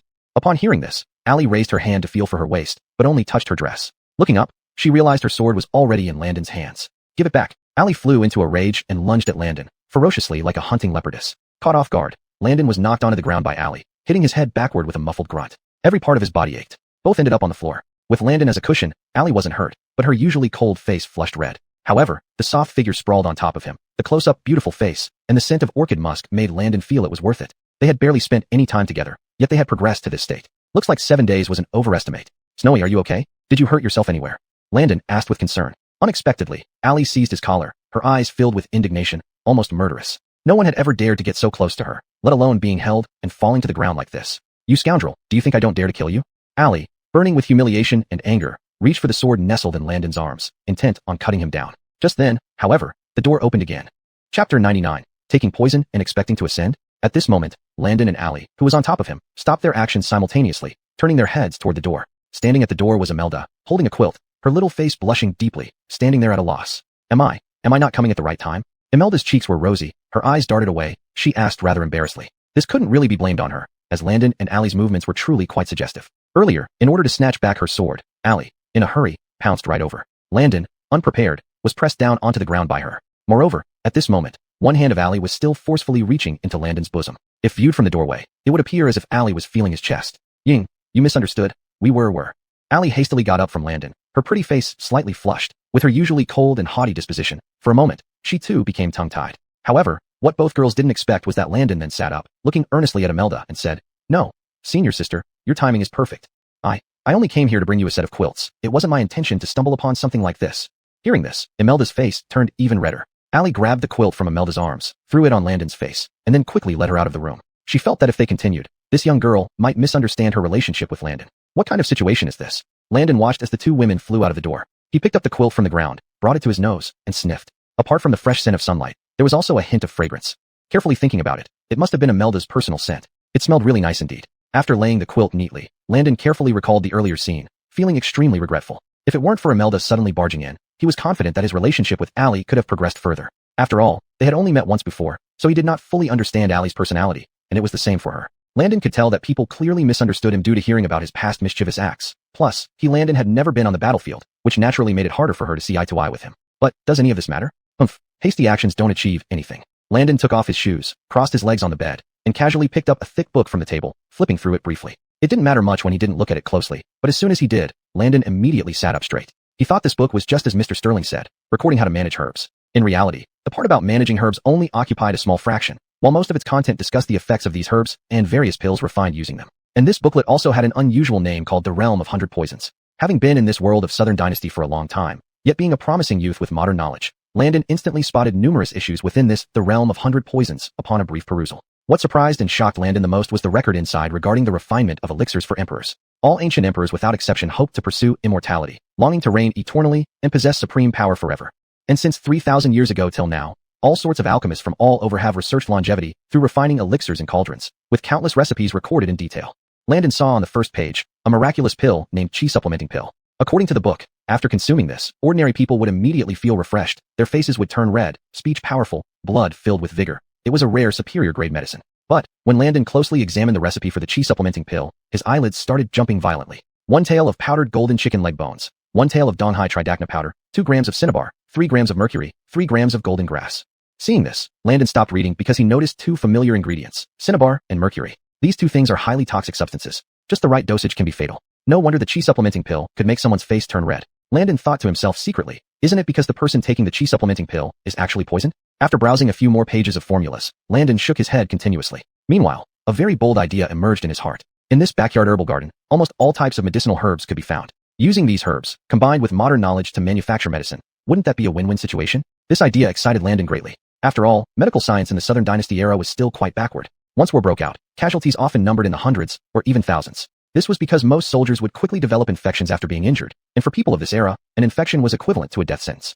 Each year, the Southern Dynasty had to widely conscript able-bodied men from various regions to fill the gaps in the frontline armies. Because of this, in most areas, 6 or 7 out of 10 residents were elderly or weak, while young people were relatively scarce. Such frequent conscriptions occurred precisely because the casualty rate on the front lines was too high, which in turn was due to a lack of medicine. Landon was indeed tempted by this idea. However, it undoubtedly required a massive project, far beyond his current individual capacity. Unless, why not seize an opportunity to try making some medicine and give it to my adoptive old dad to take a look? Landon thought privately that if his adoptive father witnessed the effectiveness of his medicines, then under the royal family's name, medicines could be mass-produced throughout the Southern Dynasty according to his methods, thereby saving the lives of frontline troops. With this thought, Landon immediately felt energized. He picked up pen and paper and began swiftly recalling some long-buried memories in his mind, carefully recording all the necessary herbs. Meanwhile, at the top of Qingyun Mountain, in a quiet room specifically provided for the inner sect disciples to practice martial arts and live.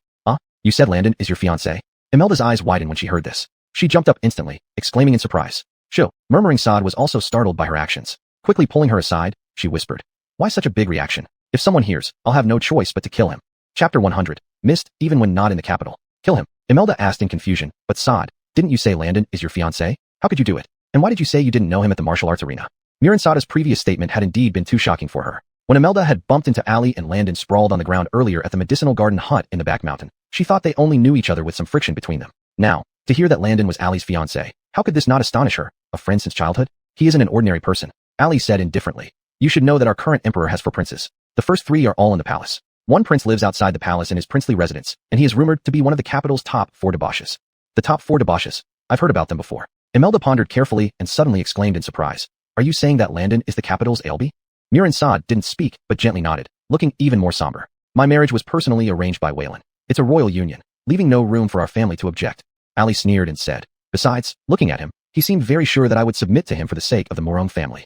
Really? Upon hearing these words, Imelda remarked. I think Landon isn't as dissolute as rumors suggest. Actually, I find him quite nice. Quite nice. Allie put her hand on Imelda's forehead, amazed. It wouldn't be just because he calls you senior sister, would it? Partly, but there's more to it. Imelda pondered and then giggled. Anyway, my impression doesn't matter. What's important is what you feel, Sister Saad. With you two at the herb garden.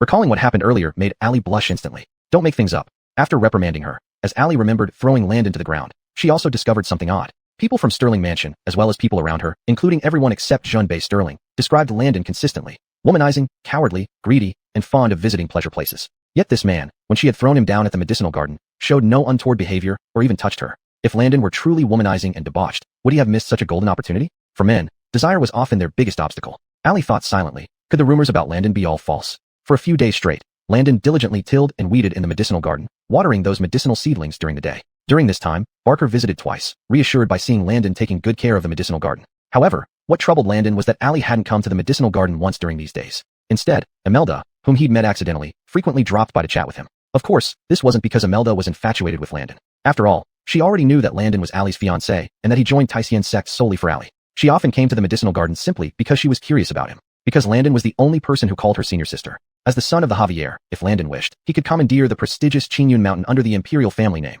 having the elders personally welcome him. Joining the sect? That naturally wouldn't be an issue. Although Tysian's sect was the leading sect within hundreds of miles, it was still only a sect, incomparable to the royal family.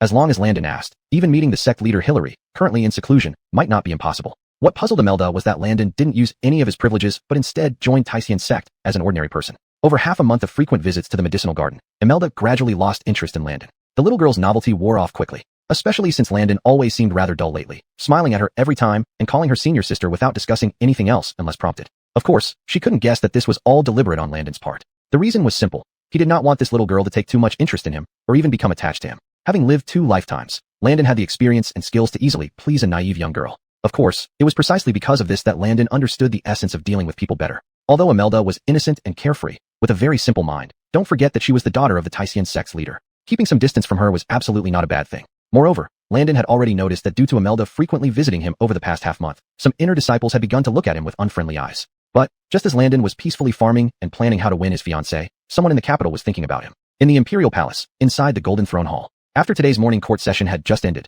the Javier did not immediately return to rest, but remained seated on the dragon throne, looking at the dispersing ministers, searching for a figure. Your Majesty, do you still have something to announce to any minister? Grimes Hamish stood beside the Javier. His keen eyes quickly picked up on the Emperor's intent and asked solicitously. While standing behind him, the Bjorn Honest was hanging his head, not daring to say an extra word or even lift his head. 2 days ago, he had just been released from prison, and the price was 40 lashes from the Javier in the Golden Throne Hall, right in front of all the officials. After all, no matter how one looked at it, Honest had committed high treason. This kind of thing, throughout history, if a prince attempted to rebel, either he succeeded and rewrote history, or he failed and faced execution or exile to desolate borderlands. Although the Javier was iron-fisted and decisive, he still showed the greatest possible mercy to his sons. Otherwise, Honest's head would have long been gone. Strange, why haven't I seen the ALB attending morning court these past few days? The Javier clicked his tongue and asked Hamish. Chapter 101. Time is Killianka Blade, slaying the heaven's pride. If time could rewind, not even half a year ago, let alone a few months, Beckett would never have thought of his 4th son born out of wedlock. But the numerous significant events Landon had recently accomplished completely changed Beckett's attitude toward him. Knowing this rebellious son, even with permission to skip the morning court as usual, he should at least appear once in a fortnight. This was a rule. As an old saying goes, abnormal behavior must carry hidden motives. Especially when it comes to Landon, it made Beckett feel inexplicably uneasy. He'd rather have this rebellious son drinking in some brothel than lurking somewhere, plotting who knows what. Hearing Beckett's question, Grimes Hamish suddenly noticed that his 4th brother indeed hadn't been seen for quite a while. Since quelling the rebellion by Honest and visiting Nash in the imperial prison, no one in the entire palace knew where Landon had gone. Your Majesty, I believe 4th brother is probably recuperating in his mansion, Prince Hamish said with a smile, bowing slightly. After all, the pressure from the Southern Ridge incident wasn't insignificant. A period of rest is understandable. Oh, Beckett raised an eyebrow, standing up from his dragon throne, his hands clasped behind his back. I doubt he's the type to settle down quietly, don't you agree, Clyde? Being called out by Beckett, Honest shuddered involuntarily. The lashes he received in the hall just days ago left marks on his body, forcing him to sleep on his stomach. With all due respect, Father, I can't guess what 4th brother is up to, Honest said stiffly. If your Majesty wants to summon him, why not send 1st brother to inquire at his mansion? Father, allow me to pay a visit and find out where 4th brother is, Hamish promptly asked, turning to Beckett after hearing Honest's words. No need. Beckett waved his hand. I just thought of someone who definitely knows where 4th brother is. No need for you all to run errands. Your wish is my command, Your Majesty. Prince Hamish quickly bowed, but inwardly he wondered. Not because of anything else, but he noticed that since returning from Southern Ridge, Beckett seemed increasingly frail and worn out. This led him to think of a terrifying possibility. Could his father's end be near? The thought made Prince Hamish shudder. Predicting his own father's impending demise was disrespectful and unfilial, yet as the crown prince, how could he not long for the throne? If Beckett truly were approaching his end, this future dragon seat would likely end up in his hands without fail. 2nd brother Honest used to stand a chance, but his rebellion eliminated any hope of the throne.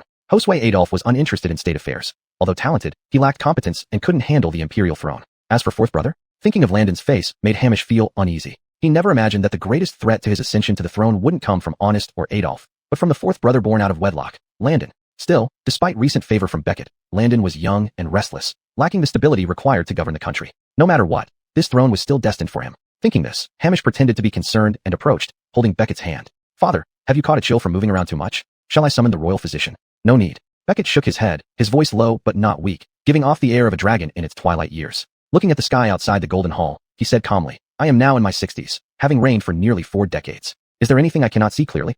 Hearing this, Hamish, Honest, and Adolf all turned pale simultaneously. Father, you are in your prime. Why say such things? Prince Hamish exclaimed inwardly excited, yet trembling outwardly. Prime. Beckett chuckled under his breath.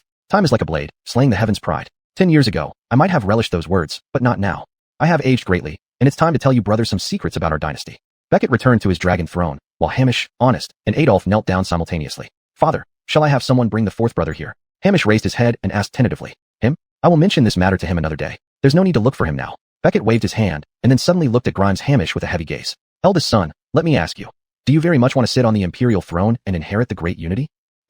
This sudden direct question truly startled Hamish. In a panic, he quickly pressed his head to the ground and called out, Father, your son has never thought of such things. Only under your reign can the southern dynasty last for 10,000 generations. Not only was Hamish alarmed, but Honest and Adolf were also somewhat flustered, because they had never seen their father behave like this before. You may save your flattering words, Beckett said indifferently. I was once a prince under the feet of Caden Taizu. How could I not know what you were thinking? This. Hamish was momentarily speechless. Today, I wish to tell you something of grave importance concerning the future of the southern dynasty. Beckett's expression turned serious as he asked, Elder son, second son, third son, do you know why I didn't immediately execute Nash after capturing him? Nash. Hearing this, all three were slightly taken aback. During the ancestral worship ceremony in Keeganshawn Ridge, it was Nash who led a group of assassins lying in ambush, attempting to eliminate Beckett. However, Nash was too naive. All the assassins he brought were cut down by the dragon guards without a single one escaping. And yet, instead of immediately executing this ambitious nephew who tried to assassinate him, Beckett had him brought back to the capital and imprisoned in the imperial prison. Your son cannot guess, Grimes Hamish ventured cautiously. Father, is it because you still remember the old affection between you and your elder brother, that you did not execute him? Chapter 102, A Nation's Survival. After all, Nash was the son of the previous crown prince and had an uncle-nephew relationship with the Javier. Logically, it would be understandable if the Javier spared his life out of mercy. Nostalgia. The Javier laughed and said, Your esteemed nephew wishes to tear me apart for revenge. How could I possibly have any sympathy for him? Second and third, what do you think? I cannot guess. Bjorn Honesson thought for a moment and said, Could it be because father is worried there are still accomplices under this person's command and wants to use him as bait to catch the other co-conspirators? Upon hearing this, the Javier merely raised an eyebrow slightly, neither nodding nor shaking his head. From the responses of the eldest and second, he could see the stark difference in their personalities. As the Grimes, Hamish was more generous and kind, while Honesson's mind was obviously darker. Or perhaps, father wants to learn something from him. At this point, third Prince Adolf asked. Third is right. The Javier nodded, saying, I indeed want to get something out of your esteemed nephew, but have not succeeded. In recent days, I've visited him frequently for this matter. Hearing this, Grimes Hamish and Bjorn Honesson's faces both changed slightly. Goodness, did third actually guess correctly? Father, does this have something to do with fourth brother? Grimes Hamish probed. That day after returning to the capital, fourth brother even went to visit Nash in prison. Is it because of the thing you mentioned? The more the Javier avoided a direct answer, the more curious and uneasy Hamish became. He even felt a chill at the thought of his fourth brother Landon. Even Hamish secretly wondered if he could truly confront his fourth brother openly and fairly. Hearing this, the Javier looked deeply at Hamish, making him feel somewhat uncomfortable. Keep in mind, aside from the Javier himself, no one else saw Landon entering the prison, yet Hamish managed to bring this up. This showed that although Hamish was generous, he still had people watching things closely. I find it hard to say. It might be due to that event or not. The Javier said, It's precisely for this reason that I questioned your esteemed nephew multiple times without getting a clear result, which has been quite troublesome. This made Hamish and the others even more restless. What on earth could it be? Father. In the end, Grimes Hamish tentatively asked, Exactly what reason did you leave Nash alive for? If we can help, please tell us.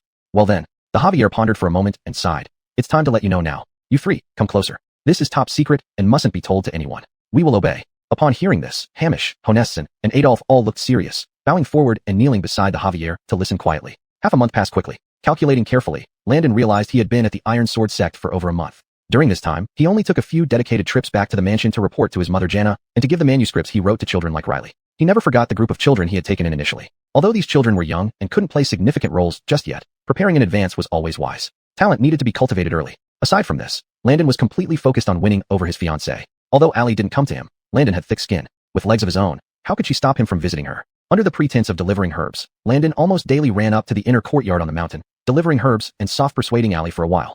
At first, Allie resisted strongly, even being repulsed by Landon's actions. After all, she had been very stern previously, and someone who had a sense of shame would have withdrawn gracefully. But who would have thought that Landon was already a master at chasing girls? And concerning face, one should maintain face in front of others, but insisting on face and status before one's wife. No, such people wouldn't have a wife at all. Gradually, Allie found herself helpless against him, losing some of her initial coldness. Over this month, she slowly discovered that Landon seemed not to be just pursuing her for fun, as others claimed. This man truly had genuine feelings for her, and once he set his heart on it, Nothing could make him turn back. And this sincerity and persistence of Landon were precisely what touched Allie the most. That morning, Landon finished packing a large pile of herbs he had collected, then flipped through the roster delivered by Barker. These inner court disciples eat quite a lot. Landon sked. There are less than 100 people, yet they need 500 blood ginseng roots as a weekly supplement. Are they really that weak? Blood ginseng seemed not to be just an herb in the Iron Sword sect, but a common food-like substance used to enhance the disciples' vital energy daily. After packing these blood ginsengs, Landon was about to send them to the inner court when he heard the distant sound of a bell ringing repeatedly. 3 chimes served as a command, a signal for all disciples to gather in front of the main hall at the mountaintop.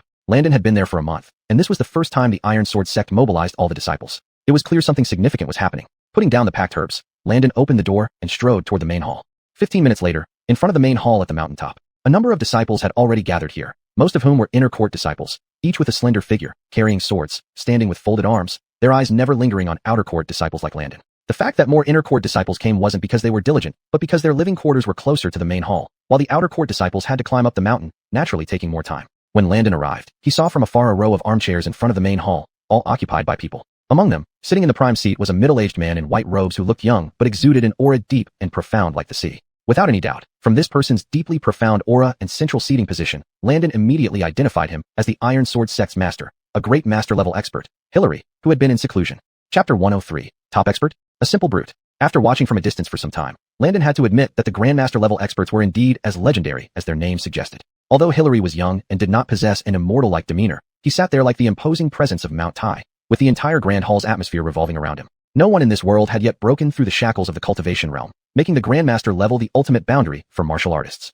Achieving the Grandmaster level at the age of 40-something, Hillary truly deserved to look down upon all heroes under heaven. Seated beside Hillary were several elders of the Iron Sword sect, including Elder Ran Kilianhu whom Landon had previously encountered. In front of the Grand Hall, row upon row of disciples included Imelda, who stood among them. Due to her status as the sect leader's daughter, she was positioned in the first row. As for Landon, having only arrived a month ago, Landon was well aware that someone like Hillary wouldn't pay any attention to him while he was hiding his identity. Moreover, he was situated in the very last row among all the disciples, barely drawing any notice. After waiting here for a while, Landon saw Allie arrive as well. Being an inner disciple, Allie naturally stood towards the front, followed by familiar faces like Noel and Lincoln. Silence. At that moment, Elder Ran Kilianhu's stern voice echoed, silencing all the surrounding disciples. Today, I have several announcements to make to all of you disciples. This is the first matter, also an important event for our Iron Sword sect. Saying this, sect leader Hillary's gaze swept over the disciples below, pausing slightly. Our sect holds a martial competition every 3 years, and the first announcement is that the annual martial competition will take place in 3 days. But this time, the competition will be slightly different. A faint smile appeared in Hillary's eyes as he slowly said, "Whoever wins this competition and comes out on top, in addition to having the chance to inherit my position as sect leader, I will marry my daughter Yuine to him." Boom. Upon these words, the entire front area of the Grand Hall seemed to erupt. Every disciple wore a stunned expression. The winner of the sect competition could not only inherit the position of sect leader, but also marry Imelda. This news was like a thunderbolt. Even those inner disciples who considered themselves calm could no longer sit still. However, standing at the very front, Imelda, hearing her father's words, was filled with anger and sadness. "Father, I don't want to get married. How can you?" But before Imelda could finish speaking, Hillary's expression turned cold, speaking sternly. "You foolish girl, since ancient times marriage has been determined by parents, I will not let you dictate terms."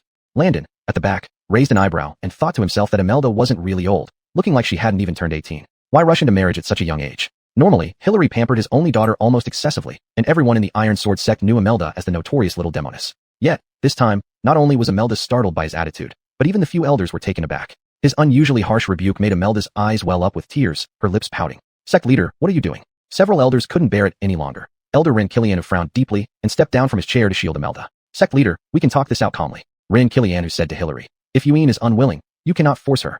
"Uncle Ran, this matter cannot be left to her whims." Hillary stubbornly shook his head. "You've all spoiled her rotten. Now she can't hear a single word of discipline." Finished speaking, Hillary then turned his gaze toward the disciples, pointing at Noel and Lincoln who were also standing up front. "Noel and Lincoln, you two are the youngest inner disciples of the Iron Sword sect in 5 years. I hope you both shine brightly in the sect competition in 3 days." These words from Hillary undoubtedly filled Noel and Lincoln with overwhelming joy. Following his words, they hurriedly bowed forward. "Sect leader, rest assured, we will give it our all and aim for the top prize." Their identical and harmonious responses pleased Hillary and the other elders, who all nodded in satisfaction. Other disciples must also take this martial competition seriously. Hillary spoke loudly. "Since I have already made this statement, it will not be changed. In 3 days, I want to see your performances. Please rest assured, sect leader." The group of disciples responded with overwhelming enthusiasm. However, this scene caused Landon, sitting at the very back, to shake his head continuously. A smirk of disdain and speechlessness curled from the corner of his mouth. To put it bluntly, Landon felt that sect leader Hillary lacked a screw in his brain, and his capability to handle matters was far too low. After all, since Noel and Lincoln are brothers, and both have a deep admiration for Imelda, and only one person can occupy the position of sect leader. Well, now you, Hillary, as the leader of the sect, are putting on this public show. Isn't this going to make these two brothers turn against each other, and even fight to the death? Regardless of whether it's within a sect or an empire, internal strength is the most critical part in Landon's view. Now, Hillary's approach would inevitably lead to only one of Noel and Lincoln winning, while the other either dies or gets injured. Such actions were no different from gradually stifling the future power and experts of the Iron Sword sect. From this moment on, when Landon looked at Hillary, he saw nothing more than a strong but brainless brute. Of course, while muttering in his heart, Landon had no intention of interfering with this matter. He came here for Allie. As for how your Iron Sword sect fares, what does it have to do with me? Seeing the meeting about to end, Landon stretched lazily, yawned, and turned to leave. However, just as he stepped out of the main hall's entrance, someone grabbed him and pulled him to the backyard. Why are you running so fast? Are you being chased by a ghost? That person brought Landon to the backyard and asked haughtily from above. Chapter 104. Asking for my help in this? How could it be, Rosa?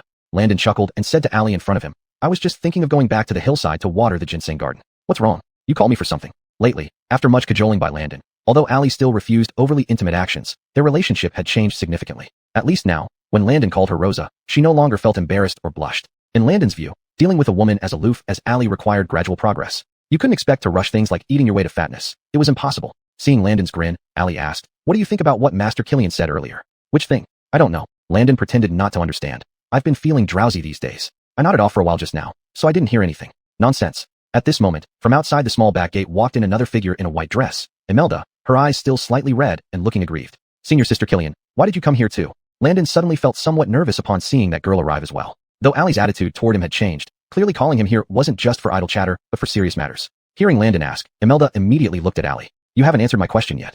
Allie then repeated, what do you think about what Master Killian said earlier? Do you mean the sect competition matter? Landon replied honestly, I don't have much to say. The future of Iron Sword sect was far beyond his care. As for Hillary's announcement that the winner of the sect competition could inherit the position of sect master and marry Imelda, to Landon, he simply wasn't interested in any of it. Whether it was inheriting the position of sect master or marrying Imelda, it all seemed nonsensical to him. He already had Allie in his heart. How could he easily accommodate someone else? Besides, the Iron Sword sect was just a minor sect, and his stepfather was none other than the current emperor. Was it even worth comparing the seat of sect master to the throne? Unexpectedly, hearing his answer, Allie responded, no, you must get involved in this. Me? How does this have anything to do with me? Landon was taken aback, not understanding what his fiancée meant. Seeing Landon's bewildered expression, Allie was both worried and irritated, feeling that he was intentionally pretending to misunderstand to upset her. So I'll just come out and say it. Allie pulled Imelda over and continued, I want you to help Eween, which also means helping me. Is that okay? Help? Upon hearing these words, Landon did not immediately agree but thought for a moment. At this critical juncture, what kind of help could Allie possibly need from him? Judging by her demeanor in Imelda's presence, this matter was undoubtedly related to Imelda. But what kind of help could be related to Imelda? Yes. Allie paused, explaining. Master Killian has announced today that the winner of the sect competition will have the chance to become the new sect master and marry Eween. So what does that have to do with me? Landon found himself even more confused. Eween doesn't want to marry anyone, but Master Killian has already made the announcement, and there's no way he can retract it. So, I want you to participate in the sect competition. Allie pursed her lips and looked at Landon pleadingly. If you win first place in the competition, then Eween won't have to marry anyone else. Next to them, Imelda's face flushed red, also looking at Landon as if seeking help. So that's what this is all about. Landon inwardly exclaimed. No wonder Allie was treating him so nicely today. There had to be a reason behind it. Is this really the kind of thing I can help with? Landon pretended not to understand and asked, grinning mischievously. And Senior Sister Killian doesn't want to marry others. Does that mean she wants to marry me? Huh?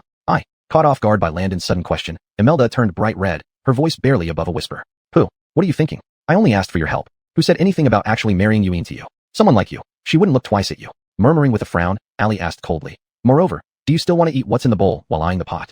Eating what's in the bowl. But Snow, I haven't even eaten what's in my bowl yet. Landon decided to ride this opportunity, grinning mischievously. If you're really willing to let me eat what's in the bowl, these eyes of mine will be yours from now on, and I won't look at anyone else.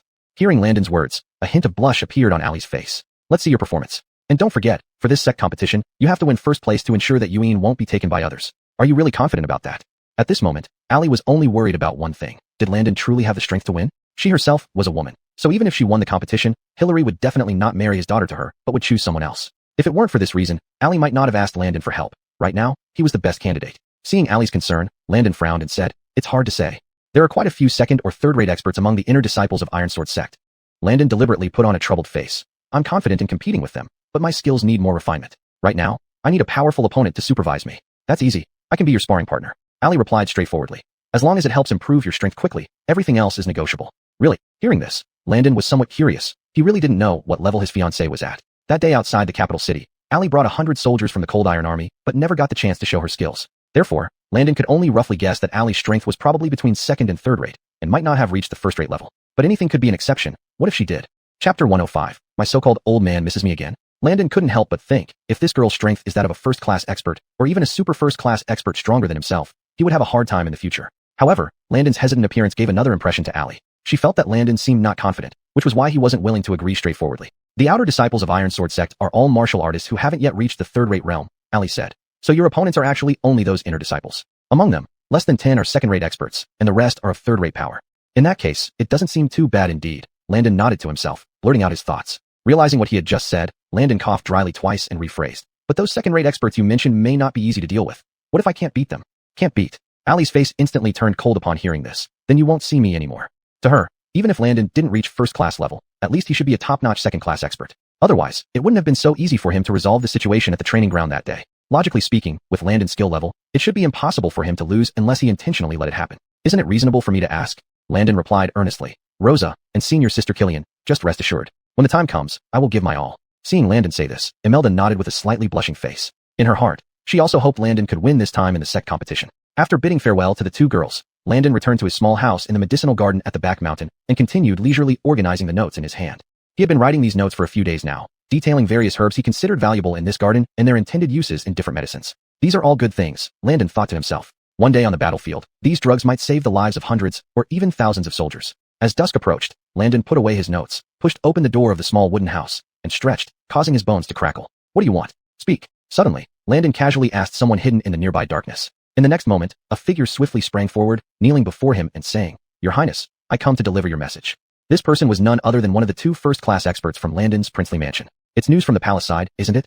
Landon smiled. He had guessed that after being absent for a month, his adoptive father would certainly suspect his whereabouts. Of course, Landon did not want his adoptive father to know what he was doing. Once too many people knew about it, it would eventually get to Patriarch Hillary's ears. Then his wish to create a peaceful spot here in the medicine garden on the back mountain would become just a dream. Your Highness, the guard said, these past few days, your slave has learned from several court officials that the Emperor has already inquired about your whereabouts during the morning court. If you don't show up soon, Wayland will send people to look for you. Understood. Landon nodded slightly. Indeed, it's almost been a month since I've paid respects to my adoptive father. Fine, we'll return to the capital tonight, and come back after tomorrow's morning court ends. The sect competition was still 3 days away, leaving plenty of time. As for practicing with Allie, Landon wasn't particularly concerned. To him, the inner disciples of the Iron Sword Sect were merely a bunch of misfits. If there really was someone he couldn't handle, it clearly wasn't an issue that could be solved by just a couple more days of practice. That night, Landon quietly followed the guards of the princely mansion down the mountain via a small path, got into a carriage, and returned to the mansion for rest. The next morning, as the officials were waiting outside the palace gates for the doors to open, the sound of thunderous hoof beats rang out in the distance, drawing everyone's attention. Look, it's His Highness. His Highness has been unseen for days. How did he come so early today? Strange indeed. Several elder ministers muttered in amazement while Landon had already dismounted gracefully, tossing the reins to the imperial guards. Has His Highness been well lately? One of the ministers stepped forward and laughed. The Emperor has missed you greatly these past few days. This person was somewhat familiar to Landon. He was the Prime Minister Desmond who had set out together with him for the ancestral worship in Keeganling. Compared to some of the noble dukes at court who were very wary of him, Desmond's attitude towards him was clearly much friendlier. Greetings, Prime Minister Ian. Landon greeted with a smile. I went up the mountain to practice martial arts these past 2 days. After that incident last time, I realized an important truth. Oh, what is it? Desmond became interested and asked Landon. Many of the noble dukes nearby also pricked up their ears upon hearing this, listening intently from afar. Most of them had little interaction with Landon. Among them, many supported the crown Prince Hamish, while some had been close to Prince Honest before. But that was all in the past. With so many major events happening in the imperial family now, the ranks of the 4 princes have already changed from what they used to be. Now, these noble dukes naturally wanted to quickly realign themselves so as to ensure their political future would be smooth and worry-free. Seeing Desmond ask, Landon smiled and said, From that incident last time, I learned a lesson. If one wishes to achieve great things, one must be strong enough. What does His Highness mean by that? Desmond was taken aback, and the ministers who were eavesdropping beside him were equally puzzled. Oh, Landon said with a grin. To put it bluntly, if this prince didn't have some means and capabilities, my head might have been gone during that standoff on the city wall. There wouldn't have been any aftermath. At that time, when Honest rebelled, Landon had to stabilize the situation temporarily by confronting Honest alone on the city wall. Given their past grievances, Honest had every reason to cut Landon down immediately, but he did not do so. Why? The reason still lay in 2 words. He was afraid. Although Honest was arrogant and aggressive, he understood well that his strength was far inferior to Landon's. Killing Landon was no simple matter. It was precisely due to fearing Landon's abilities that he dared not act rashly, ultimately losing his chance of a successful rebellion. The court session has begun. Please hurry into the hall. At this moment, the palace gates opened wide, and Trace bowed deeply as he came out to announce the news to the assembled officials. Chapter 106. Negotiation is not our style. Please, my colleagues, this way. Prime Minister Desmond invited the surrounding officials with a wave of his hand, while also sending a friendly glance towards Landon. Landon didn't mind and followed the ministers into the palace, heading straight for the Golden Hall. Inside the hall, Grimes, Hamish, and Bjorn Honest stood on either side of the dragon throne, but today there was no sign of Adolf. Soon enough, all the officials arrived. Landon strode forward without hesitation and positioned himself beside Honest. Fourth brother, where have you been these few days? Seeing Honest's tight expression, Grimes Hamish could only smile awkwardly as he greeted Landon and asked, I've been studying diligently at the prince's residence. Landon replied vaguely, which left both Hamish and Honest pondering in their hearts. If anyone else had said they were staying home to study, they might have believed it, but Landon? As an old saying goes, extraordinary events must have strange reasons behind them. Especially when it came to Landon, Hamish couldn't possibly believe this kid was behaving properly. But before he could say more, the Tobiasan dynasty arrived under the escort of his entourage and took his seat on the dragon throne. After seating, the emperor's gaze immediately fell upon Landon, who stood at the front. Long live the emperor. The officials all knelt down to pay their respects. Rise, all of you. The emperor raised one hand and declared loudly, Court is in session. Anyone who has matters to report, do so now. This morning court, starting from the founding of the Southern dynasty by its first emperor, has continued up until today. The content isn't important. What matters is the formality. Preparations for the morning court began before dawn. This served as a bensura to prevent national decay and ensure the emperor did not become incompetent. For the emperor, the real discussions about national affairs took place during the military council meeting after the morning court. Your Majesty, as spring approaches in the northern frontier, due to the sparse population, many lands remain uncultivated. The northern frontier inspector suggested that your Majesty allocate some manpower to cultivate the land in the north to ensure sufficient grain production for the south this year. The person who spoke first was Prime Minister Desmond. What he said wasn't exactly good news nor bad news. Landon listened intently, thinking to himself that Desmond's words simply meant the northern frontier inspector wanted the emperor to send some people over. Over the past few years, the continuous wars between the northern Yin and the southern dynasty have tested the strength of both countries. The southern dynasty suffered considerable losses, with the northern frontier's population dropping from over 1 million to less than 500,000, while the northern Yin suffered even more. Being the aggressor, northern Yin now faced not only food shortages, but also lacked iron, cloth, and other essentials. Thus, with spring approaching, both countries tacitly agreed to temporarily ease the fighting and focus on developing their logistical capabilities. Approved. The emperor nodded after some thought. Issue notices in the provinces of Heshi and Wei Keegan, recruiting citizens willing to migrate to the northern cities. Those willing to relocate will be rewarded with 20 taels of silver, along with housing and farmland. Ever since Landon had used decisive means to eliminate 8 influential families in the capital, the southern dynasty's treasury had significantly increased by over 10 million taels of silver. Now, the emperor could afford to be generous. 20 taels was a significant sum, and many would compete fiercely to volunteer. Your Majesty, I think we don't need to rush to migrate a large number of people to the northern cities just yet. A military officer stepped out among the officials and addressed the emperor. Landon turned his head and recognized him. Davis, a first-class national duke, was one of the few hereditary dukes in the southern dynasty, commanding nearly 150,000 troops and responsible for the southwestern and southern border security, not the northern frontier. Landon had little interaction with Davis. General Wei, what is your opinion? The emperor asked, slightly raising an eyebrow. Your Majesty, please consider this. Davis bowed and said, Northern Yan's invasions are getting weaker, making it increasingly difficult for them to breach our border cities. This suggests that their domestic supplies are extremely depleted. In such circumstances, we are practically on the brink of a ceasefire. What we lack is merely an opportunity. I believe that if our southern dynasty publicly announces a transformation from conflict to peace, taking the initiative to cease hostilities in the northern frontier and withdraw our armies, then Northern Yan would certainly also happily withdraw its troops. This move far surpasses the potential for continued warfare between us for months or even years, leading to the exhaustion of our national strength and finances. Davis's words immediately caused a wave of discussion throughout the Grand Hall. Tobias listened with a furrowed brow, understanding that Davis was suggesting that he order the gradual withdrawal of the northern armies and announce to the public that the southern dynasty does not intend to continue the war. But doing this, would Northern Yan really withdraw its troops as well? Ministers, what are your thoughts? Speak freely. The Caden pondered for a moment, his gaze sweeping across the ministers. Your Majesty, I believe Jet's view accurately reflects the current situation between our southern dynasty and Northern Yan. Your Majesty, if we can indeed end the war and foster peace, it would be a great benefit.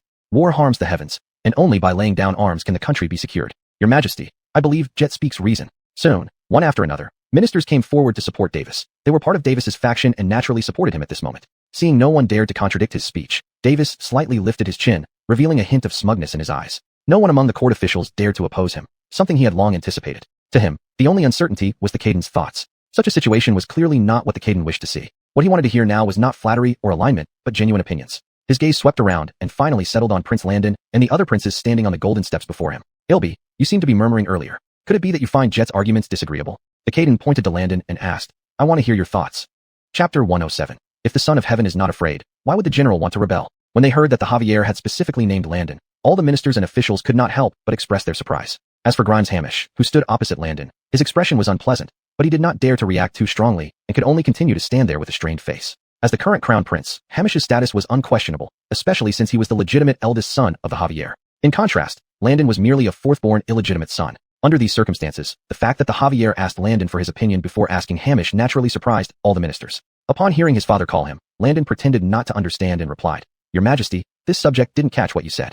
Where didn't you understand? The Javier's face darkened as he coldly snorted and questioned. Nowhere, Landon said calmly. This subject believes there are only two possibilities for Lord Weiqi to say such things. These words piqued not only the curiosity of the Javier and the ministers, but also inadvertently drew Lonnie's attention towards Landon. Lonnie had just returned to the capital from the southern military camp, yet he had already heard about several major events carried out recently by this fourth prince, Landon. However, in Lonnie's eyes, Landon was still nothing more than an inexperienced youth, unable to impact his grand plans. Yet, Landon's next words almost turned the entire Golden Hall upside down. In front of the Javier and all the ministers, Landon spoke frankly. This subject believes that either Lord Weiqi hasn't woken up properly or harbors thoughts of betraying the nation to the enemy. There is no third option.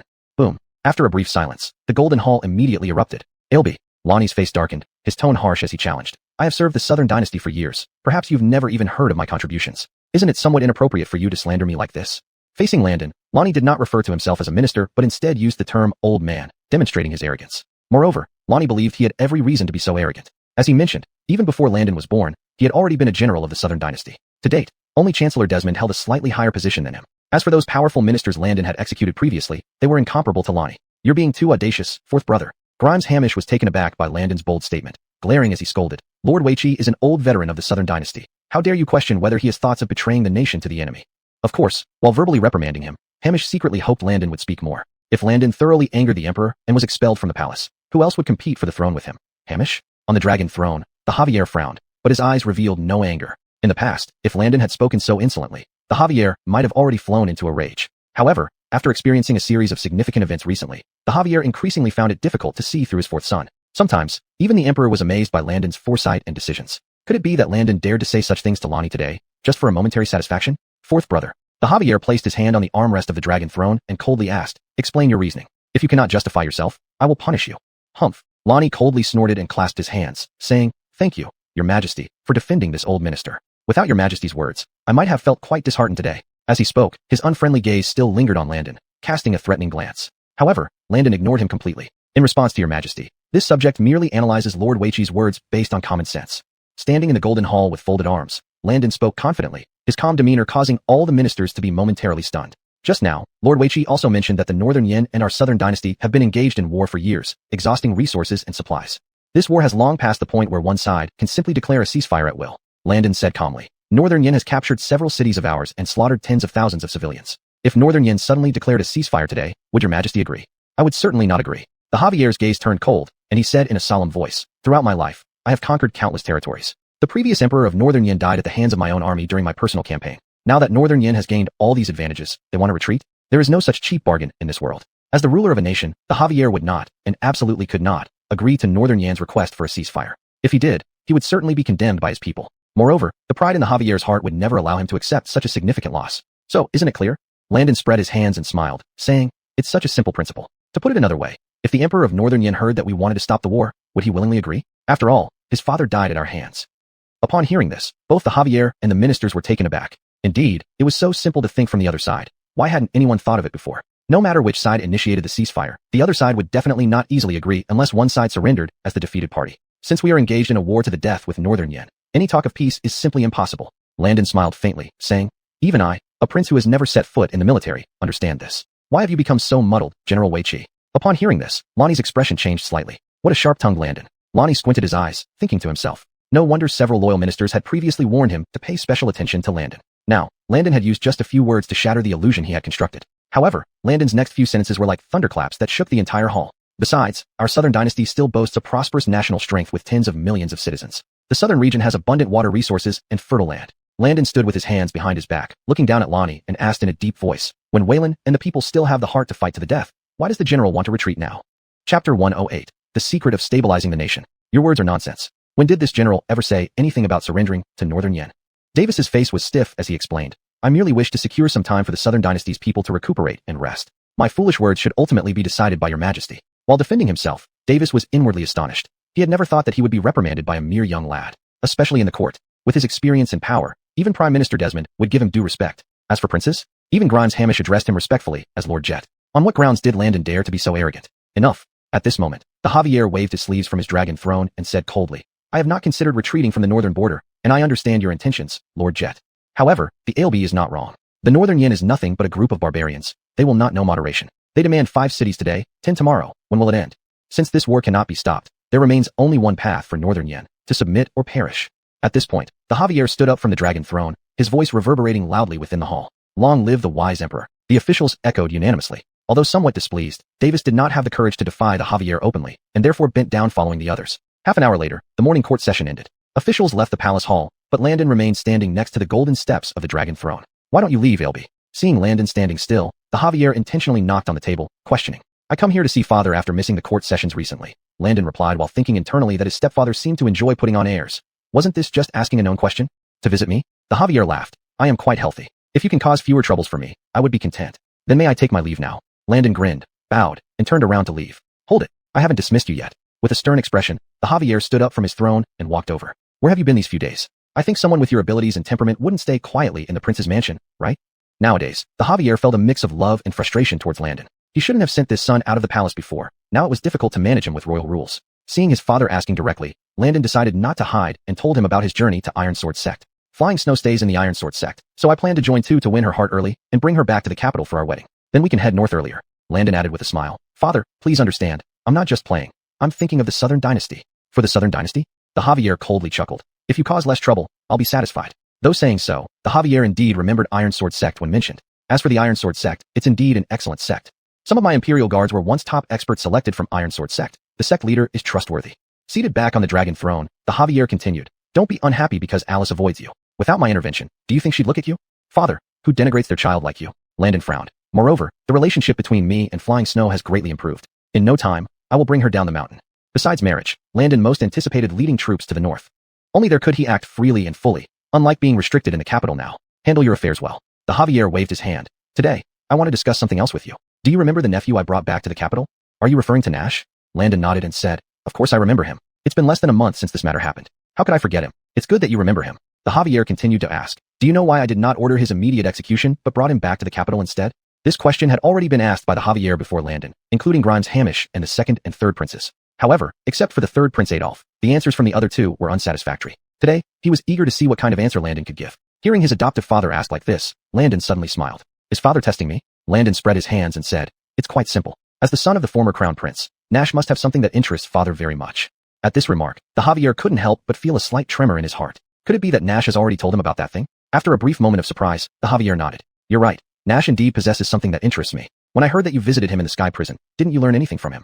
After much hesitation, the Javier finally voiced his concern. If Landon really knew everything from Nash, then there was no need to hide it anymore. I'm not sure what father is referring to, Landon said. It's true that I saw Nash that day, but we only exchanged pleasantries. We didn't discuss anything significant. Though he wasn't entirely sure what his adoptive father was hinting at, Landon vaguely guessed that it must be a big deal, something significant enough to keep his adoptive father restless. Fine, Ailby, let me tell you today, the matter is a state secret of the Southern Dynasty. No one is allowed to mention it. Do you understand? The Javier's expression became extremely serious as he asked Landon. Chapter 109. The Imperial Seal, the Eye of National Fortune. I understand. Speak freely, Your Majesty. I will not mention this to anyone. Landon cupped his hands and said sincerely. Seeing that Landon's attitude was still fair, the Javier finally nodded in satisfaction. Since the founding of our Southern Dynasty by the Dewey, the country has been unified, and all the people from different regions have become one. A look of reminiscence appeared in the Javier's eyes as he said, Back then, in order to stabilize the national fortune, the Dewey specially created a treasure, which is also the inheritance of our Southern Dynasty's fortune. This item is called the Imperial Seal. Imperial Seal. When Landon heard these 4 words, it was inevitable that his heart skipped a beat. As someone with modern knowledge, his impression of this thing was profound. In various ancient books and historical records, the existence of the Imperial Seal has almost been deified to an unprecedented level. Some say that an Imperial Seal is the eye of a nation's fortune. Possessing it can stabilize the country and keep the realm at peace. Others believe that even if someone comes from the grassroots, they might have the chance to rise up as an emperor and establish a new kingdom if they obtain the Imperial Seal. Throughout the long history, there may not be only one Imperial Seal, but it did appear and disappear from time to time, never being possessed by anyone for a long period. If it weren't for the Javier mentioning the Imperial Seal today, Landon would never have known that the Southern Dynasty actually had an Imperial Seal, and it was cast during the reign of the Dewey. This item was personally cast by the Dewey, embodying the national fortune of our Southern Dynasty. In recent years, wars have occurred continuously across the Southern Dynasty, weakening our national strength. Corruption is severe among the ministers, and the common people are suffering bitterly. The Javier's face grew solemn as he said, Fourth son, do you know that the root cause of all this is because the Imperial Seal has gone missing? How could the Imperial Seal possibly go missing? Landon asked instinctively. Didn't Your Majesty say that this item was passed down from the Dewey? In that case, shouldn't the Imperial Seal have always been kept within the palace? Indeed, logically speaking, it had only been 2 reigns from the Dewey to the Javier, and even counting up to Landon, it was just the 3rd generation. Not even a century had passed. How could the Imperial Seal vanish into thin air? However, after hearing Landon's words, a rare bitter smile appeared on the Javier's face. Shaking his head, the Javier sighed. You sure know how to ask, don't you? Haven't you forgotten how this emperor ascended the throne? At this remark, Landon suddenly remembered what Nash had said when he was caught. Initially, the Dewey had 8 sons, and the Javier was only the 4th, not even the crown prince. And this imperial throne was seized by the Javier through ironclad means, gaining it through blood and flesh. Landon didn't know exactly what happened back then, but it was evident that the Javier's successful seizure of power was a monumental event. The imperial seal wasn't in my hands back then. To be precise, only the Dewey and my elder brother, the crown prince at the time, knew its whereabouts. When I led the army into the capital to clear out the usurpers, I eliminated all obstacles in my path and obtained everything I wanted. But then, the Javier sighed. Yet, I never managed to find the whereabouts of the imperial seal. I'm not sure if it was lost or deliberately hidden. It was precisely for this reason that when Nash appeared with the assassins at Keegan Ling, apart from rage, the Javier felt a glimmer of joy. He believed that as the son of the former crown prince, Nash must know the whereabouts of the imperial seal. As long as he didn't kill him, he could get clues from him. But until today, despite several personal visits to the prison, Nash insisted he had no idea about the whereabouts of the imperial seal. Fourth son, now that I've explained to this extent, you should understand, right? The imperial seal is the foundation of our southern dynasty's fortune. I can tell you without exaggeration that the longer this item remains lost, the greater the impact on our southern dynasty. If this continues, the southern dynasty will decline, the national strength will weaken, and the people will suffer. The current unrest and famine in various regions are signs of this. The Javier looked at Landon and said, "This matter is crucial. If Nash ever mentioned anything to you, I hope you do not withhold any information." Hearing this, Landon realized that his father really had no other choice. Otherwise, he wouldn't be revealing all these southern dynasty secrets. The loss of the imperial seal was indeed a big deal, but upon reflection, was it really possible for something so important to be lost? By intuition, Landon could also guess that it was impossible for this thing to have simply dropped into the hands of commoners. It must have been hidden away by someone with ulterior motives. Your Majesty, Nash indeed never mentioned the imperial seal to me. Landon thought for a moment and said, "However, if your Majesty needs it, I will go talk to Nash again. Perhaps I can get some clues from him." Before meeting Nash, Landon couldn't be sure he could accomplish this task. Moreover, he still had some matters to deal with. Even if he wanted to find Nash, he would have to wait until he finished his business at Ironsword Sect. The sooner, the better. The Javier nodded and said, "I believe my virtuous nephew will tell you things he wouldn't tell me. You must keep this matter close to your heart. You may go. I take my leave now." Landon cupped his hands in salute, turned, and walked briskly out of the Golden Hall. However, shortly after Landon left the Golden Hall, the Javier's imposing figure suddenly trembled due to a cough. In the next moment, he plopped down on the dragon throne, covered his mouth with his hand as he coughed a few times. When he opened his hand again, it was stained with blood. It seems I guessed right. The Javier's handsome face now revealed a touch of elderly weariness. After leaving the palace, Landon rushed towards Mount Qingyun without stopping. He was nominally still an outer sect disciple of Ironsword Sect, and this trip was taken in secret. It would not be good if people there discovered him. Accompanied by the guards of the princely mansion, Landon hurried back to the back mountain of Ironsword Sect via a small path. When he finally reached the peak and came to the medicinal garden, what he saw made his pupils suddenly constrict. He saw that the door to the cottage where he usually lived was wide open.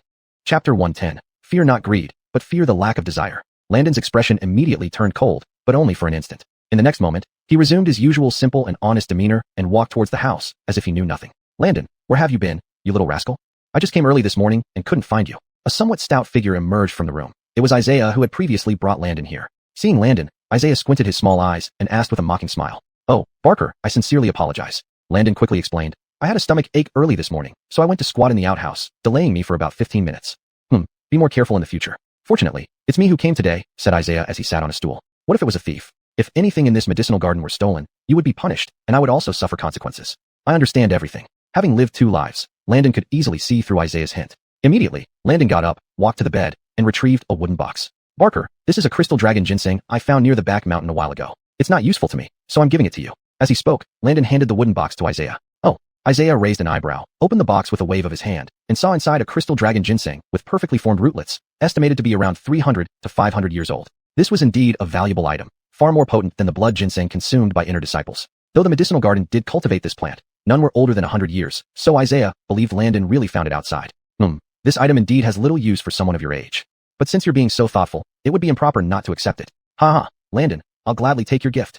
Grinning broadly, Isaiah added, "This item can be used to refine a pill called the spirit-breaking pill. You don't know? Our patriarch has been seeking this pill for years to break through his limitations." This was the reason behind Isaiah's joy. Herbs over 100 years old are exceedingly rare. The crystal dragon ginsengs in the medicinal garden may be numerous, but they're all less than 100 years old. To wait until they mature would take another century at least. But life is fleeting like grass and trees in autumn. Our patriarch's breakthrough is imminent, and one's lifespan cannot afford to wait another 100 years. "Landon, you've helped me, our patriarch, and Ironsword Sect immensely today." Isaiah patted Landon's shoulder repeatedly, smiling warmly. "If I present this to the patriarch, it will certainly help me become the next elder of the sect." Looking at Isaiah's overjoyed expression, Landon inwardly sneered. A mere 500-year-old crystal dragon ginseng had completely won him over. This transaction was highly profitable. As for that crystal dragon ginseng, finding such an item in the mountains was akin to searching for a needle in a haystack. This particular item actually came from the royal residence. Billy and the other 3 friends often brought strange items to Landon. The crystal dragon ginseng and the large black scorpion he showed earlier were among their gifts. Then, Let me congratulate you on becoming an elder, Barker. In the future, perhaps I might even benefit from your promotion. Seeing how delighted Isaiah was, Landon decided to stoke the fire further, bowing deeply to him. Great, great, great. How conscientious you are, Landon. Isaiah beamed, looking at Landon as if he were his own son. Rest assured, if I rise in rank in the future, I will never forget you. Landon, you've done me such a big favor. If there's anything you need now, just speak up. Whatever I can do, I won't hesitate. Isaiah thumped his chest, promising Landon. Hearing this, Landon's heart stirred. There's a saying, fear not greed, but fear the lack of desire. At least with a greedy person, there's still a way to buy them off or gain control. It just takes some money. But with a person who is indifferent and unambitious, it's much more complicated to win them over. This wasn't the time for false modesty. After some thought, Landon said, although my talent is average, these days, while reviewing various herbal books in the medicinal garden, I stumbled upon the study of alchemy. You're interested in alchemy? Barker's eyebrows shot up, his eyes showing surprise as well as disdain for Landon. In this world, renowned alchemists were all individuals with certain strength and knowledge, and Landon's deliberately displayed dullness made Barker think that this young man was barely capable of running errands. As for alchemy, not even worth thinking about. Indeed, I don't ask for high rewards. If the manager agrees, I would like to ask for a small pill furnace and several pill formulas for research. After saying these words, Landon respectfully clasped his hands. Hearing this, Barker couldn't help but take a few more looks at Landon. You are indeed clever, humble, and polite. You have potential. Pity. Barker sighed inwardly. This boy's talent was really too poor, not even meeting the third-rate standard of inner disciples. If he took him as a disciple, it would invite ridicule later on. Never mind. Landon, you want a pill furnace and some pill formulas, right? That's easy. There are quite a few old pill furnaces discarded at the pill pavilion. I'll write you a note later, and you can go pick up the smallest one. Additionally, the pill formulas are also stored there, and you can choose 3 when you get there. As he spoke, Barker picked up the paper and pen on the table and wrote a note for Landon on the spot, stamped it with his own seal from his pocket, and that was it. Thank you, Barker. Landon was delighted inside, took the note, and said to Barker, all right, go water the medicinal garden first, and head to the pill pavilion later. People might say I favor you if they see you doing both things at once. After saying that, Barker left the medicinal garden with the box of 500-year-old crystal dragon ginseng, looking pleased. Watching this guy leave happily, Landon's simple and honest look disappeared, and a smile crept across his lips. With this note, who would water the garden now? Off to the pill pavilion. Chapter 111. Integration of past and present. Innovation of methods. Landon had already tended to those herbs long ago, and the rules set by Barker were quite unreasonable. Some herbs required only 1 watering per day, yet in the booklet given by Barker, it was marked that they should be watered 3 times a day without any negligence. If someone who didn't understand this were to follow it, they might not see the problem, but Landon knew better. Barker's intentions were transparent to him. Take blood ginseng for example. Even 1 daily watering could lead to root rot if it encountered cold weather, let alone 3 times. The logic behind Barker's actions was simple. If the herb garden incurred losses, they would have to report these losses to the sect leader, Hillary, and get funds from the sect to buy new seedlings. More people handling money meant more opportunities for personal gain. Landon guessed that Barker likely managed to pocket over 100 taels of silver each month from such practices. It was a necessity. The sect allocated a fixed amount of silver each month, so if he didn't think of clever ways, he might end up with no savings after a lifetime of work. After closing the door, Landon ran directly to the alchemy pavilion on the mountaintop. The territory controlled by Iron Sword sect wasn't large. It only included these few surrounding mountains, nothing like the great immortal sects Landon had seen in period dramas, which often covered tens or hundreds of miles. Small size had its benefits. Within half an hour, Landon arrived at the entrance of the main hall of the alchemy pavilion. The guard was an inner disciple and an associate of Barker. Seeing Landon present a note stamped by Barker, the disciple waved his hand. Go on in. The first 3 floors are for storing various elixir formulas. You can choose freely. But don't touch anything on the 4th floor, not even a speck of dust, or there will be serious trouble, understood? Upon hearing this, Landon couldn't help but muse internally. This implied that the 4th floor contained extremely important items, probably of incalculable value. I understand. Landon replied humbly, then entered the main hall. He glanced around the expansive space. Each side measured over a dozen yards. At regular intervals stood massive wooden racks filled with brocade boxes. Each box had tiny calligraphy indicating which elixir formula it contained, along with a sample pill. These samples were limited to common elixirs like Jade Green Pill, Crimson Blood Pill, and Power Boosting Pills. Since their value wasn't high, losing them wouldn't be a big issue.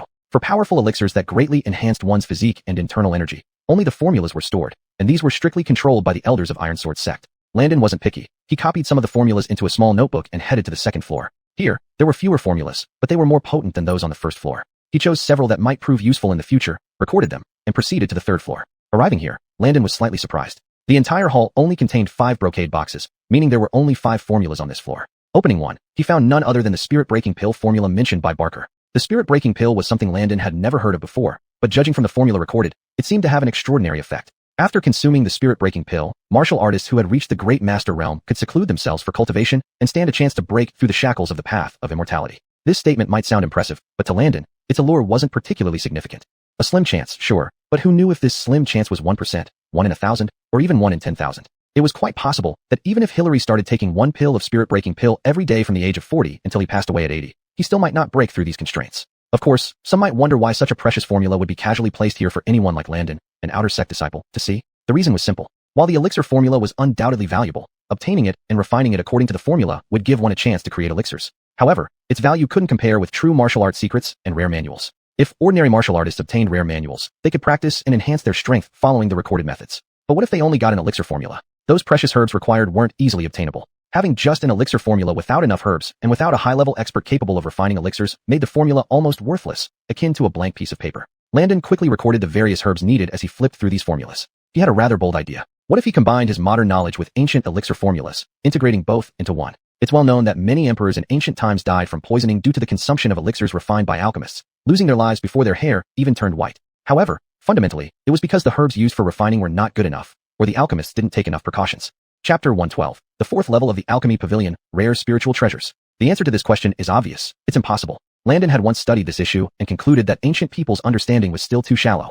Just take the current Southern dynasty as an example. Many so-called masters who are proficient in alchemy are still using highly toxic substances like mercury and cinnabar to aid in refining elixirs. No matter how good an elixir might be, even if it's made from ingredients like dragon liver and phoenix marrow, adding these things would only result in something harmful, wouldn't it? Thus, Landon came up with an idea. He wanted to use modern knowledge to improve these elixir formulas, transforming them into truly non-toxic, harmless spiritual pills that could enhance one's inner strength. He quickly recorded all the formulas stored on the third level, which included Broken Spirit Pill, Reviving Spirit Pill, Restoring Spirit Pill, and 3 others. By now, Landon had memorized dozens of elixir formulas in the Alchemy Pavilion. Apart from the fourth level above his head, there wasn't much else here worth studying. His eyes moved to the nearby staircase, a moment of hesitation appearing in his mind. Earlier, the disciple guarding the entrance had specifically warned him not to step onto the fourth level, not even to touch a speck of dust there. This clearly indicated that the fourth level must house some valuable treasures. It might even be true that the value of the first 3 levels combined couldn't match what was kept on the fourth level. Landon felt genuinely tempted. Given his current status, he might not get another chance to come here anytime soon. Missing this opportunity would mean losing this rare chance. What excuse could he give next time?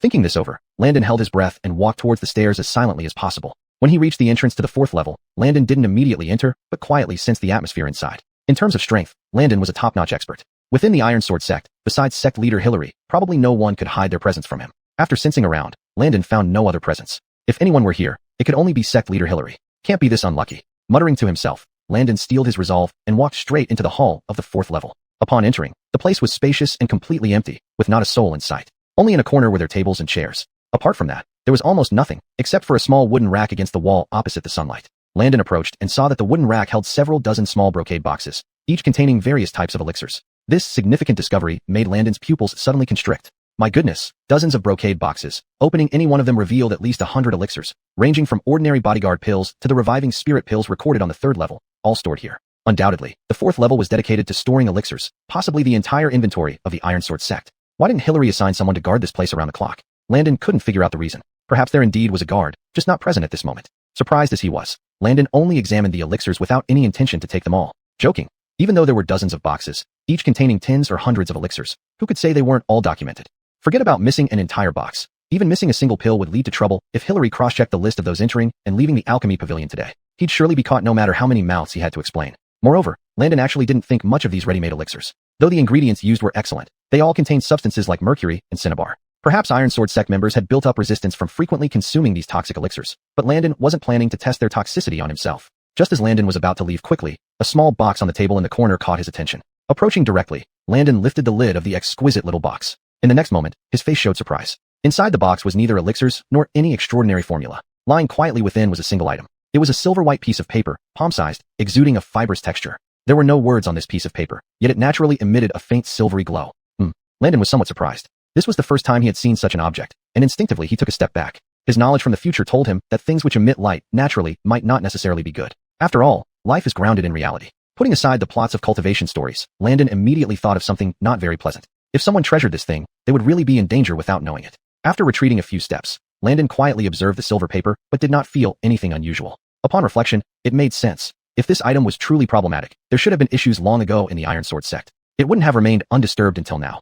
This time, Landon approached again, picked up the silver paper, and weighed it slightly with his fingers. The texture was soft yet resilient, extremely fine, not like silk or leather, and certainly not ordinary hemp paper. What is this? This was the first time Landon encountered something he didn't recognize. He tried pinching it harder, only to find that its resilience was surprisingly strong. No matter how much force Landon applied, the paper seemed far from reaching its limit, absorbing all the pressure as if it vanished into the sea. With his hand strength, he could make cracks in a stone held in his palm, let alone a piece of paper. But the paper in his hand showed no change at all, which was quite peculiar. Landon's heart suddenly thumped. Since this wasn't an ordinary worldly item, it must be a rare treasure. Could it be that this item really has something to do with the elusive path of cultivation? Chapter 113. It's better to think ahead than to kill in fear. In that brief moment, countless thoughts raced through Landon's mind. Although no one in the Southern Dynasty had ever seen or become a cultivator, legends about cultivation had always existed. Landon was more inclined to believe that the realm of cultivators was something far beyond their reach now and naturally detached from the secular world. Looking at this peculiar silver sheet, Landon truly wanted to take it with him. One day, it might be crucial for unraveling these mysteries. But after considering for a while, Landon abandoned this idea and put the strange silver paper back. The reason was simple enough. He currently had no way to decipher its secrets. Taking it would only bring a lot of trouble. Moreover, Landon noticed that this box containing the silver paper was clearly an antique, suggesting it had been here for quite some time. Apparently, not only Landon but even the experts of the Iron Sword sect were at a loss on what to do with it and couldn't crack its secrets. If so, why not leave it at the Iron Sword sect and retrieve it when the time was right? Landon's gaze became solemn. Having lived 2 lives, he was very clear about one principle in getting along in the world. Greed and desire are always the root cause that pushes people into sin. Therefore, despite spending his days drinking and playing with 3 debauched friends, Landon remained mentally clear. Landon always reminded himself privately never to let temporary greed affect his greater plans. Either act like an honest bumpkin who never strikes, or strike with thunderous force, utterly crushing the opponent without leaving any loose ends. The 8 powerful ministers in the capital city fell precisely because of Landon's decisive actions. Before leaving the 4th floor of the alchemy pavilion, Landon lightened his body to leave no trace and returned to the 1st floor hall, greeting the disciples by the door. By the way, brother, Barker specially allowed me to take a discarded alchemy furnace.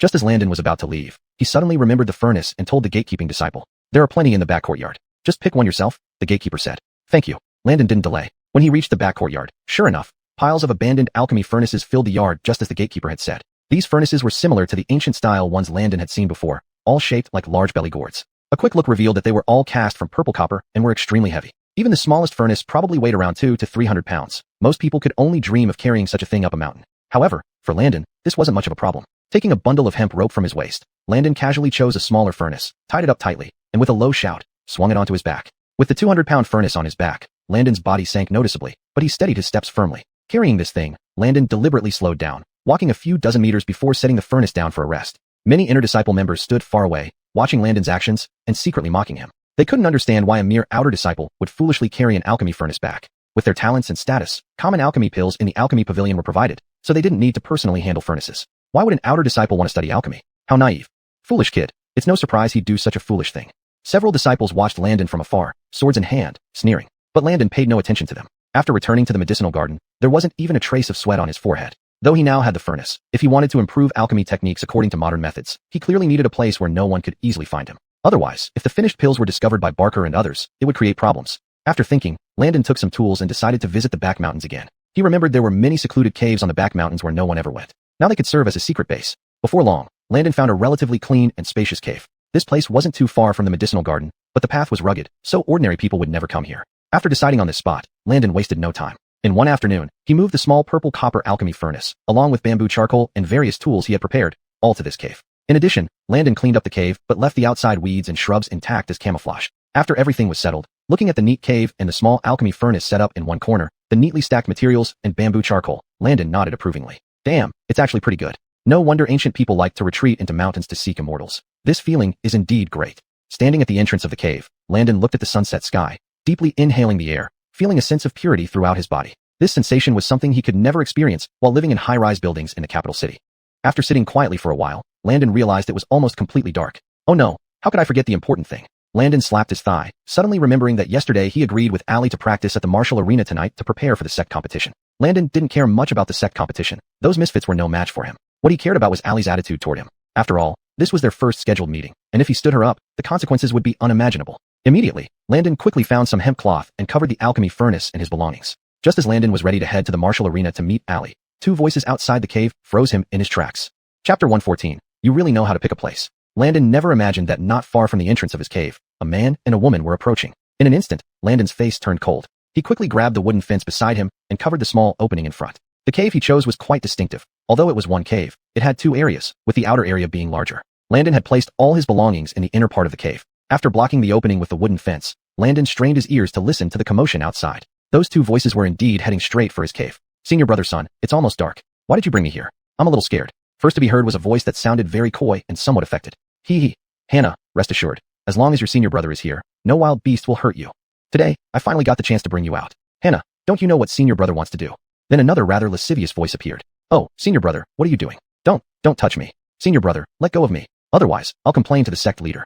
You always say you're devoted to Hannah Killian and only like her. Even the sect leader knows about this. If you treat me like this today and it gets out, won't my reputation and honor be ruined by you? The female voice sounded again, accompanied by sounds of clothing being pulled and kisses. So impatient. Landon couldn't help but frown as he listened. This couple hadn't even checked if anyone was around before they started stripping off. He wasn't sure exactly what the situation was, but the tone of the woman didn't seem genuinely rejecting him. Instead, she seemed to be playing hard to get. The more he listened, the more Landon felt this woman was nothing but a green tea. What puzzled him more was that the man either didn't see through her or pretended not to, showing no signs of displeasure. Humph, talking about that little bitch, Imelda? Hannah, you misunderstand. How could I really like that bitch? Originally, I thought she was somewhat interesting, but unexpectedly, she ignored me completely. So what? If she doesn't look up to me, I certainly don't need her either. Hannah, honestly, when I say I like that bitch, it's not for her ears, but for the sect leaders. The extremely lascivious male voice immediately tried to justify himself anxiously. Really? Senior brother, don't deceive me. The previously coquettish female voice sounded again. Of course it's true. To tell you the truth, both that little bitch and her companion Allie are sluts. In a few days, once I win first place in the sect competition, I'll pretend to marry her, but You probably don't know. Our sect leader has attempted to break through the cultivation bottleneck over 10 times these past years, leaving him on his last legs, with not much time left to live. Once he dies, wouldn't the next sect leader still be me? At that time, good Hannah, I promise you, I'll immediately make you my main wife and turn those bitches, Imelda and Allie, into your servants. Come, good Hannah, today senior brother got a golden lance iron break pill. Let's try it together. Senior brother's son. Oh, you're so annoying. The voices of the couple outside had already entered the cave. However, the entrance to Landon's inner chamber was quite hidden and in a corner position, and in the dim light, the couple obviously hadn't expected anyone else to be hiding inside. Clearly, this couple intended to use Landon's newly cleaned cave for some illicit activities. Inside the inner chamber, Landon remained silently behind the wooden fence, his eyes full of killing intent. He had heard every word of the conversation outside, and from the man's tone, he recognized him as one of the Sun brothers who had previously made his life difficult, Noel. At this moment, Landon didn't move or plan to leave. One reason was because the cave only had one exit, the front door. To leave, he would have to be discovered by the couple outside. Another reason was that Landon had already decided to kill them. Noel's licentious behavior was something Landon didn't care to manage, nor could he bother with such trivial matters. Even if Noel had relationships with 10 or 100 Keishas, Landon wouldn't waste his time meddling in such idle affairs. What truly enraged Landon, stirring up his murderous intent, was Noel's audacious remarks about Allie and Imelda. Allie was his fiancée, and Landon absolutely could not tolerate anyone insulting his woman.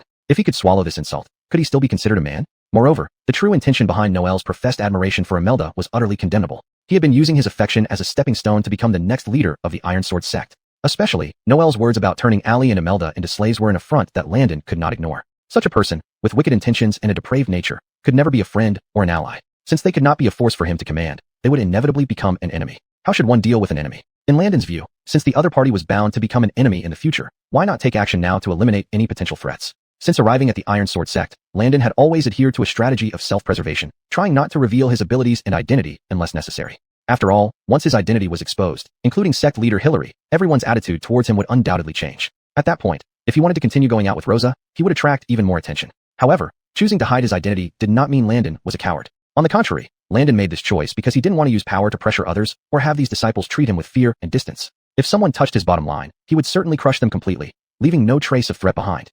Chapter 115. The desire to kill emerges, eradicating the root. Just as Landon had developed a murderous intent in his heart, the couple outside were completely oblivious that their death was imminent. Senior brother son, you must keep your word. I work hard every day in the sect, but Imelda and Allie do nothing. It's really infuriating. After you become the sect master, you must catch them and make them serve me properly. Look at what you're saying, Hannah. As long as you listen to me today, from now on, anything you want, senior brother will comply. Outside, Noel's voice sounded more urgent, followed by rustling sounds of him taking off clothes. Holding the young girl in his arms, Noel laid her on the ground in the cave, completely unaware that the cave was unusually clean, not like it hadn't been taken care of. In the next second, Noel suddenly heard some rustling from inside the cave. This sudden sound startled the girl beneath him, who screamed and immediately sat up, hugging his arm. Noel's face also changed drastically. He stood up and grabbed the long sword he had thrown on the ground earlier, drawing it with a loud clank. What is inside, man or beast? Noel's eyes turned cold as he shouted towards the direction of the cave. This was the back mountain of the Iron Sword sect, where almost no one came. Precisely because of this, Noel dared to bring a Keisha here for a secret meeting. Therefore, at this moment, he subconsciously thought it might be some kind of wild animal hiding here, not likely a human. But unknown to him, there was a presence in the cave that was millions of times more terrifying than any wild beast. As the wooden wattle door was pushed open, a figure quietly walked out. A person? Seeing the figure emerge, Noel first felt relieved but then became tense again. Because of the dim light, he could barely tell that it was indeed a person, but couldn't recognize who it was. Bold, who are you, daring to intrude on the territory of the Iron Sword sect? With the sword in hand, Noel pretended to roar angrily at the figure. Who am I? Haha, I'm naturally a disciple of the Iron Sword sect. With a soft laugh, the figure stepped out from the dim area. At this moment, aided by the light outside, Noel finally saw the face clearly. It was Landon. However, Landon's face no longer bore the naivety he showed when he first arrived. Instead, it was filled with an incomparable chill. especially his eyes, cold and deep. Even a single glance could instill a fear that made one's hair stand on end. Landon, it's you, this bastard. You have a lot of nerve to intrude into the back mountain area. Do you know your crime? Upon recognizing Landon's appearance, the last trace of panic in Noel's heart vanished, replaced by a sneer and a mad questioning. He thought he was caught by an elder, but unexpectedly it was Landon, the trash who embarrassed him on the practice field. What annoyed him even more was that Landon dared to look at him with such a condescending gaze. That look was like a fierce tiger eyeing a lamb ready to be slaughtered, full of disdain and sharpness. Haha, I thought you were someone formidable. A sneer appeared on Noel's face as he tightened his grip on the long sword, his knuckles turning white. At this moment, he already harbored murderous intent. If it were anyone else, things might be difficult to handle. But Landon? Noel clearly remembered that Landon had only been in the Iron Sword sect for less than a month and seemed very ordinary. Moreover, this boy continuously defied him and witnessed his intimate encounter with the Keisha. All these reasons made Noel determined to kill Landon. Under no circumstances would he let Landon leave alive. Yet what Noel didn't know was that while he believed he controlled Landon's fate, he was actually facing imminent death. Landon, you really have bad luck. Who would have thought you stumbled upon my private moment? Originally, I planned to deal with you slowly after becoming the sect master. It seems there's no need for that. Be careful in your next life, Landon. While speaking, Noel already pointed his long sword at Landon's throat 3 steps away. What? Noel, do you want to kill me? Landon laughed. His laughter carried both disdain and amusement. Senior brother, stop talking nonsense. Kill him. The Keisha stood beside him, holding her clothes in her arms, pointing at Landon as she shrieked. She was fully aware that it would be disastrous if what Landon had witnessed today were to spread throughout the sect. If Landon lived, their scandalous exchange with Noel would surely become known to everyone. Even if the sect master might show leniency, how could she possibly face anyone in the sect again? Landon glanced at this rather attractive Keisha upon hearing her words. Indeed, a woman's heart can be as poisonous as venom, Landon thought inwardly. This girl was quite pretty, yet her heart was so malicious. Before Landon could respond, Noel launched his deadly attack. A long sword thrust forward, swift as a gliding dragon, its tip aimed directly for Landon's throat. They were only 3 steps apart. In the instant the sword was unleashed, it seemed to already be right before Landon. However, Landon merely narrowed his eyes slightly, observing the sword without any movement. To him, Noel's attack was too slow and too weak to pose any real threat. But from Noel's perspective, Landon appeared utterly stunned, unable even to defend himself. A trace of delight crept onto Noel's lips. Yet, in the next moment, an unbelievably terrifying and bizarre scene unfolded. Noel's triumphant expression froze. His sword halted just 2 fingers away from Landon's face, unable to advance any further. What stopped it was simply Landon's casually raised left hand. Before he could look down, a gleam of sword light flashed like thunder through the sky, or a crescent moon slicing across the heavens. Thud! A spray of blood erupted from between Noel's waist and abdomen. His eyes filled with disbelief. Noel stared blankly at Landon, who stood mere inches away. His sword clattered to the ground. In the next second, half of his body began to tilt slowly from his waist, a line of blood appearing as life rapidly ebbed away.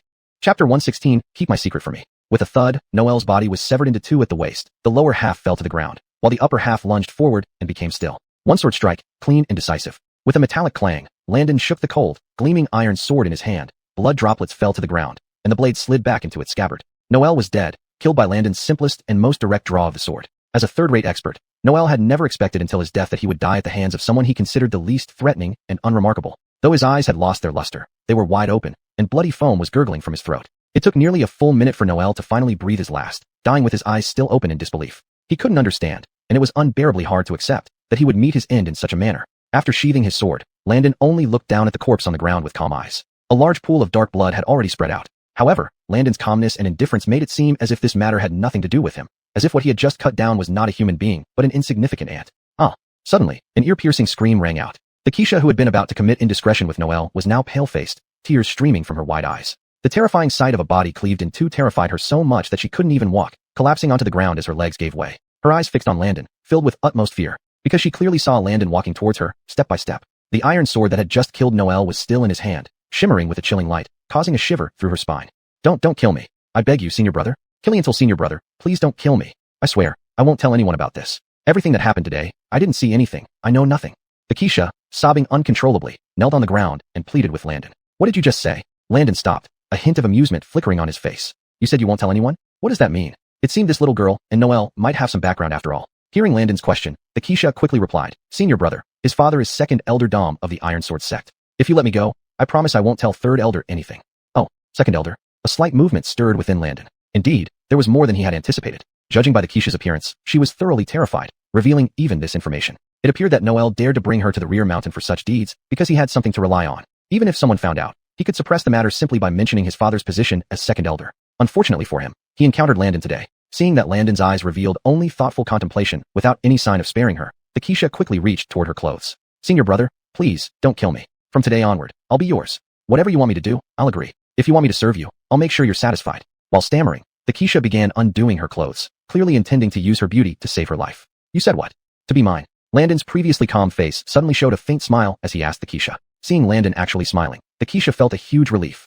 Yes, senior brother, whatever you want me to do is fine. Even if you want me to be your wife or concubine, it's all acceptable. As for today's incident, rest assured. Since I'm your person now, why would I say anything against you? That Noel, I've long hated him. Thank you for helping me get rid of him.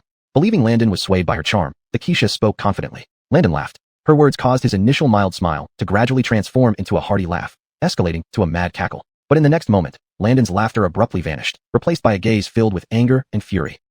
A spurt of blood burst from the Keisha's throat. Clutching her bleeding neck, the Keisha stared at Landon in disbelief before falling backward, convulsing violently on the ground. What do you think you are? Do you even deserve to? Landon rarely got angry, but at this moment, his anger was more intense than ever. This Keisha's wicked nature was one thing, but her conversation with Noel earlier had already exposed her true colors to Landon. What Landon did not expect was that she would dare to overstep her bounds and insist on becoming his person. In Landon's eyes, only Allie was the one he loved most. Any who dared to insult or defame her could only meet one fate. The Keisha's words insulted Allie, which was the direct cause of Landon's swift and lethal strike. But even in his rage, Landon acted cleanly and swiftly, giving her a quick death without torment. Hannah, listen carefully. Looking at the Keisha who was gradually losing her life, Landon flicked the blood from his sword, his gaze calm. In this world, no one can keep a secret forever. But there is one type of person who can, dead people. Oaths. Swearing? In my eyes, they're just jokes. Who remembers what they said after this day? Hannah, you will have to keep this secret from me forever. Sheathing his sword, Landon glanced at the lifeless bodies of the two, then walked to the cave entrance and looked outside. There was no sign of movement around. Clearly, the Keisha's scream could not penetrate the mountain and would not draw anyone. In fact, Landon himself was not a cruel person and fundamentally did not like killing. Because the first truth under heaven stands foremost. That is, all disputes and turmoil originate from people. To thoroughly end these disturbances, the simplest and most decisive method is to cut down those causing chaos with one stroke. Chapter 117. If you don't uproot the grass when cutting it, it's as if you didn't cut it at all. Once a person dies, all the troubles and chaos they cause naturally vanish along with them. Landon disliked complicating simple matters. Killing these two was merely his choice of the simplest way to handle this situation. Besides, this despicable couple had already harbored murderous intentions towards Landon once they discovered him. Noel's sword thrust was aimed to take someone's life. Had Landon not been significantly stronger, the dead one now would likely be him, Noel. As for that Keisha, glancing at the two corpses on the ground, Landon did not feel any pity or sorrow. A woman like her, left alive, would inevitably expose this matter to the sect elders or even the sect leader given the chance. Two-faced and extremely manipulative, what use could such a person serve other than being eliminated? With both now thoroughly deceased, Landon returned to the inner part of the cave and rummaged through the bag he had brought. Coincidentally, to prepare various materials for alchemy, Landon had brought a particularly special medicinal powder this time. This powder, when mixed with bamboo charcoal and ignited, could enhance the fire several times over, melting ordinary cast iron and turning stones into powder. In the streets of the capital city, this powder was known as iron-dissolving powder. For a single session of alchemy, just a pinch would suffice. Taking one look at the corpses on the ground, Landon sprinkled the pack of iron-dissolving powder he brought directly onto them, then covered it with some bamboo charcoal. Upon ignition, scarlet flames immediately engulfed the two bodies, its intensity surprising even Landon. The ancients truly played around with alchemy in all sorts of ways. Landon surmised that this thing, in future generations, would likely be something akin to an accelerant, and using it now to completely destroy evidence was clearly the best option. Within just a quarter of an hour, as the bamboo charcoal turned entirely to ash, the two corpses were reduced to nothing but piles of gray powder. Since he chose to eradicate the problem at its root, he must indeed do it decisively, leaving no potential dangers behind. Collecting the ashes, Landon triple-checked the cave, ensuring there were no abnormalities and all bloodstains were cleaned up before carrying this packet of ashes out. On the way back from the rear mountain, Landon casually scattered it into a small waterfall. Arriving at the martial arts training field at the foot of the front mountain, Landon saw a figure waiting for him from afar. It was Allie, who was already quite displeased. Seeing Landon rush over, Allie pouted in dissatisfaction, revealing a trace of annoyance on her beautiful face. "Oh, I'm really sorry, Rosa, I overslept." Even before Landon approached, he started pleading, saying, "Let me have it. I won't make excuses for myself. You can hit me a few times, or kick me a couple of times, anything. Who wants to hit you?" Seeing Landon's willing-to-be-punished attitude, Allie scolded. "I thought some people simply forgot about today's practice, caring not at all, despite you and trusting you so much."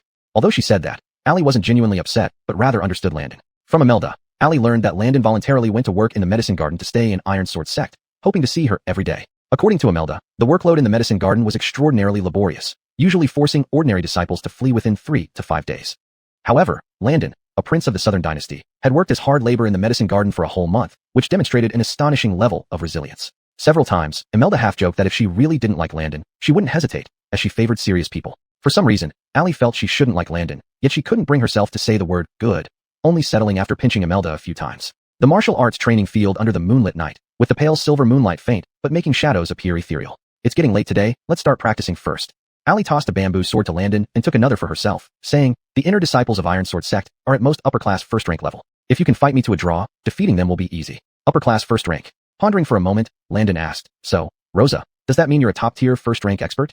"Not quite. Shaking her head, Ali replied, "It's not easy to reach top-tier first rank. After practicing martial arts and swords since childhood, I am only middle-class first rank now." Nodding in realization, Landon felt reassured. He possessed top-tier first-rank strength. He wouldn't have to worry about not being able to beat his wife in the future. If word got out that he couldn't even defeat his own wife, Billy and the others would never let him live it down. With the sword in hand, after a slight nod, Landon made the first move. As he stepped forward, his figure moved like a dragon gliding through the air, his bamboo sword slicing and thrusting with a whistling wind. The power behind his strike was such that even a bamboo sword wielded by Landon felt like an iron sword. Murmuring in surprise, Ali had only expected Landon to be at middle-class second rank at best, but the aura from this single strike was far beyond what any second-rank expert could muster. Twisting her body, Ali's clothes flapped in the wind as she deftly parried Landon's blade with her bamboo sword, countering like a striking serpent aiming for Landon's face. So quick, Landon marveled inwardly. It seemed this girl's middle-class first-rank strength wasn't just for show. If he didn't take her seriously, he might actually lose. In the blink of an eye, they exchanged over a dozen blows. Under Landon's deliberate restraint, Ali's moves often gave her a slight advantage, yet she couldn't decisively defeat him. Finally, after 15 minutes, bang! Landon landed on his but in the sparring area, his bamboo sword flying out of his hand as he panted heavily, waving off further attacks. No more, no more. Rosa, I surrender, okay? Wiping away imaginary sweat from his forehead, Landon grinned ingratiatingly at Ali. Hearing this, Ali also lowered her sword. She was slightly breathless, her prominent chest rising and falling rhythmically under the moonlight, fine beads of sweat visible on her forehead. So, Rosa, do you think I stand a chance at winning first place in the competition? Landon stood up from the ground, smiling at Ali. Chapter 118. Where there are people, there will be disputes. Not bad, at least it's much better than I imagined. Ali nodded gently and said, when you make a move, you're too straightforward, or perhaps too honest. Who would always use full force when fencing without leaving any feints?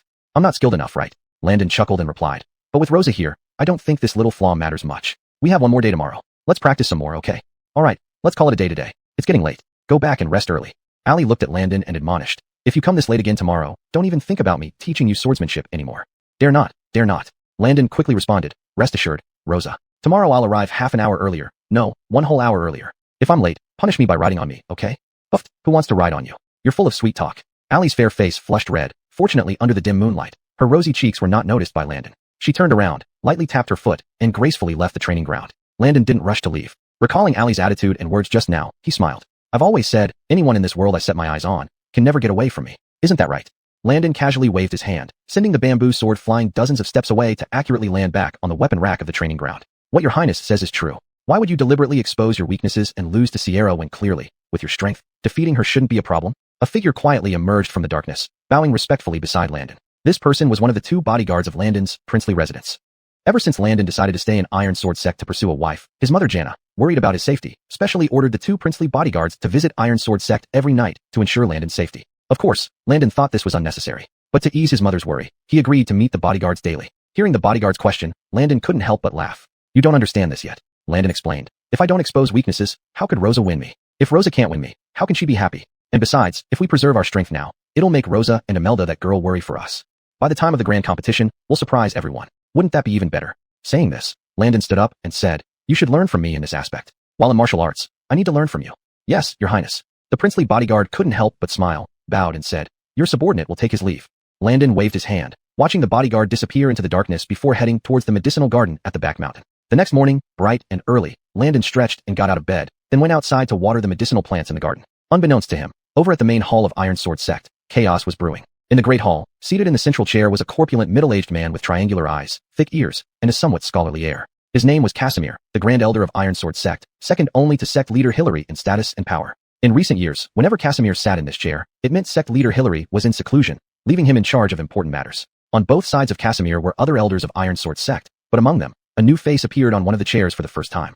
Facing the elders stood a group of inner disciples of Iron Sword Sect, along with those responsible for night watch at various sect gates and the main hall last night. So, Noel and Ruth have been missing for nearly 8 hours since this morning. Strange, very strange. Casimir sat upright, his eyelids slightly lowered, revealing a cold, menacing glint from his narrow eyes. You disciples probably drank alcohol again last night, didn't you? 2 living persons left the inner courtyard, and none of you noticed?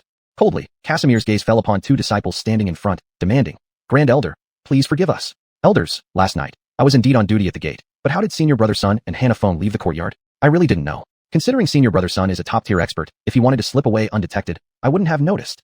The disciple who was singled out explained with a long face, his voice hesitant. Outrageous. Nonsense. At this moment, an elder sitting next to Casimir, whose appearance was cold and gaunt, burst out in anger. How could my son do something that would violate the rules? Aren't you deliberately withholding information? Second elder, I wouldn't dare. Dare not? What's there for you not to dare? Dom said coldly. Now my son is missing, and you still have the nerve to say he escaped over the wall. Are you implying that our sect has been too harsh on disciples, leading to his escape? No one was more anxious about Noel and Ruth's disappearance than Dom. After all, it was his own flesh and blood. As for the reason behind their disappearance, Dom had already guessed a little but didn't want to lose face in front of so many inner disciples, especially the fat man next to him. That's odd. Casimir chuckled through his nose and said slowly, "Our Iron Sword sect treats every disciple kindly. Why would anyone run away?" At this point, Lincoln, standing among the inner disciples, couldn't hold back anymore. He and Noel were brothers, sharing everything with each other, so he knew what his brother had been up to last night. It wasn't appropriate to mention it, but the situation had escalated and couldn't be hidden from Grand Elder Casimir. Finally, Lincoln steeled himself, bowed, and said, "Elders, I know what happened. Last night, my elder brother probably took senior sister phone too. Where did they go?" Casimir squinted and asked. Hearing this, Lincoln gritted his teeth and replied, "I guess my brother took senior sister phone for a tryst at the back mountain. This is just my bold conjecture and may not be true." As soon as these words came out, the faces of countless disciples in the hall turned red. Dom's face went from pale to green and finally to a furious red, his fingers cracking with tension. "Oh, so that's how it is." Casimir stroked his beard and chuckled. "Second Elder, it seems this incident is due to your lax family discipline. Jeffrey, Aiden, you take a few people to the back mountain and bring them here." Chapter 119. Question me? Do you even qualify? Two disciples emerged from the crowd below, bowed to receive their orders, and then swiftly departed from the grand hall. Elder 2, when Noel is summoned, don't be too harsh on him. Killian C. Ming, seemingly intent on fueling the fire, added, "In my view, our sect also bears some responsibility in this matter. We shouldn't lay all the blame on Noel alone." "Humph, there's no need for Great Elder to meddle in this affair," said Dom with a cold snort, his expression growing uglier by the second. He could lose face before anyone, but only in front of his fatso did it feel like a burning humiliation. At this moment, he had already made up his mind that once that rascal Noel arrived, he would whip him mercilessly. However, they could not have foreseen that Noel and Ruth, the pair of scoundrels, had already vanished without a trace, leaving not even an ash behind. On the other side, at the medicinal garden on the rear mountain, Landon was watering the seedlings when he saw two disciples approaching from afar. Though they were still far off, Landon glanced up and immediately noticed how their steps were light and effortless, traversing the rugged mountain paths as if they were level ground. Clearly, these were inner sect disciples. What business could two inner sect disciples have here at this critical juncture? Landon's outward demeanor remained calm, but internally, he was already forming suspicions. They were probably here for Noel and Ruth. "May I ask what the two senior brothers need?" After putting down his tools, Landon stepped forward to greet them. "You're the disciple who manages the rear mountain medicinal garden, correct?" Jeffrey crossed his arms and sized up Landon, quickly concluding that this boy looked dim-witted, not someone particularly capable. "Yes, this disciple Landon has been assigned by Manager Sterling to work here." Landon maintained his usual honest appearance, asking, "Senior brothers, are you here for herbs? Just say the word, and I will deliver them promptly." "No, we're not here for herbs today." Beside him, Aiden waved a hand and asked, "Junior brother Ning, have you seen Noel and Ruth here last night? They were supposedly meeting clandestinely on the rear mountain." "Oh, a male and Keisha, right?" Jeffrey explained. "We were sent by Great Elder to look for them. Have you encountered them?" A rendezvous." Landon hesitated, shaking his head. "I haven't seen anyone passing through the rear mountain. Besides, the rear mountain spans dozens of acres, and the garden is just a small plot. There's much I'm not familiar with outside this area." Seeing Landon's denial, though Jeffrey and Aiden were slightly skeptical, they didn't press further but quickly proceeded to search elsewhere on the rear mountain. Just as Landon mentioned, the rear mountain was vast. If Noel had deliberately avoided the garden area, finding him would indeed be quite challenging. Watching the duo leave, Landon's heart remained unusually calm, without the slightest ripple. He knew very well that no matter how thoroughly Jeffrey and Aiden searched, even if they dug 3 feet into the earth, they would never find Noel and Ruth. As for the alchemy tools in the cave, Landon had already prepared his explanation and felt no anxiety about it. 15 minutes later, Jeffrey and Aiden returned. "We searched the entire rear mountain, but found no one. However, we did come across a cave containing herbs and a pill furnace." Jeffrey frowned, turning to Landon. "Can you explain this, junior brother Ning?" "Oh, those items in the cave do belong to me," Landon admitted. "I brought them there a couple of days ago, planning to study alchemy during my spare time." Upon hearing this, Jeffrey and Aiden exchanged glances, both sneering coldly. Interesting. An outer sect disciple, who's only been in the sect less than 2 months, attempting to learn alchemy. It sounds like you're full of nonsense. Are you involved in Noel and Ruth's disappearance? Aiden approached, gripping Landon's shoulder tightly. Instantly, a pressure like a 100-pound iron lock descended on Landon. He inwardly startled. These two were clearly top-notch talents within the Iron Sword sect, nearly reaching elite status. Of course, such strength couldn't make him fall. Ouch. What does this mean, senior brothers? Landon pretended to struggle, falling onto the ground, looking utterly confused. "You can tell the elders yourself. Come, follow us." Jeffrey grabbed Landon's shoulder, and the two of them quickly left the medicinal garden, heading towards the grand hall on the mountaintop. 15 minutes later, inside the grand hall, it was eerily quiet. Killian C. Ming, sitting in the main seat, had his eyes half closed, resting. However, Dom beside him was growing increasingly restless. As the saying goes, fathers and sons share a connection. At this moment, Dom felt an unbearable itch all over, burning inside, with his temples throbbing as if something major had happened. Could it be that something has happened to my son? Dom's heart tightened, but then he reconsidered. This possibility was extremely low. Even if this rascal had dared to elope with Akeisha and got caught, wasn't his father, an elder, still here? Such matters, Dom could handle easily, without even needing the approval of sect leader Hillary. Right at this moment, Jeffrey and Aiden returned with Landon. Killian C. Ming slightly lifted his narrow eyelids and asked, "Jeffrey, Aiden, I instructed you to bring Noel and Ruth here. Who is this person?"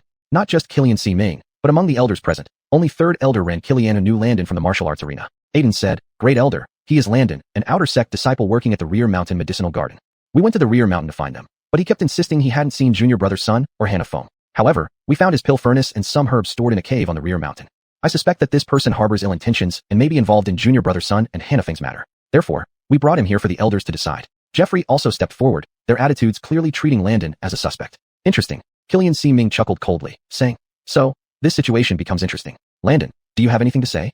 Chapter 120, Internal Strife or Investigation. At this moment, almost all eyes in the Grand Hall were on Landon, including those of Allie and Imelda. "What's going on?" When she saw Landon being brought in, Allie felt a sudden jolt in her heart. She clearly remembered that last night Landon had practiced swordsmanship with her in the martial arts yard until the first watch of the night. Upon Killian Cinnamy's questioning, Landon deliberately swallowed and then stepped forward with clasped hands. In response to Elder's question, "This disciple does not know what Senior Brother Sun and Senior Sister Feng did, nor do I know where they are." Landon replied honestly, "This disciple only focuses on tending to the herbs in the medicinal garden. I have never seen these two people." "You're lying." Aiden stepped forward, sneering. "Just now in the medicinal garden, you said you hadn't been anywhere except there. Why were your belongings found in the cave at the back mountain?" "Exactly." Jeffrey also questioned him. "You even claimed those alchemy furnaces and medicinal herbs were moved by you for studying alchemy. Do you take us for fools? The sect has strict rules about these things. Without permission, who could use them without authorization?" Upon hearing this, Killian Cinnamy's and Dom's expressions changed subtly. "Interesting. You, a mere outer sect disciple, dare to claim you want to study the art of alchemy." Killian Cinname stroked his chair arm and asked, "Judging from your appearance, you haven't even reached the third-class realm, have you? In my view, you're just spouting nonsense." Landon was slightly taken aback internally. Just as he prepared to explain, suddenly a voice rang out before he could speak. "I say, head elder, that's not how it should be said. Who has decreed that our disciples must reach a certain level to learn the art of alchemy? Landon has the heart to learn. Even if his talent is a bit lacking, his intention is good. Are you going to doubt this too?" The one who spoke was a middle-aged fat man sitting in an elder's chair. Looking up, Landon was surprised to recognize this person as the Sterling manager he had dealt with before. No, the current Sterling manager should now be called Elder Sterling. He was the newly appointed fifth elder of the Iron Sword sect, personally appointed by Hillary. Landon naturally didn't expect that the Crystal Dragon ginseng he casually gave to Sterling manager to gain favor actually propelled him so high. After receiving the Crystal Dragon ginseng from Landon, Sterling manager ran eagerly and presented it to sect leader Hillary. With this 500-year-old Crystal Dragon ginseng, Hillary successfully refined a batch of the most potent spirit-breaking pills, then continued to meditate in seclusion attempting a breakthrough. Due to this achievement, Sterling manager was promoted exceptionally by Hillary from manager to elder. Initially, Sterling manager did not intend to involve himself in today's matter, but he did not anticipate that Landon would be brought in. Though Sterling manager wasn't particularly fond of Landon, it was after all this young man who delivered him the item that made him the fifth elder. Moreover, with Killian Cinname and others sharply questioning and criticizing, Sterling manager felt somewhat irritable. After all, Landon could still be considered his ally. To openly bully Landon like this was practically slapping his face. "Oh, does fifth elder mean to stand by Landon?" Head elder Killian Cinname laughed coldly, stroking his beard. "He is merely an outer sect disciple. Is he worth such attention from you, fifth elder? That's none of your concern." Sterling manager snorted and said, "Landon was sent to the medicinal garden by me. Now that you question him, you're questioning this elder's ability to choose disciples. Furthermore, the alchemy furnace, medicinal materials, and formulas that Landon brought into the cave were approved by this elder in writing to obtain from the alchemy pavilion." With that, Sterling manager stood up, holding his hands behind his back as he looked at Killian Cinname and asked, "Head elder, is this answer satisfactory enough for you?" "You?" Killian Cinname's eyes widened, but as he opened his mouth, he realized he had no grounds to argue with Sterling manager. My oh my. Down below, Landon secretly observed, inwardly exclaiming in amazement. He didn't expect that a single ginseng root would bring him such convenience. Whether Sterling manager genuinely protected him was debatable, but at least for now, he was indeed on Landon's side. What originally seemed like a simple matter escalated into something unmanageable. "Enough. All of you shut your mouths." At this moment, Dom impatiently interrupted the argument between Sterling manager and Killian Cinname, angrily saying, "All I want to know now is where my son is."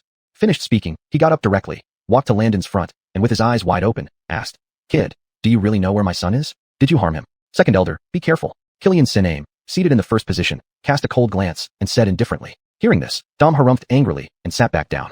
"With the sect leader absent, all affairs of the sect are under my administration. No one should overstep their boundaries." Killian Cinname slightly raised his chin, speaking as if throwing a challenge to Dom. Although Sterling manager had just rebutted him a few times, in Killian Cinname's view, Dom's actions were clearly not showing any respect for him at this moment.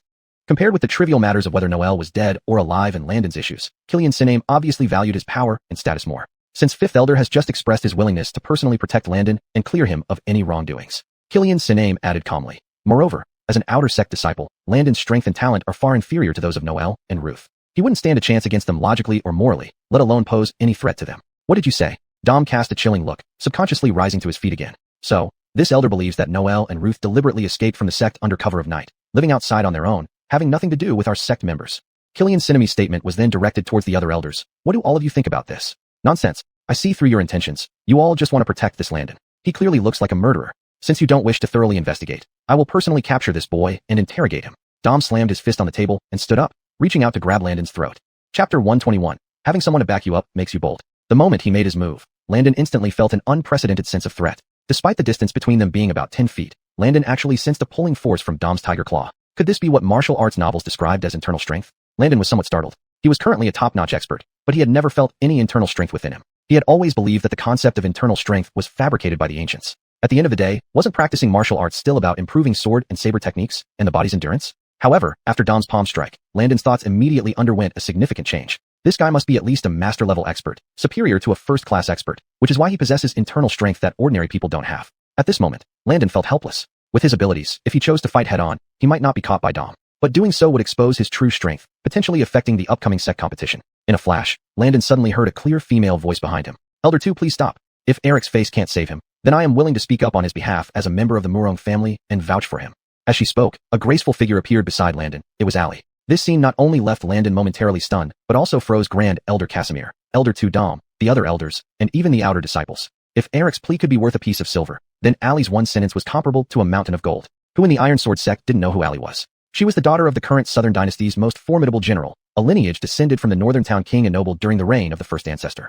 Currently, the Northern Town King Elroy remains one of the most prominent generals in the Southern Dynasty, commanding hundreds of thousands of troops, holding a position just below the Emperor. As the daughter of the Northern Town King and a former military commander of the Northern Frontier, Ali's single word caused tremors throughout the entire Iron Sword sect. Grand Elder Casimir showed little reaction, his eyes beneath narrow eyelids revealing a cold glint. Interesting. Casimir sneered inwardly. He had watched Ali grow up. The girl had always been cool and aloof, indifferent even to the sons of nobles and aristocrats. Yet now, Ali was willing to vouch for Landon. This was enough to show that the relationship between Landon and her was not ordinary. On the other side, Elder 2 Dom, whose hand was already raised, wore an expression of deep reluctance. But he ultimately dared not challenge the prestige of the Northern Town King directly. With a cold snort, he retracted his hand. For the sake of the Northern Town King, I will temporarily believe that this boy is innocent. After sitting down, Dom calmed down, his mind becoming clearer. To him, Ali vouching for Landon could only mean that Landon was relatively good-looking, perhaps even liked by Ali. Putting that aside, Landon was just an outer disciple with average talent, a conclusion reached by many people who had seen him. Even Eric, who had a close relationship with Landon, openly admitted that Landon's talent was too poor. How could this be fake? So how did an average outer disciple manage to defeat two inner disciples, Noel and Ruth, in a one-on-two situation? Dom pondered carefully, finding it utterly nonsensical. Recalling the scene earlier, it seemed like he had been the one causing trouble instead. But I still need to say this. Dom gave another cold snort and said, even if Landon has done nothing and is unrelated to this matter, Grand Elder, you accused my son of leaving the sect with Keisha's? That's nonsense. Haha, I always speak reasonably and never wrong anyone. Casimir chuckled through his nose and retorted, Elder 2, you doubt an outer disciple harmed your son and accuse me of talking nonsense. Yet all along, you are the one making a fuss.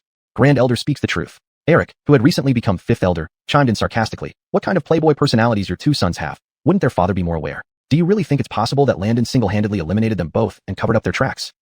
Standing below, Landon mused inwardly that Eric's guess was pretty accurate. It was almost no different from what had really happened. Enough. I will naturally send someone else to search for their whereabouts. As for today's matter, let's call it a day here. Dom was already in disarray at this moment, and even he wondered if this boy had indeed fled the sect. Since that's the case, everyone can disperse.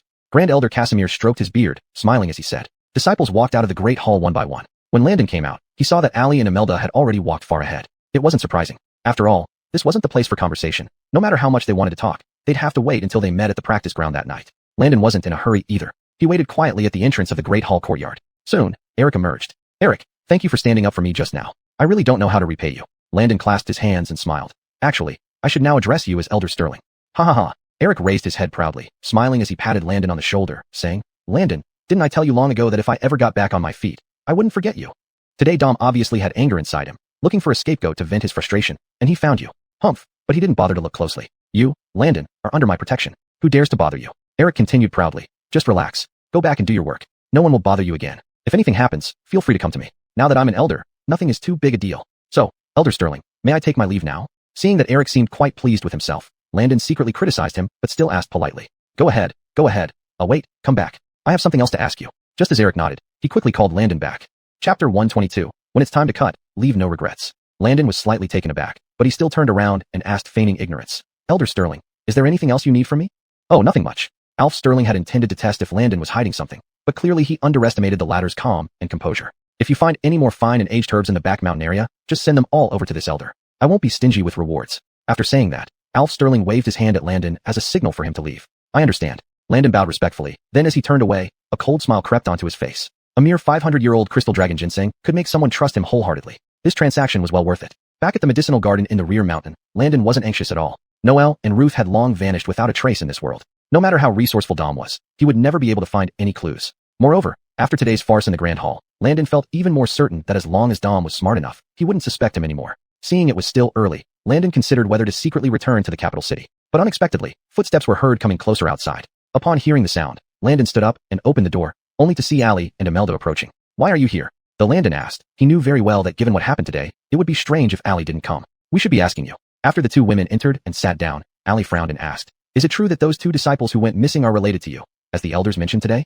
"How could that be?" Landon chuckled and said, "If Rosa believed I did this, why did you vouch for me earlier?"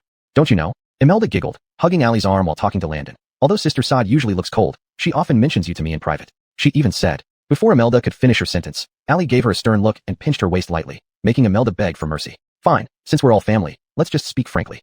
Landon nodded and recounted the events of last night to the two women. Noelle and Ruth were malicious and used lethal moves right away. Keeping such people alive would be like keeping a frozen venomous snake in one's arms. Landon said calmly, "I don't enjoy killing, but they must die. Otherwise, they will become a great threat in the future." Seeing Landon admit so openly to getting rid of Noelle and Ruth, Allie's expression barely changed. She had already suspected as much. It was Imelda who exclaimed in surprise, "No way." Noelle was a top-notch second-rank expert, and although Ruth was a Keisha, she also had second-rank strength. "Junior brother Ning, you managed to deal with both of them alone."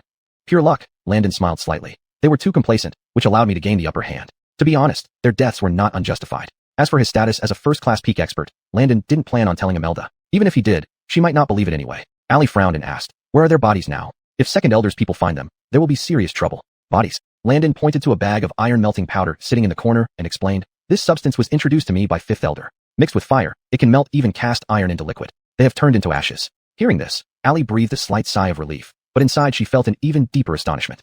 In her mind, Landon, this pampered young man, probably had never killed even a chicken, let alone people. Precisely because of this impression, when Landon initially proposed leading troops in the northern border, Allie had thought little of him. She found it hard to trust someone who seemed so frivolous on the surface. However, during these past few weeks in Iron Sword Sect, Allie gradually noticed qualities in Landon that weren't easily discernible by others. This man was far from the rumor he was made out to be. Decisiveness and cold ruthlessness, along with simplicity and honesty, these two entirely different personalities coexisted in Landon without any contradiction. Come to think of it, Landon sat on the bed and said, "I don't think that second elder is a good person either. It's no wonder, like father, like son. Noelle died a justified death.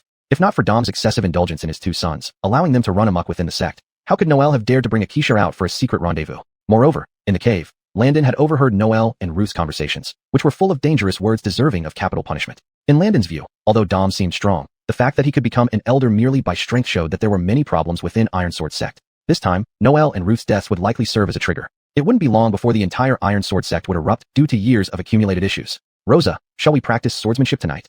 Seeing that Allie was silent, Landon approached her and asked ingratiatingly, "You can already fight against two opponents at once. I don't think you need to practice anymore." Allie rolled her eyes at Landon and said, "Anyway, I only have one request. If you don't win first place in the sect competition, don't even think about seeing me again." "Is being the top of the sect too much to ask?" Landon laughed heartily and said, "Senior Sister Killian is not only your good friend, Rosa, but also the only person in this Iron Sword Sect whom I acknowledge. How could I let her fall into someone else's hands?" This made Imelda blush despite understanding Landon's true intention, which was to help her avoid becoming a puppet of the sect. However, these words still led to some fanciful thoughts in Imelda's mind. Somehow, her feelings toward Landon had started to change. Perhaps it was because when Landon first entered the sect, he had respectfully called her senior sister. Chapter 123. The world needs me to draw my sword and decide. "But, junior brother Ning." Imelda's face turned slightly red as she asked, "The winner of this sect competition will likely inherit the position of sect leader in the future. Do you really plan on staying in Iron Sword Sect for a long time?" Landon was taken aback, unsure how to answer her for a moment. Indeed, this question left him momentarily speechless. Who was he, Landon? Now, sitting in this humble hut in the medicinal garden, laughing and chatting with Imelda and Allie as junior brother and senior sister. Everyone seems very happy. But this present happiness is only fleeting. Once down from this green cloud mountain, any issue Landon faces will be overwhelmingly heavy. For instance, his joining the Iron Sword Sect was initially just to gain Allie's recognition so that they could return to the capital and get married. After all, his stepfather has already announced that once Allie, as princess, bears a child, Landon can immediately take command of the army to lead it north to resist enemies. This is what Landon now most cares about and looks forward to. Apart from this, there is also the struggle for the throne in the Southern Dynasty. Even though the position of sect leader in Iron Sword Sect is tempting, it can never compare to the allure of a nation's imperial throne, right? Landon isn't overly obsessed with imperial power, but unfortunately, his stepfather's other princes are quite incompetent. Apart from Prince Mitchell, the current Grimes Hamish and Bjorn Honest have already had some conflicts with him. With the stepfather still alive, he can suppress their grievances and small plots using his authority. But what if he passes away someday? No matter who between these two inherits the throne in the future, Landon's days won't be easy. At this moment, Landon suddenly understood something. Some things aren't about whether you want to fight for them. It's about circumstances forcing you to fight. The world needs him to draw his sword and decide its fate. In this struggle for the throne, even if Landon is unwilling, he has already been deeply entangled in its whirlpool and cannot extricate himself. Inside the humble hut, seeing Landon lost in thought, both Allie and Imelda were stunned for a moment. Junior brother Ning? Imelda tentatively stretched out her small hand, waving it in front of Landon's eyes. Oh, I was just thinking. Landon chuckled lightly. Senior sister Killian, your question truly left me at a loss, but I can now formally answer you about my future plans. Really? Then tell us. Imelda's eyes lit up, but then added, if it's too difficult, you don't have to answer right now. No problem, I've made up my mind. Landon looked at the two women seriously. Although I'm a disciple of Iron Sword sect now, I won't stay here forever in the future. There are too many things waiting for me. Staying in this quiet place for cultivation is indeed good, but for me, it would undoubtedly be an escape from the responsibilities I should shoulder. So, if sect leader Killian really wants to pass the leadership to me in the future, I can only serve as a nominal sect leader. Then Landon changed his tone, saying, but I can assure both of you that by then, I'll make Iron Sword sect even stronger and better than today, becoming the first great sect in the world. First great sect in the world. These 6 words struck Imelda's heart like a heavy hammer, stirring waves within her. To turn Iron Sword sect into the first great sect in the world, such audacity is something even sect leader Hillary didn't dare declare in his younger years. However, when Landon said this as an outer sect disciple, it did not feel false to her, but rather gave her a sense of solid reliability deep down. Junior brother Ning, I'll keep your words in mind, Imelda said, her eyes filled with anticipation. No problem. Landon grinned, turning to Allie. Rosa, if we're not practicing tonight, I want to return to the capital for a bit. There are some things that need to be done early. Return to the capital? Allie couldn't help but ask, puzzled. What do you need to do? What else can it be? Landon said in a joking yet serious manner. I'll go talk to father-in-law and let him start preparing the wedding banquet and other necessary items in advance, so we won't be rushed later. Hearing this, Imelda giggled, covering her mouth. Allie shot Landon a cold look and said, I haven't agreed to marry you yet. How dare you decide on your own? Isn't it just a matter of time? Rosa, you can't really refuse to marry me forever, can you? Landon smiled and said, Rosa, senior sister Killian, I'll leave first. I'll be back by the time the bell rings tomorrow morning at the latest. After bidding farewell to the two women, Landon set off from the same small path at the back of the mountain, quickly heading towards the capital city. He indeed had something to do in the capital this time. Apart from his adoptive father, there was another person he needed to see. At dusk, outside the imperial prison of the capital city's palace, Landon rode a tall horse galloping over. Before the horse even steadied, he had already leaped off it. Your Highness Ailby, why have you come? The two prison guards, seeing the visitor was Landon, immediately knelt down to pay their respects. Well, can't I come to the imperial prison? Landon casually threw the reins into one guard's arms, walked with his hands behind his back, and strode into the prison. Since the failed rebellion by the Bjorn last time, although the Javier never mentioned it or talked about raising Landon's rank, whenever walking around the palace, Landon could clearly feel that people were looking at him differently. Previously those who would just nod in acknowledgement now greeted him respectfully as the Ailby, their faces full of flattery. Thinking about it, Landon didn't find it strange. After all, the Bjorn Honest almost lost his ability to contest the throne, while the third prince was a hermit-like figure. Although Grimes Hamish had been regent for many years, his mediocrity became more evident against Landon's brilliance. What Landon didn't know was that among the civil and military officials in the court, a small faction had already formed in secret, favoring him, Landon. Reaching the lowest level of the imperial prison, Landon walked familiarly to the cell door. The conditions inside the cell had improved greatly compared to when Landon first visited. The straw on the ground had been replaced with a soft mat, along with bedding and a pillow. On a low table stood a wine pot, cups, and 2 small dishes of food. There, Nash sat cross-legged in front of the table, drinking alone. Chapter 124, Landon's bold speculation. Your Majesty seems to have quite the refined taste. Landon stood at the door, teasing with a smile. Wine and dishes at your disposal. It must be far more enjoyable than being outside. Looking at you, I can't help but feel envious. Landon. Hearing someone speaking by the door, Nash looked up and saw that the visitor was Landon. His eyes lit up instantly, about to stand up. There's no need to get up. Let's talk like this from either side of the prison door. Landon didn't bother with formalities, sweeping his long robe and sitting cross-legged on the blue stone bricks outside, gesturing for Nash to sit down. Landon, we haven't seen you for over a month. What brings you here suddenly? Nash held his wine cup, and a faint smile appeared on his face as he said, could it be that Dash has decided to take my head but doesn't want to lose face? So he sent you to tell me? Beheading? That's not the case at all. Landon waved his hand and said, has Father Caden ever mentioned beheading you? I don't think so. You are enjoying good wine and food now. Except for the lack of freedom, your life is pretty comfortable. It's precisely because of this daily feast that I increasingly believe Dash wants me to enjoy a few days of comfort before my execution. Nash sighed, smiling bitterly.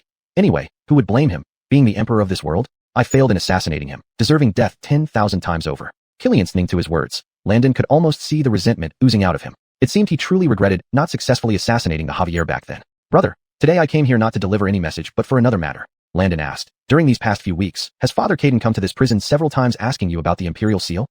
The Imperial Seal? Upon hearing this, Nash's expression changed slightly, but he soon shook his head. I indeed have no knowledge of the missing Imperial Seal. Nash smiled and said, of course, even if I knew, I wouldn't trade the whereabouts of the Imperial Seal for my life.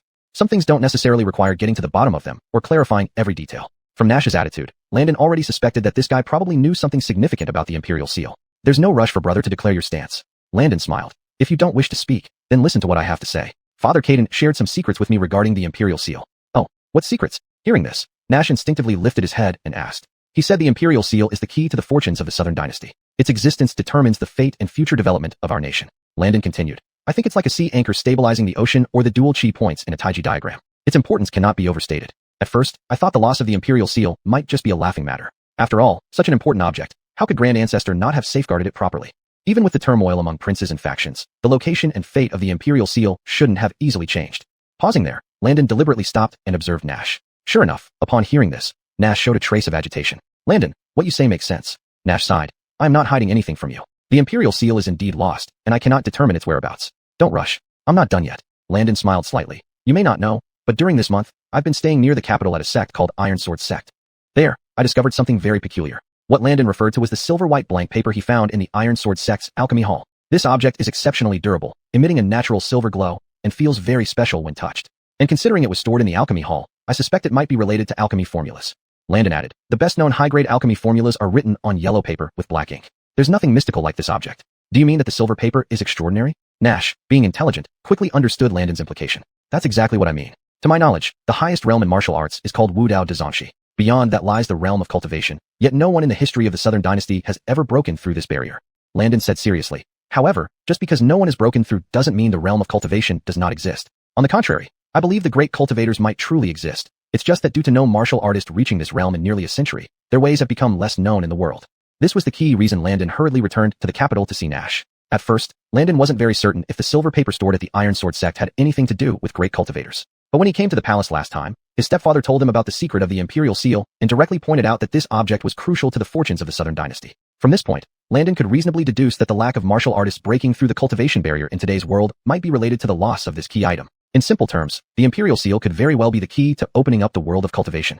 And the silver paper from the Iron Sword Sect could possibly be something left behind by a great cultivator hundreds or even thousands of years ago, or perhaps some sort of token. If someone were to break through the cultivation barrier in the future, they might find an opportunity through this token. Hearing Landon say this, Nash was somewhat taken aback. Upon careful thought, he realized that Landon's explanation did indeed have a hint of possibility. What you say makes some sense, Brother Ning. However, isn't the path of cultivation too far removed from ordinary people like us? Nash shook his head and laughed. Only those who reach the Wudao Dazanshi realm can attempt to break through the barrier. How many Wudao Dazanshi are there in the world? Even knowing this secret, what difference would it make? In Nash's view, while this matter was indeed fresh, it didn't significantly change the current state of affairs in the world. Chapter 125. The old villain has a deserving appearance. However, Landon suddenly asked in return, Eldest Imperial Brother, do you think there's a possibility that if the heirloom jade seal is restored, the difficulty for those grandmasters to break through would be significantly reduced?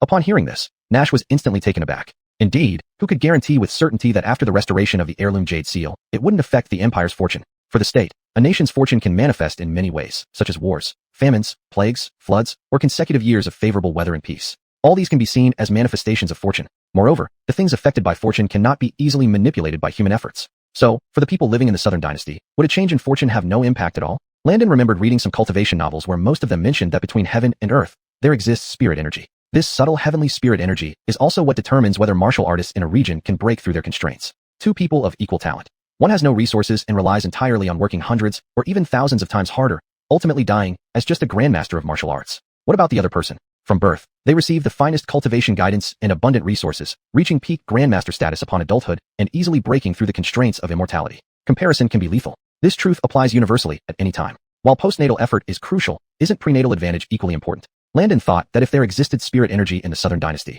then the current amount must be insufficient to support martial artists breaking through their constraints.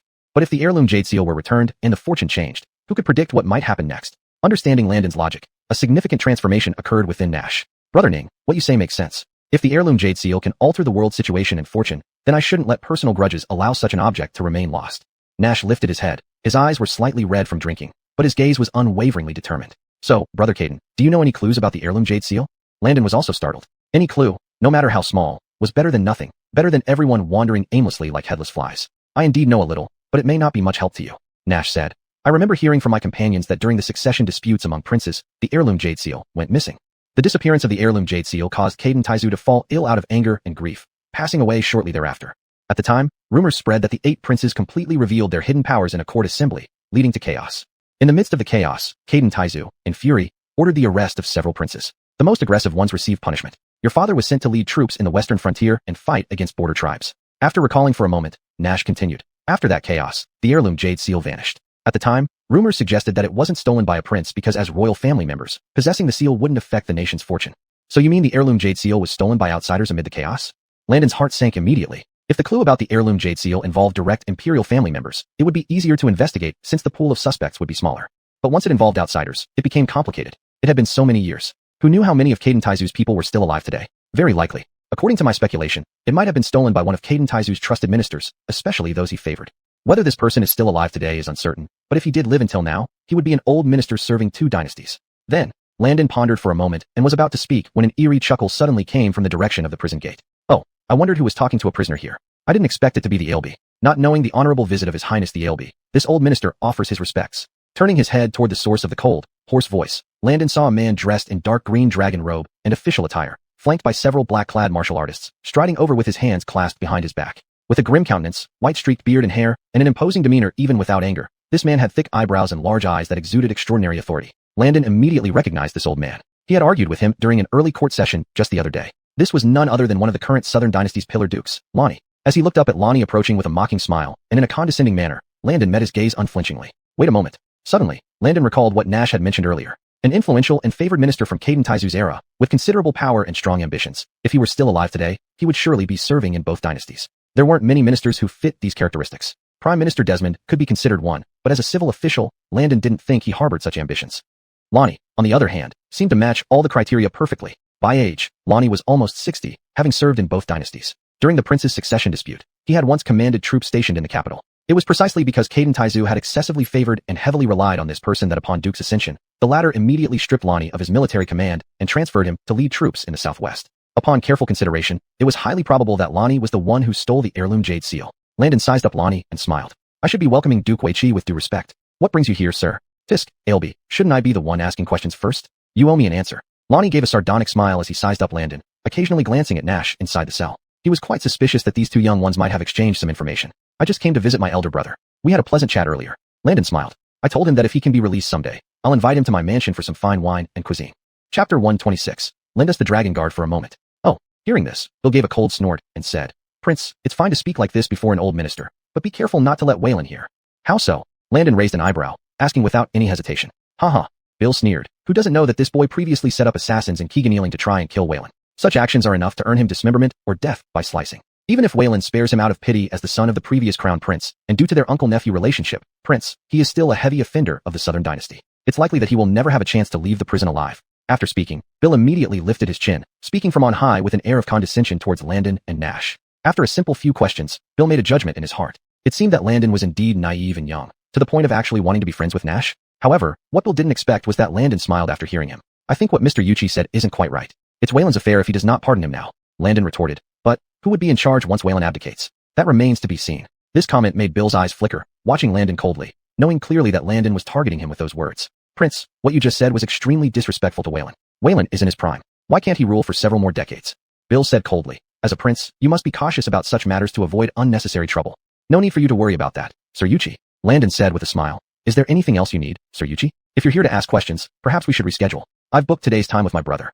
Hearing this, Bill didn't feel like arguing with Landon anymore. He had intended to squeeze some information out of Nash today, but with Landon present, his plan naturally fell through. With another cold snort, Bill turned around with his men and left the prison. This Landon is a difficult opponent. He is sharp-eyed and troublesome, making me uneasy. Why does Waylon want him to lead troops in the northern border? After leaving the prison, Bill sat inside his carriage, his face growing even colder. Although Landon was still very young and did not seem capable of ascending the throne anytime soon, Bill sensed an unprecedented threat from this young man. If one day Landon ascends to the throne, will his own days be peaceful then? Thinking of this, a hint of a mocking smile appeared on Bill's face. Knox, come over. Bill lifted the curtain and called outside. A moment later, a slender black shadow came forward, bowing deeply. Sir, what do you command? I heard that a few days ago your men mentioned Landon, and the little girl Waylon arranged for him to be engaged to always stay at that Iron Sword sect. Bill laughed coldly. If everything goes according to this brat's wishes, by the time he returns from leading the army in the northern border, Waylon may look at him in a different light. So what does sir mean? Knox gestured with a slashing motion. Should we cut the grass and roots first? Outrageous. Bill shot him a glare, saying coldly, though she is illegitimate and worthless, she is ultimately a prince, and Waylon favors him now. This would stir up turmoil across the court. Pausing, Bill continued. However, while Landon cannot be touched, the girl from Elroy's family can serve as a sacrifice this time. Over these years when I was away from the capital, the Morone family has become increasingly arrogant. It's time to give them a bloody lesson. Knox, do you understand? Yes, sir, I'll take care of it tonight.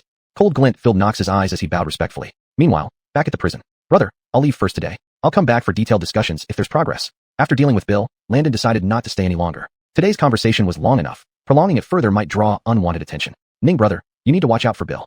Nash walked to the door of the cell and warned Landon seriously. This person holds grudges and uses ruthless methods. Sending him to the southwest to lead troops was the wisest move by your father. You've angered him just now, so it's best to stay vigilant.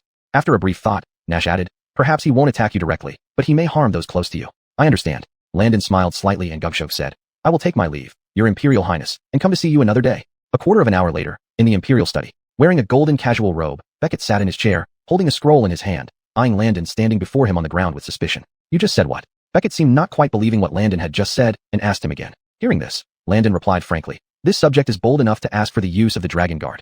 The Dragon Guard? Quite a big mouth you have there, you rebellious son. Beckett asked, feeling both exasperated and amused. Do you think the Dragon Guard is some sort of Imperial Guards that you can mobilize at will? This matter is disapproved by this Caden. Of course, if you have reasonable reasons, then tell them to this Caden. Maybe this Caden will consider it. Beckett did not expect at all that his rebellious son, unseen for 10 days or half a month, would ask for the Dragon Guard as the first thing upon return. The Dragon Guard can be mobilized, of course. With the Golden Dragon token, Landon had once mobilized them. Unfortunately, his adoptive father reclaimed the token later.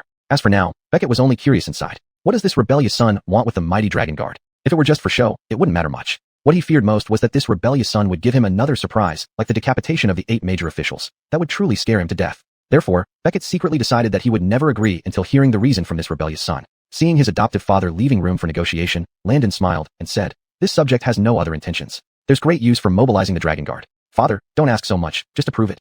No way. Beckett tossed the scroll and coldly hummed. You are getting more and more lawless, boy. Of course, this Caden knows the Dragon Guard is useful to you, but this Caden wants to know what you plan to do with them. Chapter 127. Do you understand the rules? Seeing that his adoptive father was not budging, Landon became a bit anxious. He did not want to tell his adoptive father about this matter just yet. If he did, things would certainly escalate, and it would be hard to bring under control then. After all, Davis is a prominent old minister of the Southern Dynasty, with a status almost equal to that of the Prime Minister. He certainly couldn't tell his adoptive father that he suspected this guy of being an insider, right? Or how about this? Does this work? Landon thought for a moment and smiled, saying, after I finish dealing with my business, I will definitely explain this matter clearly to your majesty face to face. Currently, due to the urgency of the situation, I indeed don't have time to explain in detail. So it's an urgent matter? Upon hearing this, Beckett was also slightly stunned. Reasonably speaking, he had never seen this kid humble himself to plead like this. It was the first time today. However, what Landon wanted to borrow was not just any ordinary item, but the Dragon Guard. Everyone in the palace knew that the Dragon Guard only obeyed the orders of Beckett. Once Beckett gave the order, there was no one the Dragon Guard dared not kill, or could not kill. Lending such power to this kid, Beckett felt genuinely uneasy. He always felt that this rebel son was going to stir up some big events. Since you've spoken to this extent, if I still refuse, it would seem a bit heartless. Beckett pondered for a moment and said, but don't get too excited. I can lend you the Dragon Guard, but we need to establish 3 conditions beforehand. No problem, whatever your majesty says. Landon was instantly delighted and hastily agreed. The first condition. Beckett thought for a moment and said, you may mobilize the Dragon Guard for no more than 12 hours. If the task cannot be completed within 12 hours, you must send someone to inform me immediately. That's no problem at all. 12 hours are enough. Landon immediately nodded in agreement. Traveling from the capital to Green Cloud Mountain would take at most 1 hour. Including the confrontation time, it would be around 3 to 4 hours at most. The second condition, if you're targeting ministers within the court, you must not act first and report later. Beckett's expression was serious as he leaned against his forehead and said sternly, last time, Landon quietly cut off the heads of 8 powerful officials, which left Beckett feeling somewhat wary even now. He was afraid this rebel son might create another drama for him. Just rest assured, father. This time, it's a personal matter and not targeted at any minister. Landon continued to nod. The third condition, upon your return, you must provide a full account of the matter to me. Now go. Having said that, Beckett tossed a resplendent golden 5-clawed dragon token to Landon. This token was identical to the previous gold token Landon received and held the power to mobilize the Dragon Guard. Thank you, father. After putting away the token, Landon thanked him with a bow and then strode out of Beckett's study. As twilight approached, at Iron Sword Sect on Green Cloud Mountain, the disciples guarding the gate were already preparing to close the mountain gate. Meanwhile, on the training ground at the mountaintop, Elder Killian C. Ming, Elder Walt, and Elder Rinkillian who were arranging tomorrow's sect competition venue with over 10 inner disciple members. Sect competition is the top priority of our sect. No detail should be overlooked. Elder Killian C. Ming sat in a grand chair, squinting and holding his beard, watching Walt and Rinkillian who direct the disciples to move various items. With the sect leader in seclusion, I think the competition should be postponed for some time. While saying so, Rinkillian who casually inserted an 80-pound heavy moon saber into the weapon rack nearby, causing the ground to vibrate with buzzing sounds. On the side, Walt didn't say anything. His mood was simply at its worst, and he had no interest in managing the sect competition. Although it's true that sect leader is in seclusion, this elder here can exercise various powers on behalf of the sect leader.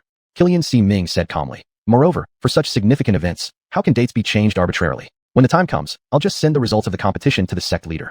Upon hearing this, Walt and Rinkillian, who both involuntarily snorted. On the surface, everything seemed peaceful in the Iron Sword sect, but only those who truly understood this place knew that it harbored deep waters. Many people here were engaged in deceit and scheming, forming a miniature version of the Jianghu. As the chief elder, Qilian Si Ming held the most power and did not get along well with the other elders. With sect leader Hilary often in seclusion these years, the concentration of power in his hands had fueled his arrogance even further. Nowadays, anyone with a bit of sense within the sect could see that Qilian Si Ming had ambitions to replace the current leader of Ironsword sect. To most people, this was incomprehensible. After all, his position as chief elder was already enviable enough. But how could power ever have a limit? Qilian Si Ming's mind was completely focused on seizing power. As for other matters, he simply did not care at all. For this sect competition, Qilian Si Ming had made secret plans already. Walt's reliance was naturally on his two sons, Noel and Lincoln. Whichever of them won first place would likely marry Imelda and thus stand a good chance of securing the position of future sect leader.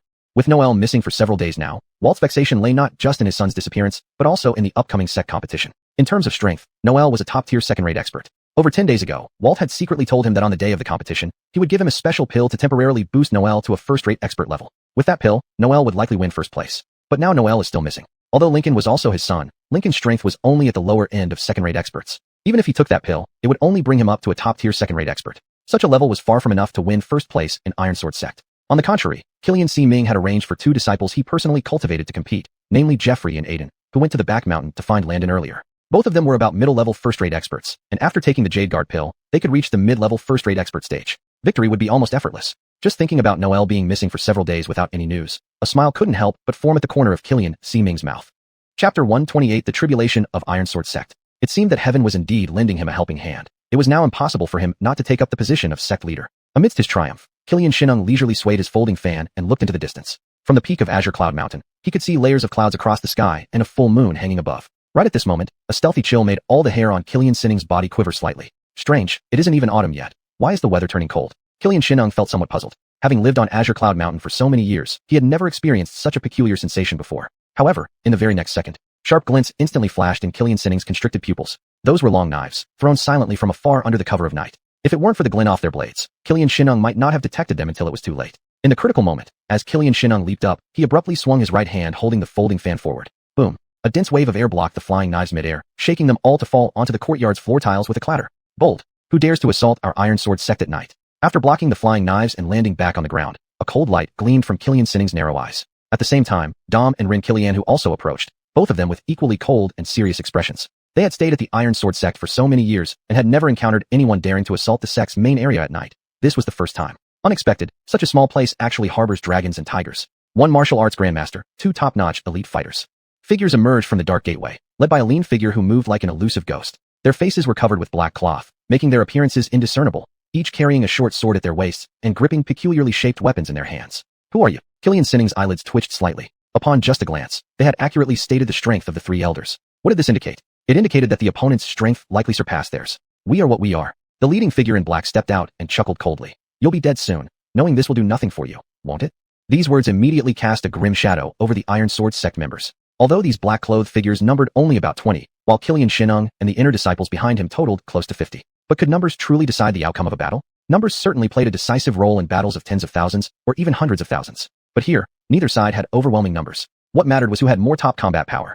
At this point, the leader of the black-clothed men did not rush into action but swept his gaze over the inner disciples. After one round of inspection, he did not find his target. You audacious bandits dare to receive my punch. Just then, the third elder beside Qilian Shinung, Ren Qilianhu, could no longer hold back. By nature impulsive and fierce, he immediately charged forward. Before he reached his target, Ren Qilianhu punched with force that tore through the air like a tiger's roar. Tiger roar fist. The lead black-clothed man raised an eyebrow and calmly lifted his right hand. Whoosh. In the next moment, a flash of blackness streaked past. Ren Qilianhu's charge abruptly lost momentum. He stumbled forward a few steps, eyes wide open as his life force began to quickly fade away. Only then did a terrifying gash slowly appear around his waist. Flesh split apart, and Ren Qilianhu, a top-notch elite fighter, couldn't even withstand a single move from the black-clothed man. This horrifying scene utterly stunned all present disciples. Qilian Sining's eyelids trembled wildly. Only he clearly saw the actions of the black-clothed man. In the black-clothed man's right hand was a short, compact dagger, completely unreflective and hidden snug against the forearm. It was nearly undetectable in the darkness. Ren Qilian had died from this silent and deadly strike. Everyone behave, follow my orders, and your lives will be spared. The black-clothed man, hands behind his back, pointed at Qilian Shinung and asked, You're the leader of this Ironsword sect, right? I ask you, are all your inner disciples here? Yes. With a sudden thought, Qilian Shinung nodded and said, All my inner disciples are here. May I ask where you come from and why you're oppressing our Ironsword sect like this? People compare people until they kill each other with envy. Now Qilian Shinung saw clearly that this unremarkable-looking black-clothed man was actually a grandmaster-level expert. This meant he was a whole realm higher than him. Among those present, no one could be his match. Even if Hillary, another Grandmaster-level expert, were here, it would be uncertain whether he could win, because Hillary's physical condition had deteriorated significantly over the years of hard efforts to break through. Helpless, Killian Shinung chose to admit defeat, hoping to reduce these men's slaughter by showing submission. However, he did not expect these black-clothed men to be well prepared. All here, the leading black-clothed man sneered. That can't be right. It's heard that your Iron Sword sect has some beautiful quiches, and your sect leader's daughter is also here. Why aren't they around now? Female disciples? Killian Shinung was taken aback by this question. His mind raced. The Iron Sword sect only had a few quiches, and among them, besides Imelda, the only one who could be described as beautiful was Allie. Could it be that these black-clothed men came for Allie and Imelda? Thinking of this, Killian Shinung asked coldly, if I tell you their whereabouts, will you spare everyone here? Of course we can, we don't enjoy killing innocents indiscriminately. The black-clothed man laughed and nodded. At this moment, Killian Shinung took a deep breath and then said gravely, they are all in the inner disciples' dormitory on the other side of the mountain. It's just 200 meters up from here. Good. The leading black-clothed man nodded and said, you've understood the situation. Since so, let these people live and kill the rest. Hold on. Killian Shinung was shocked and angry. You're breaking your word. You told me just now that if I told you their whereabouts, you'd spare everyone here. Chapter 129, I'll deal with him. Yes, that's one life indeed. The man in black nodded, deliberately emphasizing the word one, and said, leave one alive, exterminate the rest, and make it quick. Having said that, he turned around and disappeared from the training ground after a few agile leaps. Only at this moment did Killian Sinming, with his face full of indignation, realize that he had been played. At the same time, the leader among the black-clothed men began dashing along the mountain paths with agility comparable to a swift swallow, thanks to his rapid footwork. On the way, the black-clothed man also removed the black cloth from his face, revealing his true appearance. It was Nox, the attendant under Gregor's command. To be able to become a close confidant of Gregor indicated that Nox's mind and methods were top-notch and ruthless. This time, coming to the Iron Sword sect, his mission was simple, to kill Allie. This was the order given by Gregor. Once Allie was dead, it would severely strike Sherman of the North, making the Murong family never recover. Then, in the court, Gregor's biggest competitor would vanish, leaving no choice for the Javier but to share military power with him. Moreover, once Allie died, Landon would undoubtedly be the most profoundly affected, unable to lead the army to the northern frontier and might even become mad or foolish. In Gregor's view, this move killed two birds with one stone, neatly getting rid of the lawless Landon and completely smashing the forces of Sherman. However, Gregor overlooked one thing. Everything has exceptions. Due to his long tenure as an official in 2 dynasties and years of experience in court politics, Gregor's vision and mindset were set extremely high. Put simply, this old fellow thought highly of himself, believing everyone was within his control, and anyone he wanted dead would surely die. At this moment, Nox had already arrived at the lodging area for inner disciples. Without any hesitation, Nox walked to a door, and as he pulled it open, 2 short throwing knives were already launched from his right hand. With 2 thuds, there were muffled sounds from the 2 beds in the room, yet no sign of anyone moving. Seeing no one in the room, Nox approached the bed and touched the warm blanket, instantly comprehending the situation. The person had run away, but not far. His group had infiltrated from the base of Qingyun Mountain upwards. Aside from the killers Nox took to the training ground, other members were guarding different pathways. Therefore, Nox immediately concluded that Allie and Imelda must have fled towards higher structures. Run? If you don't grow wings today, you won't escape my palm. A lecherous smile appeared on Nox's face. He had heard long ago that Allie was beautifully cold, possessing stunning beauty, having once led armies in the northern frontier, making her a talented and beautiful woman. While Gregor did want Nox to kill Allie, he hadn't said anything about Nox not indulging himself before carrying out the deed, right? Thinking about this, Nox wasn't in a hurry anymore. In his eyes, the situation at the Iron Sword sect was hopeless, and neither Allie nor Imelda could escape from his grasp. As for Landon, just a worthless prince, Nox didn't even consider Landon a threat. Whether or not the boy had trained martial arts didn't matter. Even if here, Landon wouldn't stand a chance against him. Meanwhile, on a flat courtyard atop Qingyun Mountain, Allie and Imelda were gasping for breath as they just made it there. Coincidentally, originally Allie and Imelda had no idea anything untoward would happen tonight. Before Nox reached the training ground, the 2 women had planned to visit the arena tomorrow for the competition venue. Just as they reached the back door of the training ground, they heard shouts and fighting sounds inside.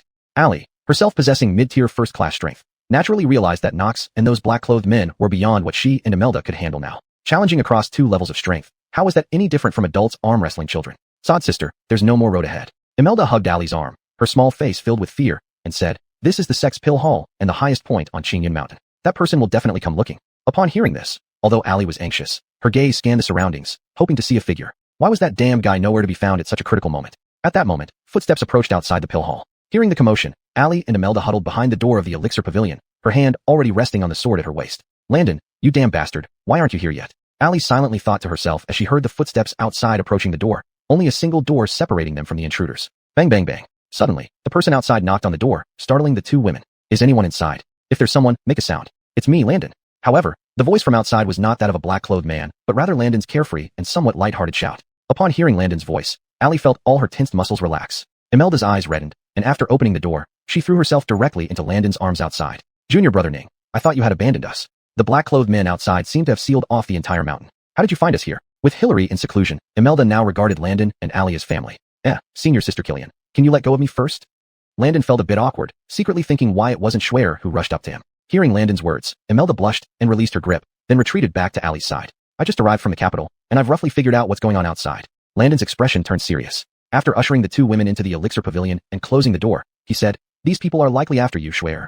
Me? Ali was slightly stunned, instinctively saying, could they be assassins from northern Yin? But the northern border is nearly 1,000 miles from the capital. How could their assassins find us here? In the court, Sherman of the North, although aloof, almost never made any enemies. Ali couldn't figure out who would want her dead so desperately. We'll find out who they are once I catch one of them. Landon glanced outside and said, follow me, both of you.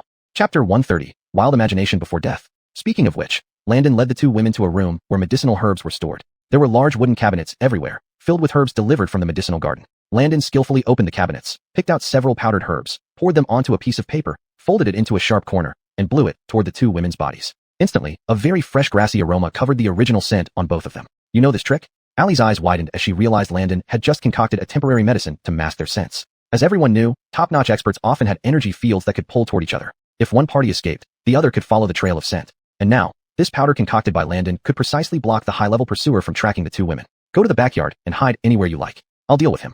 Landon estimated that the time was right and told the two women. No way. Without any hesitation, Ali shook her head resolutely. His strength is beyond your ability to handle. Do you know that the black-clothed man might be an expert at the Grandmaster level? Grandmaster level? That means he has the same strength as my father, doesn't it? Imelda widened her eyes and said, unfortunately, my father is still in seclusion. Otherwise, he could definitely suppress that black-clothed man.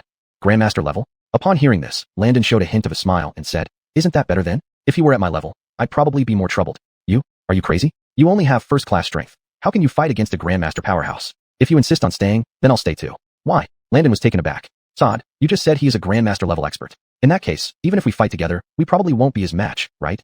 You still realize that? Ali shot a glare at Landon and said fiercely, if you die, Waylon wouldn't allow me to remarry anyway, so I'll be widowed for the rest of my life. Rather than living as a widow all my life, I might as well die with you today. This tigress-like statement truly surprised Landon. He never expected Ali to say such things in front of him. But at the same time, a smile crept across Landon's lips. This girl's temperament really appealed to him. Don't worry, Sod, Landon said with a grin. I promise you, I won't die, and neither will you too. Now go hide in the backyard quickly. I have a plan to deal with him. Don't you trust your husband? At the mention of husband, Ali blushed instantly, but it was too dim around them for Landon to notice. Don't forget what you've said. If you die, I'll die with you and won't remain a widow for you. With that, Ali pulled Imelda and dashed towards the back door, disappearing into the backyard. Seeing Ali take Imelda away, Landon finally felt relieved. In fact, if he truly wanted to kill that black-clothed man, he didn't need to go through so much trouble. He had brought 49 Imperial guards loyal to his foster father when he rushed back from the capital, leaving only a dozen in the palace. These 49 guards were all top-tier first-class experts, with 7 of them reaching the master level. With such a force, they could easily overpower a Grandmaster-level expert without effort. However, Landon chose not to do that. He was curious about the identity and background of the opponent who dared to intrude into Iron Sword sect and openly attempt to kill Ali. This really puzzled Landon. Was it truly someone sent by Lonnie? If so, wasn't this old man being overly bold? While pondering this, Knox had already stopped at the entrance of the Pill Pavilion. Looking at the towering 4-story building, Knox squinted slightly. He suddenly remembered something. He had been told by Duke Weiqi that Iron Sword sect was rumored to possess a legacy left behind by immortals. This legacy was said to be hidden in the most heavily guarded, hardest-to-reach place within the sect. The Pill Pavilion stood at the peak of Green Cloud Mountain. Could it possibly be the treasure site mentioned by Duke Weiqi? Thinking of this, Knox's eyes immediately lit up. After all, he was now also a Grandmaster-level expert, on par with Hillary. Over the years, Hillary had spent countless pills and resources in an attempt to break through the constraints of cultivation. As a fellow Grandmaster-level expert, how could Knox not wish to be the first one to break through these constraints? With this thought, Knox became tempted. He wanted to see what treasures lay within this Pill Pavilion that even someone like Duke Weiqi mentioned multiple times. Immediately, Knox raised his hand and struck out with a palm. With a thunderous roar, the door of the Pill Pavilion shattered into several fragments. As he strode into the main hall, everything around him was silent, without a hint of any presence. Knox sniffed twice, seemingly detecting a faint medicinal herb scent in the air. Apart from that, there was no sign of anyone being here. If anyone were here, they would likely be hiding on the top floor, right? Knox sneered. After a quick glance around the ground floor, the ordinary pills here were far beneath his notice. Without hesitation, he turned and headed towards the second floor. The quality of the pills improved on the second and third floors, but they were still inadequate for Knox's needs. What he sought was the opportunity for cultivation that Lonnie spoke of. If he could find such a treasure, perhaps he could truly break through the cultivation barrier and become the foremost expert of the Southern Dynasty. At that time, would he still need to serve Lonnie? A person who can enter the realm of cultivation, let alone becoming an official, who would dare oppose him, even as the Tobaisern dynasty? Lost in this thought, Knox felt elated, and without a moment's hesitation, he walked towards the stairs leading to the 4th floor. However, at that very moment, a sudden voice startled him into retreating hastily.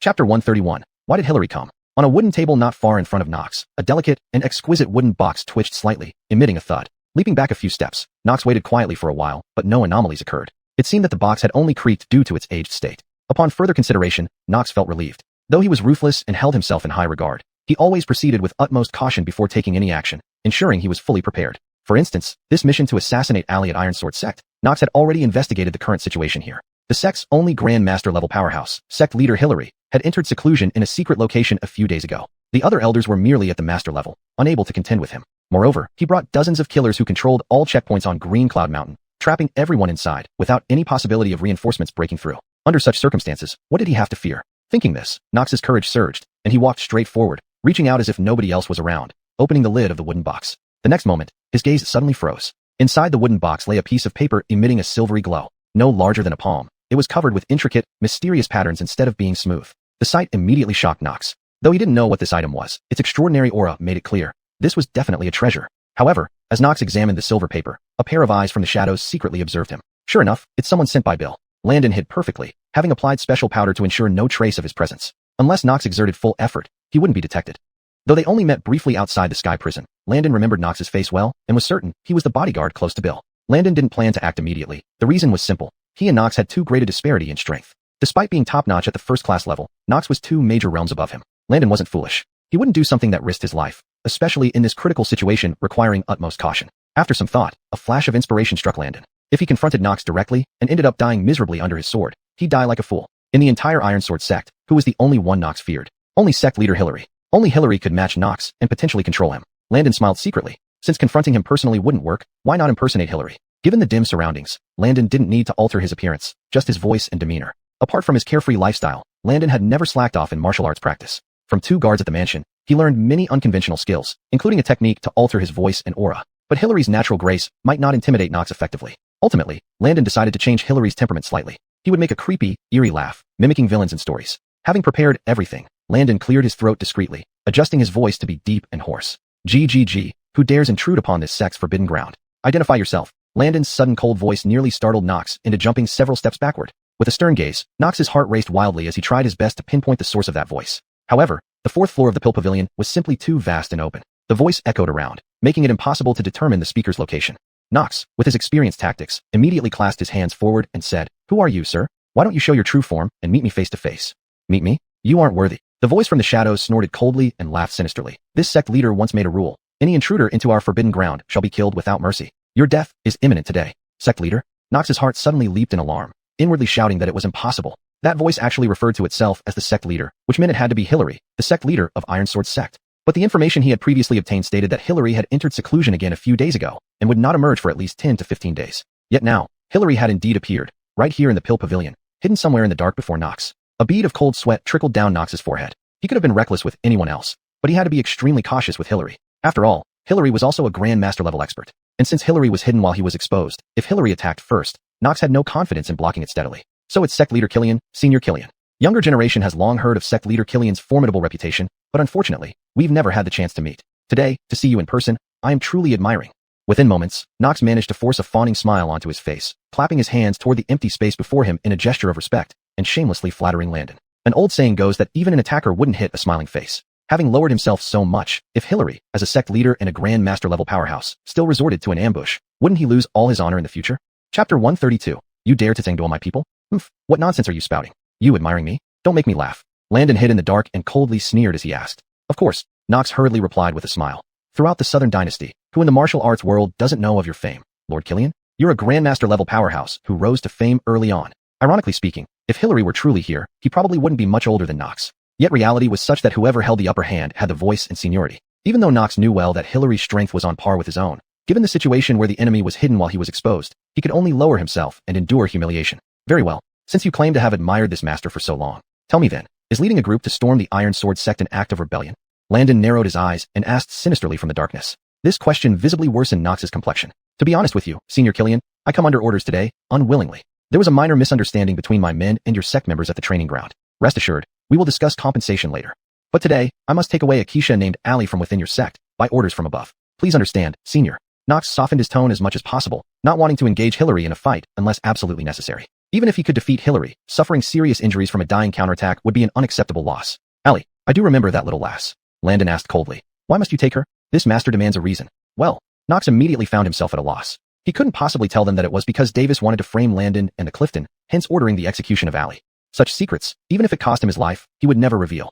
Doing so would lead to the extermination of his entire clan. Why aren't you speaking? Landon demanded harshly. If you don't give a satisfactory explanation today, this won't end easily. Senior Killian, please calm down. Yes, it's like this. Knox forced himself to explain. My master has taken a liking to the Keisha alley in your sect and wishes to take her under his wing. Therefore, he has specially ordered me to negotiate with your sect. If you agree, I can trade silver for her. Trading silver for a person? Landon inwardly mocked. This guy's way of expressing himself was really lacking. Forget this fake Hillary getting mad. If the real Hillary were here, he would have already flipped out. Offering money to buy a disciple? Does he think the Iron Sword sect is a brothel? Not only did Landon feel furious, but the two women, Allie and Imelda, hiding in the back courtyard also overheard the conversation from the pavilion. How revolting that man is. Imelda frowned angrily. If my father weren't currently in seclusion, he'd cut this man down without hesitation. Allie wasn't overly angry at the moment because she could tell that Knox was blatantly lying. Why would Davis want to take her as a disciple? Moreover, earlier at the training ground, Knox had already made it clear that either they traded Allie's life for the lives of everyone in the sect or destroy the Iron Sword sect to capture her. Davis, how dare you? A hint of coldness appeared in Allie's clear eyes. If she survived this ordeal, she would certainly return to the capital to inform her father, the Clifton, about this incident. Meanwhile, inside the alchemy pavilion, Knox continued to negotiate with Hillary in the shadows. Ridiculous. Suddenly, Landon roared furiously. How dare you? Allie, that little beauty, is someone I've set my eyes on. Who does your master think he is to compete with me for her? Knox was stunned. Not just him, even the two women hiding outside showed varied expressions. Allie had a peculiar look on her face, as if holding back laughter, restraining the indignant Imelda who was clenching her fists. Let go of me, Sister Sod. How could he dare to defame my father's name? I'll deal with him after all this. Imelda was genuinely infuriated by Landon's brazen words. If Knox were to leave this place today and spread this false news, how could the Iron Sword sect ever show its face again? Everyone would then know that the sect master of the Iron Sword sect, Hillary, actually lusted after his Keisha's beauty and shamelessly claimed her as his own. You calm down. Once this matter is over, I will help you deal with him. Allie whispered to Imelda, which finally calmed the young girl down. Unknown to them, from the moment Knox stepped into the mountain gate of the Iron Sword sect, Landon had never intended to let him leave alive. Knox was stunned for a while and could only force a smile. I really didn't know Senior had set his eyes on this little lass. If I had known, I wouldn't have done these things today. Now it got complicated. While Knox explained verbally, he was also secretly pondering what to do next. With the conversation about to reach an impasse and unwilling to let Allie live, it seemed he would have to fight Hillary today. Of course, even at this moment, Knox still harbored some fantasies. What if Hillary knew when to retreat and consider the bigger picture? However, Landon's next venomous remark shattered all his hopes. I don't think you have the guts to covet the beauty I've set my eyes on. Since you're just doing someone else's bidding without knowing the whole story, today if you sever one of your hands and one of your legs, we'll call it even. Landon's words immediately darkened Knox's face. Senior, isn't this a bit too much to ask? Knox asked with a difficult expression. What? You're still standing there? Are you waiting for me to do it for you? Suddenly, Landon roared in anger, the powerful sound wave making the entire alchemy pavilion tremble violently. The terrifying ferocity and overwhelming aura also made Knox's face turn abruptly pale. Chapter 133. Landon, the righteous hero acting on behalf of heaven. Though Landon currently possesses only top-tier first-class strength, he can simulate the aura of a Grandmaster-level expert through his special martial technique. Of course, this simulation is limited to just aura. If it came to actual combat, it would immediately reveal itself as a ruse. Furthermore, a keen observer would notice that while Landon's aura initially appears fierce and formidable, it falls short when compared to that of true Grandmaster-level experts. However, how could Knox possibly have the leisure to meticulously discern whether Landon's aura was genuine or not at this moment? Senior Killian, could you possibly forgive me this once? Knox's expression darkened. It was absolutely impossible for him to accept this demand. To him, losing a hand and a leg would render him a cripple, practically no different from being dead. So are you refusing me? Landon, hidden in the shadows, gave a cold snort and sternly questioned Knox. Yes, I'll cut off my own hand and leg, okay? Please calm down. Senior Killian, take a good look. Despite his words of pleading, Knox's narrow eyes were filled with venomous malevolence. As the saying goes, even a rabbit will bite when driven into a corner. Let alone, was Knox a rabbit? He was a Grandmaster-level powerhouse. While he indeed behaved humbly here in Iron Sword sect territory, wary of potential hidden strengths behind Hillary, this humility had its limits. Did a few words really make him willing to maim himself and become crippled? On what grounds? Wasn't this treating him like less than human? I'm still a Grandmaster-level powerhouse after all, Knox sneered inwardly. Even as he bowed, a short sword silently slid out from his sleeve, its hilt clenched tightly in his hand. In the next moment, Knox abruptly hurled the short sword towards the direction where the voice in the darkness had originated. Die! Knox roared, the short sword streaking through the air with a sharp whistling sound, causing everyone present to change color. A metallic clang echoed as the short sword pierced into the darkness, striking something solid. Unfortunately, despite Knox's cunning intentions, how could such a petty trick deceive Landon? Almost instantly after the voice appeared, a silent black figure emerged right behind Knox. You little bastard, daring to ambush an elder? You deserve death. At the sound of this voice, Knox felt his heart turn to ice. It was obvious that Hillary had anticipated his move and stealthily positioned himself beside Knox just before he acted. Being approached by a Grandmaster-level expert from behind, the outcome was clear and grim. But then, bang! Knox felt a hammer-like blow to his lower back, the intense pain forcing him to lurch forward, staggering several steps before regaining his balance. Something isn't right. The first thought that crossed Knox's mind after stabilizing himself was that something was amiss. If the attacker had used a sword or a blade while being directly behind him, one strike should have been enough to severely injure or even kill him. Instead, A foot had been used, and the force and resulting damage were far below the standards of a Grandmaster level expert. What was going on? Only when Nox turned around in astonishment did he see a tall figure step out from the shadows, hands behind his back. The audacious dog. Meeting this prince today means your end is near. Landon stood with his hands behind his back, a mocking smile on his face. You're the LB, Landon. Nox's eyes widened in shock. His face flushed red with anger, fists clenching with a cracking sound. That's right, this prince. Landon smiled faintly and asked, why? Did you think the person you were facing earlier was truly Sect Master Killian? He's in closed seclusion. He wouldn't bother dealing with trash like you. Humph. Realizing he had been deceived, Nox merely laughed coldly. His Highness the LB certainly has fine taste, amusing himself with a slave for so long. However, since you've played and enjoyed yourself, I must now attend to serious matters. Please don't hinder me, your Highness. Though Landon's appearance caught Nox off guard, he felt greatly relieved now. Because he was certain Landon couldn't possibly be a Grandmaster level expert, likely no more than a first-class realm practitioner at best. Had it not been for Lonnie telling him not to harm Landon, Nox would have long wished to tear Landon to shreds. Feishue is this prince's betrothed. Surely you haven't forgotten this fact, dog. Landon still smiled, but there was a chilling glint of killing intent in his eyes. This servant knows that, but I am also acting on orders, Nox said coldly. If His Highness the ALB is smart enough to keep this matter a secret, this servant will not make things difficult for you. Otherwise, I'm afraid I'll have to take great risks and bring you to Lord Lonnie for a little chat. At this point, Nox no longer cared about hiding anything. Since Landon already knew his objective, what was there left to pretend? Interesting, very interesting. Landon laughed loudly, then countered. You think this prince can't stand against you, so you feel free to act as you please here? His Highness the ALB jests. Nox smiled in response. Though this servant is fearful, it seems that in this entire place, there might indeed be no one who can match me in combat. What a coincidence. Speaking of one-on-one combat, this prince admits I'm not your match, Landon said calmly with his hands behind his back. However, this prince has never intended to fight you alone. Nox, your days are up. As he finished speaking, fierce blood chi surged from all sides of the hall. In the dim light, Nox saw in horror that gigantic blood-stained scythes were flying towards him, followed by martial artists dressed in blood-red robes wearing red-toothed ghost masks. The Dragon Guard. How can you possibly mobilize the Dragon Guard serving beside the Caden? Nox's eyes widened, letting out an involuntary scream before he could employ any technique. The giant scythes flew at him, their massive blades embedding into the ground or piercing through various parts of his body. 9 members of the Dragon Guard leaped down, each holding iron chains connected to the handles of the blood-red giant scythes. This encirclement killing formation was formidable. Even if Nox had reached the cultivation realm, he would still suffer grievous injuries. Chapter 134. Keep the secret for this prince. Don't move, and don't shout. If you dare to move an inch, I'll cut off your head right away. Landon walked closer, pointing a finger at Nox's head, threatening him. I dare not, I dare not. Nox hardly dared to breathe loudly. The oppressive feeling from the huge scythes held by those Dragon Guard made him feel like his blood was about to freeze. What if someone was a Grandmaster level expert? As long as they hadn't broken through into the cultivation realm, Nox was still a martial artist, and at best, he was just a bit stronger. But in front of the Dragon Guards, they wouldn't care what kind of background or skills you had. At their command, Nox's head would immediately be moved. You dare not. Landon smiled and walked up to him, raising his hand and slapped his face twice, asking, Is there anything you're afraid to do? When you dealt with Iron Sword Sect earlier, you weren't like this, were you? Back then, didn't your servant know that your Highness had arrived yet? Nox replied with a smile. Your Highness, this matter is purely a misunderstanding. Your servant was just following orders. Please don't make it difficult for servants like me, okay?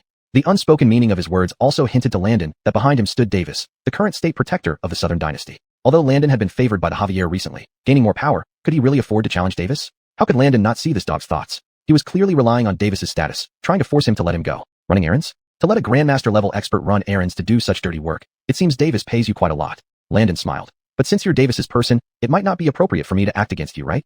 Yes, absolutely. Nox nodded repeatedly in agreement. Well, that's it. Landon turned his back and suddenly opened the window, shouting towards the courtyard. Don't hide anymore. Come in. Hearing Landon's call, Nox was instantly stunned. But after a moment, he saw Ali and Imelda walking up the stairs. Since I've given face to Lord Jet, shouldn't you, as his servant, give some face to this prince too? Landon smiled at Nox. I only have a few questions for you. If you answer truthfully, I won't pursue anything. Your Highness, just ask. Your servant will tell everything I know. Nox answered quickly but secretly thought that when pretending to be Hillary, Landon had already asked almost everything. I've been watching your people for half a day. You've been searching everywhere inside Iron Sword Sect. What are you looking for? Landon pretended not to know, asking Nox. Well, Nox hesitated for a moment, then said, Your servant was indeed looking for something, but it was also something vague that Lord Jet mentioned.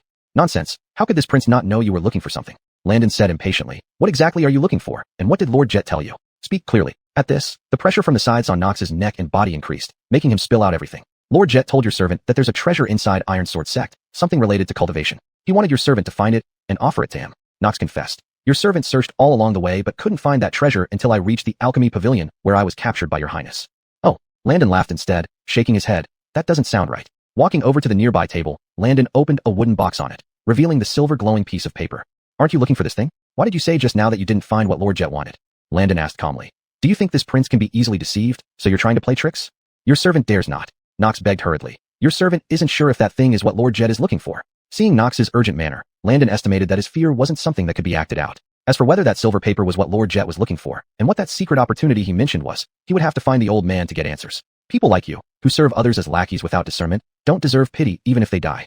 Murong Sod glared at Knox coldly and said in a chilly voice, "My father has been fighting in the northern frontier for many years. He has never had any disputes with court officials, let alone any dealings with Lord Jet. Yet you people are trying to level the court and seize power for evil deeds. Look at this. Now that's what I call an educated person." Landon clapped his hands and laughed. "Knox, this prince is a rough man who can't explain things clearly, but Rosa is my fiancée. Her words can be considered mine. Rosa, how should we deal with him?" However, Allie hesitated at this moment. Of course, she wanted to kill Knox. After all, this person came to take her life and intended to exterminate the Murong family. His death would be far from enough to atone for his sins. But as Knox said, he was just a hired killer following orders. The one truly pulling the strings behind the scenes was Lord Davis. Killing Knox would mean that the Murong family and Landon were declaring war on Davis. The immense pressure that would bring. How much trouble and danger could arise in the future?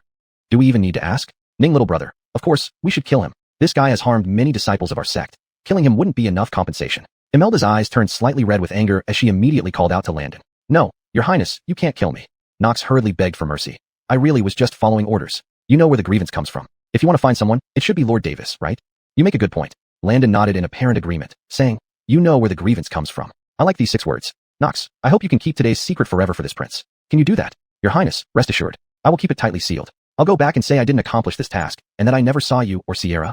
Knox was overjoyed inside. For him, staying alive was more important than anything else at this moment. "That's the spirit." Landon smiled and walked forward, patting Knox on the back of the neck, smiling. "A good dog must be loyal. You betrayed Lord Davis. Who knows if one day you won't turn around and bite me." Before Knox could react, Landon raised his hand and slammed it down on the blade of the huge scythe behind Knox's neck. Spurts of blood flew as Knox's head was cleanly chopped off and rolled on the ground. Chapter 135, Giving Face. Is he dead?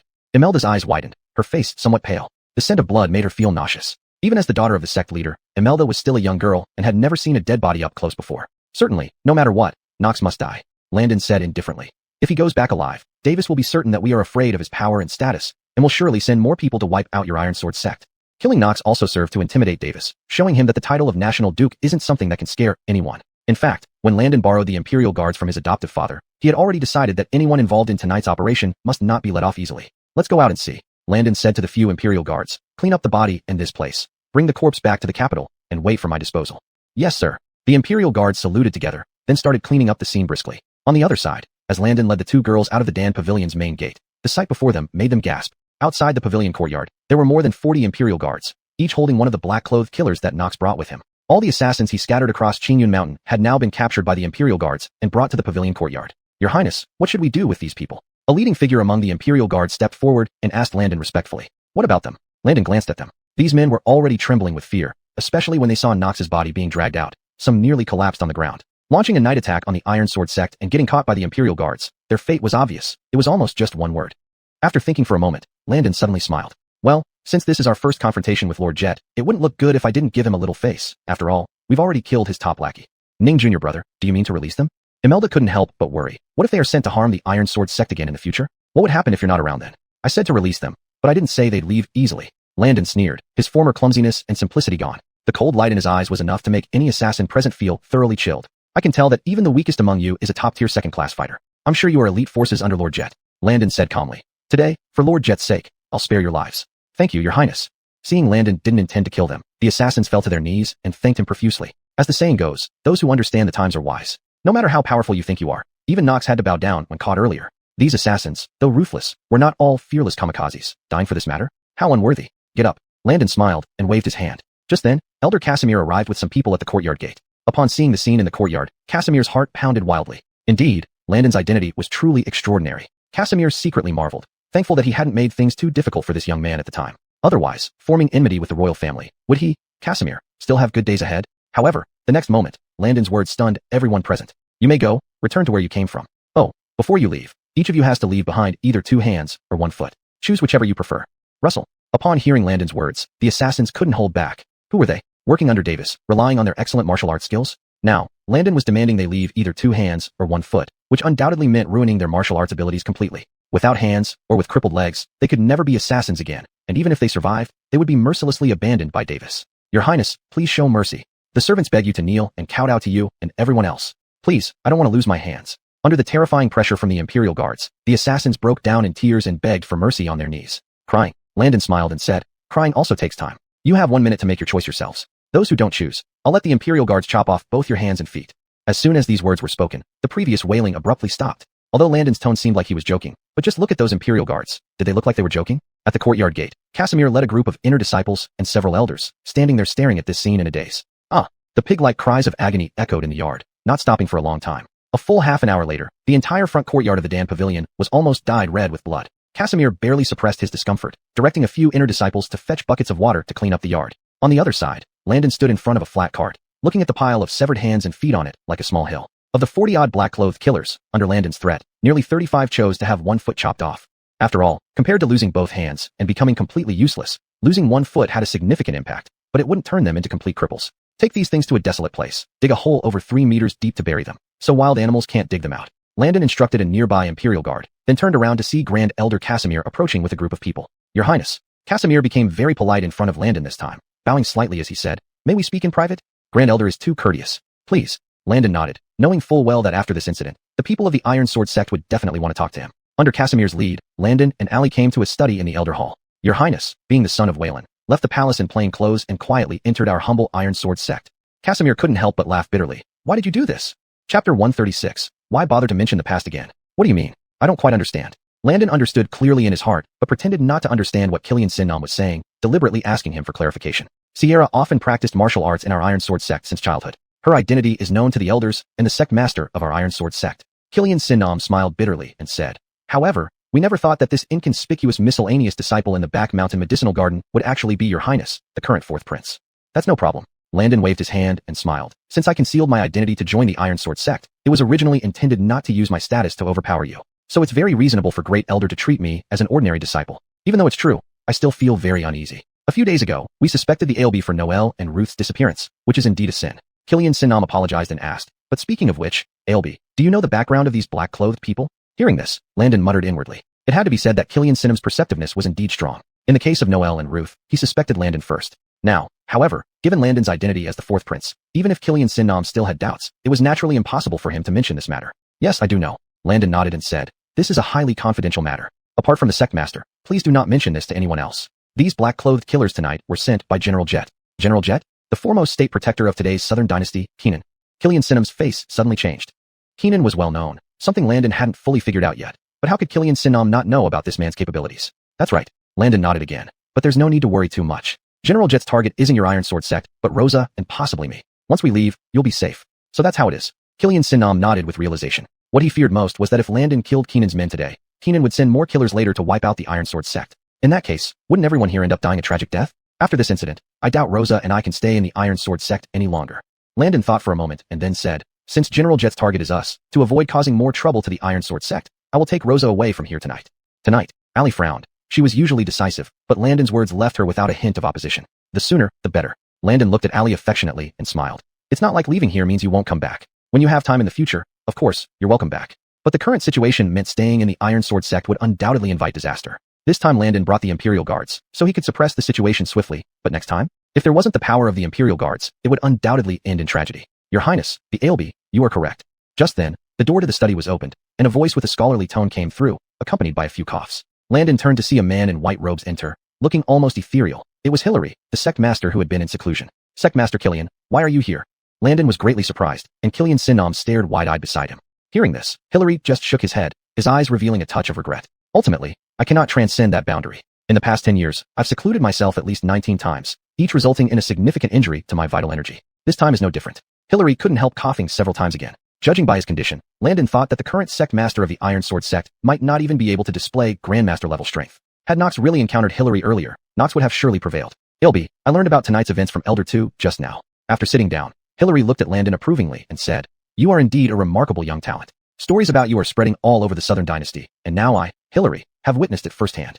You are too kind. Landon was somewhat embarrassed by Hillary's praise. After all, he hadn't done anything extraordinarily great. And upon hearing this, Ali couldn't help but widen her eyes. Master Killian, you just said he's a remarkable young talent? Ali pouted and said, You don't really know what kind of person he is, do you? Even if his name is spreading all over the Southern Dynasty, it must not be a good one. Hillary raised an eyebrow and chuckled lightly. You're wrong there, Sierra. You've been in the northern border for years, so naturally, you wouldn't know what has happened in the Southern Dynasty recently. Do you know that His Highness, the ALB, once held the Golden Dragon token and, with his own strength, orchestrated a plan to slay the 8 major officials in the capital, gathering over 100 million taels of silver for the imperial treasury and rectifying the court? Hilary smiled. Among those who laid the trap was your father, the pacifying North King. What? My father? Mist and astonishment grew increasingly intense in Ali's beautiful eyes.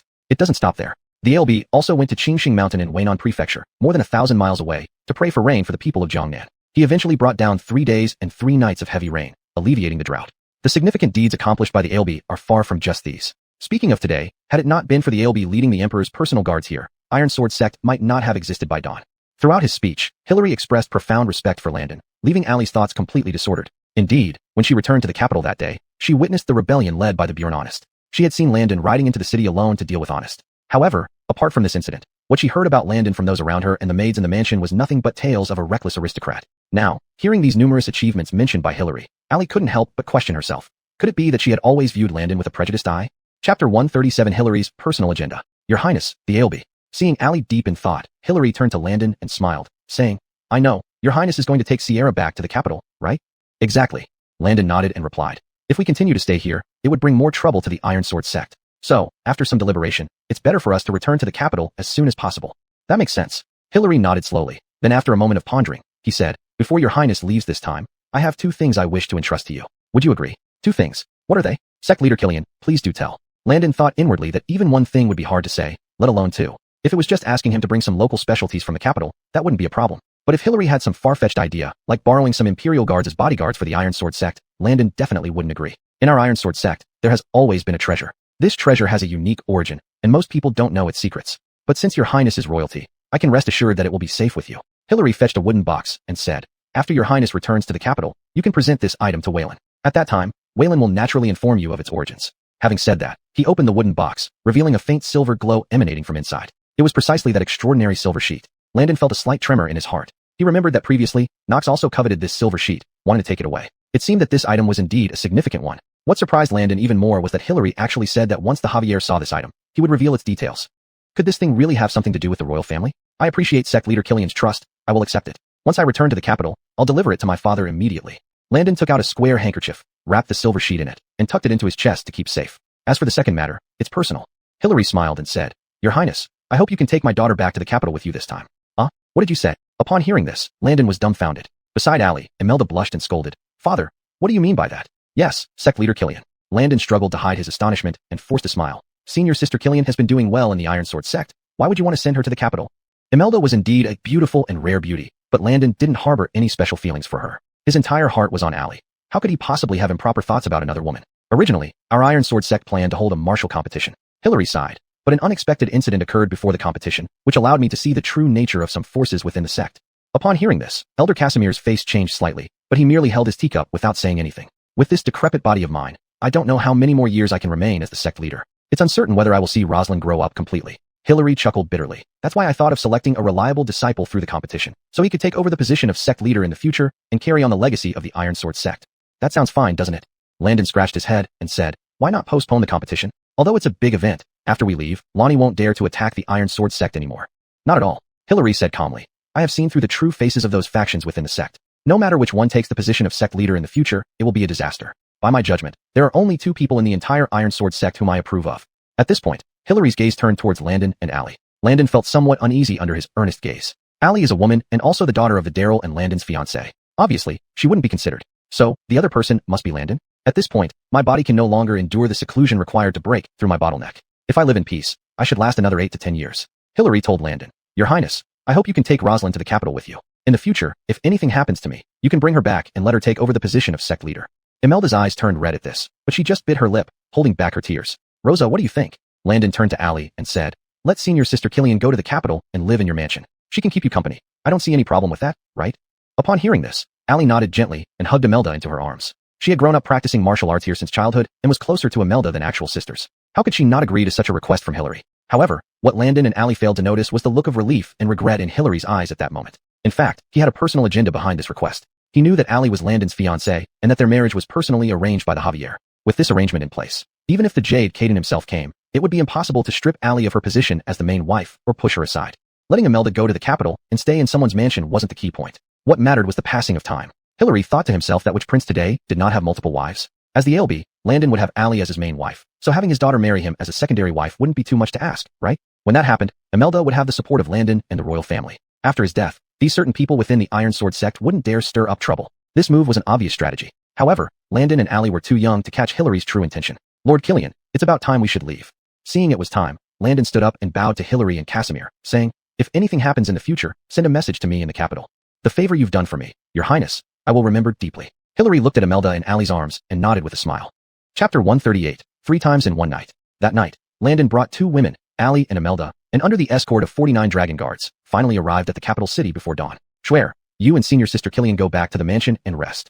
After sending the 2 women to the entrance of Jinbeongfu, Landon looked towards the east where the sky was beginning to lighten, and couldn't help but yawn widely. What about you? Are you still going to the palace now? Seeing Landon's weary state, Allie couldn't help but worry about his health. If I don't go, my adoptive father will definitely skin me alive. Landon smiled and said, moreover, don't I have to return the gold medal and the dragon guards? Go rest, I'll come find you later. After saying this, Landon watched the 2 women enter the gates of the mansion, then turned his horse around with peace of mind, and quickly headed for the palace with the dragon guards. It was still dark, not yet time for the morning court session. In the sleeping quarters, Becchetti sat beside a table holding tea, with the candlelit lights brightly shining. Just as Landon had guessed, Becchetti indeed hadn't slept all night. Every time he thought about this rebellious son leading so many dragon guards into action, Becchetti felt deeply regretful. I was really confused at that time. Why did I believe this rebel's lies? Becchetti sighed and put down his teacup, unable to resist stroking between his eyebrows. Your Majesty may be overthinking it. Although Chris is young, he is steady and reliable in handling affairs. Imperial Raylan approached smilingly with a plate of fruit and set it down while massaging Becchetti's shoulders, adding with a smile, I'm sure after daybreak, Chris will certainly visit you.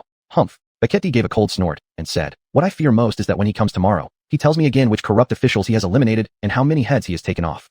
For Keegan Dynasty to clear out corrupt officials, this is a good thing. Why should your Majesty worry? Imperial Raylan asked puzzled. Of course corrupt officials must be removed. This point is very clear in my heart. But now that I have received the imperial throne from Caden Taizu, some ministers are even serving in both dynasties, whom even I need to respect. There are also powerful ministers whose ancestors fought alongside Caden Taizu. Now their descendants are corrupt and should be investigated, but cannot be beheaded rashly like Chris does. Becchetti was truly troubled by these matters. Last time, Landon beheaded 8 powerful ministers and confiscated their properties, causing quite a stir in the court. If this rebel son were to cause trouble again this time, perhaps even as an emperor, he could not forgive him easily. Just then, an outside eunuch announced, Your Majesty, Chris has arrived at the palace gate and asks to see you to return the gold medal. Summon him to wait in the imperial study. Becchetti's eyes suddenly lit up. After standing up, Imperial Raylan dressed him in formal attire, and they left the sleeping quarters, heading towards the imperial study with attendants following behind. On the other side, Landon had already been waiting in the imperial study for a while. This night, he had been very busy. First, he came to the capital city's palace to seek help from his adoptive father, then rushed back to Chinyan Mountain to deal with Nox, and now returned to the capital city to report. In just one short night, he made 3 round trips. Even a horse would be exhausted. The Caden arrives. The voice outside the study made Landon perk up, quickly getting up from the chair. Humph, no need to put on airs. After entering, Becchetti gave a cold snort and said, What use is pretending to respect me in front of others? I saw you sitting on the stool just now. Sit down and speak. Hee. Thank you, Father Caden. Landon didn't hesitate and sat down immediately. Seeing Landon's exhausted look, obviously worn out from a night of hard work, Becchetti frowned, but ultimately did not hold him accountable for this act of disrespect. Now then, after sitting down, Becchetti cast a stern glance at Landon and asked, You took my gold medal and led the dragon guards. Where did you go? Father Caden, tonight's play would have been better if you were there in person. Landon smiled and said, Had you been present, there would have been such rage that many heads would surely have been lost. What? Becchetti frowned and said, Don't tell me you really went to ransack another noble's house. Of course not. After obtaining the token, I led the dragon guard straight to the Iron Sword sect. Facing his adoptive father, Landon recounted everything that happened at the Iron Sword sect. After capturing Nox, he confessed that they were sent by Jet Gong to assassinate Schwer at the Iron Sword sect. Landon said calmly, Upon learning this, I killed him, disarmed or maimed the other assassins, and let them go. After hearing these words, Becchetti did not respond immediately, but the coldness in his eyes deepened. Davis, I have long suspected his ill intentions. Becchetti clapped coldly and said with a sneer, relying on the fact that he once fought for the empire with Caden Taizu, he now considers himself higher than even this emperor. The killing intent emanating from Becchetti was so intense that even Landon could clearly sense it. Throughout history, how many virtuous ministers who contributed greatly to their rulers were still unjustly killed, let alone Davis who hadn't reached that level of contribution yet, and had the heart of rebellion. This alone was enough for his doom. What surprised Becchetti most was that Davis dared to send his killers openly, aiming to assassinate Ali to strike at the bird and the imperial family. This move was extremely malicious and aimed to kill 2 birds with 1 stone. Such a minister deserved nothing less than death in the eyes of an emperor. Father Caden, since Davis has become so bold, why not take this opportunity to wipe him out entirely? Landon said with burning eyes, Although your son is not very capable, I am confident in eradicating Davis. These words were not empty boasts from Landon. You, Davis, no matter how powerful you think you are, you're just an old man over 70. What can you do? If it's only about killing Davis, it wouldn't be difficult. Humph, I've already sent the dragon guards to deal with him. Becchetti gave a cold snort and continued. Killiantil 4. This matter is not as simple as you think. Without my permission, you must not act rashly. Father Caden is worried about the southwestern army under Davis's control. Landon smiled and said, according to my knowledge, Davis commands nearly 250,000 troops stationed in the western part of Keegan dynasty, second in combat effectiveness only to the Northern Frontier Army. Chapter 139, Tales of the Foundation of the Southern Dynasty. You are right. Even generals in foreign lands may sometimes disobey orders. Beckett said gravely, these past years, I have been finding ways to reduce the military power in Davis's hands. Moving him from the Northern Frontier Army to the Southwest was my decision. However, his prestige in the Southwest Army has grown beyond what I had anticipated. Furthermore, it's not just a matter of power within the Southwest Army, fourth brother. There are some things I can't tell you too early, as it would also be disadvantageous for you. After pondering for a moment, Beckett continued. In short, this matter must be handled carefully. You absolutely cannot act rashly. Do you understand? I understand, father. Landon nodded. Even without being told, he could roughly guess what was going on. Currently, the Southern Dynasty has nearly 1 million troops, among which the Northern Frontier Army, including various subordinate units, numbers about 400,000 soldiers. The Southwest Army comprises around 250,000. Another massive force numbering nearly 350,000 is the Jiangnan Army, stationed in the Jiangnan region, controlled by the maternal clan of the Edi, mother of Grimes Hamish. In recent years, the power of the Grimes' maternal clan in Jiangnan has been growing, showing signs of restlessness. And Davis, who commands the Southwest Army, seems to echo their movements from afar. If these two forces were to join together, they would constitute more than half of the Southern Dynasty's army, a formidable 60-odd 10,000 strong force. Now, Beckett only has direct control over the Northern Frontier Army, numbering 400,000 troops, but constrained by Beiyang, he cannot withdraw all troops from the border. Given these limitations, Beckett finds himself in a quandary. While he wants to remove Davis and clear out the Grimes' maternal clan that controls the Jiangnan Army, he lacks sufficient troops. Even if he were to abandon the Northern Frontier and mobilize the entire Northern Frontier Army to the capital for an internal conflict, it would inevitably lead to mass casualties, possibly even the downfall of the Southern Dynasty. No matter how he looks at it, this seems like a dead end, rooted in problems left unresolved since the reign of the founding emperor. Landon pondered internally that the safest strategy, albeit somewhat comical, is one word: endure. Davis is already over 70. How many more years can he live? 3 to 5 years, or 8 to 10. Once Davis passes away, his forces will likely disintegrate and no longer pose a threat to the royal family. However, this thought might be overly optimistic. What if Davis takes action before he dies, joining forces with the Jiangnan army to rebel? Since there's nothing else, you may return. Beckett, lost in thought, waved his hand. I am feeling quite vexed now, so don't stay in front of me.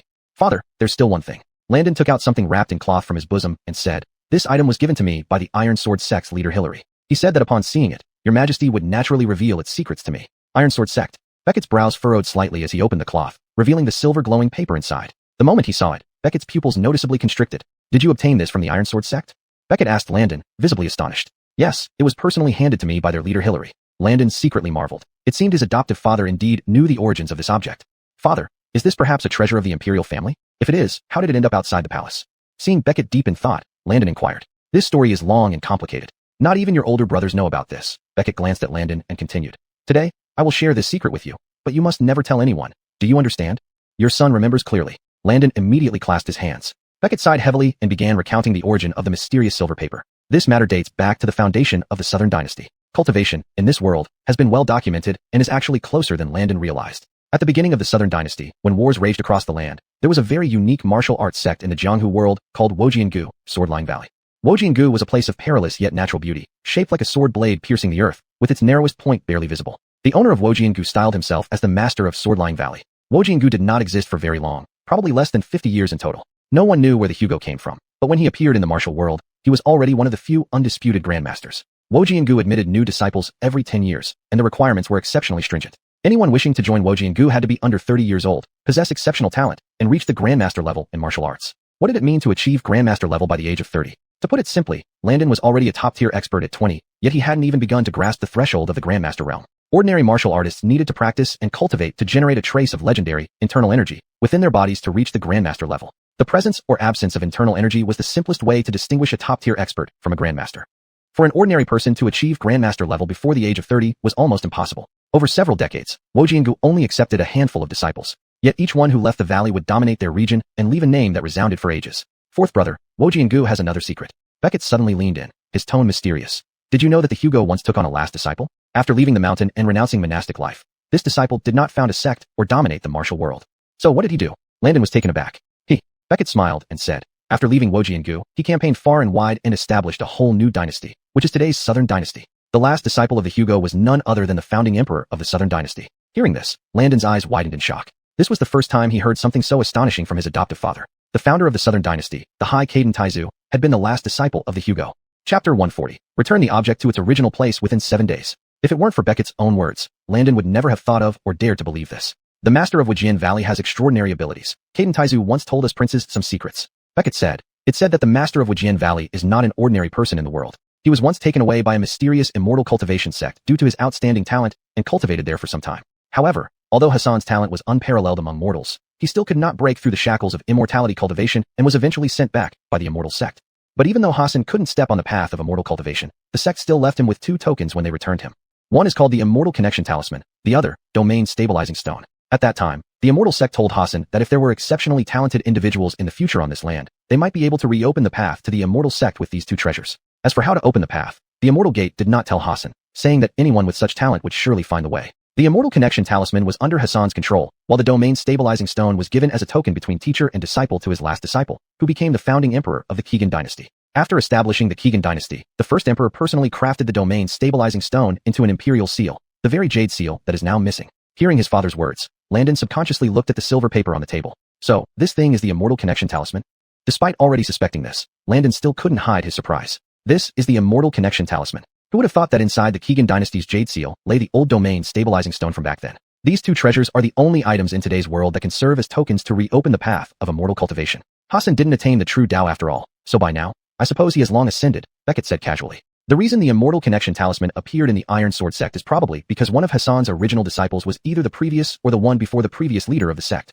At this point, Landon finally understood everything. Why wasn't such a treasure like the Immortal Connection Talisman kept under strict supervision in the Iron Sword sect? The answer is simple. Almost no one knew its value or origin. Of course, even fewer people currently know how to make use of it. That's why Hillary chose to place it within the Alchemy Pavilion, neither assigning guards nor revealing its significance, thus misleading those who might be interested. Now we've found the Immortal Connection Talisman, but the whereabouts of the Imperial Jade Seal remain unknown, Beckett frowned. Joey, you previously mentioned you suspected someone stole the Jade Seal during Caden Taizu's reign, correct? Yes. Landon nodded and said, your son believes that if this person is still alive today, he must have served in both dynasties, and Maverick fits this condition best. Earlier, Landon's speculation seemed baseless. But this time, Knox admitted he had come under orders to kill Ali and search for a treasure within the Iron Sword sect. Isn't this equivalent to directly telling them that Maverick knew about the Immortal Connection Talisman in the Iron Sword sect and wanted to find it? Therefore, it's highly likely that Maverick possesses the Imperial Jade Seal. If that old rascal Maverick really stole the Jade Seal, humph, I will not spare him, Beckett said coldly. Joey, only you know about this matter now. I want to entrust you with handling this task. Can you shoulder this responsibility? Your son willingly takes up the task. Landon clasped his hands and said, the Imperial Jade Seal is the most valuable treasure of the Keegan dynasty. How could we let a treacherous minister take it? Even without your majesty's command, your son will investigate this thoroughly. That's best. A smile finally appeared on Beckett's face as he raised a hand and threw something to Landon. When Landon caught it, he was surprised to see it was the token he had just returned. I give you this authority, but you should know that unless absolutely necessary, do not randomly mobilize the Imperial Guards to avoid alerting the suspects. With his hands behind his back, Beckett said with deeper intent, I'm more curious to see how far you can push Maverick using nothing but strategy. Please rest assured, your majesty. Landon accepted the order, but suddenly grinned. But, your majesty, your son has another request. Another request? Beckett harumphed. You really pick your moments well. What is it? Speak up. If your humble son finds the Imperial Jade Seal, your majesty must allow me to access this item at any time. This statement made Beckett almost leap out of his chair. But then he thought, this was still an uncertain matter. Although he had assigned Landon to take charge of this task verbally, he did not truly expect this young man to retrieve the Imperial Jade Seal in just a few days. Very well, this request of yours, I can agree to. Beckett nodded and said, to recover the Imperial Jade Seal would indeed be a great service. At that time, you will become a meritorious subject of the Keegan dynasty, and I shall bestow additional rewards upon you. With that, your humble son will take my leave now. Landon bowed, and then strode out of the Imperial study. At this moment, all fatigue and weariness were swept away, replaced by boundless energy. As for the Imperial Jade Seal, Landon had already secretly set his target. He didn't need 1 month, or 2 months, or even half a year. 7 days. If he couldn't find the Imperial Jade Seal within 7 days, he might as well write his name backward. Hobie is just an old man. Landon really didn't place him in high regard. By the time Landon returned to the prince's mansion, the sky was fully lit up. Your Highness, you are finally back. Alf Kilianu's son opened the door for Landon, visibly relieved to see him unharmed. What's wrong? Did someone visit me? Landon threw the reins to a servant nearby and asked Kilianu's son. About an hour ago, Reese came to visit. Upon learning you had gone to the palace, he left. Kilianu's son smiled. Your Highness, you sure have a lot of face. Even before the wedding, your father-in-law came to visit you personally. What's so special about that? Landon chuckled. Prepare some food and drink for me quickly. Don't worry about presentation, just make it fast. I have things to do after I finish eating.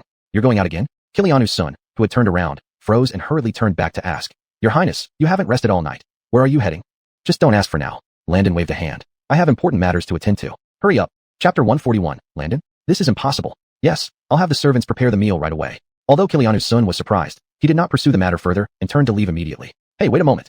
Landon suddenly reconsidered and waved his hand, saying, no need to prepare the meal for now. Go find these people and invite my 3 friends to meet me at 10,000 Flowers Building in half an hour. With that said, Landon swung himself onto his horse and rode straight toward 10,000 Flowers building. By this time, the sky had completely brightened. On the other side of the imperial palace, civil and military officials had finished the morning court session and were walking out of the palace gates, all yawning widely. The tradition of the Southern dynasty, which started from Caden Taizu, tormented both the emperor and his officials. Everyone knew that the morning court was merely a formality, but it was Caden Taizu's ancestral decree. Who dared to disobey? Davis was naturally among them, but no minister dared to walk alongside him within 3 meters. From afar, it seemed as though there was an invisible aura around him. Davis's mood was relatively pleasant today. As he walked, he was pondering that the timing should be about right.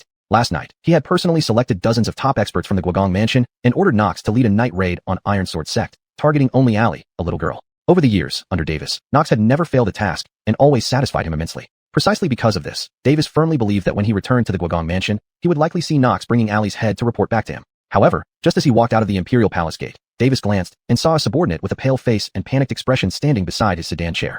Upon seeing Davis come out, this man was so frightened that he was sweating profusely, his terrified look instantly arousing Davis's suspicion. What's going on? Why didn't Knox come to see me? Sitting inside the sedan chair, Davis lifted a corner of the curtain and coldly asked the subordinate. By your command, Sir Jet, Lord Knox. He is dead. The messenger's face was ashen, stammering nervously. You said what?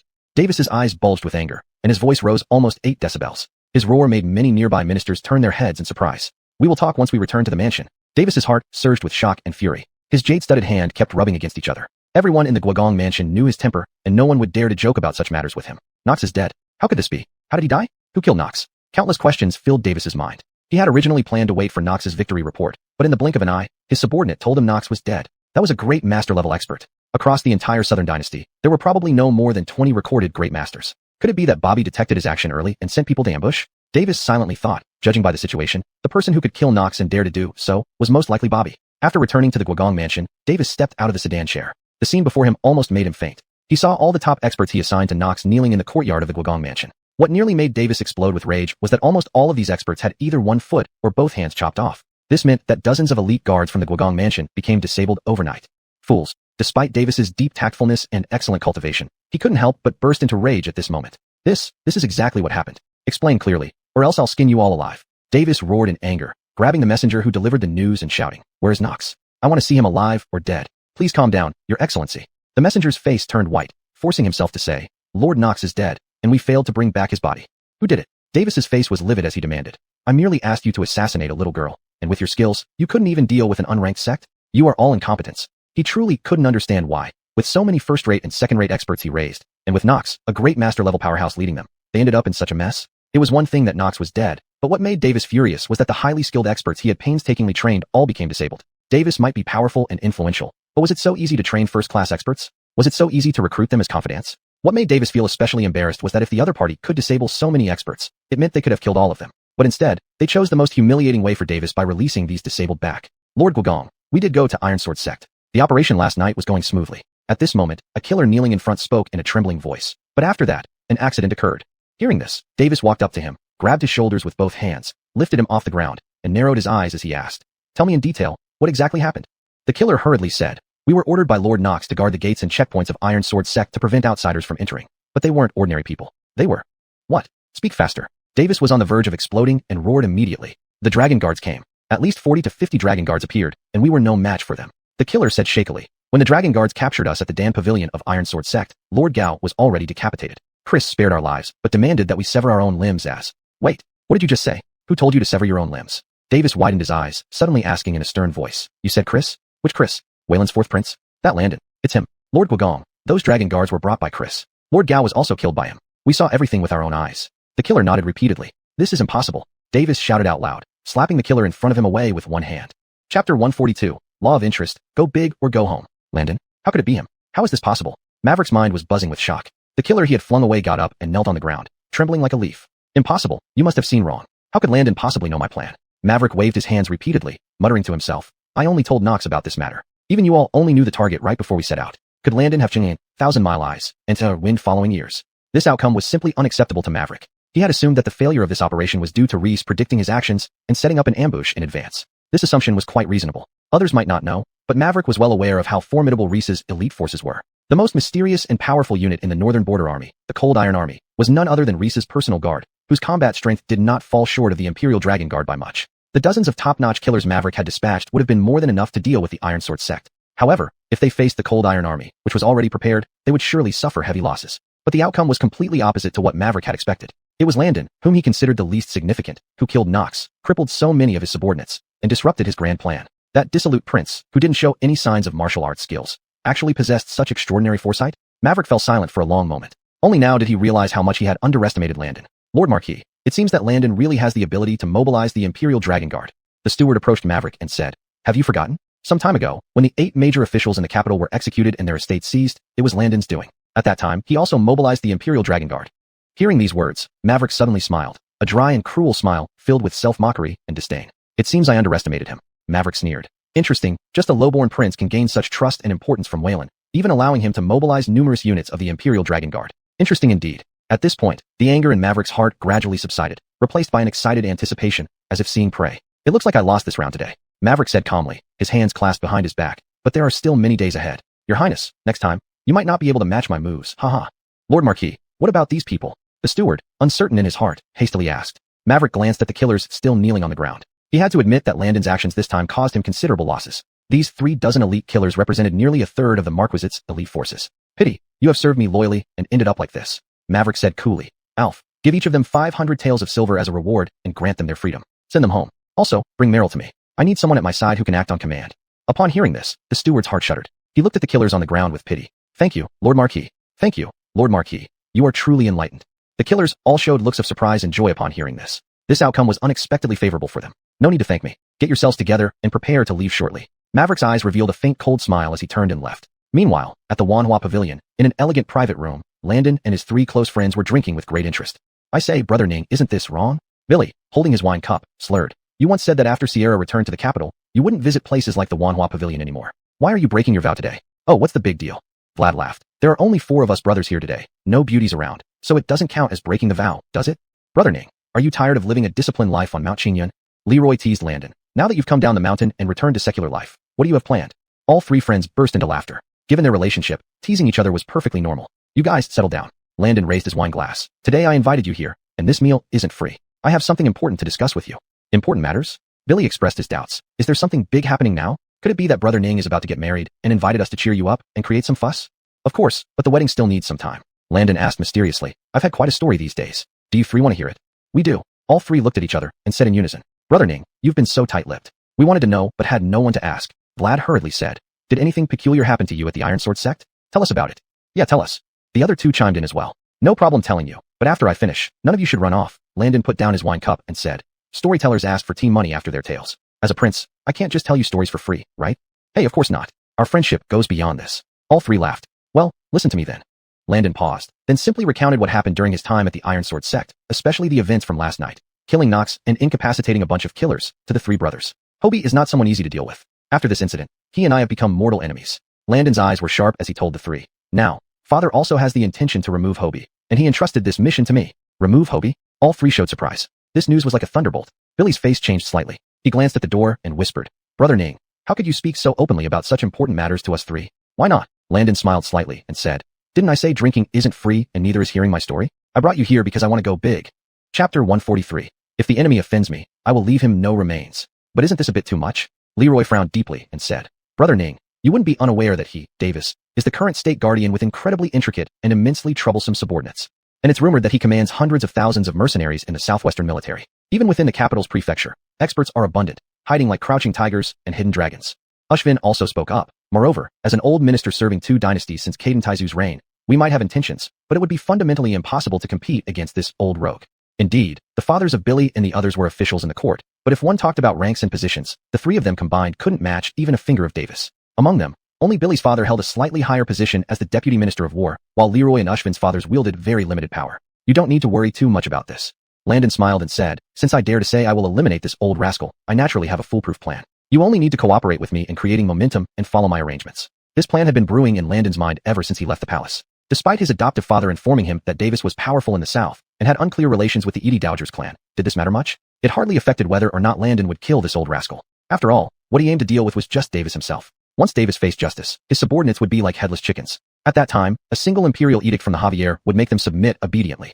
Throughout history, those who achieve great things must have the demeanor to remain unmoved by any crisis. Now, with such a daring plan almost comparable to pricking a hole in the sky, only Landon dared to scheme calmly. If anyone else were to think of it, Even the Javier, they wouldn't easily entertain the idea of killing Davis. But this wasn't a rash thought for Landon. In this world, the rule of interest is clear. He and Davis had already formed an unresolvable deadly enmity. On the other hand, there was no way Davis could ever consider letting Landon off. To him, Landon had become one of the top priorities to be eliminated, even ranking higher than Prince Shannon. After all, someone at the level of Prince Shannon would still be constrained by various issues and hesitate to openly confront him. However, Landon wouldn't ponder over these matters so much. Just this time, he killed Davis's confidant Knox and crippled numerous assassins. Such a cunning adversary, if not exterminated, would likely cause sleepless nights. Only, Davis hadn't anticipated that Landon wouldn't fear his retaliation. From Landon's perspective, pretending to be weak and striking hard was not cowardice. It was merely a choice for survival. His principle was straightforward: be utterly ruthless. These two seemingly contradictory traits could coexist perfectly within one person and blend seamlessly. To put it bluntly, Davis was already plotting to take Landon's life. Could Landon sit and wait to die? Of course not. Landon always remembered a saying: wildfires cannot consume everything. Spring breezes bring new life. If you don't eradicate the roots, you're leaving yourself a dead end. Either endure, waiting for the opportunity without making a move, or strike and ensure the enemy's complete destruction when you do. If the enemy offends me, I will obliterate them, leaving no remains. I say, Brother Ning, isn't our goal of eliminating Davis too big for us four?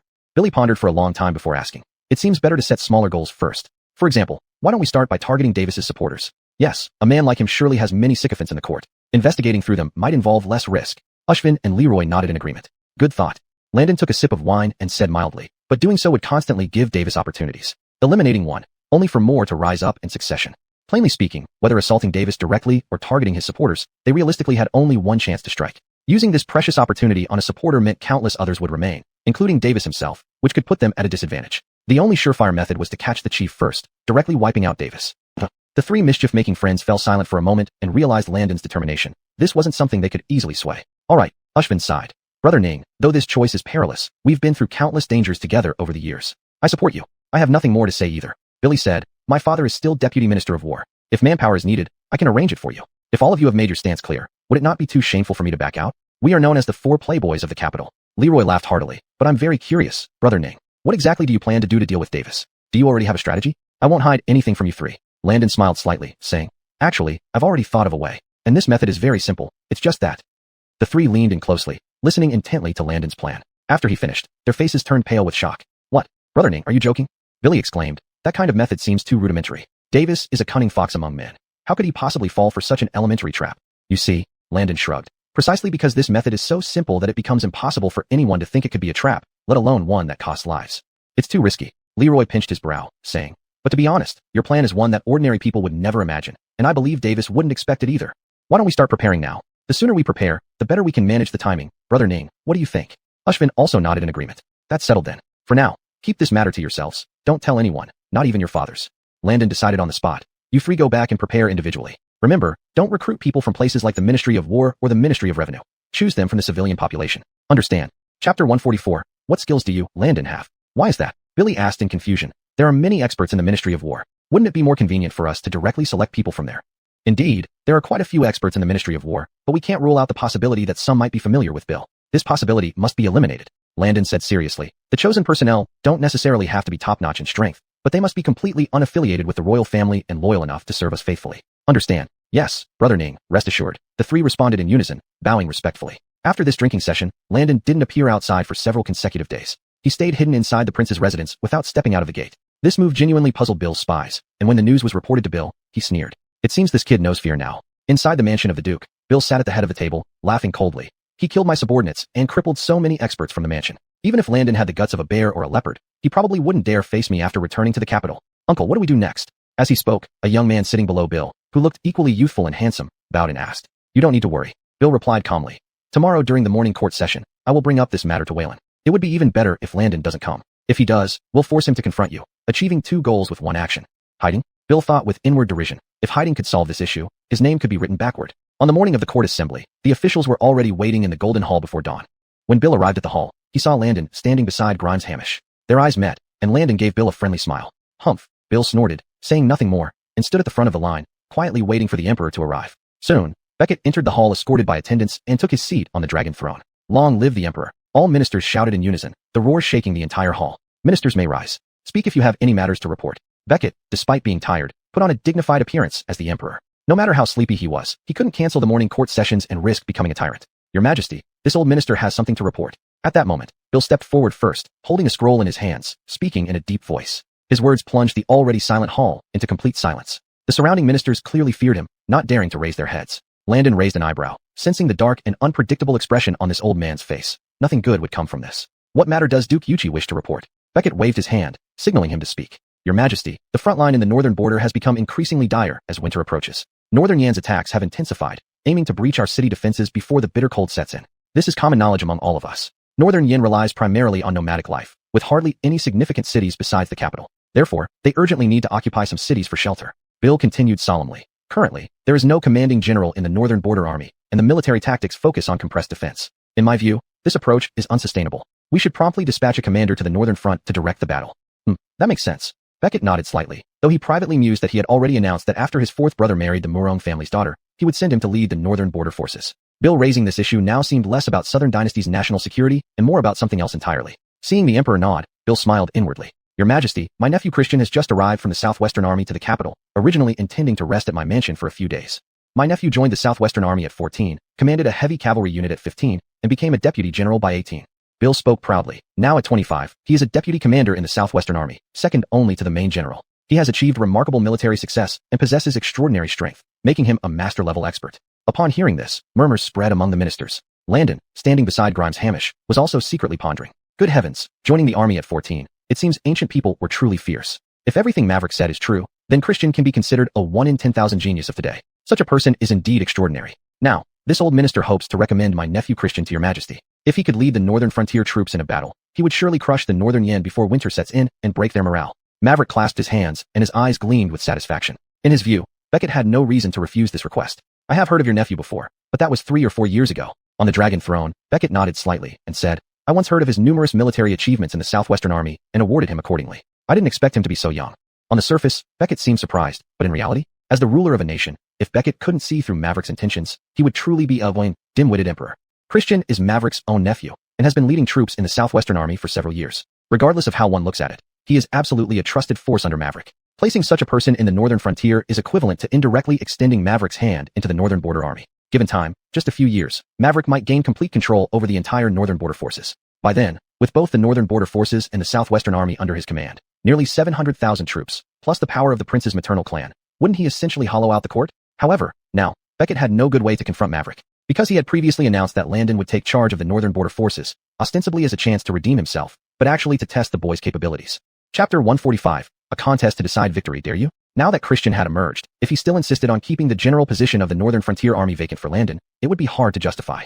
Thinking of this, Beckett's gaze fell upon Landon standing not far ahead, thinking that it was time for him to say something. Sensing his father's glance, a smile appeared on Landon's face. Your Majesty, I also have a few words to say. Landon cupped his hands in respect towards Beckett. Go ahead. Beckett nodded. Landon turned to look at the officials, his gaze deliberately lingering on Bill for a while. At that time, I accepted your Majesty's imperial order with the hope of making up for my faults. After my wedding, I am supposed to take command of the Northern Frontier Army. Landon said calmly. It has been almost time, and recently, Northern Yan has clearly shown signs of retreating its troops. There is no possibility of launching a strong attack in the short term. Isn't Advisor Yuchi being overly anxious? Haha. Bill coldly laughed. Prince, you jest. Military opportunities are fleeting. We cannot wait here indefinitely for your grand wedding. Every day counts and may lead to changes in the situation at the Northern Frontier. I agree with this point. Landon nodded. Opportunities are indeed fleeting, but why is Advisor Yuchi so sure that his nephew will achieve great things once he arrives at the Northern Frontier? These words filled Bill with disdain. Old this has always been impartial. Prince, your statement makes me laugh. Isn't it known that my nephew has studied military books since childhood, practiced martial arts, and at the age of 25, has led armies into battle no less than 20 times? I asked the prince, how many times have you led troops? What martial skills do you possess, and what confidence or insight do you have in commanding an army? Bill coldly laughed. If it were any other matter, I might let it pass, but the Northern Frontier border is the most dangerous area for our kingdom now. If the prince wishes to temper himself, perhaps joining Old this Southwest Army would be more suitable. That place is more peaceful now, and I could even directly allow you to lead a heavy cavalry unit. What do you think about that, Prince? The threatening nature of these words was obvious. Sending Landon to the Southwest Army was akin to sending a lamb into the tiger's den. Landon naturally picked up on the old man's implications. It was clear Bill knew about Landon's moves within Iron Sword sect and wanted revenge. On the Dragon Throne, Beckett felt a headache coming on. He worried about this very point. If he forcefully reserved the vacancy for Landon and excluded Gu Haotu, it might give the impression that he was indulging the princess. A man who achieved great glory in battles, Beckett found it most intolerable for anyone to doubt or accuse him of protecting and indulging his sons. It was tantamount to insulting his reputation. Facing Bill's relentless pressure, Landon smiled. Isn't Advisor Yuchi's nephew currently in the capital? Landon suddenly asked a seemingly unrelated question. Yes, what does Prince want to say? Bill felt inexplicably nervous as he responded. It's perfect. Landon smiled. This prince is planning to hold a sparring competition soon. inviting martial artists and swordsmen from within the capital to compete. Since Advisor Yuchi's nephew is exceptionally talented, he should certainly not miss this opportunity to spar. A sparring competition? Not only did Bill and the officials find this puzzling, even Beckett and Hamish were taken aback. The ALB, what nonsense are you making? Grimes Hamish frowned. As a member of the royal family, hosting such an unrefined contest isn't it detrimental to our dignity? Indeed. Bjorn Honest mocked. Since Advisor Yuchi's nephew volunteers, I think you should stop trying to secure the position and just stay in the capital until your wedding. Honest had lost much of his sharpness after being released from the dungeon. While impulsive, he wasn't foolish. After the rebellion incident, his chances of vying for the throne were virtually non-existent. Therefore, Honest decided to throw caution to the wind. Since he couldn't become emperor, he aimed to obstruct Landon by any means possible. Not quite. Landon waved his hand. This sparring contest is different. It's not just about testing martial prowess, but also about selecting talents for the Northern Frontier Army. As for Advisor Yuchi's nephew, I wish to spar with him. What do you think, Advisor Yuchi? Hearing this, Bill coldly smiled and said, of course. My nephew is a Grandmaster-level martial artist with extraordinary strength. Moreover, he has long heard of the great name of your highness, the ALB. He must be itching for a match. This is your own doing. As Bill recalled all his subordinates who had been disabled and Knox who died, he wished he could tear Landon apart alive. Though there are rules in martial arts competitions that prohibit maiming or killing opponents, accidents can happen during a match. Even if it doesn't result in severe injuries, breaking a few ribs or an arm during sparring shouldn't be too much, right? Bill was almost elated and surprised. He never thought Landon would actually come to him like this. Since that's the case, then it's perfect. Landon's lips curled into a smile as he continued. Lord Yuchi, these past few days I've already recruited a group of martial artists and swordsmen from the capital willing to participate in this competition. At present, they are staying at my prince residence, waiting for news about the sparring match. If Lord Yuchi is interested, why not follow me there after court? Upon hearing this, disdain immediately appeared on Bill's face. Trying to scare me? In Bill's view, Landon's tactics were too juvenile, using provocation to trick him into a trap and make him lose face. He wouldn't let this boy get what he wanted so easily. Of course, no problem. Bill coldly replied. After court today, I'll accompany His Highness, the ALB, to tour the prince residence and see how many talents you have gathered for Wayland. Very well. Landon turned to Beckett and cupped his hands in respect, saying, I humbly ask your majesty to permit this sparring competition. Should your son lose to Lord Yuchi's nephew, I will willingly give up the position to command the Northern Frontier Army. Oh, Beckett had already seen through his son's ulterior motives. A sparring competition? It was probably just a pretext. Landon's true target wasn't to compete with Christian, but to confront Bill. Chapter 146. This is an open stratagem. I will grant you permission, but everything must prioritize safety. Do you understand? The Javier said with a stern gaze and some implication. Your humble subject obeys the imperial command. Landon saluted. The morning court session ended soon. As Gregor just walked out of the Golden Hall, someone suddenly patted his shoulder, scaring him so much that he shivered all over. Prince, I've been waiting for you for quite a while. Landon asked with a smile. Now that the morning court has adjourned, shall we go?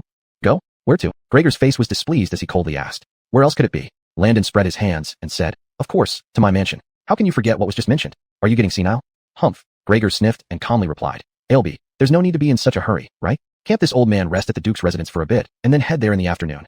He had seen people looking for trouble before, but never anyone so eager to invite their own death. In Gregor's mind, Landon's actions seemed like a self-inflicted disaster, as if trying to provoke him into visiting deliberately. I wonder if the Duke is afraid. Landon smiled. Choosing another day isn't better than doing it today. Besides, it's just a brief visit to my mansion. Is there any need for the Duke to call upon more guards? I can guarantee your safety. Hee. ALB is kind-hearted. This old man is truly touched. The fatty on Gregor's face twitched slightly as he laughed coldly. But for daily outings, I don't usually need guards to follow me around. Since you put it this way, let's go. At this moment, Gregor still did not realize he had fallen for Landon's provocation, assuming Landon really looked down on him.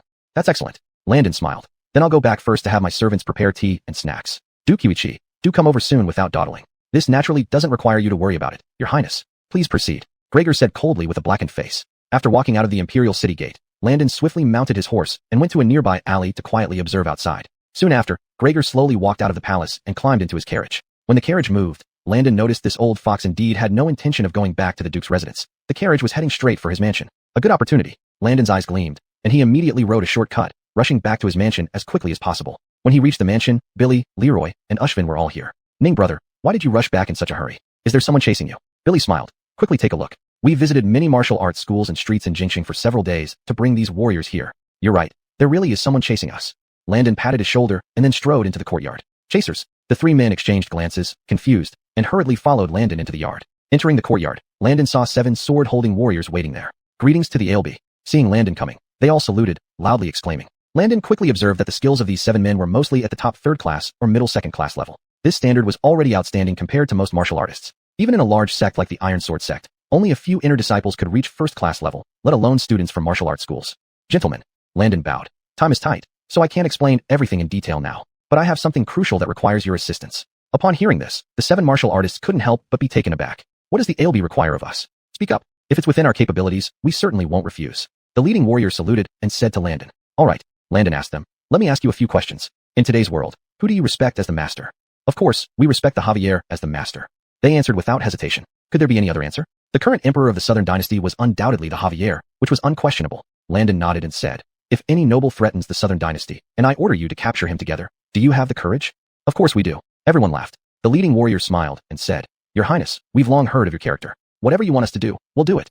Great. Landon felt a sudden surge of confidence. Brother Ning, what exactly are you planning to do? Billy and the others followed over. Seeing Landon speaking with the warriors like this, they all asked in confusion. It's very simple. Landon turned to look at them and said, Davis will come to my mansion shortly. Today, I plan to capture him with just our people here. Ah. At this statement, the three of them were dumbfounded. Goodness, including the three of them and Landon, there were only about 10 people here. He wanted to catch Davis with just these few? Brother Ning, shouldn't you reconsider? This is too risky. Ushvin spread his hands and said, there are only a few of us. Davis is the current Duke of Defense. If we want to deal with him, we need to be better prepared. We can't wait that long. Landon waved his hand and said, to tell you the truth, today in court, I provoked Davis using reverse psychology. Now he isn't bringing many guards and has come straight to the mansion after the morning session. In other words, Davis probably only has a few servants with him, not even a top-tier expert. This was indeed a risky move, but on the other hand, Davis would never imagine that Landon and company would dare to openly set a trap for him like this. It was a risky gambit, betting on Davis's arrogance, making it inconceivable that Landon would dare to act against such a powerful figure with just a handful of inexperienced warriors. I still think we should discuss this more. Billy frowned and said, if it doesn't succeed, there might be big trouble. Brother Ning, please reconsider. However, right at this moment, the sound of a carriage stopping reached from the mansion's main gate. Duke, Jet has arrived. The steward Kilianu's son stood at the main gate, shouting into the courtyard. Chapter 147. Still so stubborn on the verge of death? Upon hearing this, Billy and the other two quickly looked at Landon. Brother Ning, please reconsider. Even if we must act against him, we need to be cautious. Yes, there are only a few of us. If we fail, it could be disastrous. Hush, Killianston to me. At that moment, Landon finally revealed his authority, saying sternly, from now on, you few should not speak. Follow my instructions entirely. Having said that, Landon turned around and walked briskly toward the entrance of the mansion. Seeing this, though Billy and the others felt both anxious and fearful, they could only steel themselves and follow with those few warriors. Outside the main gate of the mansion, Bill had already been waiting impatiently. Just as he was about to order his subordinates to knock again, the gate opened, and Landon emerged with a smiling face. Prince Yuchi actually honors my humble residence with your presence. Truly unexpected. Landon smiled. Did you come straight here after court? That's right. Bill glanced at him, a grin without joy, and said, I wanted to rest for a while, but how could I withstand Chris's urgent summons? So, I came over first. After speaking, Bill strolled into the mansion with his hands behind his back. He immediately saw Billy and the other two along with those warriors waiting there. Greetings, Prince Yuchi. Billy and the other two bowed respectfully to Bill. With their status, they usually would never meet Bill. This first encounter made them feel an immense pressure from his presence. These three are close friends of this prince, so Prince Yuchi needn't worry about them. Landon raised his hand. These few warriors are newly recruited in the capital. Prince Yuchi, what do you think of their strength? Bill glanced at these warriors and immediately shook his head. They are merely second or third-rate fighters. Far from impressive. Is this the extent of Chris's judgment in selecting people? Isn't second or third-rate quite strong? Landon feigned surprise, laughing. I heard that Prince Yuchi's estate is filled with many skilled experts. If given the chance, I'd like to buy some of your best to protect my household. As soon as he spoke, Bill almost lost his temper. The incident of dozens of top experts being crippled still caused him pain. Landon dared to bring it up again.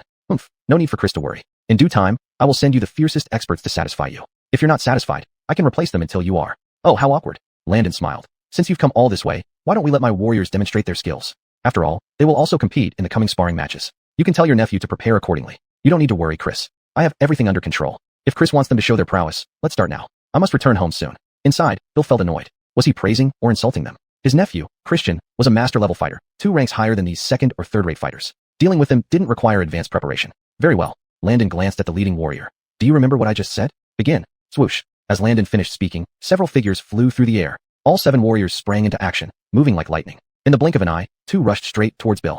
Bang.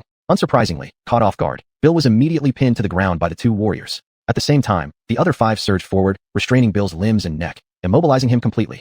How dare you, you insolent peasants, to defy Prince Yuchi? Back off immediately. The manager accompanying Bill was shocked and immediately yelled harshly. Chris. Still pressed to the ground, Bill sneered. Your warriors indeed have boldness, daring to act against me. Tell them to release me. However, in the next moment, another figure descended from the sky, pressing a cold blade against the manager's throat, cutting his shout short. The one who made the move was a guard from Landon's princely mansion. Seeing this, Bill's expression changed slightly. He glared at the warriors restraining his limbs. They were all smirking coldly at him, showing no fear whatsoever. Landon, what kind of trick are you playing with me? Bill roared angrily. Get off me, have you heard? If you don't get off now, I will have your heads chopped off. Your threats might work on others, but not on us. One of the warriors grinned and said, we were recruited by young Master Chung, Feng, and Du, and we only serve them in the LB.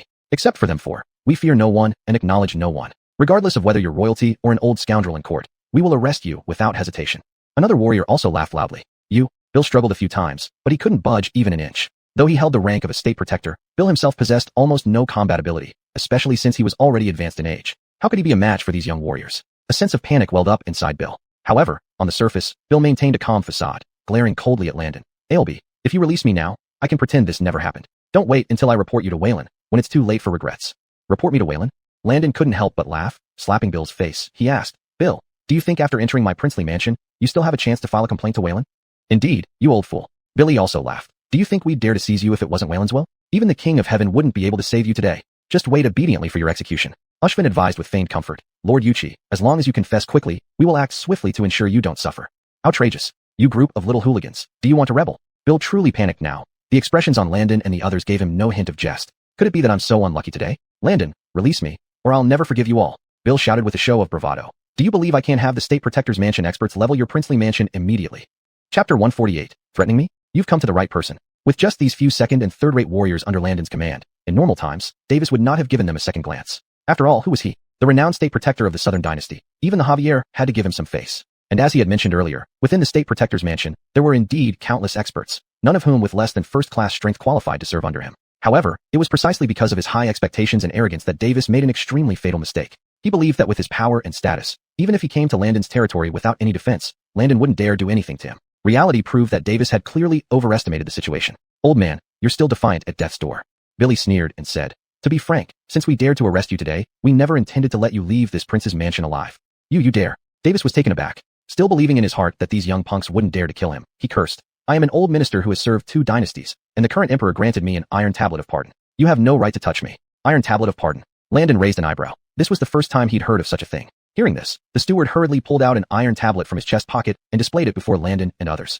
This is a royal gift from Wayland. If your highness insists on doing this today, you would be going against the emperor's orders. The steward narrowed his eyes and said coldly, if the emperor becomes enraged and accuses you of deceiving the monarch, things will get difficult for you. So why don't you quickly release our state protector? Interesting. Landon couldn't help but laugh. Did they really think a piece of old iron could make him release someone? Things had already reached this stage. If he released Davis now, it wouldn't take long for experts from the state protector's mansion to surround the entire prince's mansion. Very unfortunate. Landon said coolly. I've never heard Father Caden mention anything about an iron tablet of pardon. So, this prince does not recognize your item. It's just a broken piece of iron to me. Landon, what do you really want to do? Davis was both angry and scared. He was furious at Landon and these audacious young people who had dared to lure and capture him so openly. What frightened him more was the reckless attitude these youngsters had towards him. Just as that warrior had said, they were ordinary martial artists selected by Billy and others from the public, fearless and obedient only to their few leaders. Trading a few ordinary martial artists' lives for Davis's, it was certainly a profitable deal. Thinking of this, Davis decided to temporarily retreat and see if he could negotiate with Landon. Aren't you smart enough, State Protector Way, to guess why this prince wanted to arrest you? Landon laughed. Let me give you another hint. Have you forgotten the Iron Sword Sect affair? Iron Sword Sect. Davis's expression changed slightly but quickly explained. I already knew Nox sent people privately to the Iron Sword Sect. At that time, I wasn't aware of this incident. On that day, while I was passing by the heavenly prison, I happened to see you leaving. During our conversation, Nox, that servant, unfortunately overheard roughly what was happening. Back at the State Protector's mansion, I didn't plan on harming you or Sierra. However, Nox acted on his own accord, leading the mansion's experts to the Iron Sword Sect. Speaking here, Davis added indifferently. I intended to punish Nox after he returned, but unfortunately, he's dead now. No one can testify, so there's nothing much I can do. Acted on his own accord? Landon couldn't help but sneer inwardly. This old fox reacted very swiftly, shifting all responsibilities of the Iron Sword Sect incident onto Nox, letting a dead man take the blame for him. This plan was indeed clever. Since Nox was dead, even if there were many suspicious points and issues with this matter, ultimately it was dead without testimony, entirely dependent on Davis's claims. The story you told, this prince can understand. Landon smiled. However, what I'm referring to isn't the incident involving Nox. According to my knowledge, when Nox went to the Iron Sword Sect this time, he had another purpose, to find a treasure. Treasure? Davis was startled inside but remained calm. What treasure? The Iron Sword Sect is just an ordinary martial sect. It probably doesn't have anything worth my interest. But as soon as these words left his mouth, Davis immediately regretted it. Wait. Billy pointed at him and asked, you just said that there's nothing in the Iron Sword Sect that you fancy? Duke Jet, didn't you say that Nox acted on his own accord? Since Nox acted on his own, there shouldn't be any connection between the treasures of the Iron Sword Sect and your personal preferences, right?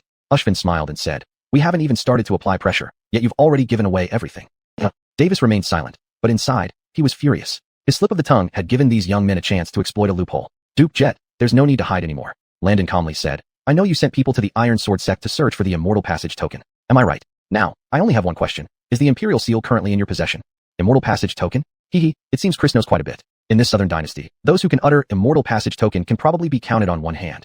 Davis now understood that Landon must have already learned about the origins and rumors of the Immortal Passage token and the domain stabilizing stone from the Javier. Yes, I will tell you now. The Imperial Seal is indeed in my possession. So what now, Landon? If you dare, kill me right now. Go ahead. Davis coldly laughed. Just remember, once I'm dead, the Imperial Seal will never reappear in this world. Since he couldn't keep the secret of the Imperial Seal hidden, Davis decided to use it as his shield. Even if you, Landon, have the guts, you wouldn't risk losing the Imperial Seal forever by killing me, would you? Hearing this, Landon couldn't help but laugh. So Duke Jet, are you threatening me? Landon chuckled. Do you think that after I kill you, I won't be able to find out where the Imperial Seal is? Chapter 149. A man who doesn't hate is not a true gentleman, and a man who isn't ruthless cannot be a real husband. Hearing this, Davis's heart skipped a beat. This incident was unfortunate precisely because of this situation. Whether it was Landon in front of him or the other few individuals, they were all hot-blooded young men. If this matter had been investigated by Duke and he was interrogated by Duke, perhaps he wouldn't have felt so panicked. But the problem was, the people in front of him were not Duke, who knew whether Landon and his gang would really resort to killing him. No matter how reckless Davis was, he wouldn't dare bet his life on this gamble. If he lost, the consequences would be irredeemable. Sir Jet, there's no need for you to rack your brains here, Landon said with a smile. To be honest, I appear one way before my father, the Caden, but I am different in front of people like you. Don't you want to speak up? It's simple. Over thousands of years, our ancestors left behind many ingenious forms of torture. As he spoke, Landon gestured to his three friends beside him. Sir Jet, come here, take a look at what I have. Billy approached with a grin and displayed a small knife in front of Davis. This knife was bought from a collector in the capital city for a heavy price. It's said that executioners used it in the past to skin quite a few people. To this day, this knife can still cut hair as if it were nothing and is perfect for flaying someone alive. Upon hearing this, Davis's face changed dramatically as he angrily retorted, You dare. Boy, I am an official of the court, the hereditary town guardian Duke. You dare lay a hand on me. I certainly don't dare, but they do. Just as Billy finished speaking, Leroy and Ushvin came forward. Take a look at this too. This is said to be a bone-piercing needle, made from special materials. With a little hammer, we tap it into your marrow, guaranteeing a thrilling experience for you. And this one, called a scale scraper. A single scrape on your body will produce ribbons of flesh. Seeing the trio displaying various instruments of torture before him, Davis couldn't hold back any longer. Landon, if you are a true gentleman, then kill me with one stroke and stop playing these tricks in front of me. Davis sneered. What? Are you afraid or feeling guilty? Are you afraid to lay hands on me? Afraid to lay hands on you? Landon laughed. Why are you getting worked up, Sir Jet? Without showing you these torture devices, how would you know the extent of suffering you'll endure later? Also, have you never heard the saying? Landon, hands behind his back, said calmly. A man who doesn't hate is not a true gentleman, and a man who isn't ruthless cannot be a real husband. Dealing with evildoers and enemies, if one easily forgives them, it is not the conduct of a true gentleman. Similarly, those who lack ruthlessness toward their enemies will find it hard to achieve greatness. The wise ones from ancient times have said so. Why wouldn't he follow their teachings? I know Sir Jet fears death, but I also didn't plan to let you die quickly. Have you thought about what will happen to your family, even your extended clans, after you're gone? By then, they might wish to strangle you once more even in the netherworld. Landon pretended to sigh and asked Davis. You dare? Davis raged. I served the founding emperor with distinction. My clan has been the hereditary town guardian dukes for generations. What are you? Landon, just a bastard son born of a concubine, daring to subject me to tortures? And you dare to harm my family. If you release me now, I might not report this to Waylon. Otherwise, wait and see. Davis was truly panicking. Initially, he thought Landon was just bluffing, never daring to actually hurt him. But now, it seemed these youngsters were not joking. Look, Landon clicked his tongue. I predicted you'd bring up my father, so I've prepared this. Look what this is. Speaking, Landon took out the golden dragon token from his pocket and flashed it in front of Davis. With this token, can I handle you now? Can I behead you? Landon's successive questions left Davis speechless. The golden dragon token symbolized imperial authority and acted as a warrant for summary execution. That is to say, Landon could now really behead him directly and report the matter to Duke afterward. After a moment of silence, Davis's attitude changed. Your Highness, can we talk this out amicably? Davis smiled slightly and said, Isn't it just about the Imperial Seal? I merely kept it safe for Caden Taizu to prevent it from being lost amidst the prince's power struggles. Now that you have brought it up, there's no need for me to hide it. The Imperial Seal should indeed be returned to the court. Oh, Landon chuckled at this. Mr. Jet, your sudden change in attitude has left me feeling uneasy. Since that's the case, tell us where the Imperial Seal is now. Once we retrieve it, we will naturally let you go.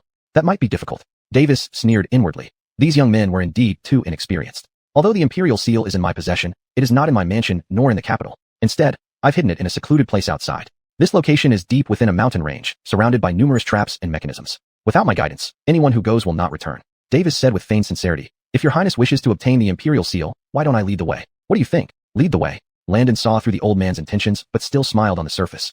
How can I let the prestigious town guardian Duke guide me personally? That would be too much trouble. Too much trouble? Davis almost cursed inside. You are ready to cut off my head. What is there to feel troublesome about? No problem. As long as your Highness agrees, I am willing to take you to that secret place personally. To ensure your Highness feels assured, I will not bring any followers, and only I will accompany your men. How does that sound? Davis seemed to fear that Landon wouldn't agree, so he added an extra condition on his own. Chapter 150. Ready to go? Who's afraid of whom? Hearing the terms proposed by Davis, Landon nodded and said with a smile, No problem. I think we should proceed as Lord Jet requested. Good, straight to the point. Davis secretly sneered in his heart and said, Then let your men loosen their grip on this old man. Otherwise, how can this old man lead you? Upon hearing this, Landon did not say much more, giving a signal for the few martial artists to release Davis somewhat, then allowing him to stand up from the ground. Lord Jet, how far is the place you mentioned from our capital city? Landon asked while holding his back. If we set out now, how much time would a round trip take? Haha. Chris wouldn't be afraid, would he? Davis laughed without joy. The place where the heirloom jade seal is hidden was personally chosen by this old man. How could it be easily told to others? But to reassure all of you, this old man can tell you that the place isn't very far from the capital, about 100 miles round trip. With just as few, lightly equipped, one day is enough for a round trip. What do you think, Chris? If there are no other problems, shall we set off?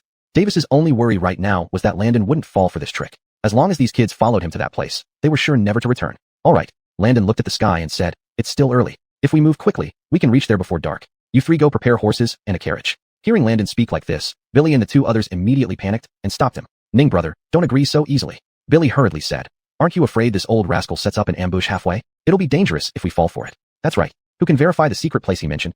Ushvin also said, we may suffer greatly if we believe his words too easily. We must be cautious about this matter. All three had almost the same attitude.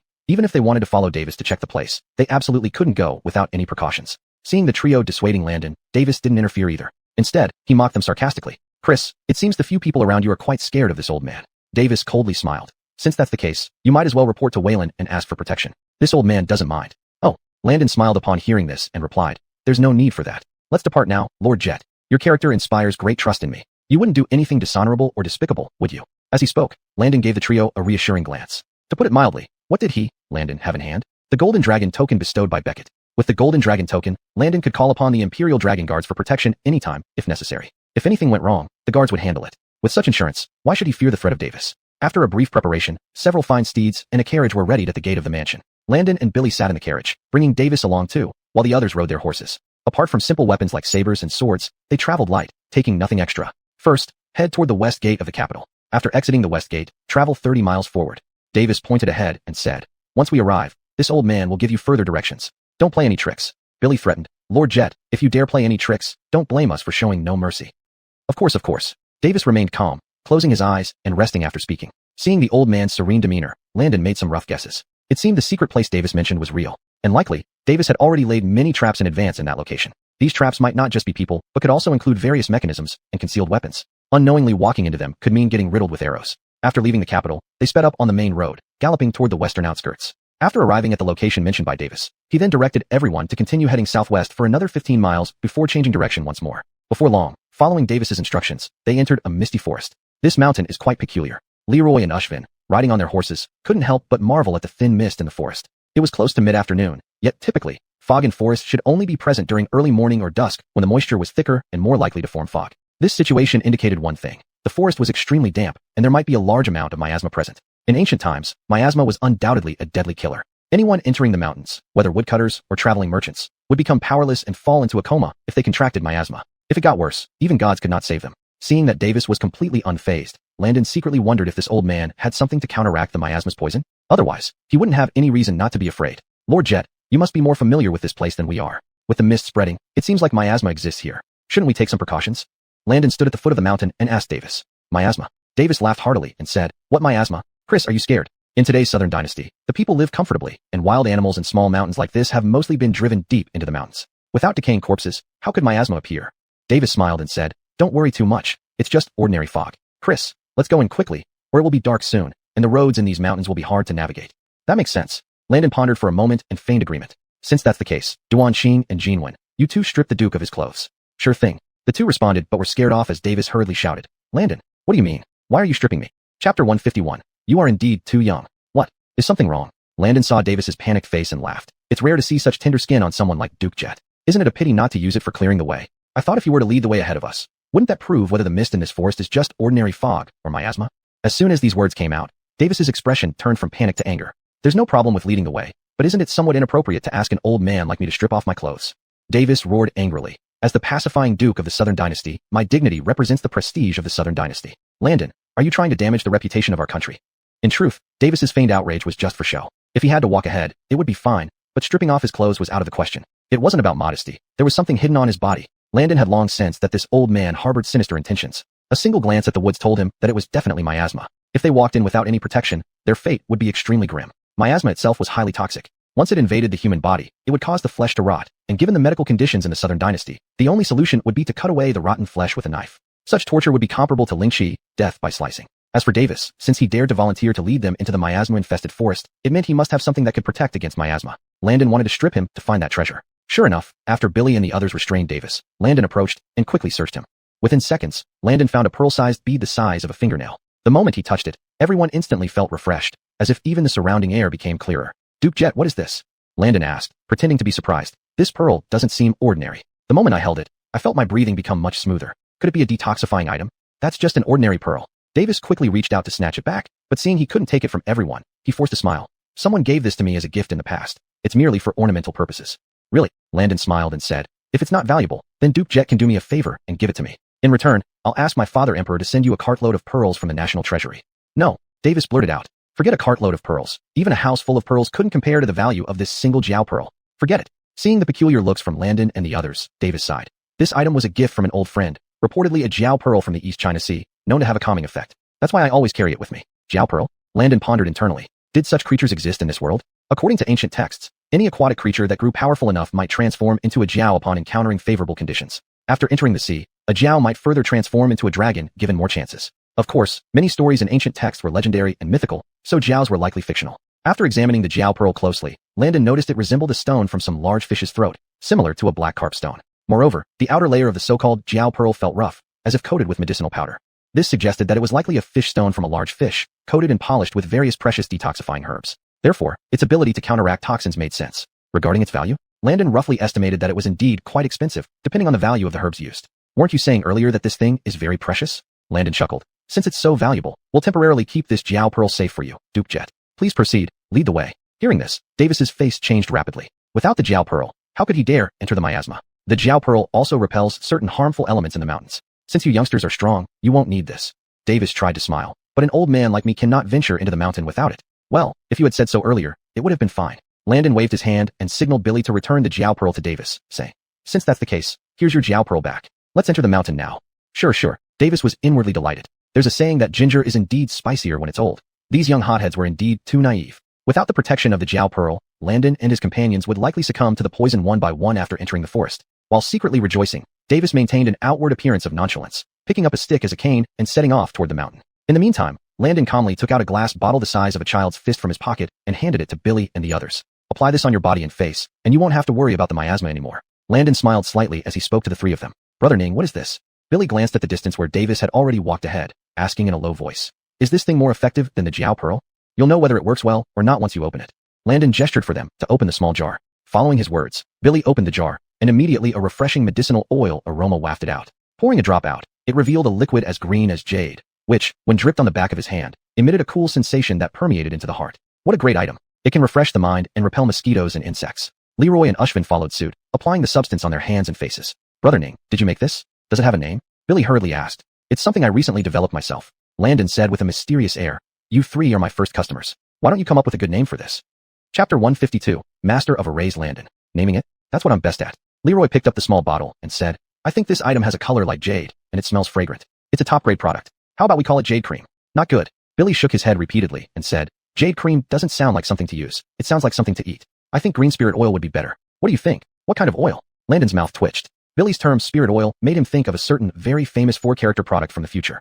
Ushvin also tried to come up with a name, but none of them satisfied Landon. The three names they came up with were really not appealing. I've already thought of a name. Landon told the three. Let's call it Wind Essence Oil. What do you think? When we get to the capital, let's sell it at Fragrant Breeze Shop as well. Wind Essence Oil? Good, what a great name. All three of them couldn't help but praise it repeatedly. This name was easy to remember and catchy. Landon couldn't help but laugh inside. Of course this name is good. In the future, this thing is a household essential known by everyone. During the time he spent in the medicinal garden on the back mountain of Iron Sword Sect, Landon wrote down the formulas for some medicines and daily necessities from the future based on the memories in his mind. Among them was the formula for this wind essence oil. Of course, many raw materials were unavailable in the Southern Dynasty era. Landon simply used his understanding to combine some precious herbs from the garden and then mixed them into his own special version of wind essence oil. In fact, the effect of this concoction didn't weaken because of Landon's modifications. Instead, it became several times stronger. After the four of them applied the wind essence oil, Bill, who was not far away, turned his head in puzzlement. You must keep up with me. The path in the mountains is difficult to walk. If you get lost later, it won't be my responsibility. Bill sneered inwardly. Without even using the maze-forming 8-trigram array, these few kids would probably die from the miasma. However, when Landon and the others approached him, the pungent smell of the medicinal oil made Bill feel a sharp stimulation from his nose all the way to his forehead. The strong and refreshing medicinal oil scent was tens or even hundreds of times stronger than his dragon pearl. What is this smell? Bill looked astonished and asked. What medicine did you just use? Why have I never smelled such an odor before? Strange. Oh, you mean what we smeared on? Landon laughed heartily and said, it's nothing much, just something I made on the spot to resist the miasma and toxic mist in the mountains. Compared to your dragon pearl, it's probably much worse. These words made Bill feel uneasy. Anyone could see that Landon's wind essence oil worked much better. His so-called dragon pearl was actually just a bead coated with medicinal powder. Those powders had added special adhesives to make them solidify on the surface of the bead, making it difficult for their fragrance to spread far. But Landon's specially made wind essence oil emitted its fragrance immediately after application, being dozens or even hundreds of times stronger than the dragon pearl. At this moment, Bill felt that even if he threw away his dragon pearl, he wouldn't need to worry about the miasma. After all, these few boys were equivalent to 100 dragon pearls. Despite his displeasure, Bill continued walking, leading the four up the mountain. After walking for a while, Bill noticed that indeed the miasma couldn't approach Landon and his companions. It was impossible to poison them. However, this didn't concern Bill too much. Among the things on this mountain that could kill people, miasma was only the simplest and easiest to avoid. Climbing up the mountain, Landon gazed ahead and saw a large valley that seemed low-lying. This valley contained large areas of accumulated miasma, and there were oddly shaped huge stones scattered throughout, which subtly hinted at the formation of an array. With just a glance, Landon realized that those rock formations weren't placed randomly. Crossing through this valley and moving forward for a distance will take us to where I hid the Imperial Seal. As Bill spoke, he began counting silently in his mind. This rock formation, known as the maze-like 8-trigram array, was built according to the guidance of a master of strange gates whom Bill personally invited. Once inside the entrance of the valley, one would be trapped in the array. If someone rushed around without any rules, they would never find their way out. To get out of this 8-trigram array, one must not take a single extra step or miss a step, and the direction must not deviate by even a fraction. Over the years, Bill had always kept in mind the path pointed out by the master of strange gates. In this area, only he and a few confidants knew how to pass through. Glancing at Landon and the other three behind him, a faint sneer appeared on Bill's face. Once inside, if he just quickened his pace slightly, he was sure these few boys would lose sight of him and be trapped here forever. Unbeknownst to Bill, Landon was also smirking inwardly. The maze-like 8-trigram array was indeed formidable, but Landon wasn't from this world.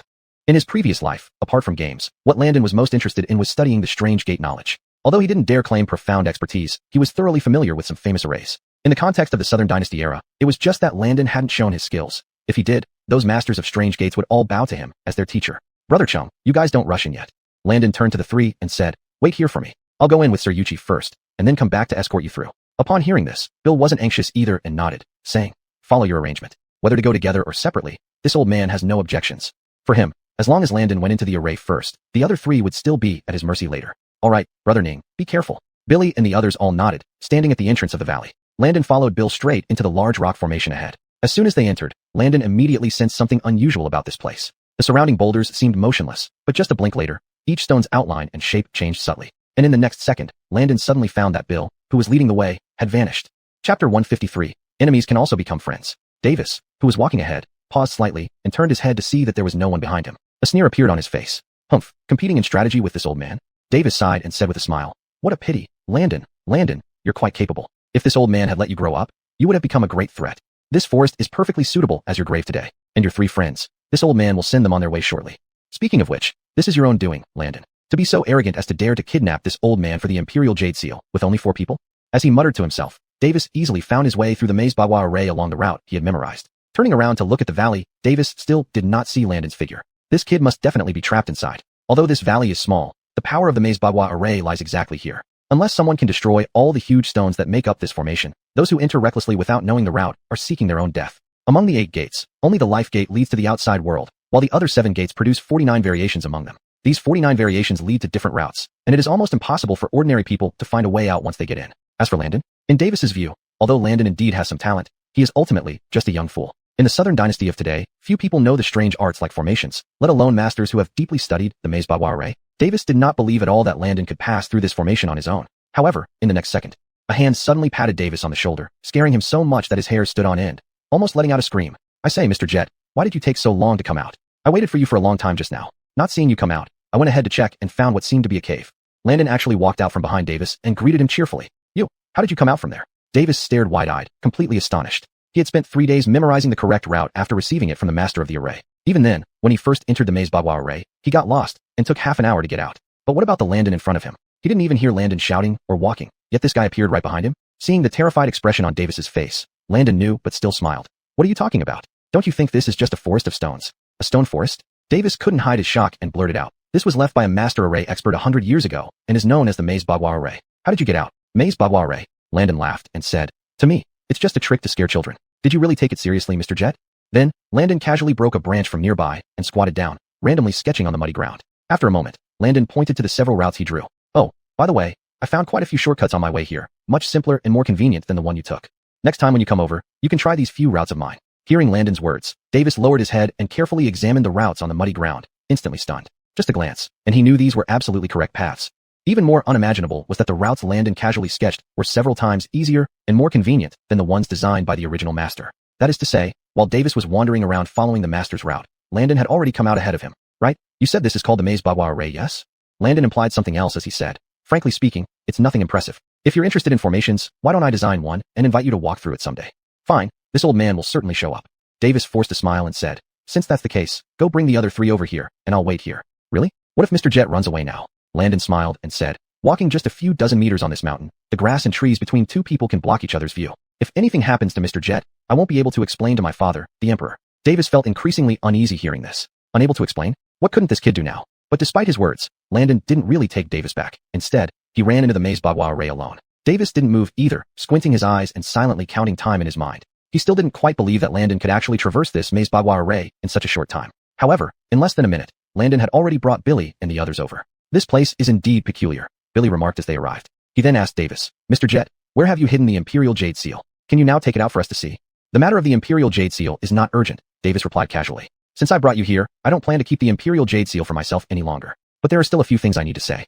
Mr. Jet, please speak your mind, Landon gestured invitingly. Christ, I know you all must have considered me an enemy, Davis said coolly. Am I right?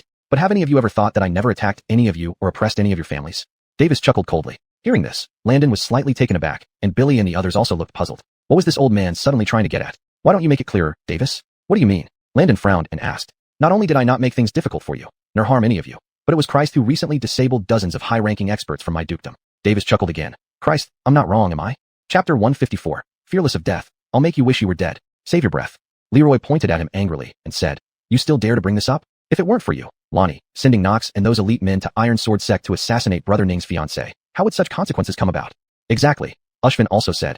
Ultimately, we originally had no intention of making enemies with you, Lord Weiqi. But you were the one who started this trouble. Furthermore, hiding the Jade Seal with thoughts of toppling the Southern Dynasty's imperial power is an unpardonable crime that deserves execution. Billy also pointed at him and asked, do you think when we call you Lord Weiqi, we really see you as the current duke protecting the nation? Lonnie, your sins deserve 100 deaths. Ha ha ha. Lonnie suddenly threw his head back in laughter. You young whippersnappers speak sharply, but do you know why I hid the Jade Seal?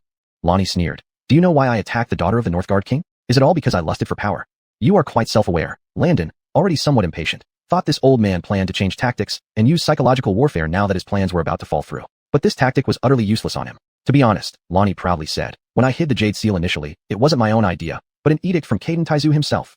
Caden Taizu? Hearing this, Landon and the 3 others could not help but be momentarily stunned. No one could tell whether what Lonnie said was true or false. However, one thing was certain. He was indeed an old minister who served 2 dynasties and had once worked for Caden Taizu.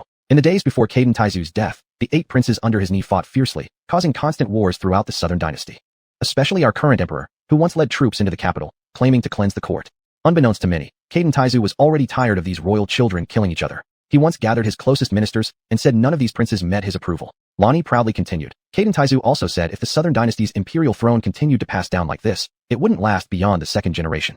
Hearing this, Billy and the others showed varying degrees of surprise and uncertainty on their faces. But Landon looked grave. The situation described by Lonnie bore some resemblance to what his adoptive father had previously told him. His adoptive father had indeed suppressed his brothers with iron-fisted means. The son of the previous crown prince, Nash, still harbors hatred toward him today. But could this alone be the reason for Caden Taizu to decide to hide the Jade Seal? Seeing the change in expressions on Landon and the others' faces, Lonnie felt more confident. Therefore, Caden Taizu summoned me and ordered me to safeguard the Jade Seal properly. If the next emperor was cruel and incompetent, I should hand over the Jade Seal to someone truly capable as soon as possible.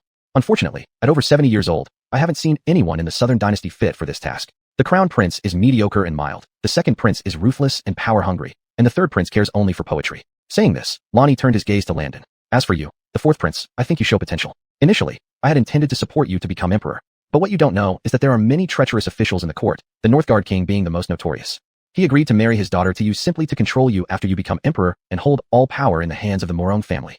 These tricks can fool young people like you, but never me. Lonnie reached out and suddenly pointed at Landon, shouting, Landon, look carefully, it is I who has been loyally supporting you behind the scenes. With these words, Lonnie wore a calm and confident smile. He was sure that Landon and the others would have their defenses broken by his rhetoric. Since he couldn't kill Landon right away, why not try to brainwash him and turn him into a puppet? Sacrificing Knox and dozens of guards for a puppet like Landon would be a win-win deal. Unknown to Lonnie, however, Landon was internally laughing coldly. If he were truly just a young prince, perhaps Davis's brainwashing tactics might have worked, turning him into a puppet. However, it must not be forgotten that Landon had lived 2 lifetimes. He saw through all the world's flattery and calculations, its insidiousness and deceit. As for Davis, noble way, I am indeed deeply moved by your words. Landon's statement made Davis unable to contain his smile. But in the next moment, Landon's second sentence froze Davis's smile completely. There's just one thing I'm unclear about, and I hope Noble Way can provide me with an answer. Father once told me that the Imperial Jade Seal is the very essence of the Southern Dynasty's fate, the eye of our national destiny.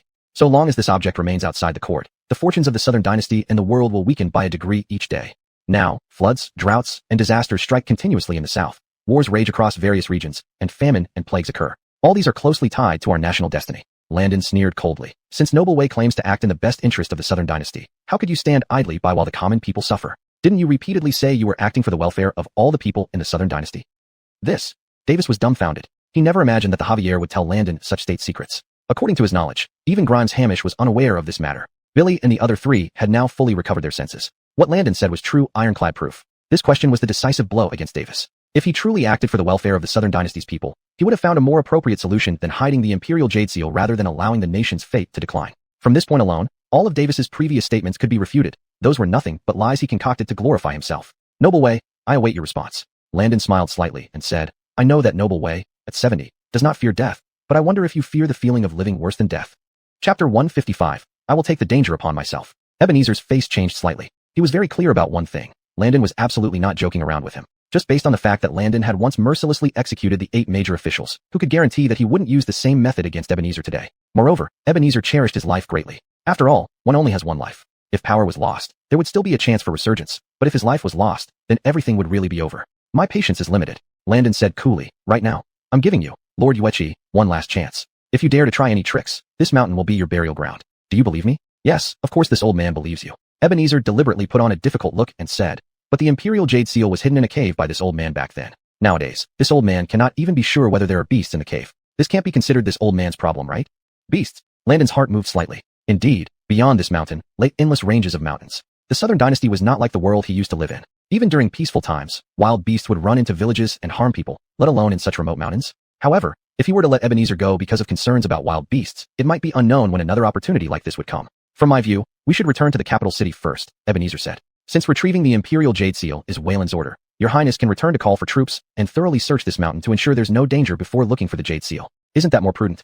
These words sounded reasonable at first, but an important premise was that Ebenezer would also return to the capital with Landon and the others. Letting this old man return to the capital, the manpower and influence of the Guagong mansion would surely track over, adding many more complications. So, Landon just smiled and patted Ebenezer's shoulder, saying, I think it would be better if Lord Yuechi led the way ahead. If there are indeed beasts, you retreat first while I handle them. How does that sound? You? Ebenezer sized up Landon and couldn't help laughing. An individual can manage wolves or other such creatures, but what if you encounter tigers, leopards, or a bear? Your Highness, if something happens to you here, how will this old man explain it to Wayland? That doesn't need to trouble you, Lord Yuechi. Lead the way ahead. Landon ignored Ebenezer's threat. After stepping forward, he turned around and beckoned Billy and the others. Ning brother, this place is fraught with dangers. Shouldn't we retreat for now? Billy said. Just as Ebenezer said, we can wait at the foot of the mountain and send people back to dispatch troops. Wouldn't that be more reliable? Precisely. I fear this old fox has more tricks up his sleeve, waiting for us to fall into his trap. Leroy and Ushvin nodded in agreement. No. Landon shook his head and said, if we withdraw now, we play directly into his hands. You 3, follow this route back down and wait. I will go with Ebenezer to take a look. How can that be? The 3 were stunned and exclaimed in unison. Letting Landon go alone with Ebenezer to investigate. What would they do if something happened? I don't want to drag you 3 into these dangers. Landon said calmly.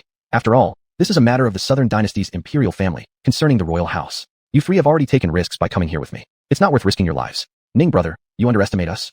Leroy gestured with his fists and said, even if the old man wants to pull tricks, he still needs to see if we agree.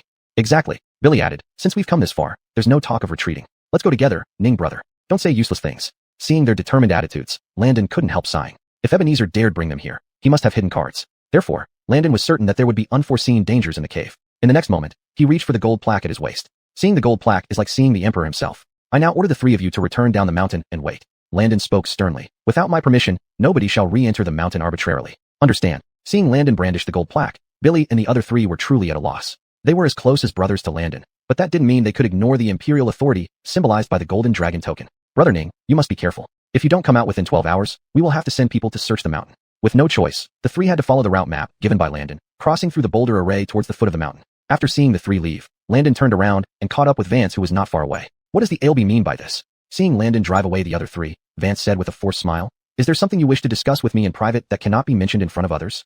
Lord Yuanqi is an intelligent man. Landon smiled faintly and said, since you are so smart, you should know that the Imperial Jade Seal, no matter what, will eventually return to the hands of the Imperial family. You're already over 70 years old. No matter how long you live, how much time do you really have left? By the time you pass away, let alone me, even Father Caden would still be alive. At that time, what do you plan to do with your descendants? Moreover, one Imperial Jade Seal might not determine the rule of the world. Lord Yuanqi, you're thinking too narrowly.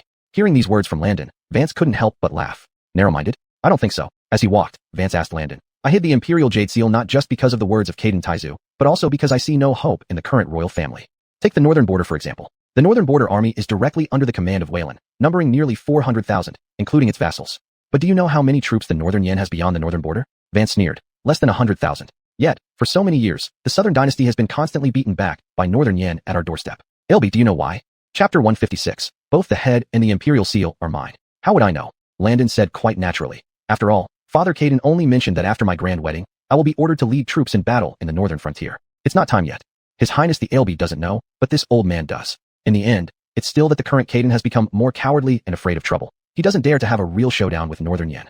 Davis lifted his chin disdainfully, saying, Northern Yen is merely a nomadic tribe without even one decent city. Their armies live on the grasslands all year round. To say nothing of a large-scale attack by the Northern Frontier Army, even setting a fire at night could cause heavy casualties among them.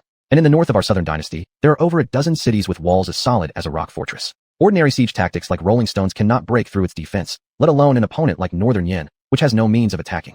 From this old man's point of view, if I were to lead the army in the north, any strong enemies from Northern Yen? They would be mere chickens and dogs. Hearing Davis's words, Landon inwardly sneered, thinking this old fool was really good at boasting about himself. Indeed, Northern Yen was a nomadic tribe. However, it being hailed as the strongest country in the north was not baseless. When Davis said Northern Yen's army had only 10,000 men, it didn't count the cavalry and infantry of the various tribes under Northern Yen. If all the tribes were included, there would be at least 500,000 men. To put it bluntly, what the Southern Dynasty was facing wasn't just Northern Yen, but the combined forces of Northern Yen and the dozens of tribes it ruled.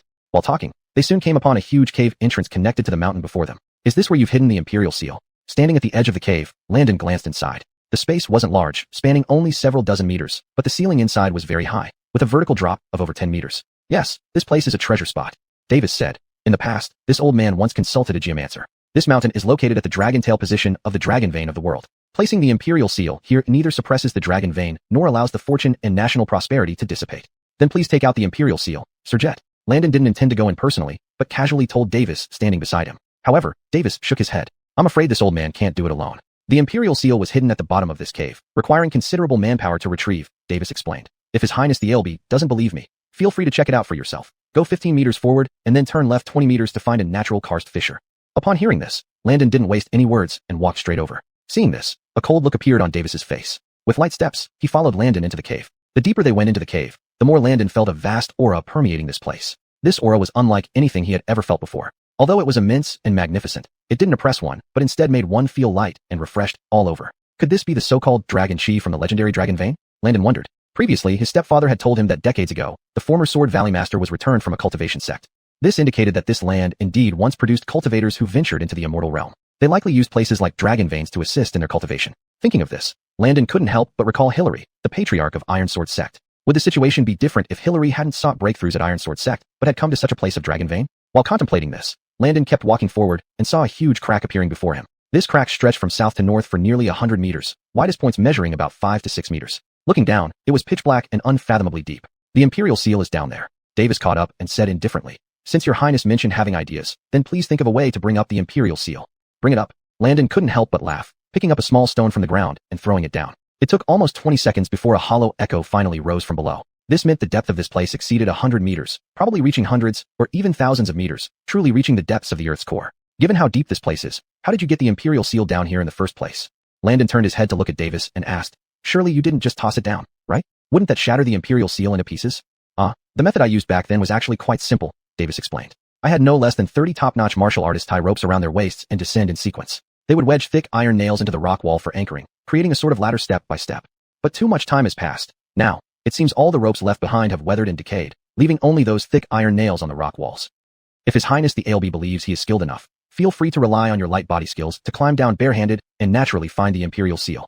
Climb down barehanded? Landon glanced downward. While he wasn't afraid of heights, even someone like Hillary, a Grandmaster-level expert, would hesitate at a depth of 1 kilometer. And this old man Davis did not seem to be telling the truth at all. Climb down. Landon was certain there must be a simpler way down here. As for why Davis wouldn't mention it, the reason was simple. This old fox still didn't want to hand over the seal. Sir Jet, I actually have a better idea. Why don't you first scout out the situation down there for me? Landon smiled slightly, suddenly grabbing the collar of Davis's robe and dragging him straight toward the edge of this cliff. This move instantly scared Davis, who shouted angrily, Landon, are you mad? This old man doesn't have any martial arts training. Rubbish, if you had any skills, I wouldn't need this trick. Landon laughed heartily, teasing, I just want to see if you can come up with a way to save yourself in a life or death moment. Let's go. Hardly had the words left his mouth when Landon gave a big push, directly sending Davis tumbling off the cliff edge. Chapter 157. In the world of Jianghu, who isn't shameless? A drawn-out cry of anguish involuntarily escaped from Davis's mouth. Don't kill me. I'll talk. As soon as he finished speaking, he felt an intense pain under his ribs, and immediately after, a tremendous force pulled him up, suspending him midair on this cliffside. It was a golden wire rope that had been threaded through his armpits, then tied in a knot, with its other end secured by Landon to a stone spire on the ground. Seeing the golden wire rope around him, cold sweat broke out on Davis's forehead. With his perceptiveness, he hadn't even noticed when Landon had quietly tied the golden wire rope around him. Does Lord Jet wish to speak now? Standing atop the cliff, Landon had no intention of pulling Davis up. He asked with a smile, can you tell me now where the Imperial seal is? Landon, how could you be so shameless? Davis was furious but didn't dare to fight Landon to the death. He gritted his teeth and shouted, if you have the guts, cut the wire rope now. Even if this old man dies today, I will not tell you. Though he spoke thus, Davis wasn't foolish. He knew very well that if he directly revealed the location of the Imperial seal, Landon would indeed cut the wire rope in the next second, sealing his certain death. On the contrary, only by remaining silent could he make Landon hesitate to act. Unfortunately, he underestimated Landon. Really, Landon said thoughtfully with a grin. I know Lord Jet has high morals and isn't afraid to die, but even if you die here today, I believe I can still uncover clues about the Imperial seal. Such an important thing, surely you wouldn't just remember it in your mind alone. Landon smiled. After we return to the capital, I'll round up everyone from your estate for questioning and ransack your home. I'm sure I can find some trace. Davis was nearly driven to spit blood by rage. It was the first time he realized how ruthless this young man could be despite his young age. To spare your family, Lord Jet, you should confess sooner rather than later. Landon glanced at the cave and said coolly, I think the Imperial seal isn't here. Although this is a fine place, you couldn't be so arrogant as to bring us straight to where it's hidden. In fact, when Landon first arrived at the foot of this mountain, he already suspected this. Given Davis's style, he wouldn't easily hand over the Imperial seal. Handing it over would implicate him in the crime of hiding the Imperial seal. Even if Landon spared him, would the Javier do the same? Suspended in midair, Davis was thinking rapidly, trying to find a way out. However, the intense pain under his ribs made it hard for him to hold on. The golden wire rope was extremely thin, and when exerted with great force, it was as sharp as a blade. Hanging one person's weight, it might soon sever Davis's arms. Save this old man first, and I will tell you where the Imperial seal is. Is this acceptable?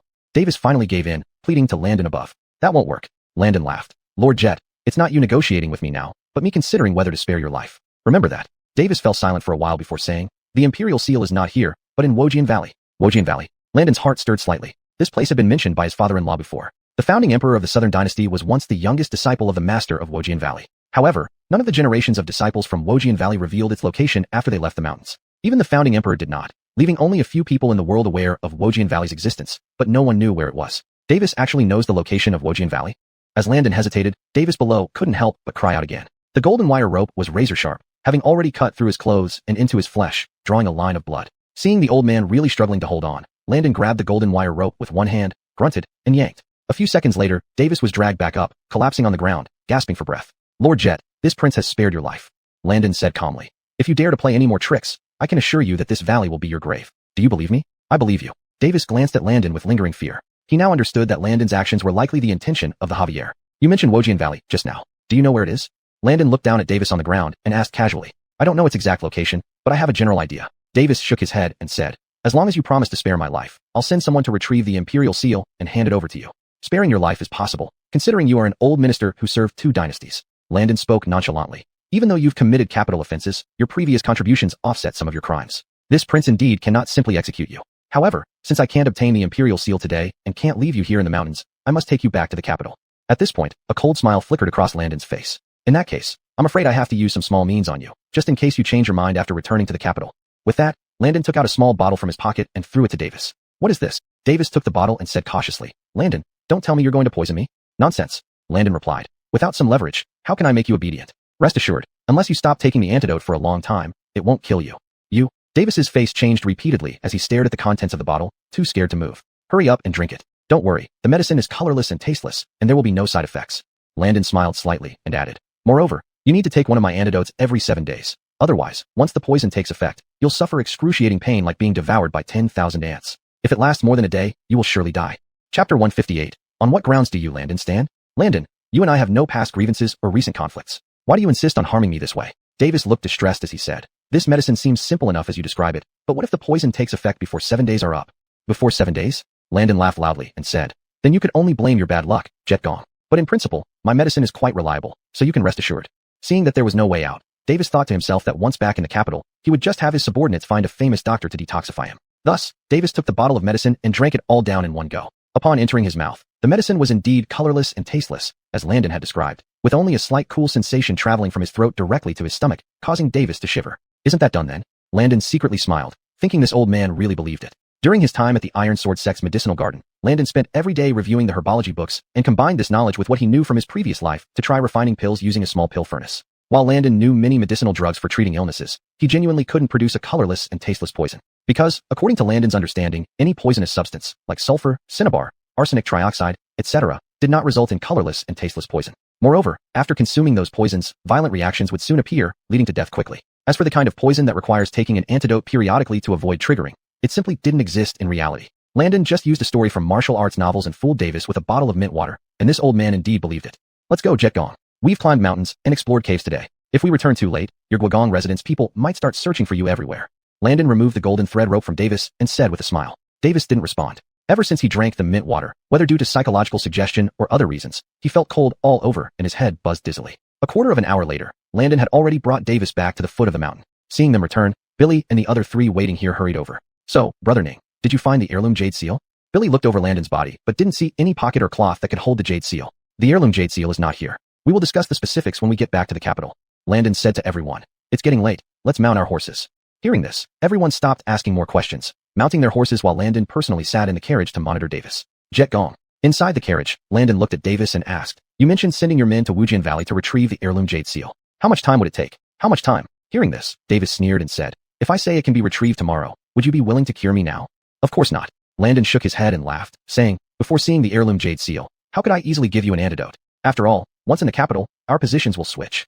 In the capital, Davis's power was immense, with almost all parts of the court and the city having his men and informants. On the contrary, apart from the Imperial Dragon Guards lent by his adoptive father, Landon's only allies were friends like Billy and his father-in-law, the Clifton.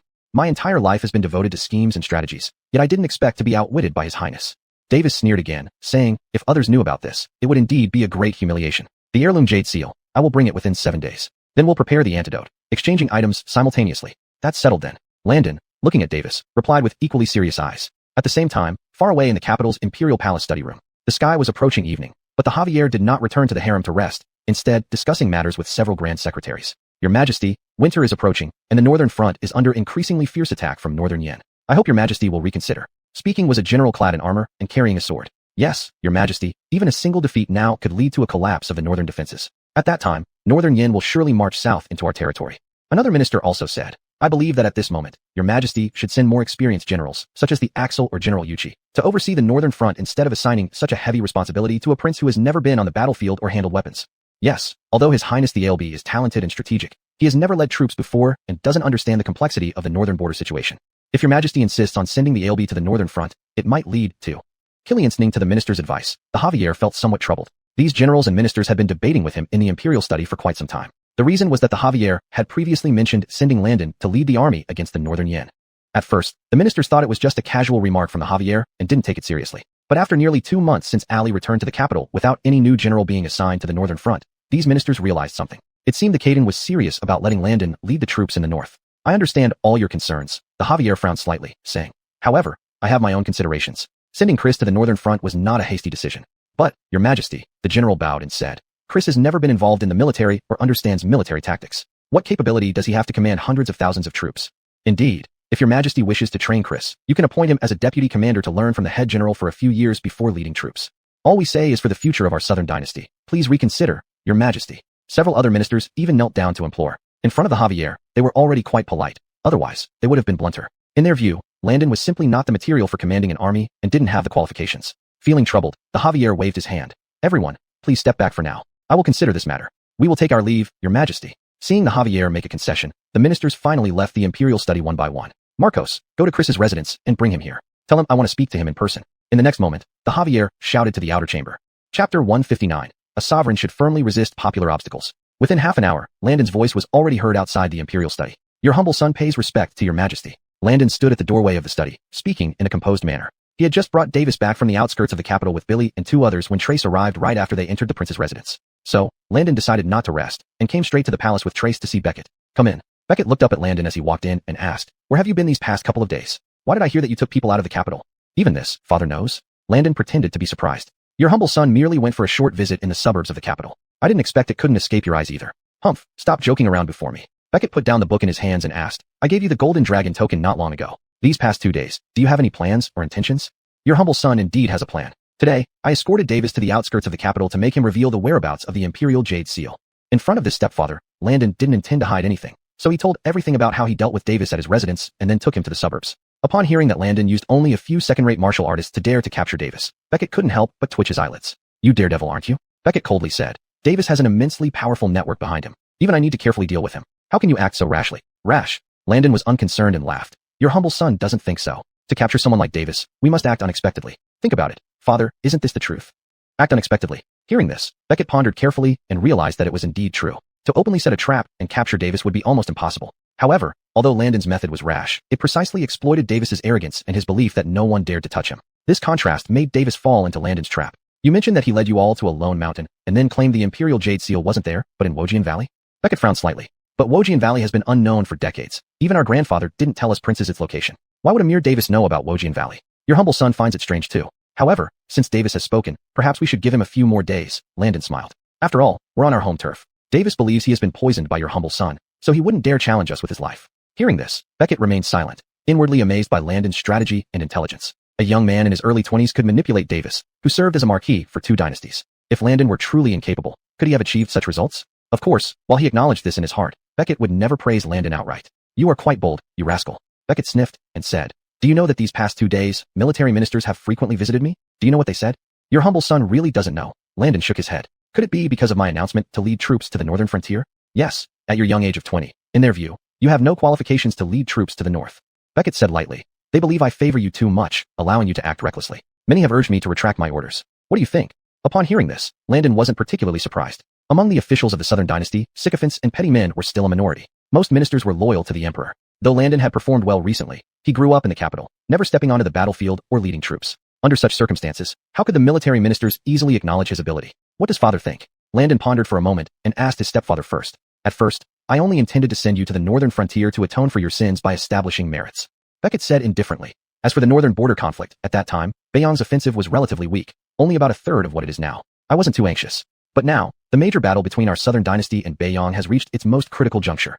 Beiyang is a nomadic country. As winter approaches, the grass on the steppes has withered, and they have stockpiled enough supplies. They no longer need to disperse most of their troops to gather resources. Therefore, the combat situation on the frontier will be even more intense. A single misstep could result in losing a city. Beckett looked at Landon with stern eyes and said, if we lose a city on the frontier, Beiyang's cavalry will surely advance from north to south, advancing deep into our territory. The hundreds of miles of plains from the northern border to the capital might not be able to stop them at all. Landon finally understood. His stepfather actually placed great importance on this battle, especially the outcome of the northern border conflict. So, may this humble son ask, does your majesty intend to let me withdraw and yield my position, or still insist on sending me to lead the troops at the northern border? Landon smiled and said, you are the ruler of a nation. Before you, your humble son can only follow orders, with no room for bargaining. At first glance, this sounded like praise, but Beckett did not find it particularly pleasing. You are quite the disobedient son, talking big, but what I hear doesn't sound very pleasant. Beckett hummed and said, I didn't call you here to answer all these questions. Ilby, let me tell you, war is not a game. If you go to the northern border, it won't be for leisure or enjoyment. You might even face the possibility of dying in battle. Now, let me ask you again, if you know going to the northern border means risking death, do you still dare to go? Beckett narrowed his eyes and asked, once you nod, even I will not stop you. I give you this chance to think it over, but you must make up your mind clearly. A word spoken is past recalling? Landon raised an eyebrow and asked Beckett. Chapter 160, the first opportunity to lead troops. I am the emperor of this country. Have I ever gone back on my words? Beckett nodded and said, speak your mind, Ailby. Whether you decide to go to the northern border or stay in the capital, I now give you the power to make your own choice. In fact, this was also Beckett's personal intention. Recently, Grimes Hamish had been increasingly attentive, always following him closely and doing everything for him. Although Beckett had already let Hamish act as regent for many years, he could clearly feel that Hamish was somewhat impatient now. What was Hamish anxious about? He was anxious about the future succession to the throne of Southern Dynasty. Now, due to his rebellion, Bjorn Honest only dared to hide in the Grimes' palace without showing himself, let alone performing before Beckett. And Third Prince showed almost no interest in the throne. After all, the struggle for the throne would most likely end up between Hamish and Landon. After returning from the ancestral worship in Keegan Ling, Grimes Hamish felt an increasing sense of crisis in his position. Landon's successive performances overshadowed all his past glory. Therefore, to prevent Beckett from immediately changing the heir, Hamish chose this most naive way, running around Beckett all the time. Unfortunately, his actions did not make Beckett happy, but more displeased. It was certainly not wrong to pursue imperial power, but if one focused solely on power with near madness, it would be an entirely different matter. Such a person would inevitably expose huge problems because of their long-suppressed nature once they inherited the throne. Beckett now had mixed feelings toward Landon. He very much wanted to see what kind of person the fourth prince would grow into. Perhaps this young man had the potential to take over the imperial power and the dragon throne from him? Facing his father's inquiry, Landon just thought for a moment and gave his answer. Replying to Father Caden, "This subject still hopes to lead troops to the northern border," Landon said firmly. "Why is that?" Beckett nodded and asked. "Firstly, as Father Caden has said, a ruler must keep his word. A word spoken cannot be recalled even by 4 horses. Since Father Caden once promised in court to send me to the northern border," Landon said seriously, "it's like issuing an edict in front of all civil and military officials. There's no reason to take it back or regret it. Otherwise, it would damage the authority of the royal family." For the second point, Landon continued, "There are many generals in the court, but in recent years, the northern border war has never been beneficial. On the contrary, we have often been besieged by Bayong inside the city. A military defeat does not lie in the soldiers, but in the commanders. In my view, those military ministers and commanders in the north border might have serious problems in commanding operations. Their ideas are limited to ancient military books, which are merely armchair strategies. I don't think I am inferior to them in leading troops."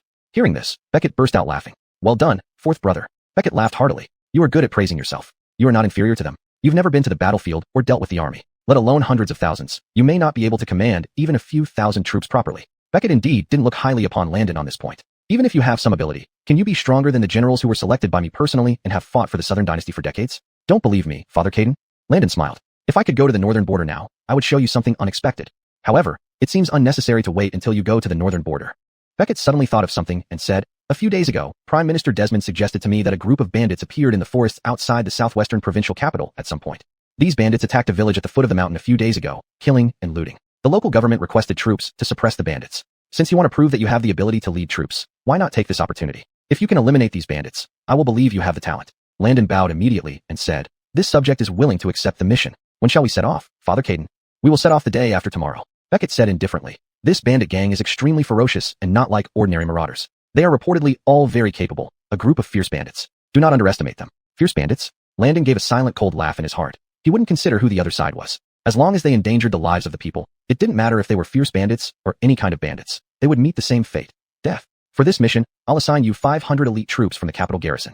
The number of bandits is unclear, but it won't be too many. At that time, I will send a deputy general with you to document how you command the battle. He will report back to me afterward." Beckett pointed at Landon and said, "Although these bandits are not as dangerous as the Bayong, this is your first time leading troops into battle. Don't let me down. I will obey your majesty's orders." Landon bowed, and then left the imperial study hall in big strides. He hadn't expected that he would get the chance to lead troops so soon, and he felt a bit excited inside.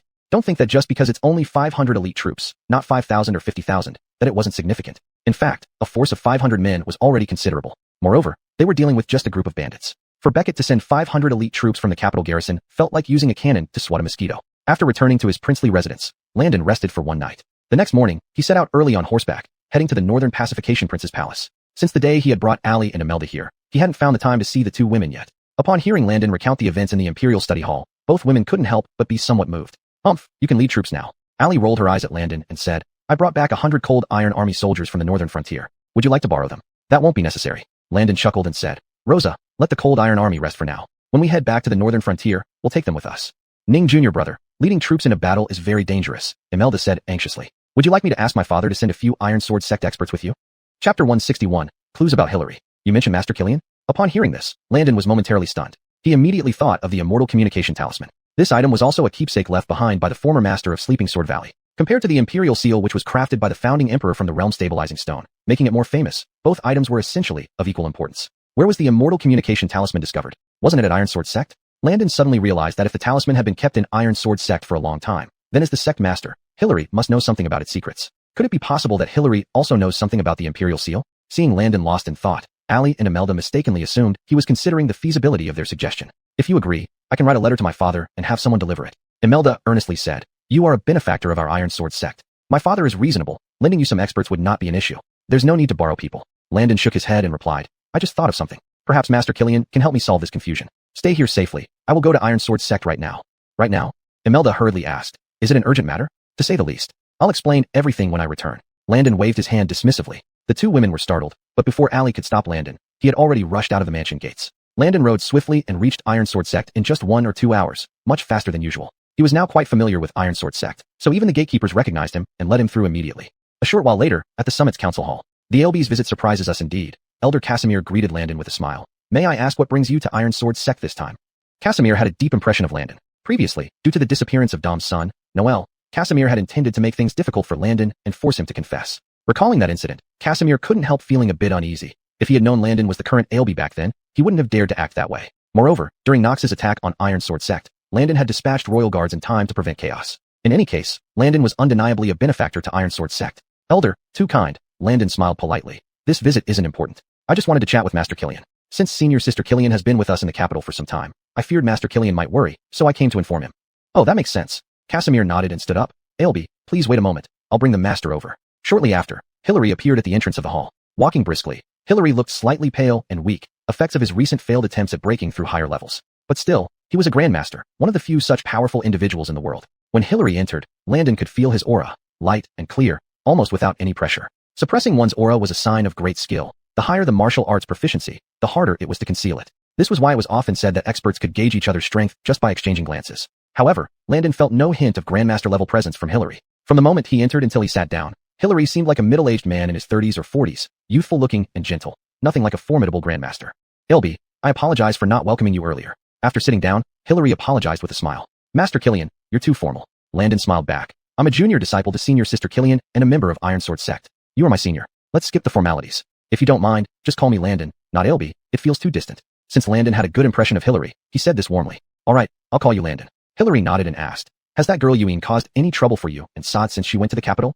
Of course not. Landon replied. Senior Sister Killian and Sod have been close friends since childhood. It's only natural for her to stay in the capital. If Master Killian wishes, you can visit her anytime. These words stirred something in Hilary's heart. But in the next moment, he still shook his head and said, never mind. Nowadays, Iron Sword Sect is a dangerous place. Letting that girl Yuine stay far from here might be a good thing. Landon understood that Hilary was referring to Davis. After all, Nox and those experts from the Duke's Manor were incapacitated at Iron Sword Sect. In Hilary's view, this was an account that the Duke's Manor would never let go easily. They would definitely find a way to take revenge on him. Master Killian need not worry too much. In the short term, I don't think Duke Wei has the resources to target Iron Sword Sect.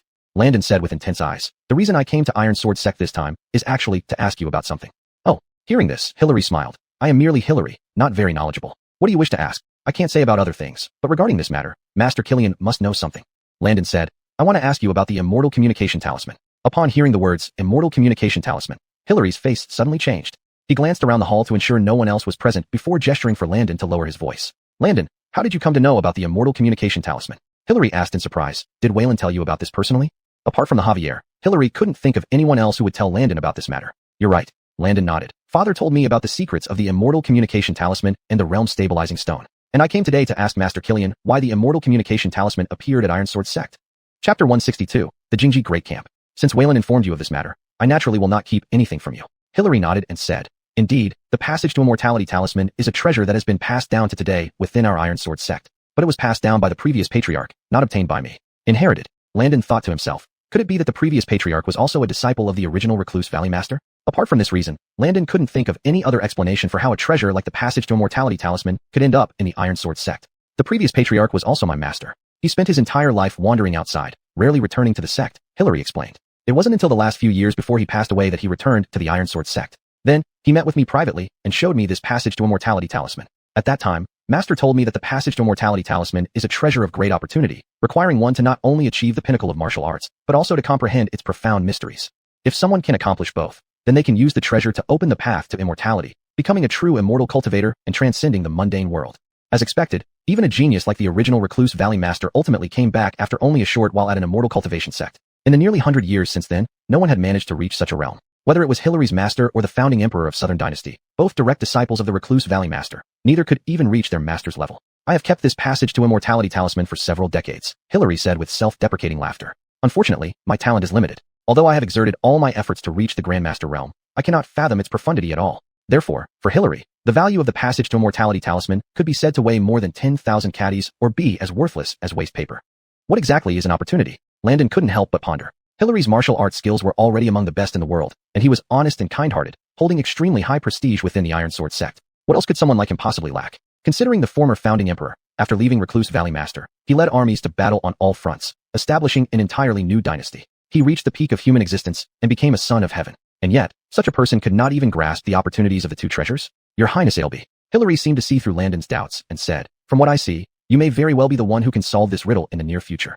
Me? Landon laughed. You flatter me too much. How could I have such great ability? No, this is not flattery. I speak honestly. Hillary looked earnestly at Landon. If I haven't misjudged, you should be around 20 years old now, yet you have already achieved the strength of a top-tier expert. Do you know how precious such comprehension is?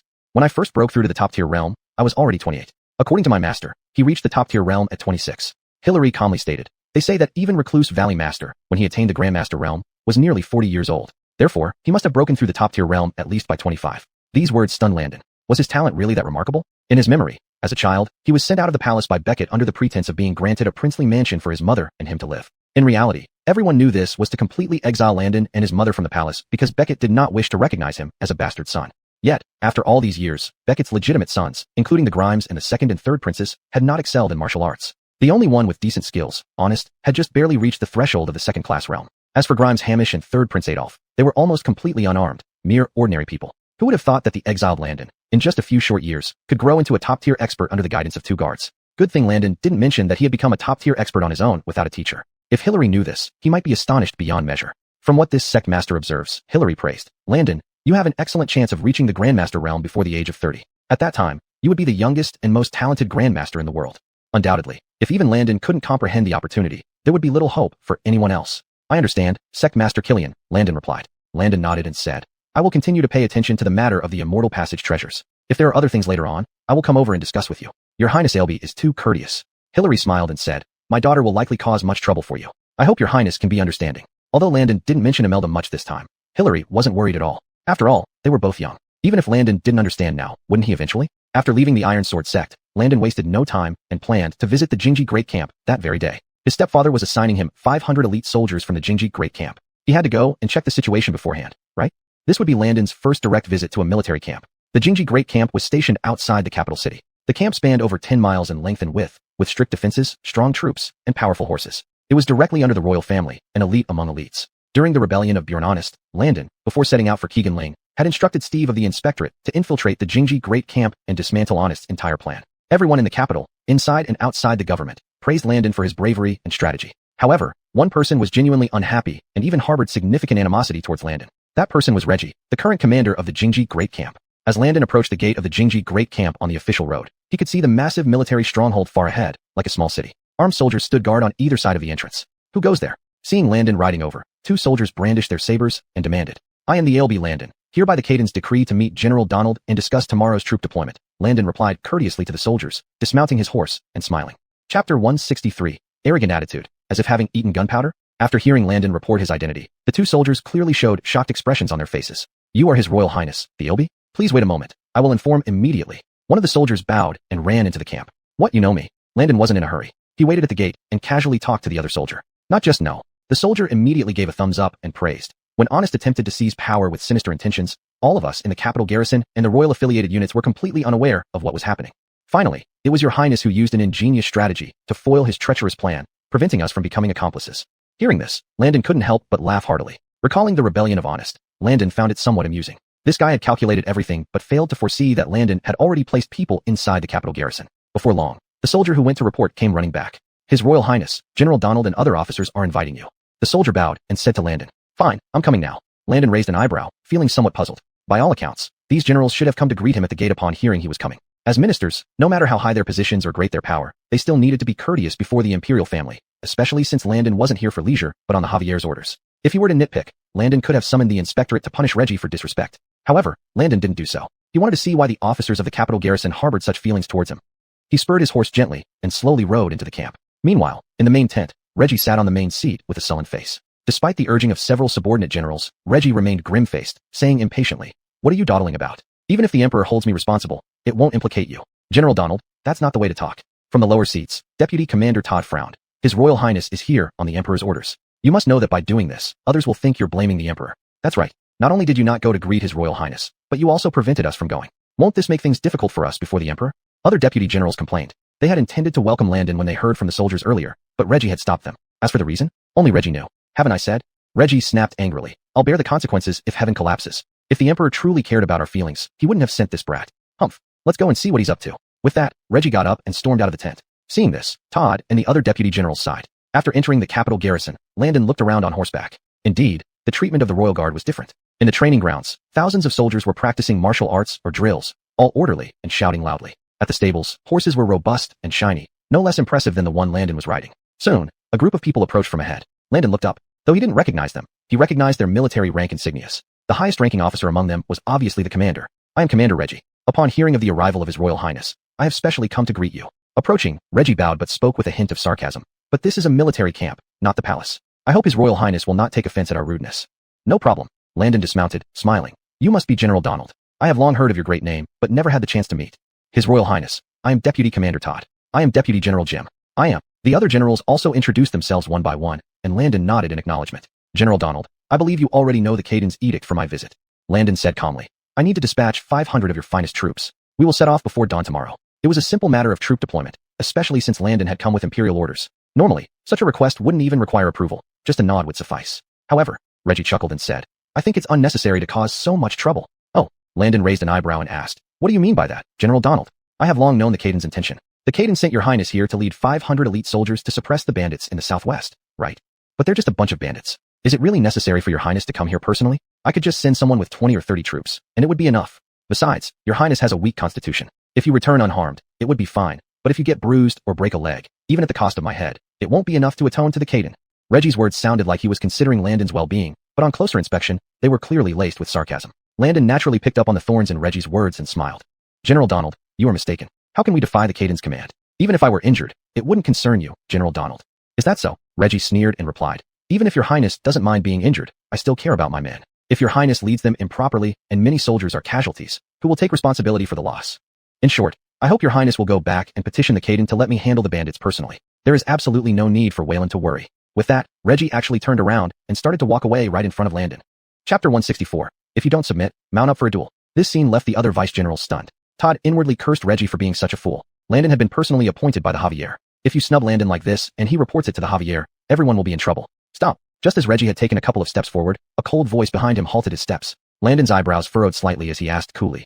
General Donald seems to have quite a bit of prejudice against this prince. May I ask why? Landon noticed from the moment he arrived at the Jingji camp that Reggie did not come out to greet him upon receiving the news, which was already an open snub. When he entered the camp, Reggie's sarcastic remarks continued, outright stating that he did not need Landon to lead troops, and even mentioned that Landon was weak and frail. His words were filled with mockery and disdain, as if there was some sort of deep-seated grudge between them. This truly puzzled Landon. If they had a past feud, it would be one thing, but he couldn't recall any conflict with Reggie. Moreover, it was Landon who promptly intervened when the Jingji camp was under honest control and almost rebelled. Facing Landon's questioning, Reggie replied coldly, Has your highness ever heard me hold any grudges? I only spoke the truth. How could someone like your highness, accustomed to luxury, possibly have the ability to lead troops into battle?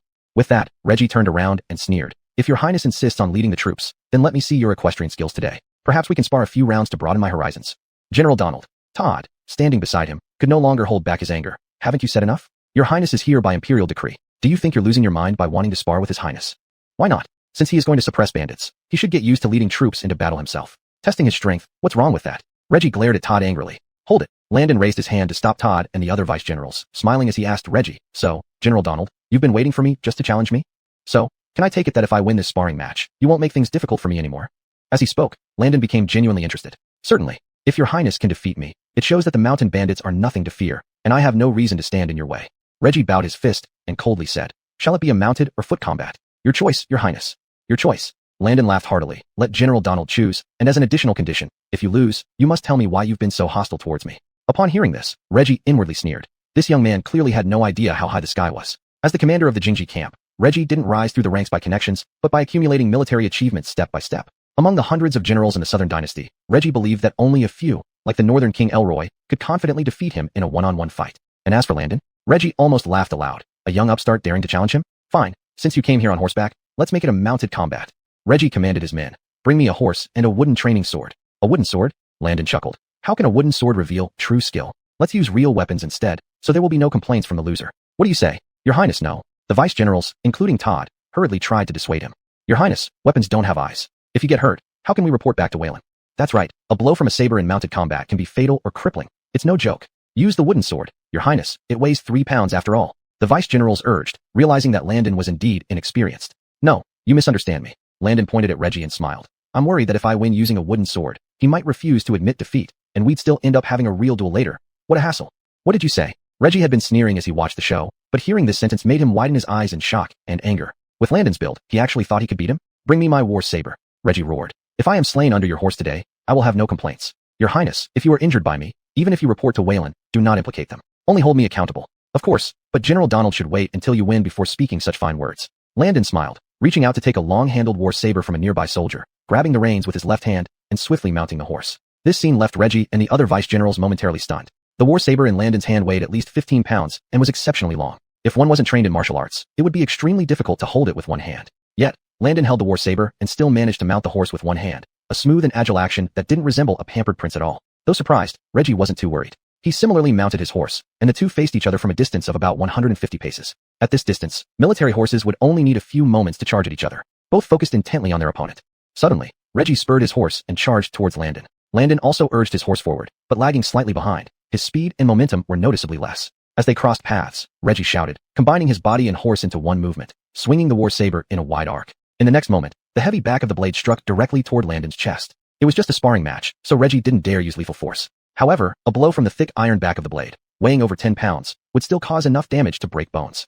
Chapter 165. A slight demonstration shocks all generals. Indeed, Landon is the LB, but once Reggie sets his mind on something, he becomes as single-minded as a steel wire, paying no heed to anyone's status or privilege. General Donald, stop. Stop now. Seeing Landon completely unguarded, Advisor Todd and several deputy generals were anxiously shouting at the top of their lungs, their minds racing with worry. If this slash truly lands solidly on Landon, it would be an unquestionably deadly or injurious situation. When Tobias hears about this, in his furious wrath, none of them might stand a chance of escaping punishment. Yet, for all their shouts, could a fully swung long saber be easily reined in? Reggie's mind was now fixated on one thought. If I've done it, let the Emperor decide my fate with whatever punishment. However, in the very next moment, under everyone's watchful eyes, when the blade of Reggie's saber was just 1 foot away from Landon, who seemingly had shown no reaction, suddenly moved. His upper body snapped backward, almost flat on his horse's back at nearly 90 degrees. Reggie's saber barely grazed past his nose. Simultaneously, leveraging the twisting motion, Landon spun around and wielded the long-handled cavalry saber with the same fluidity, thrusting forward directly aiming between Reggie's brows. This move caused Reggie's pupils to contract sharply. Shock flooded his heart. What swift reflexes! Advisor Todd and the other deputy generals also widened their eyes. Goodness, the 4th Imperial Prince actually harbors such martial prowess within him. To handle that long cavalry saber so effortlessly required years of martial training. It was beyond the capability of an ordinary person. This strike posed a tremendous threat to Reggie, who hurriedly tried mimicking Landon's backward lean to evade the blow. But how could Landon let him escape so easily? Just as the blade seemed about to pass by harmlessly, Landon's arm exerted sudden force, driving the cavalry saber forcefully against Reggie's chest. Despite the distance being less than a foot, Landon, as a first-rate master, possessed terrifying strength and explosive power. Instantly, Reggie felt a crushing weight in his chest, almost spitting out blood. Fortunately, he wore close-fitting soft chain armor. Otherwise, this blow would have broken at least 2 of his ribs. Still, Landon's attack played a crucial role. The frightened military steed reared up, throwing Reggie off. Witnessing this scene, the deputy general's expressions turned strange. Had this been a real battlefield, being thrown off one's horse by the enemy equaled death. Cavalry held absolute advantage over infantry on any ancient battlefield. Logically speaking, Reggie had already lost, but Landon did not call it quits. After falling off the horse, Reggie's face turned crimson with shame and anger. Clutching the cavalry saber tightly in both hands, his eyes brimmed with fury. He never imagined that after only a brief encounter with this boy Landon, he would be thrown off his horse with a single slash. How could he possibly maintain his standing in the Jinji camp if this got out? General Donald, is it enough? Landon sat tall on his horse, smiling gently as he asked Reggie. That doesn't count. Reggie retorted angrily. I held back for fear of injuring the 4th Imperial Prince, only to find that the prince indeed has some skill. Can you give me another chance? Of course, General Donald. Please mount your horse. Let's continue our match. Landon laughed heartily. This Reggie reminded him of someone. In a book he read about ancient history, there was a story called 7 Captures of Menghua.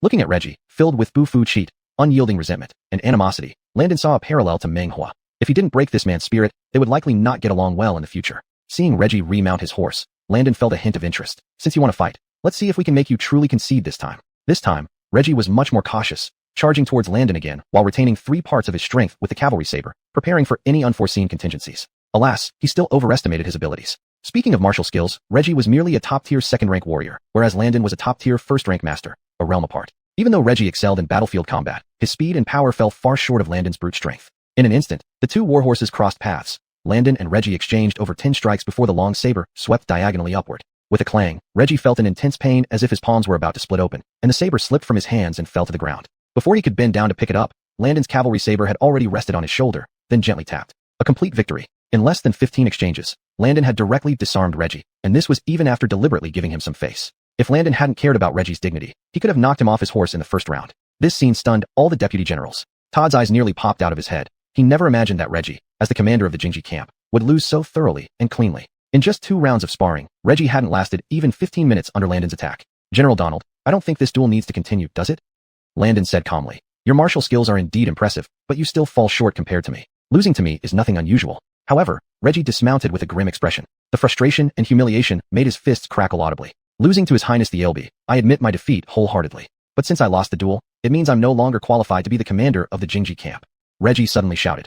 I'll cut my life short here today, and may Wayland choose another capable general. With that, Reggie abruptly drew his sword from his waist and aimed it at his neck. Seeing this, Landon's gaze sharpened and his lips twitched. Just because he lost a friendly match? Was it necessary to threaten suicide? Surprised though he was, Landon didn't delay. He used his saber again to knock the sword out of Reggie's hand. General Donald, are you trying to put on a show for this prince, or for Wayland? Landon dismounted and asked coolly. Just because you lost a duel, you want to kill yourself?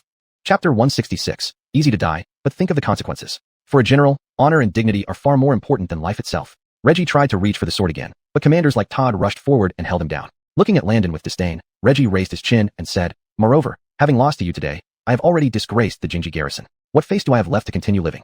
From the beginning, Reggie never imagined he would lose to Landon so thoroughly, without any suspense. After all, he had fought his way up from a common soldier to this position of commanding general, while Landon, he was merely an obscure prince. Losing to Landon made Reggie feel as if the sky had fallen on him. When the emperor hears of this, wouldn't he be dismissed from office? Rather than waiting for the emperor's decree to expel me from the Jingji garrison, I think it's better for me to die now.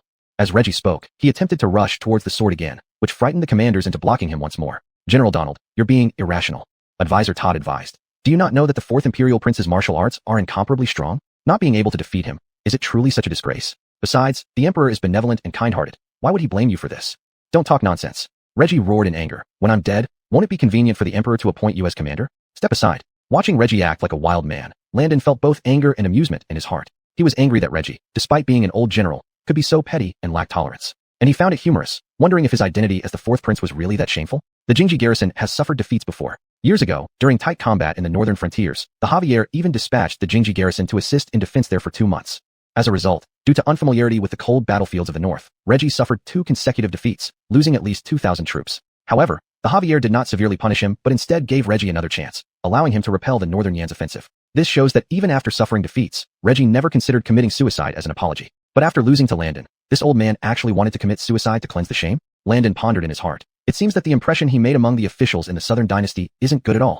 The incident of executing 8 influential ministers had indeed changed his image to some extent, but these military generals still viewed him as a weakling who only knows how to talk. And today, through this incident involving Reggie, Landon silently decided to make a breakthrough here. He would let the military officers of the southern dynasty know that he, Landon, isn't just someone who plays with words. When it comes to actions, he can also deliver. Let him go. Thus, Landon pointed at Todd and the other commanders and ordered coldly. Didn't you hear me telling you to let him go? Seeing Landon issue orders, the commanders subconsciously released their grip. At this moment, Reggie froze, staring at Landon's grim face and cold eyes, swallowing saliva unconsciously, standing there dumbfounded. Why, General Donald, didn't you say you were going to kill yourself? Landon, hands behind his back, asked coldly. Why aren't you going now? No one's stopping you. Go ahead, cut off your own head with that sword. Do you think I dare not? Hearing this, Reggie became furious immediately. Trying to provoke him, huh? Reggie thought secretly, he's not putting on a show for you. Immediately, he rushed forward, grabbed the long sword, preparing to slash his neck. But before you die, this prince has a message from the emperor to convey to you. Landon's words instantly stopped Reggie in his tracks. What is the emperor's will? Reggie's eyes filled with uncertainty, demanding to know. Todd and other commanders exchanged puzzled looks. None of them knew how Landon intended to end this. Since the founding of the Southern Dynasty, whenever a general dies, if they hold a rank of 3rd class or higher, according to their battle achievements, some may earn the right to be buried in the imperial mausoleum, or their families may receive gold, silver, and land as compensation. Landon said indifferently, as far as I know, every general in the army takes pride in being honored to accompany Caden Taizu in his mausoleum after death. What do you think, General Donald? Humph. This subordinate does not dare to accept such honor. Reggie snorted and angrily replied. Of course, although he said so, Reggie was inwardly quite confident. As the commander of the Jingji garrison with countless war exploits and holding a 2nd-class official rank, he naturally had the qualification to be honored in the imperial mausoleum and accompany Caden Taizu after death. This was also a source of pride for Reggie. Since the founding of the Southern Dynasty, there were not many generals who had this qualification, and he was one of them. However, no one could have imagined what came next. Landon sneered and said, You'd better really feel unworthy, because this prince is about to convey the emperor's decree on your behalf. Owing to his failure in martial arts sparring with the 4th Imperial Prince Landon, the commanding general of the Jingji garrison, Reggie, has committed suicide. Considering his lifetime achievements and actions, Landon looked at Reggie, enunciating each word. According to reason, Reggie should be posthumously recognized as a traitorous general. After his death, his body shall be buried in the wilderness, and his family shall be expelled from the capital forever, barred from holding office. Boom. As soon as these words were spoken, Reggie felt as if struck by lightning. He was instantly dumbstruck, and Todd and Jim, along with other deputy commanders, were left speechless. What did that mean? Posthumously recognizing Reggie as a traitorous general? That was simply unreasonable. You're talking nonsense. Reggie's face flushed red as he raged. I have never betrayed Wayland or the soldiers. Landon, you're slandering me. Is that so? Landon's smile remained cold. I see it differently. Not only have you made no contributions, but you are a traitor general, having betrayed the entire southern dynasty. The veins on Reggie's temples were ready to burst, throbbing violently. The dizzying sensation almost made him collapse to the ground. Even if the Javier did not grant him any posthumous honors after his death, he would accept it. But being labeled as a traitor was something he could never rest easy with in death. Reggie, do you think this prince is falsely passing on an imperial decree, concocting accusations against you? Landon calmly said. This prince will tell you that even if you and I go together to the palace to see the emperor today, Waylon will certainly denounce you as a traitor on the spot. Do you believe that? Chapter 167. Heart convinced and mouth confessing. Damn, I don't believe it. Reggie also shouted in defiance. I have no regrets against the southern dynasty or Waylon. I have established remarkable military exploits. How could I be a rebel general? You don't believe it? Landon stood with his hands behind his back and sneered. Fine, then let me explain it to you today thoroughly, so that after you die and are posthumously declared a rebel general, you'll do so heart convinced and mouth confessing. Upon hearing these words, Reggie and several vice generals' faces became uncertain and apprehensive. Especially Reggie, at this moment, he even felt somewhat uneasy under Landon's words. Could it be that he really did something wrong against the southern dynasty, against Waylon? General Donald, let me ask you one question. Landon said calmly. Is your life yours or belongs to the southern dynasty? Of course, it belongs to the southern dynasty. Reggie answered without thinking. Since the day I joined the army, my life has belonged to the southern dynasty. Good. Landon nodded and continued. Since you know your life belongs to the southern dynasty, what gives you the right to decide to kill yourself here? Reggie was silenced. Indeed, since his life was the southern dynasty's, the Cadens, on what grounds was he going to commit suicide? As the commander of the imperial garrison, you've held this position for at least 10 years. All affairs within the imperial garrison, logistics mobilization, personnel, and troops. All information is most clearly known by you, and the vice generals follow your lead. Now, just because you lost in a sparring match with this prince, you feel humiliated and wish to commit suicide out of shame? Landon sneered coldly. In my opinion, you're not seeking to clear your name, but rather escaping. If you end your life, how does Waylon deal with the entire imperial garrison consisting of tens of thousands of people? Reggie was stunned but still defended himself. Waylon is wise and can naturally arrange a new general to replace my position. Nonsense. Landon scoffed and asked. If orders between generals and soldiers need to be strictly enforced, it requires much coordination. The imperial garrison is the elite force of the capital, the last shield of the city. I ask you, if the northern frontier suddenly falls, and the northern yin pushes straight to the capital, and at that time, General Reggie is dead, and Waylon hasn't appointed a new general yet. At that point, the entire imperial garrison will be like scattered sand. If northern yan's elite forces march straight into the capital, I ask you, whose fault would that be? Who's responsible for that? With the strength of the imperial garrison alone, they should be able to crush those northern yin elites, but because you chose to commit suicide, leading to a slow reaction from the imperial garrison and breaking the city. Landon's gaze was cold as he sternly questioned. Your act, Reggie, is aiding the northern yin. How wrong is it for Waylon to posthumously declare you a rebel general? You tell me. After these words, all the officers fell silent. Reggie exclaimed with a stunned expression. Yes, it is my responsibility. If I didn't die, the northern yan's elite troops would never break through the defense of the imperial garrison. Hearing this, Landon breathed a sigh of relief in his heart. He knew Reggie wouldn't seek death any longer. It's good that you realize it, Landon said coldly. Today, with this prince here and other vice generals present, we can stop you from committing suicide. But when no one is around, a short dagger is enough to end your life. The choice to live or die is still in your own hands, so this prince allowed the vice generals not to obstruct you. If you truly had the resolve to die, no one could stop you. I've spoken enough today. General Donald, let me tell you one more thing. My strength is that of a top-tier expert. Walking to Reggie, Landon picked up the sword from the ground, handed it to him, and said coolly, it's not disgraceful to lose to this prince. As for the rest, think about it yourself. Tomorrow at dawn, this prince will come to pick up 500 elite soldiers. With that, Landon turned to leave. He believed he had reprimanded Reggie enough for today. Adding fuel to the fire might backfire. In Landon's view, as long as Reggie could understand things correctly, he would no longer have such issues, and it would also blunt his arrogance. Hold on. Just as Landon was about to mount his horse, Reggie suddenly called out. When Landon turned his head, Reggie had already knelt down, eyes red, earnestly bowing and saying, Your Highness Ailby, I understand my mistake. From now on, I will never mention death again. Do you really acknowledge your mistake? Landon walked back to him and smiled. You're not planning to seek death anymore? Don't worry, I'll have Waylon send you some sandalwood, and we can carve an excellent memorial plaque for a rebel general. Wouldn't that be nice? No, I won't seek death anymore. Reggie hurriedly laughed and said, After hearing what your Highness Ailby said, I have thought it through. It's just a small defeat. If I were to die over this, I would be failing the southern dynasty, failing Waylon, and failing you. How is that any different from treason? With that, Reggie sheathed his sword, his face returning to normal. Seeing this scene, Todd and other vice generals marveled in their hearts. Who in the Jingji garrison didn't know that Reggie held the highest rank and had the biggest temper? Apart from the Caden's orders, he paid little attention to anything else the other vice generals said. If someone tried to persuade him too much, he might even beat them up when his stubbornness kicked in. But who could have imagined that Landon, on his first visit to the Jingji garrison, could get Reggie, this stubborn donkey, to submit so thoroughly in just 15 minutes? Looking at the amiable Landon, Todd thought to himself that this Ailby was truly an extraordinary person, excelling both in literary and martial arts. Good that you've understood. Landon smiled and said, By the way, why did you look at me coldly when I first came to the Jingji garrison? We're meeting for the first time, right? Well, Reggie chuckled awkwardly. It was my petty mindset. Please don't take it to heart, Your Highness. Then, Reggie explained to Landon why he initially gave him the cold shoulder. It was all because of the rebellion led by Honest. At the time, Landon had anticipated that after everyone left for Keegan-Ling, Honest, remaining in the capital, would surely rebel. So, Landon arranged for Steve of the Patrol Inspectorate to come to the Jingji garrison in advance, preparing to counterattack at the critical moment and regain control. This plan wasn't problematic per se, but Reggie objected. Back then, he was kept in the dark, believing the situation was as Honest described, completely unaware that he was aiding a villain. Later, when the Caden dealt with Honest and returned to the capital, Reggie felt so ashamed about this incident that he repeatedly hit his head against the wall, feeling guilty towards Waylon. And Landon became someone Reggie resented. He believed Landon knew about the rebellion in advance, but chose not to inform him directly, leading him into this mess. That's the whole story. Reggie clasped his hands and said apologetically, I believe that your Highness Ailby intentionally kept us in the dark, which made me resentful. Chapter 168. They are not ordinary bandits. Is that the reason? Landon burst out laughing and almost cried at the same time after hearing this. He thought he had done something to offend Reggie before, but unexpectedly, it was all because of Honest's rebellion at the beginning. That's right, Reggie said with a guilty look. I have already known my mistake. Your Highness, please don't take it to heart. And whatever you do, don't let Waylon know about this. Don't worry, I won't tell Waylon. Landon laughed and said, but I need to explain the situation and my decision at that time, so there will be no misunderstanding. At that time, when Waylon and we went to Keegan-Ling for ancestral worship, Honest rebelled in the capital, even using the slogan of clearing away evil advisors, accusing Prince Hamish of being the true rebel who sought to usurp the throne. I actually foresaw this before we set out and informed Waylon, but Waylon still decided to go to Keegan-Ling, as he wanted to see if Honest could turn the Southern Dynasty upside down. Speaking of this, Landon smiled. To prevent an accident, I had arranged for the patrol department's people to infiltrate the Jingji camp disguised, ready to reverse the situation on command. General Donald, you are unhappy about this, right? Yes. Reggie replied, bowing. As for why I didn't inform you and other generals directly, the reason is simple. Landon calmly explained. Gustav is the head of the patrol department, calm and skilled at infiltration, while you are all fierce generals full of passion, unable to hide things from your faces. In that situation, if Landon really notified Reggie in advance, this guy probably wouldn't wait for Honest to rebel, he would have raised his sword to kill him. So, in order to provoke Honest's plan for rebellion, I can only send Gustav's men, without informing you these generals. This is for the greater good, not that I look down on you. Landon continued.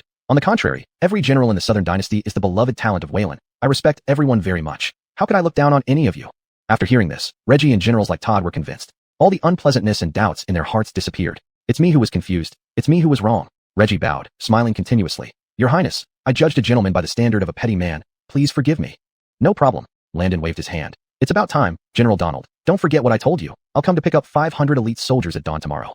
Landon originally wasn't here to resolve Reggie's concerns, but to lead elite soldiers to eliminate bandits. So, before leaving, Landon reminded Reggie again. Your Highness. Reggie seriously bowed. According to my knowledge, this group of bandits is not ordinary. They are not just common bandits. Oh, hearing this, Landon stopped, turning back.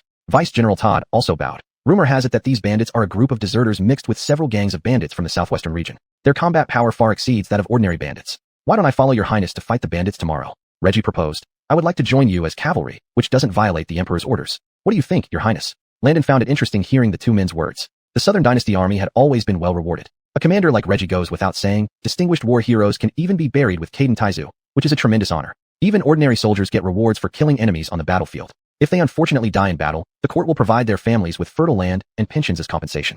It's precisely because Caden loves his soldiers as his own children that whenever he personally leads the troops in a battle, he has always been invincible, sweeping through cities and fortresses with nothing stopping the iron cavalry of the Southern Dynasty. Landon couldn't figure out why there were deserters, and moreover, instead of fleeing abroad, they became mountain bandits in the forests. However, faced with Reggie's request, Landon shook his head. Not necessary. Waylon ordered me to lead 500 elite soldiers to fight. No need to worry. Landon laughed. If I can't eliminate the bandits, I will ask for your help then. Very well, I'm at His Highness's command anytime. Reggie clasped his hands and watched with the other deputy generals as Landon left the Jingji camp. Later in the evening, in the imperial study of the palace, South Caden sat solemnly on his seat, holding a scroll in his hand, but his face was increasingly pale, with dark shadows under his eyes, obviously showing symptoms of insufficient blood chi and poison entering the heart marrow. Another person was also sitting in the study, and that person was precisely Sterling Elroy, the pacification Edric. Your Majesty, Elroy sighed and advised, please grant my request. The 1,000-strong ironclad army under my command can always fight to death for your Majesty at any time. However, South Caden shook his head. I am an emperor on horseback, having personally led troops into battle. Although Bayong does not have a continuous line of cities, South Caden said in a grave tone. On the northern frontier grassland, they have dozens of large and small tribes that help each other. If we rashly attack one of them, we will inevitably be surrounded. This was actually a benefit brought by the lack of cities. Bayong didn't have cities, so even if the Southern Dynasty's army really broke through one of their tribal territories, it would be impossible to establish solid defensive measures. On the vast, endless prairie, the large army would only become live targets for the enemy archers, unable to escape. Hearing this, the pacification prince frowned and said, but, Your Majesty, if things continue like this, it is feared that. That's enough. South Caden laughed lightly and said, I have never planned to enjoy a peaceful old age. As long as someone can take over the imperial power from me before I pass away, it will be enough. So, that's why you let His Highness lead troops into battle in the north. The pacification prince could not help being moved. Yes, there's nothing wrong with the fourth prince except one thing. South Caden looked at the pacification prince and said, he lacks the killing aura. To suppress all the civil and military officials, he must possess this killing aura, which can only be cultivated on the battlefield. Chapter 169, Bandit Stream Soldiers. This prince will eliminate them. Precisely because of this, Hamish, despite being the Grimes, has never been favored by Beckett. Though known for his benevolent governance and moderate demeanor, he is considered far too mediocre. If the throne of the Southern Dynasty were to be passed to Hamish, significant problems would surely arise before long. At best, the southern borders would be breached, leading to lost cities and civilian casualties. At worst, the entire nation might fall. This was not a distant possibility. Beckett believed that the northern Yin and neighboring vassal states held back their attacks simply because he was still alive. The moment he passed away, chaos would erupt along all borders of the Southern Dynasty, with every vassal state vying to carve out a piece of it. You needn't worry too much, Beckett said calmly to the Dylan. I have endured these past 4 or 5 years and can hold on a little longer. At least until we see if the ALB truly has the ability to rule. Your Majesty understands, replied the Dylan as he bowed deeply and then left the imperial study with heavy steps. Does Landon know about this? The Dylan pondered silently, believing that if Landon knew, he would have requested to lead troops in the northern frontier long ago. As a loyal minister, the Dylan wanted to tell Landon about this secret, but royal orders must be obeyed. After some thought, he decided to wait, at least until after Landon had dealt with the bandits, before considering whether to inform him. Meanwhile, Landon was galloping back to the princely residence. No sooner had Landon entered than someone arrived, namely Steve from the inspectorate. Ever since helping Landon execute 2 major tasks, eliminating the 8 great officials and suppressing honest rebellion, Steve had become utterly convinced of and impressed by this ALB. So much so that Steve no longer addressed himself as subject, but referred to himself as underling. In the main hall of the princely residence, Landon sipped his tea while Steve, seated below him, recounted the clues gathered by the inspectorate. ALB, those bandits you plan to eliminate aren't ordinary. Steve narrowed his eyes and explained to Landon. I've heard that already, Landon smiled. Give me more details. How are they not ordinary? Is it because there are deserters among them? Not just that, Steve shook his head. If they were only deserters and robbers, I wouldn't have needed to report this directly to you. With your capabilities, dealing with them would be effortless. So tell me, what makes them different? Landon leaned forward, intrigued. These bandits appeared around half a year ago, but they haven't been robbing nearby villages or towns. Instead, recently, one of our ministers was marrying off his daughter. Her dowry, which was being sent to Southwest Province, was ambushed and taken by them halfway. Moreover, an official's carriage from Southwest Province was also robbed once. In fact, anyone associated with the government has been victimized. Now, many officials in Southwest Province are living in fear, even feigning illness to avoid coming to court monthly. Oh, a dowry. Landon chuckled. Are you saying these bandits are Robin Hoods, stealing from the rich to give to the poor? Not exactly, Steve replied. They are certainly guilty for plundering, but I think it's best if you first understand their situation before making a decision. Understood, Landon nodded. You may go now, Steve. Yes, Your Highness. Steve rose, bowed, and swiftly departed the princely courtyard. Though it was getting late, Landon did not rush to rest. Instead, he slipped out quietly, heading towards the residence of the Dylan.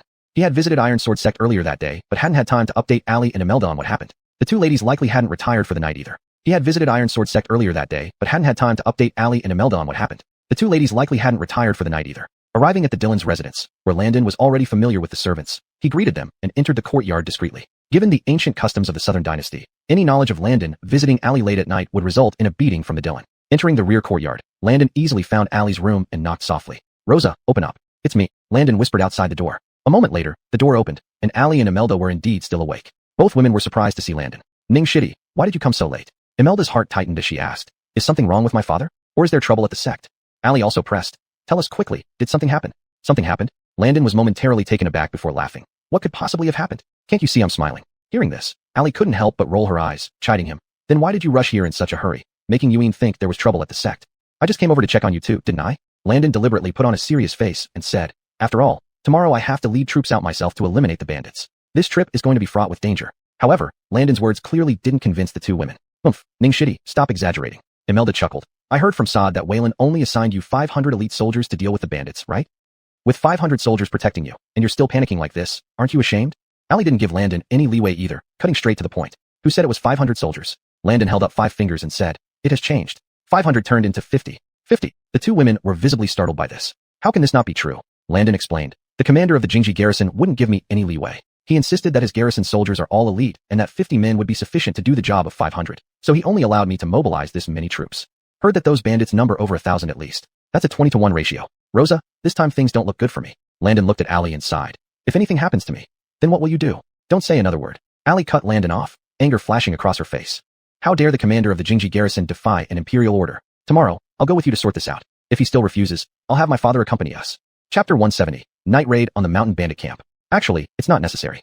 Landon was taken aback and quickly smiled. Rosa, it's not as serious as you think. Actually, At this moment, Landon didn't dare to say that he had originally intended to coax Allie into kissing him. Looking at her angry expression now, if he revealed his true intention, he would surely invite trouble.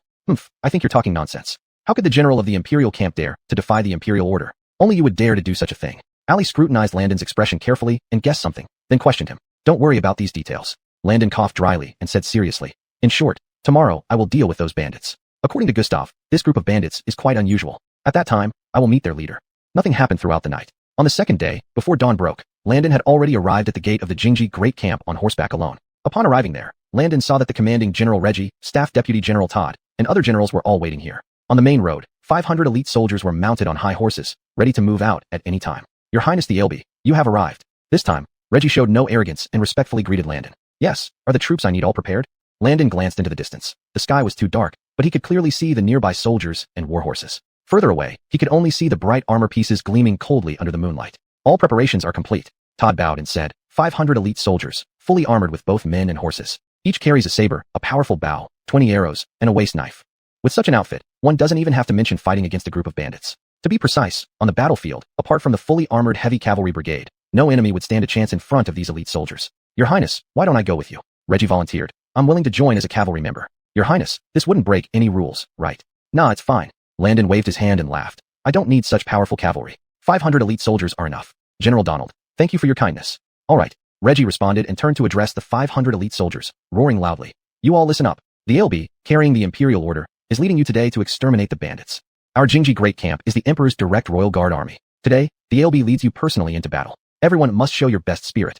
What I want isn't merely eliminating the bandits. This battle must be won not just by winning, but also by winning splendidly, achieving total victory. Kill, kill, kill. The 500 elite soldiers raised their sabers, striking the heavy blades against their chest armor, producing a thunderous roar like war drums booming. This terrifying sound wave could be heard clearly even 3 to 5 miles away, which made Landon feel greatly moved inside. What a scene it would be if it were on the real battlefield, with tens of thousands of armies charging. Elbe, would you like to say a few more words? After Reggie finished addressing them, he walked to Landon's horse and asked respectfully. Looking at the 500 elite soldiers in front of him, Landon cleared his throat and shouted, let's move out. Boom. The sound of hooves resounded like thunder as Landon led the 500 elite soldiers from the Jingji Great Camp on a night march toward the southwest mountain forest. Why choose to set out during the dead of night? Landon had already calculated this trip beforehand. From the campsite to the destination, it would take at least 2 hours. Thus, when they arrived there, it would just be dawn, when people are most drowsy and least alert. Taking advantage of the bandits' lack of defense, it would be much easier to wipe them out entirely. It was Landon's first time leading a troop of 500. The feeling was absolutely novel and completely different from anything before. What if these 500 became 5,000, or 50,000, or even 500,000? Landon couldn't help but be secretly awed. No wonder throughout history, countless people yearned to become commanders-in-chief, wielding power over vast armies with a single wave of their hand. Anyone who witnessed such magnificent and grandeur would be undoubtedly attracted by it. Rushing at full speed, finally, at dawn, Landon led the elite soldiers to reach the southwestern mountainous area. According to the information reported by the inspection department in the southwest prefecture, Landon looked at the small mountain in front of him, where the bandits were probably hiding.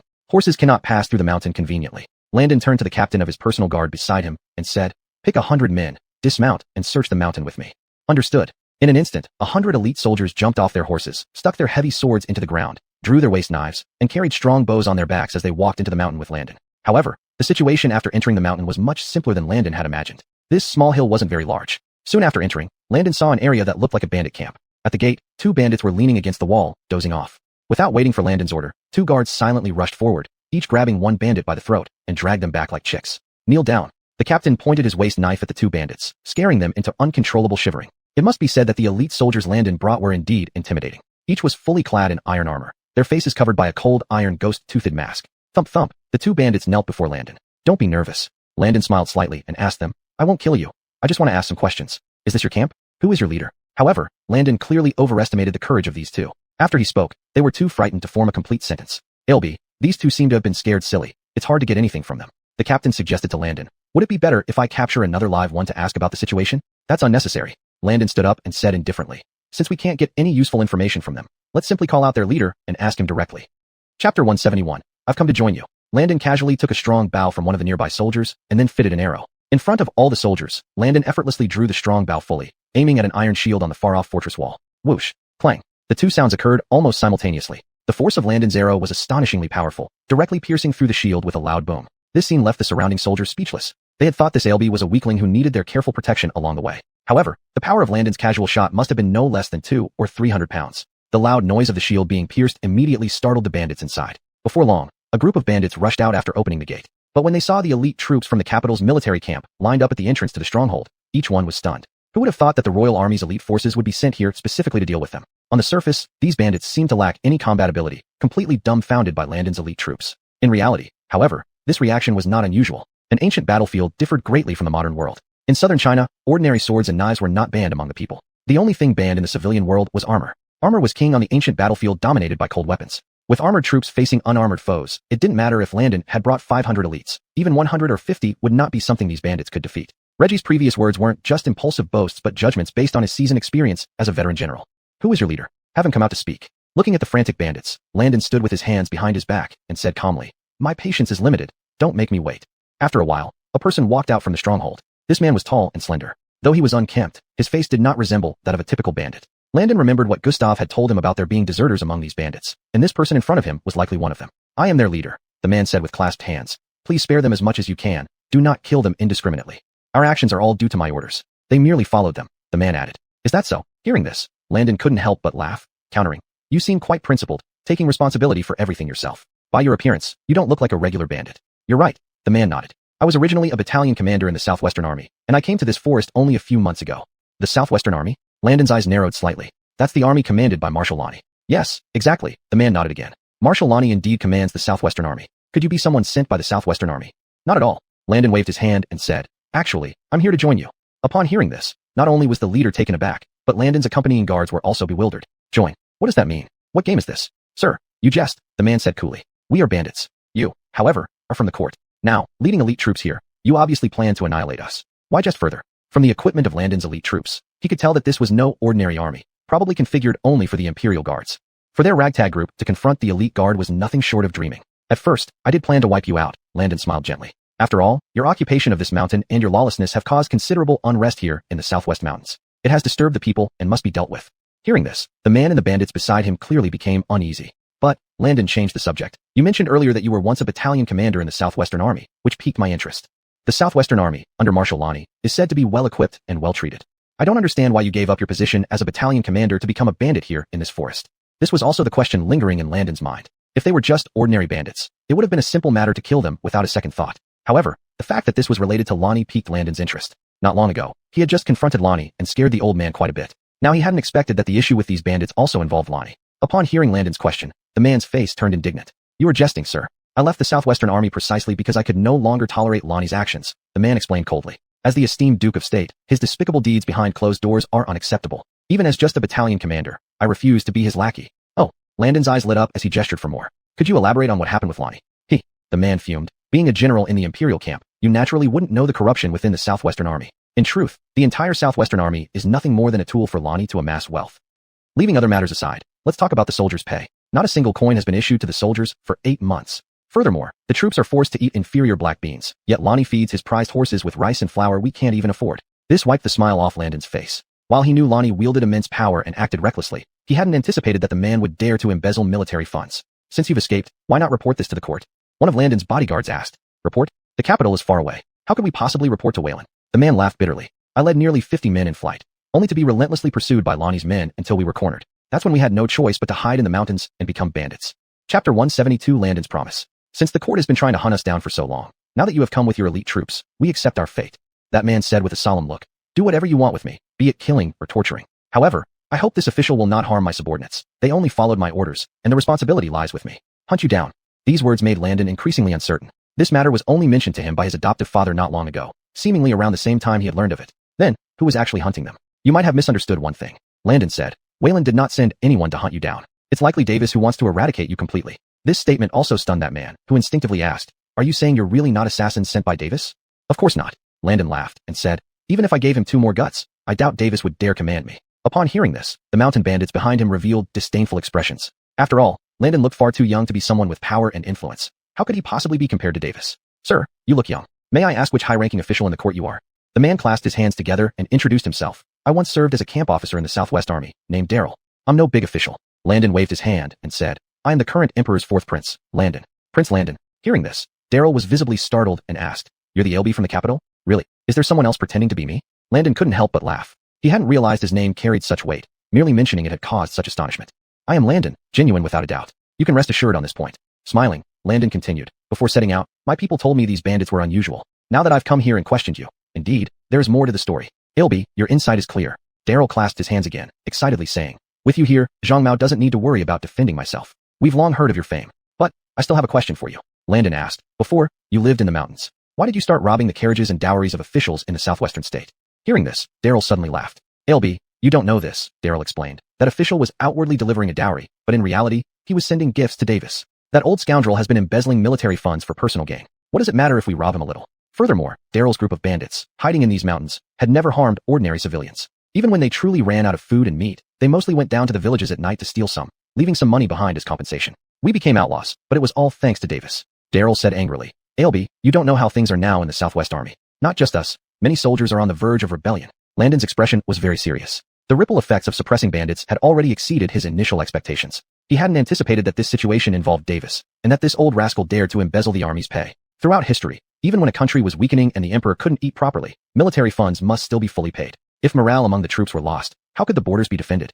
When cities were breached, the entire country would fall apart. Every emperor understood this very clearly. Tobias was no exception, allocating nearly 10 million taels of silver each year to fund the several major armies of Southern Dynasty. Evenly distributed, the Southwest Army should receive at least 2 to 3 million taels annually for paying soldiers and preparing supplies. But now, judging from what he saw, Landon estimated that, if not 90%, at least 70 to 80% of those millions of taels ended up in Davis's pocket. Old scoundrel. Landon inwardly sneered coldly. He hadn't expected Davis to act this way, but since he had found out now, he would thoroughly admonish this old fool. Rest assured, gentlemen. Landon raised his hand to signal the royal guards to lower their swords, and then he spoke loudly.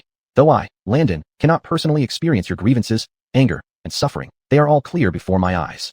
I guarantee to you all that within 3 days, all the withheld rations and salaries of the Southwest Army will be fully distributed. Moreover, I will legitimize your status and allow you to return to serve in the capital's military. As soon as these words were spoken, astonishment arose around him. Seeing the youthful Landon who appeared even younger than himself, Daryl found it hard to believe. Certainly, he had heard of Landon's fame before, but dealing with Davis and making him return the embezzled silver over the years, how could that be easily accomplished? Ilby, with these words from you, it is enough for us. Daryl frowned and said, 3 days seems too tight a schedule. We trust you and are willing to follow you back to the capital, awaiting further orders. Please do not force yourself. Forcing myself? Landon raised an eyebrow and retorted. Do you think I am forcing myself and deliberately saying something unachievable just to ease your minds? I dare not. Daryl hurriedly clasped his hands, speaking respectfully. 3 days are more than enough. Landon smiled and continued. Here's what I'll do. After we get back, I will instruct General Donald from the capital garrison to send some men over along with horses to escort you all to the capital garrison first. Then you just wait for my good news. The capital garrison? Upon hearing these 4 words, Daryl and the soldiers behind him, who had become mountain bandits, couldn't help but widen their eyes. To them, serving in the capital garrison meant everything. It was under the emperor's very feet, right next to the imperial city, the elite among the elites of the entire Southern Dynasty, the last line of defense for Wayland. Those who served in the capital garrison had their family backgrounds thoroughly investigated by the patrol inspectorate without exaggeration, extending to 3 generations and 9 clans before they were allowed entry. These ordinary soldiers could only dream of ever serving in the capital garrison. Seeing Daryl's dazed expression, Landon asked, "What's wrong? Are you worried that General Donald will treat you harshly? Don't worry about that. I will explain everything to him." Chapter 173. Have you been well? Your Highness, we can never repay your great kindness. Daryl's eyes reddened as he said emotionally, "If Wayland does not kill us after we reach the capital, from now on, we are willing to serve you loyally. Don't always talk about killing and dying." Landon helped him up and smiled. "But what you say might come true. Perhaps one day you will indeed follow me into battle. Get up, all of you." Soon, Daryl returned to the stronghold and gathered the remaining bandits. Though called bandits, they were actually soldiers who had escaped with him from the same company. As for the rumors of their violent crimes, it was entirely fabricated news spread from somewhere unknown. Landon toured the stronghold with his bodyguard captain and indeed found no evidence of misconduct. The entire place was as disciplined as a small military camp. 15 minutes later, at an open area at the foot of the mountain, Daryl bowed to Landon and the 2 bodyguard captains. "Your Highness, everyone is here, including me. There are 108 people."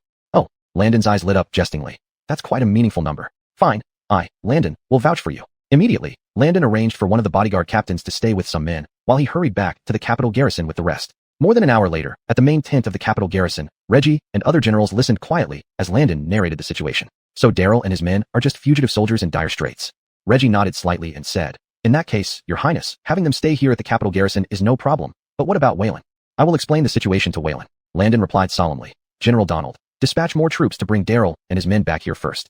After settling this matter, Landon didn't rush to the palace to see his father. Although Daryl's matter was done, General Bills wasn't finished yet. At the Duke's mansion, Bill hadn't been in a good mood these past couple of days. He almost died in a cave during his trip to the outskirts of the capital with Landon. Back in the city, Bill was frantically searching for renowned doctors to determine what poison Landon had planted in him. Meanwhile, he was also remotely controlling the Southwest Army through his network, preparing to relocate them to Jiangnan. Once his army joined forces with the Jiangnan army aligned with the Grimes' maternal clan, they would form a significant portion of the Southern Army. At that time, Even if Caden recalled the Northern Frontier Army, which was restrained by Beiyang, it wouldn't be a match for Bill. This plan was nearly flawless, except for one issue. His Southwest Army consisted of several 100,000 troops. Such a large force moving south would require substantial manpower and resources and inevitably cause a commotion. Of course, most importantly, he still needed a legitimate reason, a grand reason to march his troops south. At this moment, while drinking tea and playing with birds in the courtyard, Bill heard a ruckus at the mansion gates. "Your Highness, you can't just rush in like this."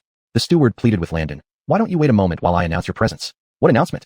"In broad daylight. Is Duke Yuchi not dressed or something? Afraid of being seen?" Without any hesitation, Landon had brushed past the two guards and entered the gate, catching the steward off guard. Casually speaking, Landon scanned the surroundings without spotting Bill. "Oh, not that way, Your Highness. Rushing in like this isn't proper etiquette." Before the steward could finish, he received a loud slap across the face. "You audacious dog. How dare you? Even when I meet Waylon, I don't need eunuch Marcos to announce my presence. Why should I announce myself to your master?" Landon had already grown impatient. Though he disliked lording over servants, it didn't mean anyone could defy him. Angered, Landon slapped the steward hard, leaving him too scared to speak. "Who's causing a commotion?" Just then, Bill arrived with a few servants in tow. Just as he arrived at the front courtyard, Maverick caught sight of Landon hitting someone. This scene made his eyes twitch and his face turned grim. "Your Highness, why do you hit my people so casually?" Maverick asked coldly. "We can talk things through properly. I'm right here, am I not?"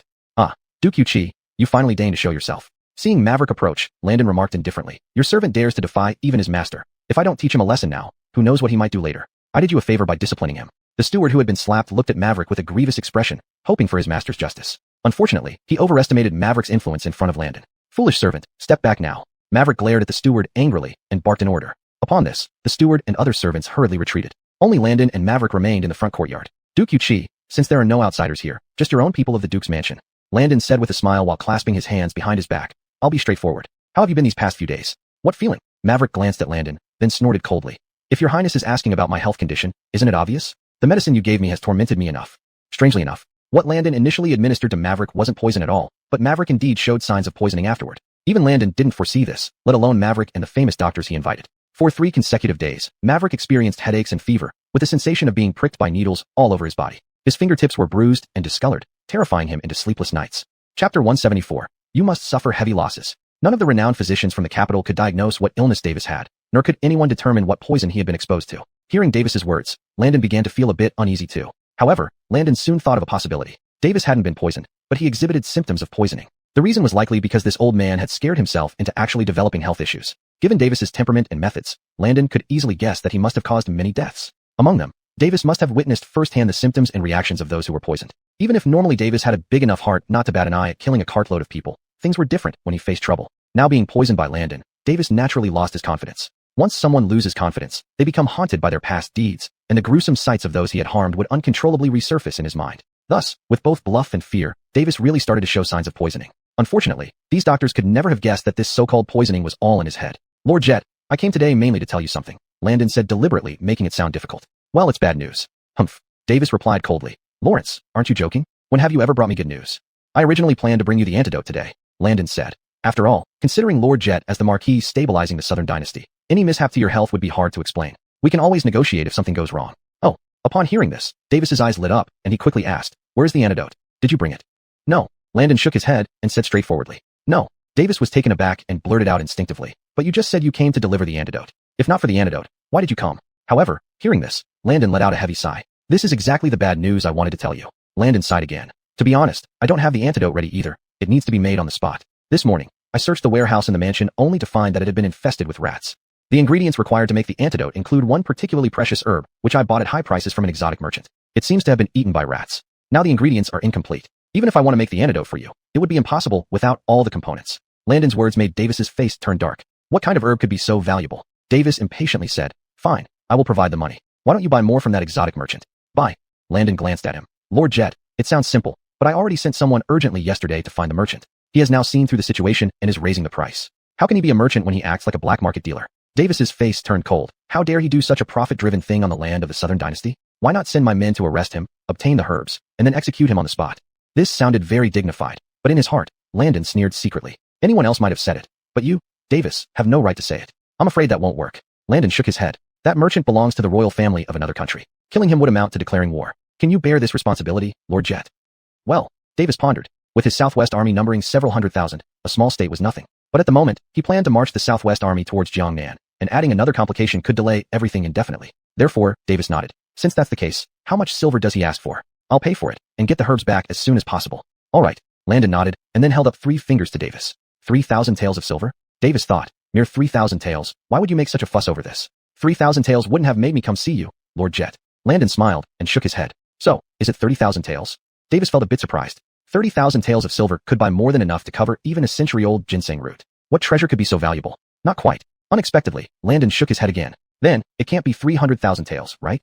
Davis was already getting angry. Good heavens, 300,000 taels. This was simply extorting people. Not to mention other things. If not for the fact that he needed to move his southwest army towards Jiangnan, he would definitely use this as an excuse to deal with these black market merchants thoroughly. Wrong, Landon loudly said. It's 3 million taels. Lord Jet, 3 million taels of silver is required to buy the herb from him.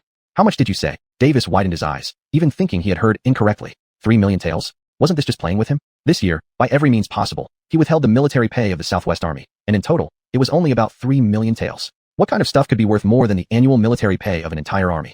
Nonsense. Davis's face darkened as he angrily said, Landon, don't talk nonsense here. What can be worth 3 million taels? Even if there is such a thing, they wouldn't dare to set such an exorbitant price. He certainly had the money. The military pay for the Southwest Army was stored in the treasury of his mansion. However, how could he willingly hand over these 3 million taels of silver? Lord Jet, do you not believe me? Landon grinned and said, you really shouldn't doubt it. They said it has to be 3 million taels, not a single tael more or less. Today, you will have to suffer heavy losses. What losses do I need to bear? Davis angrily retorted. This old man doesn't have the money. 3 million taels, why doesn't he just rob us? How dare he come here to extort? Though angered, Davis also felt some unease. How could this be so coincidental? The 3 million taels of silver he embezzled were just transported to the treasury and hadn't settled yet when Landon came asking for money. Moreover, the amount Landon asked for wasn't too much or too little. It was exactly the part of the military pay he had withheld from the Southwest Army. Looking at Landon's smiling face again, Davis felt even more uneasy. Could there really be something fishy? Chapter 175. Give you an IOU. But how could that be possible? Davis couldn't quite figure it out. Landon was still clearly in the capital, and he had never even been to the northern frontier. His Southwest Army was stationed in the Southwest Prefecture, and the matter of military pay was only known by him and a few trusted subordinates. If Landon truly knew the situation of the Southwest Army, where did he get this information from? No matter how he looked at it, Davis was more convinced that Landon could not possibly know about the military pay. It must be a bluff. Landon, even if you're short on money and want to ask this old man for some silver, isn't this an exorbitant demand?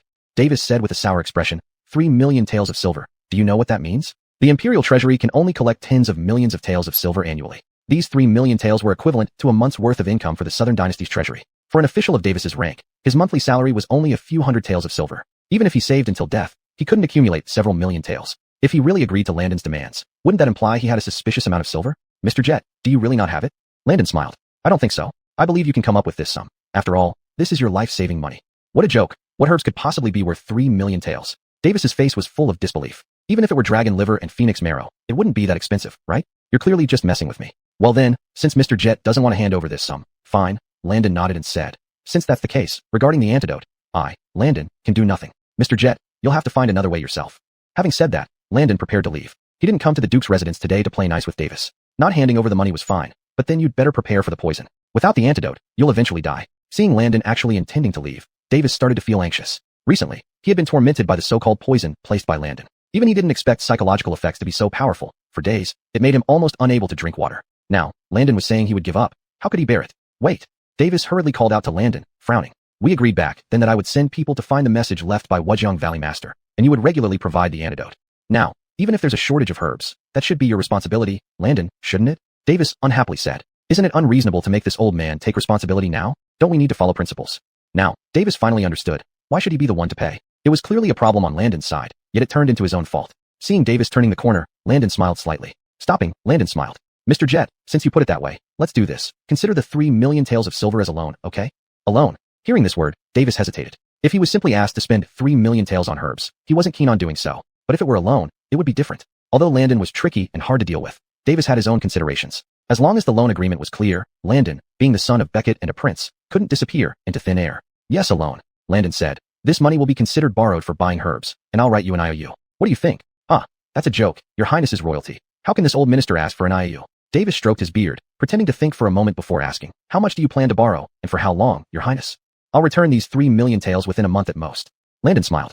And I won't borrow it for free. After a month, I'll repay you 3.5 million taels. Oh, Davis couldn't help but laugh, countering. Where do you plan to get this 3.5 million taels of silver, Your Highness? Surely not just from your usual salary. Davis was quite clear about the monthly salaries of court ministers and princes. There was no way Landon could come up with 3.5 million taels within a month from the look of it. He couldn't possibly sell the mansion of the prince's residence, could he? In response to Davis's questions, Landon's explanation was quite simple. In a month, I will definitely ask Father Caden for permission to lead troops in the northern frontier, as that was Father Caden's promise. Landon smiled. To go to the northern frontier and lead troops, I can't just go empty-handed. I need to take some pay for the soldiers, so getting a few million taels shouldn't be an issue. Moreover, the perfumed courtesan house in the capital is also my business, bringing in at least 10,000 taels of silver every month.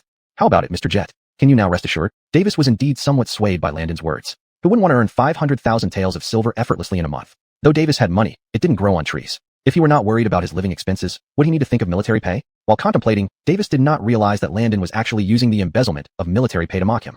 Ilby does have a point. Davis nodded. Since that's the case, this old man can indeed lend the money to his highness, but you must leave some proof. Isn't it just an IOU? I mentioned writing one right from the start. Landon did not refuse and immediately asked the servants of the Duke's residence to fetch paper and pen. Picking up the brush, Landon wrote swiftly, finishing the IOU in a short while. Today, Landon borrows 3 million taels of silver from the National Duke Davis. Both parties agree to repay this amount, plus an additional 50,000 taels of interest after 1 month. No reneging or breach of contract. After writing it, Landon signed his name and affixed his fingerprint on it. Davis examined it and found no issues with the IOU, immediately feeling relieved.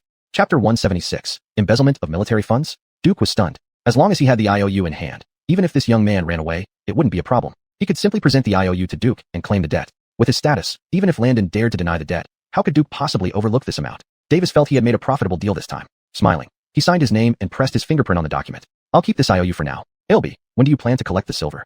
Davis folded the IOU and put it into his sleeve before asking Landon. The sooner, the better. Landon replied without hesitation. Let's make it today. I can then go find that merchant and buy the herbs with the money. Good, Davis said. I have banknotes from various money shops in the capital city, totaling about 2 million taels. There's another 1 million taels of silver stored in my treasury. Shall I send some people to deliver them to your residence? That won't be necessary. My royal guard will come to collect it later. Farewell, Lord Jet.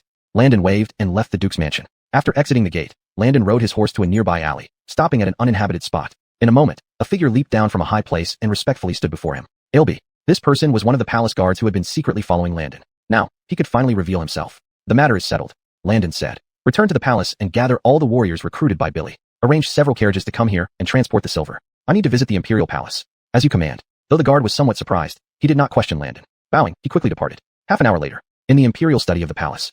You borrowed 3 million taels of silver from Davis? Where did he get so much silver? Upon hearing Landon's account, Duke sprang up from his chair in shock. If your royal highness didn't have the evidence, you wouldn't dare to ask for 3 million taels, Landon smiled. Do you still doubt my ability to handle things? Of course not. Duke frowned, but 3 million taels, especially in cash. Do you know, when you executed the 8 powerful ministers and confiscated their estates, we only ended up with 2 or 3 million taels of silver. The final sum of tens of millions of taels credited to the national treasury came from converting the valuables and real estate seized from those families. Now, Duke couldn't believe that Davis, a seasoned official, actually had millions of taels of silver in hand. Wasn't this too unbelievable? Do you wonder why Davis has so much silver? Landon asked seriously. I want to introduce someone to you. After meeting him, you'll understand everything. Who is it? Is he already at the palace gates? Bring him in to see me. Although Duke felt uneasy, he couldn't refuse since Landon had brought it up. Shortly after, Daryl, dressed as a commoner, entered the study and knelt down. Your Majesty, Ailby, I, the guilty Daryl, pay my respects. After kneeling, Daryl shouted loudly. Guilty. Duke frowned and sized up Daryl. What crime did you commit, and what was your sentence? Your Majesty. Daryl lifted his head from the ground. I committed the grave crime of desertion from the military. Oh, Duke's face turned cold. So you're a deserter? Why did you bring a deserter to see me, Ailby? Duke, who had fought many wars in his life, detested deserters the most. Now, Landon had actually brought a deserter to him. At this point, Duke considered having the Imperial Guards behead the man once he finished speaking. Father, this story is a long one. Landon explained. Daryl isn't an ordinary deserter. He was a camp officer in the Southwestern Army. The bandits in the Southwestern Mountains were originally soldiers under his command. You're the leader of the bandits in the Southwestern Mountains?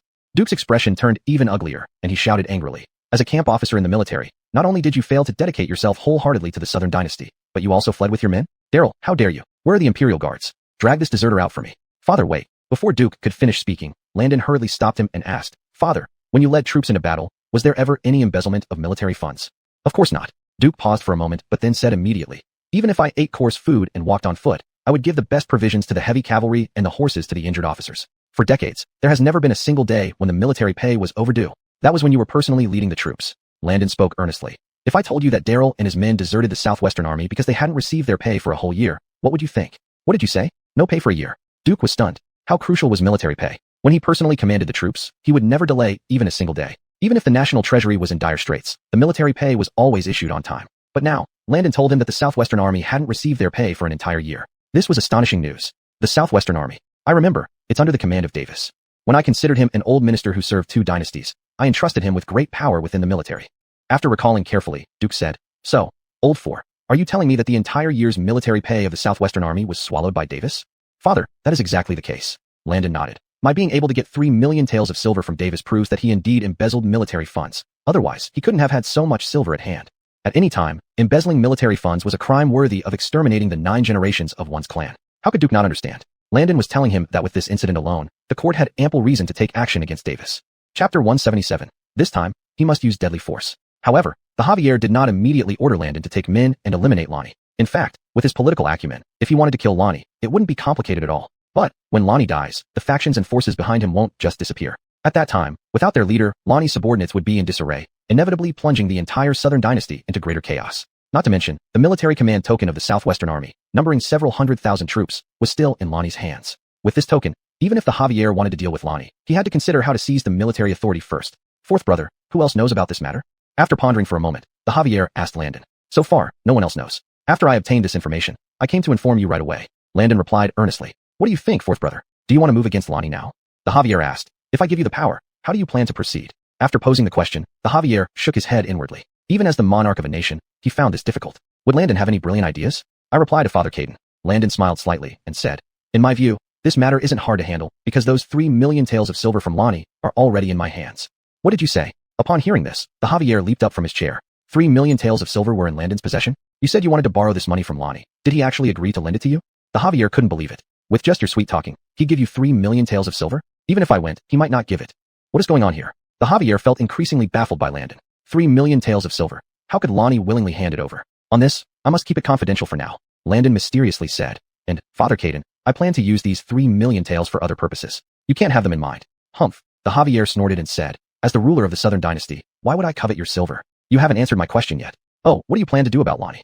Landon said, that's simple. The military command token is in Lonnie's hands, so let's just make a new one. You, hearing this, the Javier felt like spitting blood. So all this time, the best idea you came up with is this? Make a new token. Why don't you just forge a new imperial seal while you're at it? How? Father Caden, isn't this plan good? Landon asked dubiously. Good? It's nonsense. The Javier snapped. Do you think the military command token is some candy? Make a new one? That's simply impossible. In the Southern dynasty, every major general held a command token bestowed by the emperor himself. With this token, generals could mobilize troops. These tokens were cast since the founding of the dynasty and symbolized the authority to command armies and the dignity of the throne. Anyone who dared to tamper with the command token, be it a general or a high-ranking official, would face the penalty of extermination, potentially extending to 9 generations. For now, let's put aside that topic. The Javier said, there's one issue I need to raise. Any movement of the command token is recorded by Prime Minister Desmond and documented by civilian officials beside the general. The year, month, day, and details of the token's movements are clear. How do you plan to handle those records if you want to make a new token?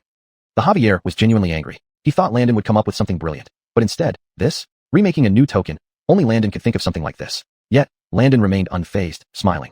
Father Caden, that's where you're wrong. Let me ask, where does the final authority of the command token lie? Nonsense, it's with me, of course. But even then, saying we'll remake a new token sounds absurd. If I agreed, wouldn't everything go haywire? The Javier's anger wasn't completely gone. You still haven't grasped my point. Since the final authority of the command token lies with you, why should you be so concerned about the documentation and records? If we allow this to happen once, what if other generals attempt to forge their own tokens in the future? The Javier, displeased, said, you only think about immediate satisfaction without considering the long-term consequences. How can the Southern dynasty? Realizing what he was about to say, the Javier stopped mid-sentence. He almost let slip his true feelings. How could he entrust the Southern dynasty to someone so impetuous? The Javier hadn't planned to say this to Landon yet, given that the young man was still too inexperienced. Even if Landon had talent, Grimes Hamish had already overseen the state for over a decade. Abolishing the position of Grimes wouldn't be easy, and the Javier knew well that doing so would create massive upheaval within the court and country. But even without saying it, Landon had already read his mind. Father Caden, if other generals try to forge the command token, soldiers might not follow their orders. After all, anyone daring enough to forge a command token must have intentions to rebel against the Southern dynasty, right? If they want to rebel, they need to weigh the consequences, don't they? Landon continued. As for me, I dared to forge the command token for the Southwestern Army because the soldiers there have had their grain rations withheld for an entire year. Withheld rations? The Javier paused slightly, asking, what does this have to do with forging the command token? It certainly does, and it's extremely relevant. Landon explained. I plan to use the 3 million taels of silver as military pay, then inform the soldiers of the Southwestern Army about Lonnie's actions. At the same time, the court will reincorporate them under your direct command. Once this is done, the tens of thousands of soldiers from the Southwestern Army will naturally return their loyalty to you. The authenticity of the command token would then be merely formalistic. At that point, even if Lonnie holds the command token, without the soldiers' support, the token would be no different from a piece of rotten wood. Chapter 178, setting out personally to lead the Southwest's 400,000 troops. It makes sense. After hearing this, the Javier nodded and said, upon careful thought, fourth son, what you say does have its merits. Ultimately, the hearts of the soldiers should belong to the court. The tiger tally is merely a tool the Javier issues to generals for leading troops into battle. What I give you is truly yours. If I wish to reclaim it, the tiger tally would just be a toy. If anyone views the tiger tally as a symbol of power and status, they are gravely mistaken. Landon continued. Your Majesty, let me mention something else. Have you not heard that throughout history, emperors have issued iron edicts of immunity? An iron edict of immunity? Of course I have. The Javier nodded. Naturally, he hadn't yet bestowed such an item on any subject in the Southern Dynasty. As far as I know, no iron edict of immunity from any dynasty could genuinely protect someone's life. If recognized by the emperor, it is indeed an iron edict of immunity. But if the emperor doesn't acknowledge it, it's merely an iron plaque. Imperial authority reigns supreme. Landon's words struck deeply within the Javier, his gaze piercing and his speech profoundly moving. He hadn't expected that at such a young age, Landon already possessed such imperial wisdom. In this regard, Landon surpassed Hamish and others significantly, bringing much surprise and amazement to the Javier. Fourth son, it seems there are many surprises about you that I don't know. Looking at Landon, the Javier said, since that's the case, I will issue an edict. You must head to the southwestern army camp with 3 million taels of silver and bring back the 400,000 troops for me. Now, fourth son, can you accomplish this task? The Javier squinted his eyes, appraising Landon before him. I have the confidence. Landon replied without hesitation. However, the southwestern army numbers 400,000. Your Majesty, where do you plan to station them? This is simple enough. The outskirts of the capital are vast, and how much space does the capital garrison occupy? The Javier waved his hand. Once the southwestern army arrives, they can temporarily settle outside the capital, then be redistributed to other locations. The Javier was thorough in his consideration. Although it was likely that Landon's method would succeed in bringing back the southwestern army, Davis had led the southwestern army for so many years, and many generals were probably loyal to him. Now with Davis fallen, what plans do these generals have? Would they form separate factions or unite against the court? The Javier would not give them that chance. Once the southwestern army reached the capital, they would immediately be dispersed and mixed with the northern border army and the Jiangnan army. If they attempted to rally factions then, it would only be a daydream. In that case, I accept your command and will depart immediately for the southwestern army camp. Your Majesty, is this suitable?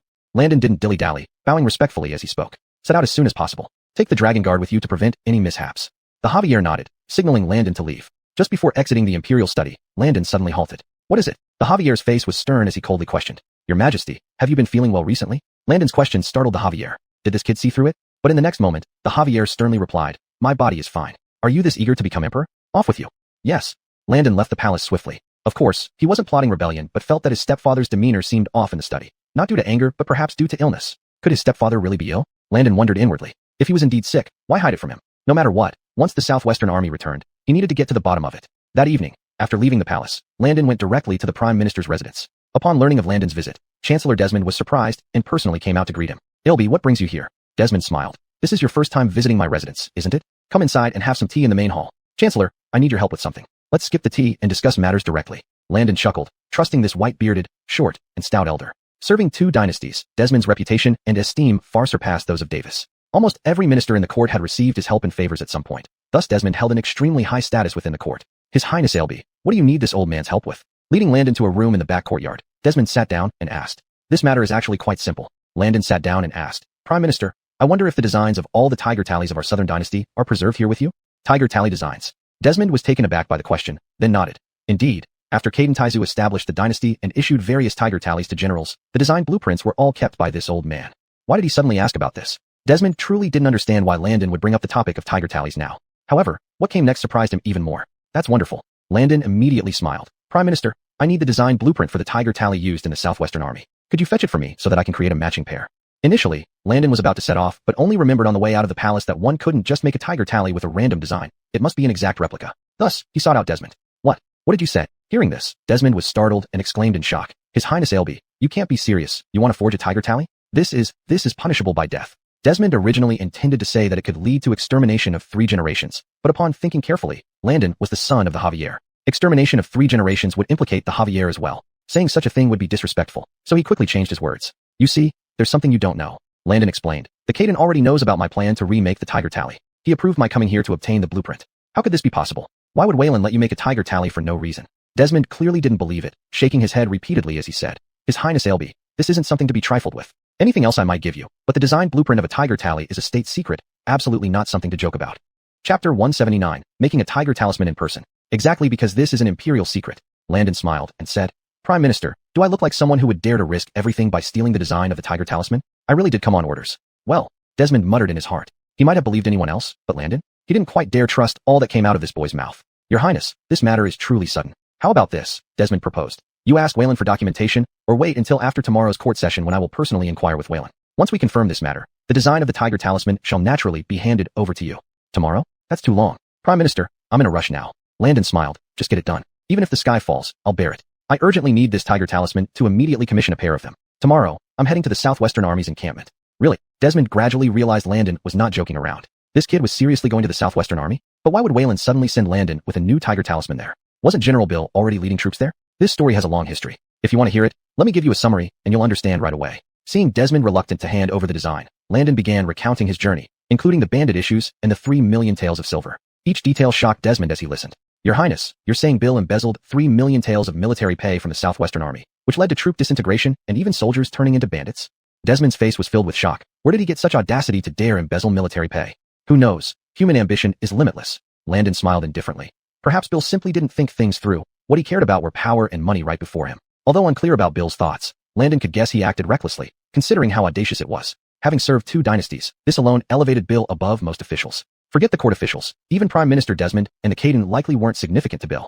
For him, controlling the Southwestern Army's command for decades made embezzling 1 year's worth of pay nothing more than triviality, unlikely to cause trouble. Killiantil did he know that this time his opponent was Landon, who intended to use this matter to bring Bill to his knees. After hearing Landon, Desmond fell silent for a while. Since your Highness has explained it to this extent, there's no need for me to consult Wayland. With that, Desmond brought Landon to a warehouse in the Prime Minister's residence. Security here was tight, with numerous locks on the doors. After unlocking several iron locks, they entered the innermost room. Desmond walked to a bookshelf and retrieved a black square box. These are the original designs of the tiger talismans created by the founding emperor, covering Northern Frontier Army, Jiangnan Army, Capital Garrison, Royal Guard, and Southwestern Army, among others. Desmond explained, now that your Highness needs the design of the Southwestern Army's tiger talisman, replicating it should take only half a day. Landon examined the blueprint carefully. The detailed brush strokes captured every intricate line and pattern of the tiger talisman vividly. Is this really from the founding emperor's own hand? Who would have thought he had such skills? Landon couldn't help but admire the craftsmanship, which rivaled the best modern designers.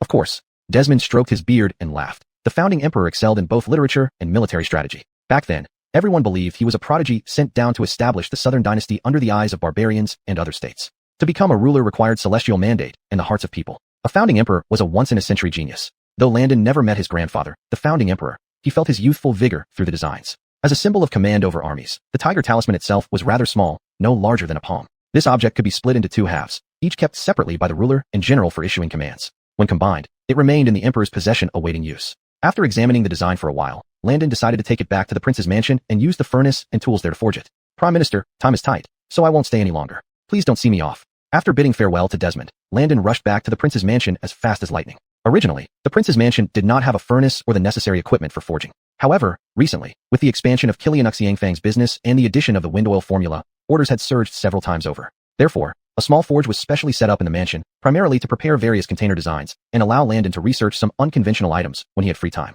Now, this small forge would undoubtedly come in handy. Landon didn't plan to ask external craftsmen for help because the more people who knew about this matter, the more likely trouble would arise. Once he successfully incorporated the Southwestern Army into his command, even if everyone in the capital knew about it, it wouldn't matter anymore. At that point, with the loss of the support of those hundreds of thousands of Southwestern troops, Davis's power would be significantly weakened, and his followers would scatter like birds from a fallen tree. Entering the room, Landon personally heated the forge until it glowed red, and then placed a block of iron ingot into the furnace. When the iron ingot turned a bright golden yellow, Landon took it out, and, while it was still hot, began hammering it on the anvil. Forging the tiger talisman itself wasn't particularly difficult. The main deterrent was that it symbolized national military authority, which no one dared to forge. In less than an hour, Landon had almost completed the outline of the tiger talisman, leaving only the detailed work. With one hand holding a file and the other a small chisel, Landon stopped referring to the blueprint, relying instead on memory to meticulously carve the intricate details of the tiger talisman.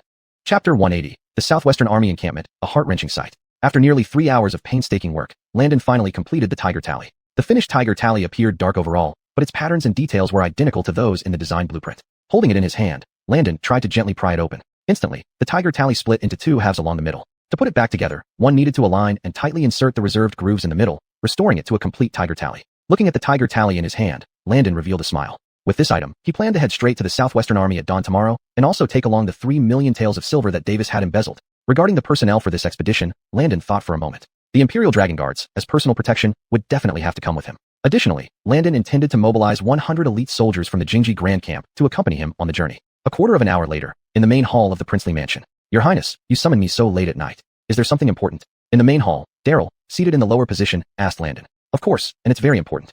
Landon smiled slightly, raising his hand to toss an object to Daryl, and said, Look, does it look familiar? Taking the iron-like object, Daryl examined it closely. Upon recognizing its appearance, he was startled out of his chair, fumbling several times before catching the flying tiger tally. This is a tiger tally. Your Highness, How did you obtain the Southwestern Army's tiger tally? Daryl looked shocked and incredulous. Why can't I? Landon retorted. Have you seen this tiger tally before? Of course I have, Daryl replied. I was once a camp officer in the Southwestern Army and had the chance to see General Jet reveal the tiger tally when issuing orders. At that time, I only caught a glimpse from afar. But tiger tallies are extremely distinctive. Although it was just a glance, I've always remembered what a tiger tally looks like. Hearing Daryl's words, Landon felt relieved. Even someone who had seen the Southwestern Army's tiger tally could not distinguish between the real and the fake. How much more so for those who hadn't seen it personally. Moreover, the authenticity of the tiger tally wasn't crucial. Once the 3 million taels of silver were distributed, even if it was fake, the soldiers would believe it was genuine. At dawn tomorrow, go with me to the Southwestern Army. Landon said, didn't I promise you before? I intend to distribute the full amount of the withheld military pay to the Southwestern Army. Tomorrow is the day. Tomorrow? Your Highness, are you serious? Daryl was startled. He never imagined Landon would act so decisively. 3 million taels of silver. Could this ale really procure it so easily? Don't believe me? Landon pointed outside and chuckled. When you came in, didn't you see all those boxes in the courtyard? They're filled with silver, and they'll be transported to the Southwestern Army tomorrow. Daryl was speechless for a while before saying, if you can really distribute this military pay, the morale of the Southwestern Army will surely be restored. The situation in the Southwestern Army is that bad. Landon furrowed his brow, asking, more than you think. Daryl sighed and recounted the state of the Southwestern Army's grand camp before he and his men fled. It could be said that the entire Southwestern Army no longer resembled a military force, but rather a broken unit left to die in the wilderness after suffering defeat. From top to bottom, apart from the close associates of Davis, the rest of the officers and soldiers were treated worse than animals. These black beans used to feed horses are bitter and hard to swallow, and each person gets less than 2 bowls of thin gruel per day. Daryl said, as for meat, forget it. Only the few generals under Davis slaughtered warhorses for food, while other soldiers had to fend for themselves. Initially, there were plenty of wild game on the surrounding mountains, and everyone went hunting. After about a month, the wildlife was depleted, and they resorted to digging up wild vegetables and stripping tree bark. Some junior officers inquired about the imperial military pay, but guess what happened? Daryl spread his hands and said, those who asked about the pay were all beheaded by the generals under the pretext of inciting unrest. Given such draconian measures, unsurprisingly, no one dared to inquire about the military pay anymore. But the soldiers' anger remained unspoken. Resentment building up over time, rebellion was inevitable. Daryl escaped with his brothers, seeking a way out and fearing that they might be implicated if someone rebelled. Hearing Daryl's words, Landon felt a burning anger rise within him. If someone else had been sent to investigate the bandit issue, such as Reggie from the Jingji Grand Camp, then perhaps Daryl and his men would have already perished during the mountain assault, and the dark situation of the Southwestern Army would never have been known. Rest assured, Landon said earnestly, from now on, the Southwestern Army has nothing more to do with Davis. After distributing the military pay tomorrow, I will relocate the Southwestern Army to the outskirts of the capital for reassignment. Really? Daryl was overjoyed, quickly standing up and bowing, saying, Ailby, anything you ask of me is fine. I will not hesitate to go through fire and water. Going through fire and water isn't necessary. Landon patted his shoulder, saying, but I do want to ask if you're willing to continue serving as a camp officer when the Southwestern Army arrives in the capital? Daryl was taken aback, instinctively replying, I am clearly a wanted man. Not being beheaded is already your mercy. How can I dare to hope to serve as a camp officer again? You are mistaken. Landon smiled. In my view, if you cannot serve as a camp officer, the other officers probably lack even more qualifications. Rest easy, go and rest. We depart at dawn. Yes, sir. Daryl didn't say much, but a glimmer of hope and spirit appeared in his eyes. After Daryl left, Landon sat down again, picked up the teacup on the table, and at that moment, a figure quietly entered. How's the situation? Landon asked the guard who walked in. Is there any unusual activity at Davis's Duke Manor? Your Highness. The guard bowed, saying, we observed some unusual movements there after monitoring for half the night. Chapter 181. Accepting orders and leaving as a commander. What's unusual about it? Tell me more. Landon had already guessed some things. After all, he had just borrowed 3 million taels of silver from Lonnie. This old man probably still thinks he's making a profit and is happy about it. The mansion of the Duke is brightly lit tonight. Lonnie seems to have summoned several of his trusted subordinates. However, there are too many experts watching at the mansion of the Duke, so I couldn't get close enough to hear what they were discussing, said the guard of the prince's mansion to Landon. Summoning trusted subordinates? Landon thought secretly, judging by this, perhaps Lonnie was also planning something significant in secret. What would be considered a big deal for him? Obviously, it would be those hundreds of thousands of troops of the Southwestern Army. Once this massive army truly advances to Jiangnan and merges with the royal family's Jiangnan forces, it would make up over half of the Southern Dynasty's military power. Moreover, controlling various rich territories in the south, swiftly mastering the lifeline of the entire southern region. By then, the capital would be in imminent danger, with Bayan to the north and a large army to the south. It would be under threat from 2 sides. Thinking of this, Landon could not help but sneer inwardly. Lonnie, no matter how you calculate, you wouldn't expect that your Southwestern Army will soon belong entirely to the royal family, right? You may leave. Tomorrow I will set out personally with Daryl and others to head towards the Southwestern Army base. Having said that, the guard quickly disappeared into the darkness. The next morning, Landon set off swiftly toward the Southwestern Army's base with a dozen dragon guards, along with Daryl and 100 elite soldiers from the Imperial Guard camp. After leaving the capital, almost everything Landon saw on the way was desolate scenery. Although the territory of the Southern Dynasty was vast, its population was small, and most of them gathered in the south. Even beyond 30 miles outside the capital, the area was sparsely populated. Looking at the abandoned farmlands on both sides of the road, Landon sighed internally. If these lands could be utilized, how could the Southern Dynasty still experience famine? But the current reality is that wars are being fought on every border, especially tense in the northern frontiers. Under such circumstances, the national treasury is already depleted, and taxes on the common people are extremely heavy. If there are floods or droughts, a whole region's people become displaced, and land naturally falls into disuse. On the way, Landon moved swiftly and reached the outskirts of the southwestern army base by noon. From afar, it looked like a series of camps sprawling over tens of miles, with wooden obstacles and trenches surrounding the outermost areas, patrolled by soldiers. At least superficially, the discipline of the southwestern army remained intact, without total collapse. As Landon's group approached, the soldiers guarding the main gate of the camp noticed them, raising their weapons and ordering Landon and his men to stop. Among them, a deputy general came forward and sized up Landon and his companions. I see that among you there are soldiers wearing armor of the Imperial Guard camp. Could you possibly be envoys from the capital? The deputy general asked Landon, who was leading the group. Indeed. Landon nodded. I am the 4th Prince of Wayland, and I have come today with elite troops and silver to distribute military pay to the southwestern army. However, upon hearing this statement, nothing happened as Landon and his men expected. Instead, the deputy general who questioned them sneered. We don't know who you are, nor do we care to ask. But, as a member of the Imperial Guard camp, you have abundant provisions, fine equipment, and are the Emperor's precious ones. The deputy general mocked. You feast lavishly and drink well. Why bother coming before us and jest with us? Not only did he react this way, but the soldiers at the gate also showed signs of anger. With their annual military salaries withheld, one can imagine how deep-seated their resentment must be. Deputy General Killian, please don't say that. Darrell frowned slightly, bowing, and explained. His Highness, the Ailby, has indeed brought money to issue the pay for our troops. Our troops? Who says we're us? Deputy General Killian sized up Darrell and asked. You wear the armor of the Imperial Guard camp. Who says you're us? Speak clearly. Don't you recognize me? Darrell removed his helmet and said. Deputy General Killian. It's me, Darrell. Your subordinate Darrell. Darrell? Upon hearing Darrell's words, Killian Mauran looked at Darrell's face again and finally recognized him. Is it really you? Killian Mauran seemed somewhat puzzled. Darrell was a camp officer under his command. Initially, this guy had fled from the southwestern army base with dozens of soldiers and became a bandit in the southwestern mountains. After this incident, Killian Mauran was severely reprimanded by the main generals, and an order was issued within the army to execute any deserters caught on sight to uphold military discipline. Yet, Darrell standing before him was very much alive, and he was accompanied by a prince of the royal family and elite troops from the capital's garrison. Could it be that Wayland didn't plan to kill this man? It's me, Darrell said with sincere eyes. Deputy General Killian, you've really misunderstood the Ailby and Wayland on this matter, or rather, we all misunderstood Wayland back then. What exactly happened? Killian Mauran asked in astonishment. You don't know that the years withheld military pay for our southwestern army wasn't the Emperor's decision. It was Lonnie. He privately embezzled our pay and hid it in the mansion as his own wealth. Darrell explained. The Ailby has managed to bring all the silver here to distribute to us. He also intends to move the southwestern army to the outskirts of the capital and enjoy the same treatment as the capital garrison. These words hit Killian Mauran like a thunderbolt. He responded blankly. Wayland did not withhold our rations. So, everything was manipulated by Lonnie.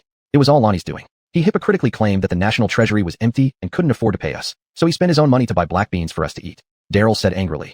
Deputy General Killian, we were all deceived. Wayland never forgot about us, and the Southern Dynasty never forgot the Southwestern Army. At that moment, Killian Mauran was deeply shaken. Looking at Landon riding his horse, he could hardly believe that Imperial Grace had truly arrived. May I ask your name, Your Highness? Killian Mauran asked Landon with a bow. There's no need for such formality. Just call me Landon. Landon smiled gently and said, Landon, are you the legendary Ailby Landon who is spoken of reverently by the common people? Is it really you? Killian Mauran's expression became even more shocked. He never imagined that the person before him was Landon. Chapter 182. Capturing a general over wine, not letting any escape. I dare not compare myself to a god. I, Landon, am just an ordinary person. Landon smiled gently and said, look at the carriages behind us. They're all loaded with silver, which is intended for your military salaries. Your subordinate believes it. Killian Mauran, in his excitement, said, however, Your Highness, if this matter was orchestrated by Bill, I believe you should temporarily keep this from the several chief generals. I have the same intention. Landon nodded. After being controlled by Bill for so many years in the Southwest Army, it can be said that the main positions are all held by his trusted subordinates. Now that Landon has extracted 3 million taels of silver from Bill, informing these chief generals would undoubtedly stir up trouble. This isn't the place for conversation. Your Highness, please follow me. These garrisons in front of the camp's main gate are under my management. They probably don't know you've come yet. As he spoke, Killian Mauran indicated the soldiers at the entrance to continue their patrol, then led Landon's men into the camp.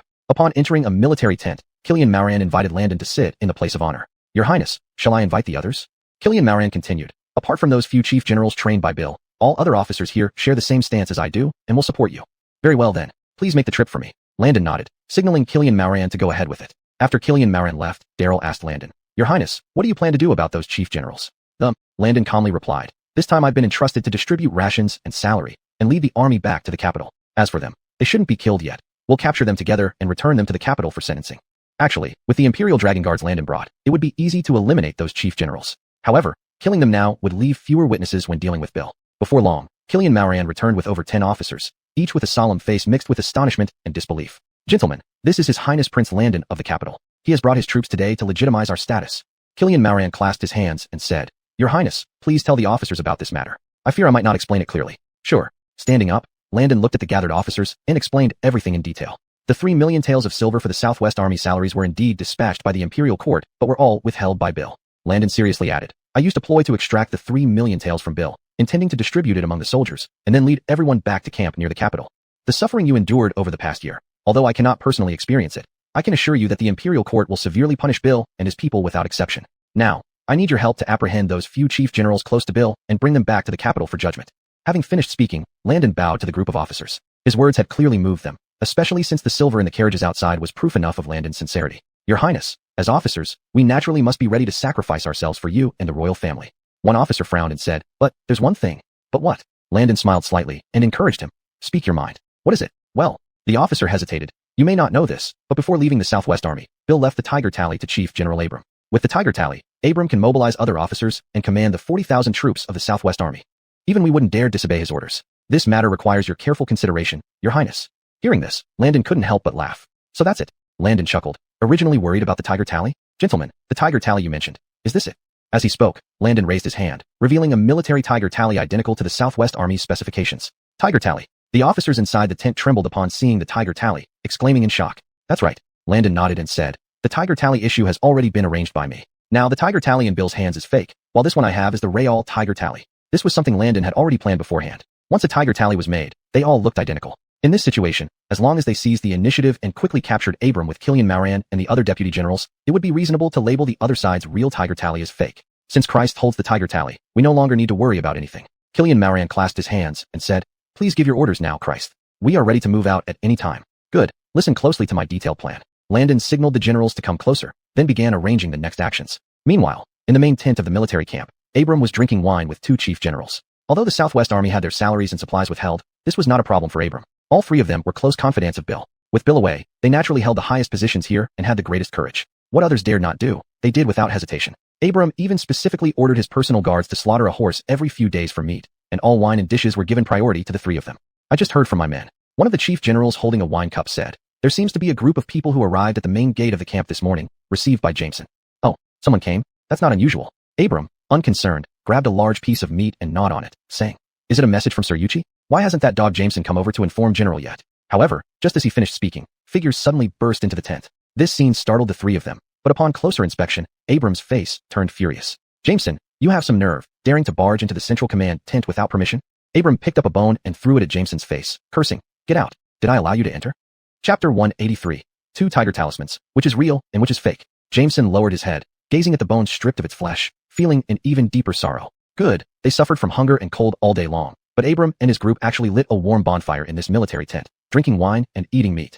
Now he was more resolute in his belief that only by relying on Chris could they revitalize the Southwest Army. The soldiers behind Jameson picked up their sharp spears and aimed them at the three men. The two chief generals beside Abram also couldn't sit still anymore. Killian Xingfeng shouted loudly, Jameson, you really don't know manners, daring to lead your soldiers into the main tent of the camp. Is this a place for you to stay? Montague picked up a piece of meat, a mocking smile on his face. Haha, I think Jameson just wants some meat. Today I'll exceptionally reward him with a piece. Let him scram. Jameson remained calm, crooking his finger. Take them down. This time he brought well-trained fierce warriors into the main tent, quickly surrounding the three men. Abram gnashed his teeth, spitting at Jameson. Now Duke Yuchi isn't here. I'm the king of this camp. You dare to lay hands on me. Killian Xingfeng drew his sword from his waist, shouting aloud. Jameson plans rebellion intentionally. Come here quickly. But after he shouted 3 times, there was no sound outside the door. Killian Xingfeng immediately lost composure, turning to look at Jameson. What did you do to the guards outside? Jameson sneered. I've dismissed the guards at the gate. And you, colluding with Bill, withholding military pay and rations, truly deserve death. Today I, Jameson, will rebel. What can you do about it? Abram's eyes were bloodshot. All right. Jameson, I underestimated you. He held a sword in one hand, searching his waist with the other. Before leaving, Bill had anticipated turmoil in the army and gave him the Tiger Talisman in advance. And the Southwest Army only recognized the Tiger Talisman, not the person. Abram clenched the Tiger Talisman tightly, holding it high above his head. Look carefully. I have the Tiger Talisman in my hand. Why haven't you retreated yet? But Jameson and his soldiers stood firm as if they hadn't heard anything. Abram was extremely enraged, never expecting they would dare challenge the Tiger Talisman so brazenly. Fine. When Duke Yuchi returns, he will certainly flay you alive. Jameson, an old general in the army, couldn't help trembling when he saw the Tiger Talisman. For so many years, he led his troops through life and death, fighting for the Tiger Talisman and the court. But now, the owner of the Tiger Talisman had first abandoned them, unable to even provide a hot meal. Jameson waved his hand. What are you standing around for? Take them down. Soldiers outside the tent also rushed in masse. The three resisted fiercely, but, outnumbered, they were bound and thrown into the corner of the tent. The soldiers stared at the wine and meat before them, swallowing saliva uncontrollably. Jameson felt a rush of satisfaction. You 3 lackeys get what you deserve today? I thought the court had abandoned the Southwest Army, but it turned out to be the scoundrel Bill. Abram gritted his teeth. Jameson, wait for your comeuppance. With the tiger talisman in my hand, you may control the guards outside for now, but not forever. Just as Abram wanted to say more, there came neighing from outside the tent. A gentle breeze lifted the corner of the tent, revealing a scene that excited Abram greatly. It was his capable subordinate, Montague, who arrived. A few days ago, Abram sent Montague to report the military situation to Bill to put his mind at ease. Killiantil did he expect Montague to arrive so timely. Montague, leading the guards, walked briskly toward Abram's tent. Abram laughed loudly, looking at Jameson smugly. Jameson, you're all doomed today. With the tiger talisman in my hand, how dare you act so outrageously? Jameson remained unperturbed. Haha, who will laugh last is still uncertain. However, the soldiers behind Jameson were frightened, constantly watching the situation outside nervously. Montague lifted the tent flap and walked in, seeing the 3 chiefs tied up and Jameson standing straight with his men, suddenly raging. Hey, Jameson, you're a deputy general. Why did you barge into the main general's camp? While confronting Jameson, he sent people to call others from each tent. Generals and guards from various tents all gathered, surrounding Jameson and his men. Montague quickly moved forward to untie Abram and the others. General, please forgive me for being late. Abram said arrogantly. How could I blame you? It's Jameson who dared to imprison us, deserving to die 10,000 times. He took out the tiger talisman again, holding it up for everyone to see. Follow my orders. Jameson has committed treason by rebelling against his superior. Drag him away and dismember him with 5 horses. Do not let any of his men off. In an instant, Jameson and the people behind him were subdued. But Jameson raised his head stubbornly. Abram, do you think you've won? Abram put his hands on his hips and kicked Jameson hard in the knee. Haha, with the tiger talisman in my hand, how far can the world be? Rest assured, your family will be taken care of by me. Take them away quickly. Abram waved his hand gracefully and was about to turn when he heard a righteous voice from outside the tent. Wait. Abram's face showed annoyance. Today the camp is really lively, with one after another seeking death, unable to be stopped. Landon Leong displayed the token at his waist, and the soldiers at the entrance instinctively made way for him. He walked in quickly, head held high. Abram recognized Landon Leong and gave a perfunctory bow. Your Highness Ailby, what brings you here? He yawned, showing a very arrogant attitude. Landon Leong took out the imperial token, his expression serious. I am here by order of Wayland. Abram, you have privately forged a tiger talisman and colluded with Bill to embezzle military pay, deserving 10,000 deaths. Upon hearing this, the surrounding soldiers looked at each other in surprise. Abram lifted his head suddenly and shouted loudly. Your Highness Ailby, you must not speak such slander. This is a genuine tiger talisman given to me by Duke Yuchi. Finishing, Abram took out the tiger talisman from his waist and showed it to the soldiers. You say that's a tiger talisman, then what is this in my hand? Landon Leong showed no change in expression as he also revealed the tiger talisman. Apart from Jameson and a few informed generals, everyone else wore puzzled expressions. Not really, what's going on? There should only be one tiger talisman that can command the entire Southwest Army, but now there are 2. Abram clenched the tiger talisman tightly and said furiously. It's impossible. There's only one tiger talisman. The one in your hand must be fake. Landon Leong laughed. So, you're going against Father Caden? Abram was speechless, looking at Landon Leong timidly. Landon Leong turned around and spoke loudly. All soldiers, thank you for your hard work. Today, I bring with me 3 million taels of silver that have been withheld as your military pay. Chapter 184. Learning the truth, complete defection. For a moment, the soldiers' expressions were all quite remarkable. They had never imagined that the person delivering their military pay was the Ailby. That dog emperor did not treat them as human beings at all, withholding an entire year's military pay. Who didn't know that now the Ailby was the emperor's most favored son, likely to replace Bill and become the next crown prince? If this Ailby was in league with that dog emperor, why would he return their military pay? Jameson lifted his head, his expression exceptionally determined, and said, everyone has misunderstood. In fact, the court's military pay was just swallowed by that dog scoundrel. As he said this, his eyes were abnormally fierce, staring fixedly at Abram. Abram's heart raced wildly. He turned his head and shouted loudly. You damn thing, what nonsense are you talking? Lord Yuchi is an upright gentleman who has led the Southwest Army in battle for many years. How can you slander him like this? Humph. Jameson laughed disdainfully and continued. I didn't say it was Bill. Why do you insist on putting the dirt pot on his face? Abram's expression grew even uglier, indignantly retorting. Jameson, how dare you dig a hole for your commander? Watch me not cut out your tongue. But their quarrel made the surrounding soldiers realize the truth completely. The person who withheld their military pay, wasn't it Bill? Almost instantly, these soldiers defected psychologically to Landon, staring at the 3 commanders with hostile glares. Montague looked at Abram with a complicated gaze and asked hesitantly.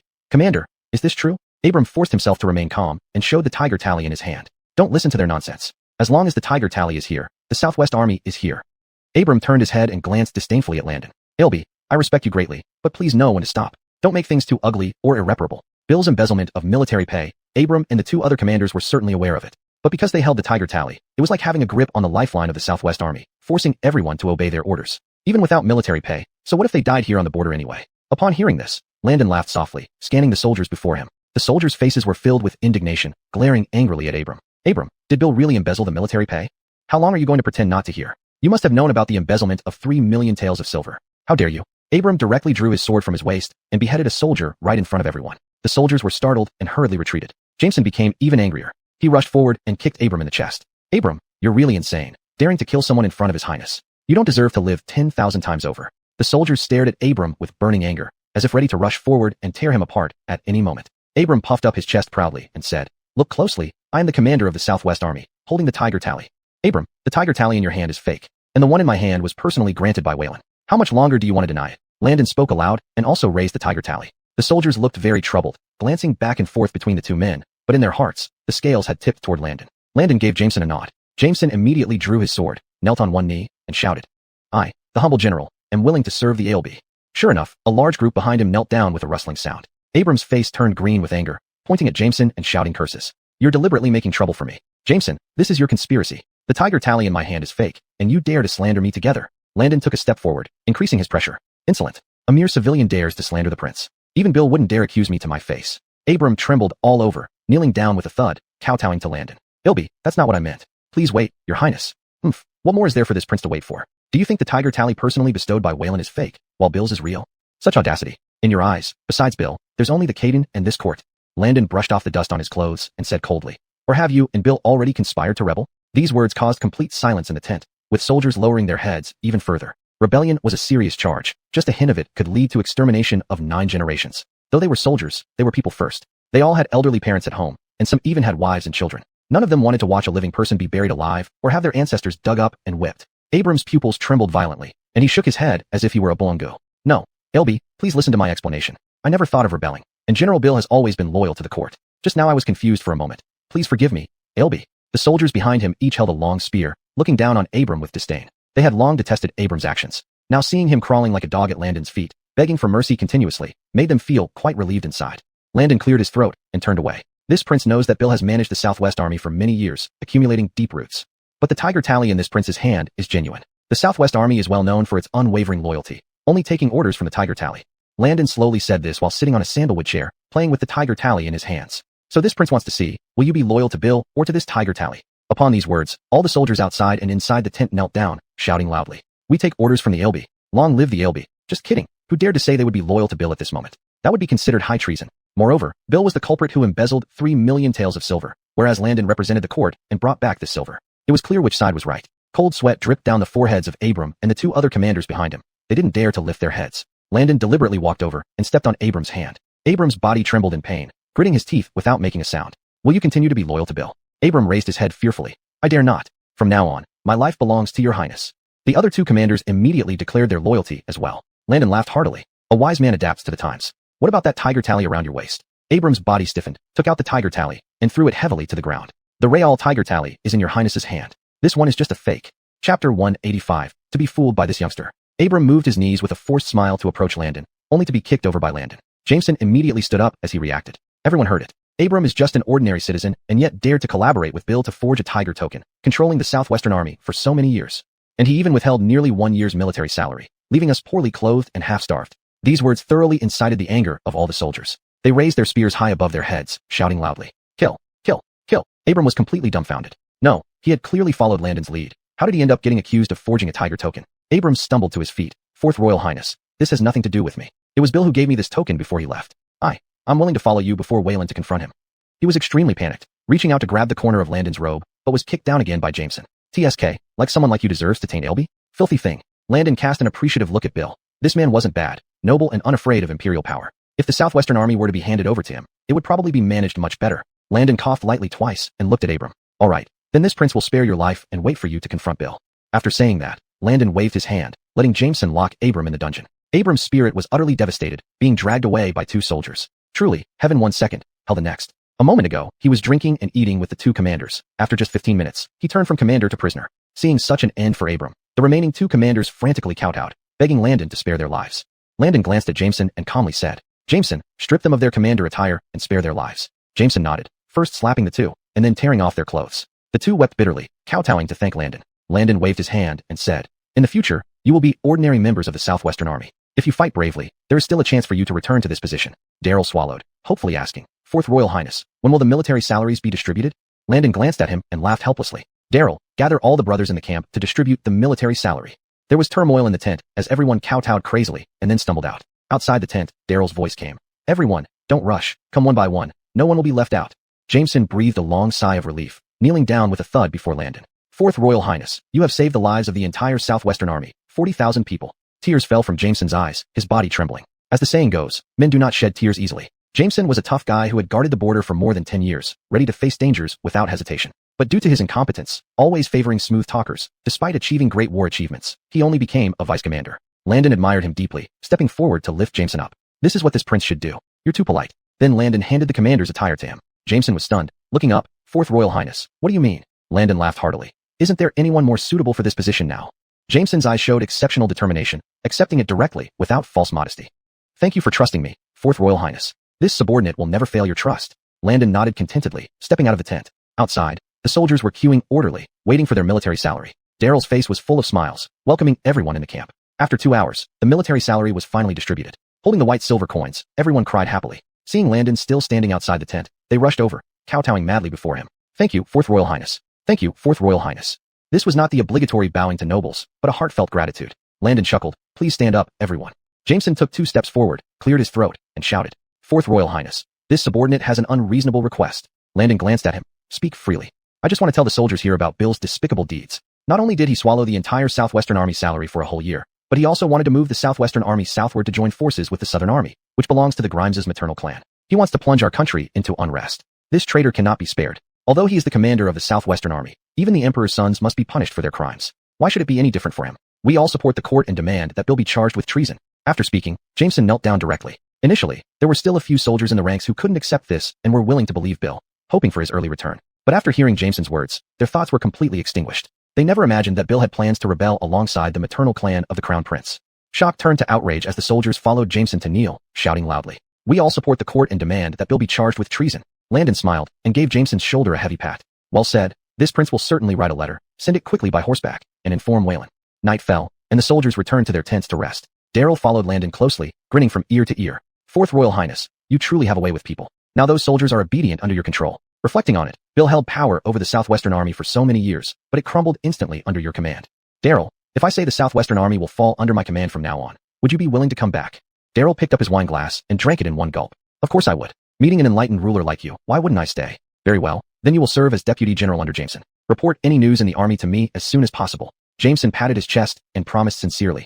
Understood, Your Highness. Leave it to me. You can rest assured.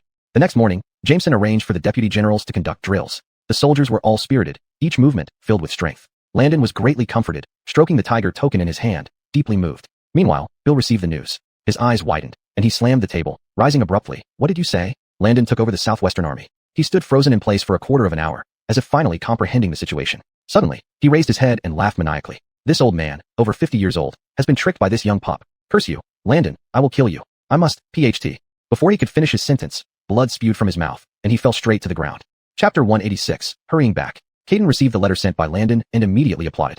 Ha ha ha, truly worthy of being my son. He seized the Southwestern Army without sending a single soldier. Jared beside him bowed respectfully and said with a smile. Yes, I see that the LB is indeed capable of great tasks. Not only does he have courage and strategy, but he can also discern people's hearts. This all must be due to your majesty's good education. This flattery from Jared made Caden even more delighted. He waved his hand and said, pass down my order, let him settle down the Southwestern Army, and return to the court as soon as possible.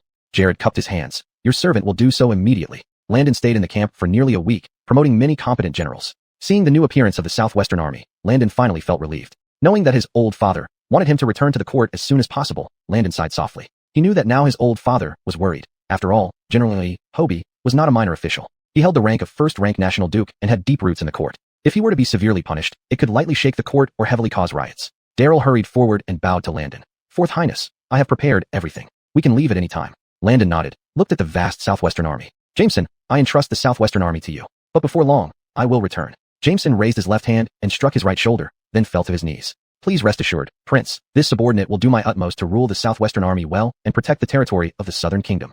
Landon smiled in relief and mounted his horse. He kicked his horse's belly fiercely and swung the reins. Go, go. Hoofbeats stirred up countless dust, and Jameson and other generals knelt down to send them off. After 2 days of continuous riding, changing horses 3 times, Landon finally returned to the palace. Jared was waiting at the gate with a smiling face. Seeing Landon approach, he walked quickly with small steps and bowed. Fourth Highness, you have truly been very hardworking. Wayland is waiting for you in the Imperial study. Please follow me. Jared led the way, and Landon, still in armor, followed behind. Entering the Imperial study, Landon bowed to Caden. Your Imperial Majesty.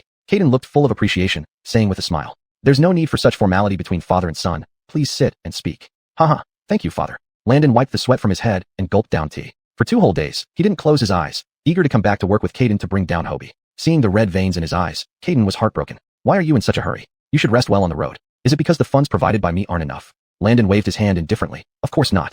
I just want to return quickly and face Hobie together with father.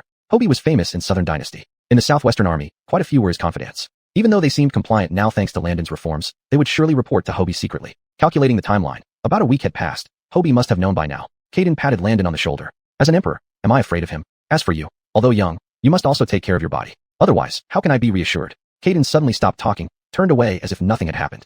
His thoughts of passing the throne to Landon became stronger, sometimes even blurting out unintentionally. He wanted Landon to grow faster and sit at ease as the senior emperor. Landon pretended not to understand and looked up. Father, what are you saying? Caden coughed lightly, calmly saying, nothing. I just feel sorry for your health. Oh yes, in today's morning court, Hobie claimed illness. It seems he spat blood and is bedridden. Landon laughed. Looks like Hobie knows his time is coming. Caden glanced at him. You go rest first. I'll have someone keep an eye on Hobie. Landon yawned, finding it just to his liking. Okay, then I will take my leave. Landon bowed again and strode out of the imperial study. Returning to the bedroom, he slept soundly until the next noon. Stretching, he felt thoroughly refreshed. What a good nap. 2 maidservants attended to his dressing. Suddenly, Daryl entered with a serious look and bowed to Landon. Fourth Highness, there's movement from Hobie's side. Landon nodded as if expecting it, beckoning him to sit. Don't rush, sit down and tell me slowly. Not only did Caden arrange spies in Hobie's residence, Landon also sent people to secretly monitor. In this way, they indeed seemed father and son. Daryl leaned close to Landon's ear. Fourth Highness, I specially asked the imperial physician. It seems Hobie learned about the news of the Southwestern Army, and his anger caused him to cough up blood and faint. Today, as soon as he woke up, he forced himself to sit by the desk and wrote a letter, sending it out. But your servant discovered it in time and intercepted this letter. Daryl pulled out a letter from his chest and handed it over to Landon. Landon opened it and found that it was a letter written to Franz, the commander of the Jiangnan army. In the letter, Hobie urged Franz to lead the Jiangnan army to join forces with the Southwestern Army as soon as possible. Now that the Southwestern Army had fallen under Landon's sphere of influence, it essentially meant returning to the court. Hobie could certainly not just sit and wait for doom. Landon laughed heartily, folded the letter, and put it into his pocket. Good job, this is important evidence. By then, we can not only reclaim the Southwestern Army, but also humble the Jiangnan army. Landon stroked his chin, clear-minded. Over time, the ambition of the Jiangnan army gradually became apparent, and the court could no longer tolerate them. Although they were a force aligned with the Edi Dowager's clan, once they threatened the court's power, it would not be allowed to remain unscathed. Landon let out a breath, looking at Daryl with satisfaction. Well done. Come with me to the Duke's mansion. Daryl looked very nervous and quickly blocked Landon. Highness, now Hobie is on the verge of rage. If you go there now, he might act recklessly and pose a danger to you. Landon smiled calmly. This prince is a top-tier expert. 10 Hobies combined wouldn't be a match for him. Relax, Daryl. I know what I'm doing. This trip is merely to add some trouble for him. Daryl stepped back, arranging the carriage and assigning 2 skilled warriors to follow. Landon sat in the carriage, closing his eyes leisurely. After a while, Daryl lifted the curtain. Highness, we've arrived at the Duke's mansion. Landon, dressed in white, stood upright. The guards at the gate knelt down all around. Finally, a figure appeared in the courtyard. Hobie looked exceptionally haggard, his lips pale, still wearing a light purple official robe. Cough, cough, cough. This old man greets Fourth Highness. Hobie bowed his head, paying respect to Landon. Chapter 187. A visit and the discovery of an assassin. Landon's eyes were filled with amusement as he sized him up and down. It seemed this old man was indeed very ill, his body so weak that it appeared he might pass away at any moment. His Highness doesn't need to be courteous. I heard today that you are sick, so I specially came to visit. Davis's heart was seething with anger, his gaze unusually dark. Damn it. Landon had just accused him of treason and extorted 300 taels of silver from him, and now he was pretending to be kind. Ilby, this humble minister is truly terrified. I wonder where I have offended your Highness that you wish to drive me to my death. Davis's eyes were wide open. Having controlled the Southwestern Army for so long, could he not tell if the tiger tally in his possession was genuine or fake? It was a tiger tally personally granted by the Emperor, which could never be mistaken. It must be Landon causing trouble. Landon smiled calmly and supported Davis's arm. Your Excellency seems really confused by your illness. How could this prince have such power to drive you to your death? Davis coughed violently, glancing at the experts lurking in the courtyard. In the court, there was constant intrigue and deceit. Davis had served 2 emperors with countless schemes. Now Landon wanted to use the Southwestern Army's tiger tally to accuse him of crime, which was simply impossible. Ilby, there must be some misunderstanding. Let's talk things through today. Please sit. Davis shakily stood aside. Landon stepped into the yard, sensing several sharp gazes on his back. He immediately turned around and scanned the area. He noticed that there were at least a dozen top experts hiding in the courtyard. Without showing any change in expression, he retracted his gaze and looked at Daryl. Daryl, wait for me in the carriage. Daryl was taken aback, instinctively gripping his sword tightly. Something was wrong. Before coming, he had agreed with Landon to protect him with his life. But now, Landon wanted to send him away. Before Daryl could say anything, Landon shot him a cold look. What? You're not going to listen to this prince? Daryl immediately knelt down, speaking nervously. This subordinate dare not. Thus, Daryl turned and walked heavily out of the Gwagong mansion. Sitting in the carriage, he watched Landon from afar. He frowned, thinking deeply. Trouble. Ailby must have sensed danger. He ordered 2 experts to lie low in the corner and be ready to act. Then he galloped away, determined to bring reinforcements. Ailby, please don't let anything happen to you. Davis broke free from the person beside him and slowly sat down. Landon also sat without hesitation, directly on the highest seat. Davis's gaze was calm, as if this was just a casual chat. He poured Landon a cup of tea. Ilby, I heard you led troops to the border. How is the Southwestern Army? Landon glanced at him, not surprised. This old fox knew that the best strategy was to act foolish now. Davis had a deep network in the court, forming alliances. But recently, with the change of command in the Southwestern Army and rumors of his treason, he lay ill without anyone visiting him. Usually, people vied for his favor. Now that he had lost power, everyone wanted to distance themselves from him. Davis clenched his fists, veins bulging on his arms. The Tiger Tally incident would certainly raise suspicion in the Javier's mind, and ministers feared nothing more than the emperor's suspicions. Once the seeds of doubt were sown, his position as Guigon would be unstable. They needed to expedite that matter quickly. Landon coughed lightly, watching him closely. This gaze made Davis uneasy. Reasonably speaking, having been in the court for many years, he should have more experience than Landon, through countless struggles, but now, he actually feared the gaze of a young man. This was absurd. Davis forced a smile, stroking his beard. Ailby, why do you look at this humble minister like this? Landon curled his lips, picked up the teacup, and sipped. Nothing much. This prince just wanted to see how thick your excellency's face is. Davis's face changed instantly as he stood up. Ailby, I followed the Javier for so many years. Whether credit or hard work, why do you slander this humble minister like this? Davis pretended to be angry, puffing out his cheeks and glaring. Haha, this prince was just joking. Why does your excellency get so upset? Landon tapped his fingers on the table randomly, saying casually, the Southwestern Army is fine, but due to the Tiger Tally issue, this prince had a bit of disagreement with your General Abram. Your excellency, isn't it unrighteous of you to give Abram a fake Tiger Tally? Davis's face changed, and he immediately stood up. Ilby, what I gave to Abram was a genuine Tiger Tally. It could not possibly be fake. Landon chuckled, taking out 2 Tiger Tallies from his waist and handing them over to Davis one by one. Take a good look, your excellency. This one is from Wayland, and the other one was handed in by Abram. So, your meaning is that the royal Tiger Tally is fake. Davis trembled all over, shaking his head and bowing to Landon. This humble minister dares not. But this humble minister dares to guarantee with my head that the Tiger Tally is absolutely real. Davis was almost spitting blood in his haste. At first, the Tiger Tally had been personally handed over to him by the Javier. How could there suddenly be a second Tiger Tally? Suddenly, Davis's eyes darted around as he extended his hand. No one knows this Tiger Tally better than me, as I have carried it for over a decade. Ailby, please wait a moment. Let this old minister take a look. Davis touched the Tiger Tally for a long time, sweat pouring down his face. Disaster. The feel of Abram's Tiger Tally was indeed fake. His lips twitched as he looked up, full of disbelief. Ailby, are you sure you didn't get them mixed up? Landon gave 2 cold snorts and folded his arms. Do you think this prince is old and confused enough to not tell the difference between a real and a fake Tiger Tally, just because I'm young? Davis felt as if all his strength had been drained away. He staggered back 2 steps and collapsed into his chair. No, it can't be. Landon's eyes were filled with amusement, holding both Tiger Tallies. Whichever he said was real would be real. Suddenly, Davis shook his head, snapping back to reality. He pointed at Landon, trembling all over. You, it must be you. He abruptly closed his mouth, realizing that Landon was a prince and couldn't be cursed. Davis put his hands down, sighing in frustration and loudly berated. That treacherous Abram dared to forge a Tiger Tally, truly betraying all my efforts to cultivate him. Your Highness, rest assured, once I return to camp, I will severely punish him. After speaking, Davis bowed his head, clasping his hands together. Landon nodded, having already anticipated that he would pin the blame on Abram. Your Excellency, the Tiger Tally is Abram's responsibility, but what about the embezzled 300 taels of military funds? Whose responsibility is that? Chapter 188, The Fragile Killer. Landon spoke with an easy tone, watching Davis's expression intently. He had come here specifically to create trouble for Davis this time. This slippery old fox held significant standing and power in the imperial court. To truly bring him down to his death, just the tiger token and this 300 liang of embezzled silver would not suffice. And if he were pushed too hard, forcing him to rebel with his followers, combined with Northern Yan's covetous gaze, the Southern Kingdom would inevitably experience a tumultuous storm. Now what Landon wanted was to intimidate him into behaving more properly and take the chance to dismantle the various factions under him. Indeed, Davis became agitated. He narrowed his eyes, looking at Landon, and a murderous intent flared up in them. If Landon insisted on going down that path to an impasse, he would summon numerous martial experts from the courtyard, eliminate this Ailby first, then secretly escort him back to his palace. Given Davis's current capability, it wouldn't be hard to do. Davis calmly dropped his gaze. Your Highness is joking. Regarding the withholding of military pay, I am really completely unaware. The silver came from the National Treasury. I guess those people must have made a mistake and delivered it directly to my state residence where my steward took it in. It's truly regrettable. This old minister will immediately set out for the imperial study to report this matter to Wayland. After saying this, he raised both hands over his head, as if showing his loyalty to Landon. But upon seeing his gesture, Landon found it amusing. Haha, so it's like this. I misunderstood you, State Duke. Please inform Wayland on this matter. You are a pillar of our southern dynasty. We cannot let a small issue like this create discord between you and Wayland. Davis heaved a long sigh of relief and wiped the cold sweat from his forehead. When he looked up at Landon again, there was 2 parts less wariness but 3 parts more ridicule in his eyes. Previously, it must have been his own illusion. This Landon was no more than a fool who could be easily deceived with just a few words, and even personally walked into the trap. Had he truly intended to detain someone, how could Landon return? However, with great matters yet unfinished and his wings clipped, Davis did not dare act rashly. He stood up and respectfully bowed to Landon. Your Highness, this old minister will take my leave. Landon nodded and began walking out. But halfway through the courtyard, Landon suddenly stopped. Turning around, he spoke. State Duke, the scenery in your courtyard is quite pleasant.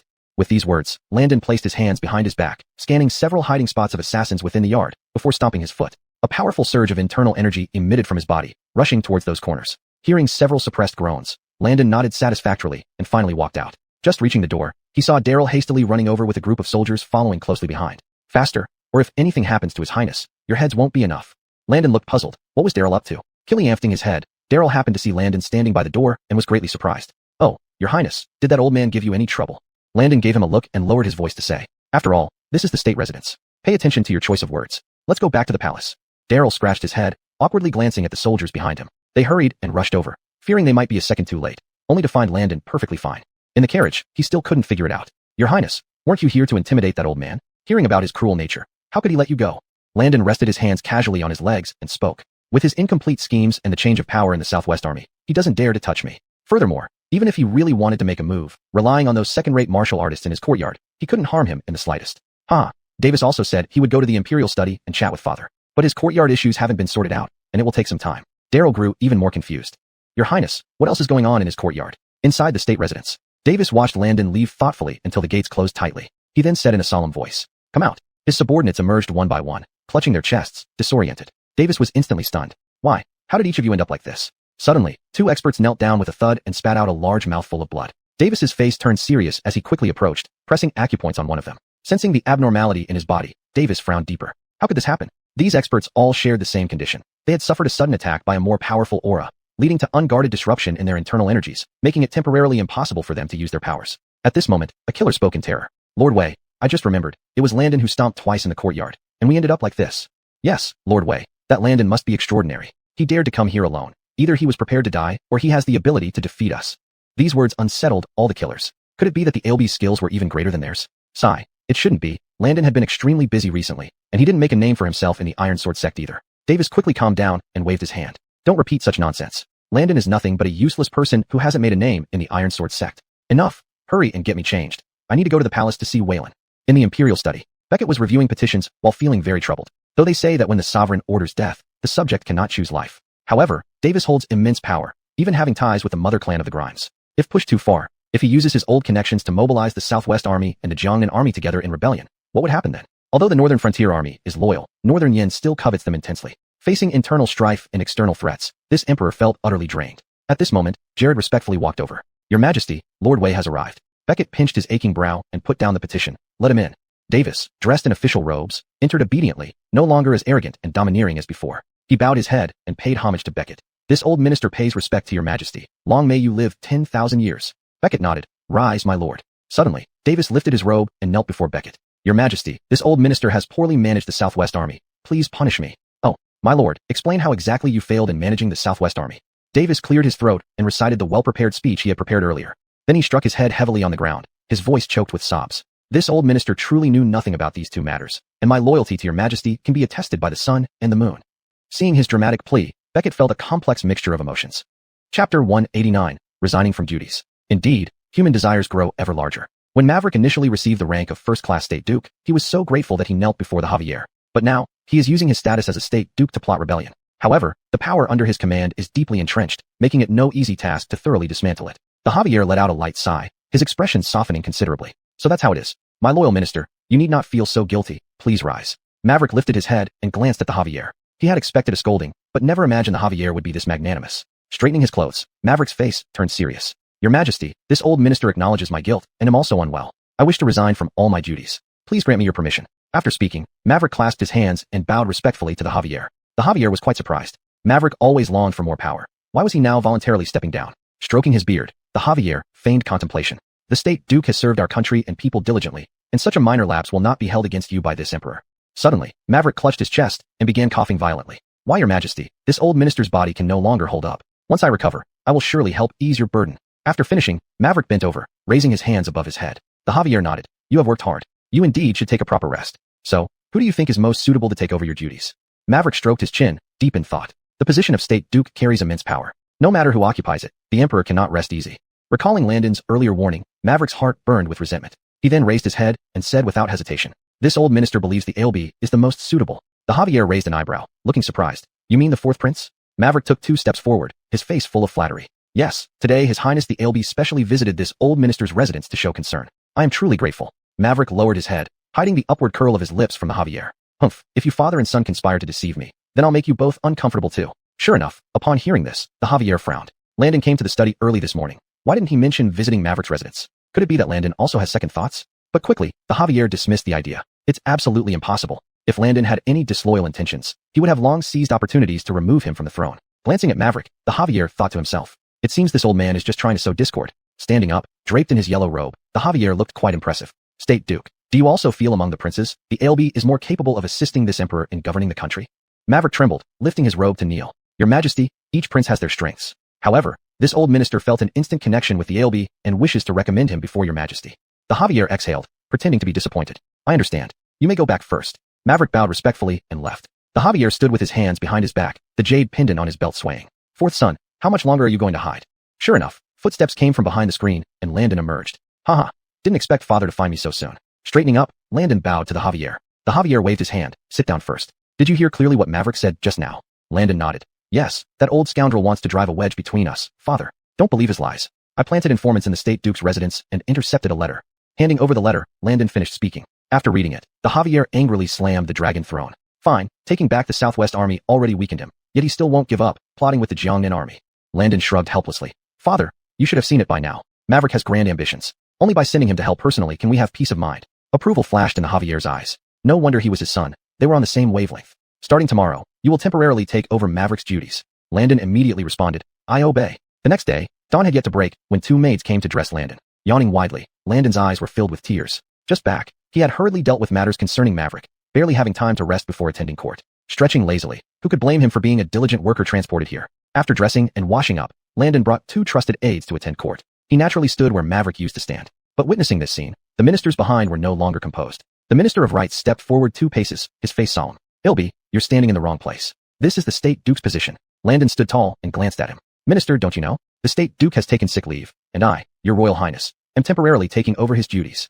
The Minister of Rights was taken aback. Is this true? Upon hearing these words, an uproar arose in the hall. Since the Caden had not yet arrived, they could speak freely. They might as well chat casually. However, everyone had heard about the incident with the real and fake military tokens a couple of days ago. It was said that the Southwest Army returned to the court, while the State Duke intended to rebel. Though everyone thought it was nonsense, they knew the extent of power the State Duke wielded, never daring to provoke him. But now, instead of attending court, the State Duke directly claimed he was unwell. Wasn't this a sign of guilt? The Vice Minister of War strode over. Ilby, what are you talking about? A gentle smile hung on Landon's face as he spoke loudly. Killian, stand up, everyone. In the coming days, I, your Royal Highness, will be temporarily taking over the State Duke's duties. If you have any matters to report, do so to me. Since the State Duke has taken sick leave, please don't disturb him unless it's important. Everyone nodded in agreement, but a few looked nervous, avoiding Landon's gaze. Landon paid them no mind. This court was vast. Davis had sat in this State Duke's position for over a decade. It would be odd if he didn't have his own people here. But soon, these people would realize how foolish their choice was. Hamish quickly approached Landon, his expression grim. Fourth brother, why are you temporarily taking over the State Duke's duties?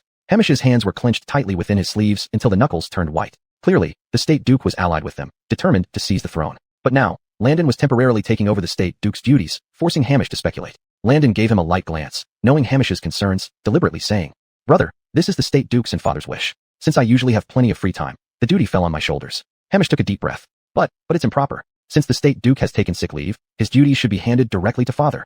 Chapter 190. Losing composure in public, jealousy driving him mad. Hamish's face remained calm, but inside he couldn't help but silently complain. Hamish is really in a hurry. He can't wait for the Caden to enter the Imperial Mausoleum so that he can ascend the throne immediately. Eldest brother, I said this is the will of Father Caden and the Duke. If you have any questions, go ask them. After saying this, Landon flicked his sleeves and took 2 steps back. Hamish's face turned ashen, anger flaring up. You, younger brother, no matter how capricious you are usually, I can tolerate it, but you must not talk nonsense about this matter. Finally realizing, Landon understood that Hamish thought he was lying. Since the Duke was on their side, it wouldn't make sense for him to hand over the duties to himself temporarily. Landon chuckled twice, intentionally asking, Why are you so anxious, eldest brother? I already said it's the will of Father Caden and the Duke. Do you not believe me? Or do you want to take over the Duke's affairs for me? Landon's words directly pointed the finger at Hamish. Everyone in the hall exchanged glances. Indeed, temporary duty transfers were common, so why was Hamish so anxious when it came to Landon? The ministers' expressions varied as they whispered among themselves. Realizing he had lost composure, Hamish hurriedly spoke. Killian, brother, don't misunderstand me. I'm just worried you might violate the rules and be punished by Father Caden. He stood upright, with a gentle expression, seemingly returning to being the earnest Grimes. But only Hamish knew that jealousy was driving him nearly mad. Recently, whenever there was anything, the Javier would summon Landon first, growing closer and closer until there was no trace of the Grimes in the Caden's eyes. The night after the transfer of the Southwest Army, the Grimes' mansion was lit up all night long. After long discussions with his strategists, they still couldn't come up with a perfect countermeasure. The Southwest Army returning to the court was like cutting off his left arm and right leg. But Hamish couldn't show the slightest dissatisfaction. If caught, he would implicate his entire maternal clan and even the Jiangnan army. Bearing his anger silently, Hamish returned to his position. Watching Landon chatting and laughing, his thoughts grew increasingly disordered. Honest slowly walked over, his official robe hanging loosely on his body. Seeing Hamish's expression worse than having eaten something foul, he felt puzzled. Eldest brother, what happened to you? Hamish glanced at Landon without speaking. Following his gaze, Honest quickly understood. Younger brother, you truly have no decorum. Hurry up and get over here. According to the usual positioning, Landon should stand behind the third Prince Adolf. But now he stood at the head of the ministerial line, shoulder to shoulder with Hamish. Second brother, sorry, but today I have to stand here. It's Father Caden's wish. Landon raised his hand, looking apologetic, but in Honest's eyes, this gesture seemed more like provocation. Honest's face darkened further as he rolled up his sleeves and pointed at Landon. I see you truly lack decorum. Just because you subdued the Southwest Army, you act all high and mighty. Let me tell you, the Southwest Army only follows the Tiger token. Any credit should go to Father Caden, not you. Looking at Honest, Landon's eyes filled with pity. This Honest is truly a complete fool. One sentence about the Southwest Army obeying the Tiger token could erase all the efforts he made. Second brother, I don't wish to argue with you. This is Father Caden's order, and I have no choice but to follow it. After speaking, Landon performed a perfunctory bow towards Honest, standing firm. Frowning, Honest wanted to continue arguing, but was stopped by Hamish. Hamish gave him a stern look, frustrated. Enough. Honest, as a prince, how can you lose composure like this? Apologize to your younger brother immediately. Honest's face changed. Eldest brother, how can I apologize to him? Crossing his arms, his eyes full of disdain. He was a legitimate prince, while Landon was just born from a palace maid. What qualifications did he have to make him bow? Landon scoffed, seeing the ministers watching like they were enjoying a show, and hurriedly clasped his hands. Second brother doesn't know decorum. This humble prince apologizes to everyone present. After speaking, Landon lowered his head. Startled, the ministers waved their hands frantically. Ailby, this is absolutely unacceptable. Yes, Ailby, you are brave and wise, indeed qualified to temporarily assume the duke's position. Praise echoed around, and Landon proudly straightened his chest. Standing aside, Hamish and Honest turned green with envy. Compared to Landon, their actions were clearly inferior. Just then, the shrill voice of Jared came from outside the hall. The Caden has arrived. All the officials and nobles knelt down. Your Majesty, long live the Caden. May you reign for 10,000 years. The Javier ascended the steps one by one and sat on the imperial dragon throne, the seat of the paramount power. Ministers, you may rise. Another rustling sound filled the hall as everyone straightened their official robes and stood upright. The Javier glanced at Landon and spoke. As you all know, Duke has taken a leave due to illness. He recommended Christ to temporarily take over his duties. What do you think of this? Is there anyone better suited for this role? Honest shot Landon an angry look and stepped forward. Your Majesty, eldest brother is the Grimes. Shouldn't such matters be handled by him first? Hamish frowned and softly rebuked. Honest, we're all family. There's no need to be so formal. Though he said this, Honest still looked up expectantly at the Javier, hoping he would reconsider. But the Javier didn't even glance at him, calmly saying, the Grimes is burdened with many responsibilities. I feel sorry for him. It would be better to give the Ailby a chance to prove himself. The ministers nodded repeatedly, bowing respectfully. Long live Waylon. Your wisdom is impeccable. A wave of disappointment washed over Hamish. Thank you, Father Caden, for your concern. The Javier cleared his throat, shifting his gaze from his sons to the ministers. Ministers, if there are any matters to discuss, please present them now. Landon was the first to step forward. Your Majesty, General Abram, under Davis's command, harbors rebellious intentions and forged a Tiger token. I have already imprisoned him, awaiting your judgment. Hearing this, several ministers nervously lifted their heads but immediately met eyes with Landon, standing in the front row. Feeling guilty, they quickly lowered their heads again. Well, what do you suggest should be done? The Javier asked Landon. Landon stood tall and declared loudly. In my opinion, this rebel should be torn apart by 5 horses, and his head should be hung on the city wall for 3 days and nights as a warning to others. The ministers behind him quickly agreed, afraid that any delay might link them to Abram. The Javier smiled with satisfaction. Indeed worthy of being my son, resolute and decisive. Very well, execute him as you suggested, and hang his head on the city wall. Jared gave a signal to another eunuch standing nearby. Obeying the order, the eunuch silently left the hall. The remaining issues were minor and could be easily resolved with money and manpower. After half an hour, the Javier waved his hand. Adjourn the court. Chapter 191. Arrangements for returning to the capital. The ministers once again all knelt down in unison. Landon stretched lazily. It was finally over. He could still get some sleep if he returned now. He quickened his pace, just about to leave the hall, when he saw Killian Gongong walking straight towards him. Killian Gongong beamed and gestured politely to Landon. Your Highness, Waylon requests your presence at the Yangshin Palace.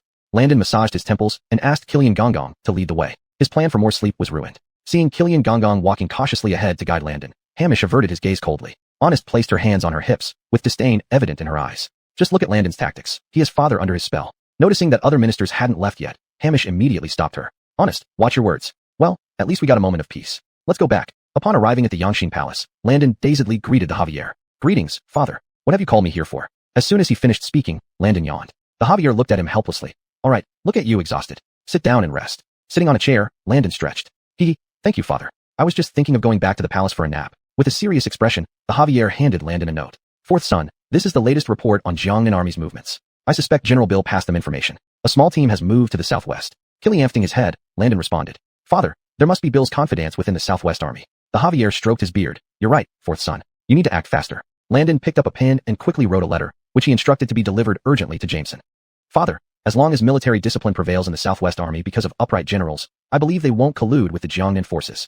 Yet, out of precaution, Landon had to alert Jameson earlier. Also, due to the size of the Southwest Army, moving them near the capital within a short time was impossible. To avoid alarming anyone, the Southwest Army must remain stationed at the border and return in batches after about half a month. However, unexpectedly, Bill and the mother clan of the Grimes acted even faster. The Javier stroked his beard reflectively. I fear change is coming in our nation. Picking up a memorial, Landon scanned through it. Father, as long as I'm here, your throne is secure. Surprised, the Javier turned to meet Landon's determined gaze, reassured. Very well, I am indeed confident with you by my side. By the way, Father, in 2 days I will secretly travel to the southwest to discuss their relocation with the generals. Please keep it a secret from Bill. The Javier nodded. Now, temporarily taking over the Guagong duties, you've made it easier for me to cover for you. Landon and the Javier shared a smile. Returning to his bedroom, Landon found several piles of documents on the table. He rubbed his temples, ignoring them initially, and covered himself to sleep. After noon, Landon woke up and processed the documents, assigning resources and personnel as needed. Every official in court watched closely. They all knew Landon was currently favored by the Javier. However, the influence of the Grimes backed by his powerful maternal clan shouldn't be underestimated. Therefore, no one wanted to offend either side. They fawned over Landon today and courted Hamish tomorrow. But Landon ignored them, not receiving anyone bearing gifts and returning those gifts. Hearing this, the Javier was even more pleased. Haha, I feel like this fourth son and I were carved from the same mold. Appreciation shone in his eyes. Killian Gongong smiled as he poured tea for the Javier. Indeed, Your Majesty, Fourth Highness is strategic and highly efficient. Hearing that today's issues were properly handled, he's truly a promising talent. Amidst laughter, the Javier suddenly thought of Landon's dual responsibilities with the Southwest Army. If he gets overwhelmed with tasks and collapses, what then? Knocking on the desk, the Javier said. Although fourth son handles the temporary duties of Guagong, don't overload him. If too much remains unfinished, have someone assist him. Killian Gongong bowed respectfully. Yes, Your Majesty, old servant will dispatch aides immediately to assist Fourth Highness. Satisfied, the Javier smiled. With the situation improving steadily, Landon deserved great credit. Once everything stabilizes, he could abdicate the throne with peace of mind, passing it to Landon. After 2 days, using the pretext of an incognito tour in the north, Landon left the palace. Rushing on horseback, he finally arrived at the southwest military camp. Jameson came out with others to welcome him. Greetings, Fourth Highness. Landon stepped forward to help him up. No need for such formalities. Entering the tent, Landon took off his long robe and came straight to the point. Commander Jameson, I've come this time with important news. Jameson poured Landon a cup of warm tea and handed it over. Your Highness, please feel free to command me. I am willing to die 10,000 times for you. Landon sat down and explained the current situation. When he mentioned that the Jiangnan army was trying to recruit them into rebellion, Jameson was shocked. Your Highness, is this true? Landon picked up the warm tea and drank it in gulps. Of course, handing over the Southwest Army to you, I have no doubts, but some people have sinister intentions. Jameson looked up and said resolutely. So Your Highness means to bring us back to the outskirts of the capital? That's right. The Jiangnan army has dispatched a detachment, which should arrive soon. You can set up a trap to catch the traitors and lead the clean Southwest Army back to the outskirts of the capital. Jameson understood clearly and promised faithfully. Your Highness, I understand. Landon took out a map and started planning the route back with Jameson. The Southwest Army numbered over 100,000, so moving them all back would be a massive operation. Landon divided the troops into 5 groups, each moving 4 to 5,000 men every 2 days. Within half a month, the entire Southwest Army could be brought to the outskirts of the capital. Landon's thoughts were clear as he handed over the map. This was drawn up early this morning. Take good care of it, and make sure to bring the Southwest Army back intact. Jameson was deeply moved, clutching the map tightly. Your Highness is thoughtful. I will not let you down. After making these arrangements, Landon felt utterly exhausted. Without undressing, he lay down on the Kong to rest. Jameson stood by, flushed with worry. Your Highness, conditions here are not like in the capital. Let me send someone to fetch water for you to wash your face. No need. I just want to rest. Landon's voice was heavy with fatigue. He had traveled night and day, reaching his physical limit. He fell asleep the moment his head touched the pillow. The next noon, Landon pushed aside the tent flap and walked out. The soldiers knelt in unison to greet him. Pay our respects to Your Highness. Landon waved, seeing them sweating from drills, and smiled with satisfaction. Chapter 192. Caught red-handed. Jameson lifted the tent flap and strode in. Your Highness Ailby, my men have scouted and discovered that the Jiangnan detachment is less than 20 kilometers from our camp. They should arrive tonight. Landon smiled calmly. Good, I arrived just in time. He waved his hand, instructing Jameson to continue monitoring the situation and report back promptly if anything occurred. Outside the tent, soldiers' shouts resounded powerfully. Landon sat at a table, engrossed in military tactics. Darkness fell swiftly. Landon picked up his warm tea, raising his head to gaze out the window. Outside the tent, soldiers were patrolling while others gathered around bonfires chatting. Suddenly, rapid hoofbeats rang out. Landon curled his lips and put down his tea. It seemed the Jiangnan army had arrived. Daryl couldn't help but admire Landon respectfully. Ailby, you indeed predicted everything accurately. After speaking, he bowed deeply, paying respect to Landon. Back in the palace, Daryl was confused when he learned Landon would personally come to the southwestern border. If only to order them not to collude with the Jiangnan army and guide the troops back to the outskirts of the capital. Why send the invaluable Ailby on such a trip? Now Daryl understood why. Landon set his teacup down and glanced at Daryl. Daryl, keep watch. See who in the camp contacts the Jiangnan army. Daryl nodded and clasped his hands. Yes, your highness. Jameson lifted the tent flap and entered, kneeling before Landon. LB, Deputy General Trent of the Jiangnan army has arrived with his troops. Should you meet him? Landon shook his head, his eyes filled with deep meaning. Jameson, you entertain him in the tent personally. Do not let outsiders enter, and do not mention my presence. Since they're here, it's time to get leverage on the Jiangnan army. This trip wouldn't be in vain then. Jameson bowed and turned to leave. A gust of wind blew, revealing the corner of the tent as Jameson brought Trent inside alone, barring entry to anyone else. Landon smiled contentedly. Thankfully, he intercepted Maverick's letter beforehand. With this leverage and holding Deputy General Trent, there would be no fear of Maverick not confessing. Jameson welcomed Trent into the tent very courteously. Trent's eyes were full of disdain as he tapped the table and looked at Jameson. Now you are the commander of the Southwestern Army, but surely you know that the National Lord held this command for over a decade, unmatched in prestige. Jameson laughed heartily, mindful of Landon's instructions, not wanting to alarm Trent prematurely. That's true. Though I am now the commander, I also greatly admire the National Lord. Oh, by the way, what brings you here? Trent stood up, hands on hips, confident because he had the support of the royal prince's maternal clan's Jiangnan army. Even facing the Southwestern Army's commander, he felt no need to be polite. Moreover, the Southwest Army's power had been taken back by the court, leaving the royal prince's maternal clan simmering with anger, wanting Trent to give these people a lesson. Trent placed one foot on the table, looking down at Jameson. Well, whose side are you on? Jameson pretended not to understand, and sipped his tea. Indeed, Trent grew impatient, pulling Jameson by the collar. Do you stand with the Emperor or the Crown Prince? Landon listened intently behind the tent. He hadn't expected a deputy general of the Jiangnan army to be so brazen. They seemed confident the Crown Prince would win, but the outcome might disappoint them. Jameson feigned hesitation, thinking for a moment before replying. I'm merely a general of the Southwestern Army. How can I? Trent rudely interrupted, his tone threatening. Think carefully. Now, even the National Lord is part of our faction. If you remain loyal to the Emperor, it will lead to your doom. Jameson was shocked internally. Did traitors really act so recklessly? Even attempting to turn him, the commanding general? In the next instant, Trent pulled out a dagger, pressing it against Jameson's neck. If you refuse, I'll kill you right now. After all, the Southwestern Army just changed hands. Turmoil is normal. A commander's unfortunate death wouldn't be suspicious. Jameson showed no fear, having survived countless battles. Such a small threat couldn't intimidate him. Since Trent had given him an opportunity, Jameson naturally climbed up the ladder. Standing up, he immediately replied, Of course, I stand with the Crown Prince. The Emperor is incompetent, and the Crown Prince is the future of the Southern Dynasty. These words greatly pleased Trent. Fine, since you understand, we don't need to go through unnecessary trouble. Landon stood behind the tent, hands behind his back, contemplating. Was Maverick also turned this way previously? The power of the Grimes' maternal clan should not be underestimated. To completely bring them down would require careful and long-term planning. But with evidence of Maverick's secret collaboration with the Jiangnan army, this matter could be resolved once and for all, sending Maverick to prison. Footsteps hurried behind him. Landon ducked into a nearby tent to hide, peeking out through a small opening he made. Trent cursed as he walked out, loudly berating. What are you doing? My business isn't finished yet. Two men approached him, quietly reminding. Deputy General, you need to act quickly. The Duke said most in the Southwestern Army are familiar with him. Best to. Landon didn't hear the rest, but could guess the gist. Trent impatiently waved his hand and said, Fine, just stay around here and watch. I'll go talk to Jameson. He knows better than to resist, and taking over the Southwestern Army won't be difficult. Trent turned and entered the tent, pulling out a letter from his chest and calmly saying, Jameson, read this letter and burn it in front of me. Jameson opened the letter, carefully read it, suppressed his inner shock, and nodded. You mean I should do as written in this letter? Trent put his finger to his lips, signaling Jameson to speak softly. Yes, organize the Southwestern Army to migrate in batches to the Jiangnan area. Once successful, you won't be the commander of the Southwestern Army anymore, but a founding Grand General. This couldn't be clearer. They were planning a rebellion. Jameson pretended to agree, slowly approaching the candle flame. All right, this general will not disappoint your trust.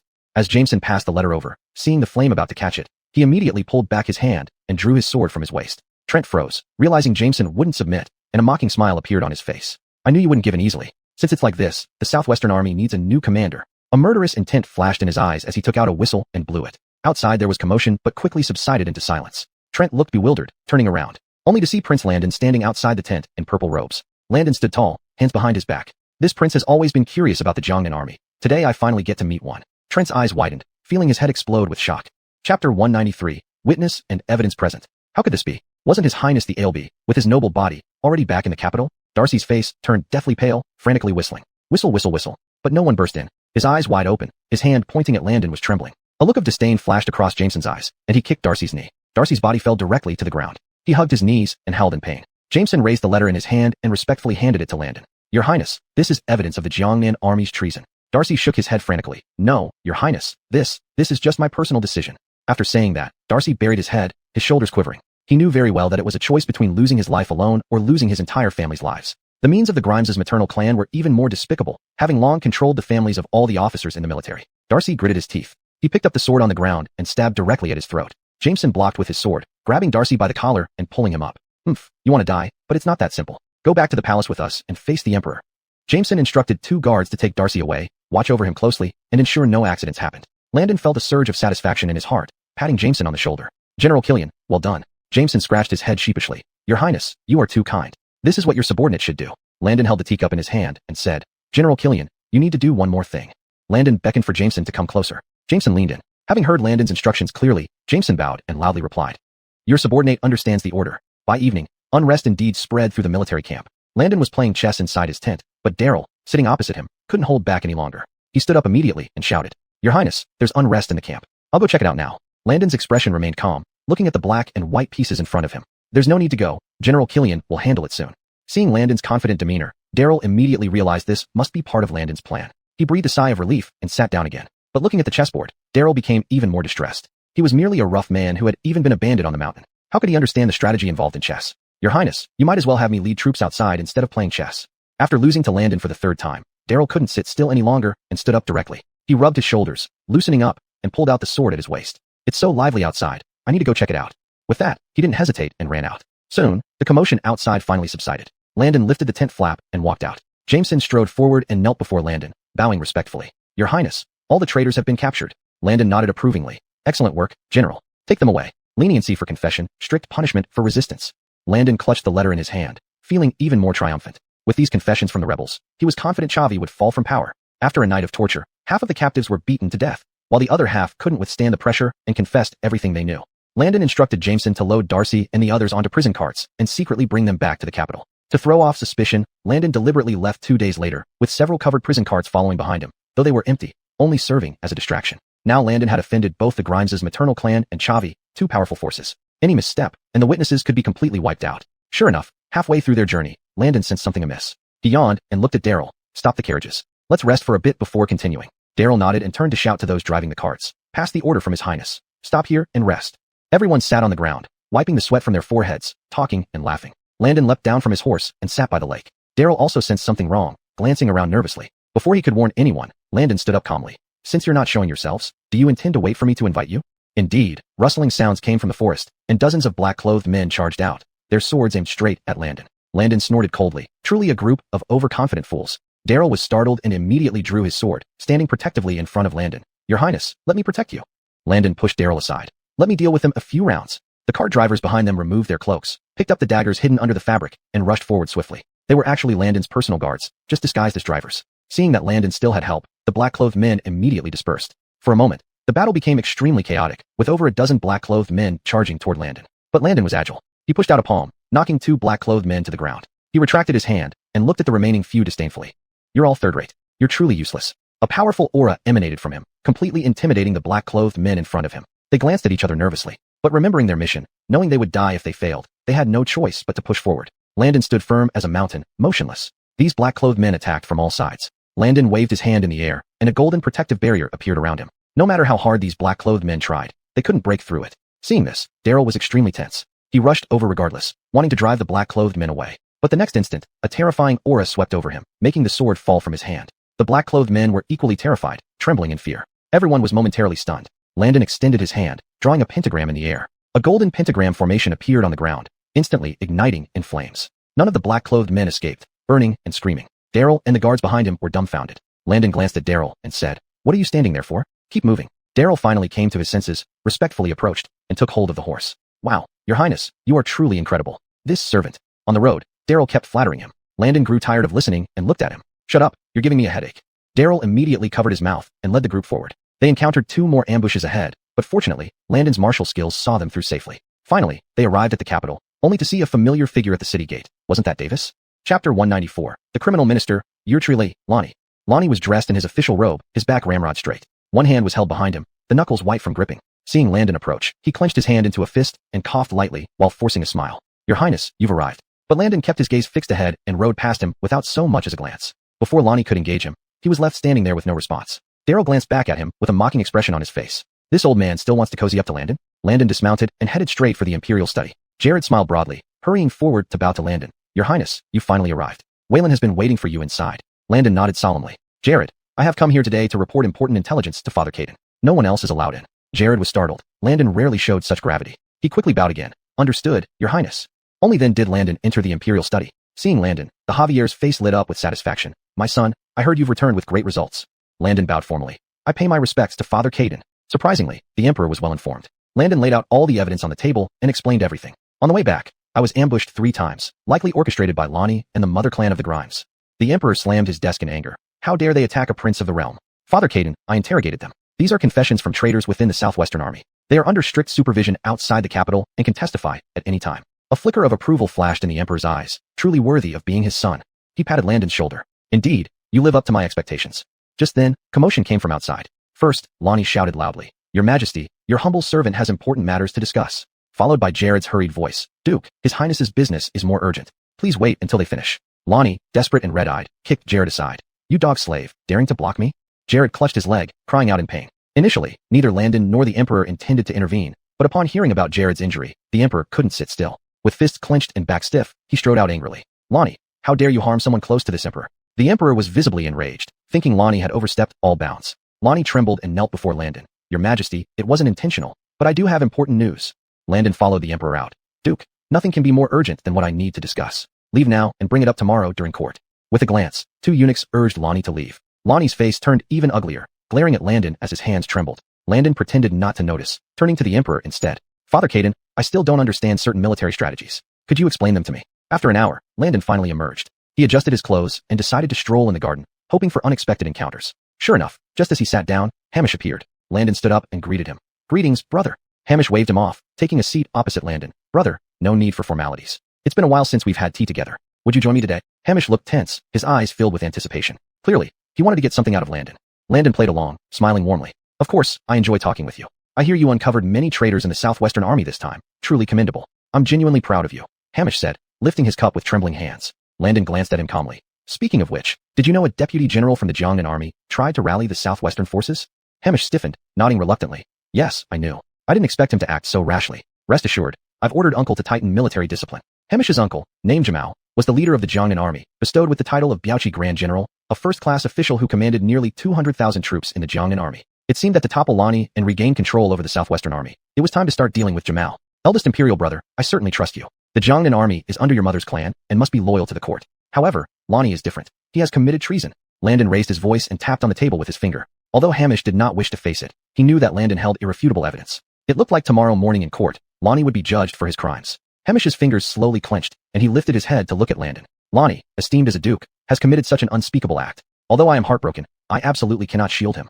Though he said this, Hamish had already arranged for people to rescue those prisoners Landon brought back to the capital tonight. This way, without witnesses, only relying on those letters would not be enough to convince everyone. Firstly, this could save Lonnie from his troubles and make him more loyal. Secondly, it could also curb Landon's sharpness. Lately, Landon had been increasingly favored, which made Hamish uneasy. After chatting with Landon for a while, Hamish got up and left. Landon feigned indifference, even deliberately increasing manpower to guard the empty prisoner carts. In the dead of night, as expected, there was chaos. All those guarding the prisoner carts were killed, but when the black cloth covering the carts was lifted, they found no one inside. Landon slept soundly until dawn. After getting up and tidying up, he came to the grand hall. Lonnie stood in the front row, dark circles under his eyes, looking extremely haggard. Landon pretended not to know and averted his gaze. As part of the routine morning court, ministers knelt down one by one. The Javier waved his hand. Bring the criminal minister, Lonnie, up. Lonnie, disheveled and unkempt, with loose official robes, appeared very pitiful, dragged into the grand hall by 2 guards. Lonnie kowtowed repeatedly to the Javier. Your Majesty, this old servant knows his wrongs. Please grant me a path to redemption. Seeing this scene, Landon was unsurprised and even yawned. All of this stemmed from the reinforcements he sent to the city gates last night. Chapter 195, Take him out and behead him. Landon knew that the Grimes and Vance would not be able to sit still. There was bound to have been major action last night. When they intercepted the prisoner transport, they found it empty. The witness had already been moved, leaving the Grimes unable to turn the tide. He would definitely pull back to avoid being implicated in treason. But what about Vance? All evidence pointed to him. Even if he tried to explain, there would be no way out. That very night, he packed up all his belongings and prepared to flee. As expected of a former duke, he even spent money bribing the guards at various checkpoints. Unfortunately, Landon had already replaced the guards with his own men 2 days earlier. Those guards pretended to agree, but when Vance tried to leave the city, they immediately blocked him. Landon had also instructed Daryl to alert the Imperial Army beforehand. Reggie, upon learning this was an order from Landon, immediately dispatched capable generals for support.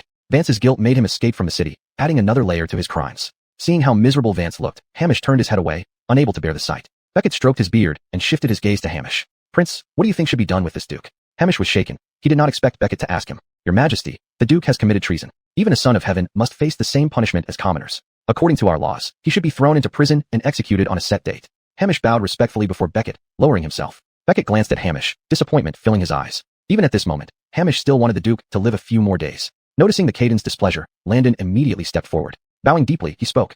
Father, this Duke is cunning and dangerous. Each day he lives is a risk. It would be best to execute him immediately as a warning to others. Executing Vance outside the palace would also serve as a wake-up call to other officials. Vance lay prostrate on the ground, banging his head on the floor repeatedly. Your Majesty, your old servant was just confused for a moment. Please spare me for my years of devoted service. He cried loudly, banging his head continuously. Beckett looked at Landon and said, Fourth son is right. The Duke embezzled military funds and harbored treasonous intentions, secretly contacting Jiangnan army leaders and fleeing at night. With witnesses and evidence present, take him out and behead him now. 2 guards entered, bowed respectfully to Beckett, and dragged Vance out. Vance trembled in fear, shaking his head frantically. Your Majesty, I am a senior official of 2 reigns. You cannot treat me like this. His voice faded as Tuchin call sounded outside, then silence. Landon exhaled, feeling immensely relieved. Hamish clenched his fists until his nails whitened, barely maintaining a calm facade. Beckett coughed lightly, stroking his beard. Prince, why did Vance contact the Jiangnan army? Hamish shuddered, lifting his robes to kneel. Your Majesty, it must be the fault of the deputy commander. My uncle has always been loyal to you, and could never have such ambitions. Landon turned and gave Daryl a meaningful look. Daryl understood and left, bringing in the captured deputy commander of the Jiangnan army. This humble servant presents the Emperor. This is Deputy Commander Darcy of the Jiangnan army, who delivered the letter personally. Daryl shoved Darcy forward, who stumbled and fell to the ground, repeatedly banging his head on the floor. Your Excellency. Beckett narrowed his eyes and questioned sternly. Who ordered you to deliver the letter to the Southwestern Army's commander? Hamish's heart raced as he glared fiercely at Darcy. Darcy trembled, seeing Hamish's menacing gaze. Without delay, he prostrated himself and confessed all. It was this unworthy one who wrote the letter in confusion, aiming to expand power. Unintentionally, it almost caused disaster. Please do not blame the Jiangnan army, Your Majesty. After confessing, he struggled to stand and smashed his head against a red pillar beside him, dying instantly. Witnessing this bloody scene, the ministers turned their heads away. Hamish turned pale, his eyes darting around, clearly nervous. Beckett observed Hamish closely. You are officials of the Keegan dynasty and beloved servants of mine. If any of you harbor disloyalty, your end will be no better than his. All officials knelt once more, declaring their loyalty unanimously. Our loyalty to the Keegan dynasty and Your Majesty is witnessed by heaven and earth. Beckett nodded approvingly and asked, Is there anything else today? Everyone exchanged glances, none daring to speak further. Beckett pinched his brow and waved his hand. All right, if there's nothing else, then court is dismissed. Grimes, stay behind. There are words I wish to share with you. Hamish steeled himself and bowed. Your son understands. Landon yawned, turning to leave. There was no doubt that Beckett would use this time to caution Hamish. With Lonnie out of the picture, Landon felt a great deal more at ease. He returned to his residence, changed into fresh clothes, and headed straight for the Charlton Frontiers mansion. In the backyard of the mansion, a young lady in red stood out with her snow-white skin and peach-like face. She wielded a sword with graceful movements. Suddenly, she heard a voice from behind. Rosa, your sword skills have certainly improved. Recognizing the familiar tone, Allie turned around with a smile on her lips. You've come. I heard that this time you reclaimed the Southwestern Army without any casualties. I underestimated you before.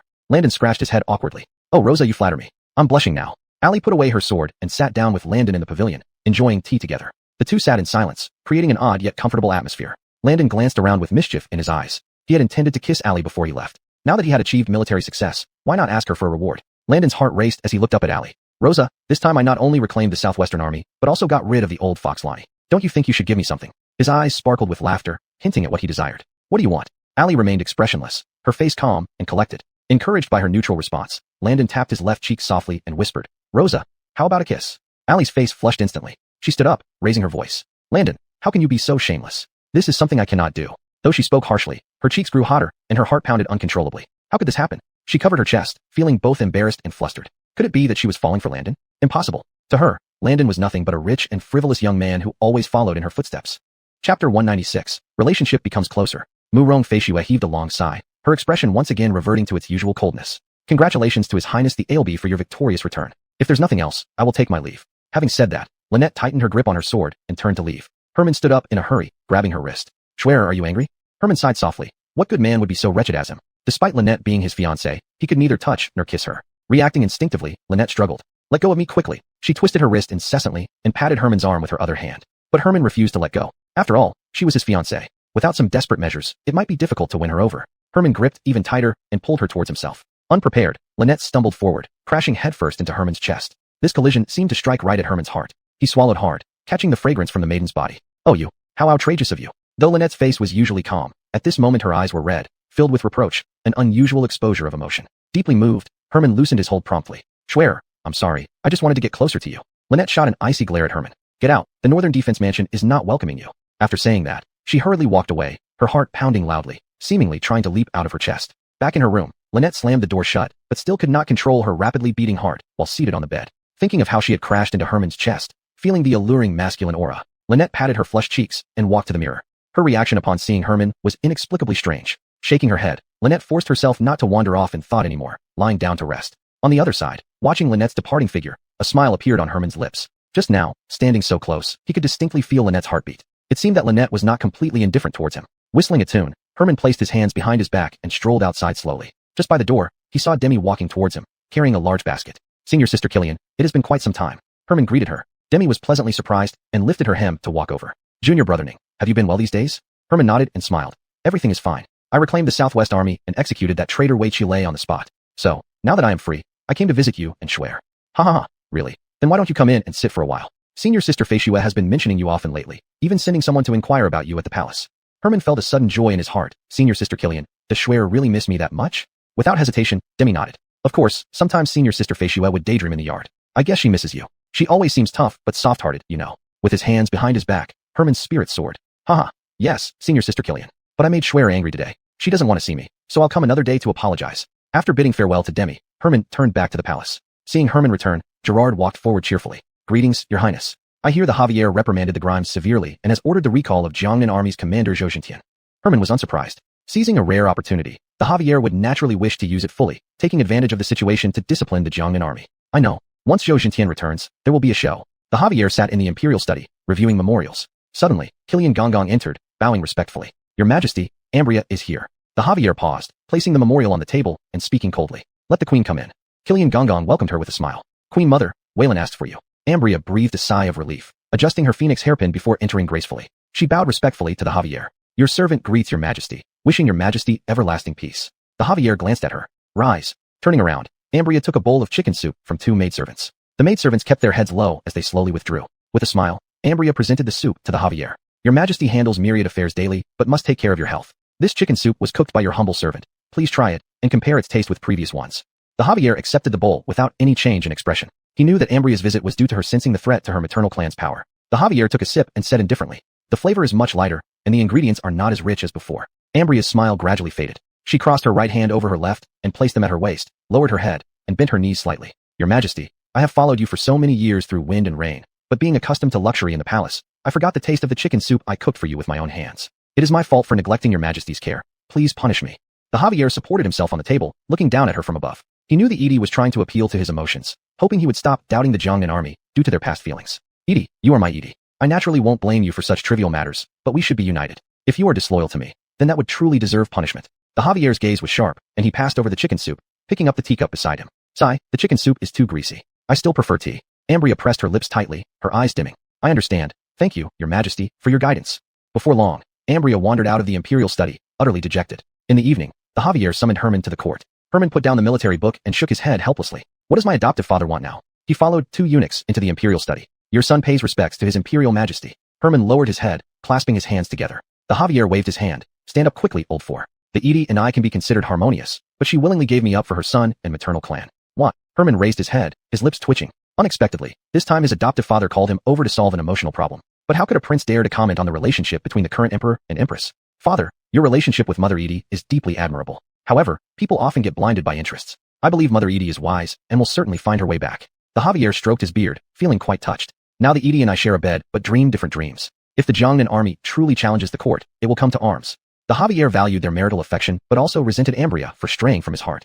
Chapter 197. Commanding troops and the grand wedding are not incompatible. The Javier's lips curled into a mocking arc. Leaning against the dragon throne, he spoke. "Do you know why she came today? To bring me a bowl of chicken soup. Ever since she became my wife in her teens, she liked to stew chicken soup for me, but the taste of the soup has long changed." The Javier closed his eyes and let out a long breath. "I don't understand. After all these years, isn't she still not content with the power in the queen's hands?" "Father, this subject believes that the Edie was merely blinded by her maternal clan's influence and hasn't realized the foundation of the southern dynasty cannot be shaken. Before we openly break ties with the Jiangnan army, it's still possible for the Edie to reconsider." A glimmer of tears welled up in the Javier's eyes as he said, "Enough, it seems the Caden and the Edie have indeed come to this point." He turned his back, clasping his hands behind him, seemingly unwilling to reveal his vulnerability to Landon. "Fourth son, you may return." Landon respectfully bowed. "This subject takes leave." Back in the palace chamber, Landon lay on the bed but tossed and turned, unable to sleep. Born into the imperial family, does one truly lose the most genuine feelings? No, things depend on how one acts. Landon got up and changed clothes before strolling towards the Zenbai prince's mansion. Just as he climbed over the back wall, he heard two women chatting in the courtyard. "Sister Sod, now that junior brother Ning has finally returned, why don't you go see him?" "Why should I see him?" All he did was provoke me upon his return. He might as well stay outside. Haha, Sister Sod, you're saying one thing but thinking another. These past days, you've been secretly asking about junior brother Ning's news, concerned whether he got injured. It seems you care deeply for him. No more nonsense from you. Landon felt secretly delighted. Indeed, Allie cared for him deep down. He coughed lightly and approached. Rosa, senior sister Killian, I couldn't sleep, so I came to chat with both of you. Sod immediately stood up, her face flushing red. How much of what they said earlier did Landon hear? How dare you just climb over the wall like that without saying anything? That's completely improper. Sod said coldly, picking up her sword and walking into the room. Oh, my arm got hurt, and the pain kept me awake. Landon blinked his eyes, pretending to be hurt, covering his arm while his voice lowered. Upon hearing this, Allie paused mid-step and immediately turned around, anxious to lift Landon's sleeve. Why didn't you say earlier that you were hurt? Sit down quickly, let me take a look. Landon hastily protected himself, laughing cheaply. Haha, just kidding, I knew Rosa still cares for me. Allie shoved Landon away, glaring at him fiercely. Don't joke like that again in the future. Imelda glanced back and forth between them, covering her mouth and giggling quietly. Their relationship seemed to be getting better and better, even though Allie was still unaware of her own feelings. Imelda sat down, propping up her cheek and asked, Junior brother Ning, I heard that Davis has fallen. What are your plans next? Landon tapped on the table. Davis had fallen, and the forces under him were breaking apart. Landon suspected the Jade Seal was in his possession and had already sent people to search. Haha, of course, I plan to stay obediently in the capital, awaiting my grand wedding with Rosa. Allie blushed furiously and turned away in a fluster. I don't want to have a grand wedding with you. I need to lead troops to the northern border. Her father was the famous northern defense prince, and tigers do not beget dogs. Of course, she wanted to ride into battle rather than remain trapped in the capital, becoming the Aelby's concubine and confined within the deep palace. Landon nodded without hesitation, grasping Allie's hand. Commanding troops and the grand wedding aren't incompatible. I'm willing to accompany you to the northern border. Upon hearing Landon's words, Allie's heart raced faster and faster. She tried to push Landon away, telling him not to joke anymore, but slipped and fell uncontrollably. Allie tightly closed her eyes. In the next moment, instead of pain, she landed in a warm embrace. Feeling that familiar scent, Allie inexplicably felt at ease, subconsciously wrapping her arms around Landon's neck. Landon held Allie's slender waist, pulling her to sit on his lap, and asked anxiously, Rosa, are you alright? They were very close, their breaths intertwining, creating an extremely intimate scene. Allie widened her almond-shaped eyes, staring at Landon's handsome face just inches away. Her brain buzzed loudly. Her heartbeat accelerated, making her feel almost suffocated. Allie averted her gaze, quickly jumping up to create some distance between them. Well, I suddenly remember there's something unorganized in my room. I'll go back now. With that, Allie hurriedly walked away. Landon lowered his head and sniffed, still able to detect the lingering fragrance of her perfume on him. Haha, he and Allie's relationship had taken another step forward. Landon gazed longingly at Allie's retreating back, regretting that he hadn't thought fast enough just now. He should have kissed her directly. After all, she was his fiancée, and they would eventually do more intimate things. Allie needed to get used to it gradually. Watching Landon's silly smile, Imelda looked helpless. Hey, junior brother Ning, what exactly did your father tell you before he left? Imelda had grown up in the Iron Sword sect since childhood. Although the environment at the Reese's mansion was excellent, she often reminisced about the happy times in the Iron Sword sect and her father. In the past 2 months, she hadn't even seen her father once. She wondered how the Iron Sword sect was doing. Senior sister Killian, this is a secret, but rest assured, the sect master has done me a great favor, and I will definitely not stand by if anything happens to the Iron Sword sect. After some time, I will take you and Snow back for a visit. Imelda was pleasantly surprised and quickly thanked Landon. Landon left the Reese's mansion, feeling unsatisfied. Just as he returned to the palace, Daryl came over and greeted him with respect. Your Highness Aelby, we thoroughly searched Davis's residence, but couldn't find the Imperial Jade Seal. Landon rubbed his chin, thinking carefully. Davis was a sly old fox. He wouldn't hide the Imperial Jade Seal simply. Perhaps there were hidden compartments in his residence that we haven't discovered yet? Fine, then this prince will pay him a personal visit. After saying this, Landon lifted his robe and strode out. Daryl looked at the night outside, hesitating. Aelby, perhaps we should go tomorrow. Before he could finish his sentence, Landon already walked out resolutely. Arriving at Davis's residence, the guards at the gate immediately knelt down in unison. Everyone rise. Guard here, do not let anyone in. Saying this, Landon directly entered Davis's study. It was said that Davis usually spent the longest time in his study, always placing the most important things in what he believed to be the safest place. Where's the safest place? Right under one's nose, of course. As soon as Landon entered the study, he saw 2 large cabinets filled with books, a square table in between, and 2 round stools. Chapter 198, Finding the Imperial Seal. Landon looked at the 2 large bookshelves in front of him, pondered for a moment, then turned to look at Daryl. Daryl, move these 2 bookshelves out. Daryl turned his head and gave a signal to the people behind him. Over 10 guards rushed out and struggled to move the 2 bookshelves out. Now, the entire study seemed even emptier. Daryl strode forward, caressing the wall. However, the wall was very smooth, with no protrusions or indentations. Your Highness, there is no mechanism on this wall. Daryl's expression was quite helpless as he walked behind Landon, but Landon seemed not to have heard it and stepped over. He stretched out his hand and directly touched the corner of the wall. Indeed, 1 brick was loose. Landon pushed hard, and a rumbling sound came from beside the wall. Daryl was shocked and immediately blocked Landon to protect him while dust splashed around, choking Daryl until he coughed continuously. The heavy iron door slowly opened amidst the roaring sound, revealing a secret passage. Daryl's eyes widened as he looked at Landon admiringly. Your Highness, you're really impressive. Landon waved his sleeve indifferently. I knew that old man was crafty. Even if he placed the mechanism on the wall, he would certainly choose the trickiest angle. Davis, do you really think I don't know what you're thinking? But does this secret passage mean that he indeed took the Imperial Seal? Landon contained his excitement and instructed Daryl to follow him inside. This secret passage was dark and long. Daryl, holding a torch, walked ahead of Landon cautiously, vigilantly observing the surroundings. If the Imperial Seal were truly hidden in this secret passage, Daryl would definitely set up mechanisms according to his character. As they walked, Daryl was suddenly tripped by a rope, staggering forward. Several concealed arrows instantly shot towards Daryl. Landon realized something was wrong and immediately pulled Daryl back, deflecting those arrows with his other hand. Daryl patted his chest, eyes wide open. Your Highness, it's indeed dangerous here.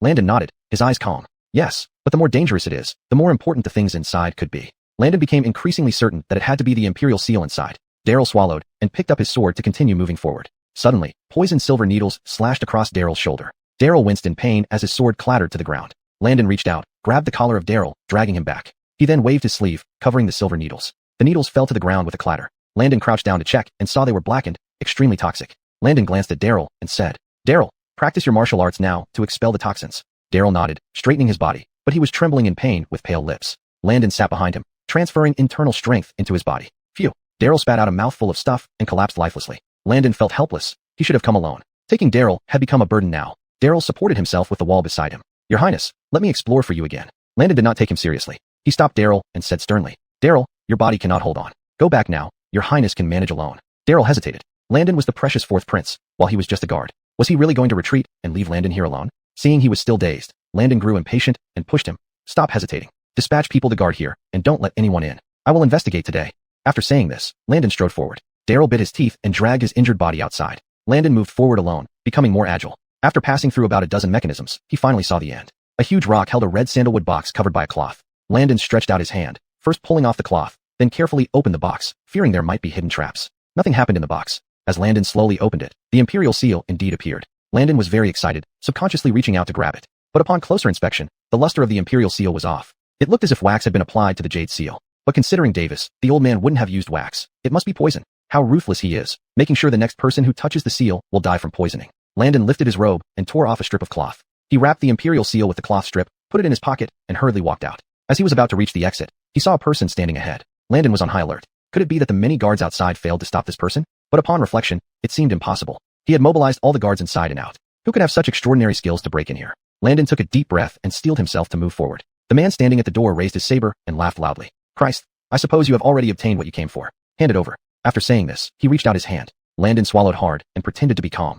What are you talking about? I don't understand. As Landon got closer, he finally made out the black-clad figure's appearance. He was dressed entirely in black, with a hood on his head that concealed his features, making it impossible to see his face. The saber in his hand was abnormally sharp.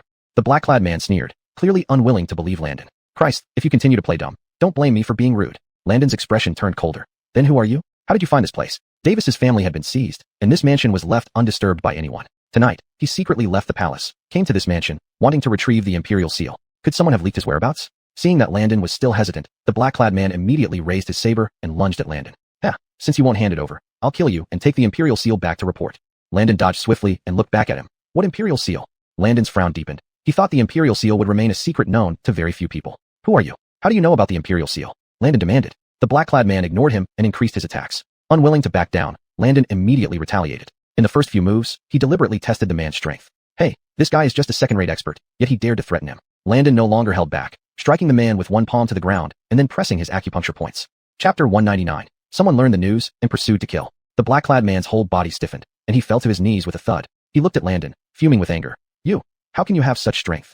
Who didn't know that the Emperor's 3 sons were all ordinary people who could not practice martial arts? But it was beyond imagination that Landon's power was actually superior to his. Landon smiled faintly, snatched the machete from his hand, and said, The Royal Highness has been conserving strength just to let fools like you fall into the trap. Tell me, who is your boss? How did you know about the heirloom jade seal? Landon's eyes were exceptionally fierce as he held the machete against the neck of the black-clad man. The black-clad man trembled, but his gaze was full of defiance. I won't tell you. Forget about it. After speaking, he bit into the poison hidden in his mouth, spat out a mouthful of poisonous blood, and fell down. He had become a corpse, and Landon no longer cared about him. As Landon walked out, he found that some guards had been transferred away, while others were knocked unconscious. Landon walked forward and kicked them a few times in disdain. Hey, wake up. The deputy general woke up in a daze. Seeing Landon unharmed, he was so excited that tears streamed down his face. He knelt down with a thud and bowed his head repeatedly to Landon. Your Highness, please forgive us. There was a ghost who broke in and knocked us all out. While saying this, he moved on his knees closer to Landon. Seeing the deputy general's fearful expression, Landon pinched the bridge of his nose in a headache. What a bunch of useless trash. If they were relied upon, the heirloom jade seal would have been taken away by someone else. All right, someone did break in, but this royal highness has already subdued them. The body is inside. You should deal with it as soon as possible. After saying this, Landon left. He hadn't even returned to his sleeping palace when he arrived at the imperial study room. Before waiting for Killian Gongong to announce him, Landon barged in. Oh, your highness. Wait a moment. Old slave will go in. Oh, your highness. Landon strode forward like the wind, and Killian Gongong hurriedly chased after him from behind, but failed to catch up. Landon cupped his hands and lowered his head. Your son greets Waylon. Beckett sat on the dragon throne with his eyes closed, having just dealt with a pile of petitions. Now, he was suffering from a severe headache. He glanced up at Landon, looking displeased. You disobedient son, why aren't you abiding by the rules today? Landon turned his head to look at Killian Gongong and whispered softly. Killian Gongong, please step out first. Killian Gongong dared not leave directly, glancing at the emperor awkwardly. Beckett nodded at him. Go ahead, get out. Killian Gongong bowed respectfully to both of them and left the room. Beckett's eyes were filled with weariness as he spoke to Landon. I see you are rushing around. Did you find clues to the heirloom jade seal? Landon feigned mystery, leaning both hands on the table. Father Caden, your son did not find any clues. Beckett looked at him disappointingly. Then why did you come to me? What is it? Landon chuckled and took out the heirloom jade seal from his pocket, placing it on the table. Unwrapping the outer cloth revealed the original appearance of the heirloom jade seal. Beckett was greatly surprised and immediately stood up from the dragon throne. Pointing at the jade seal, he stammered. You naughty boy, didn't you say you didn't find it? Landon wiped the sweat off his forehead and said with a smile. Indeed, your son did not find any clues, but I found the heirloom jade seal. Beckett gazed at him fondly. It seems you dare to tease me more and more these days. Landon shook his head and said seriously. How can your son dare to tease Father Caden? But there is an extra layer of wax on the jade seal, which might be highly toxic. Father Caden must not touch it. Upon hearing this, Beckett was perplexed. What? That Davis also coated poison on the jade seal. Landon sighed softly. Father Caden, now we need to invite a physician over to examine what kind of poison this is. Beckett rubbed his beard, finding Landon's words reasonable, and asked Killian Gongong to invite a physician. Soon, Dr. Sterling came and bowed deeply to Beckett. This old subject greets your majesty. Greetings to Fourth Highness. Beckett waved his hand. There's no need for formalities, Dr. Sterling. Take a look at what is on the jade seal. Is it poison? Dr. Sterling slowly approached and sniffed carefully. Your majesty, this is indeed a rare poison. It will take quite some time to detoxify. Landon sighed in relief and said with a smile. Thank you, Dr. Sterling. Dr. Sterling stroked his white beard. As the oldest and most experienced physician in the entire Imperial Medical Institute, his diagnosis was usually accurate. Dr. Sterling took out a small knife, gently scraping off a piece of the wax-like poison from the heirloom jade seal, carefully wrapped it, and took it back to the Imperial Medical Institute. Landon stretched lazily, noticing that dawn was about to break, and he still hadn't returned to rest. Father Caden, it's getting late. This subject takes his leave. Beckett coughed lightly, glancing out the window. You have done great service tonight. You need not attend court in the morning. Rest well. Landon felt elated, immediately raising his head. Thank you, Father Caden. In that case, this subject will return. Back in his sleeping palace, Landon enjoyed a hot bath and lay down to rest. He slept until mid-morning. Oh, what a comfortable sleep. Landon yawned and stretched, his face full of contentment. Two maids came in to help him change, and Landon couldn't help but frown, thinking of Daryl. Where's Daryl? Has he fully recovered from his injuries? The two maids knelt before Landon. Your Highness, the doctor visited last night and said that Deputy General Zhang's injuries are not life-threatening. With some rest, he should recover soon. Landon finally felt relieved. After breakfast, he intended to go for a stroll in the city. Suddenly, two eunuchs rushed in, kneeling before Landon. Pay respects to Fourth Highness. The commander of the Jiangnan army has returned, and Waylon asks you to come over for an important discussion. Landon placed his hands behind his back and smiled. I understand. Please lead the way. On the way, Landon felt quite emotional. One problem solved, another arose. Just as he had dealt with the Southwest Army and publicly beheaded Davis, the general of the Jiangnan army now arrived. It was clear that this father couldn't wait to reclaim all the power. But fortunately, Landon was adept at political intrigue. Finally, he arrived at the Imperial study room. Killian Gongong wiped the sweat from his forehead and walked out, just in time to see Landon. He smiled broadly and hurried over. Fourth Highness, Waylon is waiting for you inside. Please go in. Landon raised an eyebrow, looking at Killian Gongong's expression. Things were probably not peaceful inside. Landon took a deep breath and stepped inside.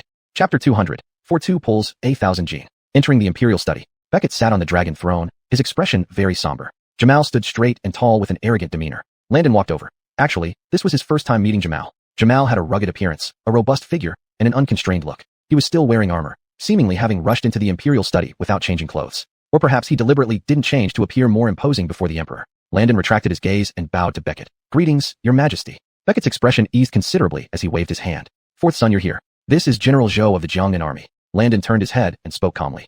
General, your journey back has been arduous. Jamal gave 2 cold snorts, shooting a glance at Landon. He knew that the execution of Davis was heavily orchestrated by Landon. However, after closely observing him for a while, he found Landon to be nothing but a mere greenhorn. Jamal's eyes were filled with complex emotions, reminding him of the letter Ellie sent. The letter said Landon was cunning and crafty, yet he now saw only a spirited young man. Jamal coughed lightly, secretly thinking Ellie had made a mistake. A prince born to a palace lady, ranked 4th. How could he possibly be so capable? Jamal despised Landon from the bottom of his heart and simply ignored him. He cupped his hands and bowed to Beckett. Your Majesty, speak frankly. I am loyal to the court and to you. Are you going to believe mere hearsay and punish me? Beckett frowned, not expecting Jamal's arrogance to be so blatant, daring to openly challenge him. He stood up, looking at Jamal. I know that. But since the deputy commander was under your command, shouldn't you give me an explanation? Beckett tapped the desk, his eyes narrowing with a threatening tone. But there was no trace of fear on Jamal's face. He laughed, looking at Beckett. Your Majesty, I have managed the Jiangnan army for many years without any mishaps. Moreover, my sister is in your palace. How could I ever betray you? Beckett's eyes grew colder as he stood up, looking down at him from above. Jamal, ministers must act like ministers. The power of the Jiangnan army was given by me, and it can be taken away. But Jamal seemed to hear the greatest joke, curling his lips and saying calmly, Your Majesty, what kind of explanation do you want? It was merely the deputy who harbored treacherous intentions. Are you pinning this on me? The atmosphere was tense. Landon was inwardly shocked, believing that with the precedent of Davis and the deputy, Jamal would be more restrained, yet he remained defiant, refusing to yield. Landon looked at Jamal and said, General, the deputy served under you. He plotted against us and confessed to his crimes before dying. As the general of the Jiangnan army, don't you owe an explanation? Jamal turned away, full of disdain. I never taught him to rebel. What explanation should I give? For years, I've led the Jiangnan army in battles across all directions. Can we base accusations solely on his words? Beckett's expression became even worse, seeing how eloquent and disrespectful Jamal was, unwilling to submit. After all, he was the sovereign, and Jamal the minister, inherently supposed to bow before the ruler. Landon smiled as usual and stepped forward 2 steps. Commander, you misunderstood. Father isn't accusing you of rebellion, but of poor discipline. Just as you said, you've managed the Jiangnan army for years. Now such chaos has occurred and reached the court, making the princes and ministers laugh. Shouldn't you take responsibility? Landon's expression was calm, hands behind his back. Upon hearing this, Beckett heaved a deep sigh. Indeed, Landon did it again. Relaxing his stiffened body, Beckett sat back on the dragon throne. You're right, Minister Zhou. You are the commander of the Jiangnan army. How could you allow such absurdity? And involving both Jiangnan and Southwest. Aren't you trying to turn the court upside down? Beckett's tone grew heavier, his fists clenched tightly. Jamal's expression flickered briefly with panic, but quickly subsided. He cupped his hands, looking up at Beckett. Your Majesty, this old minister has always been diligent in the Jiangnan army, but there have been oversights. Please be lenient. General, Wayland certainly understands you, but in recent days, more and more memorials have been submitted to impeach you. They say that as the commander of the Jiangnan army, you are utterly incompetent. Some people even volunteer to take over your position. Landon feigned a sigh, glancing up at Beckett. Beckett was full of approval. Landon's words were brilliant. Before Landon arrived, Beckett was so furious that he was fuming and glaring, yet he still couldn't gain the upper hand. Jamal ignored everything and kept shifting the blame, subtly accusing Beckett of being petty. Landon's arrival in the imperial study had completely turned the tide. Jamal clenched his fists. This old minister has held command of the Jiangnan army for over 10 years. I wonder who has the courage to take over. Landon laughed heartily. It's a commander from the Southwest army. He is just over 30 this year, right in his prime to fight fiercely. He is even more spirited than you were back then. At the mention of the Southwest army, Jamal's expression grew even more serious. If the Southwest army joined the court, it would be impossible to unite the 2 armies and overturn the Southern dynasty. Taking advantage of Jamal's momentary daze, Landon casually sat down on a chair and spoke nonchalantly. But General, there's no need to rush. Considering our long-standing relationship, Wayland does not wish to punish you severely. However, General, do you admit or deny the charge of poor military management? Landon's tone was calm and casual, but to Jamal, it sounded like a bolt of thunder. His eyes widened instantly as he turned to look at Landon. Now, Jamal finally realized that Landon's words were light yet effective, effortlessly pushing him into a dilemma. If he admitted guilt, he would have to accept punishment, which would undoubtedly cause panic among the soldiers of the Jiangnan army. But if he denied the charges, Beckett might directly detain him and seize the Tiger Tally. The Jingji army was formidable, while his forces were all concentrated in the Jiangnan region. Jamal swallowed hard and could clearly weigh the consequences. So he cupped his hands and bowed his head. Your Majesty, this old minister accepts the punishment. It was indeed my fault in supervising the army. Please forgive me. Beckett stroked his beard and smiled approvingly. This Ailby truly had some talent. Cough. Minister, since you recognize your mistake, I will not punish you severely. I shall only deduct 3 months of your salary. You may go. Chapter 201. Who poisoned the Tobias? Jamal was reluctant, raising his head to glance at Landon. Everyone said that this 4th prince was nothing but trash born of a palace maid, yet it now appeared that this young man was greatly favored by the emperor. The throne was no longer easily attainable for their Zhou family. Jamal retracted his gaze and slowly withdrew. The Tobias laughed heartily. He stepped forward and patted Landon on the shoulder. Great job. You haven't let me down. Landon cupped both hands together and said, Your Majesty, now that the Southwestern army has submitted to the court, it serves as a warning to Jamal. I assume the clan of the Crown Prince's mother will stay quiet for some time. The Caden stroked his beard, his face full of emotion. I'm getting old, unable to manage many things as I used to. But fortunately, you're here. This Southern dynasty still has hope. The emperor burst into laughter, walking forward with his hands clasped behind his back. The jade pendant on his waist kept swinging. However, while walking, the emperor's complexion changed abruptly. He coughed up a mouthful of fresh blood. Pooh! His body trembled violently as he fell to the ground. Landon was greatly alarmed and quickly reached out to support him. Your Majesty, what happened? Jared, go call for a physician quickly. The emperor had already fainted, lips turning purple, a clear sign of poisoning. Seeing the emperor spitting blood and falling unconscious, Jared rushed out in fear. Afraid of causing chaos, Landon immediately sealed off the news, simply claiming that the emperor was overworked and unwell. Eunuchs and maidservants were all kneeling on the floor, trembling with fear. 2 physicians rushed over hastily. They first took the emperor's pulse, then raised his eyelids for inspection. The 2 respectfully bowed to Landon. Your Highness, Wayland has been poisoned. This old subject will do everything possible to formulate an antidote as soon as possible. Landon nodded solemnly at the 2 physicians. I give you 3 days to prepare the antidote. Furthermore, this matter must not be disclosed to anyone. If asked, just say it was due to Wayland being too tired.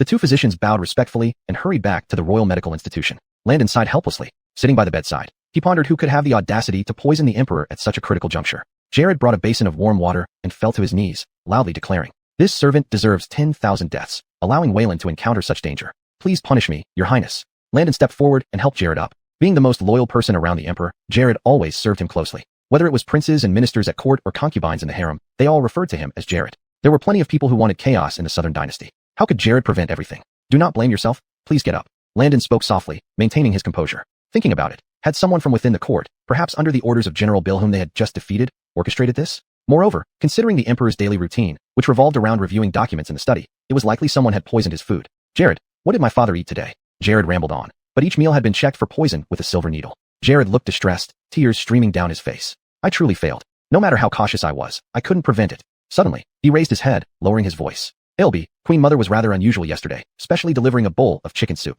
This servant dared not check it, but I swear with my life that all other meals were safe and couldn't have been poisoned." Landon frowned, believing it unlikely that Edie Mother Jo was responsible. Her brother Jamal had just run into trouble and was recalled to the court. Poisoning the Emperor at this moment would spell doom for the Jo family. Additionally, she hadn't concealed her act of sending the chicken soup. Everyone had witnessed it clearly. Unless, Landon lifted his head, gazing at the Emperor, finally relaxing his furrowed brow.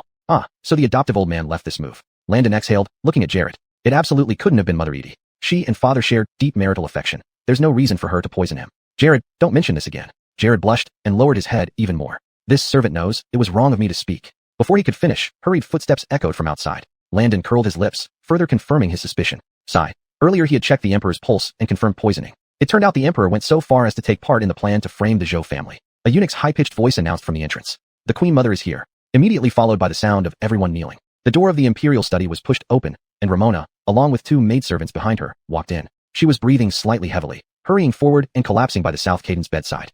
"Your Majesty, what happened to you? Please don't scare me." Ramona's voice quivered with sobs, tears welling up in her eyes. She clutched the South Caden's hand tightly, her body trembling. Landon stood with his hands clasped behind his back. It was evident that in Ramona's eyes, there was not only concern but also fear. The South Caden had just recalled Jamal when he was unexpectedly poisoned. Last night, he had drunk chicken soup made by Ramona herself. If such news got out, the Jo family would be drowned in public outrage. Landon cupped both hands together and bowed his head. "Your humble servant greets, Edie Mother." Ramona stood straight, nodding at Landon. Your Majesty, what really happened?" Landon glanced at the South Caden, feigning sorrow. "Father has been poisoned, and we haven't found the culprit yet. But rest assured, I've instructed the Imperial Medical Institute to prepare an antidote as soon as possible." Ramona wiped the sweat off her forehead and allowed the two maidservants beside her to help her up. She glared at Jared and shouted, "You dog slave, how could you let this happen? Why can't you serve Wayland properly? Get lost right now. From today onwards, I will stay in the Imperial study and take care of Wayland personally." After speaking, Ramona took out a handkerchief and patiently wiped the South Caden's face. The two maidservants quickly knelt down, expressing their concerns. "Your Majesty, how can this be? If you exhaust yourself, how can we answer to Wayland?" "Shut up. Are you not listening to me?" Landon rubbed his temples, unwilling to watch their fake show. "Edie Mother, I've already sealed off the news. How did you know father was poisoned?" Ramona's body shook, and she turned her head away. They had people inside the Imperial Medical Institute who informed her immediately upon learning of the South Caden's poisoning. Ramona wiped away her tears and opened her thin lips. "It's a coincidence. The head nurse of my palace happened to pass by and learned about Wayland's condition, so she hurriedly told me." Chapter 202, Trying to Draw Out Information? Dream on. This excuse was extremely flimsy, but thinking about it, even if Ramona didn't want to know, that old man would certainly do everything in his power to spread the news to her palace. Landon nodded and didn't say any more. He yawned, bowed to Ramona again, and said, "Mother, I entrust Father Caden to you. Your son shall take my leave." Landon lifted his robe and strode out with large steps. After Landon left, Ramona's tensed body finally relaxed. She looked back, feeling uneasy. It was as if she had seen a ghost. Why did she feel so guilty every time she faced Landon? Landon's eyes were as calm as an ancient well, as if they could see through all her little thoughts. Jared was terrified, kneeling on the ground, repeatedly pleading, "Pardon me, Your Majesty. It's all this servant's fault." Beside Ramona were two attendants, Nurse Killian, the head nurse of the palace, and Jaslyn, her maidservant who accompanied her into marriage. Ramona gave Nurse Killian a glance and collapsed onto Beckett's body, crying, "Your Majesty, please don't be in any danger." Seeing her like this, it seemed she wanted everyone to know that Beckett had been poisoned. Nurse Killian walked over and curtsied. "Jared is joking. You are someone close to Wayland. How dare Her Majesty punish you? Only because Her Majesty worries too much about Wayland. Hoping for your understanding." Jared gratefully kowtowed. "Thank you, Your Majesty. Thank you. When Wayland wakes up, seeing you taking such good care of him, he will surely be very happy." Then he stood up and slowly backed away. "Her Majesty, this old servant will be outside waiting. Please command if you need anything." Jared walked out, carefully closing the door. Ramona didn't bother pretending anymore. She shook her sleeves and stood up. She walked to the side of the dragon bed and said, "You two come here to help me freshen up. Now, I must stay in this imperial study and personally assist the Grimes in ascending the throne." There was triumph in Ramona's eyes. Now that Beckett was poisoned and weak, it was the best time for the Grimes to ascend. But Landon had added many guards around the yard. She didn't dare act rashly against Beckett, fearing discovery and total ruin. Thinking about it, the best way was to play the emotional card. As long as she stayed in the Imperial study, pretending to take meticulous care of him, once Beckett woke up, he would surely be moved by her warmth and support her son's succession. Moreover, Jamal was still in the palace. Let him secretly bring back the Jiangnan troops. Even if Beckett wasn't willing when he woke up, it would all be too late. Thinking of this, Ramona felt even more triumphant. She instructed Nurse Killian a few words. Nurse Killian nodded, opened the door, and walked out. Jaslyn patiently removed Ramona's hairpins and went out to order some hot water for washing. The next day, the civil and military officials gathered in the hall, but Beckett was long overdue. Everyone was puzzled and discussing it. Jared came out, raising the duster in his hand. Waylon is unwell today. There's no need for morning court. Ministers, please return. The ministers were even more puzzled. Normally, even if Beckett was ill, he would still force himself to attend court. What happened today? Rumors spread quickly. Someone suddenly said, the Imperial couple has such deep feelings. Waylon fell ill, and Ramona stayed awake all night in the Imperial study. Oh, it looks like Waylon is really sick. Let's go. As the queen of the country, Ramona truly sets an example as a virtuous wife. Landon didn't care about these rumors at all. Haha, this must be a scheme by that old man. It seems he can't tolerate the Zhou clan anymore. Just warning them is not enough. They must be completely uprooted. Landon sighed inwardly, just about to turn and leave when Hamish stopped him. Hamish smiled warmly, looking at Landon, and said, Fourth brother, we haven't gathered for a long time. Today, let's call second brother and have a meal at the Eastern Palace. How about it? Landon raised an eyebrow. If he guessed correctly, Hamish was trying to draw information out of him. Eldest brother, then fourth brother shall not politely refuse. Hamish smiled and patted Landon's shoulder affectionately. Thus, the two went to the Eastern Palace. Before long, Honest also arrived. Honest stretched lazily, crossed his legs, and tapped the table. Landon, tell me honestly, what's wrong with Father Caden? Landon took a sip of tea, remaining calm. Father Caden has been overworked. His body can't take it and needs rest for a few days. Honest opened his mouth to say something more, but was silenced by Hamish's glare. Hamish sighed softly, feigning sorrow. The burden on Father Caden's shoulders is too heavy. As princes, we should share some of his load. Landon looked up, and Hamish didn't hold back. He spoke straightforwardly. I am the Grimes, and your elder brother. I should take on more responsibilities. Would the two of you be willing to assist me? As soon as these words were uttered, both Hamish and Honest turned their gazes toward Landon. TSK, they are in league with each other, now seeking Landon's consent while also probing whether he harbors ambitions for the throne. Landon raised his head and responded without hesitation. Of course, serving our sovereign is the duty of a younger brother. Hamish's face was full of smiles. With those words from you, fourth brother, I can rest easy. Landon gave him a composed look, inwardly criticizing. This Hamish is really a fool, thinking that just because Beckett has fallen ill, he can smoothly ascend to the throne. At this moment, two eunuchs rushed over in a panic. The three of them focused, recognizing them as the emperor's personal eunuchs. Hamish's face lit up with joy, subconsciously straightening his clothes. After waiting so long, he would finally get what he wished for. The two eunuchs knelt down abruptly. Your Highnesses, Ilby, Waylon requests your presence. Hamish's smile froze instantly. He turned around and stared at Landon in disbelief. Landon nodded imperceptibly and turned to bow to the two of them. Elder brother, second brother, I'll go ahead. Watching Landon leave, Hamish's face was uglier than having eaten something foul. Honest sat down and calmly said, Elder brother, don't worry. You are still the Grimes, with the powerful Zhou family behind you. How could you not contend against the son born to a palace maid? Hamish nodded, but inside, he was uneasy. I know, but every time I see Landon, an inexplicable fear arises in my heart. In the Imperial study, as soon as Landon stepped in, he heard intense coughing. Beckett looked pale, wearing only an undergarment and leaning against the bed, looking very weak. However, Ramona was no longer there. The hall contained only the two of them. Son pays respects to Father Caden.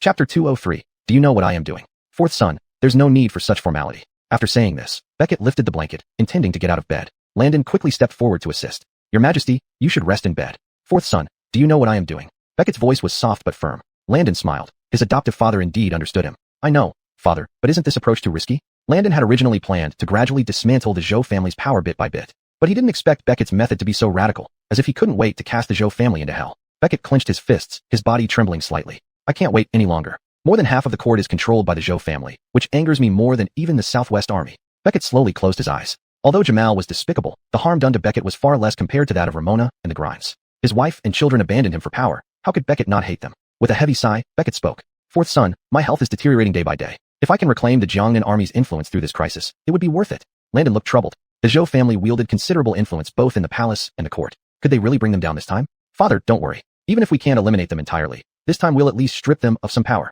Landon patted Beckett's back, helping him sit down. Beckett coughed lightly and said, I've already taken the antidote. My body is temporarily fine, but no one else should know.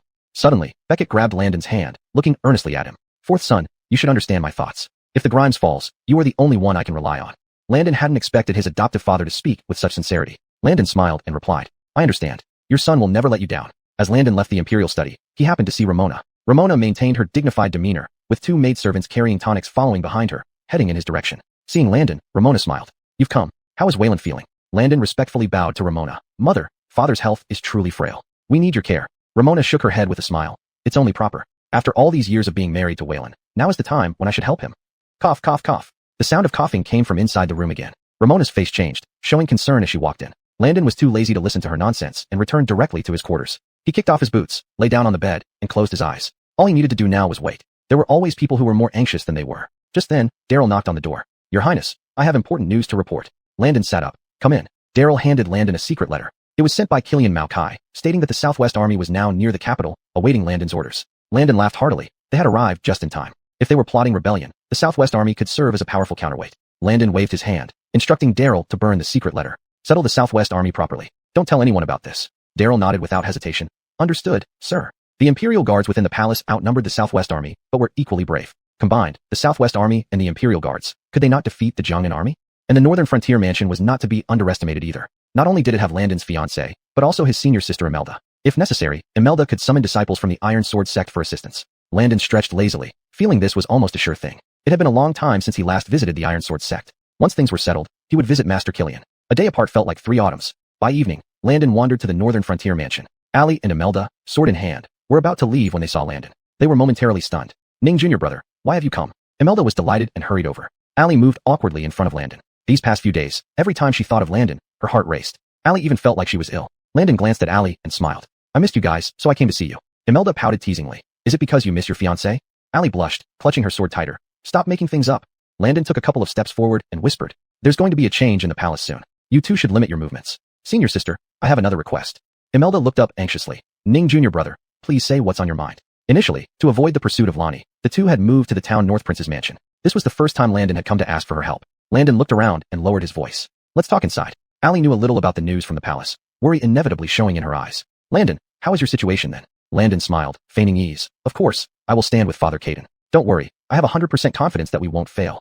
But it will be more dangerous in the coming days. The town North Prince is loyal and will certainly be targeted by the Grimes' people. Allie nodded, her face unusually serious. I understand. My father and I will guard the mansion well. If the Grimes truly has treacherous intentions, we will not tolerate it. Landon curled up the corners of his mouth. Indeed, this was the Allie he knew, brave and righteous. He couldn't help but reach out to touch Allie's hair. Allie instinctively dodged, looking at Landon warily. What are you doing? Landon retracted his hand, speaking frankly. This prince's fiancée is quite cute, like a kitten. I really want to pet her and stroke her fur. Allie shot him a glare, her expression completely helpless. Be serious. We're discussing important matters. Landon sat up straight and said with a smile. Senior Sister Killian, I'd like to ask you to bring a few disciples of the second-class realm from the sect to assist us, just in case.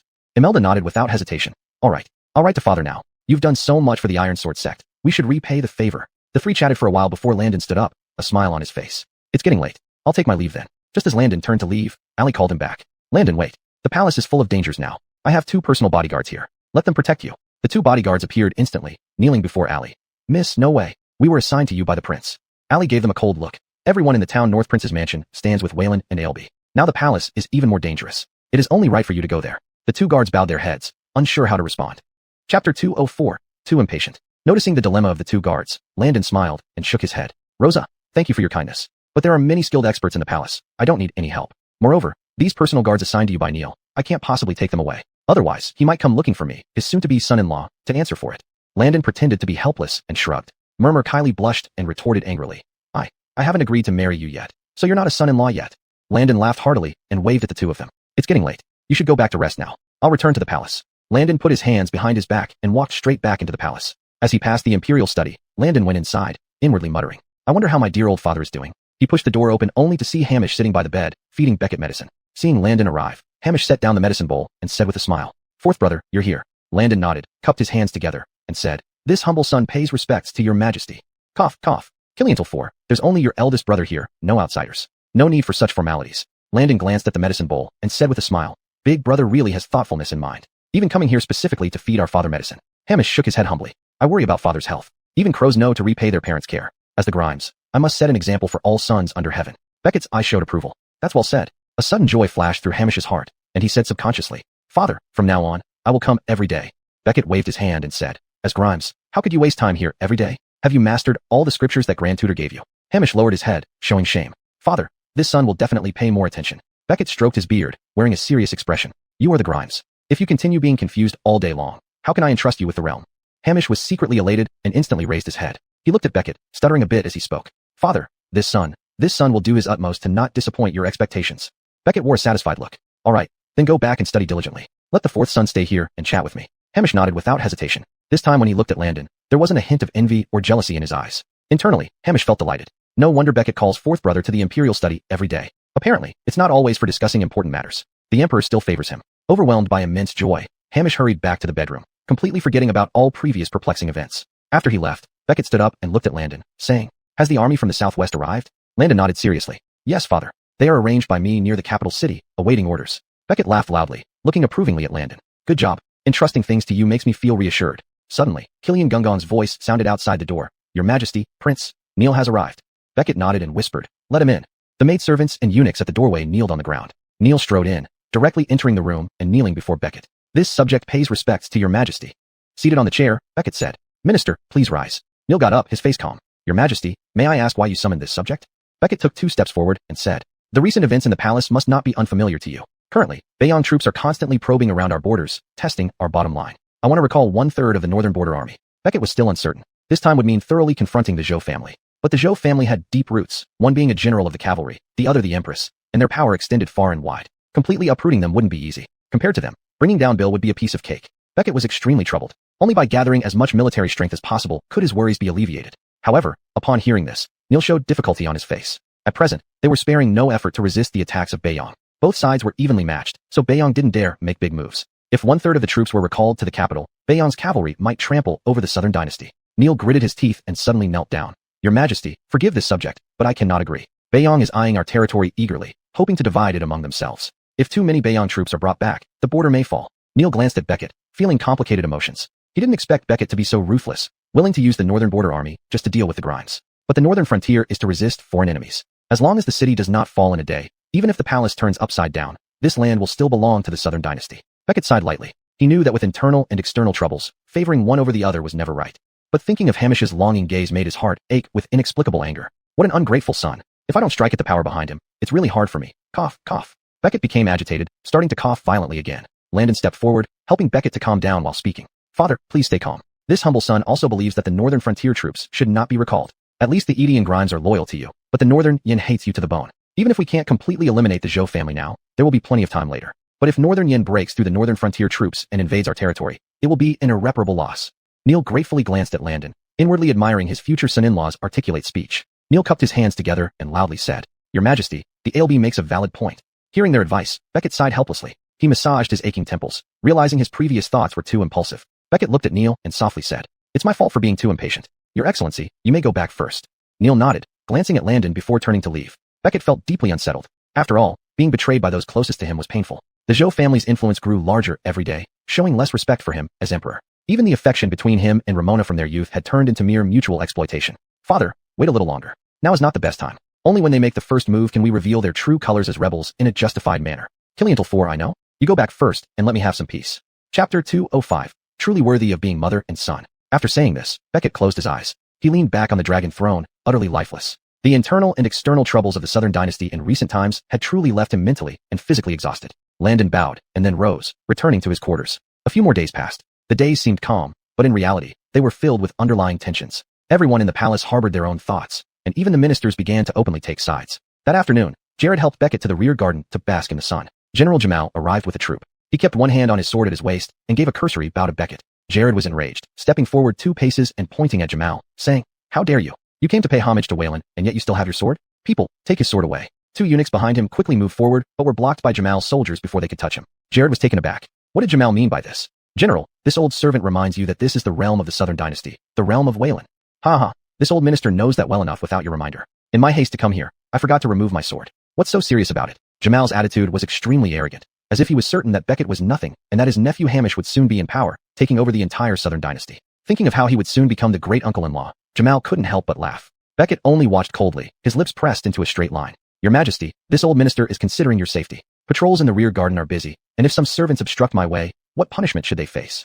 After saying this, Jamal glanced at Jared, his gaze openly challenging. Jared was seething, puffing out his mustache and glaring, but as a top-ranking general, Jamal dared not offend him, so he retreated behind Beckett. Beckett stroked his beard, feigning relaxation. "Minister, don't take this lowly servant seriously. This emperor isn't feeling well. The sight of blood displeases me." After saying this, Beckett slowly closed his eyes. Jamal rolled his eyes and said disdainfully, "This old minister understands. Then I will take my leave now." After speaking, Jamal gave a perfunctory bow and led his troops forward. Jared watched the retreating troop, burning with anger. Your Majesty, this Jamal has such audacity to ignore you. Beckett remained composed, turning his head to look at Jamal's receding figure with a slight smile curling at the corner of his mouth. He won't be so rampant for long. Yesterday afternoon, Landon secretly visited the outskirts of the capital and met with Jameson. Jameson was very excited to see Landon. He hurried forward and respectfully saluted Landon. This humble servant greets Ailby. Landon reached out to support him, smiling.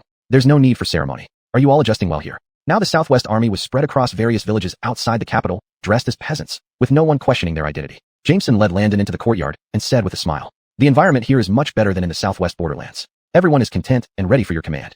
It's been hard for you. Something significant is going to happen in the palace soon. Tell your men to be prepared. A few farmers happened to walk by and greeted Jameson. Hey Maokai, is this your friend? He's quite handsome. An elderly woman carrying a basket walked up cheerfully. She grabbed Landon's sleeve and sized him up from head to toe. Look at him, like a celestial being. Any girl who marries you would be so lucky. The elderly woman winked at Landon, grinning broadly. Landon scratched his head awkwardly, signaling Jameson with his eyes. Jameson looked helpless. When they first arrived in the village, he and his brothers had encountered similar embarrassing situations. The village women were very enthusiastic, eager to set them up with potential wives. Jameson and his brothers had to blushingly decline. Seeing Landon caught in the same situation, Jameson couldn't help but chuckle. Landon laughed awkwardly and said, Granny, I have something important at home. Could you talk with this brother instead? As he tried to push past the elderly woman, she blocked him. Why are you shy, young man? I have a granddaughter who's just 17, beautiful and graceful. I think you two would make a good match. Come to my house and meet her. With that, she grabbed Landon's arm and pulled him forward. Landon was exasperated. Granny, I really have something urgent. Can I visit next time? Many people gathered at the courtyard gate, covering their mouths and giggling, while some were shouting that they had even more beautiful girls. Landon wished he could find a place to hide. Jameson clapped his hands and picked up a hoe nearby. We should go work in the fields. Everyone shouldn't just loiter here. With that said, most of the crowd dispersed. The elderly woman slapped her forehead anxiously and said, No, I haven't gone home for dinner yet. Young man, we have made a deal. You must come next time. Thus, the elderly woman hurriedly rushed home. Landon sighed with relief, his heart finally settling down as he went back to the palace. Seeing that everything was fine with the Southwest Army, Landon finally felt relieved.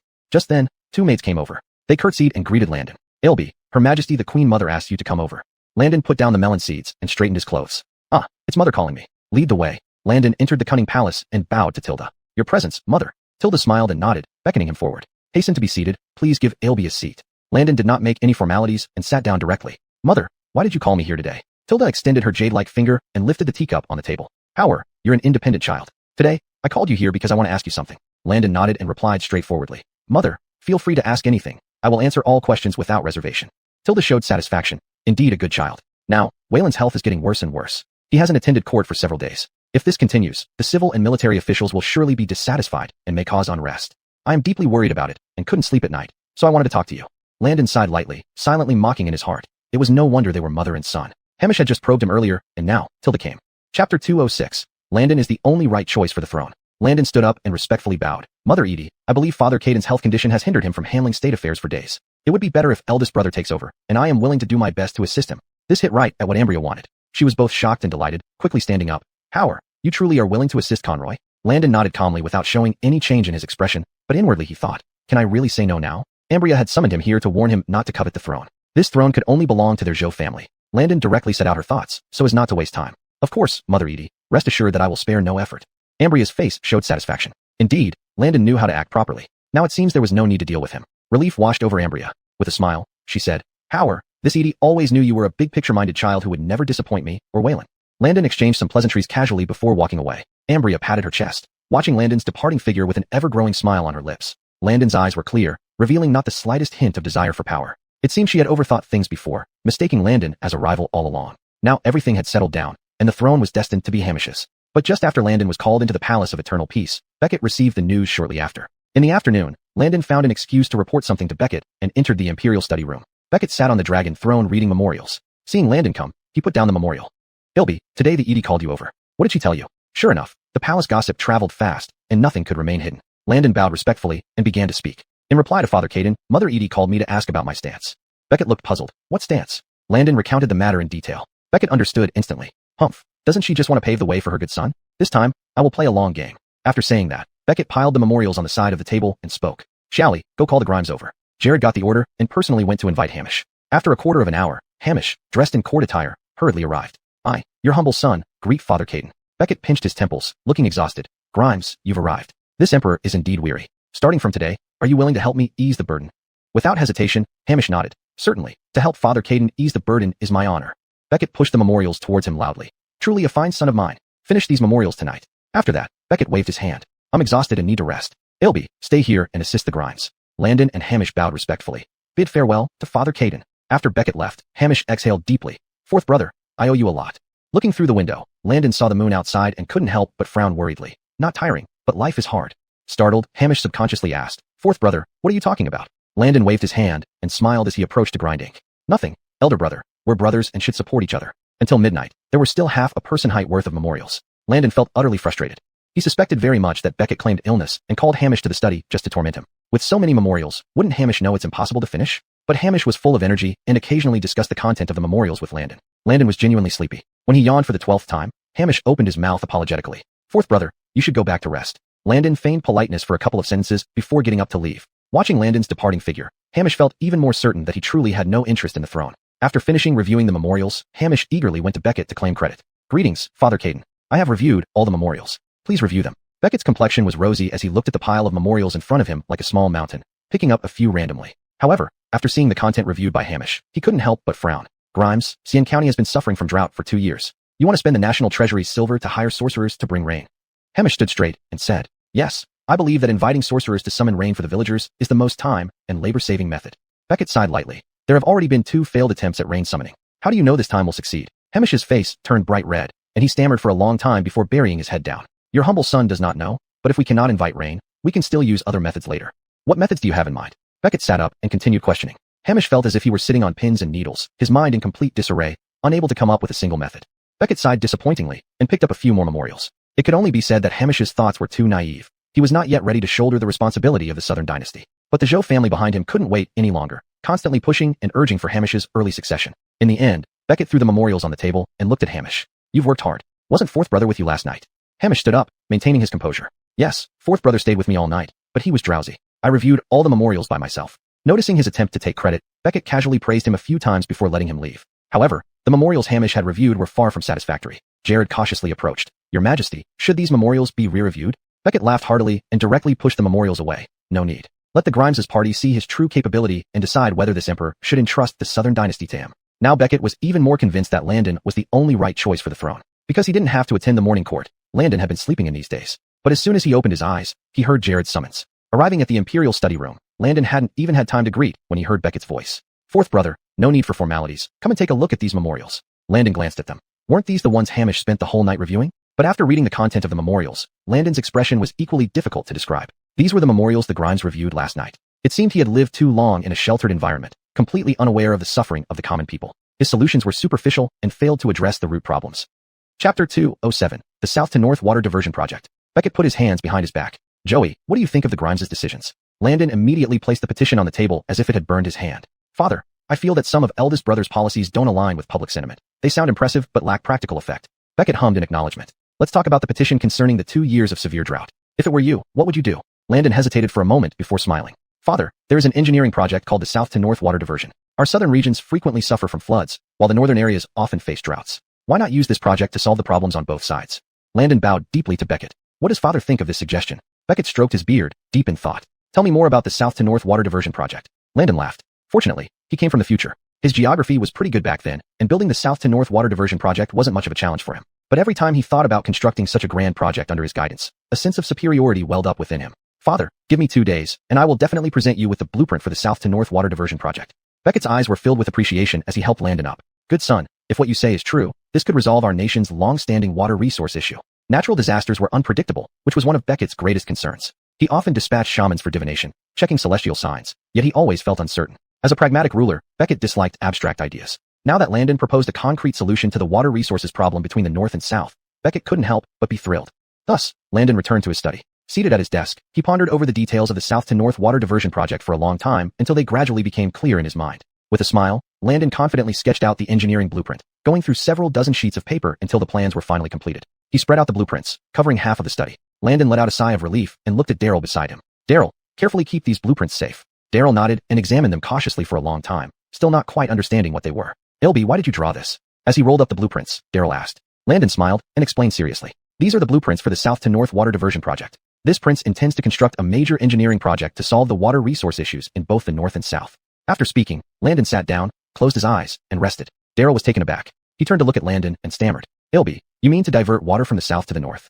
Landon nodded and smiled. Yes, appropriate regulation can benefit crop growth and spare these people from the troubles caused by natural disasters. Overwhelmed with emotion, Daryl fell to his knees and kowtowed to Landon. Elby, you truly care for the people. Both of Daryl's parents were farmers who struggled hard to grow crops, but their harvests often diminished due to natural reasons. If this project were successfully implemented, water resources would be controlled, and people wouldn't have to worry about these problems anymore. Landon smiled and looked at Daryl. Daryl, don't tell anyone about this just yet. Daryl nodded excitedly. I understand, sir. Because he needed to work on the blueprints, Landon had asked for leave from morning court sessions. In the Imperial study, Beckett affectionately looked at Landon. Now I see, you really don't like attending morning court. Landon scratched his head awkwardly. Father, since you know, can you exempt me from it? Recently, Beckett had spoken freely in front of Landon, and their relationship grew closer. Beckett nodded. Joey, you have heavy responsibilities. I will exempt you from morning court for 3 days, all right? Landon was elated. Thank you, father. I'll take my leave. Having recently read several interesting sketchbooks until late into the night, Landon finally went to bed, falling into a deep sleep. When he woke up, it was already past noon. Stretching, he had breakfast and headed to the Imperial study. Your son greets your majesty. Rise, Joey. Did you complete the blueprints so quickly? Landon nodded and presented the blueprints. Father, this is a massive project, and I've drawn over 30 pages. Please review them. After saying this, Landon spread out the papers. The grand scale of the project lay before Beckett. Beckett's eyes widened as he studied the annotations meticulously, nodding approvingly. You surprised me again. Landon yawned and smiled. Father, if you agree, I will take these blueprints to the Undersecretary of the Ministry of War for review. Beckett laughed heartily and clapped his hands. In my lifetime, I've seen many ingenious things, but I didn't expect your project would surprise me like this. Beckett felt a mixture of emotions, looking over with deep thought. The hope of the Southern dynasty rests on Landon. Now he was even more determined to remove the Grimes from power. Beckett took 2 steps forward and lowered his voice. Joey, this project is significant. You must be low-key so as not to draw attention from the Grimes' party. Landon nodded, knowing this was Beckett's well-meaning lie. Your son understands. Thank you for the reminder, father. With that, Landon took the blueprints and went directly to the residence of the Undersecretary of the Ministry of War. Undersecretary Berkeley hurried out, bowing to Landon. This old minister pays respect to the LB. Landon quickly returned the bow, smiling. General Chung, there's no need for excessive formalities. This prince has come to discuss important matters. Berkeley gestured invitingly. LB, let's go inside to talk. Berkeley led Landon into the study. Landon took out the blueprints and handed them to Berkeley. General Chung, many counties in the north have been experiencing prolonged drought. This prince believes building the south to north water diversion project now is a wise choice. These are the blueprints for the south to north water diversion project. Please review them, General. Berkeley's eyes showed surprise as he looked up at Landon. Landon was the youngest prince in the palace and also the most humble by birth, despised by many officials in the court. But fortunately, Landon had a good relationship with Berkeley's second son, as they were both known wastrels in town before. Moreover, Berkeley was an upright person who never judged people by their background and had always been kind to Landon. He never imagined Landon had such talent, capable of drafting these engineering blueprints. Berkeley unfolded the blueprints, carefully examining each page, admiration evident in his eyes. Ilby, did you draw these blueprints yourself? Landon nodded modestly. Yes, Your Excellency. Do you have any advice or corrections? Chapter 208, The Carefree Ulrich. Berkeley's body trembled slightly, his hands gripping the blueprint as he became indescribably excited. After a long while, he finally calmed down and slowly said, Your Highness, your talent is truly incomparable. In fact, Berkeley had thought of something similar before. Southern floods were frequent, while northern droughts were common. People in both areas suffered without any way to balance it out. If water from the south could be diverted to the north, natural disasters on both sides could be effectively mitigated, so why not do it? Unfortunately, he tried many projects that didn't work. Now, seeing Landon's south to north water diversion project, Berkeley still lacked confidence. Clenching the blueprint tightly, he said, Your Highness, these blueprints look meticulously designed and should theoretically work, but if construction begins, thousands of people might be needed. And if it fails, Berkeley couldn't help but frown, raising his head cautiously to look at Landon. Landon stood with his hands behind his back and said confidently, General Chung, this is my plan. If anything happens, I will take full responsibility and will never put you in an awkward position. Berkeley felt nervous and hurriedly shook his head. Your Highness, you misunderstand me. This old minister did not mean that. Landon smiled. Of course, General Chung is an upright person, I know this well. I have come this time to ask you to select a team to join me in constructing this project. Berkeley's heart pounded. The benefits would be considerable if it was completed. He took a breath and looked at Landon, saying, Your Highness, this old minister is willing to take this gamble with you. Clutching the blueprint tightly, Berkeley earnestly said, Your Highness, I will carefully examine these blueprints tonight. If there are no issues, we can start construction soon. Landon nodded with a smile and bowed slightly. Then I'll trouble you, General Chung. After speaking, Landon walked away with large strides. 2 days later, General Chung sent someone to invite Landon over for a discussion. Landon agreed with a smile, realizing that General Chung had finished reviewing the blueprints. As Landon arrived at the door, he saw Berkeley waiting for him. Berkeley respectfully stepped forward and bowed. Your Highness, this old minister has been waiting for you for a long time. Despite looking very tired, Berkeley's eyes shone brightly with excitement. Seeing Berkeley, Landon felt moved. With such loyal officials, the Southern dynasty wouldn't fall. Upon entering the study, Berkeley enthusiastically poured tea for Landon. Your Highness, I have thoroughly reviewed those blueprints, finding no problems. Your annotations are detailed, and the probability of success is very high. Berkeley looked at Landon eagerly, admiration evident in his eyes. Even the most skilled draftsman among his subordinates couldn't have drawn this. General Chung, hearing your words puts me at ease. Please arrange the workforce. I am ready to set out at any moment. Berkeley stood up and bowed to Landon. Your Highness, I have one more request. Saying this, Berkeley's face showed great worry. Landon was puzzled. General Chung, speak freely. Berkeley sighed and said reluctantly, my eldest son, Ulrich, does nothing all day, despite being talented in martial arts. He's lazy and unproductive. Could you take him along for the construction of this project? Landon's eyes twinkled, instinctively thinking General Chung wanted to gain merit for his son. Landon had met Ulrich before. Ulrich was proud and didn't look up to most people, having a natural talent in martial arts. But because his father was a high-ranking official, he lacked ambition, spending his days enjoying life, thus wasting his talents. Standing up, Landon laughed and said, General Chung, as you wish. Berkeley wiped sweat from his forehead, beaming. Thank you, Your Highness. Thank you, Your Highness. Turning around, Berkeley instructed his subordinate to call Ulrich over. Soon, the door to the study was pushed open, and a young man dressed sloppily, yawning widely, entered. He was somewhat overweight, of average height, and clearly annoyed. Father, what do you need me for? Seeing his demeanor, Berkeley instantly flared up, stepping forward quickly and kicking Ulrich in the buttocks. You good-for-nothing son, look carefully. His Highness is right there. Show respect immediately. Ulrich yelped in pain, falling to the ground clutching his sore bottom. Looking up, he indeed saw Landon. Ulrich quickly clasped his hands together and bowed. Greetings, Your Highness. Without waiting for Landon's response, he stood up. Given that his younger brother Billy had a good relationship with Landon, Ulrich subconsciously felt that Landon should call him elder brother, if they were really speaking formally. Berkeley nearly fainted from anger. He pointed at Ulrich with a trembling finger, unable to speak for a long moment. Landon stepped forward and said to Berkeley, General Chung, do not be angry. I think Ulrich is quite suitable. Let him come with me. Ulrich was taken aback. He looked at Landon and asked, Fourth Highness, where am I supposed to follow you? Landon kept his expression calm and replied, I am about to undertake an engineering project. You will accompany me to Qishan County to oversee it. Ulrich sucked in a sharp breath. That Qishan County was far away from the capital and had poor living conditions. If he went there, wouldn't he have to live a hard life? Ulrich immediately shook his head in refusal. I'm not going. Fourth Highness, I can't bear hardship. Let my father arrange more people for you. After saying this, Ulrich walked towards Berkeley. Berkeley glared at Ulrich in anger, considering him nothing but good for nothing. He looked at Ulrich with deep pain. Ulrich, I've already spoken to His Highness. Whether you like it or not, you must go. Ulrich became even more anxious and shouted loudly. How can you make decisions for me? I want to stay in the capital city. The father and son were bickering fiercely right in front of Landon. Landon pinched his temples, feeling embarrassed. At this moment, should he still remain in the Sherlang residence? Landon cleared his throat lightly, walking out while saying, General Chung, it seems you have family matters to handle. I won't disturb you any further. Berkeley hurriedly chased after him and bowed respectfully. Fourth Highness, please forgive me today, but rest assured, I will definitely discipline this disobedient son and not put you in a difficult position. As he left, Landon heard Berkeley's roar behind him. Unable to hold back, he chuckled. It seemed every family had its own troubles. Although Ulrich appeared unreliable, his martial arts skills were indeed impressive. If he could bring Ulrich to Qishan County, they might actually achieve something. Landon sighed in relief and rode back to the palace. Chapter 209. Your Majesty should be glad that you are not the Grimes. 2 more days passed, and Berkeley arranged the manpower before bringing Ulrich to the palace to meet Landon. Your Highness, ALB. Berkeley looked devout as he bowed deeply in respect. Ulrich's face was filled with reluctance, but he didn't dare to act out of line in the palace. So he knelt on the ground and loudly said, This lowly servant pays respects to Your Highness, ALB.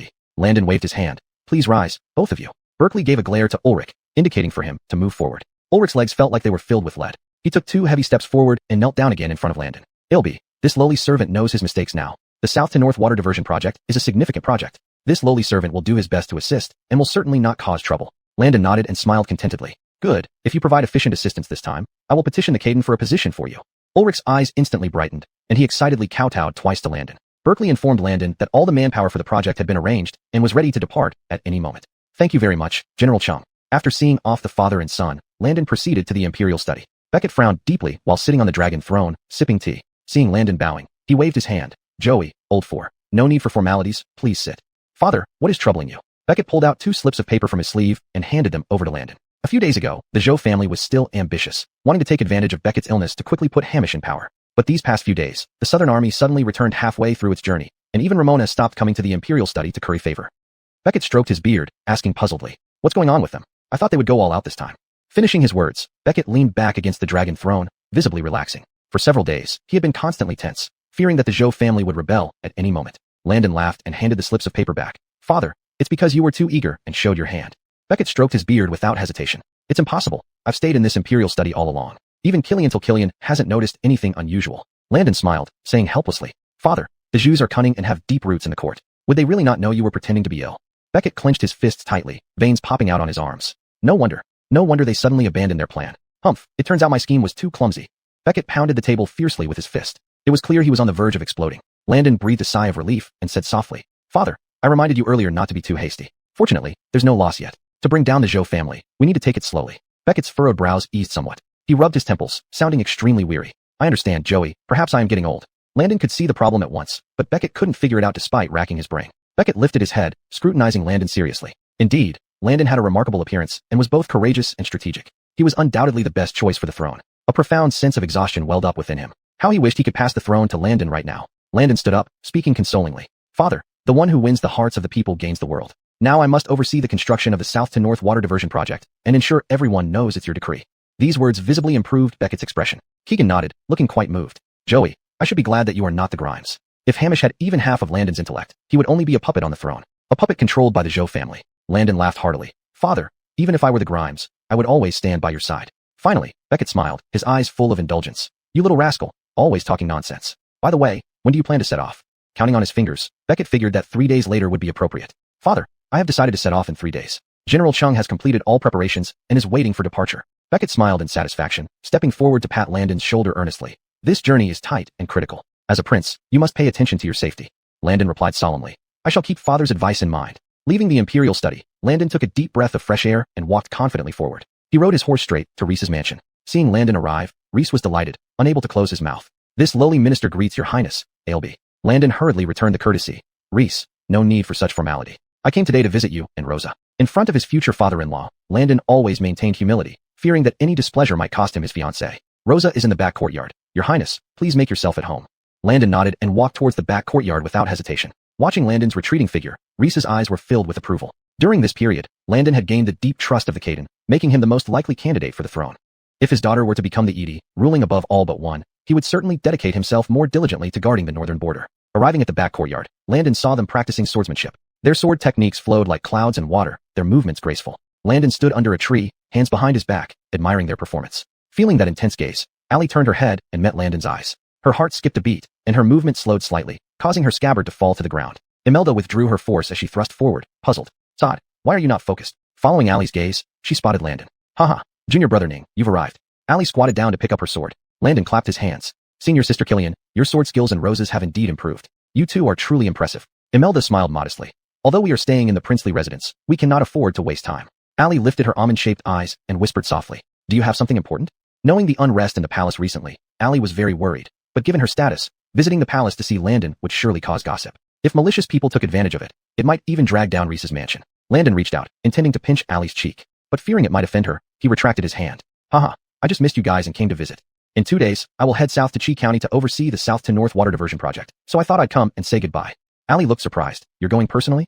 At such a critical juncture, if Landon went south himself, what would happen in the palace? Chapter 210, willing to go together. Landon stood with his hands behind his back, smiling nonchalantly. Now the Crown Prince's party has become much more compliant.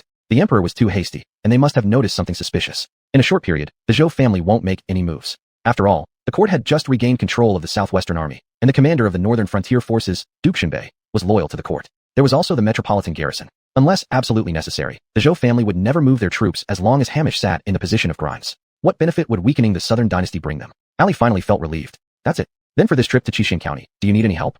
A hint of anticipation flickered in Allie's eyes, even unnoticed by herself. Landon, with his hands still behind his back, smiled and said, Rosa, if I say I need help, would you be willing to go with me? Allie glanced at Imelda and whispered softly, do you want to go?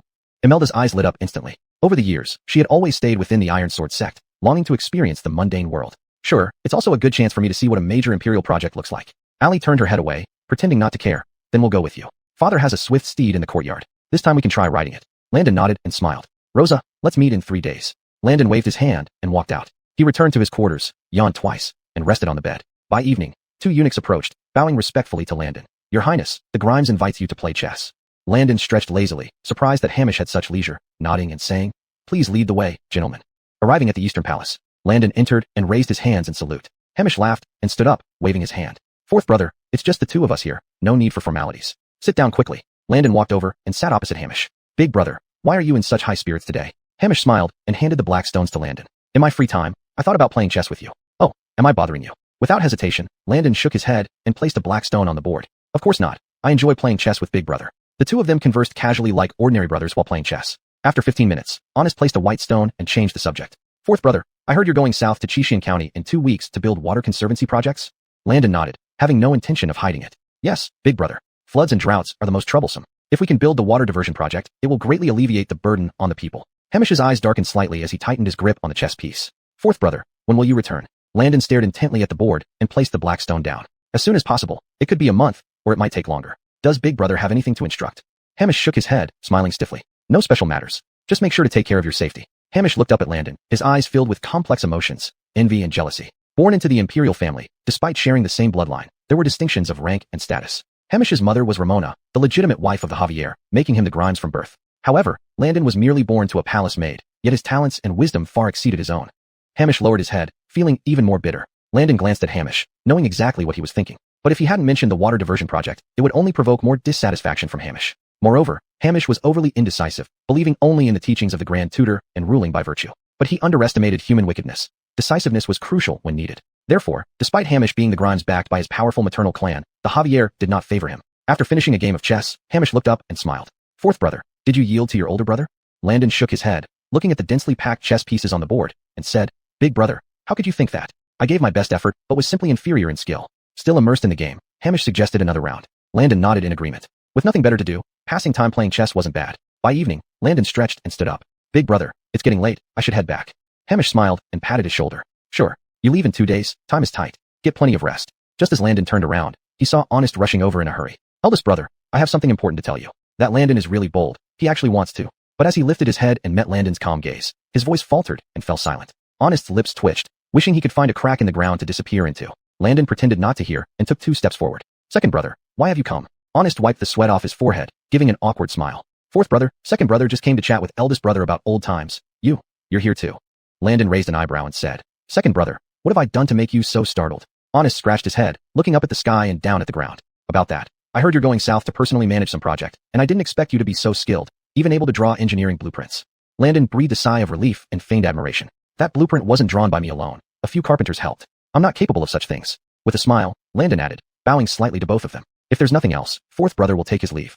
After saying this, Landon strode out. Honest patted his chest, feeling like he had seen a ghost. Those eyes of Landon were completely unruffled, yet he felt inexplicably frightened afterward. Landon's eyes were as tranquil as an ancient well. A prince barely in his 20s was already so intimidating. Hamish walked over and spoke softly. Second brother, the south to north water diversion project is a good idea. If it can be completed, it will solve the water disaster problems for both the north and south.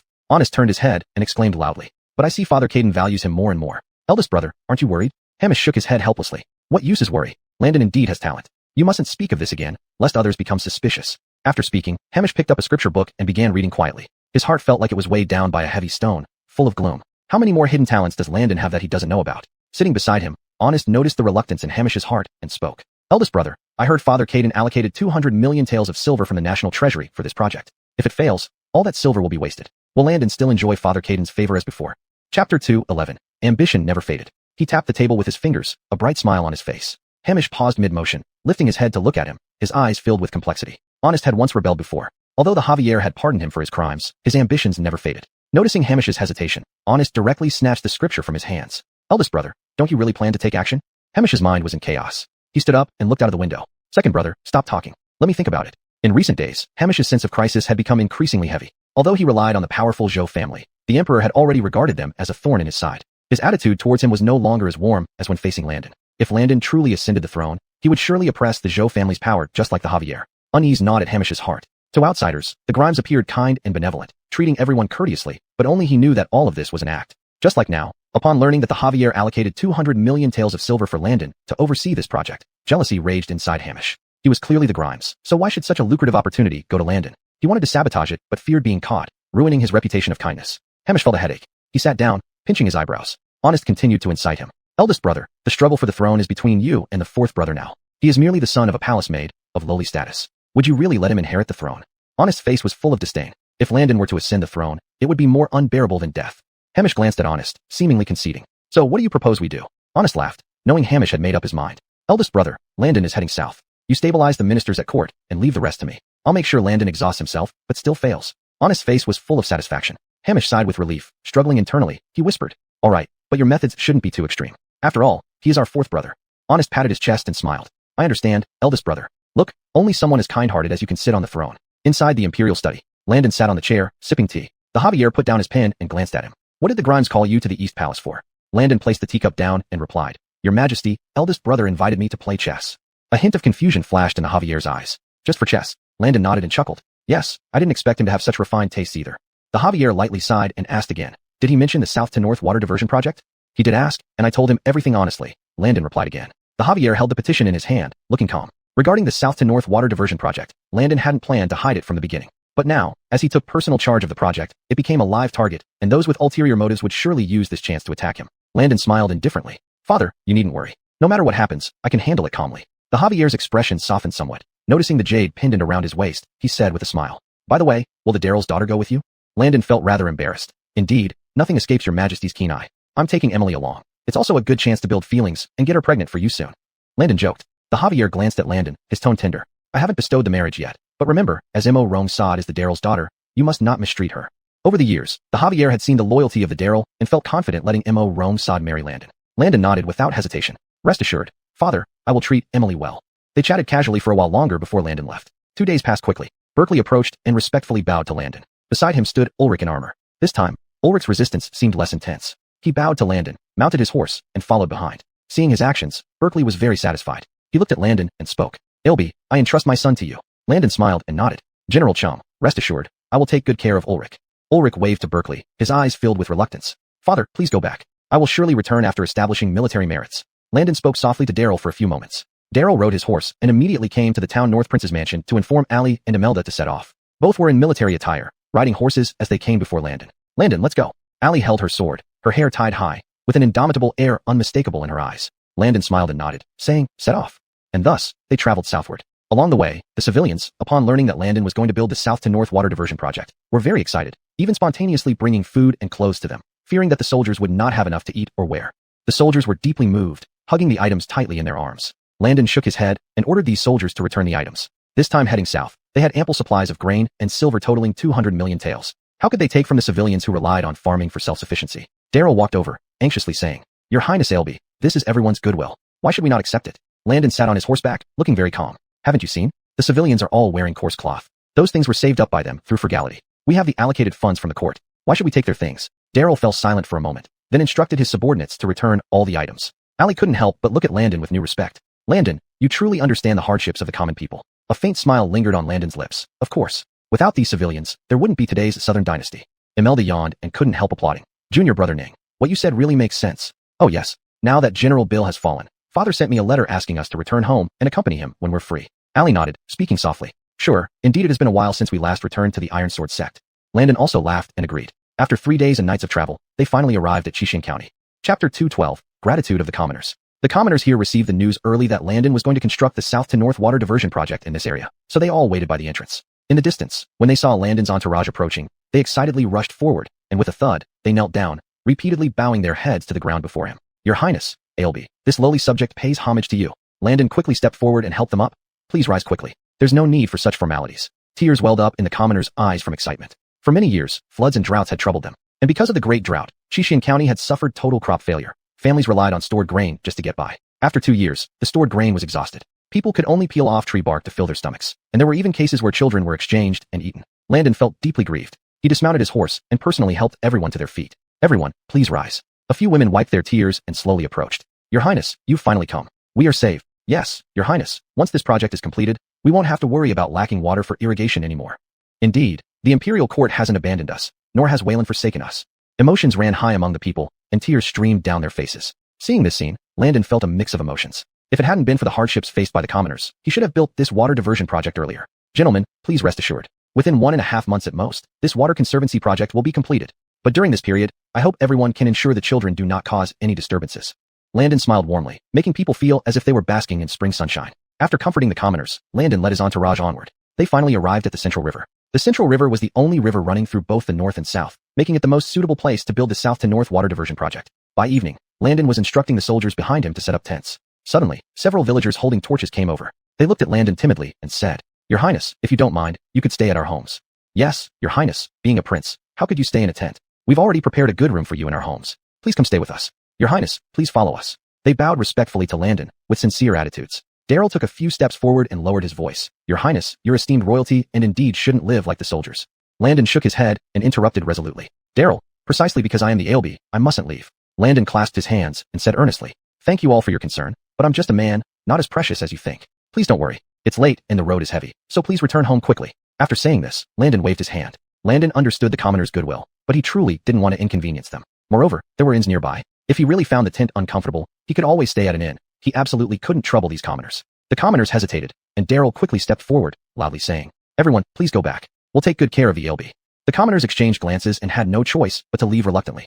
Airlie heard the commotion and came out. She looked at Landon and whispered, "Landon, are you really going to stay in the tent?" Airlie crossed her arms, somewhat skeptical. Who didn't know that this fourth prince was a pampered son, raised in luxury since childhood, wearing fine clothes and eating delicacies, doing the heaviest work only as a laborer at Ironsword Sect, never having fought on the battlefield. Now in the tent, would he really adapt? Landon laughed and walked over. "Of course, Rosa, are you thinking of sharing the tent with me?" Airlie blushed instantly and punched Landon lightly on the chest. "Nonsense. I was just worried you wouldn't sleep well. I heard there are several inns here. Shall I send someone to inquire?" Landon shook his head and said with a smile, "Rosa, if they can sleep, why can't I? Just because I'm the Ilby? But more importantly, I'm a man who stands tall. If I can't endure this bit of hardship, how can I protect you after our marriage?" Having said that, Landon moved closer to Airlie. They stood close enough to smell the unique fragrance she carried. Airlie felt even more embarrassed. She glanced at Landon, pretending to scold him. "Nothing is settled yet. Stop talking nonsense." Imelda emerged from the tent with a yawn. "The tent for Sod's sister and me is set up. How about yours?" Imelda turned around and noticed the soldiers were still setting up the tents. Imelda laughed and held Airlie's hand. "Then Sod's sister and I will go back to rest. Good night, junior brother Ning. See you tomorrow." Landon nodded and softly wished them a good night. Daryl wiped the sweat off his head and beckoned to Landon. "Ilby, the tent is ready. Please come over and rest." Landon walked forward quickly and directly entered the camp tent, where Daryl had already set up a bonfire and placed blankets. The soldiers, seeing that Landon was living in the same tent with them, secretly admired him. Landon was the Ilby, yet he did not put on airs and was willing to endure hardships. The soldiers were all impressed by Landon's character and worked even harder. All tents were finally set up deep into the night, and the soldiers all fell asleep. Before dawn, Landon woke up. He tossed and turned, unable to sleep, so he got dressed and went outside. Landon sat by the river, gazing at the distant scenery. Suddenly, a cake was handed to him. Surprised, Landon turned around. It was Airlie. Airlie sat down on the ground and smiled, saying, "Looks like you still can't get used to it. But honestly, the conditions here are much better than in the northern frontier." Airlie's expression was filled with reminiscence, as if recalling her time in the northern border. Landon took a bite of the cake. "Rosa, do you really like the northern frontier?" Airlie nodded without hesitation. "Of course. I want to be like my father, a hero who fights on the battlefield." Airlie's eyes were exceptionally resolute as she picked up a water flask and passed it to Landon. "I know you're not the waste they say you are. You have both courage and strategy, even better than I imagined. Landon, now the Southern Dynasty is plagued by internal and external troubles, but I also know that only you can save it." Airlie's gaze was intense, full of unwavering trust. Landon immediately looked away, smiling shyly. "Rosa, why did you suddenly bring this up?" Airlie sighed lightly, her eyes filled with boundless hope. "I just hope the Southern Dynasty can grow stronger, free from internal strife and external threats, and that you and my father can live in peace." Chapter 213, Construction begins. Turning to meet her bright eyes, Landon was deeply moved. He couldn't help but reach out and pat Allie on the head. "Don't worry, everything will be fine." Their eyes locked, their hearts beating in sync. Allie shyly averted her gaze, but didn't push away Landon's hand resting on her head. Landon raised an eyebrow. Today, Allie wasn't rejecting his proximity. "Besides, I still plan to marry you. How can we raise our children if this dynasty is unstable?" Landon pretended to sigh and withdrew his hand. Allie instantly turned flustered, pinching Landon's arm. "I don't want to marry you." With that, she stood up and walked toward the tent. After waking Imelda, the soldiers gradually started getting up as well. Landon took out the engineering plans and studied them carefully. Behind him stood a group of carpenters. Before coming here, Landon had already explained the construction process to these carpenters, and everyone knew how to build the hydraulic project. Landon distributed the blueprints and divided the project into 8 phases, assigning them to different carpenters. The carpenters accepted the drawings and respectfully bowed to Landon. Landon took 2 steps back, cleared his throat, and said, "Everyone's hard work from now on will be appreciated. If any unexpected issues arise, please inform the master carpenters, who will then speak with me." With that, Landon waved his sleeves. The soldiers knelt down, bowing respectfully. "Understood, Your Highness." Thus, under the guidance of the carpenters, the soldiers began the construction. Under the scorching sun, they stripped off their outer clothes, exposing their broad backs. This sight made Allie and Imelda extremely embarrassed. Both blushed and turned away. Allie had been to the battlefield, but being raised with strict gender separation norms, she always kept her distance from male soldiers even there. Now this scene left her cheeks flushed, feeling at a loss. Landon walked over and looked at Allie. "Rosa, what's wrong?" Allie seemed uncomfortable, glancing sideways. "Nothing, it's just a bit hot." She fanned herself with her hand. Imelda stifled a laugh, commenting, "I think Sister Sod is just blushing at all these bare shoulders." Hearing this, Landon instinctively turned to look. Sure enough, everyone was working bare-chested. Landon smiled and said to Allie, "If you feel uncomfortable, I can walk with you for a while." Allie nodded without hesitation, eager to leave the area. "Sure, I also want to learn more about Chi County." So the two walked away. Imelda watched them leave, a smile spreading across her face. Their relationship was clearly growing stronger, and it seemed good times were approaching. Walking side by side, Landon and Allie occasionally brushed hands. That warm touch lingered in Landon's mind. He wanted to hold Allie's hand, intertwining their fingers like an ordinary couple, but afraid of startling her, Landon suppressed the urge. They hadn't walked far when several villagers spotted them and hurried over. Commoners greet the Ailby and Sierra. Landon extended a hand to help them up. "Everyone, please rise." These common folk were moved to tears, circling around Landon and Allie. Finally, one villager mustered the courage to ask, "Ailby, when will the south to north water diversion project be completed?" "Yes, Ailby, if you need more hands, we're ready to help. Chi County has suffered from drought for 2 years. We dream of irrigating our fields. Please allow us to assist." They knelt and kowtowed to Landon. Warmth filled Landon's heart. These villagers truly cared. Just as he opened his mouth to respond, more villagers appeared from afar, carrying tools and walking briskly. Ilby, we've come to help too. Right, Ilby, how can we miss out on building something for our own benefit? Everyone should contribute. It was a resounding response. The villagers grabbed their tools and cheered. Landon and Allie exchanged glances, both surprised. Landon exhaled deeply, clasped his hands together, and bowed to the people. Thank you all. Many hands make light work. With your help, the project will surely be completed sooner. Please follow me. Thus, Landon led the way personally. Behind him, whispers spread among the people. Is this really the Ilby? He was not the most dissolute son in the capital, so how could he now have this gentle and jade-like appearance, leading the effort to build a hydraulic project for them? The idle chatter reached Allie's ears, making her laugh. Ilby, I didn't expect there to be legends about you among the common folk. Landon glanced at her, his face full of indulgence yet helplessness. Gossip spread over time, I don't mind. But I will prove to you that I'm not dissolute. Landon held Allie's wrist, his expression gradually turning serious. Allie had intended to make a joke, but seeing Landon taking it seriously, she quickly explained. Don't be angry. I just thought it was interesting. Besides, don't I know you well? Although your actions were a bit extravagant before, you've improved a lot now. I admire your... Allie kept talking, carefully glancing at Landon, but all she saw was laughter in Landon's eyes. Allie felt embarrassed under his gaze, her heart pounding as she instinctively tried to pull away. However, Landon gripped her wrist tighter. Rosa, were those words sincere? Allie blushed, giving him a glare. Hey, everyone is watching, what are you doing? Let go of me. The onlookers turned their gazes to the sky or the ground, avoiding the couple, some even covering their eyes while mumbling. We didn't see anything. Ilby, please continue. Landon smiled and let go of Allie's arm. Rosa, hearing you say that makes me very happy. Landon's bright smile was like a gentle spring breeze, warming Allie's heart. Allie was extremely nervous, feeling like little deer were jumping around in her chest. She managed to steady herself and said, okay, let's go back. Allie tugged on Landon's sleeve and walked forward. The villagers watched their movements and couldn't help but whisper among themselves. We heard that Waylon arranged a marriage between them, but they delayed it due to their disagreements. Now it seems they have a good relationship. Yes, it turns out we shouldn't believe those rumors. Oh, both the Ilby and Sierra are wonderful people. They even look good together from behind. With the addition of these villagers, the progress of the project accelerated. Everyone was smiling and working diligently. Chapter 214, The County Magistrate's Apology. Under the shade of a tree, Landon was chatting with Allie. At that moment, a group of horsemen suddenly barged in. Daryl, alert in heart, rushed out to intercept them even before Landon could speak, blocking the party. Who has dared to intrude here? Get off your carriage immediately. Daryl loudly rebuked as he drew his sword and pointed it at the person inside the carriage. Finally, an aged hand lifted the curtain, revealing the visitor, the magistrate of Chishian County. The magistrate looked extremely apprehensive and carefully got down from the carriage. His beard and hair were all white, and his face showed exhaustion. He was dressed in simple clothes. He had been away on a long journey for a couple of days. Just upon returning, he heard that the Ilby intended to construct the south to north water diversion project here. Without changing his clothes, he hurriedly came to pay respects to Landon. Your subordinate greets your highness. The magistrate bowed deeply, displaying great reverence. Landon reached out to support the magistrate's arm. Magistrate, please rise. Wiping the sweat off his forehead, the magistrate nervously explained. Please forgive my tardiness. Recently, my mother-in-law fell critically ill, so I had to accompany my family to visit her, delaying my arrival to greet you.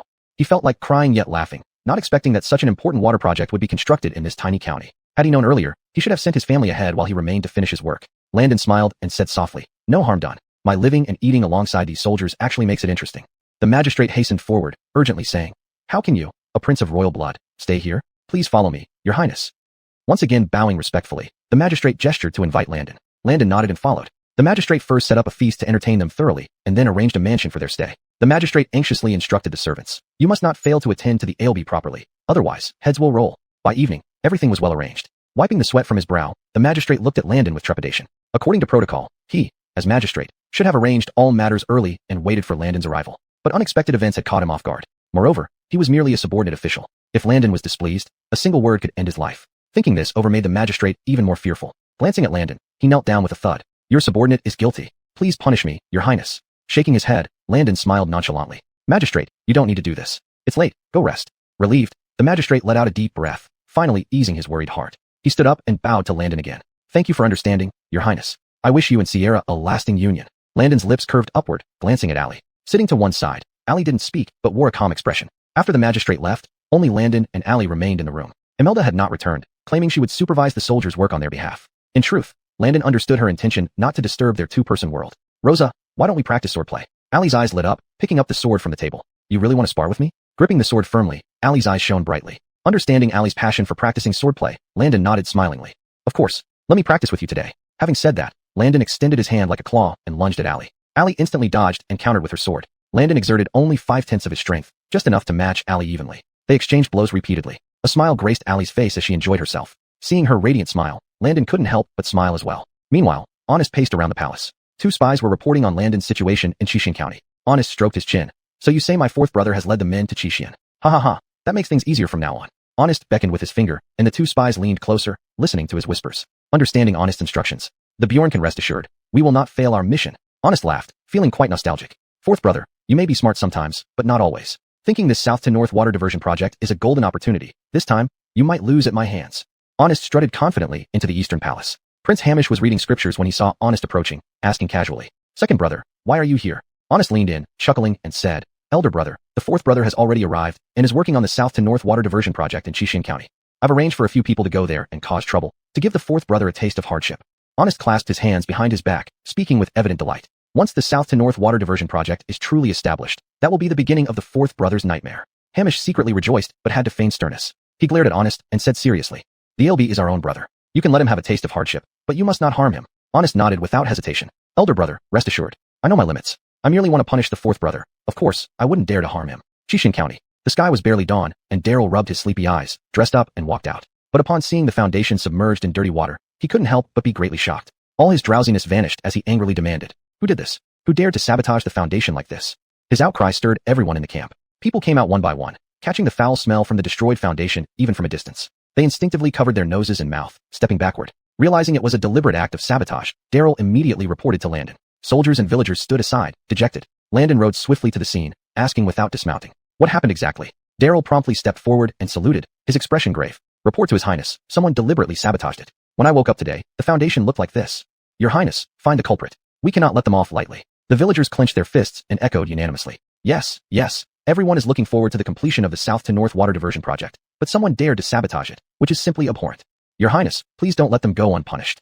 Chapter 2:15 Good days to come. "Yes, Your Highness, we must find the traitor. My family depends on this project for our livelihood." Landon took a deep breath and said loudly, "Ladies and gentlemen, please rest assured. I will not allow the murderer to act recklessly." Many civilians were tearing up, angrily denouncing those responsible for sabotaging the project. Landon felt uneasy as well, but he had anticipated such a situation before coming here. This time, the south to north water diversion project would benefit the people, but many officials in the court harbored ulterior motives, especially those who supported the Grimes. If this project was completed successfully, Landon would be the top contributor and would gain respect among the people. Commoners can make or break one's power. Now, only between Landon and the Grimes lies the throne. If Landon gains influence, it could put the Grimes at a disadvantage. Landon shook his head and narrowed his eyes. "Big brother, you are indeed foolish as ever." Daryl commanded the soldiers to handle the dirty water, while villagers rushed to help. However, because of the flood of contaminated water, the foundation was wet, preventing further construction. Soldiers and villagers could only take a break first. Sitting on the hillside, Landon stared blankly into space. Seeing his silhouette, Allie felt deeply concerned. She hurried over and whispered gently, "Landon, don't blame yourself. I suspect someone from the court is behind this."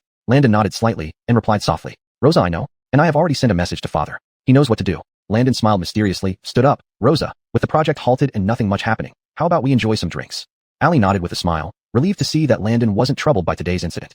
Landon took out some silver coins from his pocket and instructed the maid to buy wine. At the Imperial Palace, Beckett finished reading the letter and turned pale instantly. It was obvious that it must have been orchestrated by the Grimes' men. Humph, sending the fourth prince to build this project, and yet someone still dares to interfere? They must be tired of living. The eunuchs in the hall all knelt down in fear upon hearing these words. Jared wiped the sweat off his forehead and cautiously approached. "Your Majesty, please calm down. With the skills of His Highness, everything will be resolved." Beckett stroked his beard and spoke. "Bring the Grimes here. I have something to discuss with him." Jared respectfully agreed and slowly backed away. Soon, Hamish arrived. Bowing deeply, Hamish said, "Your humble servant pays respects to Your Majesty."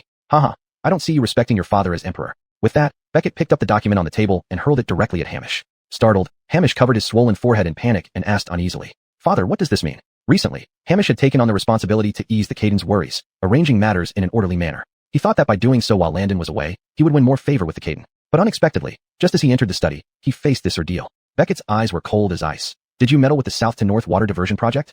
Hamish's heart raced. He looked up at the Caden and exclaimed loudly, "Father, please investigate clearly. Your humble servant has never done such a thing. As the eldest brother, it is my duty to take good care of the younger brothers. Why would I intentionally sabotage?" Finishing, Hamish kowtowed deeply to the Caden. Beckett glanced at him without a word. As the atmosphere dropped to freezing point, Beckett cleared his throat and said, "All right, you may leave now." Hamish lowered his head very low and slowly retreated. Back in the Eastern Palace, Hamish felt even more bitter. With problems arising from the south to north water diversion project, his father suspected him first. Thinking of Honest, Hamish grew even angrier, such an incompetent ally. Upon learning Hamish was scolded, Honest rushed to visit, but was told Hamish was unwell and refused to see anyone. Beckett rubbed his aching brow and sighed in exasperation. The south to north water diversion project was of utmost importance, especially since Landon undertook it under his orders. Once completed, it would greatly benefit the people and win their hearts. Beckett was fully supporting the construction and would not tolerate any destruction. Beckett instructed Jared to dispatch more people to monitor Honest and the Grimes' palace closely. Any suspicious individuals should be detained immediately. Sitting in the courtyard drinking wine, Landon and Allie enjoyed each other's company. Allie watched Landon carefully, afraid he might still be troubled by earlier events. Landon remained unruffled, smiling and reassuring her. Rosa, no need to worry. If father finds out it was truly done by elder or second brother, he won't let it slide. Landon swirled the wine glass and took a sip. Murmuring with reassurance, Allie nodded, feeling relieved. Great. This project can solve the difficulties of the people in both the South and the North. They are highly supportive and have been praising your majesty for his fairness and wisdom, and Prince Landon for being up to the challenge. Landon lifted his head and glanced at Allie. Rosa, actually, I have no interest in the throne.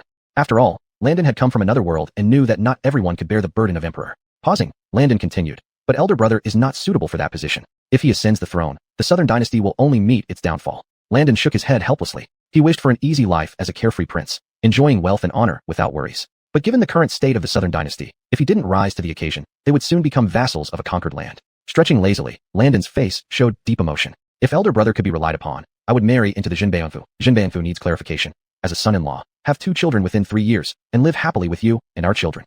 Landon chuckled and looked at Allie. Allie blushed instantly, looking at Landon and saying, as a man, everyone thinks of achieving great things, but you are full of useless thoughts. Landon clicked his tongue in response. How can you and our children be useless? Rosa, you are the only wife for me in this lifetime.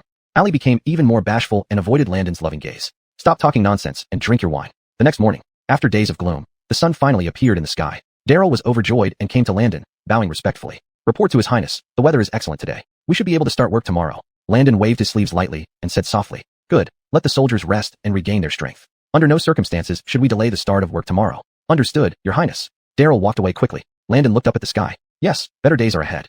Chapter 2:16 Hands must behave. The next day, the soldiers and villagers resumed work on the project. Everyone worked with enthusiasm, their faces beaming with joy. Oh, once this project is completed, we will be blessed. Yes, His Fourth Royal Highness truly cares about the people. Diverting water from the south means we no longer have to worry about droughts or floods. Every family can live a better life. Suddenly, Daryl brought 2 bound men directly before Landon. Your Highness, I have apprehended these villains who were disrupting the project. Daryl shoved the 2 bound men to their knees. They kowtowed repeatedly before Landon, shouting loudly, Your Highness, spare us. We were momentarily foolish and won't dare do it again. Landon gave Daryl a glance, signaling him to interrogate the 2 men and find out who was behind them. Daryl bowed deeply. I understand, Your Highness. Daryl dragged the 2 men away to a basement for interrogation under torture. Within an hour, they confessed everything. Daryl strode up to Landon and knelt on one knee. Your Highness, they confessed that a man in black instructed them. He paid them 50 taels of silver to sabotage the project. Landon frowned. Do they remember what the man in black looked like? Daryl handed Landon a sketch. According to them, the man in black had a mark on his neck like this. Landon examined the sketch. Wasn't this Langston, the personal guard of Honest? Landon sighed lightly and said, I didn't expect my second brother to be more impatient than my eldest. Daryl, keep this secret. Daryl nodded and left. Landon suppressed the matter as if nothing had happened, officially claiming that the culprits were not found. The soldiers and villagers worked together diligently, completing 1/3 of the project in just a week. Looking at the progress, Landon felt relieved and even stationed assassins nearby to guard the site. Anyone attempting to disrupt the project would be killed without mercy. Allie and Imelda frequently visited to supervise the construction. Reviewing the detailed blueprints, Allie felt profoundly moved. Landon was truly a genius, designing every blueprint so meticulously. The craftsman treated Allie with great respect, knowing she and Landon were a couple, even addressing her as princess consort at times. Each time, Allie blushed and corrected them. That afternoon, Landon, hands behind his back, addressed everyone solemnly. The next phase is crucial. Please remain vigilant and avoid any mistakes. Everyone fell to their knees, respectfully responding. We understand, Your Highness. Landon took a deep breath, surveying the area to signal the hidden assassins. Recently, Landon sensed many cultivators lurking around the site. They thought they were well hidden, but he had long noticed them. Now, the waiting assassins could finally be put to use. By evening, Landon feigned illness, returning home with Allie. She was deeply concerned, supporting Landon. What's wrong? Did you eat something bad? Her eyebrows furrowed as she muttered softly. Landon smiled and said, I think so. Help me rest in my room. Seizing the opportunity, Landon wrapped his arm around Allie's slender waist. Her waist was soft and delicate. Unable to resist, he squeezed gently. It felt wonderful. Noticing Landon's actions, Allie blushed in annoyance. Landon, what are you doing? She glared at him, pretending to push him away. Landon groaned, clutching his stomach. I didn't mean to, Schwer. Please support me. Landon feigned weakness, bending over. Allie sighed, feeling helpless. After all, Landon was sick. She looked at him sternly. Keep your hands to yourself and don't touch him properly. Landon nodded, letting Allie help him back to the room. Smelling her fragrance, Landon smiled. Allie personally removed Landon's boots, helped him onto the bed, and tucked him in snugly. You rest here. I've already sent for a doctor. Landon rested his hands under his head and whispered, I'll be fine, Schwer. There's no need for a doctor. In half an hour, you and Imelda should take a walk near the river. Allie was puzzled. It was nearly dark outside. Why did Landon want her and Imelda to go out? The wind is strong tonight, and Imelda and I were planning to stay in the room to play chess. Murmuring Sod said unwillingly. Landon sat up. Rosa, listen to me. Tonight, there will definitely be new discoveries there. Landon curled his lips and looked out the window. During the day, he had already probed with his hand and found that those people were merely third-rate experts, nothing to fear at all. Murmuring Sod and Imelda going there would be enough to subdue them. Murmuring Sod immediately caught on and picked up her sword from her waist. I understand. I'll take Imelda over there right now. She strode briskly, directly closing the door and pulling Imelda to the Zhong River. Seeing Perry's bustling figure, Landon felt relieved. Indeed, he always liked such a murmuring sod. Imelda was thinly dressed. She glanced at Perry and muttered under her breath. Sod, it's so late. Why are you dragging me for a riverside walk? Perry kept her hands behind her back and quietly observed the surroundings. Yuan, there's a high chance someone might attack the south to north water diversion project tonight. Imelda was startled and grabbed Perry's arm. Sod, what exactly is going on? Perry shook her head, her face calm. With us here, nothing will happen. Suddenly, a commotion came from the nearby forest, and Perry and Imelda immediately stepped back. Dozens of flying swords with torches rapidly shot toward them. Perry and Imelda dodged nimbly, drawing their swords to defend. After dealing with all the flying arrows, they turned around to find themselves surrounded by black-clothed men. Suddenly, a masked man walked out from behind them. The man laughed wildly, pointing at Perry. You're that Foiwu's fiancé. He really is a coward, making you come out to face the enemy. Perry glared coldly at him. Who are you? Don't forget, I am the daughter of the Clifton. If you dare touch me, my father will have you sliced into pieces. Imelda drew her sword, but panic couldn't be hidden in her eyes. Now there were only the two of them, while the black-clothed men outnumbered them. Imelda tugged at Perry's sleeve, whispering, Sod, we can't fight them head-on. We need to think of a way to get away quickly. Perry nodded, still wanting to negotiate with the black-clothed men, but she saw no fear in the black-clothed man's eyes. Chapter 2:17 finally caught. I didn't expect Sierra to be so sharp-tongued, but it's a pity, my sword doesn't recognize people. It doesn't matter whose daughter you are, you will die here today. After saying this, he snapped his fingers, and the black-clothed men behind him rushed forward like bees out of a hive. Ali and Imelda fought, while retreating backward. However, due to the overwhelming numbers of the enemy, it wasn't long before the two were exhausted and at a disadvantage. Suddenly, torches lit up behind them. More than a dozen assassins leaped into the air, pouncing towards this direction. Imelda turned her head to look at the cold-faced killers approaching from behind, nearly scared to tears. She looked at Ali and shouted loudly, Sister Sod, there are more killers behind us. It seems we can't escape today. Ali's expression remained calm as she picked up her sword and struggled to hold off the attackers. Knowing that their chances of survival were slim, she still refused to give up. In an instant of distraction, Imelda's sword was knocked away, and she fell heavily to the ground, desperately dodging backwards. But the black-clothed man in front of her raised his machete and stabbed mercilessly. Imelda closed her eyes, her heart pounding with the threat of death. Puffed. A warm spray of blood splashed across her face. Imelda trembled, blinking in confusion, only to see the black-clothed man dead before her. Those assassins bypassed Ali and Imelda, charging straight ahead to engage the black-clothed men. The masked man clearly panicked. He stared wide-eyed and roared. Who are you? If you're people of the martial world, why are you interfering in court affairs? Ali's pupils showed slight shock, but quickly returned to normal. She pulled Imelda up and whispered softly. Are you alright? Imelda shook her head, wiping the blood from her face, her body trembling. Sister Sod, what's happening? Ali's eyes were clouded. From what the masked man said earlier, they seemed to be sent by the court. The power struggle within the court had even extended to this water conservancy project. Imelda, you're injured. Wait here. These people aren't ordinary. I need to capture one alive. Ali somersaulted and joined the battle alongside the assassins. The black-clothed men were either dead or wounded until only the masked man remained. His face filled with resentment, but with Ali's sword pressed against his neck, drawing blood, he had no choice but to kneel humbly. Ali looked at him coldly. Who sent you? The masked man glanced at Ali and snorted coldly. Why should I tell you? Ali showed no mercy, raising her sword to sever one of his arms. The masked man clutched his bleeding arm, screaming loudly as blood soaked through his clothes. Ali demanded again, Speak. Whose man are you? Where are you hurt? Landon strode over, asking with concern. Ali remained silent, only staring coldly at the masked man. Seeing Landon, the masked man laughed maniacally, pointing at Landon and shouting, You're truly a coward. I've heard rumors about the uselessness of the ALB. Today, indeed, these words are not unfounded. To have women take your place in danger. Phew, a useless wretch. Landon folded his hands behind his back, watching him with interest. Since you're about to meet your end, curse to your heart's content, Kurt. The laughter on the masked man's face stopped abruptly. His pupils widened, eyes filled with shock. How could this be? Landon was just a useless prince, never having directly interacted with him. How could he recognize his identity? Kurt immediately turned away, staying silent. Confusion flashed across Ali's eyes. Could it be that Landon had known Kurt would lead the ambush tonight? Was his feigned illness and early departure all part of a plan? Yet he hadn't mentioned any of this to her. At this thought, anger surged in Ali's heart. This man claimed he wanted to marry her and have children, yet he made plans without discussing them with her. Ali glared at Landon and kicked Kurt hard. Kurt, weren't you one of the Bjorn's men? Chi County is 2,000 miles from the capital, taking 3 days and 3 nights to reach. Why he came here was obvious. Kurt stared at Landon with hatred. How did you know it was me? Landon took Ali's sword and slashed the mask open, revealing Kurt's enraged face. Ha ha ha, there is nothing in this world the ALB doesn't know. You're quite a loyal dog to my second brother. Landon walked closer and patted Kurt's face. Kurt, enraged and humiliated, cursed loudly and continuously. Daryl could no longer tolerate it. He stepped forward and punched him to the ground. A beast like you dares to insult the ALB? Take him away and throw him into the dungeon. Landon shook his head and looked at Daryl. Daryl, there's no need for that. Tomorrow morning, escort Kurt back to the capital yourself. Oh right, be sure to speak well of my second brother in front of Waylon. Landon stood with his hands behind his back, his eyes filled with amusement. Terrified, Kurt wet himself. His legs trembled as he glared fiercely at Landon. Daryl shoved a piece of rag into his mouth. Pa, your stinking mouth. Don't even think about water on the way. You'll only drink our urine. The soldiers behind them also wore looks of fury. Landon laughed heartily, imagining Kurt's misery on the road. Imelda patted her chest and turned to Landon. Ning senior brother, why did you come just in time? Did you know someone would ambush us here? Before she finished speaking, Allie snatched her sword and walked out. Seeing Allie's sullen face, Landon hurried after her. Schwer, what's wrong with you? Allie pretended not to hear, walking faster and faster. Landon returned to the riverbank, instructing the soldiers to be vigilant before leaving. Back at the residence, he found Allie's room dark. Landon walked over and knocked on the door. Schwer, I need to talk to you.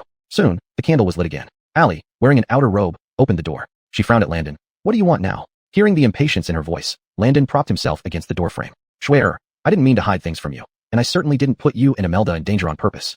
Allie gave Landon a strange look. Did Landon have the ability to read minds? Why did he always see through her thoughts? Cough. So you knew they would make a move tonight. Landon nodded, patiently explaining to Allie.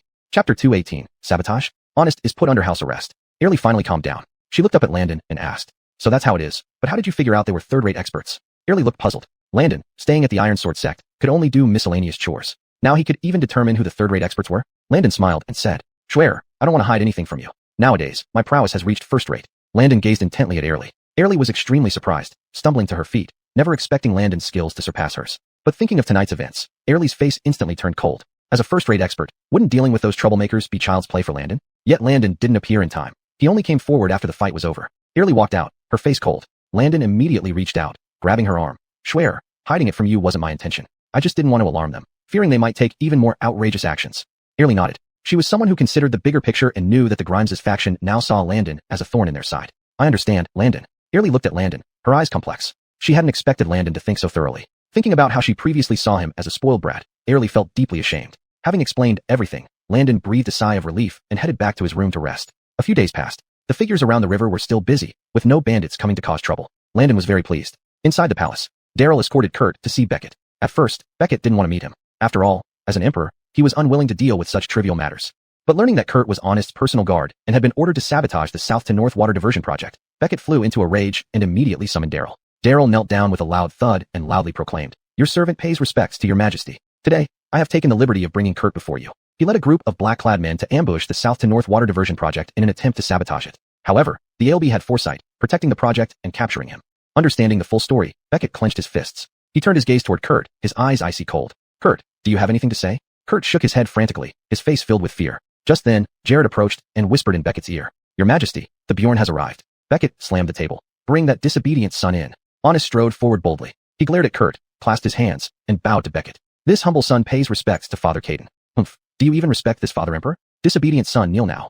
Beckett raged, his beard and eyes flaring. Honest's body trembled, and he immediately knelt, raising his head to look at Beckett, shouting, Father Caden, this humble son is innocent. This Kurt has nothing to do with me. Honest hurriedly distanced himself from the situation. Now that Kurt was captured, he remained loyal and hadn't revealed Honest, only saying that everything was his own plan. But Beckett wasn't foolish. Kurt was just a personal guard who should be by Honest's side. Yet he had gone to Qixing County to cause trouble. If not on Honest's orders, what else could it be? Honest, do you think this emperor is so easily deceived? Honest, kneeling on the ground, kept bowing his head. Father Caden, every word I speak is true. Kurt slipped away a few days ago. I never imagined he would have such audacity as to dare attack the South to North Water Diversion project.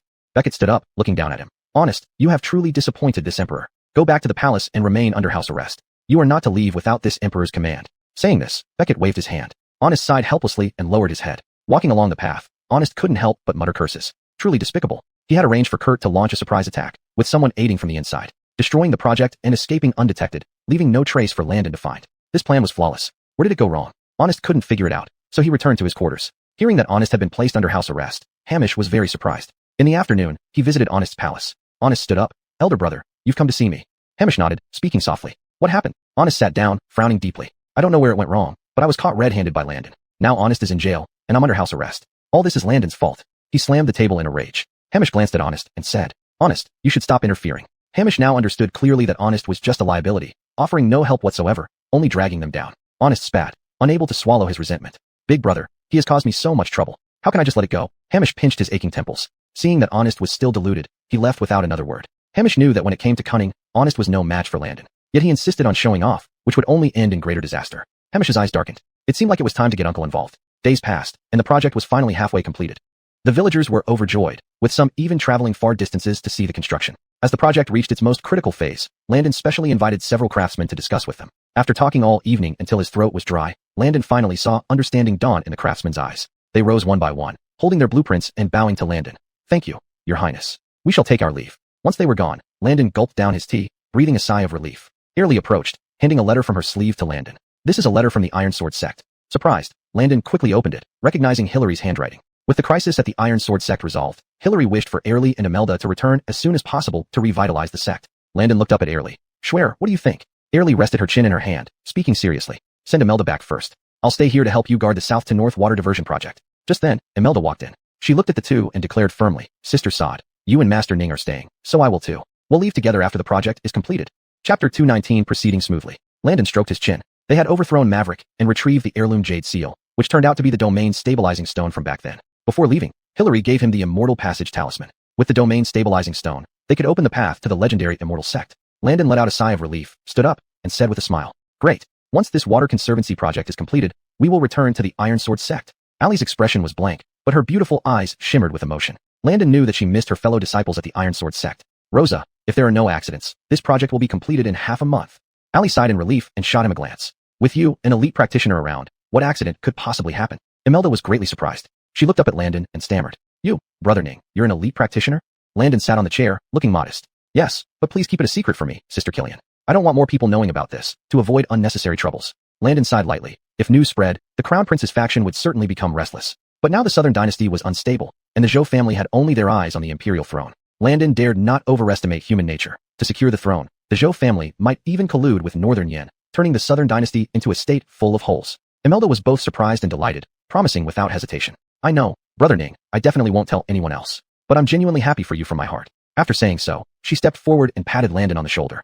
Landon smiled and nodded. Thank you, sister. At that moment, Daryl returned, panting as he knelt before Landon. This subordinate greets His Royal Highness the LB. Get up. Is there anything unusual in court?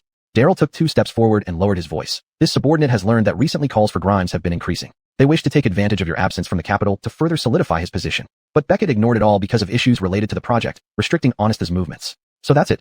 Thank you for your hard work. You may rest now. Landon waved his hand, allowing Daryl to leave. Allie stood up and looked at Landon. These people truly seize every opportunity. I'll write to my father right away. Saying that, she turned and walked out, her long braid swinging. Landon smiled indifferently. Rosa, it's just a small matter, don't worry about it. The higher the calls for the Crown Prince in court, the more displeased Beckett would be. Having sat on the imperial throne for several decades, did he not see through these ministers' intentions? The more support the Crown Prince received, the heavier the sense of crisis it would cause in Beckett's heart, making him dislike the Crown Prince even more. Landon yawned and said softly, Rosa, do you know why father values me so much? Allie glanced at Landon and replied coolly, You are wise and always strategize for Waylon. Besides, you are the 4th son of Waylon. He should naturally value you. Landon shook his head and placed his hands behind his back. Rosa, the most critical point is that I can counterbalance the Crown Prince. At first, Beckett always considered Landon a disgrace. Landon's birth mother was a palace maid, proving Beckett's past indiscretion.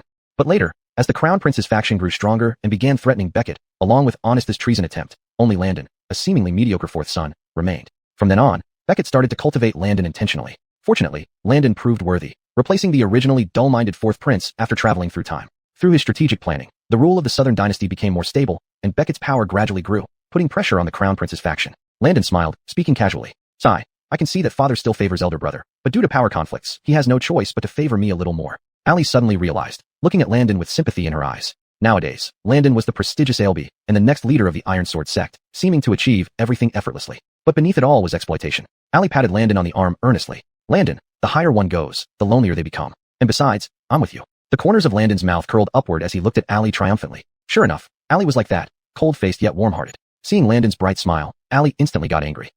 You did that on purpose. Allie raised her hand to hit him, and Landon promptly held her wrist. Rosa, thank you. Allie's ears turned red as she glared at him. Killianving in the palace, one cannot avoid intrigue and deceit. Once the court stabilizes, would you like to accompany me to the northern frontier? At the mention of the northern frontier, Allie's eyes sparkled with astonishing brightness. She loved engaging in battle, being free and unrestrained, not wanting to be confined to a residence. Sure, I'm willing to go with you. With Honest under house arrest, the ministers who originally intended to sabotage the project became subdued. The construction went exceptionally smoothly, with only 3 days left to completion. The happiest were the villagers nearby. They worked diligently from sunrise to sunset every day. Landon noticed their hard work and had their names recorded, issuing daily wages to them. The villagers were even more grateful, kneeling devoutly every time they saw Landon. Looking at the ongoing water conservancy project, Landon let out a sigh of relief. The last 3 days are when problems are most likely to occur. Landon instructed Daryl to dispatch additional personnel for thorough supervision. Even some villagers took it upon themselves to guard the project overnight voluntarily. Meanwhile, within the imperial court, Your Majesty, this old minister begs you to rescind your order. Jamal knelt down with a serious expression. Beckett stroked his beard, his tone cold. Oh, what's wrong with sending Christ to construct the water conservancy project? Jamal waved his hand, and 2 carpenters stepped forward from behind him. They knelt before Beckett, declaring that the blueprints drawn by Landon were nothing but waste, and that the water conservancy project he constructed could never truly benefit the people. The 2 carpenters rambled on earnestly. A few ministers exchanged glances on the court floor, whispering among themselves. After listening, the supporters of the Grimes also knelt down, requesting Beckett to rescind his order. They claimed that Landon was a prince raised delicately in the palace, and his blueprints lacked credibility. If left to act recklessly as he pleased, it would be a waste of manpower, resources, and finances. The chorus grew louder, and more ministers knelt down, urging Beckett to quickly recall Landon. A prince who has never experienced human suffering. How could he possibly build such an engineering project?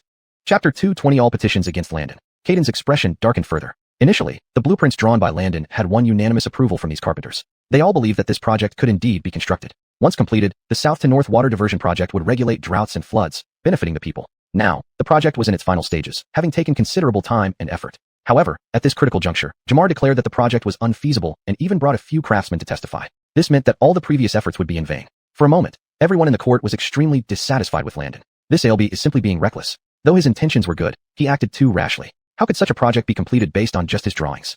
Indeed, I'm very disappointed in this ALB. I thought he had some ability, but in the end, he's only wasted money. Jamar looked very pleased as he glanced up at Caden. He had been waiting for this moment.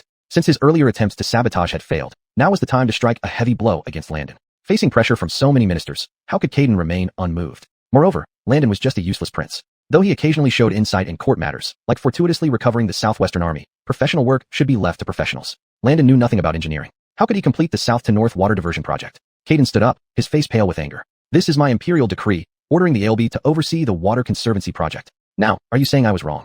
Jamar calmly bowed again to Caden. Your Majesty, we don't mean that. But the ALB has been raised in the palace since childhood and has never truly understood water conservancy projects.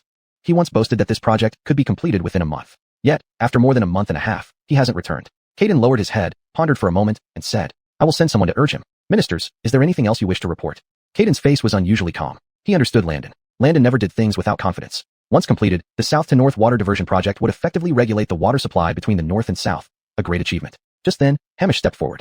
He respectfully bowed to Caden and said, Father Caden, your son believes that the fourth brother is both brave and wise. If he proposed the south-to-north water diversion, he must have been confident in its completion. Ministers, please remain calm. If the fourth brother fails to complete his mission, we can hold him accountable later.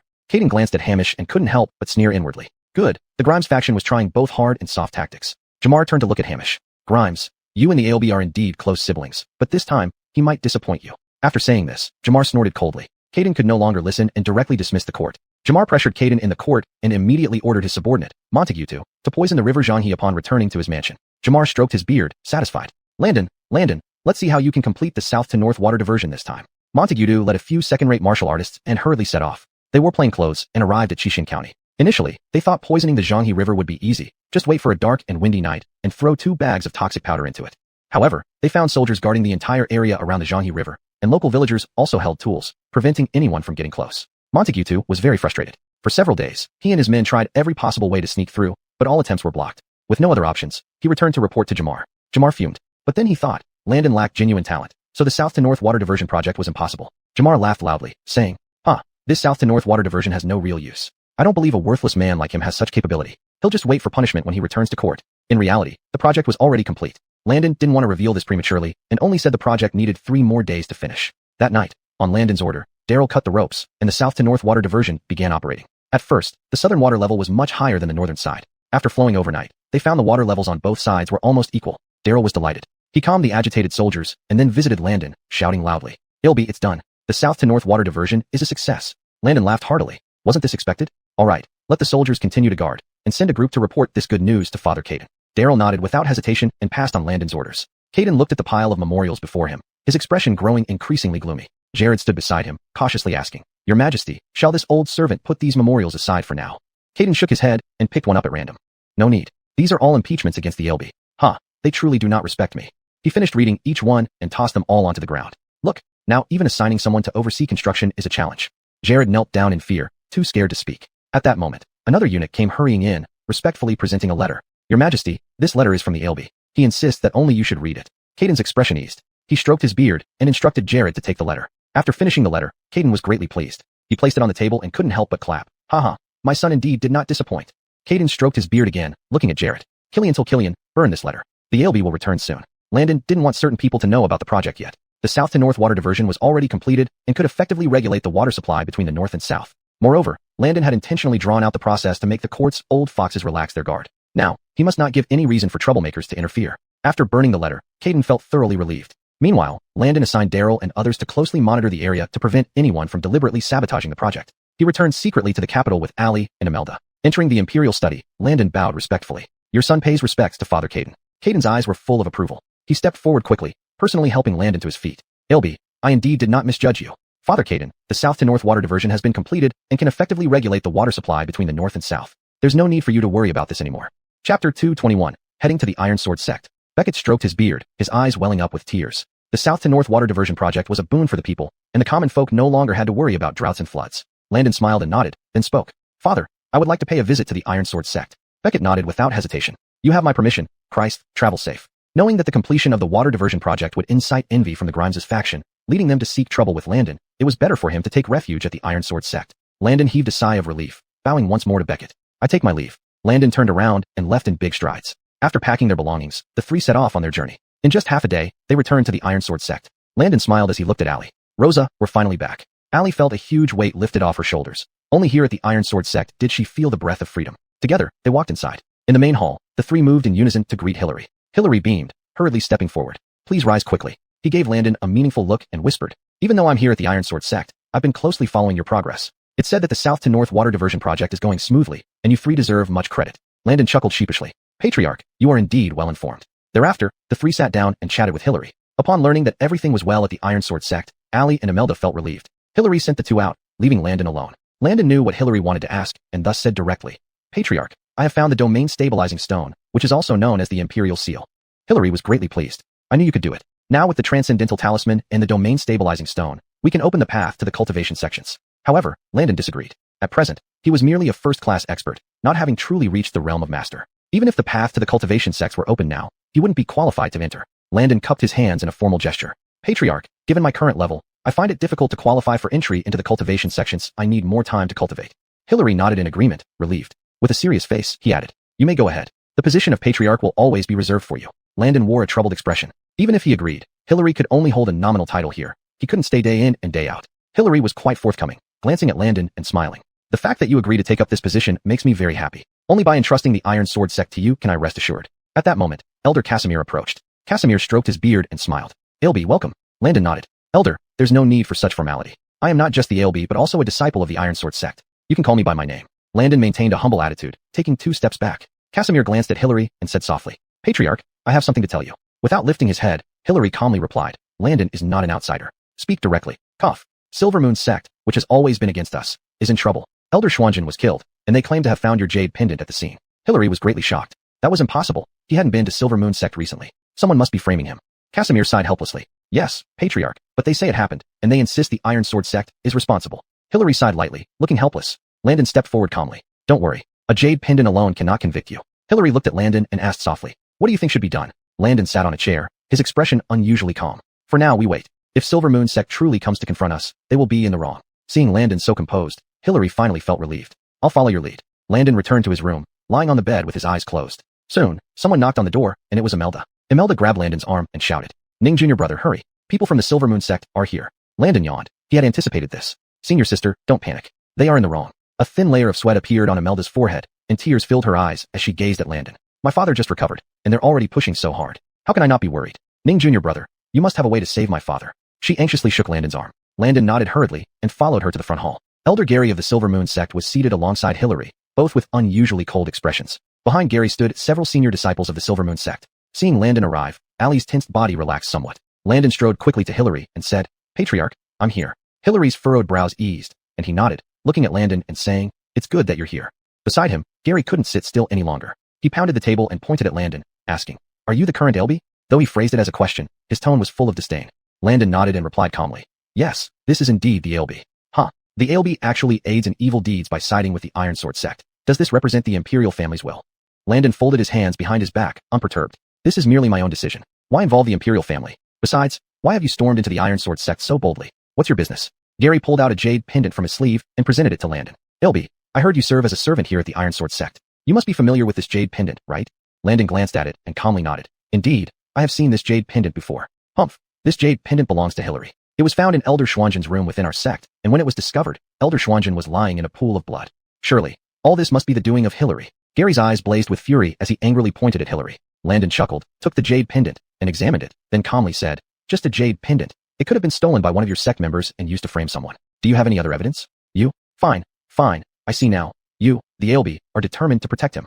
Landon shook his head, his tone unruffled. You misunderstand. This prince has always been fair and just. Without sufficient evidence, how can I convict him? Chapter 222. Turned out to be pretending. Gary squinted his eyes and looked at Landon. I've long heard that the Ailbe came to this Iron Sword sect as a servant for the sake of the daughter of the Clifton. I guess you don't even have any cultivation. Landon smiled calmly. That's right. This prince has no clue about cultivation methods. May I ask, what valuable advice do you have, sect leader? Hillary glanced at Landon, his expression puzzled. Now it was the Moon sect who came here looking for trouble. If Landon revealed his cultivation, it would certainly awe them. But Landon did the opposite. He actually claimed he had no cultivation. Wasn't this making them look even more contemptible to the Moon sect? Sure enough, Gary laughed heartily. He looked at Landon and shouted loudly. Did everyone hear that? The Ailbe is indeed useless. I heard he was born to a palace maid and can't practice martial arts. Truly laughable. Gary made no attempt to be tactful, openly mocking Landon in front of him. Allie couldn't stand it anymore. She walked in front of Landon with a cold face. Gary, don't go too far. Gary stroked his beard and looked at the sword on Allie's hand. Oh, isn't this the daughter of the Clifton? How loving towards your husband. But he's nothing but trash. Do you really want to become the laughingstock of the kingdom as the Ailbe's consort? Gary's eyes were full of mockery as he insulted Allie. Allie's fingers trembled slightly, instinctively reaching for her sword, but she was stopped by Landon. Landon shook his head and said with a smile, Rosa, there's no need to stoop to their level. Gary, if you really want to prove that Elder Schwangen's death was caused by Hillary, then show us the evidence. Talking nonsense won't make this prince side with you. After saying that, Landon sat beside Hillary. Hillary looked at Gary and said sternly, Gary, no one knows the cause of Elder Schwangen's death better than you. There had been rumors not long ago that Elder Schwangen of the Moon sect had colluded with outsiders. At that time, Hillary knew that Elder Schwangen wouldn't leave the Moon sect alive. A few days later, news of Elder Schwangen's death came. But he didn't expect Gary to try to use this opportunity to kill two birds with one stone. Gary stroked his beard and looked at Hillary. Tisk, you're the culprit, why don't you admit it? He threw the jade pendant on the table and crossed his arms. As the leader of the Iron Sword sect, you dare not take responsibility for your actions. If this gets out, people will only mock you. Hillary frowned. It's just a jade pendant. What if one of my disciples collaborated with you, stole the jade pendant, and planted false evidence? The two kept arguing. Allie tapped Landon on the arm and whispered, Why did you hide it from him just now? Allie was displeased. Landon was truly composed, allowing a sect leader to humiliate him like that. Although Landon's background wasn't good, and he had always been considered a disgrace to the royal family, he was still the current Ailbe. It wasn't up to a sect leader to criticize him. Yet Landon endured it with a smile. Allie really couldn't understand why he did this. Landon smiled. You'll know soon, Rosa. Allie's confusion deepened. Amidst the heated argument, Gary retreated first. He placed his hands on his hips and said to Hillary, You sure are a smooth talker, trying to twist the truth. But Elder Schwangen is dead, and this jade pendant appeared, making you the prime suspect. Hillary chuckled sarcastically. But you dare to storm into my Iron Sword sect without evidence. Do you really think we're pushovers? Hillary raised his hand, and instantly, all the disciples rushed in, surrounding the Moon sect disciples. Gary paused for a moment before laughing loudly. Hillary, you sure have guts. Your Iron Sword sect is barely holding on and can no longer compete with our Moon sect. Are you sure you want to start a fight? Gary drew his sword from his waist and looked sharply at his disciples. Hillary stood up and stepped back. I'm old, but the sect still has the Ailbe. Gary snorted and looked at Landon with disdain. Just him? He's only a useless prince and cannot protect the Iron Sword sect. Landon had admitted earlier that he didn't understand cultivation techniques and could only rely on his status as the Ailbe. Unfortunately, in conflicts between sects, who would care about a useless Ailbe? Gary glanced at Landon's attitude and casually said, Ailbe, if you remain neutral, I can let you off. Otherwise, don't blame my sword for being blind. Landon took out a throwing dart from his sleeve and played with it. You sure have an impressive reputation. But I belong to the Iron Sword sect, so I will naturally stand with them. Landon took 2 steps back and stood beside Hillary. Sect leader, your old injuries haven't healed yet. Please rest in your room first. I'll handle things here. Landon's voice was not loud but firm. A hint of approval flashed in Hillary's eyes. He nodded and whispered, Your Highness, take care. After that, 2 disciples supported Hillary as he walked out. A flash of ruthlessness crossed Gary's eyes, and he bellowed, What are you waiting for? Attack. We're going to raise this Iron Sword sect today. Gary's tone was audacious. As soon as he finished speaking, the disciples behind him drew their swords and lunged at them. Allie and Imelda led their own disciples in response while Landon stroked his beard, standing calmly in place. Gary turned to look at Hendrik, the eldest disciple. Hendrik, this Ailbe is aiding a murderer and deserves no mercy. Cut off his head as a warning. Hendrik nodded, kicked off the ground, and flipped twice in midair before landing in front of Landon. Without any hesitation, he raised his sword and lunged at Landon. Landon sidestepped and simultaneously extended his foot. Hendrik tripped over it, fell forward, and ended up eating dirt. Hendrik immediately got up, staring angrily at Landon. Just a powerless prince, and he made him fall. What a disgrace. He rolled up his sleeves and approached Landon step by step. Ailbe, I suggest you surrender quietly, so I can send you on your way sooner. Hendrik sneered, with malice gleaming in his eyes. Landon sighed lightly and looked at Hendrik. Hendrik, you really are stupid. Infuriated, Hendrik lifted his fist-sized hand. Say whatever you want underground. Landon reached out, grabbed his fist, and gave it a gentle push, causing Hendrik to lose control and fall backward. Hendrik's eyes widened in disbelief. What was happening? Didn't they say Landon had no power, just a useless person? But now, without exerting much effort, he threw him to the ground. Hendrik swallowed hard and stepped back in fear. Seeing this, Gary couldn't help feeling angry, fiercely kicking him aside. You're useless. Let me handle it. He casually threw his sword away. Chapter 223, Kneeling to Beg for Mercy. The sword shot straight towards Landon. Landon's expression remained calm as he extended 2 fingers. Gary burst into mocking laughter, placing his hands on his hips and looking at Landon. Not only are you a good-for-nothing, but also a fool. Do you really think flesh and blood can block my cloudlight sword? The cloudlight sword was a treasure passed down through generations in his family, delivered to each successive head of the household. This was already the 23rd generation it had served in battle. He crossed his arms with an air of confidence, fully expecting Landon to die by his sword. Ali and Imelda were fighting the disciples. Imelda gasped in alarm, saying anxiously, "Sister Saad, look." Ali, having just pushed back the disciple before her, turned around to see. The speed of the cloudlight sword was increasing, almost piercing Landon's flesh, yet it was suddenly stopped by 2 fingers, unable to move. For a moment, time seemed to stand still as everyone stared dumbfounded at Landon's action, especially Gary, whose mouth opened wide enough to fit 2 eggs. Suddenly, he shook his head, coming back to reality. Impossible. Landon had no power. He couldn't possibly hold back the cloudlight sword. Furious, Gary rushed forward, ready to deliver another strike. "TSK, a mere waste of space like you dare to create such illusions here? Today, this old man will send you to your grave." A flash of golden light appeared in Landon's eyes as he swiftly tossed the cloudlight sword aside and struck Gary's palm with his open hand. With a stomp of his foot, an immense force of inner strength spread from Landon, creating a powerful impact. Despite using all his strength, Gary was pushed back several steps, his internal organs affected. Clutching his chest, he panted heavily and spat out a mouthful of blood. Landon stood calmly with his hands behind his back. "Oh, sect leader, what happened to you?" Enraged, Gary fumed, realizing that Landon had been playing him all along. You dared to deceive this old man." Landon sighed lightly, approaching him. "Sect leader, you misunderstood. You underestimated me first." Gary's face turned pale as he kept retreating. Realizing he was no match for Landon, he glanced back to see most of the disciples he brought either dead or injured, only 1/3 still standing. His heart pounded as he struggled to walk away. Landon instantly appeared before him, smiling. "Sect leader, won't you stay for a cup of tea?" Gary swallowed hard, his hand trembling while holding the cloudlight sword. Knowing when to yield, he knelt down, bowing to Landon. "It's my fault for not recognizing a true talent. Please, your highness, forgive our offenses and spare our lives." Seeing Gary kneel, the remaining disciples stopped fighting and joined him in begging for mercy. Ali and Imelda exchanged glances, walking towards Landon. They came to Iron Sword sect to cause trouble. They shouldn't be let off easily. Ali's face was cold as she glanced at Gary. Imelda nodded, adding immediately, "Yes, Brother Ning. They even slandered my father as a murderer." After saying this, Imelda pouted. Landon nodded. "Sister Killian, please ask the sect leader to come over. He should decide on this matter." Gary's expression darkened further as he looked up at Landon, pondering. What is happening? This is supposed to be a useless prince, yet Landon's power during our clash was at least that of a top-tier expert. Thinking of this, Gary shivered involuntarily. Soon after, Hillary emerged, stroking his beard and nodding approvingly at Landon. "Your Highness has worked hard. The rest is left to me." Landon didn't care about the fate of Gary and the others, turning to leave. Ali quickly followed. "Landon, when did your cultivation improve so much?" Everyone had seen clearly how Landon and Gary clashed. No one expected the man who claimed to have no power to possess such formidable inner strength, even driving back the leader of a sect. It was astonishing. Landon smiled and said, "I concealed it intentionally to avoid trouble. When I came to Iron Sword sect, it wasn't just to protect you." Ali understood, looking at Landon and whispering, "I'm sorry, I thought you." Rumors outside spread widely, claiming that Prince Landon, though noble, preferred beauty over power. He showed no interest in competing with other princes for the throne, instead devoting himself entirely to Ali. Hearing that Ali had gone to Iron Sword sect, he immediately set off. At first, even Ali believed Landon was merely a frivolous aristocrat, but now it seemed that everything was just her misunderstanding of Landon. "Rosa, I don't blame you. After all, this was just the illusion I wanted them to see." Landon put his hands behind his back and walked towards the backyard. Ali gripped her sword and followed him. Now Ali had a completely new view of Landon. The two sat in the backyard drinking tea. Ali looked up and softly asked, "Do you think Master Killian will punish them?" "How?" Landon sipped his tea calmly, saying, "They deserve any punishment." Gary has long harbored ill intentions toward the Iron Sword sect, using Elder Schwangen's death as an excuse to frame Master Killian. It's laughable. Landon called over 2 disciples and told them to spread this news as quickly as possible. The more people who knew, the better. This way, even if Hillary forgave them, public opinion would drown them out. Ali chuckled. Landon, it's only today that I truly understand you." Ali's eyes sparkled, as if filled with countless stars. Landon leaned in and said lightly, "Rosa, which version of me do you like better?" Ali blushed and avoided Landon's gaze. I don't like either version." "Don't be presumptuous." Landon couldn't help but laugh when he saw her blushing cheeks. "Rosa, you're lying." Just then, Imelda came over, excitedly clapping her hands and shouting loudly. What a relief. Gary finally admitted that father isn't the murderer and gave the cloudlight sword as an apology gift. Father threw them all out. Landon was quite surprised. He looked at Imelda and said, "He really left the cloudlight sword behind?" Imelda nodded and smiled. "Of course. Gary is usually stingy, but this time he was generous. They framed us intentionally and were beaten up here. If they didn't leave something valuable behind, how could they get away from the Iron Sword sect?" Ali sighed with relief. Gary failed to frame others and lost a good sword. He probably won't give up easily. Chapter 234, The amulet passed down by generations of patriarchs. Landon stood up, speaking calmly. "But with the strength of Silver Moon sect, they can't stir up much trouble." Imelda looked at Landon, her eyes filled with gratitude. "Junior Brother Ning, thank you so much this time. Otherwise, our Iron Sword sect might not have escaped this calamity."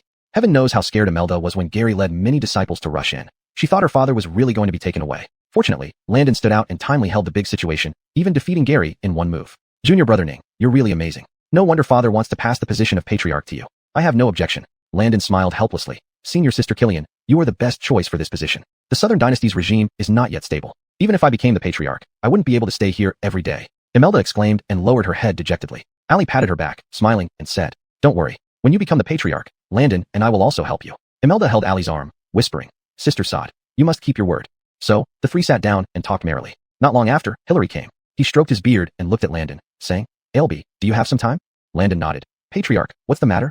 Hillary took Landon to the study. He took down the painting on the wall and slashed it open with the Yun Guang sword. A beam of golden light appeared. Landon raised his sleeve to block it. When he put it down, the golden light disappeared, leaving only a jade pendant. Hillary handed the jade pendant to Landon seriously. Ailby, I have nothing to repay you with, so I can only give you this jade pendant. Thank you for saving Iron Sword Sect from dire straits. If it weren't for you, today I would have been taken away by that rogue, and Iron Sword Sect would have become a laughingstock.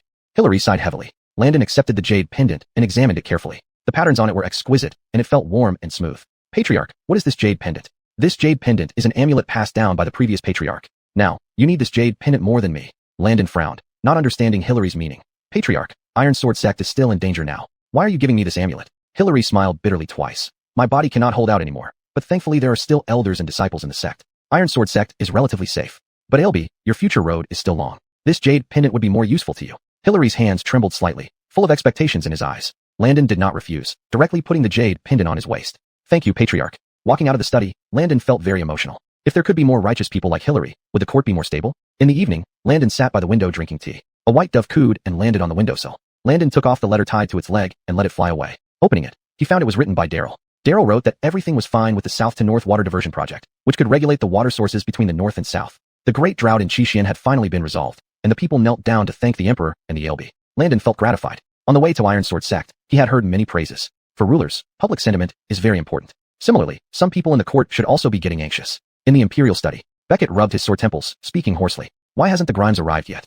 Jared hurriedly stepped forward, softly saying, Your Majesty, don't worry. The Grimes is on his way. Beckett quickly nodded, relieved, but he said helplessly, Does he still recognize me as his father? These past few days, he has always made excuses. At this moment, hurried footsteps sounded outside the hall. Hamish pushed the door open and walked in, bowing respectfully. But dark circles under his eyes revealed his exhaustion. Your subject greets Waylon. Beckett responded indifferently, looking displeased. Grimes, what have you been busy with lately? Hamish straightened his spine and replied respectfully. Reporting to your Majesty, I've been studying hard recently, trying to alleviate your Majesty's worries. Well said. What have you learned recently then? Hamish's eyes lit up with anticipation, and he recounted a lot. But Beckett only gave him a faint glance. Not bad. Do you know why I called you here today? Hamish shook his head, looking bewildered. Father, I don't know. Prince, have you handled all the matters in your hand? Beckett looked at him and pushed the memorials forward. Recently, quite a few things have happened in the court. But now that Landon is gone, he doesn't even have someone to consult with. Since Hamish is still the Grimes, he can only be called over. Hamish nodded and spoke. Reporting to your Majesty, everything has been handled by your humble son. Good. Then come over and help the Caden look through these memorials. Hamish was very excited. Indeed, once Landon left, Beckett relied on him. But just as Hamish took 2 steps, he suddenly felt dizzy, and his vision became severely blurred. He held his head with his hand, swaying unsteadily. Seeing this, Jared was terrified and hurriedly ran forward to support him. Grimes, what's wrong with you? Beckett was also startled and quickly summoned the royal physician. After diagnosing Hamish, the royal physician respectfully bowed to Beckett. Your Majesty, the Grimes has become ill from overwork. His body can't take it anymore. This old man will write a prescription to properly nourish the Grimes' body. Beckett nodded and waved his hand grandly. Get to it quickly. Nothing must happen to the Grimes. After the royal physician left, Hamish opened his eyes hazily and saw the bed beneath him, which made him greatly alarmed. Father, what happened to me? Beckett was reviewing memorials and glanced at him upon hearing this. You're awake. Return to your eastern palace and rest. Hearing the unsympathetic tone in Beckett's voice, Hamish struggled out of bed. Father, I can hold on. Saying this, he reached for the memorials. Beckett shook his head and sighed. As the Grimes, you should take better care of yourself. The memorials can wait. Rest and recover first. A flash of desolation crossed Hamish's eyes. He could only nod in agreement, bow respectfully to Beckett, and step away. Jared ground ink for Beckett and whispered softly. Your Majesty, this servant can see that the Grimes sincerely wants to help. It said he diligently studies day and night in the Eastern Palace, truly taking your Majesty's words to heart. But he is indecisive and inherits the nature of his birth mother. I still don't feel safe leaving the Southern Dynasty in his hands. Chapter 225, Jealousy Unacknowledged. Upon hearing these words, Jared's face turned awkward. After all, he was a eunuch. How could someone like him, who lacked certain things, discuss matters of the royal family? He silently lowered his head and whispered, Your Majesty, this old servant will grind ink for you. Beckett hummed in response, picking up the brush to write gracefully and fluidly. Iron Sword Sect. Imelda officially took over the responsibilities that Hillary once bore. She bowed her head, staring at the patriarch's attire on her body, feeling quite bewildered. Landon and Ali walked over side by side. Imelda was delighted. She waved and called out loudly, Sister Sod, Junior Brother Ning, you're here. Ali smiled, nodding as she sized up Imelda's outfit. Yuine, you must grow up quickly. This clothing doesn't just symbolize your identity, but also a heavy responsibility. Imelda nodded without hesitation, clinging onto Ali's arm, whispering, Sister Sod, do I really have the qualifications to become the sect leader now? Imelda lowered her head, her eyes filled with dejection. Although she was the daughter of the patriarch Killian and the most qualified successor, her current cultivation level was not enough to command respect from everyone. Landon approached, saying seriously, Senior Sister Killian, believe in yourself. Now, you are the best choice for this position. Imelda nodded happily, pulling them to sit down. From now on, I am the Iron Sword sect's leader. If you need anything, feel free to ask. Imelda patted her chest proudly. At this moment, Grand Elder Casimir walked over. He glanced at Imelda's patriarchal attire briefly before shifting his gaze. Yuine, I need to speak with you. Imelda hurried over.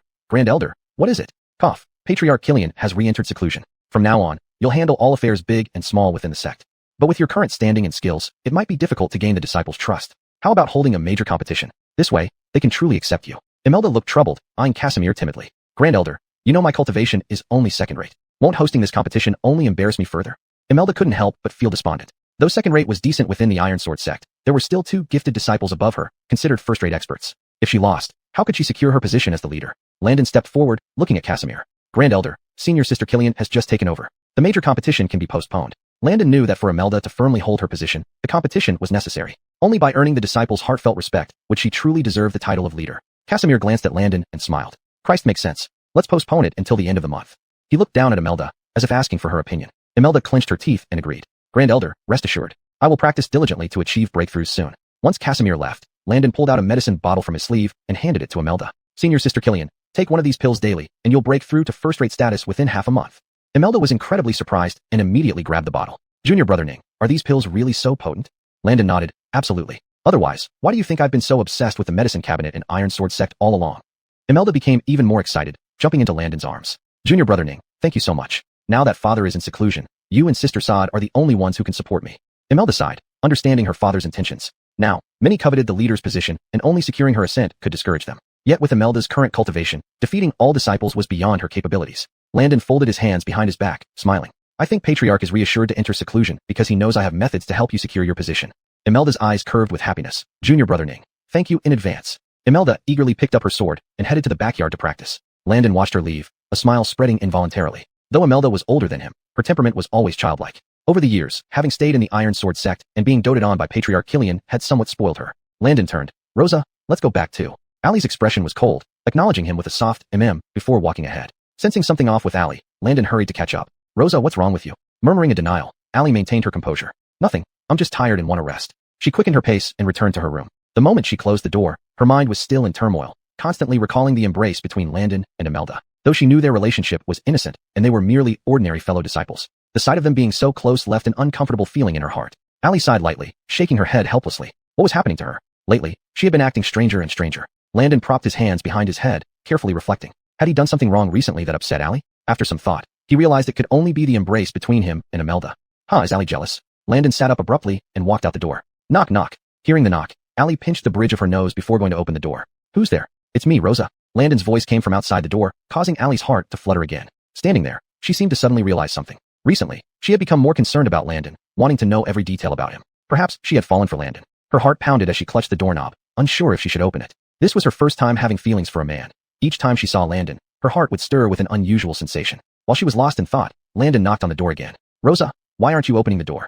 Snapping back to reality, Ali hurriedly opened the door. What do you need? Her expression remained calm as she looked up at him. Stepping into the room, Landon spoke. Rosa, you don't seem to be in a good mood today. What's wrong? A hint of amusement flickered in Landon's eyes. Ali felt uneasy and turned away. Just tired from practicing today. Rosa, don't lie to me. I can tell you're jealous of Senior Sister Killian. Landon raised an eyebrow and leaned closer to Ali. Ali's face flushed red, and she denied it without hesitation.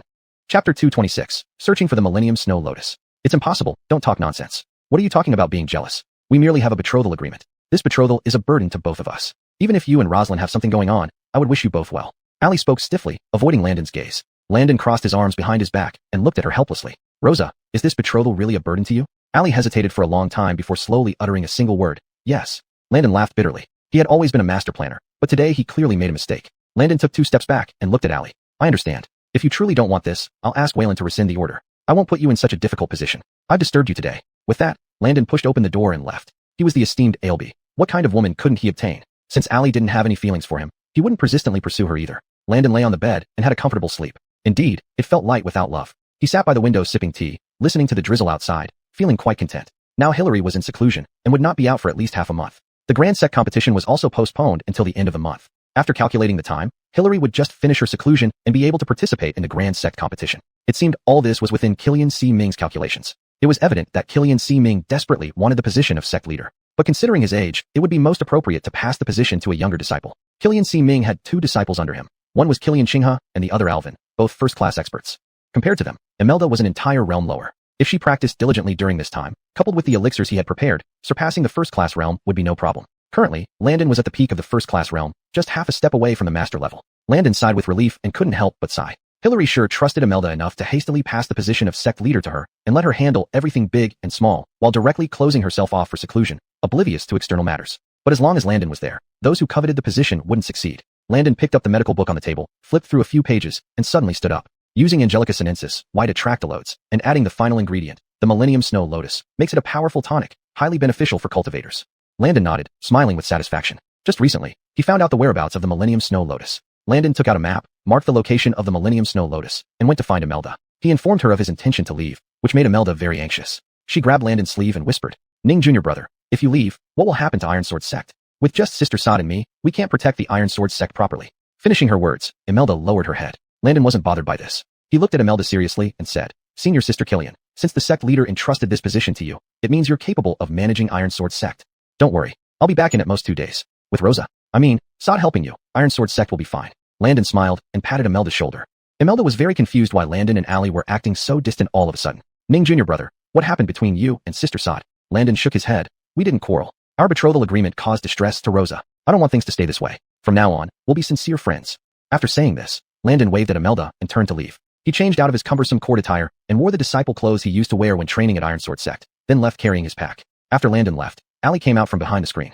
"Imelda, don't worry. I'm still here." Allie forced a smile, but it looked uglier than crying. Imelda became even more worried. She approached and held Allie's arm. "Sister Sod, what happened between you and Junior Brother Ning?" Allie kept her head down, silent. After a long pause, she whispered softly, "Nothing, it's just that I wronged him." Seeing how sad Allie was, Imelda didn't press further. She patted her back. "Sister Sod, both you and Junior Brother Ning are good people. If you really don't have feelings for him, being friends isn't bad either." Allie panicked and instinctively denied it. "No, I don't want to just be friends with him." Imelda was even more surprised. "Sister Sod, what did Junior Brother Ning do that made you so angry, wanting to be strangers again?"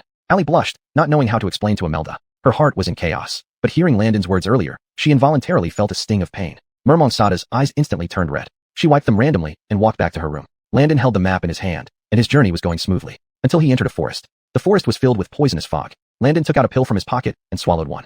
He breathed out and continued walking forward. Suddenly, 2 wild beasts jumped out from behind the trees, their mouths wide open as they pounced at him. Landon did 2 somersaults to dodge them, then drew a dart from his sleeve and threw it directly. The beasts let out agonized howls before falling silent. Landon wiped the sweat off his forehead and continued moving forward. But the further he went, the denser the fog became. Realizing this forest was not simple, Landon kept the dart in his hand, alertly observing his surroundings. Suddenly, footsteps sounded behind him. Landon's ears twitched, and without hesitation, he threw the dart. Hearing the person behind him grunt twice, Landon smiled in relief. "Who is it? Come out now." Turning around, Landon only saw a puddle of blood on the ground. Landon sighed lightly. It seemed someone had been following him. Landon listened carefully, but there wasn't even a breeze around. After some thought, finding the Millennium Snow Lotus was more important. So Landon turned and continued walking forward. The black-clad figure hiding behind the tree breathed a sigh of relief, pulling the dart out of his sleeve with great difficulty. He endured the pain and followed again. Throughout the journey, Landon frequently looked back, knowing someone was tailing him. But Landon didn't care. It was just a coward lurking behind him, nothing to be afraid of. By dusk, Landon finally found the Millennium Snow Lotus. Wiping the sweat off his head, he reached out to pluck it, but suddenly a layer of white smoke spread before him. Landon realized something was wrong, covering his mouth and nose with one hand while throwing tracking powder with the other. "Whoever's hiding, come out now." The white smoke gradually dissipated, but the Millennium Snow Lotus was gone. Landon sneered. Luckily, he had been quick-witted enough to throw the tracking powder when he realized the person was following him for the Millennium Snow Lotus. Chapter 227 Taking off clothes to examine injuries. Landon clapped his hands and easily knew where that person had gone. He leaped up, grabbing the vines on the tree. After a quarter of an hour, Landon landed in front of the man in black. The man in black was speechless with surprise. He watched Landon warily and moved the Millennium Snow Lotus behind his back. Landon stretched out his hand and said loudly, "You scoundrel, you actually tried to snatch the Millennium Snow Lotus from this prince. Hand it over immediately." The man in black picked up his sword and thrust it directly at Landon. Landon snorted coldly twice, kicking away the sword in his hand with one foot, and then grabbed him by the neck, lifting him into the air. The man's face turned red as he kicked his legs wildly. He desperately beat at Landon's hand, but soon lost strength. Seeing that the man in black was rolling his eyes, about to lose his life, Landon finally let go. Landon squatted down and picked up the Millennium Snow Lotus. "Hee hee, with your skills, you still want to deal with this prince?" Realizing the situation was dire, the man instinctively tried to escape. Landon threw a dart from his sleeve, hitting the target. Holding his leg pierced by the dart, the man wailed in pain. Landon remained calm, putting his hands behind his back, and said indifferently, "Who sent you?" The man glared at Landon with anger, and then took poison to commit suicide. Looking at the poisonous blood trickling down the corner of his mouth, Landon felt a sigh in his heart. Actually, even if this man did not speak, Landon already knew. In the sect, from the elders to the disciples, many coveted the position of master. Now that Master Killian passed this position to Imelda, it would surely arouse their discontent. Landon stood on Imelda's side, and would be regarded as a thorn in their eyes. This time out, more than one person might be watching him. Landon sighed, put the Millennium Snow Lotus in his backpack, and left. That night, he stayed in an inn. Landon lay on the bed, closing his eyes for rest, saying slowly, "How much longer do you intend to wait? Why not make a move now?" Sure enough, the moment he spoke, the black-clad men on the roof and outside the window rushed in, attacking Landon fiercely. Landon dodged nimbly, flexed his wrists, and said calmly, "If my guess is correct, one of you must be someone sent by Grand Elder. For this prince's trip to stir up so many people, it's truly an honor." These black-clad men raised the machetes in their hands and lunged at Landon. Landon sank his chi to the dantian, made him a draw with both hands, and then pushed outward with his palms. A powerful force burst forth from his palms, knocking all these black-clad men to the ground. They lay there, groaning in agony. Landon sighed lightly, unable to withstand even a single palm strike. They were indeed trash. He squatted down and checked behind these black-clad men's ears. There was no trace. It seems he guessed wrong. These were killers they bought. Landon snapped his fingers. 2 bodyguards rushed in and dragged all the bodies out. Early next morning, Landon returned to Iron Sword Sect with the Millennium Snow Lotus. Casimir was supervising various disciples' training. Seeing Landon, he greeted with a smile. "It'll be your back." Landon nodded and said, "Grand Elder, you've worked hard." Casimir stroked his beard and replied, "Not at all. It's what I should do." "Haha, Grand Elder, you jest, you know very well. I'm not talking about this." Saying this, Landon turned around and left without giving Casimir a chance to speak again. A hint of ferocity flashed across Casimir's eyes. Then he returned to normal. Landon sighed. When he first came to the sect, he thought the Elder sincerely assisted Master Killian, hoping to make Iron Sword Sect better. But now it looks like they all harbor ulterior motives and don't care about Iron Sword Sect at all. So how are they any different from those hypocritical courtiers? Landon shook his head helplessly and put the Millennium Snow Lotus and other herbs into the medicinal furnace. After 7 hours of decoction, it was finally done. Landon was gratified and ladled out the medicine. Imelda, hearing that Landon found the secret recipe for divine medicine, rushed over. "Junior brother Ning, what secret recipe for divine medicine have you found?" Imelda's eyes were full of anticipation as she walked toward Landon. Landon pointed to the herbal soup on the table and smiled.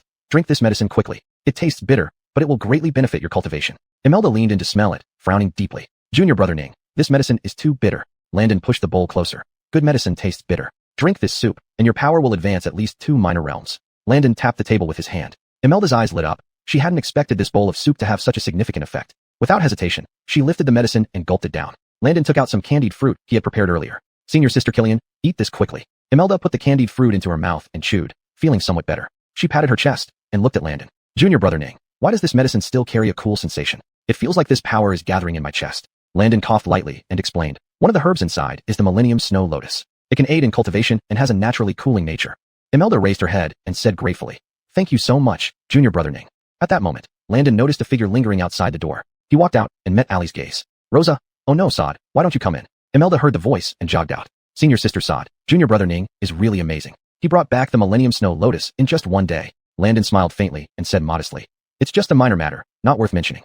As they talked, Ali stared straight at Landon without looking away. Imelda sensed something unusual between them and quickly let go of Landon's hand. "I need to go back and practice now. You two chat first." Ali looked up and asked softly, "Did you encounter any danger on your way?" Landon nodded seriously and replied, "Many black-clad men pursued and tried to kill me. I suspect it was someone from within the sect orchestrating it. Those who lusted after the position of sect master certainly didn't want to see Imelda's strength improve. So they sent those black-clad men to ambush him along the way." Ali was very anxious. She grabbed Landon's arm and whispered, "Where were you injured? Let me take a look quickly." Landon felt strange inside. Why was Ali being so proactive this time? But recalling what she had said before, Landon stepped back. "Sod, it's just some superficial injuries. Nothing serious." However, Ali became even more worried and pulled Landon back into the room. "Quick, take off your clothes so I can examine your injuries."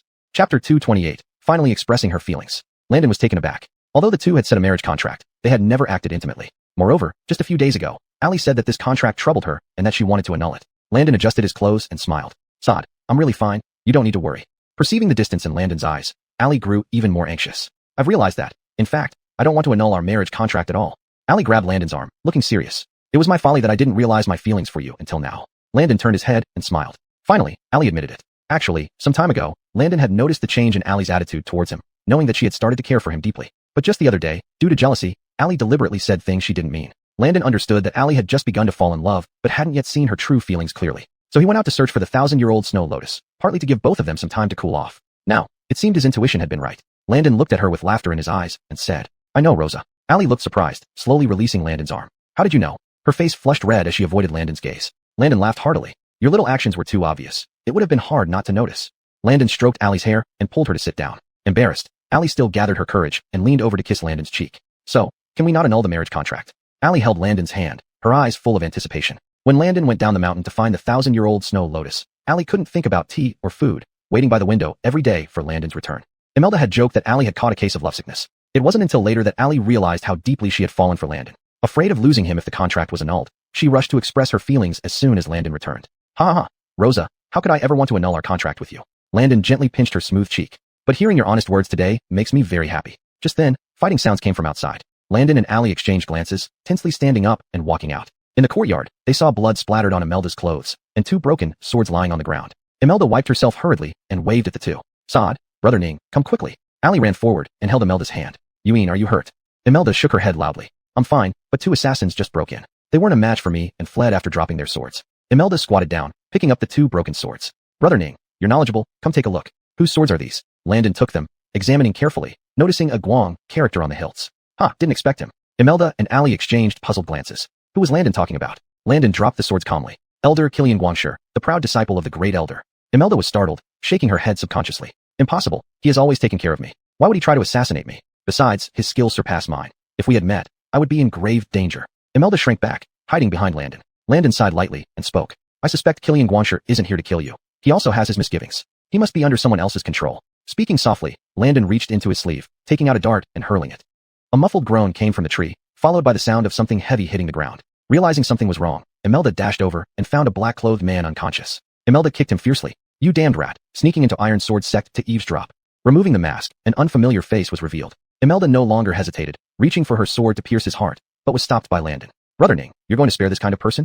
Landon shook his head calmly. Lock him up and see what useful information we can get from him. Landon lifted the black-clothed man and walked directly into the secret passage in the backyard. Imelda was puzzled, glancing at Landon and muttering softly. Brother Ning, why bring him to the secret passage? Wouldn't it be better to imprison him in the dungeon?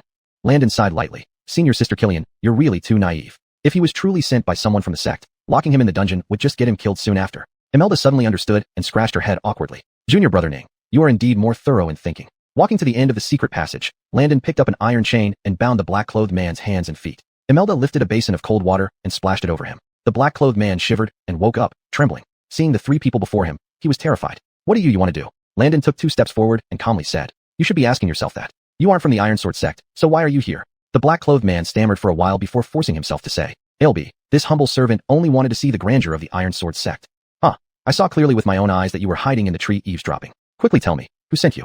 Landon pulled out a dagger and placed it on the black-clothed man's neck. The cold touch of the dagger made him even more terrified. He looked at Landon, his voice trembling. Ailby, please spare my life. I was indeed ordered to come here. Eavesdropping wasn't my intention. Landon crossed his arms behind his back. Who ordered you to eavesdrop? Speak the truth, and I might spare your life. The black-clothed man swallowed hard, his eyes full of hope. It was the grand spurt. Before he could finish speaking, a mouthful of poisonous blood sprayed out. His eyes widened, filled with regret. Landon hurriedly approached and pressed 2 fingers on his neck, intending to reverse his meridians to prolong his life momentarily. But the black-clothed man's head fell to one side, completely lifeless. Landon shook his head helplessly. The poison in his body had already reached his lungs and organs. It was suddenly triggered, causing him to die instantly. Imelda was furious. Who did this? Who dared to take this man's life right under our noses? Landon and Allie exchanged glances. They both knew exactly what was happening. If their guess was correct, it must have been the Grand Elder Casimir. Only someone with such cultivation could trigger the poison in his body, causing instant death.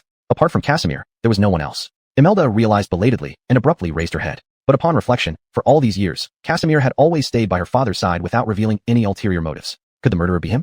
Chapter 229 Deliberate Provocation. Imelda lowered her head dejectedly. So the Iron Sword sect has also changed long ago, but I failed to notice.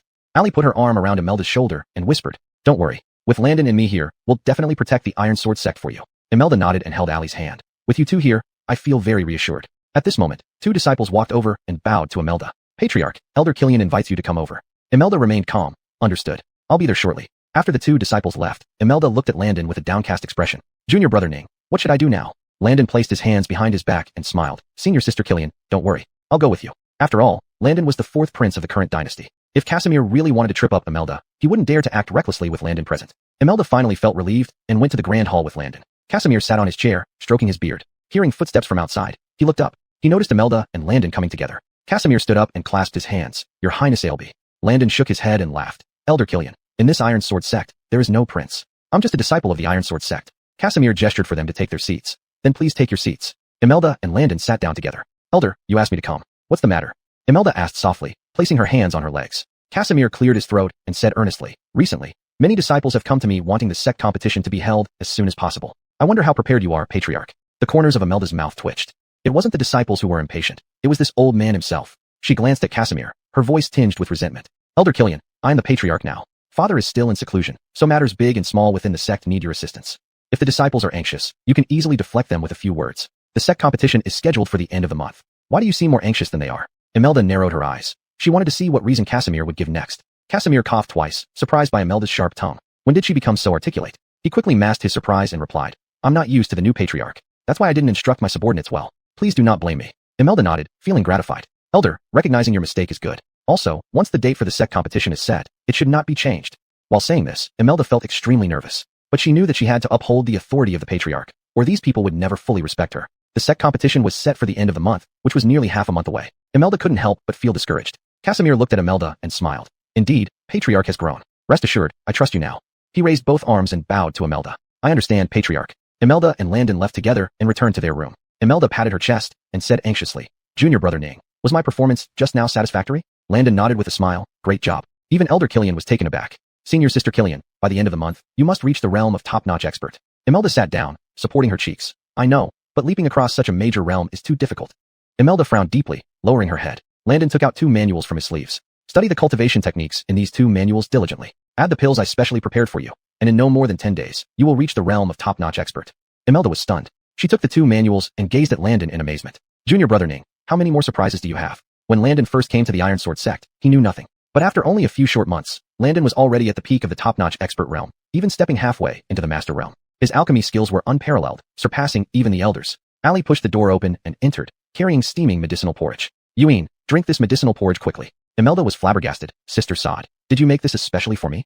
Ali nodded and handed the prescription to Landon. Landon, this prescription was given by a Taoist high priest. Take a look and see if it can help enhance one's cultivation. Landon took it and examined it carefully. Indeed, this prescription focuses on unblocking meridians, making it easier for one's skills to advance. When paired with the pills I have developed, it should have remarkable effects. Imelda lowered her head and sniffed, immediately losing all hope. This medicinal dish smells so bitter, and when combined with Junior brother Ning's pills, how can I possibly eat it?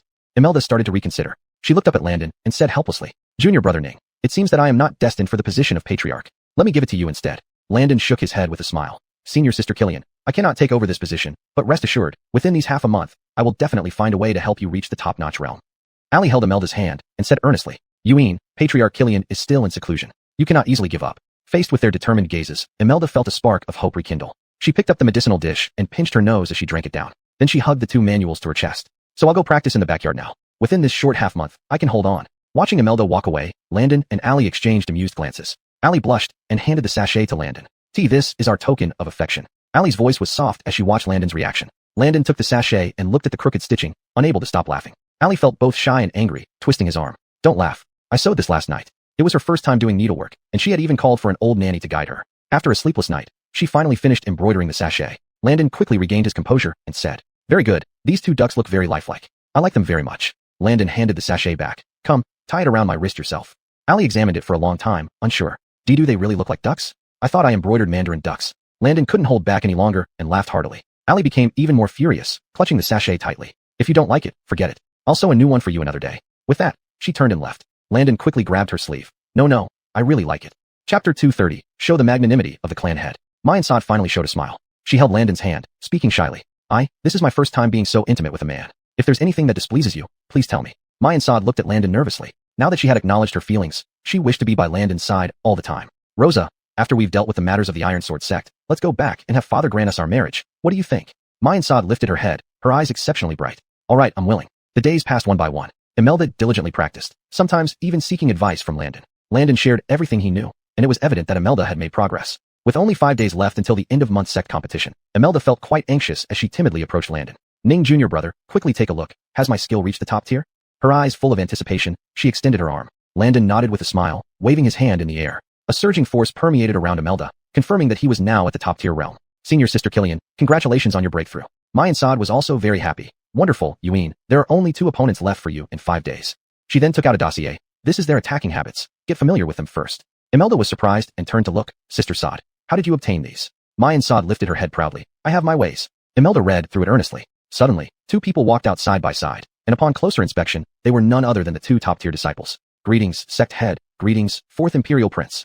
The two bowed respectfully. Imelda stood up and said happily, the two senior brothers. No, what brings you here? Just appointed. Imelda still wasn't used to her identity as the sect head, feeling particularly close to these disciples. Killian Xinghe cleared his throat and looked at Imelda without any warmth in his eyes. Sect head, how is your cultivation? Elder Killian sent us two to assist you in cultivation. Killian Xinghe clasped his hands together and bent over. At this moment, Killian Xinghe and Alvin felt equally irked. Ordinarily, they would play around with Imelda, but Imelda had suddenly become the sect head, while their cultivation was above hers. Because of their different status, they could only remain stagnant. Their minds couldn't help but be unbalanced. Imelda nodded thoughtlessly. All right, having you two train with me will give me more confidence for the sect competition. Standing aside, Landon knew well why the two had come. Casimir had sent them not just to accompany Imelda in cultivation, but also to probe into Imelda's strength. Landon coughed lightly and gave Imelda a meaningful look. Imelda nodded. Although simple-minded, she wasn't stupid. The two before her were Casimir's prized disciples, who coveted the sect head position. How could they be so kind as to accompany her in cultivation? Imelda drew her sword and looked at the two. Time is running out, and my cultivation hasn't progressed. Why don't you both come at me? Imelda deliberately put on a worried expression to mislead. Sure enough, Killian Xinghe and Alvin sneered contemptuously. Imelda lacked talent and training and had a simple mind. How could someone like her take the position of sect head? Killian Xinghe placed his hands behind his back, straightforwardly. Killian Tilhana, you know I speak directly. I won't hide it from you. The position of sect head requires talent and virtue, but you have none. Wouldn't it be better if you gave up this position for those who are worthy? Alvin nodded smilingly, continuing. Yes, Killian Tilhana, which one of us isn't more suitable? Landon was secretly shocked. He didn't expect the two disciples under Elder Killian to have such ambitions. Landon walked over and said coolly, you two have decent cultivation, but lack in morality. You are not fit for the position of sect head. Landon spoke softly, but without any courtesy. Killian Xinghe widened his eyes, angrily pointing at Landon. What nonsense are you talking about? Is Imelda qualified then? Alvin pulled Killian Xinghe's arm, his tone reproachful. Put it down. This is His Imperial Highness, Ailby. Don't be disrespectful. Killian Xinghe finally came to his senses, his face turning red. He knelt down and loudly said, just now, this lowly one lost control. Please forgive me, Ailby. Landon crossed his arms, looking at him with a smile. Usually, Landon seldom referred to himself as the Ailby, fearing it would create a sense of oppression among the sect disciples. Oh, this Royal Highness is also a disciple of the Iron Sword sect, but has no desire for the position of sect head. As for you, under the pretense of helping senior sister Killian cultivate, you have ulterior motives.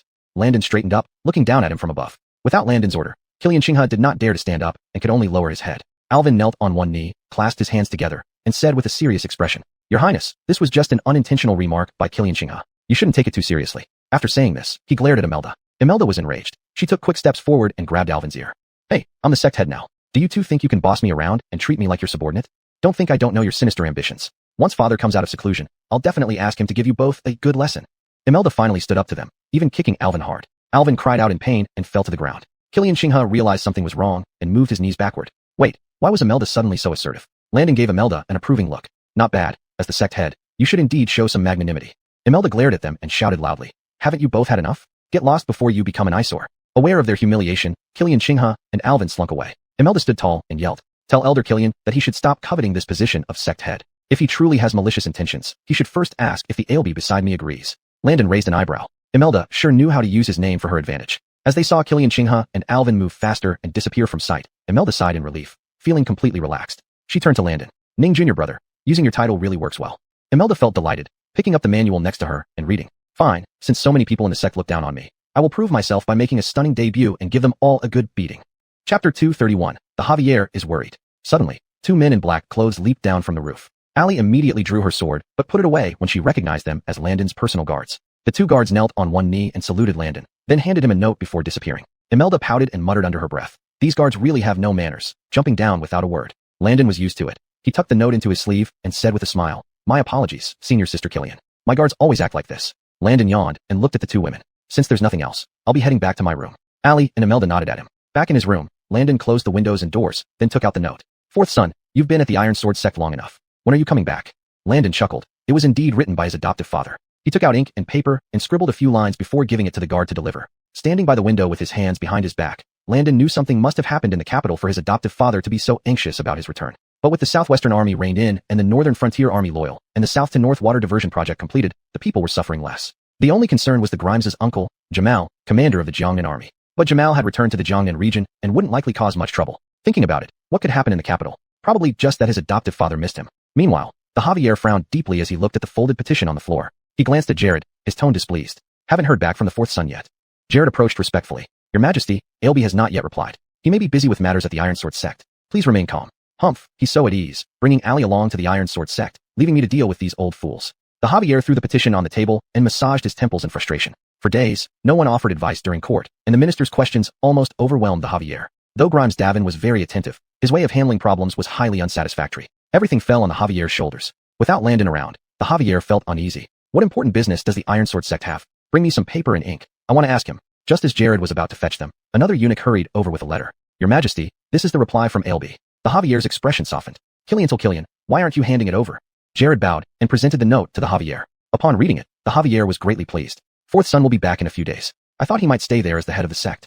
Every day, the Javier had been worried. What if Landon decided to become the sect leader and couldn't return to inherit the throne? Yet, he couldn't say this outright to Landon, for fear of causing turmoil among the Zhou family, if anyone found out. In the letter, Landon assured the Javier that he would return once Imelda became the sect leader. The Javier sighed in relief, smiling as he looked at the pile of petitions. Very well, fourth son truly has backbone. I didn't misjudge him. Seeing the Javier's joy, Jared wiped the sweat from his brow and bowed again. Yes, Your Majesty. In this servant's opinion, Elby is brave and wise, and misses you dearly. He will surely return soon.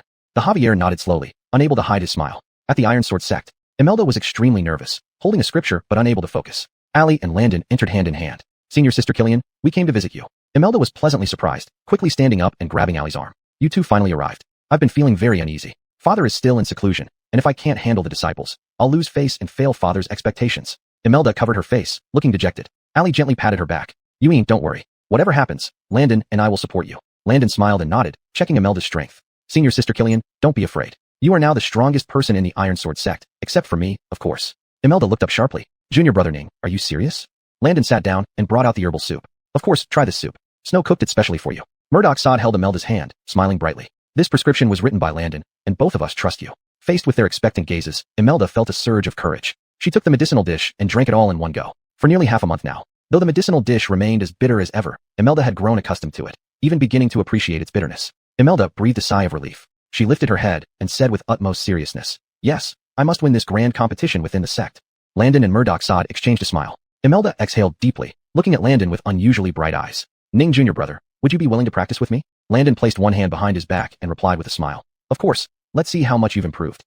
Imelda gave a mischievous smile and drew her sword, thrusting it toward Landon. Landon sidestepped, then channeled his internal energy into his palm and pushed it toward Imelda. Imelda somersaulted twice, dodging the burst of air. She twisted her sword, using her elbow for leverage. The sword moved incredibly fast. Landon reached out his palm and controlled the sword, directing it backward. Imelda jumped onto a nearby tree, using its support to grip her sword again, then leaped at Landon. Landon's lips curled upward. He had to admit, Imelda had made tremendous progress over this period. An hour passed by the end of the month, and Imelda finally stopped. Panting heavily, she leaned against a large tree. Ning Jr. brother, I have no strength left. Let me rest for a while. Murdoch Sod walked forward, helping Imelda sit down. Yuin, your sparring just now was truly impressive. Imelda smiled shyly. All of this is thanks to both of you. For 2 consecutive days, Landon and Imelda sparred in the courtyard, while Murdoch Sod sat aside enjoying tea. Finally, the day of the sect competition arrived. Imelda changed into her attire, but her face looked melancholic. Seeing her expression, Murdoch Sod was puzzled. Yuin, what's wrong? Imelda held Murdoch Sod's hand and explained helplessly. Sod sister, don't misunderstand. I'm very confident now, but I feel regret that father can't come out of seclusion to watch me participate in the competition. Chapter 232. Indeed winning the sect competition. But just then, a vigorous voice came from behind. Who said it can't be done? How could I miss my beloved daughter's participation in the sect competition? Imelda was greatly delighted and quickly turned her head around. Father, you're here. Hillary and Landon stood side by side, with broad smiles on their faces. Imelda hurriedly stepped forward and hugged Hillary's arm. Father, how did you leave seclusion so soon? How is your health now? Hillary nodded and cast an approving glance at Landon. Still pretty good, all thanks to brother Landon's elixir. Just a small pill turned out to be more effective than half a month of seclusion. Hillary's eyes were filled with admiration. He had never seen a disciple as talented as Landon. Imelda giggled as she leaned on Hillary's shoulder. Right. If junior brother Landon were willing to take over as the patriarch, I would have no objections. Landon took 2 steps back and smiled. Thank you for your kindness, patriarch. However, I'm still needed in the imperial court. The position of patriarch is far too much for me to handle. A hint of regret flashed in Hillary's eyes, and he nodded. The sect competition is about to begin. Let's go. Thus, the 4 of them headed to the cultivation ground together. Seeing Hillary emerging from seclusion, the elders and disciples were astonished. They approached and paid their respects. Hillary waved his hand calmly. Everyone please rise. Today is the day of the sect competition. Please give it your all. Casimir's eyes flickered with surprise, but quickly returned to normal. It was strange that before seclusion, Hillary's health was so weak. Why would he come out early? Now, looking at his ruddy complexion and robust state, there was no way mere seclusion could achieve such effects. It must have been due to Landon's help. Casimir sighed lightly and stared at Landon resentfully. Landon noticed his gaze and turned around with a smile. Great elder, do you have something to discuss with me? Casimir put on a smile and said, Your Highness, I've heard your elixirs are unparalleled. Might I be fortunate enough to receive one? Meeting Casimir's expectant gaze, Landon smiled faintly. Once I finish refining the elixir, I will certainly gift one to Great Elder. Everyone sat down as Imelda drew her sword and walked forward step by step. Anyone who wishes to challenge this patriarch, step up. Alvin and Casimir exchanged glances and walked toward Imelda. Casimir stroked his beard and whispered, I've heard His Royal Highness has been quite dedicated to Imelda's cultivation lately. We'll see the results today. Landon gave a cold snort. What's this old man up to? That's right. Alvin is your closing disciple. Surely his skills are exceptional. Not at all. Not even close to Great Elder's prowess. Casimir bowed his head toward Landon, but Landon didn't bother with formalities and turned his head to watch the front. With Hillary's command, Alvin and Imelda began their match. Their swords clashed, sending a powerful wave of force outward. Alvin's eyes were full of shock. In just half a month, Imelda had advanced so quickly. Imelda curled her lips into a smile, looking at Alvin with disdain. Brother Sterling, you're no match for me anymore. With that, Imelda used the collision to push herself backward, flipping and landing a kick on Alvin's chest. Alvin grunted and staggered backward. He gripped the hilt of his sword tightly and shouted, Hannah, I know you're eager to advance, but taking the wrong path won't lead anywhere. Alvin's expression was abnormally serious as he glanced at Hillary. Hillary squinted his eyes. What? Black magic? Imelda remained calm, approaching Hillary directly. Father, I haven't practiced black magic. Why don't we let the elders and disciples inspect me before continuing? Casimir stood up, speaking earnestly. We should indeed verify. Such rumors, if spread, would harm Yuin's reputation. Hillary and Casimir walked to Imelda and extended their hands. Two currents of internal strength swept towards her, making Imelda instinctively close her eyes. After probing, they confirmed Imelda hadn't practiced black magic, and Casimir's face changed slightly. During the battle, he had seen clearly that Imelda's energy flow was stronger than Alvin's. Hillary showed relief and looked at Imelda. All right, continue. Alvin couldn't believe his eyes. How was this possible? In half a month, Imelda had advanced an entire major realm without practicing black magic. How was this accomplished? Imelda picked up her sword. Brother Sterling, come on. Alvin swung his sword again, attacking Imelda fiercely once more. Imelda retaliated without hesitation, the two of them exchanging blows back and forth. The sound of their weapons colliding was exceptionally crisp. Landon looked up at the sky. The time was just about right. Sure enough, Alvin's sword clattered to the ground. His eyes widened in shock as he saw Imelda raising her sword, ready to slash down at him. Alvin was petrified with fear, standing still as a statue. Imelda promptly pulled back her strength, slashing her sword into the ground instead. She said, Senior Brother Sterling, you lost. Next, Alvin's face turned crimson. He picked up his sword and scurried off. After witnessing the duel between the two, Kilian Chingha hesitated to proceed. He glanced at Casimir, uncertain whether he should step up. Imelda sheathed her sword behind her back confidently, declaring, Who else wishes to challenge this patriarch? Most disciples lowered their heads. They had assumed Imelda's skills were still at a secondary level. Many had boasted before the sect competition, eager to challenge her. But now, seeing her powerful abilities, they abandoned those thoughts. Casimir shot Kilian Chingha a fierce look. With no choice, Kilian Chingha forced himself forward. Patriarch, I wish to challenge you. Imelda was mentally prepared. She stepped back 2 paces and replied softly. Very well, use whatever moves you have. Ali's eyes shone brightly, devoid of any exhaustion from the previous battle. Kilian Chingha gave it his all, but the outcome remained unfavorable. He dejectedly lifted his sword. I lose. Thank you, Patriarch, for your guidance. Saying this, he hurried away, avoiding Casimir's gaze. Casimir's expression grew colder. Landon turned his head and deliberately asked, Great Elder, do you have any other disciples who wish to challenge? Casimir shook his head, forcing a smile. What does His Highness mean? My disciples are far inferior to Yuin. It's clear she has grown stronger. Handing over the iron sword sect to her, I am reassured. Casimir stroked his beard, putting on a deliberately pleased appearance. Imelda bowed respectfully to Casimir. Thank you, Great Elder, for your acknowledgement. Chapter 233, finally back to the capital. Hillary stepped forward, patted Imelda's shoulder, and untied the jade pendant from his waist, fastening it around her waist. Yuin, you've grown up. From now on, you will bear the responsibility of Iron Sword Sect. Imelda nodded solemnly. I understand, father. I will not disappoint your expectations. Casimir watched this touching scene and turned to leave. Ali took 2 steps forward and held Landon's hand. Landon, when will you return to the capital? The Emperor is urging me strongly. I fear I must set off tomorrow. Landon sighed, showing a helpless expression. Returning to the palace won't be as carefree as being in Iron Sword Sect. Ali looked up and said without hesitation, then I'll go back with you. Schwer, there's no need for you to compromise yourself for my sake. I know you yearn for freedom. Stay with senior sister Killian at Iron Sword Sect. I'll come back to visit when I have the time. Landon's voice was gentle yet firm. Ali was quite troubled. Though Imelda had just defeated the sect's 2 strongest disciples, she was still young. Casimir was a cunning fox. If he truly decided to act against Imelda, she would stand no chance. So, you must come back as soon as possible. Ali tugged at Landon's sleeve, her brows slightly furrowed. Landon smiled and nodded, ruffling her hair. Of course, I'll be back soon. With Landon's promise, Ali finally relaxed.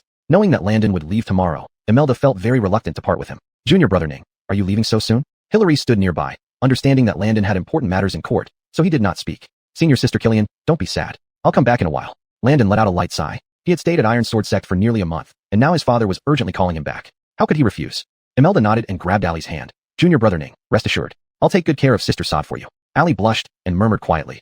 It should be me taking care of you. That night, Imelda carried several jars of fine wine over, waved them over, and said, Sister Sod, Junior brother Ning, hurry up. Let's have a few drinks tonight. She placed the wine on the table and fetched 3 cups. Landon raised an eyebrow and asked, Senior sister Killian, where did you get these jars of fine wine? Imelda nervously put her finger to her lips, making a shoe gesture. She lowered her voice. Junior brother Ning, keep your voice down. This is father's private stash of wine. It took me a lot of effort to sneak it out. She opened the jar, releasing a rich fragrance. Allie walked over, smiling and said, we should celebrate today, but you took Patriarch Killian's wine. You might get punished. Imelda shook her head without thinking. Oh, Sister Sod, we can't worry about that anymore. Junior brother Ning leaves tomorrow. We must drink until we fall asleep tonight. After saying that, she filled the cups and handed one to Allie. Allie accepted it, her eyes filled with reluctance as she looked at Landon. Now they were emotionally connected, but faced imminent separation. Landon picked up his cup and drank it all in one go. Indeed, it's excellent wine. Schwer, try some. Allie nodded and took a small sip. Landon, I'll wait here for half a month. If you haven't returned by then, I'll find you at the palace. Imelda rested her chin in her hands, watching them with a smile. Sister Sod, you've become more cheerful since being with Junior brother Ning. I thought someone as aloof as you wouldn't do embroidery or other womanly tasks, but you did it for Junior brother Ning. Truly impressive. Imelda's cheeks were flushed pink, seemingly drunk. Allie looked exasperated. She patted Imelda's back gently, whispering, you got drunk after just 2 cups? Imelda grabbed Allie's hand, speaking earnestly. Sister Sod, I'm not drunk. Killian to me, you and Junior brother Ning are a perfect match. I will definitely attend your wedding. Allie blushed deeply, glancing at Landon helplessly. Yuene is drunk. Let's send her back to her room first. Landon nodded. The two of them helped Imelda back to her room. The remaining fine wine couldn't be wasted. After sending Imelda back, they returned to finish it. Landon swirled the wine in his cup and looked at Allie. Schwer, once things stabilize here, what do you want to do? As for me, I wanted to go to the northern frontier with father, but now that I have you to think about, I'd rather stay in the capital with you. Landon couldn't help himself, slowly leaning in to kiss Allie's lips. Murmuring with anxiety, Allie tightly twisted her clothes hem. She had never been so intimate with any man before. For a moment, she was stunned, only able to blankly gaze at Landon. Landon chuckled softly, reaching out to gently close Allie's eyes. Schwer, you need to close your eyes now. Allie's body trembled as the tingling sensation from her lips reached deep into her heart, making her heart beat faster and faster. Noticing Allie's nervousness, Landon merely kissed her lightly twice before pulling away. Allie opened her hazy eyes, still craving more as she licked her lips. Is this it? Landon laughed heartily, wrapping his arms around Allie's slim waist. If Schwer wants, of course we can continue. Landon held her chin, his eyes filled with affection. Allie averted her gaze in confusion. No, I didn't mean that. Landon understood that Allie lacked experience. Every step, it seemed, would have to be guided by him. Schwer, you are my fiancé now. In the future, don't force yourself. If you need anything, just tell me. Landon said earnestly. He could see that Allie had a strong personality but a very fragile heart. Over these years, she had always been by the side of the northern frontier prince, accustomed to the battles and killings on the battlefield. But she was still a woman, one who needed protection. She could bravely slay enemies on the battlefield, yet clumsily learn needlework in the courtyard. Landon bent down and kissed Allie's fingertips. Schwer, no matter what happens, I will always be by your side. Tears welled up in Allie's eyes as she buried her head in Landon's chest, letting her tears flow quietly. The tears soaked through Landon's shirt, warming his skin. Landon embraced Allie, closing his eyes in comfort. The next day, Landon packed his luggage and mounted his horse. Schwer, senior sister Killian, I'll return to the capital first and come back soon. Allie and Imelda waved goodbye to Landon. By evening, Landon finally returned to the palace. Worn out from travel, he had just finished washing up when he received an audience summons from Beckett. Landon sighed softly. This adopted father really knows how to time things. Chapter 234, Going to the appointment. Landon slowly strolled to the imperial study. Jared's eyes lit up when he saw Landon. He trotted up to Landon with a smile. Your Highness, you have finally come. Waylon has been mentioning you every day. Landon nodded and said, Jared, please go in and inform him. Jared smiled even more brightly. There's no need for that, Your Highness. The Emperor anticipated your return and instructed me to let you in directly. Landon entered the imperial study, bowed with clasped hands. I greet your majesty, father. Beckett acknowledged with a hum, beckoning him closer. Joey, no need for excessive formality. Come here quickly. Landon approached, noticing Beckett pointing at several lines on a petition. Father, is there a problem with this memorial? Beckett stroked his beard calmly. They have been praising the South to North Water Diversion Project recently, saying it brought great convenience to the people around. They keep praising me for governing well. Landon replied with a smile. Isn't this a good thing? Why do you look unhappy, father? Beckett looked at Landon seriously. Joey, you supervised this project. Why haven't you? Beckett didn't finish his sentence, but Landon understood. He was asking why Landon hadn't claimed the praise for himself. But Landon did not care about such hollow fame. Father, we share the same honor and glory. This project only started with your approval. I certainly can't claim all the credit. After saying that, Landon bent over respectfully. Beckett's eyes were full of praise. Very good, Joey. But lately, new issues have appeared in the court. Beckett sighed and rubbed his aching temples, handing Landon a few petitions. Landon took them, studied carefully, and frowned. The Jiangnan army was now divided into 2 forces. One garrisoned while the other was secretly moved to the southwest by Jamal. According to his petition, it was supposedly to aid the southwest army against invaders. However, the southwest army had already been transferred near the capital without his knowledge. Landon nodded. The southwest region was peaceful with no rebellions or invasions. Jamal's lie could be easily exposed, so why take the risk? Beckett stood up. Joey, he still harbors evil intentions. Pay close attention to the commander of the southwest army. Landon acknowledged the order. Although he trusted Killian Maokai, who was righteous and led the southwest army loyally, it was always wise to be cautious. Father, since the southwest army has been lingering around the outskirts of the capital, it's time we redeploy them to various regions. This way, their power will be scattered like sand. Beckett glanced at Landon and said quietly, that was exactly my intention. Since you agree, I'll leave it to you. I accept the task. The next day, Landon wore a cloak, disguised, and arrived secretly at the outskirts of the capital. Killian Mao Kai bowed respectfully to Landon. Your Highness. Landon lifted him up gently. General Killian, there's no need for such formality. Let's go inside and talk. Killian Mao Kai poured tea for Landon and asked respectfully, why did you personally visit, Your Highness? Landon coughed slightly, looking at Killian Mao Kai. General Killian, the Southwest region is peaceful. There's no need for heavy military presence. I plan to divide the Southwest Army into 6 parts to guard different regions. What do you think? Landon unfolded a map and placed it before Killian Mao Kai. Looking at the 4 border regions, Killian Mao Kai nodded immediately. Everything as Your Highness wishes. Landon breathed a sigh of relief, smiling. You remain the commander of the Southwest Army. If enemies invade, I still count on you to defend us. Killian Mao Kai raised his head confidently. I am willing to dedicate my life to the court and Your Highness.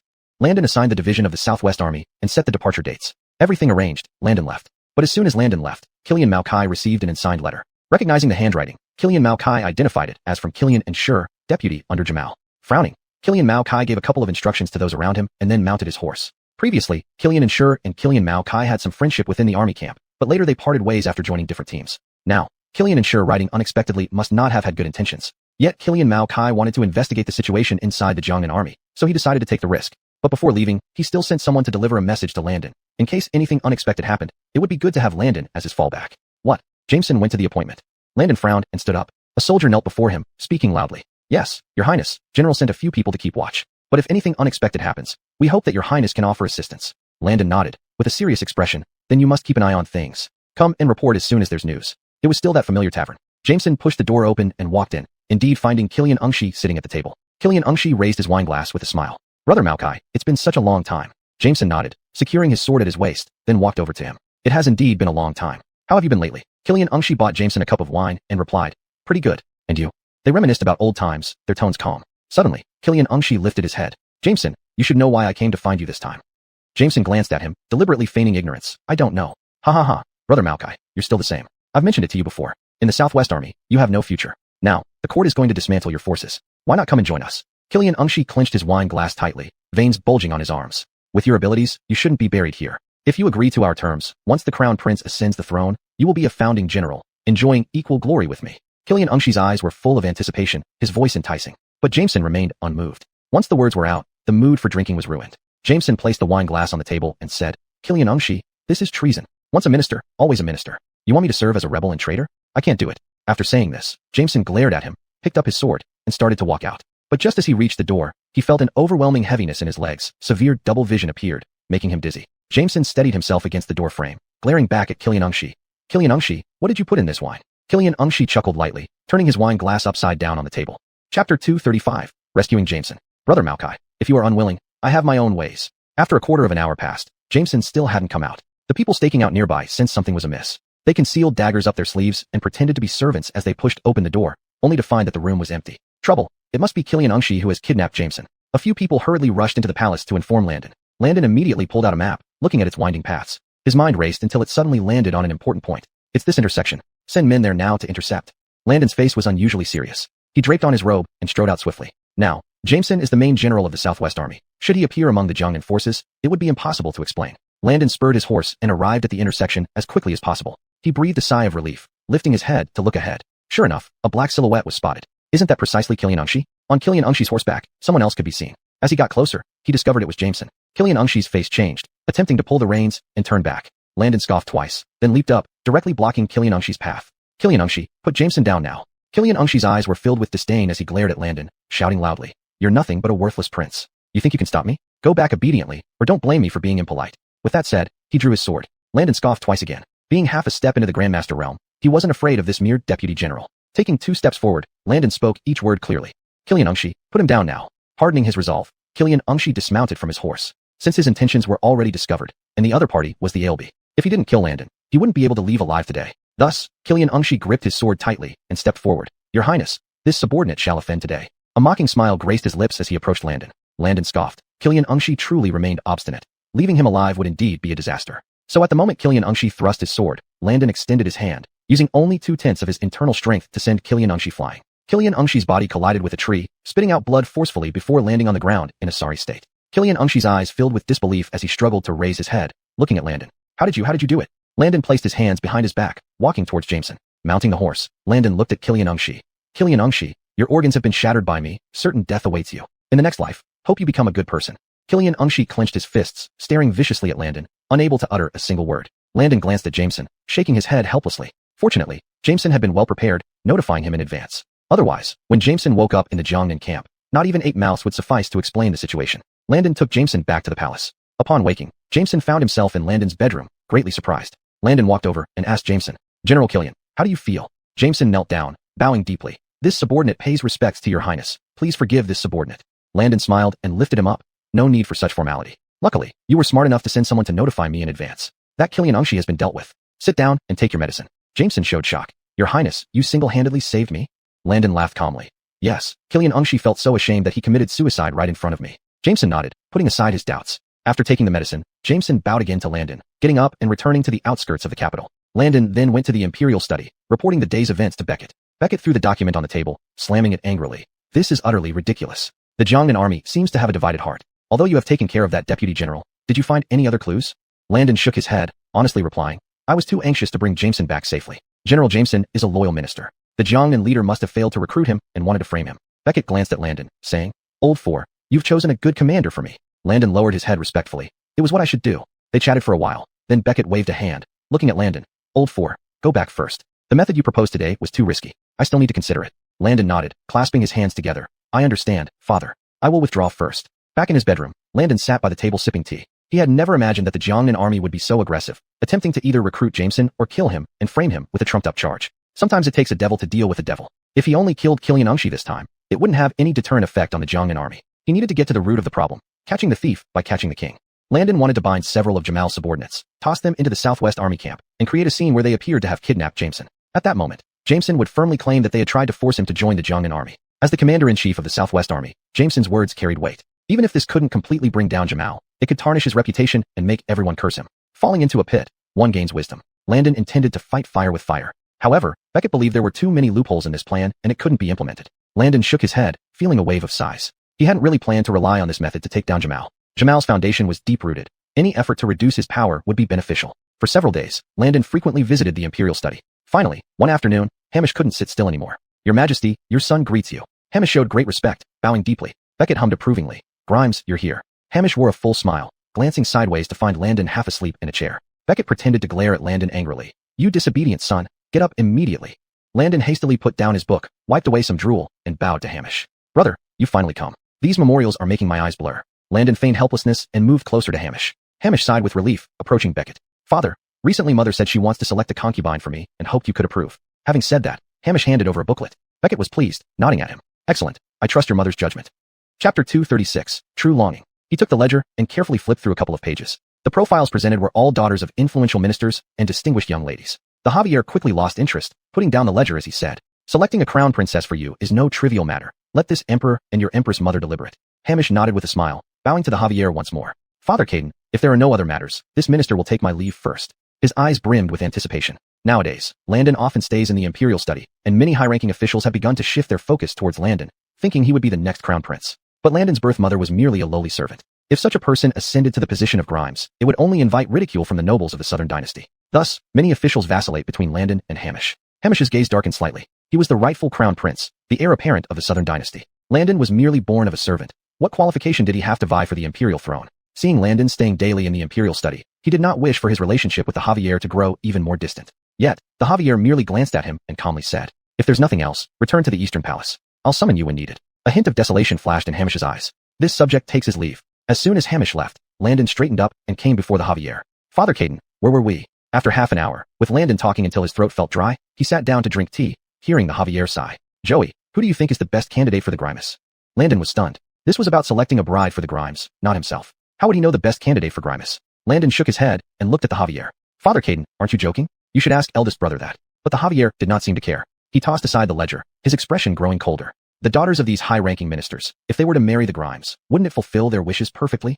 The Javier cast a melancholic glance at Landon. Now, the scales in his heart were completely tilted toward Landon. Although the Javier also had reservations about Landon's background, given Landon's talent and martial prowess, he could surely make the Southern dynasty even stronger. The Grimes was indecisive and was not the ideal choice for the heir. If the Southern dynasty fell into his hands, its power would weaken further. It seemed Landon showed no interest in the throne whatsoever. "You disobedient child, don't you have any ambitions?" The Javier found it hard to believe, looking up at Landon. Landon smiled awkwardly. "Father Caden, what kind of ambitions are you talking about?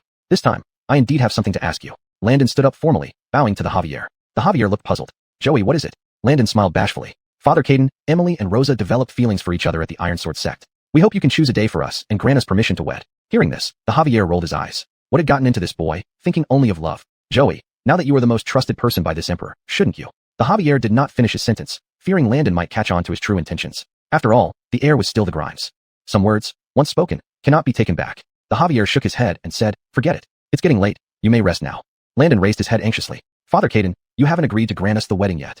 At the Ironsword sect, Landon and Allie had already made a pact. Once they gained the Javier's approval, they would choose a day to get married. Having finally secured Allie's heart, Landon really didn't want to wait. Every day spent with her sweet, soft presence was a blissful experience. The Javier gave him a disapproving look. I will choose a good day to bless your marriage, but now is not the right time. Landon nodded happily. With Father Caden's word, this subject is reassured. I will take my leave then. With that, Landon turned and returned to his residence. Just as he stepped in, Daryl approached him. He handed Landon a letter, saying cheerfully, Fourth Royal Highness, this is a letter from Sierra. Landon was pleasantly surprised, hastily taking the envelope. Opening it, he found it contained 5 pages. He read every word without missing a single one, then couldn't help but sigh. It seemed that Allie and Imelda were living happily at the Ironsword sect, but it wasn't the same for him. Each day he was called to the Imperial study to help the Javier handle various state affairs, which made Landon feel like he had 2 heads. Landon picked up paper and pen and wrote an extensive reply to Allie. Handing the letter to Daryl, he whispered softly, send this letter to the Ironsword sect as quickly as possible. Daryl nodded eagerly and hurried out. Days passed uneventfully. About half a month passed, and Landon missed Allie so much that he asked the Javier for leave to visit the Ironsword sect for a while. The Javier was practicing calligraphy when he heard this request, and looked up. Joey, can't you have some ambition? When I was your age. Landon had heard this speech countless times before. He shook his head and said to the Javier, Father Caden, please grant me this one wish. Emily and I have been apart for so long, and I miss her very much. The Javier glanced at the stack of scrolls on the table and said, finish reviewing these scrolls, and you may leave. Landon's eyes lit up, and he immediately stood up. In just half a day, he finished reviewing all the scrolls. The Javier glanced through them and showed an approving expression. Not bad. In that case, you may go. Seeing how easily the Javier agreed, Landon quickly bowed. Thank you, Father Caden. This subject will take my leave. Having said that, Landon walked briskly toward the exit. He had packed his belongings early and climbed onto his horse. With a heart full of longing, he rode to the Ironsword sect. Landon entered with a confident stride, his pack on his back. He greeted the disciples he met along the way with a bright smile. Arriving at the backyard, he finally saw Allie and Imelda practicing swordsmanship. Imelda noticed Landon and exclaimed in pleasant surprise, Ning Jr. brother, you're here. Landon nodded and hurried forward without even putting down his pack, hugging Allie tightly. Emily, I'm here. Allie put down her sword and returned his embrace forcefully. They had just confessed their feelings, but then had to part ways. These past 2 weeks had been torturous for both of them. Allie patted Landon's back and whispered softly, it's good to be back. Landon nodded and slowly closed his eyes. Breathing in Allie's familiar scent, he felt immense peace. Imelda tactfully picked up her sword and walked away. After a long moment, Landon let go of Allie only to find no one else around. Hey, senior sister Killian slipped away so quickly? Chapter 237. Don't blame him either. Adelie's face was flushed, and she turned her back. Landon, are the matters in the court finished? Landon nodded with a smile. Of course. To return to you as soon as possible, I've been working dawn till dusk, helping Father Caden review documents. Adelie couldn't help but laugh, taking hold of Landon's arm. Landon, you're back. I'm very happy. Adelie lowered her head, smiling shyly. Landon stroked Adelie's hair, bringing her head to rest on his shoulder. Schwer, Reese asked me to bring you a letter. After saying that, Landon took the letter from his sleeve and handed it over to Adelie. Adelie received it and read it carefully, becoming increasingly solemn. I will return to the capital with you in a few days. Noticing Adelie's unease, Landon looked puzzled. Schwer, what's wrong with you? Mulan Saad gripped Landon's hand, her heart pounding. Landon, there is something off with this letter. Though father expresses concern for me in every word, the last 2 lines urge me to return to the capital. This was the secret signal prearranged between Adelie and Reese. Landon patted Adelie's back, comforting her softly. Schwer, don't worry. When I saw Reese, he was radiant, and no one impeached him in the court. There should be nothing wrong. Adelie nodded, immediately writing a reply to Reese. Even if nothing has happened, I still want to go back to the capital with you. I've stayed here at Ironsword Sect long enough. It's time for me to go home and see them. After finishing, Adelie leaned against Landon's shoulder. Landon smiled and nodded. Sure, let's go back together. Mulan Saad raised her head, and, looking at Landon's sharp jawline, blurted out. Landon, the Lantern Festival is just around the corner, you. Landon's eyes twinkled. He instantly understood what Adelie meant. It seemed Adelie wanted to attend the festival with him. Landon nodded without hesitation, holding Adelie's hand. Sure, I'll accompany Schwer. Who knows, maybe we can win the top prize. Mulan Saad beamed with happiness and quickly kissed Landon's cheek. After kissing, she buried her head in Landon's chest, refusing to lift her head up. Landon stroked Adelie's hair and whispered softly. Schwer, when I went to Southwest to recover the army from my father, I made a wish. Now it has come true. Mulan Saad raised her head, her eyes sparkling like stars. You wished for me. Adelie's heart pounded as she stared intently at Landon's face. Her cheeks flushed, making her even more adorable. She wasn't cold at all like she usually appeared. Landon couldn't resist, and kissed her. Mulan Saad became more nervous, curling her hands, unsure where to place them. Landon gently guided Adelie's hands around his back. Mulan Saad wrapped her arms around Landon's waist, her eyebrows trembling slightly. Landon kissed her tenderly, as if handling an irreplaceable treasure. After a long while, they finally parted. Mulan Saad blushed more deeply, stood up, and ran toward the room. I'm sleepy. I need to go back and rest. Watching Adelie leave, Landon chuckled. Although Adelie was always icy towards everyone else, she had grown gentler towards him each day since they established their relationship. Landon sighed in relief. Just as he was about to get up, he heard footsteps approaching. He looked up to see Hillary coming. Hillary stroked his beard, smiling. Your Highness, you're back. Landon nodded and bowed respectfully. Greetings, sect leader. Hillary immediately held his arm. Your Highness, you needn't bow so formally. Landon smiled helplessly. I've told you countless times, in Ironsword sect, there's no ALB. Please sit, sect leader. Hillary sat down, lifting his robe. Your Highness, you've only been away for half a month. Why did you return so soon? His eyes showed both confusion and concern, worried something might have gone wrong in the court. Landon waved his hand lightly. Sect leader, don't misunderstand. Everything is fine in the court. I just missed Schwer and came back to visit. Hearing this, Hillary was shocked. He never imagined that Landon, esteemed as the ALB, could have someone he missed so much. In a turbulent court and a palace filled with endless struggles, Landon still harbored such genuine feelings for Adelie. Hillary nodded appreciatively. Your Highness, thank you for being honest with me. Landon looked puzzled. Sect leader, what do you mean? Hillary put down his teacup and said with a sigh. In earlier years, I dealt with many people from the court. Their mouths were full of lies, and even if they had someone dear to them, they didn't dare to be honest. But you, Your Highness, have made me look at things differently. Hillary's eyes were filled with admiration. He enjoyed dealing with someone like Landon. Landon sipped his tea and smiled without saying anything. Now that Adelie was his fiancée, what was there left to hide? At this moment, Imelda came running over breathlessly. Seeing the two drinking tea under the moonlight, she smiled. Father, younger brother Ning, so both of you are here. Imelda sat down rather casually. Hillary glanced at her affectionately. Now that you're the sect leader, you should act more dignified. You can't be so unruly as usual. Imelda wiped the sweat off her forehead, saying helplessly, Father, I've been holding myself back all day. Give me a break, will you? Then she turned to Landon for support. Younger brother Ning, what do you think? A gentle smile played on Landon's face. Senior sister Killian makes sense. Now that your martial arts have advanced rapidly, I doubt anyone on Mount Dongshan would dare to challenge your position as sect leader. Mentioning the sect leader's position, Hillary's expression changed slightly. He sighed softly and looked at Landon. Landon, don't blame him either. Landon knew exactly who Hillary was referring to. He swirled his wine glass and looked at Hillary calmly. If I were him, I wouldn't trust a young woman in her 20s with the sect either. Besides, he has held the position of Grand Elder for a long time, and ambition is a universal trait. Now that he sees Imelda is capable of handling the responsibility, he no longer meddles. The current state of Ironsword sect is enough for me. Landon nodded and whispered, I understand, sect leader. But as Grand Elder, he should set an example and not covet the position of sect leader. However, since Killian C didn't make any further moves that would threaten the existence of Ironsword sect, Landon's resentment diminished significantly. Hillary patted Landon on the shoulder and chuckled. Good. You are indeed passionate about justice. Today, let's replace wine with tea and enjoy a few cups. Saying that, he raised his teacup and clinked it against Landon's. Imelda laughed and also offered her teacup. And mine too. I owe my position as sect leader to younger brother Ning. This cup, I toast to you. With that, Imelda held her teacup with both hands and slowly walked up to Landon, finishing it in one gulp. Landon quickly raised his cup in return. Senior sister Killian, there's no need for such formality. Chapter 238. The Elder admits his mistake. Imelda looked at Landon with a serious expression. Ning, in this life, having you and Saad as two good friends is enough for me. At that moment, Allie came over holding a lantern, with a plate of pastries in her hands. It's really lively in the yard today. I asked the kitchen to prepare some pastries for you all to try. Allie's demeanor was calm as usual as she placed the pastries on the table. She picked up a piece and held it near Landon's mouth. Landon, try the taste. Landon lowered his head and took a bite. Not bad. Is it still the old chef?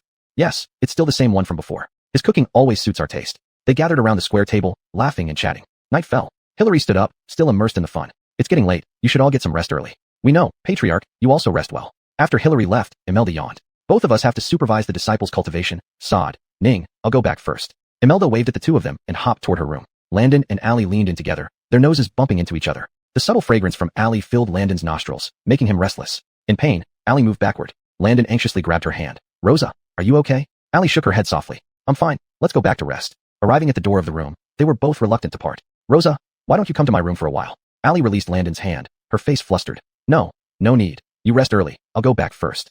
Saying this, Allie jogged away. Landon was momentarily stunned. Realizing that Allie had misunderstood, he nervously explained. Rosa, I didn't mean it like that, you. But before he could finish, Allie had already vanished from sight.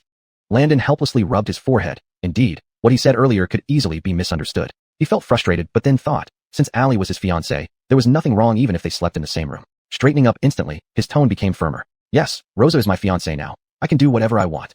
Lying in bed, Landon's mind was full of thoughts about Allie's graceful figure. He sighed and lowered his head helplessly. When would he finally share a bed with Allie? The next day, Imelda called Landon to supervise the disciples' practice. Seeing Landon approach, all the disciples respectfully greeted him. Pay respects to the ALB. Landon waved his hand seriously. There's no ALB here, only disciple Landon. Please rise. All the disciples nodded, and those who were close to Landon came over to ask how he was. Chatting with them made Landon feel extremely relaxed. Court politics were full of deceit. One misstep could be seized upon by opponents for a large-scale attack. But here at Ironsword Sect, Landon had no worries, living freely and happily. Cough, cough, what are you all doing? Recognizing the voice, it was Casimir coming over. Casimir, dressed in white robes, strode forward with a stern look. urging the disciples to hurry with their practice. Landon walked over. Elder Killian, it's been a while.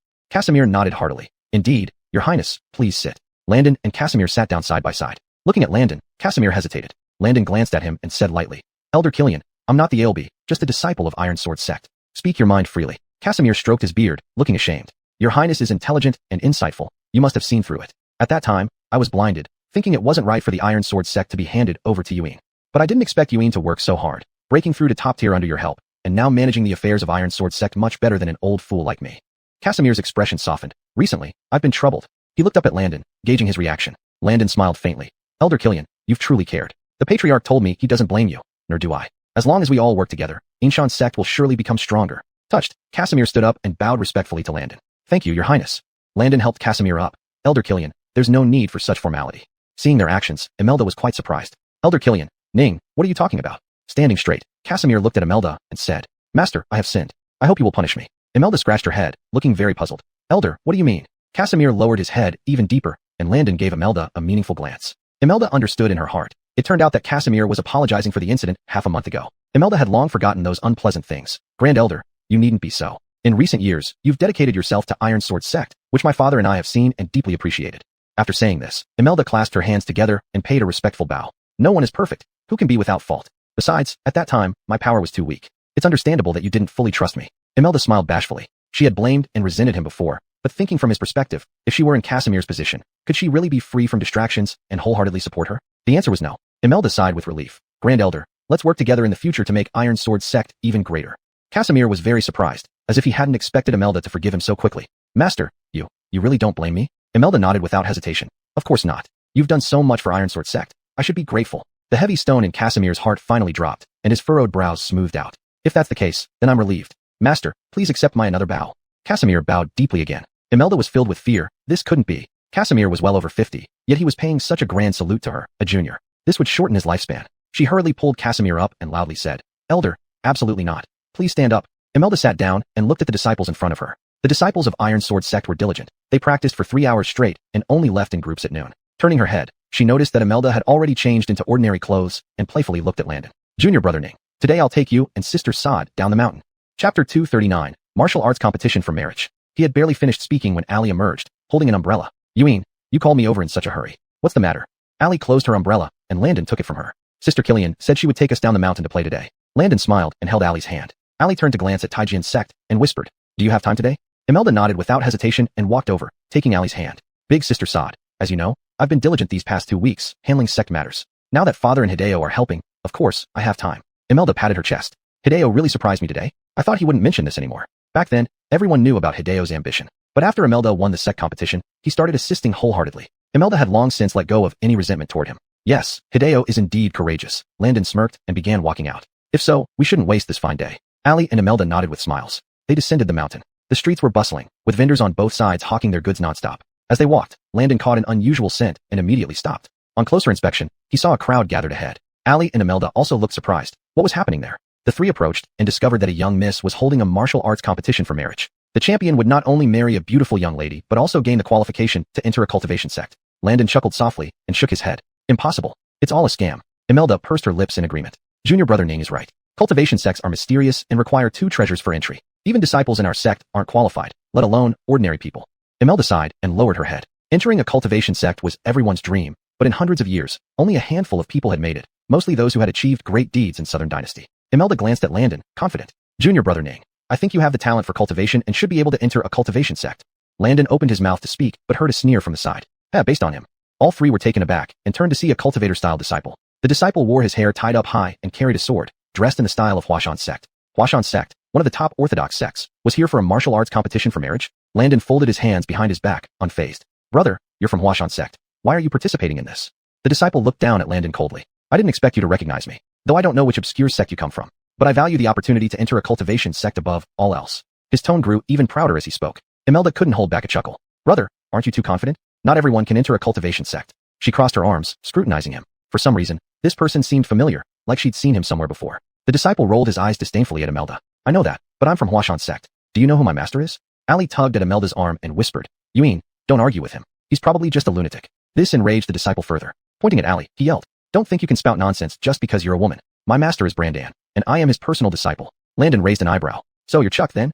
Chuck froze, eyeing Landon suspiciously. You know me? Landon shook his head. No, but I know Brandon. Chuck laughed. You little punk, talking big again. My master doesn't know you. He rolled his eyes and shoved past Landon, heading forward. Allie glanced at Landon, whispering, I feel something is off with this competition. Should we join in for fun? Landon was startled. Rosa, if we join, wouldn't I have to register? He stared at her complexly. If Landon participated, he would surely win the championship. Would Allie really be willing to let him marry another beauty? Allie pulled Landon's arm and whispered, I just want you to pretend. I don't really mean for you to marry this young miss. Besides, even if Landon agreed, Allie wouldn't be happy about it. Landon tickled her nose, smiling, and said, all right, since Rosa said so, then I'll win the championship and see how they send me into the cultivation sect. Just then, Master Killian of the Killian family came out. He clasped his hands together and looked at everyone cheerfully. Thank you all for coming to support us. Today is my daughter's martial arts competition for marriage. Whoever wins will become my son-in-law and can enter a cultivation sect. As soon as these words were spoken, the crowd below cheered louder. Chuck crossed his arms behind his back and calmly said, Master Killian, nowadays, no major sects can guarantee sending disciples to a cultivation sect. Where does your confidence come from? Master Killian rubbed his hands together with a smile. Young sir, as long as you win the championship, this old man naturally has ways to send you in. Whether you believe it or not, that's up to you. Due to the allure of entering a cultivation sect, quite a few disciples from various sects came to join in the fun. Even Imelda happened to catch a few Taijian sect disciples. The faces of the disciples were red like monkey butts. They scratched their heads, looking embarrassed at Imelda. Grandmaster, what a coincidence. Imelda glanced at them and said in frustration, You really believe this scam? The eyes of the disciples were full of admiration. Grandmaster, in the past few hundred years, opportunities to enter cultivation sects have been rare. Even if it's fake, we four must give it a try. Imelda suddenly understood. No wonder there were so many people gathered here. Everyone had this mindset. Fine, but Landon will also participate in the competition. You four might not stand a chance. The disciples showed disappointment on their faces and silently moved backward. Allie patted Imelda's shoulder and said with a smile, Why do you discourage them? This is a good opportunity for a competition. Disciples from other sects have also gathered here. Chapter 240. Miss Killian has arrived. Imelda sighed. Sister sobbed. As you can see, these disciples are not focusing on self-improvement, but are instead seeking shortcuts to enter the immortal sect. How can such a good thing exist in this world? The immortal sect requires 2 top-tier magical treasures for entry. Yet now, Lord Killian confidently claims that winning the martial arts competition for marriage will grant one the qualification to enter the immortal sect. This is utter nonsense. Landon stood in the queue, occasionally turning his head to meet Allie's gaze, exchanging sweet smiles. At this moment, a lady emerged from the Killian residence. She had skin as smooth as snow, bright eyes and white teeth, her face adorned with a gentle smile. Clad in a pink silk dress, she looked like a celestial beauty. Father, I'm here. Lord Killian couldn't stop smiling. My dear daughter, you finally arrived. Everyone, this is my little girl Fongli. Only by winning the martial arts competition for marriage can one wed my daughter. Many people were speechless, growing even more excited, and began cheering loudly. Jacqueline placed her hands on her abdomen and glanced around, her gaze landing on Landon. Her eyes lit up in surprise. It had been long since she'd seen such a handsome young man. She slowly descended, coming to stand before Landon. May I invite you to have a brief chat at my residence, sir? Landon gasped, not expecting Jacqueline to make such a request. He turned to look at Allie, and reluctantly agreed. Sure, it would be rude to decline Miss Killian's kind invitation. Landon clasped his hands together, bowing to Jacqueline. Jacqueline giggled behind her hand, grabbed Landon's sleeve, and entered the Killian residence with him. Seeing this scene, everyone around exchanged glances, then someone complained aloud. Hey, what's going on? Why did Miss Killian invite that man into the residence? Yes, does Miss Killian fancy him? What's the point of this competition if so? Lord Killian, you must give us an explanation today. Lord Killian's expression changed dramatically as he waved his hands anxiously. Don't worry, everyone. Since we've arranged this martial arts competition for marriage, the winner will be my daughter's husband, according to the rules. This statement somewhat calmed the crowd, but they were still unhappy seeing the two leave together. Witnessing this, Imelda was also shocked. Turning to grab Allie's hand, she whispered, Sister Sod, what's happening? Does junior brother Ning know this Miss Killian? Allie frowned slightly. I don't know. Let's wait for Landon to return. Landon followed Jacqueline, feeling very uncertain. Miss Killian, why did you invite me into the residence? Jacqueline pulled Landon to sit in the courtyard. Sir, please don't worry. I just feel that you and I have great chemistry and want to talk with you. Finishing her sentence, she gestured, and the 2 maids behind her bowed respectfully before leaving. Only the 2 of them remained in the yard. Jacqueline looked up at Landon, her eyes filled with admiration. Sir, may I ask where you're from? Did you come to this competition for me or the opportunity to join the immortal sect? Jacqueline asked directly without reservation. Landon was greatly surprised. He coughed lightly and said awkwardly, Miss Killian, my home is at the foot of the mountain. I do know some basic skills, but I dare not imagine entering the immortal sect. What a joke. Those 2 secret treasures were in his possession, and he could enter the immortal sect simply by setting up an array with them. This Killian family seemed unreliable, and this whole thing appeared to be a scam. Jacqueline nodded and extended her hand toward Landon. Sir, you're indeed honest. I like it. Jacqueline blushed, staring shyly at Landon. Landon felt flustered. This wasn't what he expected at all. He was indeed attractive, but it seemed that Miss Killian was attracted by his appearance. Landon helplessly rubbed his forehead and stood up, looking at Jacqueline. Miss Killian, my family is waiting outside. Please excuse me. Jacqueline smiled and nodded, waving at Landon. Sir, could you come back tonight for another chat? Landon swallowed hard, pretending not to hear, and hurried away. Fearing an attack if he left through the front door, Landon left through the back door. He then rejoined Imelda and Allie. Landon, you're back. Allie, who had been worried, finally relaxed, grabbing Landon's hand. How did it go? Did Miss Killian give you any trouble? Allie's eyes were full of concern. When Jacqueline appeared earlier, she sensed something amiss. Jacqueline appeared demure and charming, but there was a naked ambition and shrewdness in her eyes. It seemed that this martial arts competition for marriage was far more complex than they thought. Landon looked at the two women and lowered his voice. This Miss Killian is different from other girls. She even invited me to come over tonight. I just feel that she has ulterior motives. Mermong Sod was even more surprised. Landon, did you agree to her? Landon immediately shook his head. Of course not. Swear, my heart only belongs to you. No matter what other girls do, I will never look at them. Landon grabbed Ali's hand, showing his determination. Mermong Sod's expression softened a bit as she whispered, that's better, but know yourself and your enemy, and you can fight 100 battles without disaster. You might go tonight, and Imelda and I will help from inside. Nothing will happen to you. Landon nodded. That's indeed a good plan. Let's do it. Landon wrote a fake name on the roster, thus officially signing up for the martial arts competition for marriage. The three of them found an inn. Sitting in the room, Imelda couldn't figure out why. To me, although Brother Ning looks very handsome, there are so many dashing young men present. Why did she choose Brother Ning? Mermong Sod turned to look at Landon and said softly, but I think no one is better looking than Landon. Imelda blurted out, Sister Sod, you're blinded by love. Anyway, I feel Miss Killian deliberately invited Brother Ning for some sinister purpose. Mermong Sod nodded and looked at Landon, who was deep in thought. Landon, what do you think? Landon hesitated for a moment before saying, Miss Killian must have seen through my cultivation level and thus deliberately invited me into the manor. But when we sat down to drink tea, I once probed her, and she had no trace of any skill. Now, I have no clue either. So tonight, let's find out. Before they knew it, evening arrived. Landon went to keep the appointment. Mermong Sod and Imelda secretly followed behind him, sneaking into the Killian residence. Two servants blocked Landon at the gate. Who are you, and what do you want here? Landon coughed lightly and smiled. Didn't Miss Killian tell you I would come tonight? The two servants exchanged glances and suddenly realized. You're the young master Miss Killian mentioned. Please come in. Landon stepped in and glanced sideways at Ali. Chapter 241. As if she was possessed. Seeing the two people climb into the Killian residence, Landon averted his gaze and quickly walked forward. Arriving at the back courtyard, he indeed found someone standing in the center of the yard. Landon hurriedly approached. Miss Killian, I've come. But the woman ignored him, leaving Landon quite puzzled. He looked up at the tree. Ali and Imelda signaled to Landon to move closer. Landon cleared his throat lightly, taking a few steps forward while speaking. Miss Killian, I'm here for our meeting. Landon deliberately raised his voice, but the woman still didn't turn around. Landon became wary, keeping 7 inches away from her. Miss Killian. Finally, Jacqueline's body slowly turned around. Her movements were stiff, like a puppet on strings. Her lips curved upwards, her voice calm. Sir, you have arrived. Looking into her emotionless eyes, Landon immediately recognized that, you're not Miss Killian. Who are you? Ha ha ha, so you've noticed. I saw you were acting suspiciously. You're clearly a disciple of a sect. Why did you deceive me today? Jacqueline's eyes grew darker as she stepped towards Landon. Landon sensed the power surging within Jacqueline. He quickly retreated. What kind of demon are you? Get out of Miss Killian's body right now. Huh, it doesn't count just because you say so. After saying this, Jacqueline rushed forward, attacking Landon fiercely. Landon swiftly retaliated, but realizing they were in the Killian family's backyard, such a commotion would soon attract attention. Thus, he performed a flip, grabbing Jacqueline's arm and leaping with her to an empty bamboo grove. Ali and Imelda closely followed, also sensing something was off with this Miss Killian, as if she was possessed. But being a top expert, Landon quickly subdued Jacqueline, gripping her neck tightly and shouting loudly. Who are you? Get out of Miss Killian's body right now. In the next instant, Jacqueline rolled her eyes and fainted. The power inside her gradually dissipated. Landon released her, noticing a deep red mark on Miss Killian's neck. Ali and Imelda rushed over. Landon, how is the situation? Landon crossed his arms, sighing helplessly. Just like this, there's something wrong with this Miss Killian. Ali stepped forward to check Jacqueline's breath. Her breath was extremely weak, almost depleted. Imelda and Ali supported Jacqueline. Landon, you're a man. It wouldn't be proper for you to return this Miss Killian. Let's take her back to the Killian residence and see if we can get any useful clues from Mr. Killian. Landon nodded and protected them as they left. The two women took Jacqueline back to her room. Mr. Killian quickly arrived, looking at them guardedly. Who are you? My daughter was fine in her room. Why did you bring her in from outside? Mr. Killian's face showed displeasure. After all, in this era, a woman's chastity was a very important matter. If people found out that Miss Killian was unconscious and brought back to the Killian residence late at night, no one would want to come to the arranged marriage competition tomorrow. Miss Killian would become a target of public ridicule. Ali breathed a sigh of relief and said to Mr. Killian, Mr. Killian, please don't misunderstand. We saw Miss Killian lying unconscious by the roadside and brought her back. But Miss Killian seemed very odd earlier. That's why we came to ask you what happened. Mr. Killian avoided their gaze, shooing them away. This is our Killian family's business. It doesn't concern you. Leave quickly. He waved his hand. Two servants blocked their path. Ladies, please leave. The Killian residence does not welcome you. Ali and Imelda exchanged glances, unwilling to conflict with them, so they turned and left. Seeing them come out, Landon quickly greeted them. How was it? Did you find any useful clues? Ali shook her head helplessly. Nothing, but Mr. Killian is suspicious.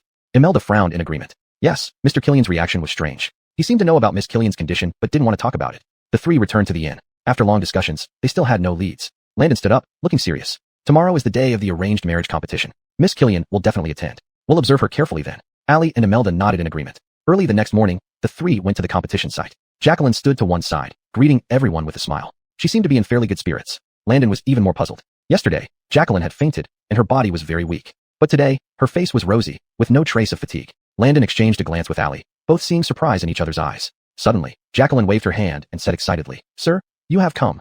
Landon feigned calmness and walked over. Yes, Miss Killian.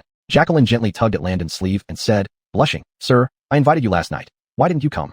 Landon paused for a moment before smiling and replied, I was detained by something last night. I am truly sorry. It seemed Jacqueline didn't remember what happened last night. Then who controlled her body back then? Jacqueline smiled warmly. I don't blame you, sir. I hope you will try your best to win the championship. With that, she unclasped the jade pendant from her waist and handed it to Landon. This jade pendant is our token of love. Please keep it well. Jacqueline's eyes were filled with anticipation and joy. Landon's hand hesitated in midair, unsure whether he should accept the jade pendant. Just then, several burly men approached. Miss Killian, how can you do this?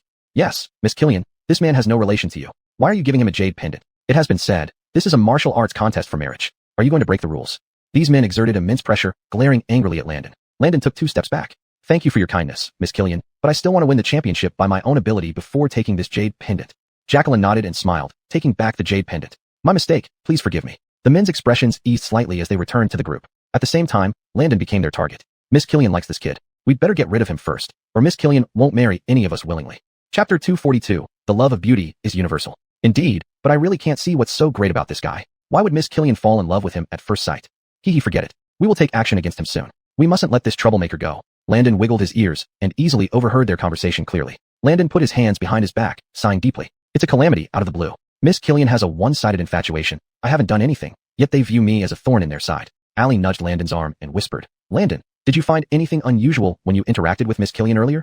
Landon shook his head. No, Miss Killian was fine during the day, but she seemed to be possessed by someone at night. There must be something wrong. Mr. Killian must know the inside story but is unwilling to tell us clearly. Moreover, this qualification for entering the cultivation sect is extremely peculiar. What secrets is this Killian family hiding? The 3 people's expressions grew more complicated as they watched the enthusiastic men around them. Just then, Clinton walked over. He glanced at Landon and said calmly, Okay, you're more capable than I thought, managing to win Miss Killian over. Clinton's eyes were full of disdain as he put his hands behind his back. Winning this martial contest with such dishonorable means. I won't accept you even if you win. Landon stood still, his face calm. Clinton is really amusing. Does he think I'm willing? Landon shook his head and looked at Allie. Rosa, the marital contest starts today. I will do my best to win first place, but don't misunderstand. I have no intention of entangling with Miss Killian. I know that, Landon. You don't need to be so nervous. With all these mysteries surrounding the Killian mansion, Allie couldn't feel at ease until everything was thoroughly investigated. 2 servants came over and started beating a gong. The martial contest for marriage officially begins. Everyone surged forward all at once. One of the servants took out a list and cleared his throat. The first name called out was Landon. Landon remained calm and walked forward. Jacqueline's eyes were filled with anticipation, waving at Landon and silently mouthing, Sir, wishing you success in winning first place. Landon gave a polite smile and walked forward. In front of him stood a burly butcher with a cleaver in hand. Look at your scrawny frame. You can't withstand one strike from me, so why not just give up now? The butcher looked down on Landon, his gaze treating him like a weakling. Landon chuckled lightly and said calmly, You can't determine who will fall behind before we've even started fighting. The butcher swung the cleaver in his hand loudly. Fine, since you're so stubborn. Today I'll definitely teach you a lesson. After saying this, he immediately slashed the cleaver forward. Seeing this scene, the crowd below gasped. Though this is a martial contest for marriage, everyone wants to marry the beauty, but there's no need to be so ruthless. What if someone dies? But the butcher paid no heed, every step causing the platform to shake as he lunged at Landon ruthlessly. Landon rolled his eyes. This butcher truly doesn't mind stooping low to marry Miss Killian. All brawn and no brains. Landon shook his head, not hesitating for a moment, and directly rushed forward, grabbing the cleaver with his backhand. The butcher was shocked. Almost instantly, he realized the situation and quickly stepped back. Killian's brother, let's talk things through. Please don't get rough. Fear flashed in the butcher's eyes as he swallowed nervously. Landon sneered coldly. It was you who wanted to get rough just now. Are you scared now? The butcher scratched his head awkwardly. How about I admit defeat? Give me back the cleaver. It's how I earn a living. Landon nodded and threw the cleaver to him. Jacqueline was delighted. She stood up and said to Landon, Sir, I knew you could do it. Upon hearing this, the crowd below became highly dissatisfied. It's clear that Miss Killian favors Landon greatly. But this is a martial contest for marriage. It's inappropriate for Miss Killian to openly show favoritism. Yes, Miss Killian, if I were to win, I would become your husband, and I cannot tolerate any other man in your heart. Allie and Imelda exchanged glances, their faces showing difficulty. Jacqueline also realized her behavior was too rash, so she waved her hand and blushed while saying, That was my mistake. Thank you for pointing it out. I promise it won't happen again. After speaking, Jacqueline lowered her head. Mr. Killian glared at her fiercely, then put on a smiling face to address the crowd below. Everyone, please calm down. My daughter has acknowledged her mistake. This young master is exceptionally talented and invited her out, which made her unable to resist the temptation. It's quite normal. This statement put Landon in a very difficult position. Landon shot a glare at Mr. Killian. This old fox was truly full of tricks, trying to make him take the blame again. Landon bowed to the crowd below and calmly said, These are all baseless stories, please do not believe them. If I don't have the capability to win this martial contest for marriage, I will certainly not Juchen Yu Li Xiaojia. After speaking, Landon walked off the stage. But the hostility in those people's eyes remained unchanged. Landon sighed lightly. Having said everything he could, it was up to them to believe or not. Rosa, senior sister Killian, 2 hours from now is the second round of the martial contest for marriage. Let's go for a walk. Imelda and Allie nodded with smiles and followed Landon. At the same time, Clinton lowered his head and trailed behind Landon. About 15 minutes later, Landon sensed someone following him. Allie and Imelda were also on high alert, and the three deliberately turned into an alley. They leaped onto the rooftops, crouched low, and silently waited for the fish to take the bait. Sure enough, Clinton burst in, taking off his hat and looking around. Strange, I clearly saw them come this way. Why did they vanish without a trace? Landon jumped down, looked at Clinton, and calmly asked, Clinton, what are you doing here? Clinton was greatly startled. Cough, cough. I had something I wanted to ask you. After saying this, he clasped his hands together and gave Landon a bow. Landon folded his arms behind his back. So tell me, what is it? How did you capture Miss Killian's heart? You only met twice, yet why does she think of no one but you? Clinton was utterly baffled. Although Landon had a fine appearance, Miss Killian seemed like someone with depth. How could she be swayed by just looks? Landon chuckled, then fabricated a lie off the top of his head. The love of beauty is universal. Miss Killian simply finds my appearance pleasing. Chapter 243, Realizing Something is Amiss. Hearing Sterling shook his head and said solemnly, It's impossible. What method did you use? Landon frowned. Clinton, what do you mean by this? Clinton placed his hands behind his back and said arrogantly, Why not this? Let's make a deal. Looking at your strength, I doubt you can even withstand one of my palm strikes. I will win this martial arts competition for marriage, but what I want is only the qualification to enter the immortal cultivation sect. Miss Killian has her heart set on you. You can marry her and take over the Killian family's business. It won't be a loss for you. After finishing, Clinton raised an eyebrow. What do you think of this outcome? Landon coldly snorted twice and rejected it without hesitation. I will win this martial arts competition myself. No need for you to offer help. Clinton became furious with embarrassment, grabbing Landon's collar. Haha, you're just a useless waste. Do you really think you can win this martial arts competition for marriage? Clinton's eyes were full of disdain. This was far from a simple martial arts competition for marriage. Disciples from major sects had all gathered, vying for the qualification to enter the immortal cultivation sect. Nowadays, the number of registrants for the martial arts competition for marriage had reached over 1,000. For Landon to win in this competition was as hard as ascending to heaven. Emurong Sod quickly stepped forward. You don't need to confuse the issue here. We won't agree. Hearing this, Clinton looked up, recognizing Emurong Sod. He was momentarily stunned. Then he turned his head and looked at Landon. Haha, I see why you're not very attentive to Miss Killian. It turns out you already have someone by your side. So why are you delaying Miss Killian?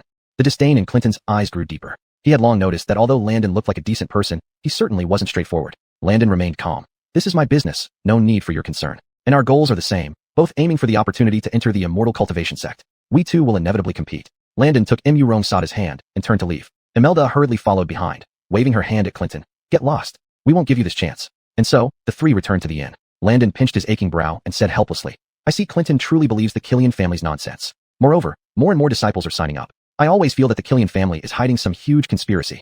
Emurong Sad nodded seriously. You're right. When Imelda and I went there before, Lord Killian wouldn't tell us anything. Miss Killian's strange condition didn't develop in one day. As her father, Lord Killian must know about this phenomenon but never mentions it. It's too peculiar. Imelda stroked her chin and said seriously, so this martial arts competition for marriage might just be a gimmick. What exactly does Lord Killian want to do? The three looked at each other. None of them knew the answer. Landon sighed with relief. It's late. Let's rest first. Tomorrow morning we'll go to the Killian residence.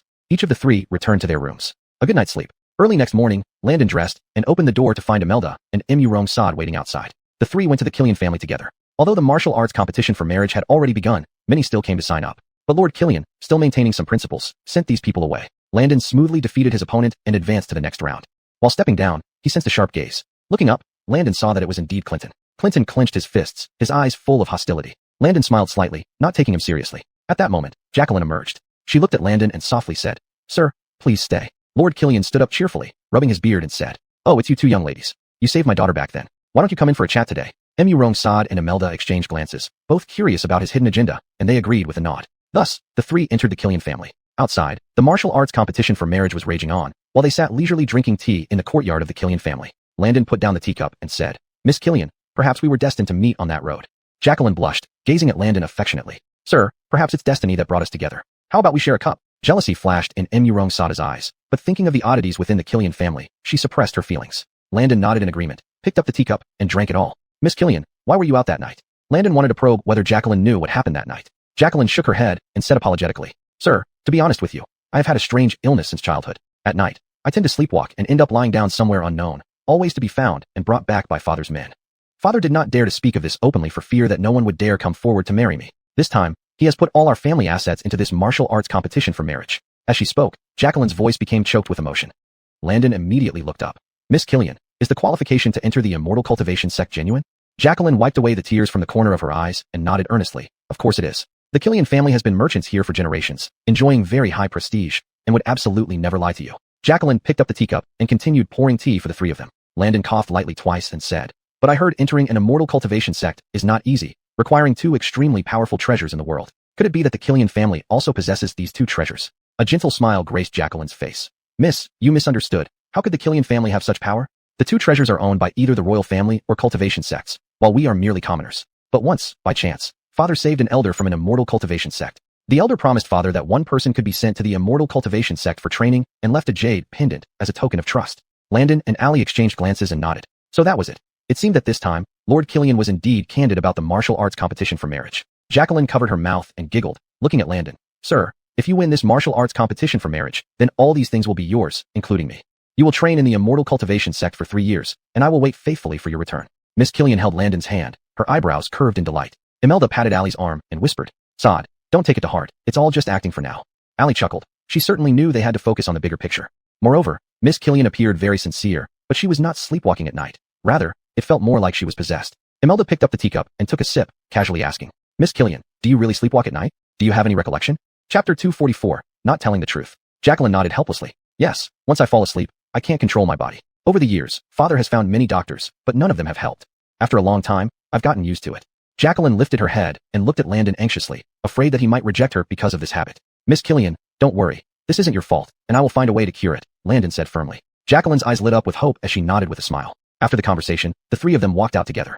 Allie turned to look at Landon and said, I think Miss Killian is sincere. What she said should be true. If Miss Killian is telling the truth, then her actions at night are indeed suspicious. Moreover, cultivation sects are usually mysterious. Why would an elder come to such a small place? Landon narrowed his eyes, realizing all these problems stemmed from Master Killian. Without hesitation, Landon turned toward the Killian residence. Sod, you and senior sister Killian go back first. Wait for my news. Last time, Allie and Imelda were driven away, and Master Killian evaded the truth. But now, Master Killian seemed to favor him and even invited him into the mansion to talk with Jacqueline. Landon went directly to the study, where 2 servants blocked his path. Sir, why are you here? Landon coughed lightly and calmly said, I want to see Master Killian. Please announce me. The servants in the house knew that Miss Killian had recently taken an interest in Landon, so they treated him respectfully. Understood, sir. Please wait in the courtyard for a moment.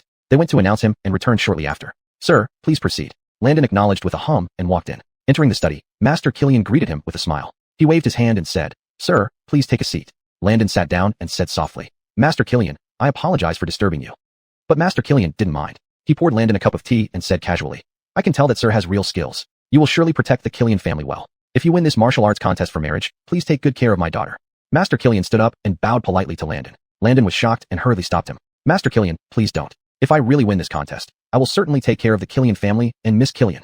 Master Killian sighed in relief, looking pleased as he sat back down. Sir, why did you come to see me today? Landon coughed twice and said seriously, Master Killian, Miss Killian told me today that she has a habit of sleepwalking. Are you aware of this?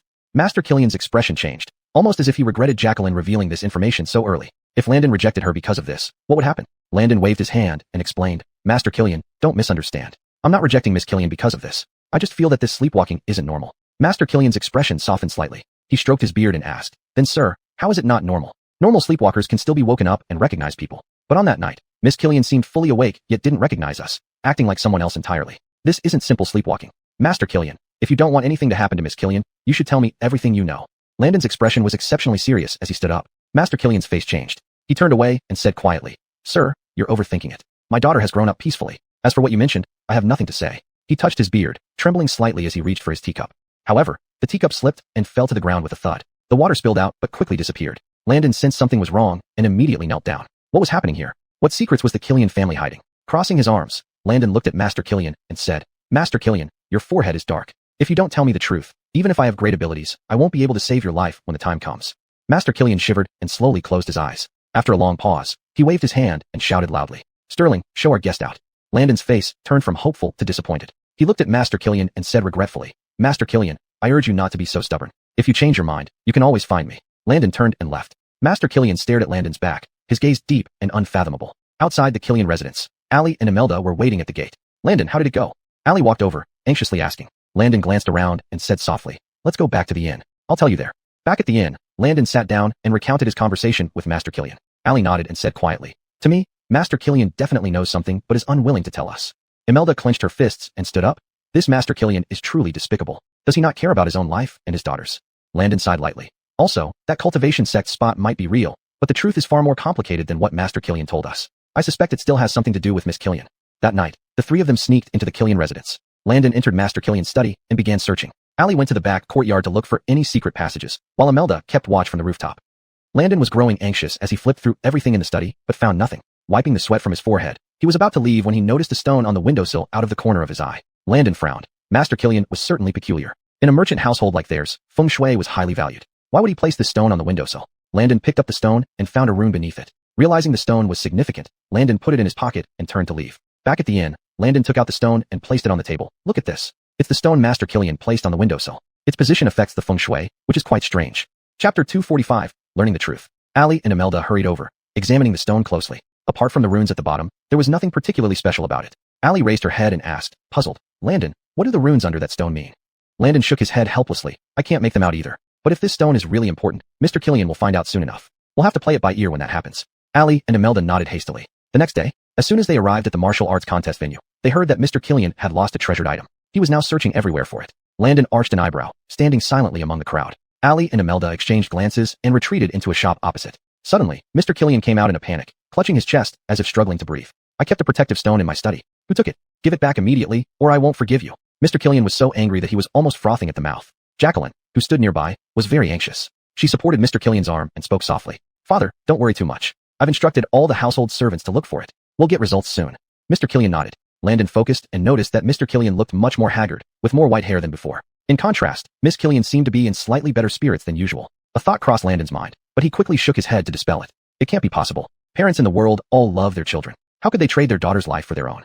Suddenly, Mr. Killian's eyes widened, and he spat out a mouthful of blood. His body collapsed weakly. Jacqueline was greatly startled and quickly called the servants to support Mr. Killian back inside. Witnessing this scene, everyone in the crowd was extremely alarmed. What's going on? Why did Mr. Killian suddenly become so frail? Yes, Mr. Killian has always been robust, healthier than many of his age. What happened today? Mr. Killian said the protective stone went missing, and he turned like this. Could it be that the stone brought him good luck? Everyone was gossiping, but none knew the truth. Landon's eyes flickered, and he followed along smoothly. Miss Killian, let me help you. Landon supported Mr. Killian with one hand and smiled. Jacqueline immediately nodded, wiping away tears from the corner of her eye, saying softly, Thank you, sir. I don't know what's wrong with my father. He aged so much overnight. Jacqueline's hands trembled slightly, showing how scared she was. Landon sighed in relief. Miss Killian, don't worry. Your father is still quite healthy. He'll be fine. Thus, Landon and Jacqueline carried Mr. Killian back to his room. Two doctors hurried over to examine Mr. Killian. After a long while, they stood up and muttered softly. What's going on? Mr. Killian used to be full of vigor, not having fallen ill even once in half a year, yet now he's completely bedridden. Yes, the vital energy in Mr. Killian's body is depleting rapidly. I've never seen anything like this. Miss Killian, I'm afraid we can't cure him. The two doctors were flustered, bowing to Jacqueline. Jacqueline was surprised and stepped forward loudly. Doctors, how could this be? My father has always been healthy. You must have misdiagnosed him. Please take another look. Jacqueline's voice was tinged with sobs, unwilling to believe it. But the two doctors were helpless and could only turn to leave. Jacqueline knelt on the ground, crying bitterly. Landon reached out, gently touching her arm, noticing that Imelda didn't seem as frail as yesterday.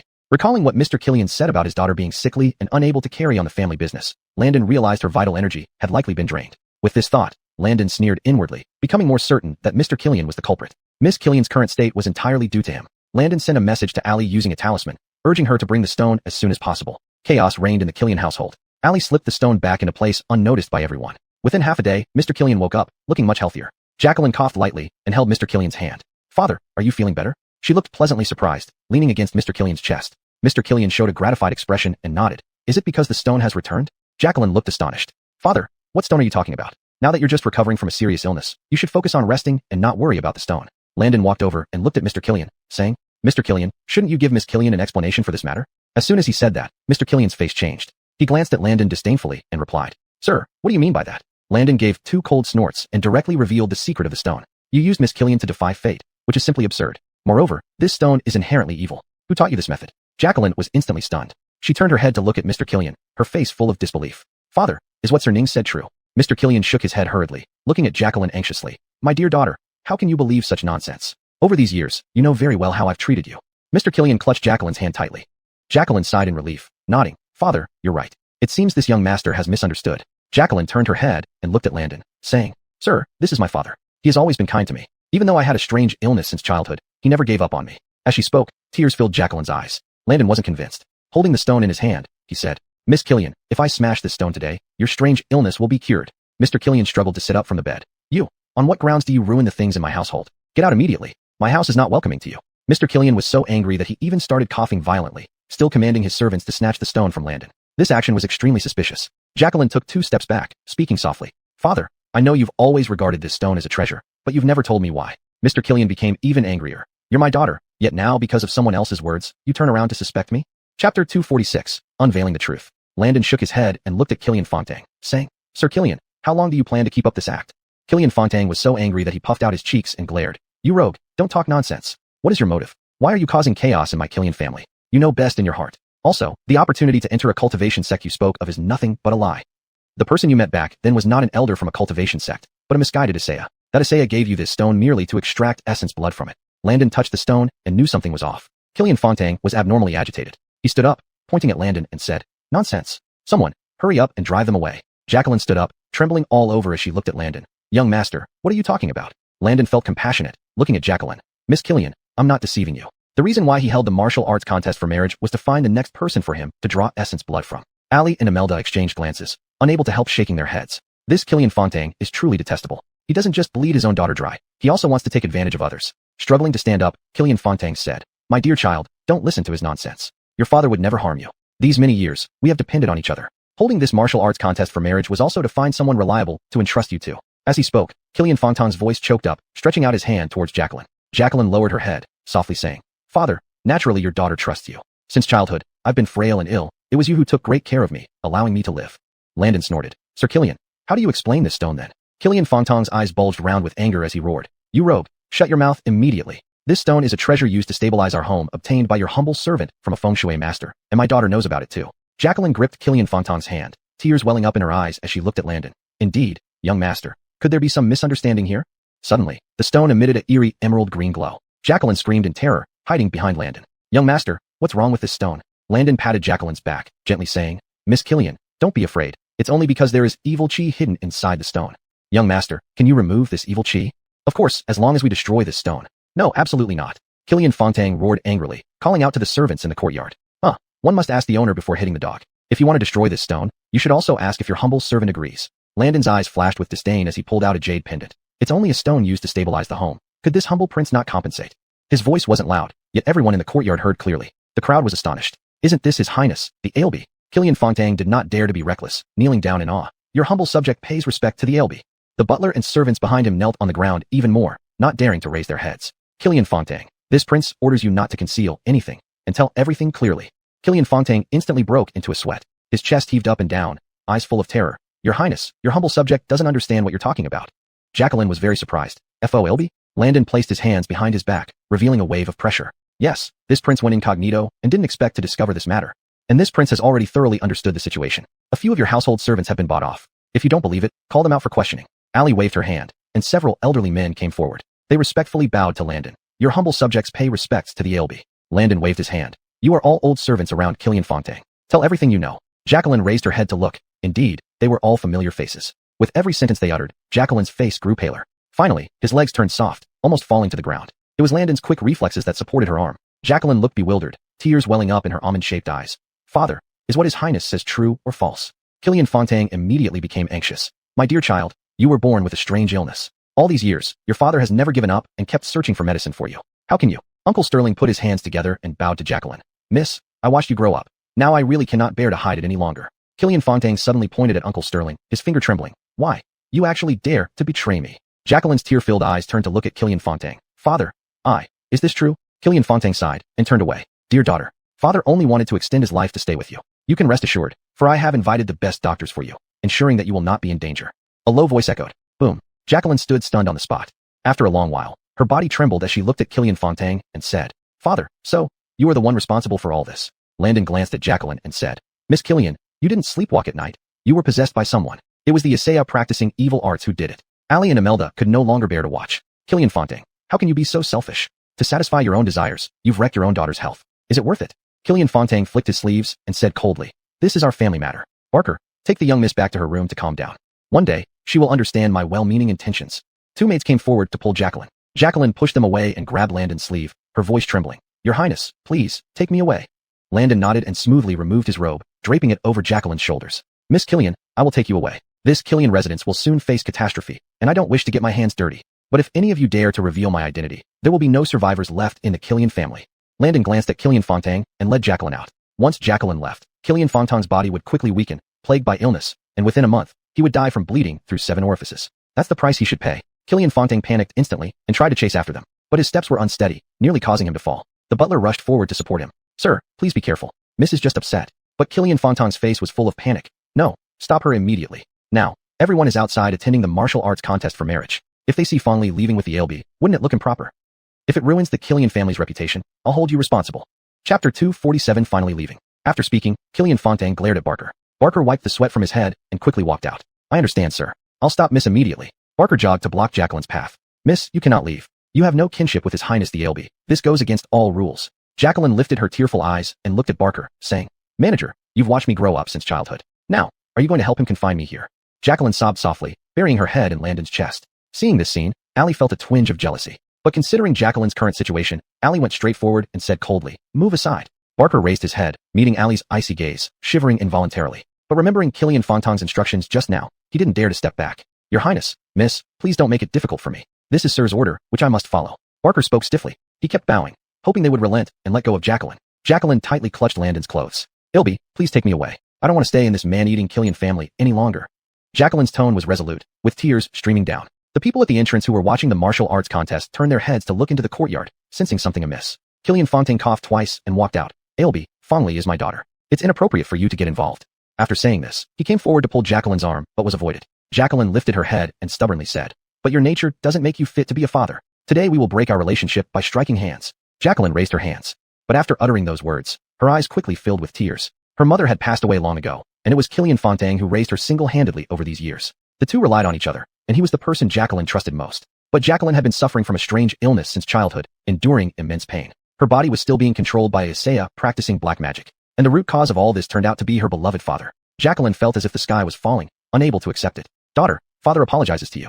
The contest isn't over yet. How can I explain your leaving to everyone? Hearing his words, Jacqueline cried even harder. Father, now your heart only cares about this contest, not me, your daughter. From now on, whether I live or die has nothing to do with you. I'm no longer the young miss of the Killian family. Jacqueline decisively turned and walked out of the Killian residence. Killian Fontang turned anxiously and shouted, A bunch of useless fellows. Why are you standing there? Go stop her. These servants snapped out of their daze and hurried forward. They held their tools but didn't dare harm Jacqueline since she was still the Killian family's young miss. Imelda waved his hand, and all the servants were knocked to the ground. Haha, different paths mean different destinations. You needn't send us off. After saying this, Imelda waved again and walked forward to hold Allie's arm. Killian Fontang sighed heavily. Barker was terrified. He knelt down with a thud and slapped himself repeatedly. Sir Killian, this servant is too useless. I deserve punishment. Killian Fontang shook his head and said helplessly, There's no need. I can tell that Fongli is determined to leave. But this ALB may not favor a merchant's daughter nor protect her forever. She'll be back before long. A flash of satisfaction crossed Killian Fontang's eyes. How could a pampered young lady from this grand Killian household endure living outside? All along the way, Jacqueline cried continuously. Imelda looked worried, holding her hand. Miss Killian, please don't cry anymore. Let's go back to the inn with us, all right? Jacqueline nodded, fresh tears rolling down. Thank you, but I can't understand why my fate is so miserable, even my own father. They brought Jacqueline back to the inn. Jacqueline lay on the bed, staring at the ceiling with a melancholy expression. Landon glanced at her and said softly, Miss Killian, we're staying next door. If you need anything, feel free to ask. Jacqueline's eyes flickered. ALB, thank you very much. Landon closed the door and entered the next room. Allie sighed lightly. Killian Fontang is indeed selfish. I suspect he's been manipulated by that Isaiah. Landon took a sip of tea and said, I also asked 2 servants from the Killian family. They mentioned that every 2 months, the Isaiah comes to the Killian family to perform rituals, which are aimed at reinforcing the curse on that stone. That stone can exchange for human essence and blood, which clearly indicates it's a dark art. Landon clenched his fists. I've already sent someone to keep an eye on the area around the Killian residence. If we see that Isaiah, we must capture him alive and hold him accountable along with Killian Fontang, so he doesn't continue to harm others. Allie and Imelda nodded quickly. Imelda's eyes darted around before she stood up. I know you two must have something to talk about, so I'll go back to my room. She yawned and walked out. Allie glanced at Landon and shyly turned her head away. Landon cleared his throat softly and held Allie's hand. Rosa, although Miss Killian is staying with us, I have no feelings for her. My heart only belongs to you. Hearing this, Allie's cheeks turned even redder. She pushed Landon's hand away and scolded gently. Stop talking nonsense. With Miss Killian in such a pitiful state now, I would never harbor any ill feelings. Fearing that Jacqueline might be overwhelmed, Allie and Imelda would take turns visiting her room to chat with her. Over the past few days, Jacqueline's spirit had noticeably improved. She lifted her head and looked at the 3 of them gratefully. Thank you all so much. Without you, I wouldn't have had the courage to escape from that home. Imelda smiled bashfully. Miss Killian, there's no need for such formalities. We're just doing what we should do. Oh, right, we also want to ask you about that Isaiah. Jacqueline sat down and recounted everything she knew in detail. Ever since she could remember, the Isaiah would come to the Killian family at regular intervals to perform rituals. These rituals would last for 3 days. After the Isaiah left, Jacqueline would fall seriously ill, sometimes even coughing up blood. But over time, the symptoms gradually lessened. Allie raised her head and asked doubtfully, Miss Killian, didn't you notice anything unusual back then? Of course I did. I once asked my father, but he told me that the Isaiah was our family's benefactor who had secured our wealth and status, urging me to show respect and never to offend him. Landon lifted his teacup. What happened afterward, Miss Killian? Jacqueline sighed lightly. As you saw, my health fluctuated between good and bad. At night, I would completely lose consciousness until the next morning when I woke up, not knowing what I had done. Chapter 248, The Stone Crack. Jacqueline's hands trembled as she clutched her head in agony. During that time, I didn't dare to close my eyes. Every time I did, all I saw were scenes of my hands covered in blood. Later on, Father would have a bowl of calming soup fed to me every night. Jacqueline chuckled softly, as if mocking herself. In fact, the calming soup wasn't for her health at all. It made it easier for that Isaiah priest to control her body. Jacqueline lowered her head, her body shaking slightly. I can never forgive him for this in my entire life. Allie felt immense pain for her. She patted Jacqueline's back gently and whispered, fondly, then don't forgive him. You're an excellent girl. As long as you stay away from the Killian residence, your body will quickly return to normal. Jacqueline lifted her head, her eyes filled with anxiety and hope. Sister, are you really saying the truth? Landon nodded and smiled. Yes, these past few days, the soup you drank was a specially prepared antidote. Your body will soon be fine. Overwhelmed with joy, Jacqueline hugged Allie tightly. That's great. Thank you so much. Imelda waved her hand indifferently. It's no big deal, not worth mentioning. But staying cooped up in the room all day is no good. Let's take you out for a walk today, what do you say?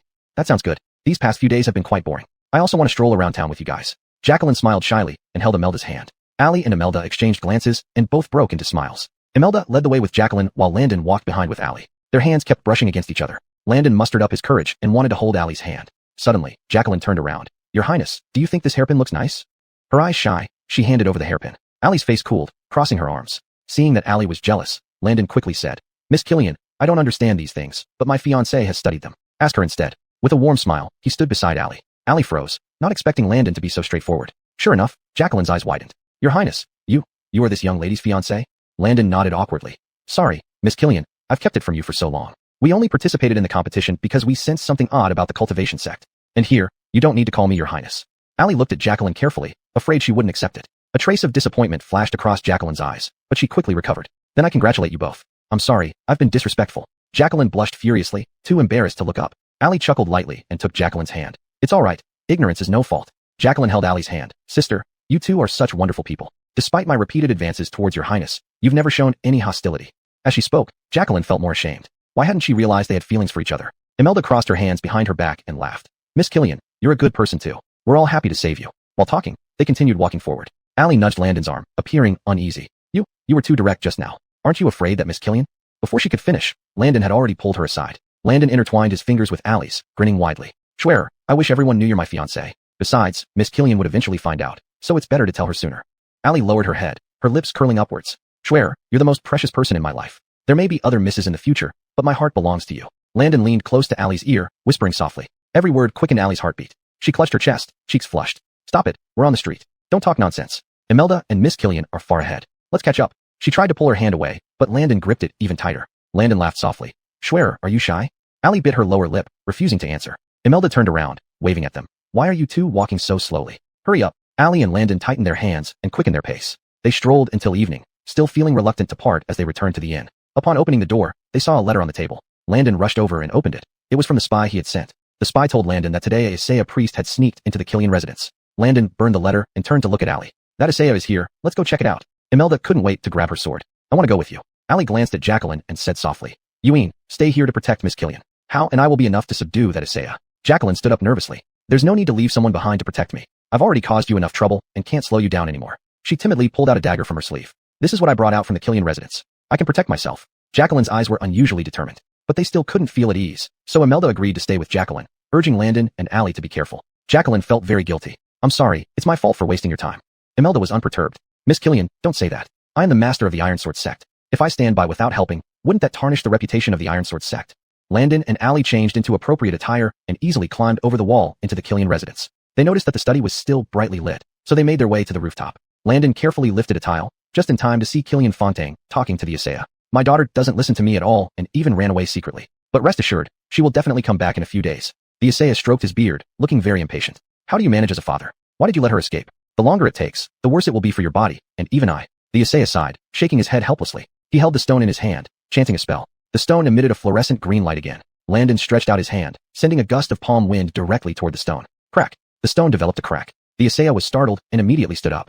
Who's there? He watched warily around, suddenly raising his head. But Landon had already replaced the tile quickly. Allie grabbed Landon's arm. Let's storm in now and capture that Isaiah alive. Chapter 249 returned to the northern town prince's mansion. Landon held onto Allie's arm, and the two jumped down together. Killian Flaunting and the Isaiah inside the house were even more panicked. The Isaiah put the stone in his pocket and said anxiously, Why are you still standing there? Hurry up and call the servants in your mansion to chase after them. If someone ruins my plans because of you, I will hold you accountable. Flaunting, trembling with fear, bent down. Great master, I will do it immediately. After saying this, Lord Killian personally went over to open the door. A strong palm wind hit him straight in the face, sending Lord Killian flying back. Lord Killian widened his eyes, his body involuntarily falling backward. Oh my old bones. Pain made him cry out as he rolled on the ground. The Isaiah spat, complaining, what a useless old man. I want to see who dares to cause trouble here today. He rolled up his sleeves, gripping a dagger in his hand. Landon and Allie walked into the room, their presence intimidating. So you are the Isaiah. Surrender now. The Isaiah was over 50 years old, with some graying hair at his temples. He looked at the two of them with disdain. How dare two young brats barge into the Killian residence? Do you really think this world has no law? The Isaiah flicked his sleeve, asking arrogantly. How did you find me? Did you know I possess life-altering magic? Landon was at a loss for words. This old man is truly full of himself. You're thinking too much. I came here today to take your life. Allie crossed her arms, standing aside. Don't waste time talking nonsense. Practicing dark magic is punishable by death. Fear flashed in the Isaiah's eyes. How did they know? Landon stretched out his palm, attacking the Isaiah. The Isaiah hurriedly took out his dagger, waving it in front of Landon. Hey, kid, don't mess around. This is an ancient artifact. If you dare, Before he could finish his threat, Landon twisted his arm, breaking it. Landon kicked him fiercely. Shut up and behave. The Isaiah let out another cry of agony. He knelt down, nervously bowing his head towards Landon. Hero, I know I was wrong. What I just said was all nonsense. Please spare me. The Isaiah's body trembled uncontrollably, his pants wet with urine. Seeing his cowardly appearance, Landon was speechless. He whistled, and two guards leaped out, bowing respectfully. Greetings, Ailby. Take these two away to the nearby magistrate. Practicing dark magic leaves no escape from the death penalty. The two guards nodded and bound the Isaiah and Flaunting tightly before taking them away. The two kept crying, trying to plead for mercy. Landon cleared his ears, impatiently saying, Gag them, they're too noisy. The servants of the Killian household trembled in fear, kneeling on the ground and begging Landon for leniency. After a moment's thought, Landon spoke. You are the servants of the Killian residence, under someone else's control. This prince does not blame you. The servants were grateful and bowed their heads once again. Imelda brought Jacqueline into the room. Miss Killian, I have sent them to the magistrate. This Killian residence is now in your hands. Jacqueline's eyes were slightly red as she nodded gently. This girl thanks your highness. The next day, the Killian family posted a notice to stop the marriage competition. Lord Killian was unfortunately taken to the magistrate, and no one knew when he would return. Upon hearing that the Killian family faced prison time, and that their wealth was obtained through dark magic, people avoided them like the plague. But fortunately, Jacqueline knew how to manage the estate and had confidence in running the business well. Imelda stretched lazily and laughed. Great, the matter with the Killian family is finally resolved. Landon nodded, looking up at the blue sky. Rosa, senior sister Killian, I must return to the capital. Though he felt reluctant, Landon understood that court affairs were of utmost importance. With Iron Sword Sect's situation becoming stable, he needed to resolve the internal and external troubles of Southern Dynasty to protect the people he wanted to protect. Imelda looked at Landon, filled with reluctance. Ning, younger brother, I will miss you. Allie walked over and stood beside Landon. Yueen, I can't stay at Iron Sword Sect with you anymore. It's been a long time since I last returned to the capital. I want to go back and see things there. Allie wore a faint smile. Imelda ran forward, hugging Allie. Sister Sod, I will miss you both. When you have time, come back to see me. Allie and Landon smiled and agreed, mounting their horses. Within a day, they returned to the capital. First, they went to the Northern Town Prince's mansion. Hearing that Allie was coming back, the Northern Town Prince was very pleased. Seeing the two arrive together, the Northern Town Prince was quite surprised. You two came back together.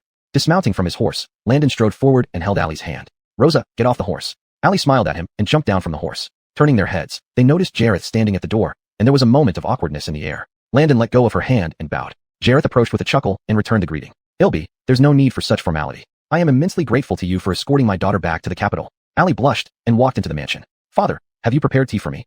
Jareth patted Landon on the shoulder, his eyes full of approval. Not bad. This young man serves the country and people well, earning a place in court.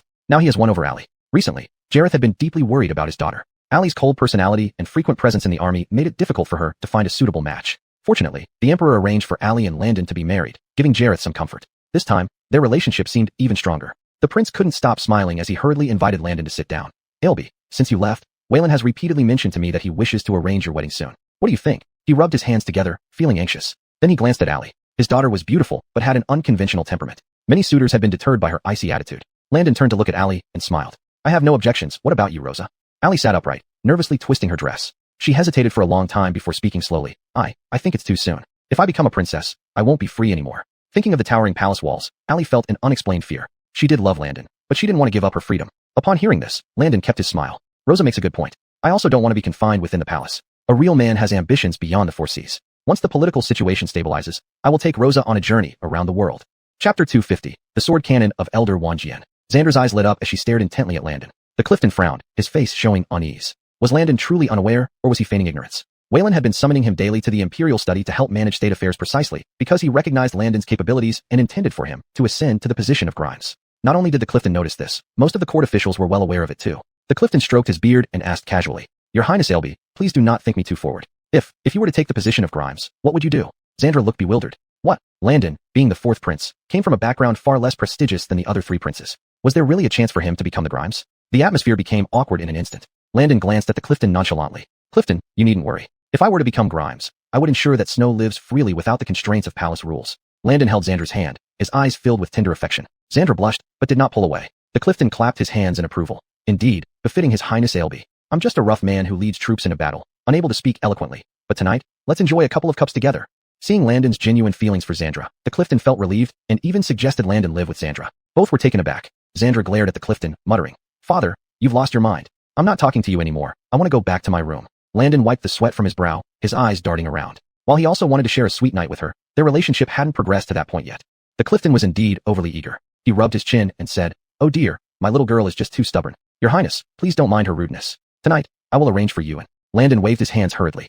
Clifton, absolutely not. Once we are officially engaged, I will naturally be a part of this household. As for this matter, I don't mind waiting. Though calm on the surface, Landon's gaze followed Xandra as she left. The Clifton beamed with delight, patting Landon heavily on the shoulder. Excellent, befitting the future son-in-law of our northern pacification mansion. I'll have someone prepare your room right away. Landon took 2 steps back, thinking about his father's incessant urging. He shook his head helplessly. Clifton, thank you for your kindness, but Father Caden is eager for me to return to the palace. Landon bowed politely to the Clifton and bid farewell. He rushed back to the palace. Upon entering his quarters, he saw several redwood chests. What's going on here? The eunuch Killiantildetsi hurried over respectfully. Report to his highness. These were sent by Waylon. Landon nodded and instructed him to open the chests. Inside were all scrolls. Landon couldn't help but press his forehead in exasperation. He thought his father might have sent him gold and jewels. Picking up one scroll randomly, Landon opened it and found himself unable to look away. His heart raced with excitement. One after another, each scroll contained the sword cannon of Elder Wan Jian. His father truly understood what he desired. Looking at Killiantildetsi, Landon ordered, Killiantildetsi, move these items to the study. Without my permission, no one is allowed to touch them. Killiantildetsi called over more servants obediently to carry the chests away. Lying on his bed, rolling over, Landon's joy was evident on his face. His father had indeed hit the mark, knowing that these scrolls would please him more than any riches. With his hands under his head, Landon sighed. The sword cannon of Elder Wan Jian was rare. After mastering it, he would show it to Snow. The next afternoon, Landon woke up naturally. He stretched, having slept so comfortably for a long time. Not knowing if his father had any pressing matters, he decided to check in. After the meal, Landon went to the imperial study. Bowing deeply before the Javier, Landon greeted. This humble son greets Father Caden. The Javier grunted. You finally returned. Father Caden, how could you say that? No matter where I am, I always think of you. The Javier chuckled softly and asked, Did you see the treasures sent by me? Did you like them? Landon nodded hastily and quickly began grinding ink for the Javier. Thank you, Father Caden, I like them very much. But wasn't the sword cannon of Elder Wan Jian lost to the world long ago? How did you acquire it? The Javier stroked his beard and replied softly. Elder Wan Jian's last disciple personally delivered them and insisted they be given to you. Landon was astonished. But this subject has never met Wan Jian Laozu, nor do I have any connection with his disciples. Why would they give them to me? The Javier put down his brush and said with a smile, That last disciple said the future of the southern dynasty lies on you. He left those scriptures and then departed. Landon understood in his heart. It seemed that Wan Jian Laozu, for the greater good, had sent these scriptures over. But how did he know about his cultivation? Just as Landon was lost in thought, Hamish walked in. This humble son greets Father Caden. Grimes, what brings you here? Hamish stepped forward 2 steps and spoke warmly. Reporting to Father Caden, this humble son has come today to borrow something from fourth brother. Landon felt wary. He had just received the sword cannon of Elder Wan Jian, and here came Hamish. Could he be here to borrow the sword cannon? Sure enough, in the next second, he heard Hamish's voice. Fourth brother, I heard you got the sword cannon of Elder Wan Jian, but since you don't cultivate, could you lend it to me? The Javier's face immediately turned displeased. He coughed lightly twice and looked at Hamish, saying, Grimes, you should know that these are the gifts specifically designated by Elder Wan Jian for Killiantil IV. He hasn't even had a chance to warm up with them, and you want to borrow them already? Hamish's smile remained unchanged as he bowed again to the Javier. Father Caden, please don't misunderstand. This humble son has a few experts under me who have already reached the second rank realm. If they could get their hands on Elder Wan Jian's sword cannon, their prowess would surely soar, stepping directly into the Grandmaster level. Landon chuckled. If they were second-rank experts with average aptitude, it would take at least 2 years to reach the Grandmaster level. The sword cannon had been lost in the martial world for ages. Now that it was delivered to his palace, many eyes were hungrily watching. But Hamish lacked cultivation himself, and relying on those few second-rank experts wouldn't be enough to protect the sword cannon properly. It seemed that Wan Jian Laozu must have met him before, knowing his cultivation ability, which is why he confidently sent the sword cannon. Cough, cough. Eldest brother, I'm sorry, but I cannot lend you the sword cannon.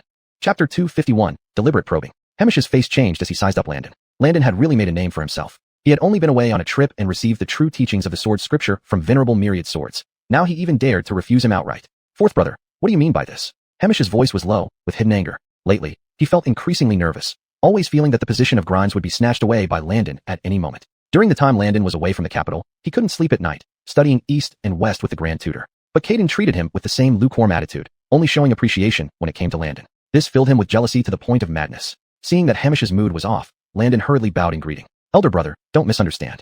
I have a good friend in Iron Sword sect whose skills are at the peak of first class, about to break through. He needs these sword scriptures more than your subordinates. Hamish's expression softened slightly as he folded his hands behind his back. Why not divide those sword scriptures into 2 parts, sending half to Iron Sword sect and half to my palace? Caden lowered his head to review a memorial, and then spoke. Grimes, since the 4th prince is unwilling, don't force him. Hamish's demeanor darkened. Your subject understands. Brother, after some time, 4th brother will surely send all those sword scriptures to the Eastern Palace. Hamish nodded and bowed before leaving. Noticing his unhappy expression, Landon felt even more helpless. How could he lend out the sword scriptures he had just obtained? Caden waved his hand. 4th son, come over. Landon walked over. Father, what is it? Look, another impeachment petition against the Grimes has been delivered.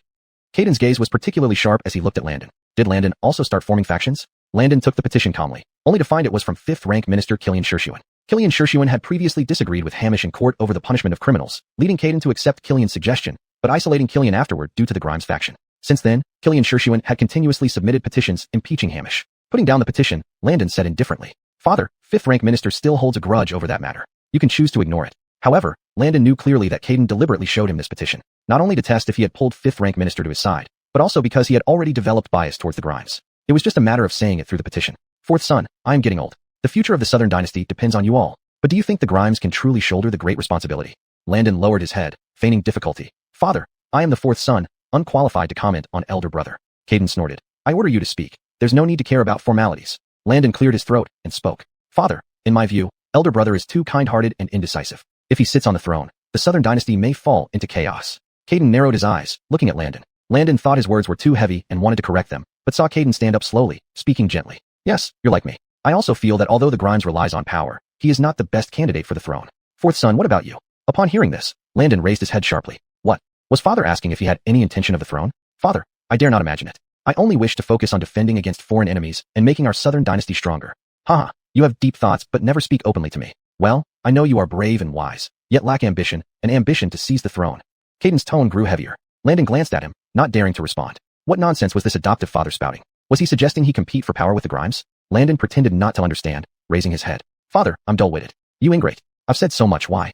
Caden rubbed his aching brow, waving Landon off. Forget it. It's not time yet. You go back now. Don't give anyone the sword scriptures from venerable myriad swords. Your subject obeys. Landon strode out. Back in his quarters, seeing the full chest of sword scriptures, Landon couldn't help but laugh. He ordered the study door locked, prohibiting anyone from entering. Then Landon placed the scriptures before him and sat in meditation. After 2 hours, Landon slowly exhaled, instructing Killian Tildetzi to move all the scriptures out of the study. Killian Tildetzi was surprised. Your Highness, if all these scriptures are moved out, won't the study be empty?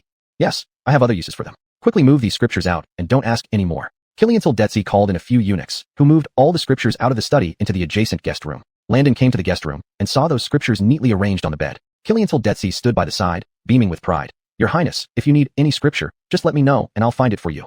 Landon nodded, looking at Killian Tildetzi. Very good. These scriptures are very useful to me and must not be damaged by anyone. Landon returned to his study. Now the study was completely empty. Even the original table and stools had been moved away. Landon stretched lazily, picked up the sword on the desk, closed his eyes, and slowly recited the incantations as the pages of the sword's scripture began to appear in his mind. At first, Landon's technique was somewhat clumsy, but waves of sword chi burst forth, causing the windows to tremble slightly. Sensing the power of the sword scripture, Landon took a deep breath and practiced with greater enthusiasm. After a while, he became more proficient, and his sword dance grew faster and faster. The long sword resembled a coiling dragon, twirling around his arm, dancing up and down, left and right. He kept practicing until dusk, deeply immersed in the sword scripture, unable to extricate himself. Killian Tildetzi rushed over and knocked on the study door. Reporting to his 4th Highness, the Grimes has arrived. Breathless, Landon sheathed his sword. He hastily wiped the sweat from his head and pushed open the study door to go out. There he found Hamish waiting by the study door. Elder brother, why have you come? 4th brother, I came especially to take a look. Although I have no cultivation, I still wanted to come and admire venerable myriad swords, sword scripture. Hamish wore a warm smile that was hard to refuse. All right, elder brother, follow me. Landon was generous and led Hamish into the study. Hamish casually flipped through a few pages. So this is venerable myriad swords, sword scripture. 4th brother, can you understand its meaning? Chapter 252 Deliberate Testing. Landon was inwardly alarmed. Wasn't this Hamish's way of testing him? Eldest brother, what are you talking about? How could I possibly understand this sword manual? Landon shook his head, feigning helplessness. I wish I had cultivation, but alas, with my talent, no sect is willing to accept me. Hamish held the sword manual and looked around the study. It's really strange. 4th brother, how can your study be so empty? Ah, eldest brother, you know me. I've never been interested in those classics. They make me uneasy. So, I had everything moved to the side hall. Landon's voice was calm and indifferent, as if he didn't care at all. Hamish tightened his grip on the manual, then smiled as if he just remembered something. The study is so large, it's a waste not to fill it with things. Could it be that only the sword manual is placed here for someone to practice? Landon stood up. Eldest brother, are you deliberately testing me? Now Landon saw it clearly. Hamish was indeed testing him on purpose. Someone must have informed him and revealed the fact that he possessed cultivation. Just as well, now he didn't need to go through great lengths to hide it anymore. Landon's straightforward words caught Hamish off guard. Hamish laughed awkwardly and put down the manual. Of course not. I just admire Wanjian Patriarch's sword manual and came over to take a look. Landon folded his hands behind his back and scrutinized Hamish. Hamish seemed preoccupied. What did he want to tell him this time? It probably wasn't anything good. Landon yawned and said to Hamish, Eldest brother, I'm tired. If you have nothing else, I'll return to my room to rest. Wait. Hamish reached out and patted Landon on the shoulder, pretending to be melancholic. Fourth brother, sometimes I really envy you. You're brave and wise, capable of helping father plan. Landon frowned. Today Hamish was acting very unusually. Fourth brother, I'm talkative today, just wanting to get closer to you. After all, we're blood brothers, deeply bound by kinship. After saying that, Hamish walked towards the door. Landon stroked his chin, sensing something amiss. He snapped his fingers and called Daryl in. Daryl bowed respectfully to Landon. This servant pays respects to your highness. Landon nodded and instructed, Daryl, go keep an eye on the Eastern Palace and report any movements from eldest brother.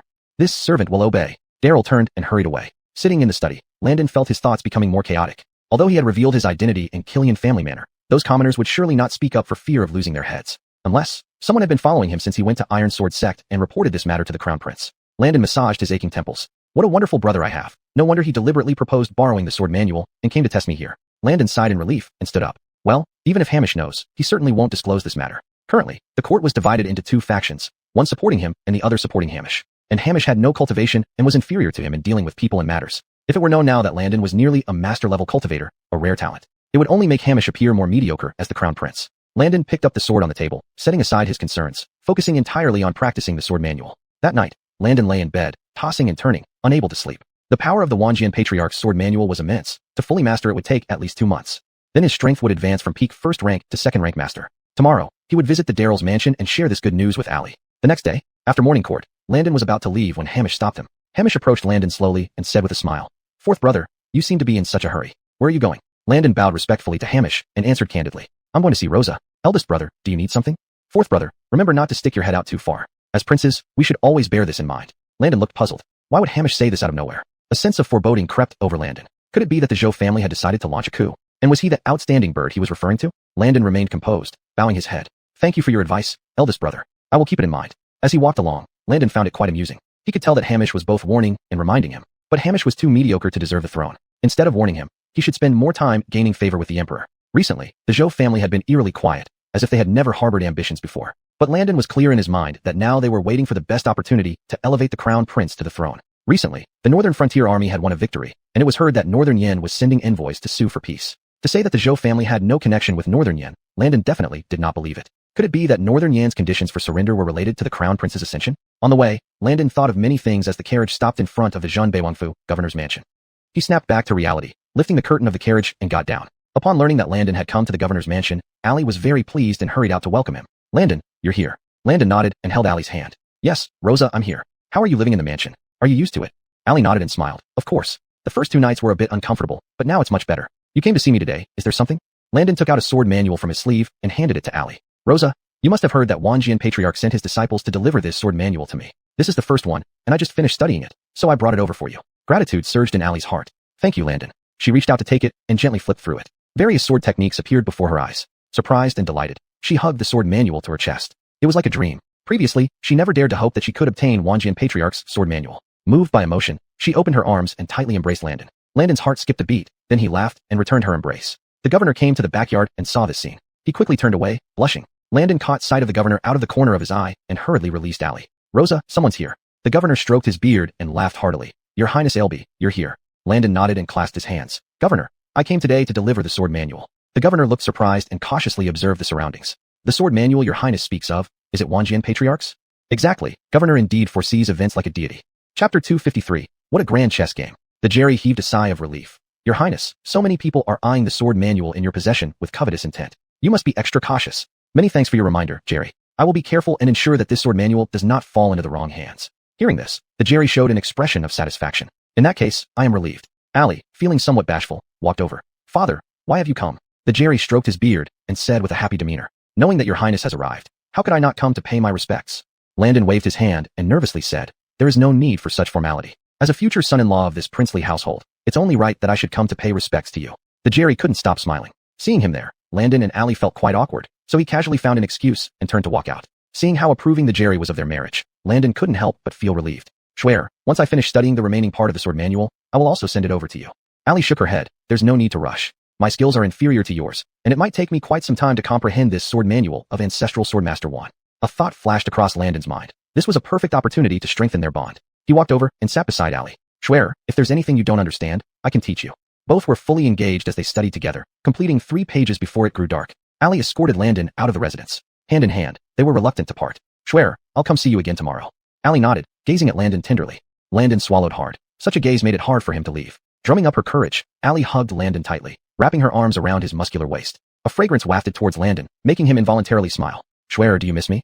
Allie quickly let go, her face flushed as she said, No, it's getting late. You should return. With that, she ran back into the residence. Landon sighed in relief, mounted his horse, and rode off. In the following days, apart from practicing swordsmanship in his study, Landon would frequently be summoned to the Imperial study. On that afternoon, Landon hadn't even entered when he heard the Javier's hearty laughter coming from inside the Imperial study. As expected of my beloved minister. Now North Yin is truly incapable of retaliating. Entering, Landon saw that the Jerry was also present. Just as he was about to bow, the Javier waved his hand and laughed. Fourth brother, rise quickly. Come and take a look at this peace proposal from North Yin. The Javier, beaming with pride, slammed the peace proposal onto the table. Landon was surprised. Had North Yin really surrendered so soon? Walking forward, he carefully read through it. The northern border troops and North Yin had always been evenly matched, but recently, North Yin's forces had become increasingly strained. Therefore, they were sending a peace proposal, hoping to cease hostilities along the borders. Furthermore, North Yin would offer 2,000 silver ingots and send their direct princess for a political marriage. Upon seeing this clause, Landon felt a strange sensation. To whom would the direct princess of North Yin be married? Now that he had a fiancée, and his second elder brother already had both a principal wife and a concubine,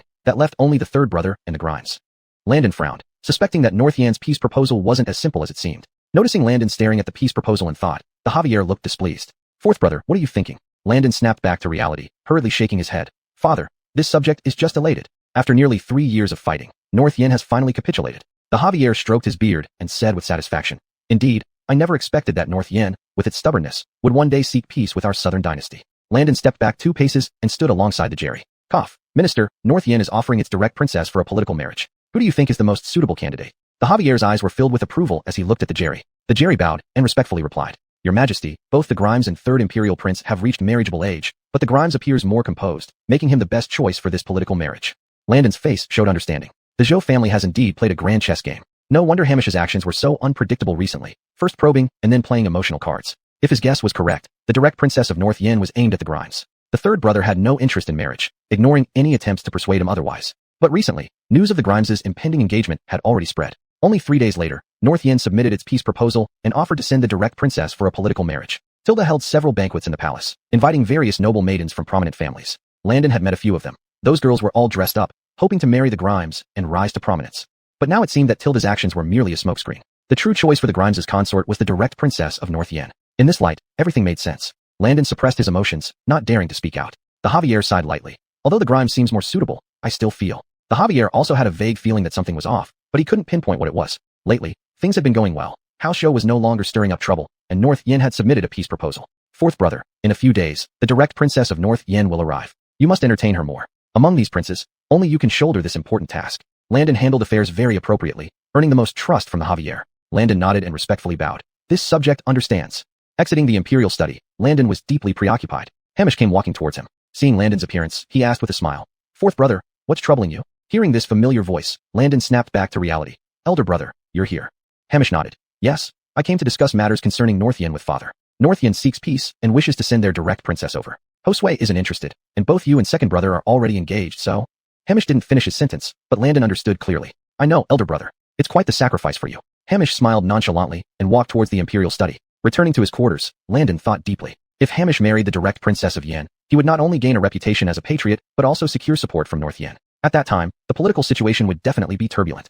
Landon sighed in relief and leaned back in his chair. But then he realized, if he could think of it, his stepfather certainly could too. Now, his stepfather was worried about the Grimes' growing power. How could he possibly allow him to marry the direct princess of North Yin? Landon went to his study and continued practicing swordsmanship. By evening, Jared arrived. Chapter 254, Failed Persuasion. Your humble servant pays respect to His Highness the LB. Waylon invites you for a talk. Landon nodded and stood up. Understood. Thank you for running this errand, Jarrett. Smelling the odor of sweat on his body, Landon went back into the house to take a bath before heading to the imperial study. Your son pays respect to your majesty. Fourth son, no need for so many formalities, please rise. Your majesty, why did you summon me? Cough cough. Fourth son, today the Grimes came. He is willing to enter into a matrimonial alliance with the princess of Northern Yen. The Javier's voice was calm, making it hard to guess what he was thinking. So what do you think about it, your majesty? If they were to enter into an alliance through marriage, it would boost the power of the Grimes' faction. But at the moment, there really is no other choice. The Javier glanced at Landon with a look that was partly frustration. Why can Landon still be so calm? Now the position of heir apparent will only be between him and the Grimes. Yet Landon seems not to care at all. But among all the princes, only he has the talent and strategy to be fit for this imperial throne. Landon's eyes twinkled as he spoke softly. Your majesty, I can go and discuss this with Josue. Marital alliances are mostly in name only. We just need Josue to put on a show. Oh, Elder 3 despises these matters greatly. Are you really confident that you can persuade him? Your son must try first to know for sure. All right, fourth son, then I give you 3 days. If after 3 days, Elder 3 is still unwilling, we'll think of other ways. Landon nodded and left. Early the next morning, Landon went to Adolf's residence. Adolf was sitting under a tree daydreaming. Seeing Landon come over, a smile appeared on his face. Fourth brother, why did you come? Landon sighed lightly. How many times have I told you not to call me fourth brother? Adolf didn't mind. What's wrong with it? Not wanting to waste words, Landon pulled him to sit down. Do you know that the legitimate princess of Northern Yen is going to be married off? Adolf nodded. Everyone in the city knows now that Northern Yen is seeking peace and wants to send their legitimate princess for a marriage alliance. Now, only you and eldest brother remain unmarried. Are you willing to marry the legitimate princess of Northern Yen? Upon hearing this, Adolf's expression changed. He stood up and said without hesitation, I don't want to. Now I don't want to get married. I am focused on poetry and literature. Nothing else interests me. Landon looked helpless. Of course, he knew what Adolf thought. Not to mention getting married or having children, Adolf had no interest in the imperial throne either. Josue, right now you are the most suitable candidate. If not you, then it can only be eldest brother, but you should understand father's intentions. Some things don't need to be said clearly, both of them could understand. Adolf folded his arms, looking arrogant. I don't care who it is, but I have no intention of getting married. If you came here for this, you may leave. Adolf's attitude was abnormally cold, indifferent to the matter. Landon sighed lightly.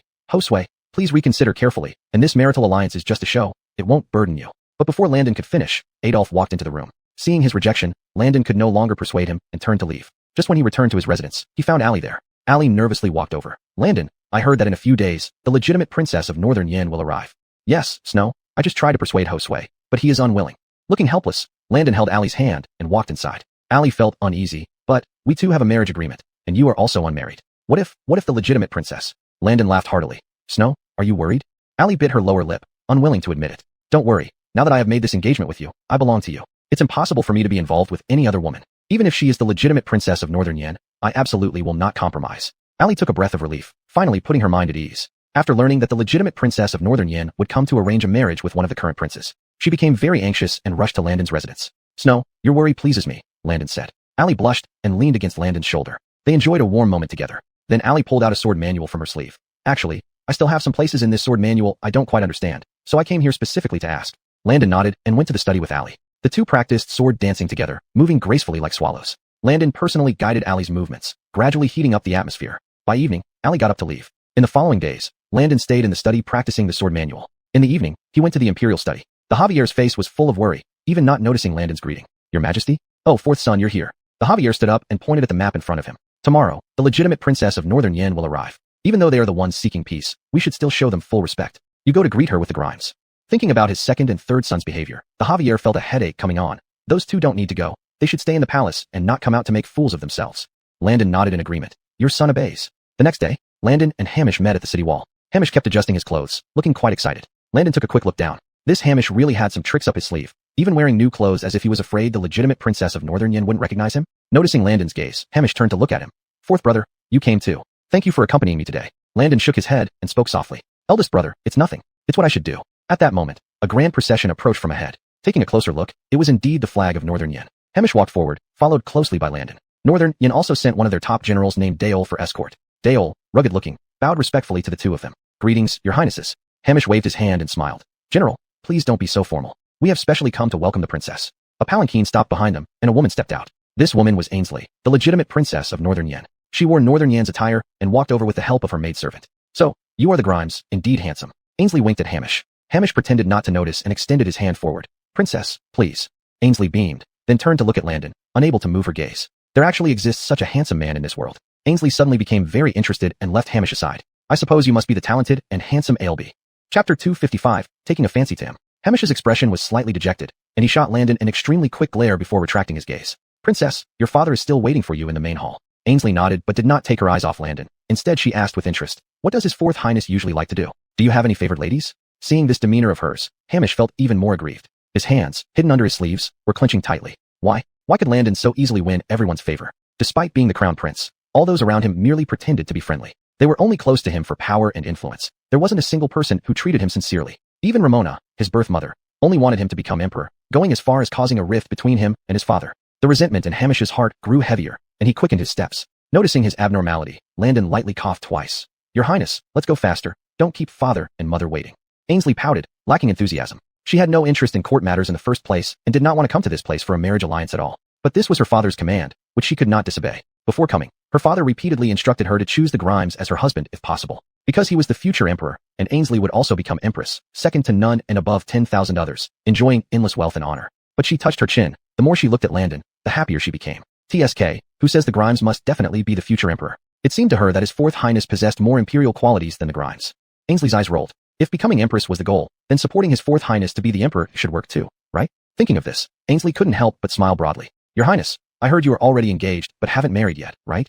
Landon felt vexed. This woman really lacked discernment. Couldn't she see that he did not wish to talk to her? However, considering the friendship between the two countries and his father's instructions, Landon couldn't ignore Ainsley. "Your Highness is correct, but my fiancé and I are deeply in love, and we will soon be married," Ainsley murmured, her mood clearly falling. In the next moment, she raised her bright eyes and said smilingly, "But you're not married yet. There's no need to call me your Highness. You are a prince of Southern Dynasty, making us equals. Let's address each other by name from now on." Landon nodded but remained silent. Hamish, who had been quiet beside them, finally spoke up. "Princess, after your long journey here, Edie has already ordered for your room to be arranged in the palace. I'll have my subordinates send your belongings there." Ainsley nodded, seemingly remembering something, and turned to look at Hamish. "Hey, was it you who told my father you want to marry me?" Hamish's expression flashed panic but quickly returned to normal. He clasped his hands together and softly replied, "Yes, among the eligible princes, I am the best choice." Landon glanced at Hamish without speaking. Indeed, just as he expected. As long as Ainsley entered the palace, Hamish would try every means to propose to her, thereby allying himself with Northern Yan's forces. If they got married, Northern Yan would fully support the Grimes, plus the armies led by Jamal. Overthrowing the court would be easy. Ainsley sized up Hamish from head to toe. Not bad. The Grimes could be considered charming and graceful, but compared to Landon, there was still a bit of a gap. She waved her hand and said, looking at Hamish, "Understood, I'll consider it seriously. Oh yes, in our Northern Yan, we don't have so many formalities. Feel free to call me by name." Ainsley winked mischievously and continued forward with the assistance of two maids. Today, she was dressed in complex attire, representing the highest ceremonial standard of Northern Yan. All along, Ainsley grumbled nonstop about how heavy her clothes and jewelry were, making it hard even to walk. Finally, they arrived at the inner palace. Today, a grand banquet was held in the inner palace to welcome Ainsley. The Tobias and Ramona sat at the highest seats. Ramona carried herself gracefully, with a warm smile on her face. "This is Princess of Northern Yan, truly gentle and virtuous, finally meeting today." Ainsley waved for the two maids behind her to step back. She lifted her dress hem and stepped forward step by step, bowing respectfully to the two of them. "Ainsley of Northern Yan pays respects to your majesty." "Pays respects to her majesty the Edie." Tobias stroked his beard and said contentedly, "Princess doesn't have to be so formal. Servant, give the princess a seat." Ainsley stretched out her sleeve and wiped the light sweat off her forehead. To show respect and importance to Southern Dynasty, she endured a lot of hardships during this journey. Just as she sat down, Ainsley's stomach growled. Hamish and Landon stepped forward to pay their respects. The Javier waved his hand. "Both of you may rise." It was clear that only two seats remained vacant at the banquet, one directly in front of the Javier and the other opposite Ainsley.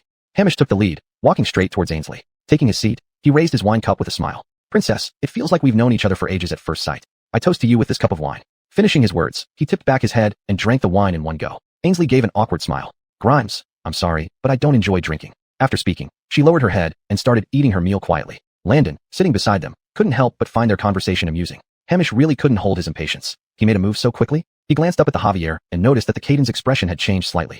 Having sat on the throne for decades, how could the Javier not see through Hamish's intentions? At that moment, Ramona covered her mouth and laughed. "Your Majesty, I think these two young ones are truly fated. Not long ago, I was anxious about the Grimes' marriage, losing sleep over it. Now it seems the right time has not yet come."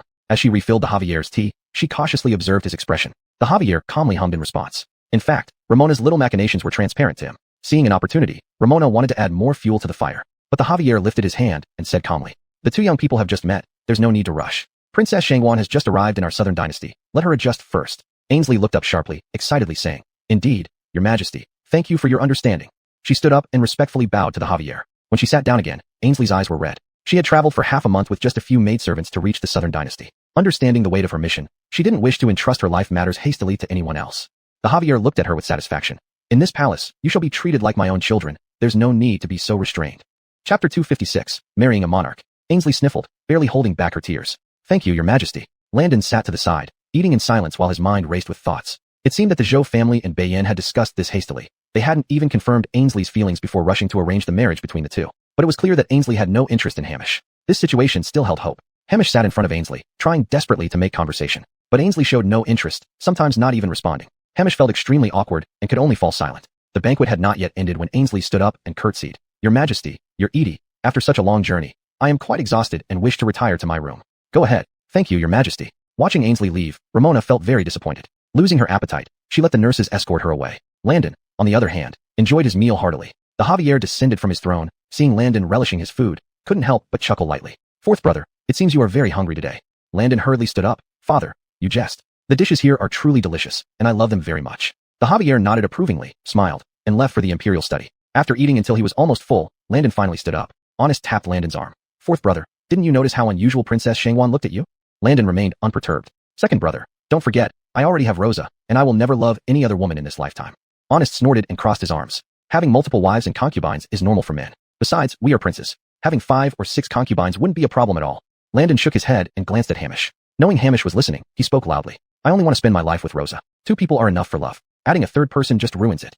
Seeing Hamish visibly relax, Landon turned and left. Honest walked over to Hamish and said, Eldest brother, did you hear that? That boy is really beyond redemption. Women are definitely better in greater numbers. Honest tooted, shaking his head repeatedly. Hamish relaxed his tense body, looked at Honest, and said, Honest, as Bjorn, you should be more cautious. We must not give outsiders a reason to mock us. After saying that, Hamish got up and left. Honest rolled his eyes at Hamish's retreating figure, truly hypocritical. Wasn't he just testing him? Landon went straight back to his chambers. After resting for about 15 minutes, he went to his study and continued researching the sword cannon of Wanjin Laozu. The next day, after morning court, Landon yawned and walked out. He noticed a corner of the palace where a woman was practicing swordsmanship. Who is this lady? She sure looks impressive. Landon found himself walking over and realized it was Ainsley. Seeing Landon, Ainsley waved happily. Landon, you're here. Being addressed by his first name by a stranger, Landon felt somewhat uneasy. Princess, why are you here? Ainsley turned around and pretended to be displeased. Don't call me princess. I've told you before, call me by my name. My name is Ainsley. Clearly, she was carefree and unbound by convention. Otherwise, she wouldn't insist on practicing swordsmanship in the palace. Ainsley looked at her sword, muttering to herself. That move wasn't right. She kept mimicking the motion but couldn't get the feel for it. Almost instinctively, Landon reached out, gently guiding Ainsley's arm down. Ainsley turned the sword handle again and indeed felt the movement improved significantly. Surprised and delighted, she looked up eagerly. Ailby, you understand swordsmanship too? Great. Now I finally have someone to practice with in the palace. Ainsley became so excited that she hugged Landon's arm. Landon was taken aback. With so many officials passing by, it would certainly cause rumors if seen. He immediately pushed Ainsley away and whispered, Princess, men and women should not touch without intimacy. This might lead to misunderstanding. Ainsley blinked, looking at Landon and said, I'd actually like for there to be misunderstandings. Honestly, among these 4 princes, you are the one I like the most. Heard that your fiancée is Sierra, the daughter of the Northern Garrison King. Landon, as a prince, shouldn't you also have ambitions?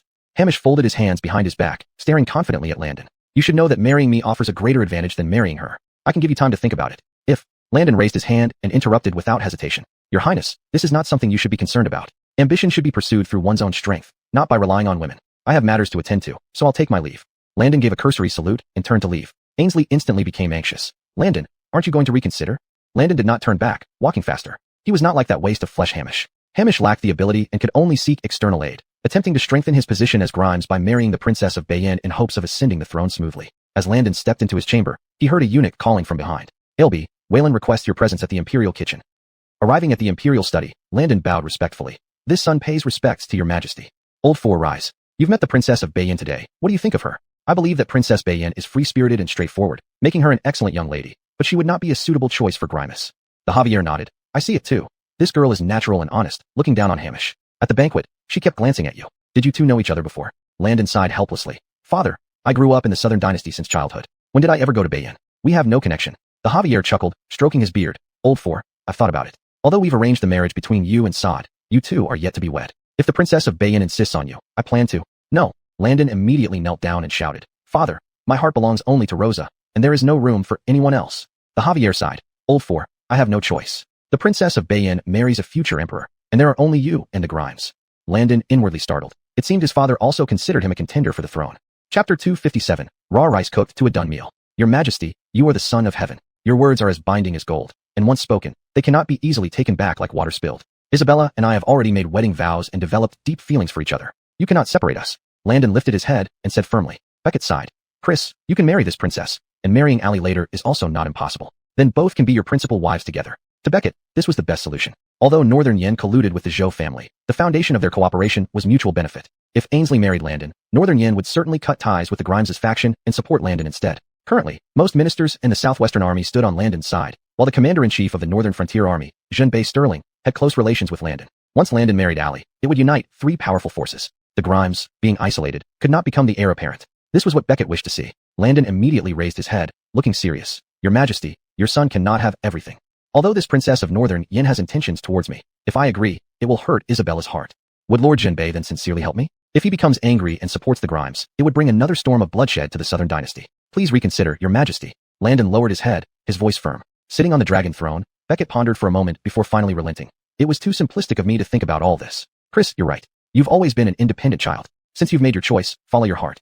Landon breathed a sigh of relief. Thank you, Your Majesty. As he left the imperial study, he couldn't help but feel relieved. He and Isabella were in love and enjoying their time together. Ruining this relationship over the princess of Northern Yin would not be worth it. However, that conversation had fully exposed Beckett's thoughts. In his heart, Landon was the best candidate for the heir apparent. Shaking his head, Landon stood up to leave. But halfway out, he encountered Ainsley again. Landon grew wary, thinking Ainsley would insistently ask him to choose between her and Allie. But she didn't. Instead, she looked up with bright eyes and asked, Ilby, I heard you obtained the sword scriptures from Wanjin Patriarch. Can I see them? Her eyes brimmed with anticipation. Previously in Northern Yin, she was carefree as the elder princess. Here, she must adhere to Southern dynasty rules, staying in the palace. Practicing swordsmanship became her only pleasure. Princess, with your current cultivation, you cannot comprehend those scriptures, said Landon. Ainsley's expression turned bleak instantly. She reached out and grabbed Landon's sleeve, pleading, Landon, teach me instead. I promise to be good and won't force you to marry me. Feeling quite speechless, Landon replied with disinterest and turned away. Ainsley held her sword and followed Landon stubbornly. Landon, if you refuse me, I'll go tell Waylon that I want to marry you.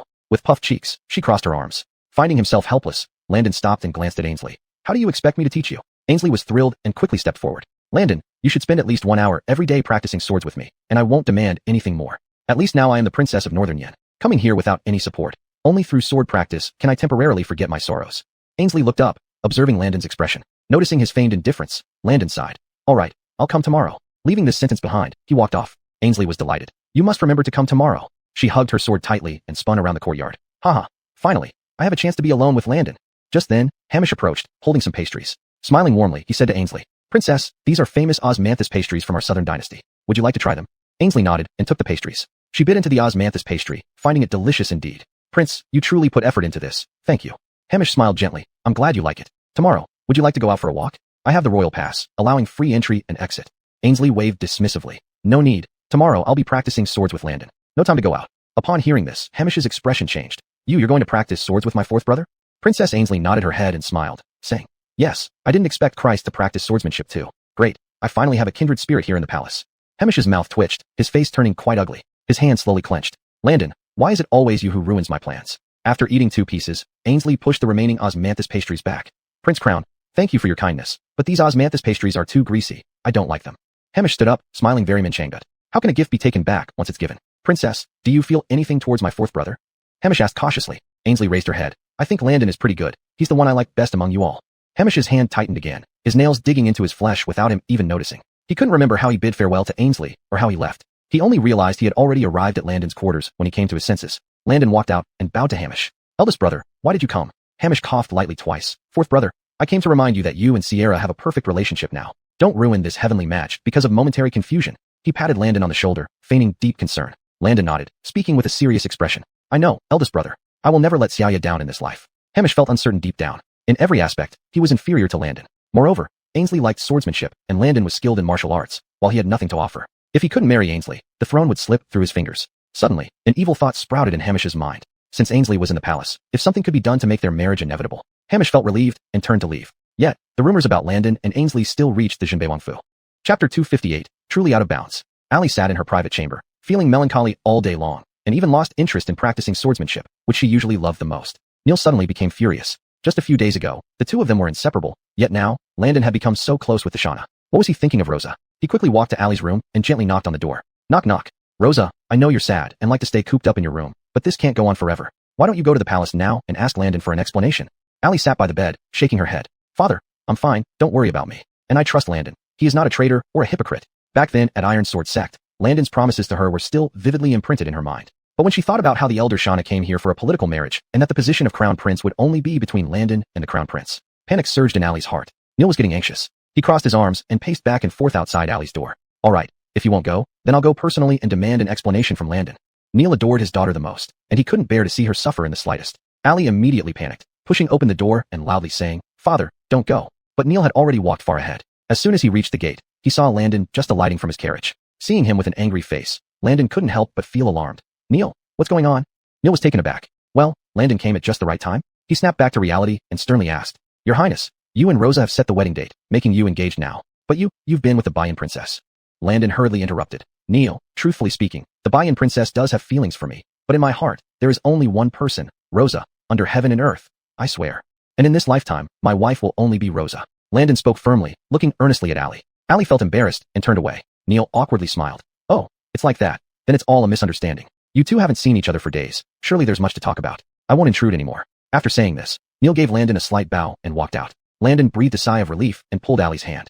Rosa, it was my fault for not considering things carefully. These past few days have been extremely busy, and I couldn't find the time to see you. Allie kept her head down, refusing to speak. Since Ainsley entered the imperial court, rumors had never ceased. Some people said Ainsley came for the crown prince. Others said Ainsley was after the empress's throne. Whoever was qualified to be emperor, she would marry. Now, the palace was full of turmoil. Everyone knew that Ainsley treated Landon differently, even attempting to ingratiate herself several times. And marrying Ainsley would mean gaining buy-in's power, making the imperial throne within reach. The crown prince would only be chosen between the current prince and Landon. Could Landon really have no ambitions? Holding Allie down, Landon explained seriously. Rosa, I've never wanted to get power through women. If marrying the buy-in princess is the only way for me to become emperor, then I'm unworthy of being one. Only useless waste needs to climb to power through women. Landon glanced at Allie. Seeing her expression easing up, he finally breathed a sigh of relief. Rosa, my heart belongs to you alone. I feared you'd misunderstand, so I rushed here to explain. Please don't be angry anymore, alright? Landon held Allie's hand tightly, patiently coaxing her. Finally, the gloom lifted from Allie's heart, and a smile appeared on her face. Fine, since you were so sincere, I forgive you. Thinking of Neil, Allie laughed and cried at the same time. Landon, don't take father too seriously. He was just too anxious, thinking that. Landon embraced Allie's slender waist and held her close. I understand, Rosa. It was all a misunderstanding. Besides, isn't it normal for a father-in-law to scold his son-in-law? Allie blushed instantly, smiling, but stubbornly retorted. We're not even married yet. You aren't a son-in-law yet. The two of them enjoyed a tender moment together. Before leaving, Landon took Allie's hand and declared solemnly, Rosa, this life, the position of my lawful wife will only belong to you, and no one can take it away. But given the current situation, if the crown prince marries Ainsley and gains buy-in support, wouldn't Landon's chances of becoming emperor be slim? Landon grinned and said jokingly, a useless man who relies on women to gain power. How long can he keep that position even if he obtains it? Rosa, I have my own plans. You don't need to worry. Allie's brows relaxed as she waved at Landon. Landon rode back to the palace. Allie turned around, and Neil was right behind her, watching the two with a smile.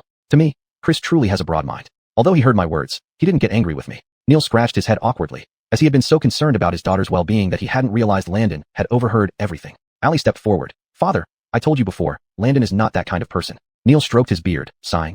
Yes, I was too anxious then. Chris is the most upright among these princes. It was too narrow-minded of me. Landon was full of satisfaction as he rode back to his quarters. But just as he dismounted, he saw Ainsley running out of his study. Landon, you're finally back. I couldn't understand those books in your study. Are they Wanjian Laozu's sword scriptures? Ainsley's eyes were full of anticipation as she reached out to pull Landon. Landon's eyes instantly turned cold, his voice laced with anger. Who allowed you to enter my study? The eunuchs and maidservants nearby fell to their knees, trembling in fear. Landon glared at Zayadizi. Zayadizi crawled to Landon's feet, knocking his head frantically. Your Highness, Princess insisted on barging in. This servant dared not stop her. Ainsley pouted, unconcerned. It's just a study. Landon, we're so close now. Can't I just take a look? She blinked playfully, trying to loop her arm through Landon's. Oh, don't be angry. You promised to teach me swordsmanship for an hour every day. Since you didn't come, I came to find you. Landon pinched his temples. Ainsley really knew no bounds. Princess, I'm not feeling well today and cannot teach you swordsmanship. Please return. Saying this, Landon sternly returned to his quarters. Ainsley became extremely anxious. Landon, how can you break your promise? She stamped her foot in anger, but all she got was the sound of the door slamming shut. Landon sat by the bed, his heart full of frustration. Ainsley seemed to be sent to torment him. Ever since she arrived, she had caused him nothing but trouble. Chapter 259, Intentional Probing. Ainsley placed her hands on her hips and refused to leave. Hey, Your Highness the ALB, not keeping your word. Is this the rule in your southern dynasty? Landon pinched the bridge of his nose and instructed Killian Tildetsi to escort her out. Killian Tildetsi was in great fear, knowing neither party could be provoked. But since he ultimately served Landon, he reluctantly moved toward Ainsley. Your Highness Princess, my lord isn't feeling well today. Perhaps you could come another day. He bowed deeply with a trembling voice. Ainsley shot him a glare and swept out with a flick of her sleeves. After she left, Landon went to his study and found several sword manuals had been flipped through. However, given Ainsley's current level, she couldn't possibly comprehend the true essence of these manuals. Landon gathered up the manuals and instructed Killian Tildetsi to lock the door immediately after he left, prohibiting anyone from entering. Killian Tildetsi nodded humbly. Understood, sir. Landon entered the study and stayed there all afternoon. Practicing swordsmanship in the study, though not very spacious, was safest and kept from those with ulterior motives. Landon gripped his sword tightly, feeling the sword energy growing stronger, and couldn't help but smile. Truly worthy of being the manual passed down by ancestor Wanjian. It truly has immense power. By the time he came out, it was already dark. Killian Tildetsi hurriedly locked the door of the study. Your Highness, I will definitely guard the entrance to the study diligently and allow no one to enter. Landon nodded and thought about taking a walk in the back garden. But as he stepped out of the house, he saw Hamish. Hamish wore a faint smile. Fourth brother, I've come to play chess with you today. Landon glanced at him and smiled. All right, big brother. They sat opposite each other. Landon knew that Hamish's intentions were not as innocent as they appeared. He must have come to inquire about his relationship with Ainsley. Hamish picked up a black piece and calmly said, I heard Ainsley came to learn sword dance from you, yet you drove her away. What? Landon coughed lightly and placed a white piece on the board. Big brother, you know I have someone else in my heart and don't wish to create any unnecessary trouble. Moreover, Ainsley really doesn't know her place. She even rummaged through things in my study. With my temper, naturally, I had to drive her out. Landon spoke with utmost seriousness, showing disdain on his face. Hamish nodded, visibly relaxing. Ah, so that's it. Killiantal brother, I didn't expect you to be so deeply infatuated with Miss Shangguan. Why not quickly inform father so he can bestow marriage upon both of you? Landon propped his chin in his hand, pretending to be troubled. Big brother, I did go to father, but he wouldn't agree, saying we should settle court affairs first before holding the wedding. Killiantal brother, do you really dislike Ainsley? Yet she seems quite fond of you. Hamish said this while placing his pieces. Big brother, that's just her one-sided affection. Seeing Landon's attitude, Hamish felt reassured. After only one game of chess, Hamish exhaled deeply and stood up. I still have some matters in the Eastern Palace. Fourth brother, I'll take my leave now. He patted Landon's shoulder and walked out. Watching Hamish's departing back, Landon felt pity. Manipulated by power, Hamish had no sincere companions around him. Even if he ascended the throne, would he truly be happy? In the following days, Hamish frequently visited Ainsley, trying to show off before her, but she remained unmoved. That afternoon, Ainsley flew into a rage, and the maidservants kneeling on the ground trembled in fear. Hamish had his man buy some jewelry he knew she liked, and personally delivered them to Ainsley's residence. But from afar, he heard Ainsley's furious shouting. A bunch of useless things. Get out of here. Then came the sound of a teacup smashing on the ground. The maidservants were in panic, crying for mercy as they ran outside. Seeing Hamish, they knelt again in terror. Hamish sighed in relief. What happened with her highness? The maidservants shook their heads vigorously, saying they didn't know. Hamish waved them off. Ainsley, why such a temper? Hamish wore a gentle smile, placing the jewelry on the table while pretending not to see the mess. Ainsley glared at Hamish coldly. Are we that close? Grimes, you should address me as princess. Hamish's smile froze, feeling an ache in his heart. Ainsley had never treated Landon like this, exchanging names affectionately. But with him, she was only cold. Fine, princess. This is specially chosen jewelry for you, quite popular in our southern dynasty. Would you like to try it on? Hamish's expression remained calm as he opened the jewelry box, but Ainsley showed no interest and turned her back on him. Thank you, Grimes, but princess here doesn't need these. You may take them back. After several attempts of facing rejection, Hamish finally felt resentment and put the jewelry away, turning to leave. All along, he had endured humiliation for the sake of the imperial throne. However, Ainsley never treated him kindly and always leaned towards Landon. Even the hottest passion would eventually cool down. That afternoon, Landon came to the imperial study. Your humble son pays respect to Waylon. Eve, what's the matter? Landon sighed in relief and smiled. Father, I have come this time to ask for rewards for Rhys. After all, Rhys was his future father-in-law who had achieved remarkable feats repeatedly. This time, he had forced the Northern Yin to sue for peace, yet the promised rewards were delayed. If this continued, it would inevitably dishearten people. The Javier hummed in response and looked at Landon. Eve, so what reward do you think should be given to Rhys this time? Rhys was now a pivotal minister of the Southern Dynasty with very high status. If rewards were to be given, they could only be in terms of gold and silk. Father, please grant some gold and silk appropriately, and also increase the soldiers' pay to encourage them to fight bravely. The Javier raised his head and said softly, Eve, you seem even more eager than Rhys. Landon frowned. What did the Javier mean by that? Hey, was his stepfather complaining about him being too close to Rhys? But he and Ali had already made a marriage pact, so Rhys would be his future father-in-law. Why couldn't he be close to him? A lump formed in Landon's chest. Why was his stepfather acting this way? Landon clasped his hands and bowed to the Javier. Father, your humble son is not smart enough to understand. All I know is that Rhys has led the soldiers to fight bravely on the front lines, forcing the Northern Yin into retreat after retreat, thus consolidating the Southern Dynasty's power. Chapter 260, A Match Made in Heaven. Throughout history, such loyal ministers should be favored by the emperor. No matter how many rewards are given, they wouldn't be too much. Now, I merely seek a reward for Rhys on your behalf. What do you think, your majesty? Landon's tone grew heavier, and his expression turned unusually serious. Beckett paused his hand and looked up at him with displeasure. Christ, are you defying me? Landon lowered his head slightly. Your son dare not, but your majesty knows of my loyalty. Everything I have done is also for your majesty. Beckett's expression eased somewhat. Indeed, among these princes, although Landon's talent and military prowess surpassed him, he had no ulterior motives for the throne. He even took the initiative to offer strategies and consolidate the court. His suspicions earlier were really unwarranted. Beckett put down the brush and personally helped Landon up. Christ, that was a slip of the tongue on my part. Do not take it to heart. But Landon did not move an inch. Your son dare not. Beckett sighed helplessly. What I said just now was wrong. I see all that you have done, and I know that your loyalty to the court and to me is unwavering. Please rise. His voice was both helpless and indulgent, and Landon felt better inside before slowly standing up. Regarding Rhys's reward, I have been too busy these past few days and overlooked it. We shall proceed as you suggested. But Landon knew clearly in his heart. Beckett had sat on the throne for several decades. How could he forget such a small matter? Moreover, the peace request from Bayan was a great joy for the entire court. Beckett certainly remembered it, but only pretended not to know, wanting to see how close Landon and Rhys were. Landon silently criticized in his heart. His father-in-law by marriage really has deep intentions. Walking out of the imperial study, he heard a few maids whispering. They all said that Ainsley had thrown quite a tantrum, even driving the maids away. Now she had nowhere to go. Suddenly, someone mentioned, I think it's because this princess of Bayern is too delicate. She was refused by Christ. Why blame the maids? Yes, Christ is handsome and talented with excellent martial arts. He also has a betrothal. Isn't it normal for him not to look upon her? The Grimes went to persuade her and was chased away by her. I think the only person who can convince her now is Christ. After hearing these words, Landon frowned. What was Ainsley up to? It was truly nonsensical. He didn't want to meddle in others' affairs, so he went straight back to his palace. However, he encountered Ainsley halfway. Ainsley was pacing back and forth at the intersection, looking around, as if waiting for someone. Seeing Landon, her eyes lit up brightly, and she ran over. Landon, I'm sorry. I was too capricious back then. I apologize to you. When I was in Bayern, there weren't so many rules. These past few days, I've come to realize that since I have come to the Southern Dynasty, I should abide by their rules. From now on, I will never act so imprudently again. I apologize to you. After saying this, she curtsied deeply, bowing to Landon. The two accompanying maids showed signs of dissatisfaction and murmured quietly, You are the princess, the eldest daughter born to the queen. Why are you apologizing to Christ? That's right, princess. In Bayern, you never bowed your head to anyone. This Christ. Although their voices were extremely low, Landon still heard them clearly. You two are right. I indeed don't deserve the apology of princess. Having said that, Landon turned and left. Ainsley immediately became anxious. She glared at the two and scolded angrily.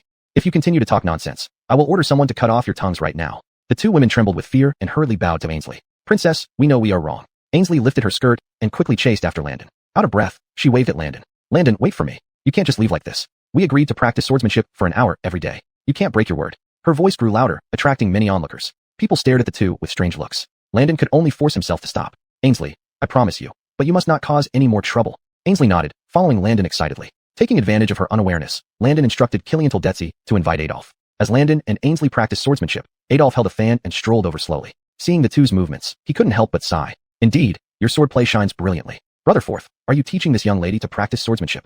Ainsley turned around and smiled. Prince Third, don't you remember me? Adolf quickly reacted. Oh, it's the princess. This subject did not recognize you. He clasped his hands and bowed to Ainsley. But Ainsley disagreed, shaking her sleeves as she walked towards Adolf. Third Prince, do you practice swordsmanship? Adolf wore a gentle smile, slowly waving his fan. I don't practice swordsmanship. I only write poetry and compose songs. For a moment, disappointment flickered across Ainsley's face, but she nodded. Indeed, it's clear that Third Prince is a cultured and refined gentleman. As she looked closely, she noticed that the fan bore words penned by Adolf himself. Third Prince, did you write this? Landon took 2 steps back, his gaze shifting between the two. A bold idea suddenly emerged in his mind. Ainsley was bold and carefree with a frank personality, while Adolf was mild-mannered and enjoyed writing poetry and inscribing verses. At first glance, they seemed quite well matched. Landon chuckled softly, then sat down nearby to drink tea. However, it didn't take long for Ainsley to lose interest. She stood up and turned to Landon, saying, Ailby, let's practice swordsmanship. Adolf waved his fan, strands of hair fluttering at his temples, as he watched Landon with a smiling face. Rutherforth, did you learn your sword skills at the Iron Sword sect? Yes, back then at the Iron Sword sect, I practiced with my fellow disciples and picked up some basics. Adolf smiled but remained silent, his gaze shifting to Ainsley. Ainsley's expression was serious, each movement full of strength. Soon, she was drenched in sweat and stopped to catch her breath. She turned her head to look at Adolf, smiling as she said, I know nothing about poetry and literature. I've always admired you literati. Third Prince, how did I do just now? Adolf nodded earnestly. Princess, your sword skills are impressive, your movements graceful and fluid. I truly admire you. Ainsley chuckled. Third Prince, you're quite amusing. Besides Landon, you're my favorite person in this palace. Just as Adolf raised his teacup to take a sip, he began coughing violently, clearly choking on the water. Adolf's face turned red as he looked at Ainsley. Princess, you're indeed straightforward, but it would be better if you spoke less of such things, to avoid misunderstandings.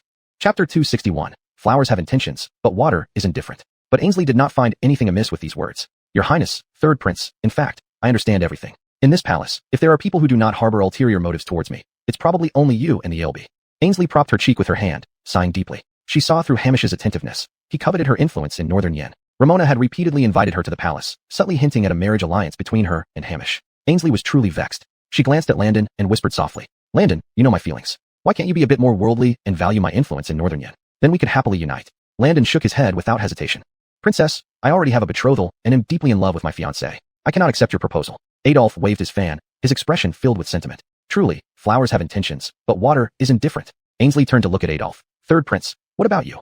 Ainsley despised intrigues and hated being manipulated. Ramona and the Grimes were indeed close mother and son, working together tirelessly to pressure her into submission. But Ainsley, as a pampered princess, was unwilling to marry a man who schemed against her every step of the way. She detested how such men coveted her background and power. Adolf looked bewildered. Princess, what do you mean? Ainsley took Adolf's hand earnestly. Third Prince, will you marry me? Adolf's hand trembled as he widened his eyes. What was going on? Ainsley continued. Oh, don't worry, just a formal engagement, not an immediate wedding. Let's put on a show so that the Grimes can give up sooner. And besides, my heart belongs to Landon. Once he dissolves his engagement with Sierra, I'll marry him naturally. Ainsley lifted her sparkling eyes to gaze at Landon. Landon was quite surprised, never expecting Ainsley to think this way. Eldest brother, what do you think? Adolf stood up, looking grave. I refuse. Right now, all I wish for is to immerse myself in poetry and music. I have no time for these trivial matters. Excuse me, fourth brother, princess. He cupped his hands together, bowed quickly, and left. Ainsley pouted. I think third prince is nothing but a fool. Why does he only care about those poems and songs? Landon chuckled. That's always been eldest brother's nature. But I think what you said earlier makes sense. Since you don't oppose it, I'll certainly persuade eldest brother to finalize this engagement quickly. Ainsley folded her arms and looked at Landon. Landon, you seem relieved. Does my affection cause you such a burden? Ainsley felt discontent, muttering softly. Princess, I have an engagement and plan to wed Rosa soon. It's best for you if I refuse outright. Otherwise, you'd waste more time on me, Landon explained with a faint smile. Ainsley touched her chin and raised her head. Landon, I can wait until you love me. Besides, I'm very generous. Since you can't let go of your fiancée, why not take her along too? Landon opened his mouth to refuse, but Ainsley had already run off, lifting her skirts. Don't speak anymore. This princess will wait for sure. Landon couldn't help laughing. He would disappoint Ainsley. After Ainsley left, Landon went to Adolf's residence. Adolf was drinking tea in the courtyard when he saw Landon approaching, frowning. Youngest brother, why are you here again? Landon sat down before him and spoke softly. Eldest brother, I believe what the princess said has merit. What do you think? Adolf immediately stood up. If you're here to persuade me, you can leave right away. Eldest brother, your decision is crucial, even impacting the entire southern dynasty. Haha. Adolf sneered and stood up directly. Youngest brother, who are you intimidating? My focus has always been on poetry and literature. Even father never criticized me. On what grounds do you lecture me on his behalf? Adolf clenched his fists tightly, veins bulging on his arms. He disliked having others arrange his life, and he had no desire for the throne, which the Caden knew well. Thus, the Caden always showed leniency toward this third son, allowing him free reign as long as he didn't cause trouble, even agreeing to his request not to marry or have children. But now, Landon wanted him to marry the princess of Northern Yen, and said it would affect the whole southern dynasty. How ridiculous. Landon stepped forward, his face serious. Eldest brother, today I ask you an audacious question. Whom do you want to sit on the imperial throne, father or eldest brother? Adolf's eyes widened, his mouth opening and closing without uttering a single word. Josue, I understand your heart. You want to be deaf to all matters outside the window and dedicate yourself solely to studying classics. But you are the third prince of the current dynasty, not an ordinary son. How can you really stand aloof from everything? Besides, eldest brother's ambition is clear for all to see. If he marries Princess Ainsley and gains the power of Northern Yen, how will Father Caden handle it? Furthermore, you attend court every day. Do you think, with eldest brother's character, he could stabilize the imperial throne and make the southern dynasty more prosperous? Landon had a serious look on his face, watching Adolf's expression closely. Adolf swallowed hard. He stared at Landon for a long time without coming back to his senses.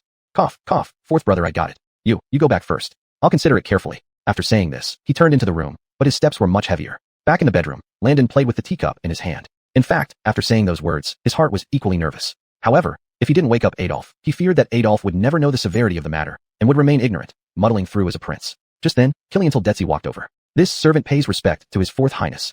Killiantil Detsy, what's the matter? Killiantil Detsy walked over and whispered into Landon's ear. This servant has been keeping an eye on third prince's side. It said that as soon as you left, the Grimes went there. The corner of Landon's mouth twitched. It seemed that Hamish had been targeting Adolf from early on. His ambitions were far greater than imagined. All right, keep monitoring. Report any news promptly. Killiantil Detsy bowed respectfully and left. In the palace of the third prince. Josue, it has been a long time since we had tea and recited poetry together.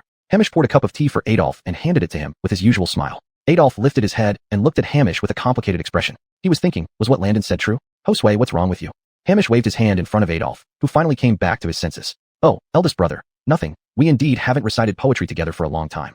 He forced a smile and lowered his head to drink the tea. Fourth brother just came here. What did he say to you? Chapter 262, Jealousy. Adolf lifted his head. Elder brother, how did you know fourth brother came? Hamish smiled and casually said, I bumped into fourth brother when I went out just now. Adolf nodded. Oh, it's like that. Fourth brother came to drink tea with me and left after we finished. Hamish looked up at Adolf and spoke. Josue, what do you think of Ainsley? Elder brother, why do you ask this all of a sudden? Hamish chuckled sheepishly.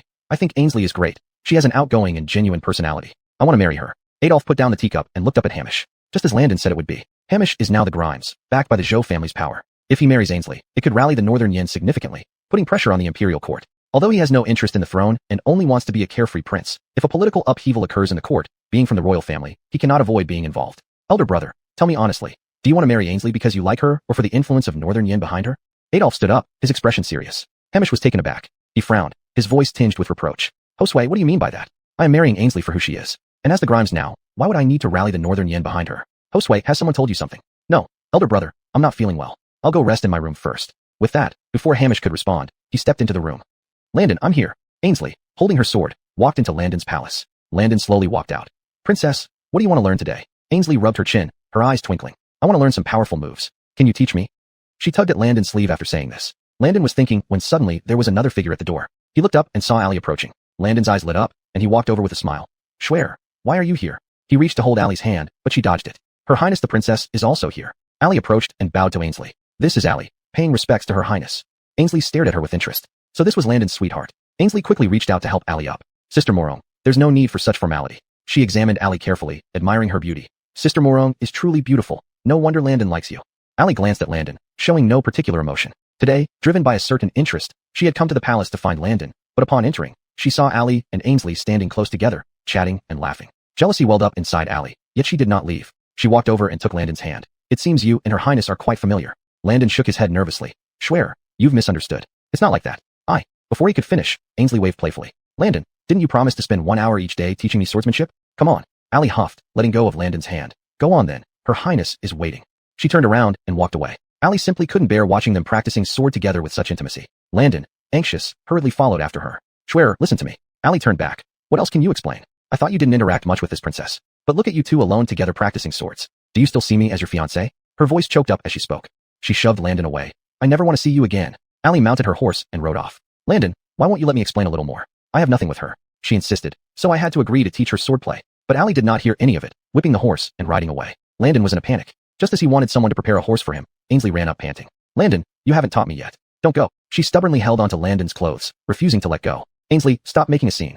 Seeing Allie leave, Ainsley felt secretly pleased. It seems their relationship wasn't very solid. If she played things right, Landon would eventually belong to her. A mere engagement, not even married yet. Landon was still free. Well, chasing after her now won't help. Cousin Morong needs some time to cool down. It's better to stay and practice swordsmanship with me. After saying that, Ainsley handed the sword to Landon. Landon had no interest in practicing swordsmanship now. He replied coldly. Ainsley, I don't want to practice swordsmanship today. With that, Landon turned around and went straight back to his sleeping chamber. He rubbed his aching temples, feeling utterly powerless. At this critical moment, he and Allie had developed a rift. What should he do now? Hamish continued his relentless pursuit of Ainsley, but each time it was met with indifference. There was no news from Adolf either. He was likely still considering. He couldn't wait any longer as Hamish was still making moves. He needed to warn the old man first, and he had already thought of the perfect candidate for Grimace. Landon stood up and headed to the Imperial study. Seeing Landon come over, Beckett looked surprised. Fourth brother, why are you here? I come to report to your majesty. I have a way to persuade Josue to enter into a marriage agreement with the Northern Yin princess. Also, I believe Prince Regent's recent behavior has been inappropriate, and we should start selecting a Grimace. The daughter of 5th-rank Minister Kilianu Binge, Kilianu Fangfei, would be the most suitable choice.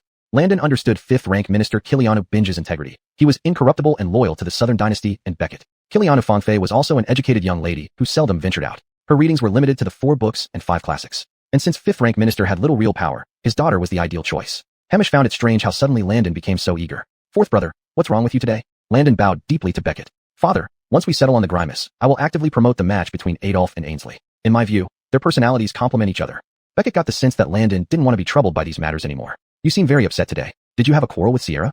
Landon was surprised. How did the old man figure that out? He scratched his head, embarrassed, and admitted. Yes, father. Ainsley has been clinging to me every day, causing great distress. Today, she even ran into Schwer, leading to a spat with me.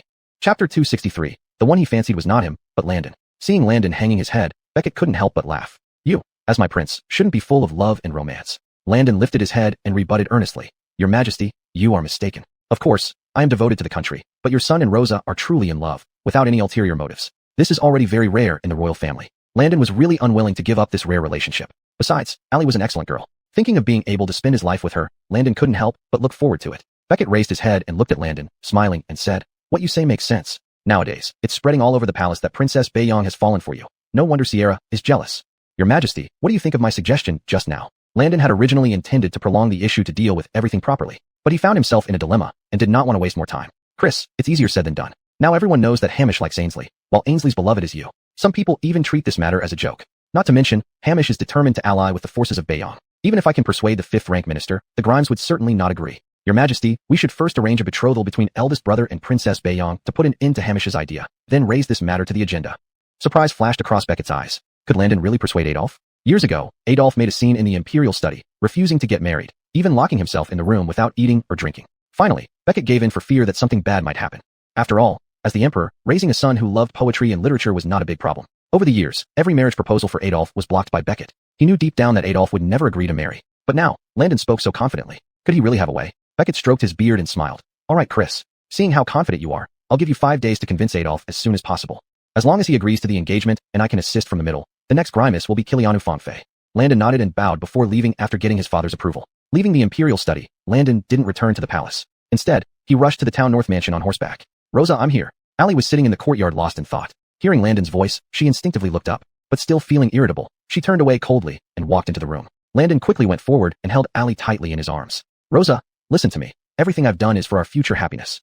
Allie remained silent with a cold face. Now I want to matchmake Ainsley and eldest brother together. Their personalities complement each other. If successful, it would surely be a beautiful story. But Ainsley has been clinging on to me. As Princess of Bayong, I don't dare to offend her. Landon held Allie's hand and talked tirelessly. Finally, Allie's expression softened. Are you serious?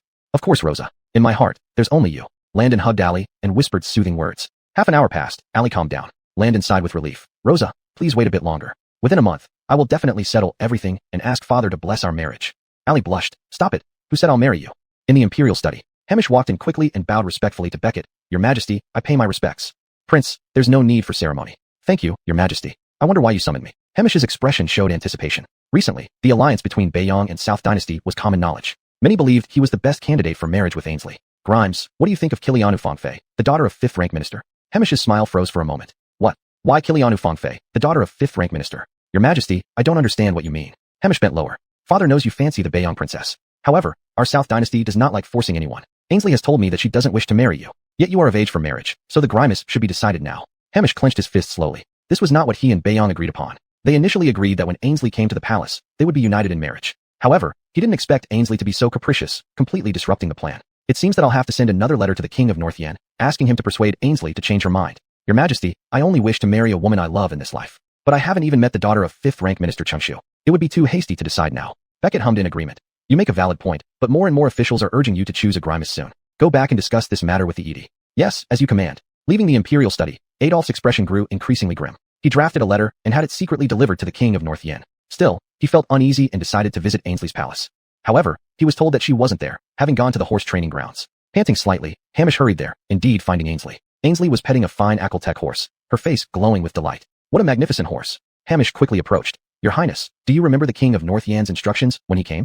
Seeing him, Ainsley showed little warmth. Of course, but my father also told me to marry someone I like. Your Highness, I suggest you give up. I will never marry you. Her eyes were filled with disdain. Amir Grimes thinks he can pressure me with my father's orders? Hamish's expression flickered. But at first, Grimes, although we initiated peace talks, I won't be anyone's puppet. If your intention isn't sincere, I won't agree. With that, Ainsley led the horse away. Raised in North Yen, Ainsley loved riding horses across the vast grasslands. If father knew that his chosen son-in-law was nothing but a weak scholar, he'd surely be disappointed. Father must favor someone like Landon.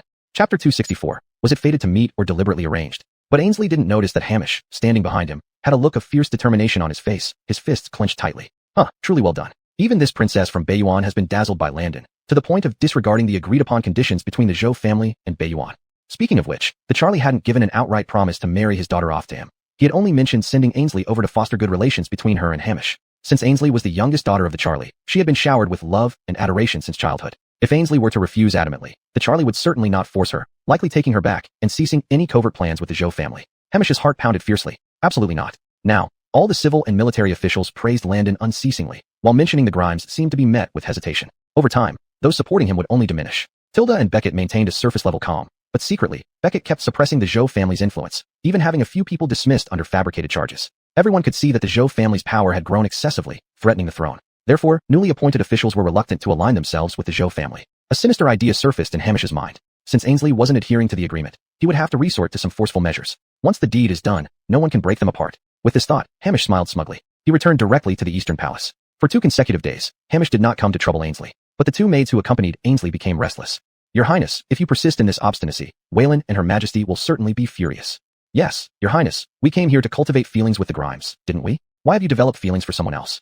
But Ainsley brushed it aside. Hey, don't forget, I am the Princess of Bayuan. How can I just be manipulated? Moreover, this Hamish never sincerely intended to marry me. My father said before I left, although cooperation with the Zhou family is important, my lifelong happiness is more important. Ainsley rested her chin on her hand, smiling warmly. I already have my heart set on someone, and that is the Ailby. Before leaving, father specially inquired about it. Although the Ailby has a humble background, his talent and martial prowess far surpass those of the Grimes. From what I see, this throne isn't necessarily the Grimes's. After speaking, Ainsley pouted. Through their interactions, she saw clearly that Hamish's talent and capability were far inferior to Landon's, and he only knew how to ingratiate himself with her. But Ainsley was not an ordinary woman. She was the esteemed princess of Bayuan. How could such petty tricks win her heart? The 2 maids exchanged glances, hesitating to speak further. Ainsley waved her hand impatiently, saying, Enough, this is not your concern. I have it figured out. Go get paper and ink for me. I want to write a letter to my father. The 2 maids bowed respectfully and fetched the writing materials. Ainsley sighed in relief, her eyes gleaming. Currently, in the Southern Dynasty, Landon enjoyed the trust of Beckett, whereas the Grimes was less favored. Moreover, the ministers also spoke highly of Landon. Ainsley jotted down all these pieces of information, specifically noting at the end of her letter that she wanted to marry Landon, not the Grimes. Furthermore, the Grimes was merely a frail scholar, considered inferior in Bayuan, lacking any qualifications to be a prince consort. Ainsley wrote 5 pages and handed them to the 2 maids. Make sure this letter reaches my father and mother. Ainsley went to Landon's palace as usual, insisting on practicing swordsmanship with him. That afternoon, Landon sat in the courtyard drinking tea while casually guiding Ainsley's movements. Ainsley took practicing swords very seriously, so after just a few days, her actions became much more standard and her sword skills improved. She waved her hand and looked at Landon. Landon, thank you for teaching me. I've heard there's an inn in the capital with excellent cuisine. How about I treat you there as a token of appreciation? Landon showed little interest. There's no need, Ainsley. As the princess of Bayuan, you must be cautious if you leave the palace. Many people will surely be watching. Pay attention to your safety. Landon snapped his fingers, and 2 dark-clothed guards appeared, bowing respectfully to Landon. Ainsley was startled and quickly stepped back. Landon smiled calmly. Princess, there's no need to fear. These are my 2 bodyguards. They have second-rate powers but excel in agility, moving invisibly without being detected. Turning his head, Landon looked at the 2 guards. From today onward, you will stay close to the princess at all times and never leave her side. The 2 dark-clothed guards bowed deeply. Understood. Ainsley was very happy. Thank you, Landon. It seems you really care about me. Landon lightly coughed twice and kept a distance from her. Princess, don't misunderstand. It's just that the palace isn't peaceful, and I fear some people might become desperate and harm you. Ainsley's eyes twinkled. She knew who Landon was referring to and couldn't help giggling behind her hand. Don't worry, this princess is well prepared. If anyone dares to harm me, I'll make sure they regret it. After saying this, Ainsley patted her chest. Landon responded casually with a few words and dismissed Ainsley. The 2 dark-clothed guards also left with her. Landon sat down to drink his tea. He understood Hamish's character and the Zhou family's methods well. By sending these 2 dark-clothed guards, he could protect Ainsley, ensuring her safety during her time in the Southern Dynasty. Ainsley had been cooped up in the palace for so long, and was now excited as she dressed up with the 2 maids, obtained a jade permit to leave the palace, and rode out in a carriage. On the way, Ainsley was quite thrilled. Great. I've heard that there are countless delicacies in the capital of the Southern Dynasty. Today, I can finally taste them. The 2 maids quickly nodded and lifted the curtain, constantly looking outside. Princess, the scenery of the capital is truly remarkable. Yes, Princess, it's beautiful here. I think the Southern Dynasty is much wealthier than our place, but there's also more intrigue. Although they had only stayed in the palace for a short while, they noticed that everyone wore friendly faces yet harbored different intentions. Ainsley nodded seriously and said, in this palace, we must be even more careful. But fortunately, both of you know martial arts, and with Father and Landon's dark guards, I feel very reassured. The carriage slowly stopped in front of the restaurant. Ainsley, supported by the 2 maids, stepped down from the carriage and looked up to see a familiar face. Hamish smiled broadly, holding a folding fan in one hand, wearing a white robe, his hair simply tied back, clean and elegant like an immortal. Warner, it seems we have a fated connection. Chapter 265, done deal. Ainsley was utterly flustered. How could she run into Hamish here? Wasn't he like an unwelcome specter? Your Highness, why are you here? Ainsley's displeasure showed on her face as she folded her arms. Hamish smiled calmly and said, Wanya, there's no prince or highness here. It's just you and me. With that, he reached out to Ainsley. But Ainsley kept her distance, sidestepping a few steps away from him and brushing past him. Hamish wasn't disheartened at all and followed Ainsley with his footsteps. Ainsley booked a room upstairs and entered with 2 maids. Wanya, aren't you going to come in for a sit? Ainsley frowned. What do you really want, Your Highness? She could see that Hamish had deliberately shown up here. He was clearly well-dressed and prepared. It seemed many people in the palace were his informants. Knowing that she would be coming out of the palace today, the 2 maids looked troubled. Outside was the current Grimes of the Southern Dynasty, whom they dared not offend. Ainsley sighed, helplessly saying, now I'm staying at someone else's mercy. I shouldn't refuse the prince's face. Esmeralda, open the door. A maid nodded in response and went to open the door. Hamish sat down with a full smile. As I knew, Wanya may seem cold-hearted but is warm-hearted. Eating alone must be boring. With my company, I'm sure I won't disappoint you. Ainsley had no interest, looking out of the window and avoiding conversation with Hamish. Hamish stood up, ignoring her coldness. Just out of the palace, Wanya must be curious about this area. I know this restaurant well. Let me order some signature dishes and treat you properly. After saying this, Hamish left. He found a waiter, gave him some instructions, and even slipped him a piece of gold.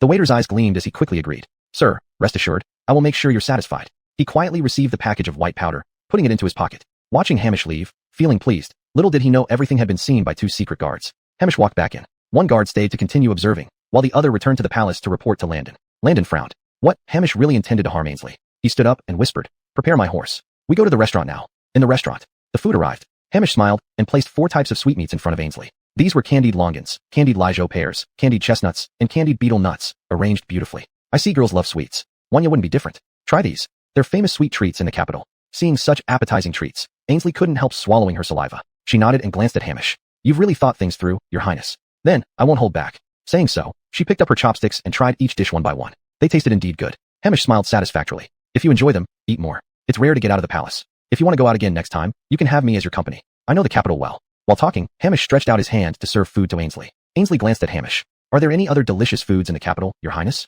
Hamish nodded, telling her much more. Ainsley became more excited, standing up immediately. When I have the chance, I must try them. Seeing the sweat forming on her forehead, Hamish curved his lips. Of course, anytime you want. I'll take you there.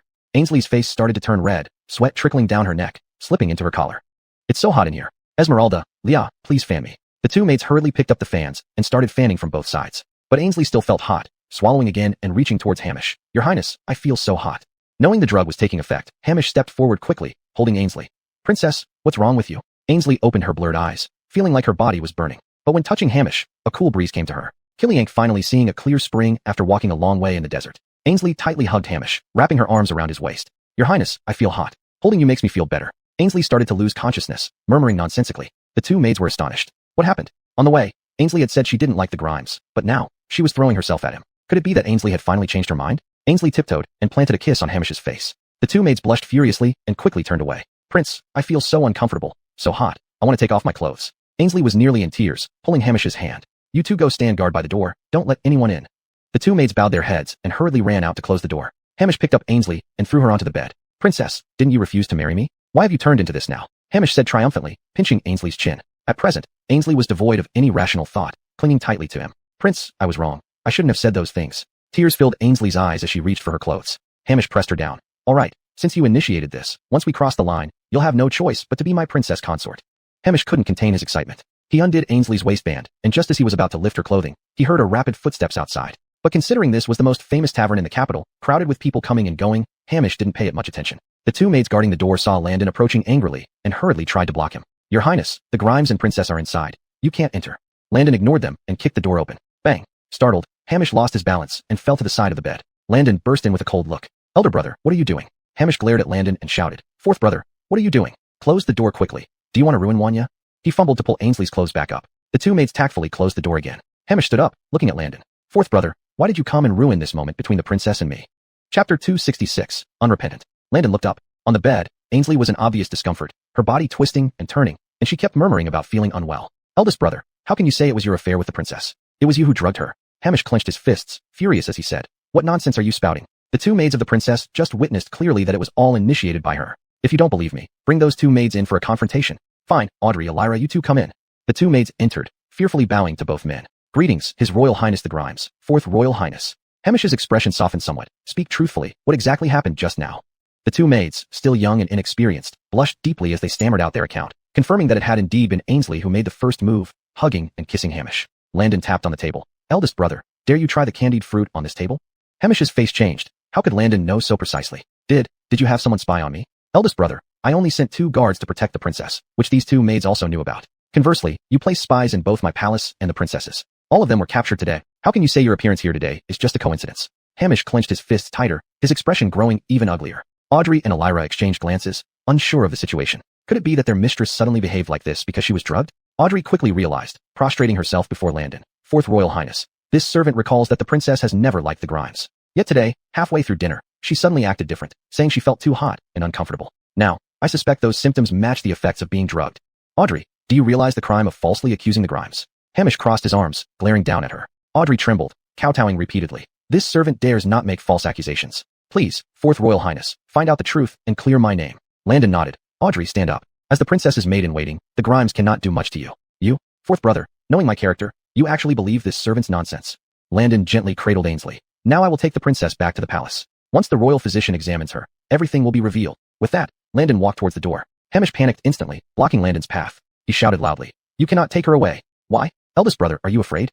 Hamish looked flustered, stubbornly blocking Landon's way. Eldest brother, you should know, you can't stop me today.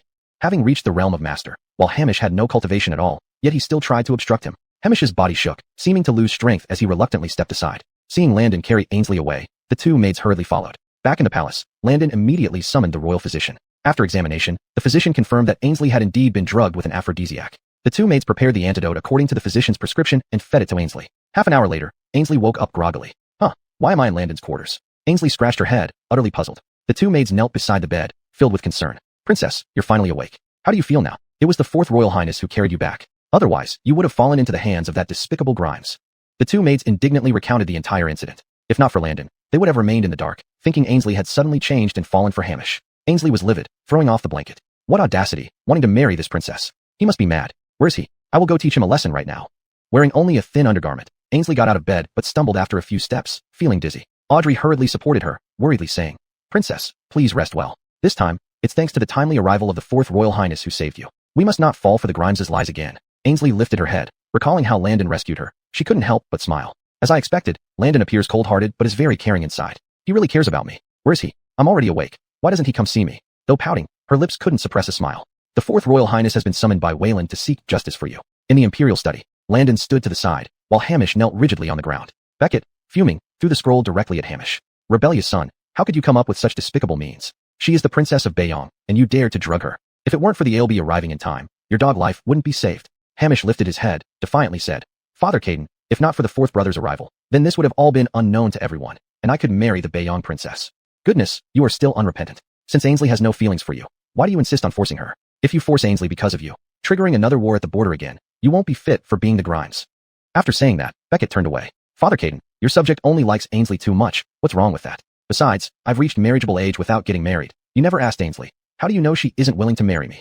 Suddenly, Killian Gongong pushed open the door and ran in quickly. Your Majesty, the Bayong princess has arrived. Beckett glared at Hamish. Fine. You say the Bayong princess is willing to marry you. Then announce her entry. Ainsley walked in, respectfully greeting Beckett. Greetings, Your Majesty. Becket's expression eased somewhat. No need for so many courtesies, Princess. How is your body? Ainsley raised her head, smiling. Thank you for your concern, Your Majesty. It's because the fourth Royal Highness came in time that I am unharmed. I came today just to tell His Highness the Grimes that we can never be together. Ainsley looked at Hamish, her eyes as cold as ice. This time Landon came just in time. Otherwise, her chastity would have been ruined. Just thinking of having to bind herself with this hypocritical man for the rest of her life made Ainsley feel nauseous. Hamish struggled to stand up. Ainsley, you can't treat me like this. Hamish's eyes were red. The Zhou family had been plotting for so long, and it mustn't be destroyed here. Ainsley stepped back 2 steps and stood beside Landon. Your Highness, please respect yourself. Seeing this scene, Beckett felt rather gratified. Chapter 267. A true man should be responsible for his actions. If Ainsley had agreed to Hamish, he would have had to make considerable efforts to break them up. Now, seeing Ainsley reject him so straightforwardly, Beckett stroked his beard and said, Prince, you can't force love. Besides, one is a princess of Northern Yen. Now that she's in our southern dynasty, we cannot force her against her will. Hamish's face turned ashen, and he stood up immediately. Father, my heart belongs to Juan, and I wish to marry her. He cupped his hands and lowered his head, looking exceptionally resolute. Beckett's expression changed. But you must see that Ainsley clearly doesn't like you. Hamish pursed his lips tightly, saying nothing. At this moment, his inner fury grew even stronger. Why not? The Zhou family had painstakingly negotiated with Northern Yen, sending 10,000 taels of gold as a gift. Finally, the Callan agreed to surrender to the Southern Dynasty and sent his daughter to foster affection between her and Hamish. But after arriving here, Ainsley was attracted to Landon, now harboring love only for him and forgetting about their initial deal entirely. Hamish felt indignant inside. He turned his head to glare at Landon and loudly said, Father, I do not feel wrong for pursuing what I truly love. What's wrong with that? He held his neck stiffly, refusing to bow his head. If he admitted before Beckett that there was no bond between them, then for the rest of his life, he would have no possibility with Ainsley. Ainsley knelt down with revulsion in her eyes. Your Majesty, although I am from Northern Yen, I have always admired the culture of the Southern Dynasty. I know there's an old saying in the South. A true man should be responsible for his actions. But Prince, your behavior is truly disgraceful. If it weren't for the timely arrival of the ALB, my chastity would have been ruined. My parents won't be willing to keep me in the Southern Dynasty when they find out. Hard-earned peace could resume into war because of the prince's recklessness. Your Majesty, do you really think such conduct makes him worthy to be the Grimes? Ainsley raised her head high, her back straight as an arrow. Her voice grew louder, each word striking deeply at Hamish's heart. Hamish's pupils dilated. He turned his head to look at Ainsley and shouted, Juan, what do you mean by this? Ainsley stood up, her eyes filled with contempt. Hamish, you are such a despicable person. You are not fit to be the Grimes. Landon coughed lightly, saying to Ainsley, Princess, please be cautious in the Imperial Study Hall. Ainsley nodded and retreated beside Landon. I understand, ALB.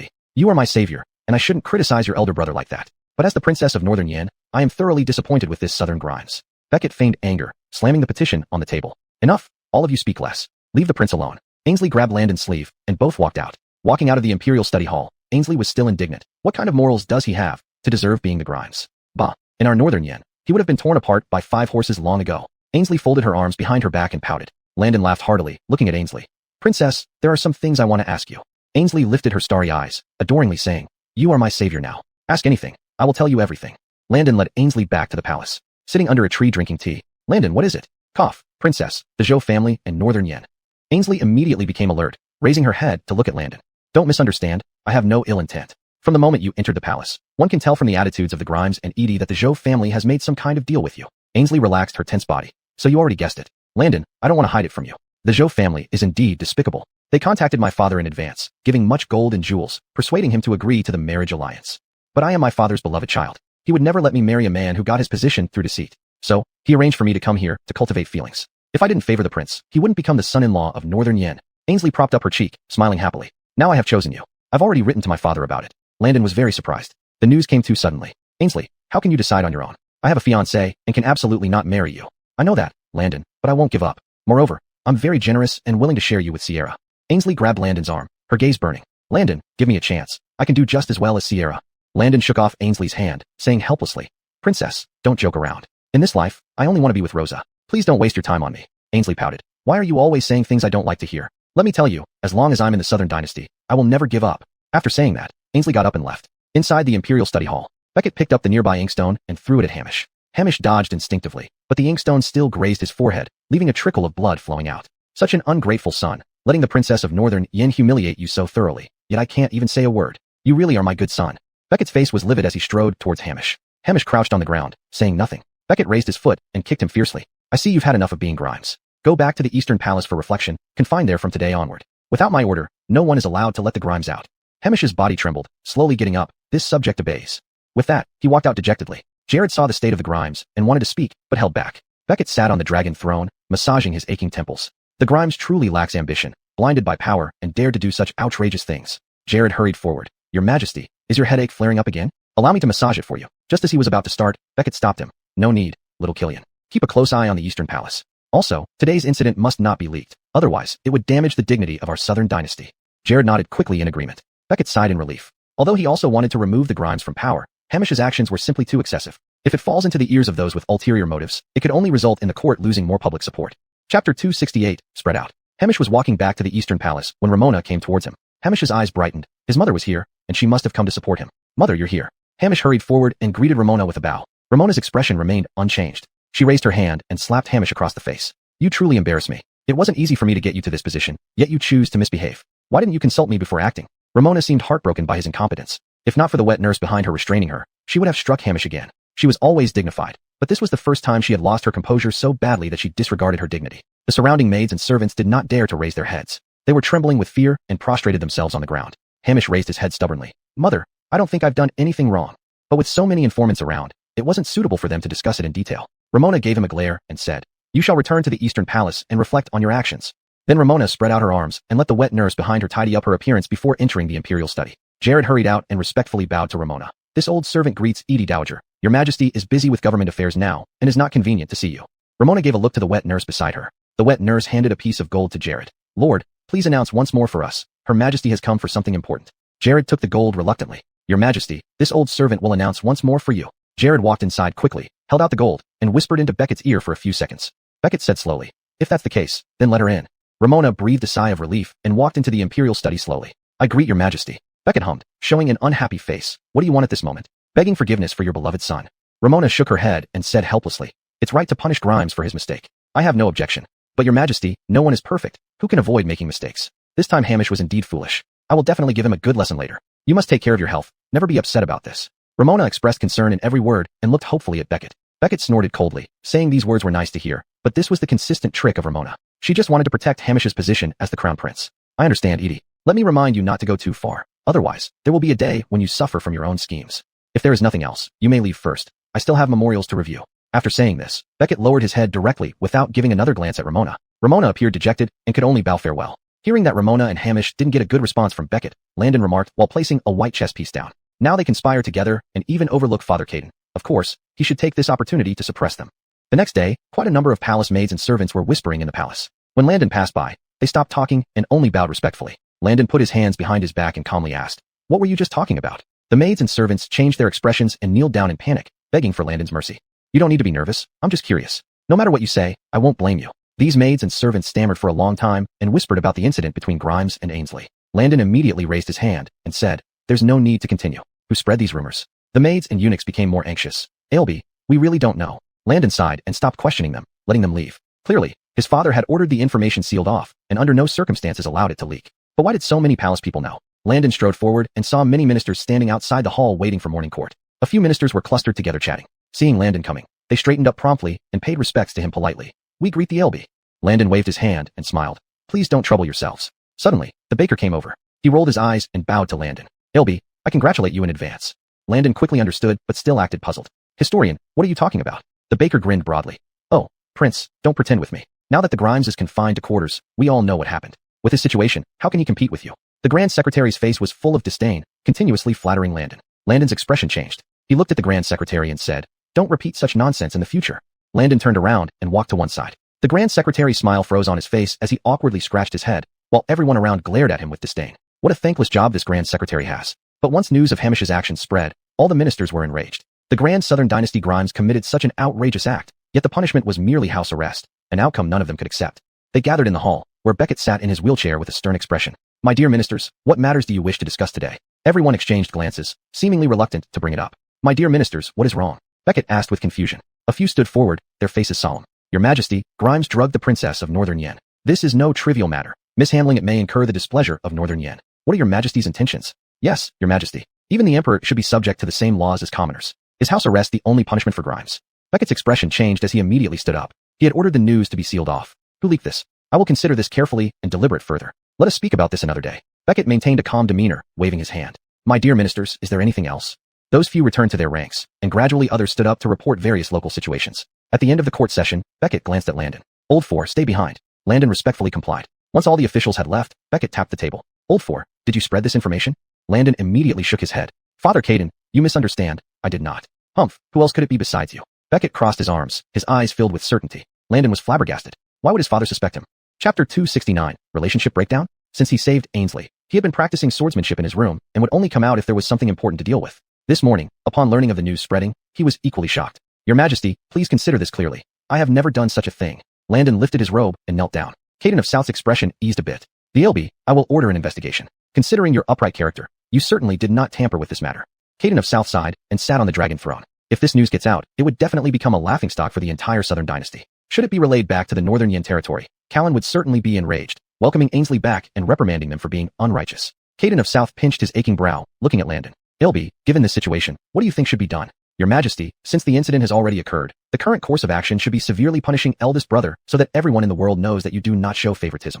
Moreover, all the officials in the court see clearly that Hamish forced this because of Ainsley's backing by Northern Yen forces. Now that Ainsley is devoted to Landon, and both Landon and the Grimes are candidates for succession. If Landon agrees to Ainsley and gains the support of Northern Yen, then everything the Zhou family has done will all amount to nothing. If Caden of South does not heavily punish Hamish now, it would lead to gossip suggesting that even this son of heaven isn't much." Caden of South frowned. He also wanted to severely punish the Grimes, but the forces behind the Grimes were too powerful. If pressed too hard, the Zhou family might revolt. Landon took 2 steps forward and softly said, "Your Majesty, it doesn't have to be actual severe punishment. Your eldest brother imprisoned in the Eastern Palace can remain unknown to others. Just issue an edict that appears to punish him severely." Caden of South was enlightened, looking at Landon with approving eyes. "Well done. Still, you have ways. Since that's the case, we'll do as you say." Landon nodded. "Your Majesty's wisdom." Landon returned to his palace. Ainsley was sitting in the courtyard waiting, propping up her cheeks idly. Seeing Landon approach, her eyes lit up. "Landon, you're finally back. Come quickly and teach me swordsmanship." She waved her hand, smiling brightly. Landon smiled and nodded, sitting on the chair. "From what I see, your swordsmanship has greatly improved, and you no longer need my guidance." Ainsley shook her head and said anxiously, "That won't do. You're my teacher." At this moment, little Detsy hurriedly delivered a letter. "Your Highness, this letter is from Sierra. She also said it must be opened by you personally." Landon was very pleased and eagerly took the letter. "I know, Killiantil Detsy, you may go now."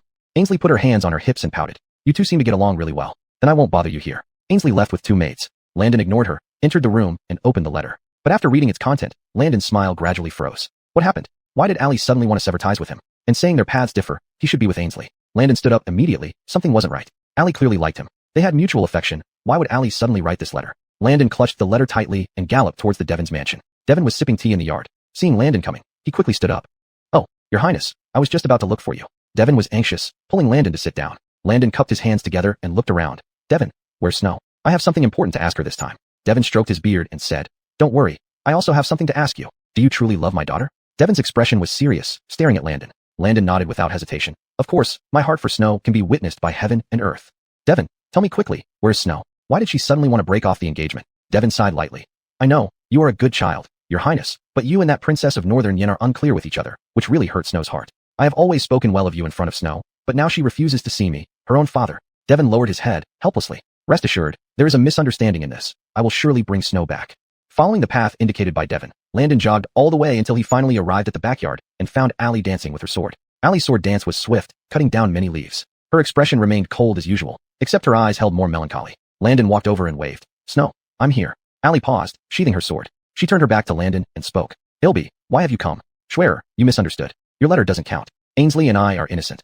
I don't want to break our engagement." Allie bit her lower lip and lowered her head. tears quickly filling her eyes. She also couldn't bear to part with Landon. But now, the rumors about them were growing more and more, and Landon was Ainsley's savior, making it appropriate for her to repay him with herself. Moreover, that afternoon, Ainsley came to the Devons mansion. The two sat under a tree and talked a lot. It had to be said that Ainsley was a straightforward girl, and she could bring greater political help to Landon. All of this made Allie feel inadequate, believing she didn't match up to Landon. Landon, you are the prince, and I am just a miss from the Morone family. I don't wish to be confined within the mansion walls. I'm not your ideal match. You should go back to Ainsley. Tears slid down Allie's face as she wiped them away and started walking forward. Landon caught up in 2 quick steps, grabbing Allie's wrist. Swear, there's nothing between Ainsley and me. It's all one-sided on her part. My heart is only for you. Landon was very anxious, seeing Allie's tears, feeling a mixture of joy and sorrow. It seemed Allie did not want to give up on him either. Swear, don't believe those rumors. Give me some time to handle this properly. Trust me, alright. Landon reached out his arm and embraced Allie. Swear, please give me a little more time. Allie couldn't help but stretch out her hand to hug Landon's waist, leaning on his shoulder and shedding continuous tears. Landon stayed at the Devons mansion until evening, finally managing to console Allie. Allie hooked her finger with Landon's, earnestly saying, Landon, think carefully. My father has always been loyal to the court. If you marry me, you won't gain any advantage from it. Allie's voice was filled with despair, her heart uneasy. Landon stroked Allie's hair, smiling and saying, Swear, do you remember what I told you before? Only the useless rely on women to advance. Chapter 270, An Incident at the Eastern Palace. Allie leaned against Landon's shoulder, her voice soft and gentle. Landon, as long as you don't abandon me, I will never let you down. Landon reached out, stroking Allie's smooth face, unable to resist curling his lips into a smile. I know, Rosa. As dusk approached, Landon got up and left. Allie was reluctant to part with him, waving at Landon. Landon, take your time on your way back. Have a safe journey. I understand, Rosa. I'll come back in a few days. Just as he walked into the courtyard, he saw Bert looking pleased, stroking his beard. Ilby, so you've managed to comfort my daughter? Landon clasped his hands and said with a smile. Bert, it was just a misunderstanding. The Northern Yin princess and I have nothing going on. Now, my heart only belongs to Rosa. Once the misunderstanding is cleared, Rosa and I will naturally get along without any barriers. Bert nodded seriously, saying, In my heart, I've already regarded you as my son-in-law. From now on, you don't need to announce yourself when you visit the Jinbei Palace. It's getting late. You still need to return to the palace? Why not stay here for the night? Landon shook his head. If he stayed overnight, it might affect Allie's reputation. No need. Thank you for your kindness, Bert. If there's nothing else, I'll go back to the palace. Landon rode quickly back to the palace. As soon as he dismounted, Killian Tildetzi hurried over. Your servant pays respects to the Ailby. Your Highness, something has happened at the Eastern Palace. Landon frowned. He had only been away for half a day. How could there be trouble again in the palace? What exactly happened? Tell me everything. Your Highness, the Crown Prince at the Eastern Palace refuses to be confined. He's making a ruckus and even broke the lock on the main gate. Waylon has dispatched more people, but they dare not touch the Grimes, and can only keep an eye on him constantly. Landon pinched the bridge of his nose, revealing a helpless expression. How foolish this Hamish truly is. Doesn't he see? Even if Ainsley likes him, Becketty would never let them be together. Landon didn't want to meddle. He stretched and said softly, Killian Tildetzi, help me get ready for rest. As Landon stepped into the room, Jared rushed over and bowed to Landon. Ilby, you're finally back. Waylon is worried sick and has summoned you. Landon sighed lightly. Of course, what should happen eventually comes. Whether it's court or palace matters, Becketty always needs to summon me. Landon nodded and followed Jared. Entering the Imperial Study Hall, Becketty sat in his wheelchair, his face dark. Landon clasped his hands and bowed to Becketty. Son pays respects to Father Caden. Becketty waved his hand. The fourth one. No need for formalities, stand up quickly. Landon stood up and asked, Father Caden, what has happened? Becketty stood up, fuming. That rebellious son is simply useless. Though he was born to the Empress, he knows no decorum and refuses to acknowledge his own faults. I issued an edict, but he refused to accept it. He even made a fuss in the Eastern Palace, forcing me to let him out. Becketty sighed heavily, resting his forehead in his hand. He truly didn't know what to do. Father Caden, don't worry. I think this might actually be a good opportunity. Becketty looked puzzled and raised his head immediately. The fourth one, what are you talking about? With the chaos in the palace, you think it's a good thing? Becketty's voice carried a hint of anger. Landon smiled and explained, Father Caden, this matter can be seen as big or small. Perhaps we can use this opportunity to dismantle Jamal's military power. What do you think? If Jamal is willing to hand over half of his military power, we can lift the Crown Prince's confinement and suppress this incident. Becketty pondered for a moment and then stood up. The fourth one, your idea makes sense. But how do we deal with the Northern Yin princess? Ainsley represents all of Northern Yin by coming to our Southern dynasty. If Northern Yin ceases to covet and invade our borders, our two countries can coexist peacefully. But now, with such a disgraceful event happening in the palace, I don't know where to put my face. Landon clasped his hands earnestly. If Father Caden trusts Son, after dismantling Jamal's military power, Son can personally lead a team to Northern Yin to show our sincerity, thereby preventing any further pursuit. Becketty glanced at Landon and nodded, believing that Landon's silver tongue would certainly soothe the Northern Yin crowd. I heard that Ainsley has taken a liking to you, the fourth one. You should know, marrying Ainsley would be greatly beneficial to you. Becketty spoke with deep meaning, but Landon disagreed. Father Caden, you are the son of heaven, and your words carry the weight of a promise. Since you have already set the betrothal between me and Rosa, it should not be changed lightly. Kigandi sighed softly. It was clear that Landon had feelings for Allie, and he did not wish to press the matter further, so he waved his hand. Ilby, you may go back first. I know what to do. Landon smiled with relief and bowed again. Your son takes his leave. He returned to his quarters and slept for a while. The next day, during the morning court session, Landon kept yawning. Jamal walked up quickly and stood beside Landon. Landon glanced at him, noticing Jamal's haggard appearance, dark circles under his eyes, and bloodshot eyes. It seemed he had been worrying about the Grimes' situation for days. Landon discreetly withdrew his gaze. Cough, cough. Ailby, how have you been lately? Jamal wore a faint smile as he spoke to Landon. Landon nodded. Thank you, General, I've been well recently. It's just that you look rather worn out. Jamal breathed a sigh of relief and said indignantly. All because this Grimes is no good. He dared to do such outrageous things, truly bringing shame to our southern dynasty. Several ministers in the court also pointed and commented about Jamal. Seeing him standing next to Landon, they were all surprised. What's going on? Is the Grimes' maternal uncle turning to Landon for support? Oh dear, the Grimes is a sinner to our entire southern dynasty. If North Yin declares war again, he will be to blame. Yes, with such character, if he ascends the throne, he will surely become of Yin. Previously, Jamal's residence was bustling with visitors, all coming to curry favor and present gifts. But since the incident involving the Grimes, it had become much quieter. Ramona and Jamal discussed for a long time, but still could not find a perfect solution. They visited the Eastern Palace several times to persuade Hamish to behave properly, so as not to make Kigandi hate him even more. But Hamish was obsessed, insisting that if he didn't marry Ainsley, then Landon would be the crown prince. He even urged Jamal to act quickly, or else the southern dynasty would no longer belong to their Zhou family. Chapter 271. Half of the military power. For several days in a row, Jamal was extremely troubled. The Zhou family's advantage was becoming increasingly weak, and they were even in a passive situation. On one hand, Jamal had to be wary of Tobiasern dynasty's suspicion, so he dispersed his troops. On the other hand, Davin, this fool, was still holding things back, making the officials in the court favor Landon. Jamal was truly weary at heart. His own sister, Ramona, had repeatedly pleaded on behalf of Davin, hoping that Jamal would support him as the emperor. Jamal took a deep breath and looked at Landon. Your Highness, I've heard it was you who saved the princess of Northern Yin, thus ending the disaster. Let me express my gratitude here. Jamal bent down, bowing respectfully to Landon. Landon was very surprised and hurriedly pulled Jamal up. General, there's no need for this. I'm just a junior. Your deep bow really overwhelms me. Voices of discussion grew louder behind him. Jamal wiped the light sweat from his face and moved backward. Just then, Honest walked over, standing beside Landon. He laughed scornfully. Killiantal brother, are you happy now? Landon was confused, turning his head to look at him. Second brother, what do you mean by that?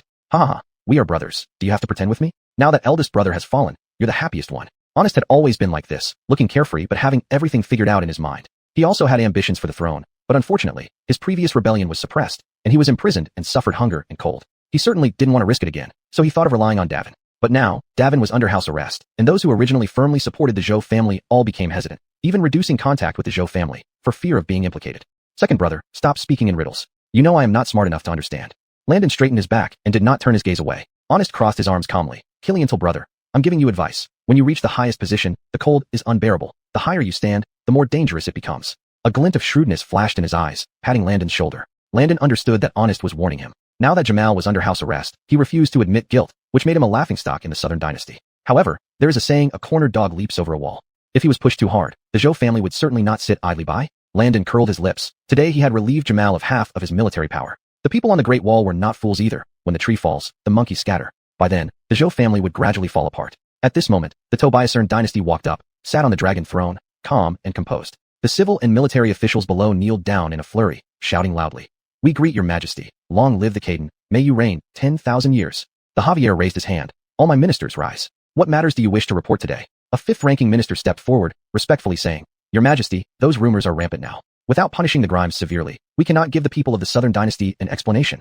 2 or 3 others also stood up to echo the fifth-ranking minister. Landon turned his head and saw that Jamal's expression had become even worse. His hands trembled slightly, but he dared not stand up, only signaling the people next to him. Sure enough, 2 people stood up and said, Your Majesty, this old minister believes the fifth-ranking minister's words are unreasonable.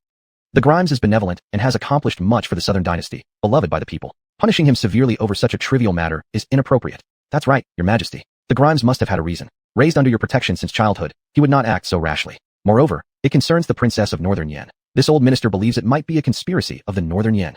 Looking at these 4 or 5 people, the Javier snorted. Fifth-ranking minister, please continue. Upon hearing this, everyone in the court showed different expressions. No one was a fool. They could tell that the Javier agreed with the fifth-ranking minister. Sure enough, the fifth-ranking minister, encouraged greatly, bowed again to the Javier. Your Majesty, this old minister thinks the Grimes should not be punished too heavily. As for how to punish him, it's up to Your Majesty. The Javier stood up, feigning anger. Haven't I said before? Even the Son of Heaven will be punished like commoners if he breaks the law. Does being the Grimes exempt him? Now he even refuses to accept my imperial decree, which is punishable by death. Guards, announce my imperial decree. The Grimes acted absurdly without repentance, unworthy of the title of Grimes. He shall receive 50 strokes and lifetime confinement, not allowed to leave. Landon couldn't help but widen his eyes. Seriously? His stepfather put on a performance with such harsh words? Indeed, everyone in the court was astonished. Jamal could no longer hold back. He immediately stood up and knelt down. Your Majesty, absolutely not. The Grimes is usually steady and reliable. He just lost his sense this time. How can you impose such a severe punishment? Seeing the emperor's rage, the rest of the officials adopted an indifferent attitude, fearing any involvement. Only 2 or 3 loyal supporters of the Zhou family also knelt down, begging for mercy from the Javier. The Javier stroked his beard and looked at Jamal. Minister Zhou, as the uncle of the Grimes, are you trying to shield him? Jamal, kneeling on the ground, bowed his head heavily. This old minister dares not. I just feel the punishment is too severe. Please reconsider, Your Majesty. The other officials also kneeled down. Please reconsider, Your Majesty. Throughout history, deposing a crown prince was never a trivial matter. The Grimes, backed by the Zhou family, had deep roots. Deposing him would only escalate the current situation. Do you think he deserves to be the Grimes with his current behavior? The Javier crossed his arms behind his back, his eyes filled with disdain. Jamal panicked and quickly raised his head. Your Majesty, this old minister has a humble request. Though it's the Grimes who made a mistake, as an elder, I bear responsibility too. I am willing to relinquish my military authority in exchange for Your Majesty's pardon of the Grimes. Landon curled his lips. It was just as he had expected. He had heard that Emily had been communicating with Jamal these past few days. It seemed they had already planned this. No matter what choice they made, they were determined to protect Davin's position as the Grimes. After all, Davin's birth mother was Emily, making it legitimate. As long as he remained the Grimes, he was the heir apparent. The Javier's expression softened somewhat. Minister, are you sure about this? Certainly. In this court, this old minister dares not speak recklessly. Jamal's hands trembled slightly as he took out the military token. Killian Gongong hurried forward and received the token. None of the officials dared to breathe loudly. Though some had anticipated Jamal's move, seeing it unfold before their eyes still stirred sighs in their hearts. Chapter 272. He must be removed. Just as Jared turned around, intending to hand the military token to Beckett, the Emperor spoke again. Hold on, Bodhi, you have led the Jiangnan army for so many years. Once you present this military token, you will no longer be the commander of the Jiangnan army. Have you truly thought it through? Jamal gritted his teeth. Indeed, this old minister has made up his mind and will not regret it after handing over the military token. Watching the token slowly move away from him, Jamal was determined. The rebellion could not be delayed any further. He had commanded the Jiangnan army for so long that the soldiers recognized not only the token, but also him as their commander. Before the court session, he had discussed at length with Tilda and prepared for the worst scenario. If Beckett really intended to take things to extremes by deposing the crown prince and reclaiming his military authority, then the southern dynasty should come to an end. Beckett held the military token calmly and said nonchalantly, as a state-protecting general, how can you do without your military token? Moreover, this is the fault of the crown prince. Seeing that you are willing to go to such lengths for the crown prince makes me feel relieved. Therefore, I will return the military token to you, but half of the Jiangnan army must be transferred to the northern frontier. If Jacques finds out about this incident, he would certainly be furious, making the southern dynasty's borders unsafe. Yet, you will still be the state-protecting general, holding the military token. Beckett waved his hand, instructing Jared to return the military token to Jamal. Jamal was surprised that Beckett did not accept the token. However, the civil and military officials in the court nodded in agreement, finding Beckett's reasoning sound. This matter had already stirred much buzz within the southern dynasty, and since Lady Ainsley, the princess of Bayong, had been wronged, news of this would undoubtedly spread back to Bayong. By then, there might be another war along the northern frontier. Transferring half of the Jiangnan army to the north was indeed a wise choice. Beckett stroked his beard, looking at Jamal, and said, since the chancellor has taken remedial action, I shall confine the crown prince for a few days and pardon him of his sins. What do you all think? The civil and military officials nodded in approval, admiring Jamal's courage for surrendering half of his military power. Who dared voice objections now? Your Majesty is truly enlightened. After the court session ended, Beckett left with a pleasant expression for the imperial study. Landon heaved a sigh of relief. Now that half of Jamal's military power was stripped away, the Zhou family strength was severely weakened. For a while, they would not dare to make any moves. Back in the imperial study, Beckett burst into laughter, stroking his beard and turning to Jared beside him. Indeed, the fourth emperor truly had a plan, taking away half of the military power and transferring it to the north. Now let's see how the Zhou family dares to act outrageously. In the eastern palace, Davin heard the news and stood up in shock. Was this the strategy that Mother Edie and Uncle had devised together? Surrendering half of the military power. Davin felt extremely pained, lowering his head. At this moment, Jared approached with several servants. He respectfully greeted Davin. This old servant pays homage to His Royal Highness the Grimes. The Emperor has specially sent me here to lift the house arrest on your highness. With that, Jared waved his duster, and the servants hurriedly removed the chains. Davin trembled slightly. Thank you, Jared. Then, dispirited, he returned to his chambers. He remained in low spirits for 2 consecutive days until Beckett summoned him. Several maids and servants helped groom Davin and escorted him to the Emperor. Davin bowed before Beckett. This son pays respects to Father Caden. Beckett hummed softly, then sternly told Davin, Grimes, I've heard you've been in a depressed state recently, doing nothing and daydreaming every day. How does this look? You have made mistakes, but you should not continue like this. As the crown prince of the southern dynasty, second only to the Emperor, idling about every day is unacceptable. Beckett's face showed disappointment and sternness. I acknowledge my fault and will remember Father Caden's teachings, replied Davin. Beckett nodded. A batch of documents has been sent to your palace. Please review them as soon as possible and finish your work. Don't waste the efforts of your uncle. Following Beckett's orders, battalions of the Jiangnan army were gradually transferred to the northern frontier. Although Jamal felt reluctant, countless eyes watched his every move at this critical juncture. He dared not act deceitfully and could only let parts of the Jiangnan army depart in phases. Jamal felt aggrieved inside. If Beckett had truly accepted the token and demoted him from the position of state-protecting general, he would have been resolute in rebelling. But now, Beckett left him with half of the Jiangnan army and did not seize the tiger token. A rebellion now would lack sufficient strength, and failure would result in being labeled a traitor. Yet not rebelling left him feeling deeply frustrated. As the crown prince exited the imperial study, he arrived at Ramona's palace. This son pays respects to Mother Edie. He clasped his hands and bowed respectfully to Ramona. Ramona was drinking tea when she saw Davin, her face full of displeasure. Goran, get up. Davin fell to his knees with a thud and kowtowed to Ramona. Mother Edie, it is this son's disobedience. If I hadn't insisted, today's situation wouldn't have happened. Davin's voice choked up, his body trembling. Seeing him like this, Ramona sighed and reached out to help Davin up. My son, this isn't your fault. I know you're a filial child who doesn't want to waste the efforts of your mother and your uncle. But you should know, some things can't be forced. You were too stubborn, and I failed to notice your actions, leading to this situation. Davin stood up and sat opposite Ramona. Mother Edie, now that uncle has lost half of his military power, the Jiangnan army is left with only a mere 70,000 soldiers. Our grand plan. Davin felt extremely uneasy, clutching the edge of his clothes tightly. Ramona's expression remained calm. I didn't expect that Landon would show up so conveniently. Your plan was flawless. If the deed had been done, our Zhou family would have received support from Beiyang. Even if Beckett didn't agree, there would have been no way around it. But Landon ruined everything. A glint of hatred flashed in Ramona's eyes. Landon is truly crafty. If we want to ascend the throne, he must be eliminated first. Ramona hooked her finger, and an attendant quickly came over, bending down. Ramona gave a few instructions, and the attendant hurriedly nodded in agreement. Understood, Your Majesty, I'll arrange it right away. Mother Edie, don't underestimate Landon. He stayed at the Iron Sword sect for a while, and his swordsmanship is formidable. Ramona smiled calmly. Don't forget, our Zhou family has our own contingency plans. The Zhou family had cultivated a group of highly trained assassins among the people, with the highest rank being master level. While Landon stayed at the Iron Sword sect for only a few days, even with exceptional talent, his skill would be at best third-rate. Recently, Landon often returned late at night from the town North Prince's mansion. Sending 2 first-class experts to intercept him on the way would be enough.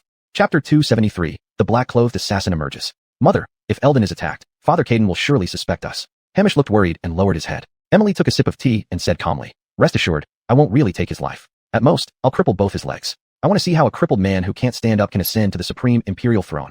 Emily curled her lips, with an air of certainty in her eyes. Hamish heaved a sigh of relief and nodded. Mother, as you wish. Conroy, sometimes you're too kind-hearted. To be an emperor of a country, being seen as having weaknesses is not a good thing. Hamish hastily clasped his hands. I know, Mother, I will certainly reflect on it. After the conversation, Hamish turned around and left, back at the Eastern Palace, but his heart was always filled with unease. At this moment, footsteps came from the door. Elder brother, I'm here. Hamish raised his head, and there came the laid-back Honest. Honest gave a perfunctory bow to Hamish and sat down. Elder brother, you haven't been having a good time recently, have you? Honest asked casually, crossing one leg over the other. Hamish's expression was extremely difficult. Second brother, what do you mean by that? Honest waved his hand and hurriedly said, Elder brother, don't misunderstand me. I came here to give you advice. Honest also knew that the Zhou family had been on a downward slope recently, and those who used to cling to the Zhou family now wanted to distance themselves quickly. Elder brother, are you willing to lose to the son of a palace maid? Although Landon resembles Father Caden the most, he comes from humble origins and doesn't deserve the highest position. How can you, the honored crown prince, submit under him? Honest supported his chin and said calmly. Hamish couldn't bear to listen. Honest, what exactly do you want to say? Elder brother, second brother is for you. I even framed Landon before, thinking his birth mother was just a palace maid and wasn't fit to be our equal. If he really ascends the throne, my days won't be good. Honest stood up, inciting. Elder brother, your birth mother is Emily, whose status is incomparably noble. If you ascend to the throne, it will be a piece of cake for the Zhou family. But now, fourth brother is in cahoots with Father Caden, constantly oppressing your Zhou family. It's time to act. Honest fanned himself and continued. Second brother still has some troops at hand. If elder brother needs them, they can be dispatched anytime. After speaking, he held the fan with both hands and bowed again. Hamish was in turmoil. He stood up, turning away. Second brother, I understand. Go back first. We need to plan this out carefully and can't rush into it. Hamish nodded, seeing Hamish's growing ambition, smiling. Got it, elder brother, I'll take my leave then. After Honest left, Hamish sighed, sitting back in his chair, lost in deep thoughts. That afternoon, Landon came to Reese's mansion as usual. Reese walked out to welcome him. Oh Christ, you've arrived. Reese smiled, stroking his beard. Now he found his son-in-law increasingly satisfactory. Landon lifted his hands to greet. Reese, I came to see Rosa. Landon, I'm here. Allie waved, jogging over. She looked at Landon, her eyes sparkling like stars. Rosa, what's that you're holding? It's a kite. Landon, I thought today's weather is great. Let's go fly a kite. Allie tilted her head, smiling, and grabbed Landon's hand. Landon nodded, agreeing to go out with Allie from Reese's mansion. In front of Landon, Allie was no longer an iceberg. She began to show her smile, behaving like any other woman, acting coy and playful. Landon knew that Allie had grown up by Reese's side, and Reese didn't know how to educate his daughter, only focusing on bravely fighting in battles. Thus, Allie didn't trust people around her and developed her cold nature since childhood. But now, she felt Landon's sincerity and love, gradually opening her heart to him, revealing her adorable side. Allie held the kite but couldn't get it off the ground. Landon chuckled and stepped forward. Rosa, let me teach you.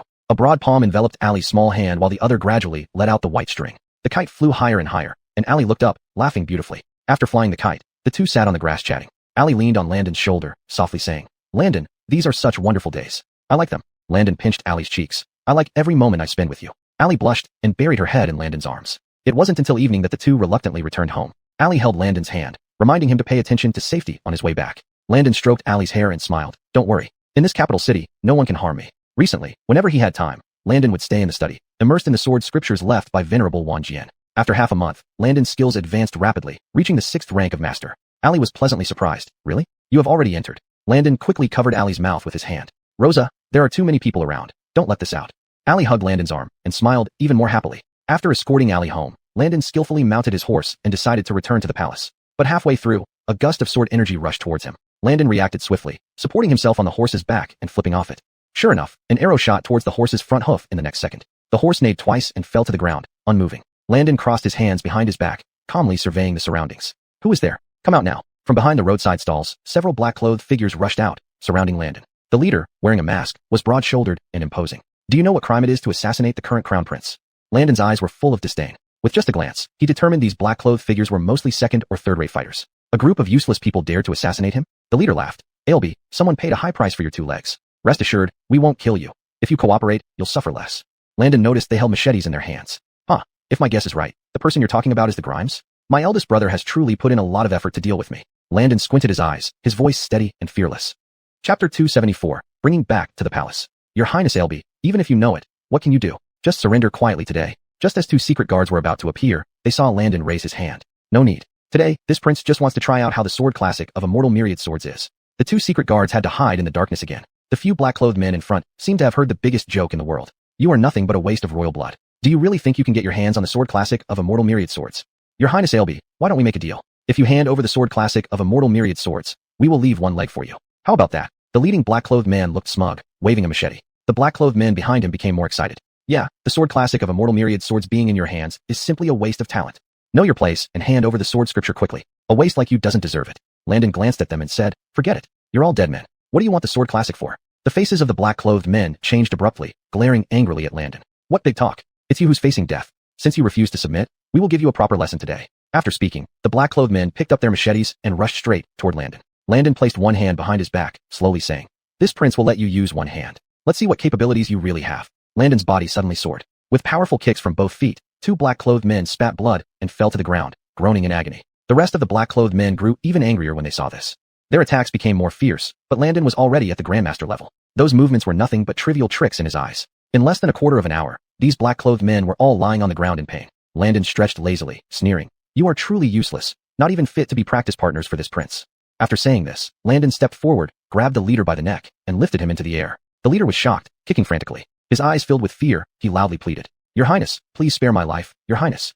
The people behind him hurriedly got up, trying to escape. Landon waved his large hand, and darts flew out from his sleeves, striking their shins. There was another chorus of cries, and these black-clothed men knelt down, kowtowing to Landon and pleading for mercy. Just pleading won't work. Come with me to the palace. Landon snapped his fingers, and the 2 secret guards appeared. Greetings, Your Highness Ailby. What are your instructions?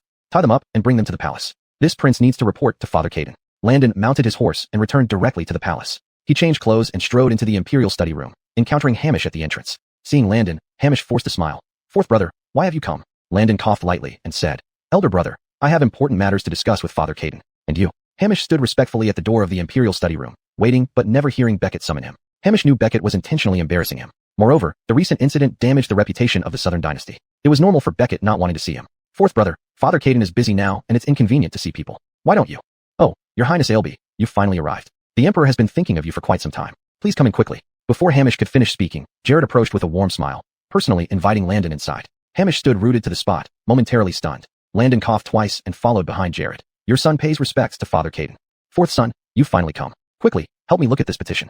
Killiampting his head, Landon continued. Father Caden, I encountered an assassination attempt on the way back to the palace and brought back those culprits. Beckett's expression darkened, forgetting about the petition altogether. What? Who dared to attempt an assassination on a current prince? Bring those bandits here quickly. The 2 secret guards brought the black-clothed men into the imperial study room. These black-clothed men trembled in fear, wetting their pants. They had never seen such a grand scene before. Your Majesty, this humble servant greets you. I was coerced. Yes, Your Majesty, I am wronged. How could this humble servant dare to offend the Ailby? Someone forced me. They knelt on the ground, repeatedly kowtowing to Beckett. Beckett snorted coldly. Who instructed you? Confess truthfully now. The black-clothed men exchanged glances, then silently lowered their heads. Though they did not want to lose their lives, they absolutely could not expose Tilda. Otherwise, they would die even more miserably. Very well, they refuse to speak. Huh? Then throw them into the dungeon and torture them until they talk. Beckett waved his hand, instructing the eunuch to take these people away. Fourth son, who do you think it is? Landon's expression was calm. Your Majesty and I both know that at this time, there aren't many people who would want to assassinate me. Beckett hummed in agreement. Fourth son, what do you plan to do? Your Majesty, this is merely a last desperate attempt by the Zhou family. I won't take it to heart. Moreover, the lives of these black-clothed men will soon be over, and I don't wish to waste any more time on them. Surprise flashed in Beckett's eyes, and he was about to say something when Jared hurriedly ran up. Your Majesty, Ailby, as I escorted those black-clothed men to the dungeon, they suddenly died from poison. They are no longer alive. Jared bent down, his voice trembling. Beckett let out a light sigh. Landon was indeed insightful. He waved his hand and said, Killian till Killian, dispose of those bodies. You may withdraw now. After Jared left, Beckett cleared his throat and continued. Fourth son, are you going to let this go just like that? Beckett was puzzled. Bearing with humiliation wasn't Landon's style. Landon smiled and said, It's not that they won't be punished. The time just isn't right yet. Your Majesty, the Zhou family is like grasshoppers in autumn. They can't jump for long. Besides, these minor henchmen are not capable of harming me. Beckett nodded. He knew that the more he favored Landon, the more the Zhou family would view Landon as a thorn in their side, never letting him off easily. Fourth son, thank you for your hard work. Beckett patted Landon on the shoulder, his voice filled with emotion. Your Majesty, everything I have done is to consolidate the power of the Southern Dynasty and ensure the people live in peace and prosperity. Hamish had been standing outside the Imperial study room all along. Seeing Landon unharmed while those black-clothed men were beaten black and blue, he couldn't help but be shocked. What happened? These first-class and second-class experts actually failed. Chapter 275, Go to summon reinforcements. In an instant, Hamish became at a loss. Jared walked over and said to Hamish, Your Highness the Grimes, please wait a little longer. Once Wayland calls for you, you can go in. Hamish's lips twitched, and he hurriedly replied, No need, Jared. It's getting late. I'll come back tomorrow to pay my respects to Father Caden. After speaking, Hamish turned around and rushed out. Jared went inside to report, and Tobias revealed an understanding look. Humph, that disobedient son is already feeling guilty so quickly. All right, just leave him be. Ailby, this period of time might be tough on you. Landon nodded in agreement and walked out. Hamish hurriedly entered the palace and paid homage to Tilda. Seeing Hamish in such a state, the nursemaid asked in surprise, Your Highness the Grimes, what happened? Nursemaid, please inform Edie Dowager immediately. I have urgent matters to discuss with her. Seeing the urgency in Hamish's manner, the nursemaid didn't dare delay and hurriedly got up to go. Soon, Tilda came out, rubbing her temples and said helplessly, Conroy, what could possibly have made you so flustered? Mother Edie, those black-robed men failed. Landon is unharmed and even brought them before Father Caden. Now, those black-robed men have been dealt with. It was likely done by Uncle. Tilda's face changed. How could this happen? She had repeatedly instructed them to act when Landon was alone, only needing to cripple his legs without endangering his life. Could it be that Landon single-handedly repelled all these experts and even captured them and brought them back to the palace? Tilda shook her head seriously and said, It's absolutely impossible. Landon doesn't have that kind of skill. Fear filled Hamish's eyes. If Landon truly defeated those black-robed men, his prowess must at least be at the Grandmaster level. Hamish's body trembled uncontrollably. He originally thought that Landon only learned the basics at Ironsword Sect, but now, it seemed that Landon was highly skilled, even more so than the elite experts trained by the Zhou family. Tilda glanced at Hamish and said displeasingly, Conroy, you are the Grimes. You should have the bearing of a crown prince. Don't lose your composure over trivial matters like this. Hamish swallowed hard and looked up. Mother Edie, this is no small matter. If Landon's skills are this formidable, then I have no chance of winning. But Tilda wasn't impressed. She coldly huffed twice and looked at Hamish, saying, Hamish, you underestimate our Zhou family too much. Your uncle has a good relationship with an elder from Hua Mountain Sect. That elder is a third-rank grandmaster. If necessary, we can ask your uncle to invite this grandmaster out of seclusion. Tilda's eyes gleamed with pride. Landon was merely born to a servant, with no connections or background. Even if he had exceptional cultivation talent, he would still not be a match for the elder from Hua Mountain Sect. The elder from Hua Mountain Sect has practiced for over 50 years. If he were to lose to a mere boy, it would be laughable. Hamish regained hope. Mother Edie, is that true? Tilda yawned and slowly stood up. Don't worry. Even if half of your uncle's military power is reduced, our Zhou family will still stand strong. She yawned again and waved Hamish off. I'm going to rest now. You should return to the Eastern Palace as well. The nursemaid came forward to support Tilda. Hamish calmed down and directly returned to the Eastern Palace. Early the next morning, he had his people bring Jamal over. Jamal stroked his beard and looked at Hamish, asking, Grimes, what's the urgency in inviting me here? Uncle, our arranged plans have failed. According to Mother Edie, you have a connection with an elder from Hua Mountain Sect. Can you ask him to come out of seclusion? Jamal sighed lightly. I am an old acquaintance of that elder from Hua Mountain Sect, but we haven't been in contact for the past 2 years, and our relationship has become quite distant. If I really need to invite him out of seclusion, I must visit him personally. Hamish was extremely grateful and hurriedly stood up, clasping his hands together in respect to Jamal. Uncle, please do this for us. Jamal quickly helped him up. We are family. There's no need for thanks. Besides, everything I'm doing isn't just for you, but also for the Zhou family. Both Hamish and Jamal knew clearly that their forces were now opposing Landon. If Landon ascended to the throne, he would undoubtedly suppress the Zhou family heavily. At that time, since the Zhou family had repeatedly suppressed Landon in the past, none of them would escape death. Jamal stood up immediately, looking serious. We can't delay any longer. I'll pack and set off right now. Thus, Jamal took sick leave, disguised himself, and rushed toward Hua Mountain on horseback. Meanwhile, Darrow came to the palace and reported Jamal's movements to Landon. Landon was very surprised. Why would Jamal go to Mount Hua for no reason? After some thought, he realized that the Hua Mountain sect was a powerful faction, with disciples excelling beyond comparison. The elders were at the Grandmaster level, incredibly strong. Could it be that Jamal is going to Mount Hua to seek reinforcements? Landon curled his lips. How interesting. The Zhou family really is foolish to the core. Alright, don't bother this prince unless there's something important. I'm going to seclude myself recently. Having said that, Landon directly entered the study. Before entering seclusion, Landon specifically instructed Daryl. Even if Jared comes, he should be turned away as well. Unless there's turmoil in the court or something important happens, no one is to disturb him. Every day, the maidservants would leave 3 meals at the door for Landon. Other officials who came to visit were handled by Daryl. One afternoon, Jared brought his servants to invite Landon to enter the palace. Daryl hurriedly walked forward and respectfully bowed. I pay my respects to your excellency, but your highness is currently in seclusion. If it's not an urgent matter, it wouldn't be convenient to disturb him. Jared was quite surprised, so it is. Waylon wishes to invite the ALB to discuss matters. Since the ALB isn't available, I'll report back to Waylon immediately. Back in the Imperial study, hearing that Landon was in seclusion, the South Caden's eyes were full of amusement. That rascal, even when staying in the palace, thinks of cultivation. Fine, order no one to disturb him during this time. Jared nodded with a smile. Your Majesty, it's clear that you love the ALB dearly. The South Caden closed the document and calmly said, among all my princes, only the 4th resembles me the most. Although his background cannot compare to the Grimes or the Bjorn, his talent and martial prowess far exceed theirs. I am not an old stick in the mud. Of course, I want to entrust the Southern Dynasty to someone reliable.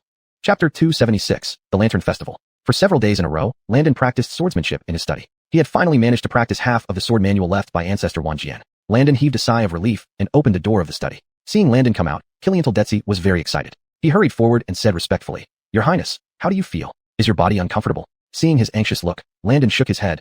Killiantal Detsy, don't be nervous. I'm fine. By the way, who came to visit these past few days? Landon asked casually as he sat down for tea. Killiantal Detsy took out a list and respectfully handed it over to Landon. Your Highness, this is the visiting list. Please check. Landon nodded and scanned through it. He knew these visitors must have come due to the assassination attempt on him a few days ago, taking the chance to show concern while attaching themselves to him. Landon understood clearly that in the court, everyone acted for their own benefit. Except for a couple of true friends, the rest all harbored ulterior motives. I know, Killiantal Detsy. Have someone tell them I'm in perfect health and not to worry. Just then, there came a rush of hurried footsteps from the doorway. Landon, you finally emerged from seclusion. I've been waiting for you this whole time. Ainsley strode in with 2 maids. I've fallen behind in my swordsmanship without your guidance these few days. You owe me compensation today. Ainsley crossed her arms afterward, looking haughty. Princess, how would you like me to make it up to you? Landon said helplessly. Ainsley's eyes turned, then she smiled. Tonight is the Lantern Festival. Accompany me. Landon shook his head, speaking seriously. Princess, I apologize, but I can't agree. One should go with their loved one during this festival. I will be going with Rosa. Ainsley pouted, feeling dejected. But I just arrived here in the Southern Dynasty, and my only friend is you. Wouldn't I be pitiful alone? Good Landon, please accompany me. Ainsley pulled on Landon's arm, coaxing him. But Landon's attitude was firm. No, I will celebrate this Lantern Festival with Rosa. In the Southern Dynasty, one always celebrated the Lantern Festival with their beloved. It was the only way it held any meaning. Landon turned away, waving his hand. Killiantal Detsy, go pick some clothes for your prince. Oh, and get goose yellow ones. Since I am meeting Rosa today, I should look bright and cheerful. Killiantal Detsy happily nodded. This servant will obey. I'll go pick now. Perry stood up in a huff. Landon, all you see and care about is Miss Murmur. When will you pay attention to me? Landon got up, helpless. What was Ainsley saying? Affection had an order, and he and Perry were in love. They were awaiting the Caden's choice of wedding date, so they could have a grand wedding. Ainsley wanted to intervene now? Wasn't that a dream? Ainsley, understand this. Rosa is my fiancée. If you want company for tonight's Lantern Festival, why not find Josue? Josue loves poetry and word games. During every Lantern Festival, he's at his happiest. The Lantern Festival. Women love to release lanterns along rivers and write wishes on Kongming lanterns, gradually letting them fly into the sky. Men would gather in taverns, composing poems and creating riddles. If one won first place, there would be rewards of gold, and some even earned favor with the Javier, gaining a post in court. Adolphe was indifferent to fame and fortune, uninterested in such pomp. But being able to recite poems and solve puzzles with others, Adolphe found it delightful. Ainsley stamped her feet angrily. I am still a princess of Northern Yen. Why should I be disdained by you? You also want to push me onto other men? Landon, I will never like you again. After finishing, Ainsley stormed off. Landon didn't mind much. Ainsley always made unreasonable demands and couldn't tolerate others' tempers. Landon waved his hand and shouted, Killiantal Detsy, are my clothes ready yet? Coming, your highness, I've picked several sets for you. Look and see which one you like best. As dusk approached, Landon got dressed and examined himself in the copper mirror for quite a while. Killiantal Detsy, how does this outfit look on your prince? Killiantal Detsy looked left and right, unable to stop smiling. Prince, you really suit this set. Miss Murmur will definitely like it. Satisfied, Landon nodded, walked to the yard, and jumped on his horse. Arriving at the Northtown Manor, Landon leaped off and called loudly. Rosa, the lantern fair outside is lively. Do you want to go out and take a look? But after waiting for a long time, he heard no reply from Perry. What was going on? Was Perry not at home? Landon frowned. Since it was the Lantern Festival tonight, could it be that some other man had invited Rosa to go out? Just as he was lost in thought, Perry came out of the room. With just one glance, Landon was stunned. Perry's attire today was truly extraordinary. She wore a goose yellow silk skirt, her hair braided with 2 jade hairpins, and upon closer inspection, she even had rouge on her lips. Her skin was already as fair as snow, and with her red lips and white teeth, she looked like a celestial beauty. Perry held the hem of her dress and walked toward Landon. Landon, you're here. Landon nodded and smiled. Yes, tonight is the Lantern Festival. I came specially for you. The two interlocked their fingers, holding each other's hands tightly as they walked into the street. The vendors were energetically hawking their goods while citizens sang and danced. There were lion dances and fire-breathing performances. What a lively scene. Landon went over and bought 2 river lanterns. Rosa, the lantern festival only comes once a year. Let's write down our wishes. Perry nodded and took the river lantern, carefully protecting it while writing down her wish. Landon, what did you write? Perry gave a mischievous smile, holding it tightly. I won't tell you. It won't come true if I say it out loud. Rosa, heaven cannot fulfill your wish. You might as well tell me, and I'll make it happen for you. As he spoke, Landon got closer and closer to Perry, so close that they could almost hear each other breathe. Perry's face instantly turned bright red. I don't need you to fulfill it for me. Taking advantage of her momentary daze, Landon read Perry's words clearly. Hope Landon stays safe and happy, living a smooth life. Landon smiled and planted a kiss on Perry's forehead. Perry blushed even more, burying herself in his chest without daring to lift her head. The two were laughing and playing, unaware of Ainsley standing behind them. Seeing how intimate the two were, Ainsley's eyes were filled with envy. Why should she? She was no worse than Perry in any way, and she had the backing of Northern Yen. Yet, Landon remained devoted to Perry and paid no attention to her at all. Landon, you can only be mine. Ainsley angrily turned away. Her 2 maids hurriedly followed, quietly comforting her. Tears fell heavily from Ainsley's eyes. Tell me, why doesn't Landon like me? Chapter 277, Taken Away. The 2 maids were at a loss, wiping Ainsley's tears with their handkerchiefs. Princess, don't be like this. It's the Ailbe who has no taste. Yes, Princess, the Ailbe really mistook fish eyes for pearls. Don't cry. If the Prince of Yen and the Edie Dowager knew you were so sad here, they would surely be heartbroken too. Ainsley lowered her head and continued walking forward. On the way, she was extremely dejected. But just then, 2 men groans came from behind. Ainsley was very puzzled. Esmeralda, Lia, you too? Ainsley turned around and saw not the 2 familiar faces, but several black-clad figures. Her Highness the Princess, please come with us. Ainsley was terrified and clenched her fists. Don't you dare act recklessly. This princess knows martial arts. The black-clad figure chuckled softly and subdued Ainsley in 2 moves. He struck her into unconsciousness and carried her on his shoulder, leaving the scene. The Lantern Festival was bustling with activity, and no one noticed the commotion. Landon and Allie walked side by side, their faces beaming with smiles. As the Lantern Festival finally ended and the crowd gradually dispersed, Landon sighed in relief and turned to look at Allie. Rosa, let me escort you home. The 2 rode a single horse, with Landon holding Allie in his arms and guiding the reins. Arriving at the town North Prince's residence, Allie held Landon's hand, reluctant to part. Landon, be careful on your way back. I understand, Rosa. I'll return to the palace now. Landon returned to the palace. Lying in bed, he reminisced about the sweetness shared with Allie, unable to resist smiling. Knock knock. A knock came at the door. Ailbe, Waylon requests your presence. It was Killian Tildetsy's voice. Landon sat up. It was so late. What could father want? Landon came to the imperial study and respectfully bowed. This subject greets your majesty. Old 4, I heard that right after you left. Ainsley followed. How was your time together today? Landon was quite surprised. Father, you must have mistaken it. I went to find Rosa, and as for Ainsley, I did not see her. Landon had wandered the Lantern Festival for a long time without encountering Ainsley. Beckett paused, looking up. That's strange. Since you're back, why hasn't Ainsley returned? At this hour, the Lantern Festival had already concluded. Landon frowned, sensing an ominous premonition. I have no idea where Ainsley is, father. Send someone out to look for her quickly. Beckett immediately nodded and instructed Jarrett. Pacing back and forth in the study, he grew increasingly anxious. How could this be? I thought since Ainsley favors you, you two would go to the Lantern Festival together. Landon shook his head, saying helplessly, Father, my heart only belongs to Rosa. How could I possibly attend the Lantern Festival with Ainsley? Yet, I didn't expect Ainsley would also go to the festival without telling anyone. Traveling alone, it's dangerous. Beckett stroked his beard. Don't worry, wait a bit longer. Although Ainsley, as the Princess of Northern Yen, hasn't appeared before the public, most people wouldn't recognize her, so she should be safe. Forget it, Old 4, go rest first. Once we have news of Ainsley, I'll inform you. Landon nodded and returned to his quarters. Thinking of Ainsley gave Landon a headache. How could she be so rash? That night, Landon tossed and turned, unable to sleep until dawn when he finally sat up. Killian Tildetsy, any news of the princess? Killian Tildetsy respectfully entered. Your Highness, there is still no news. Bad, something must have happened to Ainsley. After freshening up and changing clothes, Landon went to the palace. Beckett was equally distressed. My people searched all night, combing through every street and alley in the capital, yet still found no trace of Ainsley. Father, Ainsley must have been kidnapped. Landon looked solemn. Beckett sat on the dragon throne, sighing helplessly. Old 4, tell me, what should we do now? Landon pursed his lips and replied seriously. Father, whoever kidnapped Ainsley must be someone within the court. During the morning assembly, inform all the officials that Ainsley's disappearance must be reported to Northern Yen. Beckett immediately shook his head. No, Old 4. If the Northern Yen princess goes missing in our southern dynasty, word getting out would certainly lead to war between the two countries. Moreover, they had failed to protect Ainsley, and if war broke out, they would be in the wrong. Landon smiled and said earnestly, Father, I understand. Everyone wants to keep this quiet, thinking it's best not to air dirty laundry in public. But doing so will only embolden the traitors who abducted Ainsley. The reason they dared to kidnap Ainsley was that they were counting on this psychological mindset. No matter how outrageous their actions, the Caden of Southern Dynasty would not publicize the incident. Beckett lowered his head in silence. Old 4, let me consider this further. Then this subject will take my leave. Just as Landon stepped out of the imperial study, he saw all the civil and military officials waiting outside for the court assembly. A few officials, spotting Landon, approached with smiles and tried to flatter him. Landon has never liked such scenes, so he found an excuse and stood by himself in a corner. Lifting his eyes, he saw Hamish walking towards him. Hamish wore a worried expression, whispering, Fourth brother, I heard Wanner is missing. What happened? You both left the palace together last night. Why didn't she come back? Landon clasped his hands behind his back. She might have been abducted. Don't worry, eldest brother. Father has decided to notify the king and queen of Northern Yen. Hamish's face changed instantly, raising his head immediately. Fourth brother, what do you mean by that? Landon sighed softly, replying helplessly. Eldest brother, you know, the disappearance of the Northern Yen princess is no small matter and cannot be kept under wraps. It's better to confess to Northern Yen and make proactive amends. What do you think? Hamish's hands slowly clenched, forcing a smile. You're right, fourth brother. But if we reveal this incident, the Callan, angered by it, would certainly declare war again. And Ainsley is his youngest daughter, doted upon since childhood. If he knew she was missing, wouldn't we face another harsh battle with Northern Yen? Landon sized up his reaction. I understand your concerns, eldest brother. But if we keep hiding it, the conflict will only escalate.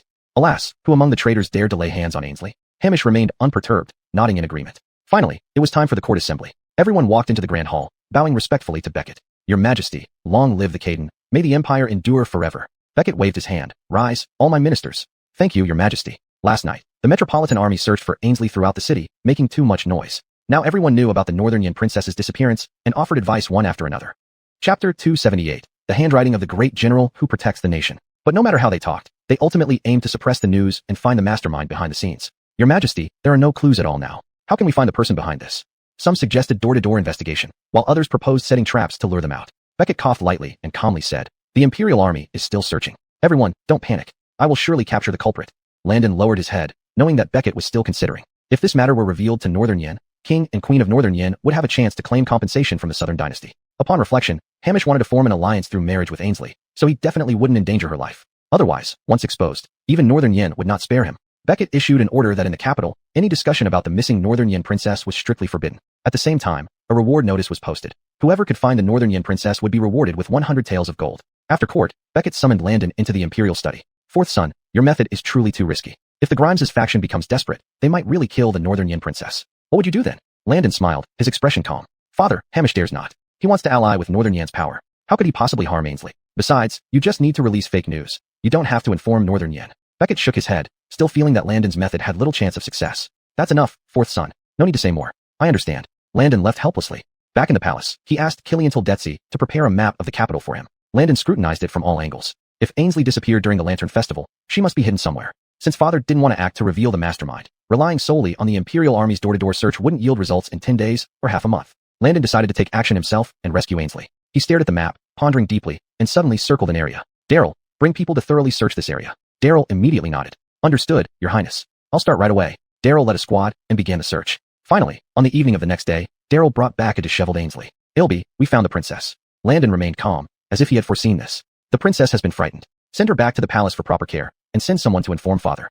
Ainsley trembled all over and staggered off the carriage. Ow, I knew you would come to save me. Landon sighed with relief, smiling. Of course, princess. Next time, don't leave the palace alone.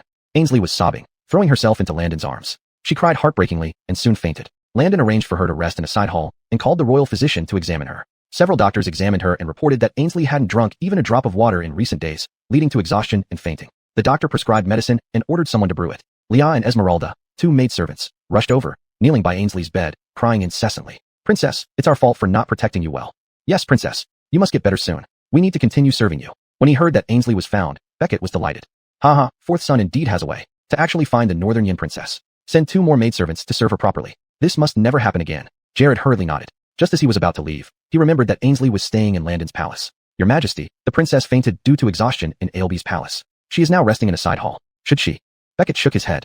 No need. Let her stay there. Ainsley was unconscious for a day and night before finally waking up. Her throat was sore. Killianthing her eyes, she saw the familiar maidservants, tears streaming down her face. The maidservants also wept loudly. Winter snow, autumn leaf. Both of you shouldn't blame yourselves. Get up. Autumn leaf stood up, laughing and crying. Princess, Ailby has been worried about your safety. I'll inform him immediately. Ainsley looked around and realized she was in a side hall of Landon's residence. She lowered her head, shyly smiling. Landon soon came over. Princess, how do you feel? Ainsley raised her head and said earnestly.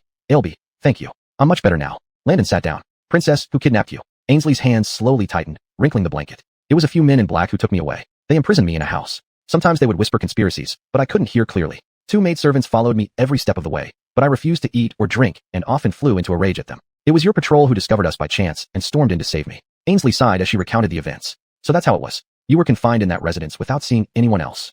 Ainsley's eyes darted around before she suddenly pulled out a letter from her sleeve and handed it to Landon. I found this letter in that house, but I couldn't identify whose handwriting it was, so I kept it with me. Landon accepted it calmly. Understood. Princess, rest well. I won't disturb you further. Leaning against the bed, Ainsley softly asked, will you come see me again tomorrow? Princess, this is my side hall. You can summon me anytime you wish to see me. Ainsley beamed and waved to Landon. Back in his study, Landon unfolded the letter and immediately recognized it as Jamal's handwriting. Landon went to the imperial study and presented the letter. Beckett glanced at Landon and said coolly, "Fourth son, what do you want to say?" "Father, this letter was obtained by Ainsley while she was being held captive. I recognized it as the handwriting of the great general who protects the nation. Please take a look, Your Majesty." A spark of surprise flickered in Beckett's eyes as he hurriedly picked up the letter. Indeed, it was Jamal's handwriting. He laughed heartily and looked at Landon. "Fourth son, this time you have done great service." For all these years, the power of the court had been almost completely hollowed out by the Zhou family. No matter how hard Beckett tried, he couldn't think of a way to counterattack. Yet, due to Landon's appearance, the Zhou family members lost their composure and revealed weaknesses one after another. It seemed suppressing the Zhou family was just around the corner. Beckett slapped the desk and stood up. Killian Z. Go and bring the great general who protects the nation to me." Jared respectfully nodded and sent someone to summon him. Within 15 minutes, Jamal entered the imperial study. Chapter 279, A Promising Interrogation. Jamal bowed respectfully to Beckett. "This old minister pays respects to Your Majesty." "Oh, beloved Minister Zhou, I truly dare not respond to your address of Your Majesty." Jamal was startled. What did he mean? Could it be that the abduction of the Northern Yin princess had been discovered? Jamal asked with feigned boldness. "Your Majesty, this old minister does not know what mistake I've made. Please enlighten me." Beckett's face changed as he threw a letter at Jamal. "Are you familiar with this letter?" Jamal picked up the letter and looked closely. Wasn't this exactly the communication he had sent to his deputy general? How did it end up in Beckett's hands? Jamal swallowed hard and read through the letter carefully. Fortunately, it only mentioned routine affairs and made no mention of the Northern Yin princess. "Your Majesty, this letter is indeed handwritten by this old minister to instruct my deputy general to manage the Jiangnan army."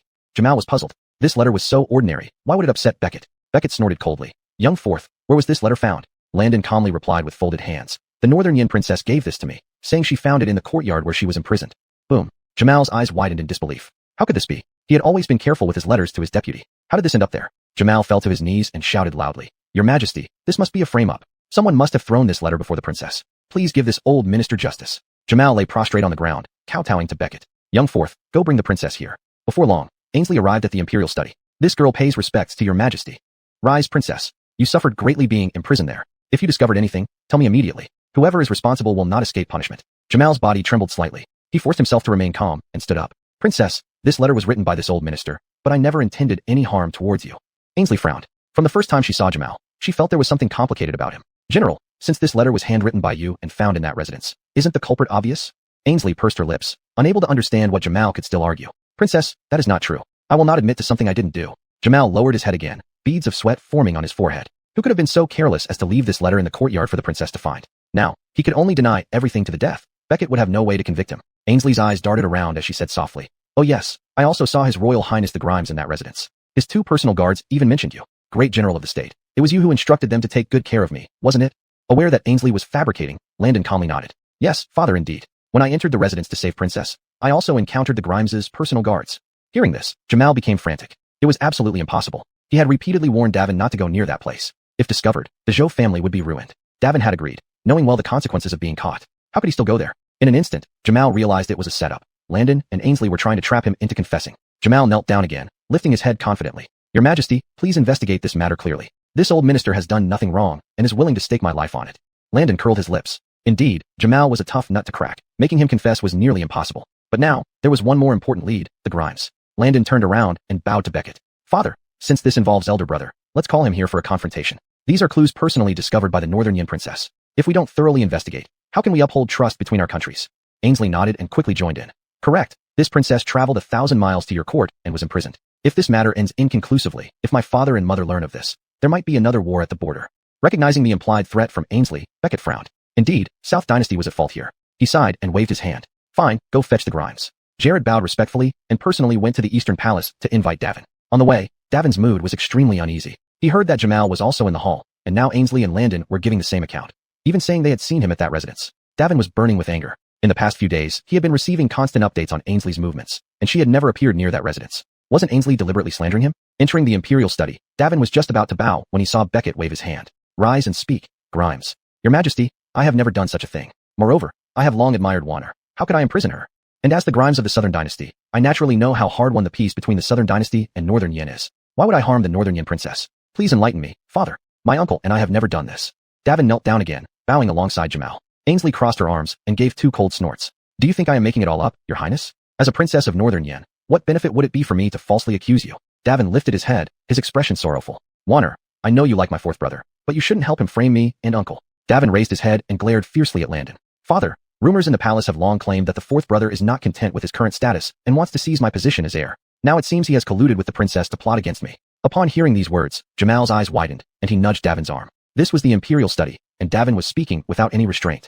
Beckett glared angrily at Davin. What an obtuse crown prince. Though everyone knew it, it was quite another matter coming from his mouth. Landon shook his head. The eldest brother was truly stubborn. It looked like extracting information from him would be easy. Laughable. Would a northern yin princess stoop to framing someone over a bit of personal affection? Grimes, you're being too narcissistic. Ainsley's eyes were full of disdain as she stood beside Landon. I do indeed like Landon, but I would not debase myself to use underhanded tactics against you.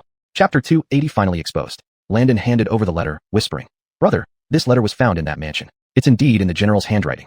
Jamal's hand trembled as he swallowed hard. This letter was written by this old minister to the deputy general, instructing him to manage the Jiangnan army well. I have no idea why it would appear in that mansion, but one single letter cannot determine my guilt. Jamal stood straight, lifting his head to look at Beckett without a hint of fear in his eyes. This time when they made their move against Lady Ainsley, they had been planning for a long time and carried it out perfectly. Even the maids and guards serving Lady Ainsley were newly bought. There was no way she could suspect it was them. As long as they refused to admit it, Beckett would have no power over them. Jamal kowtowed again before Beckett. Your Majesty, please stand up for this old minister.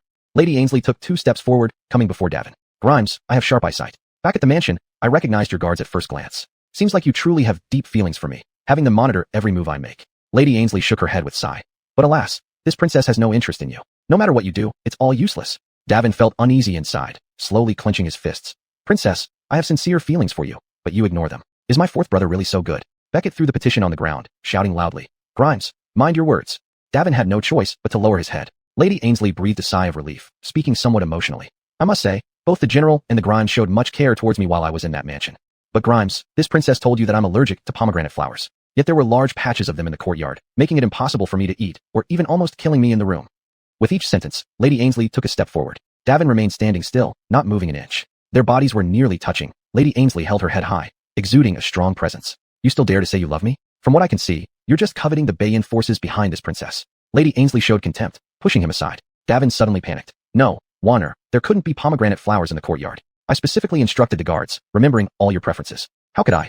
Ha ha ha. Your Majesty, did you hear that? This Grimes is not innocent at all. Lady Ainsley shot Davin a glare, slowly retreating backward. Davin, you are truly despicable. If not for this Princess Wit, you might have succeeded. Jamal's body trembled weakly, almost fainting from blackness. He glared angrily at Davin. What a hopeless son. The Zhou family went through great efforts to secure his position as the Grimes. But unexpectedly, Davin couldn't withstand questioning and revealed everything in a few sentences. Jamal moved to the side, prostrating himself again on the ground. Your Majesty, this old minister truly didn't know about the Grimes' plan. Please forgive me. Davin stared wide-eyed, utterly at a loss. Beckett fumed, flaring his nostrils and leaping to his feet. Grimes, you've truly disappointed me. Davin shook his head, fear overwhelming him. He knelt down, kowtowing desperately to Beckett. No, not like that. Father, listen to your son's explanation. Lady Ainsley raised an eyebrow, looking at Landon and saying, Landon, I cooperated quite well, didn't I?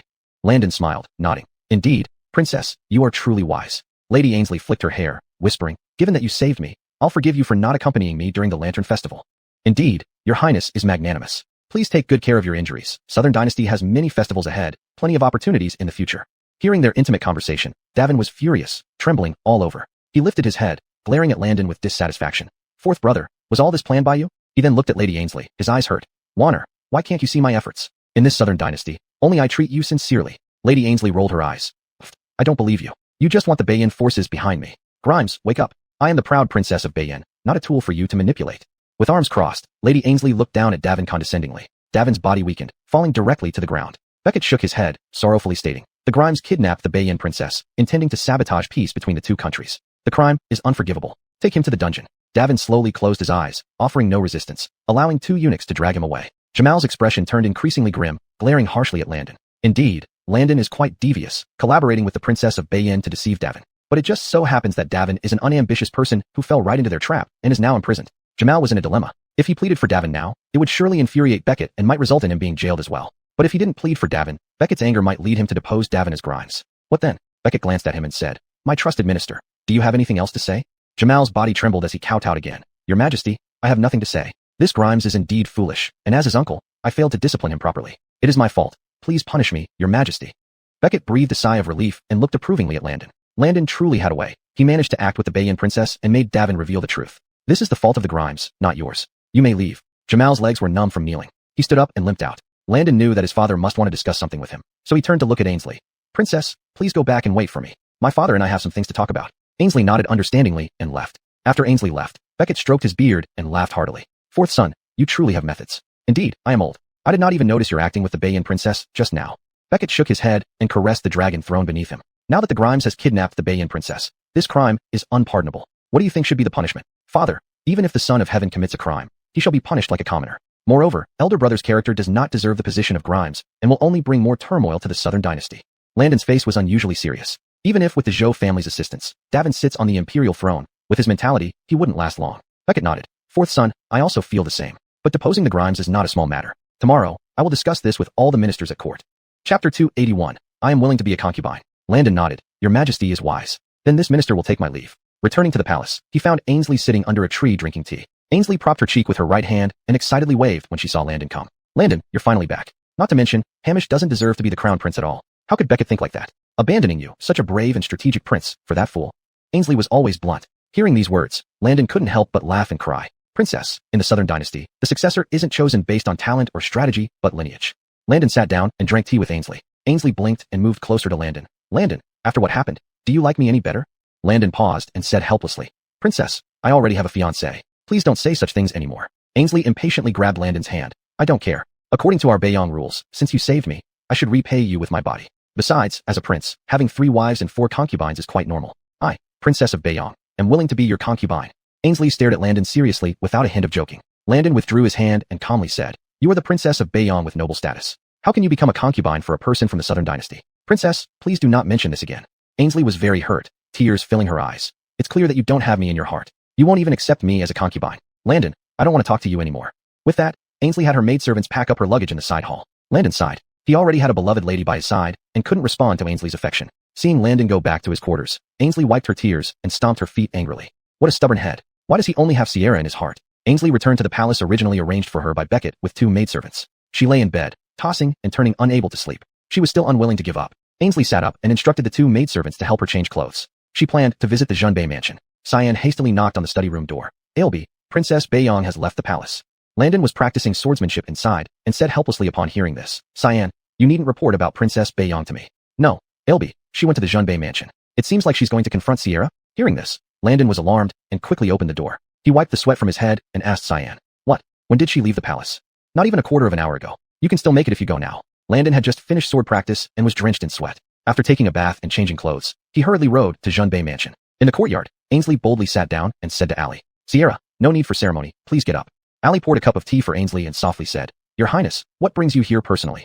Due to the numerous rumors about the 2 in the palace, Allie didn't have a good impression of Ainsley. Hearing that Ainsley had deep feelings for Landon, today's visit to Junbei mansion seemed not boding well. Indeed, Ainsley spoke up, Sierra, I came today to ask you, if one day Landon takes a concubine, would you be willing to accept me? Ainsley looked up with bright eyes, asking very earnestly. Allie was stunned. The Princess of Bayong would actually be willing to be a concubine for Landon? Allie looked away and pursed her lips. Your Highness, you must be joking. As the Princess of Bayong, if you really were to marry into the southern dynasty, it should be with the future crown prince.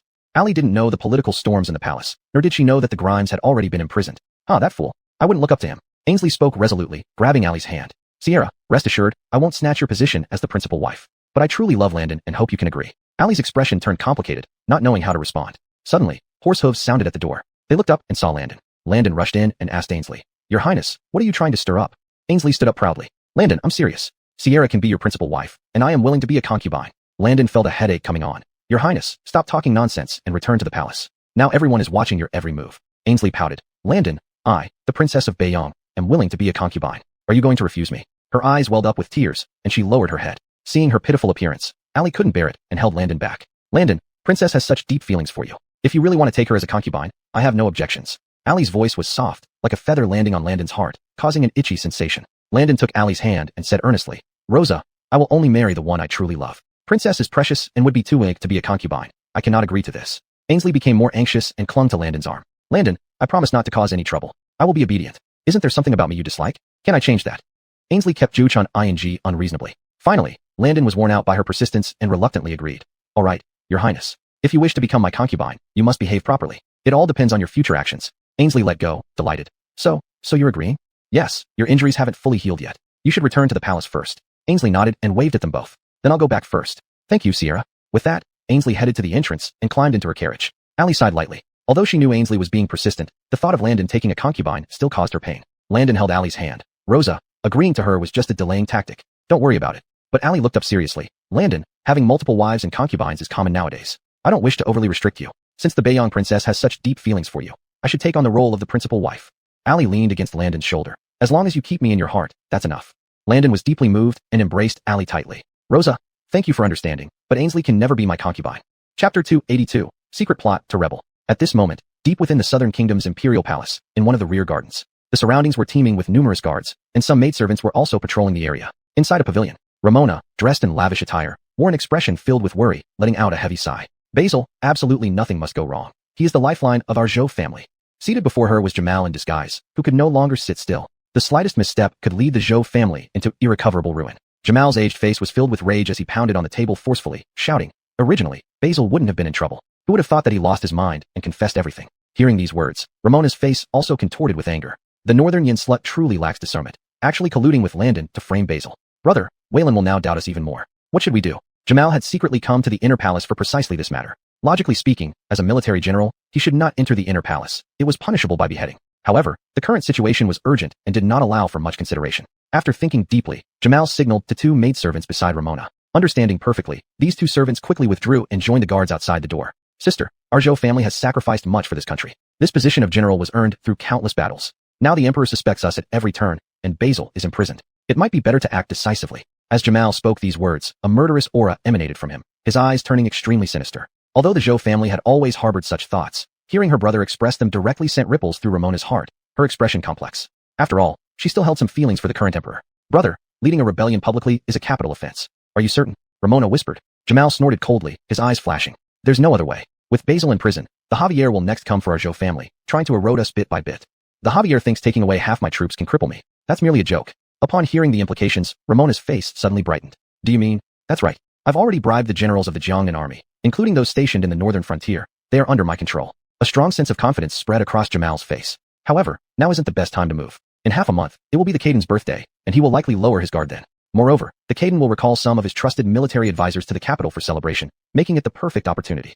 Ramona's face lit up further upon hearing the entire plan, her ambitions for power fully revealed at this moment. For now, I'll behave discreetly and send a message to Basil in prison to keep calm.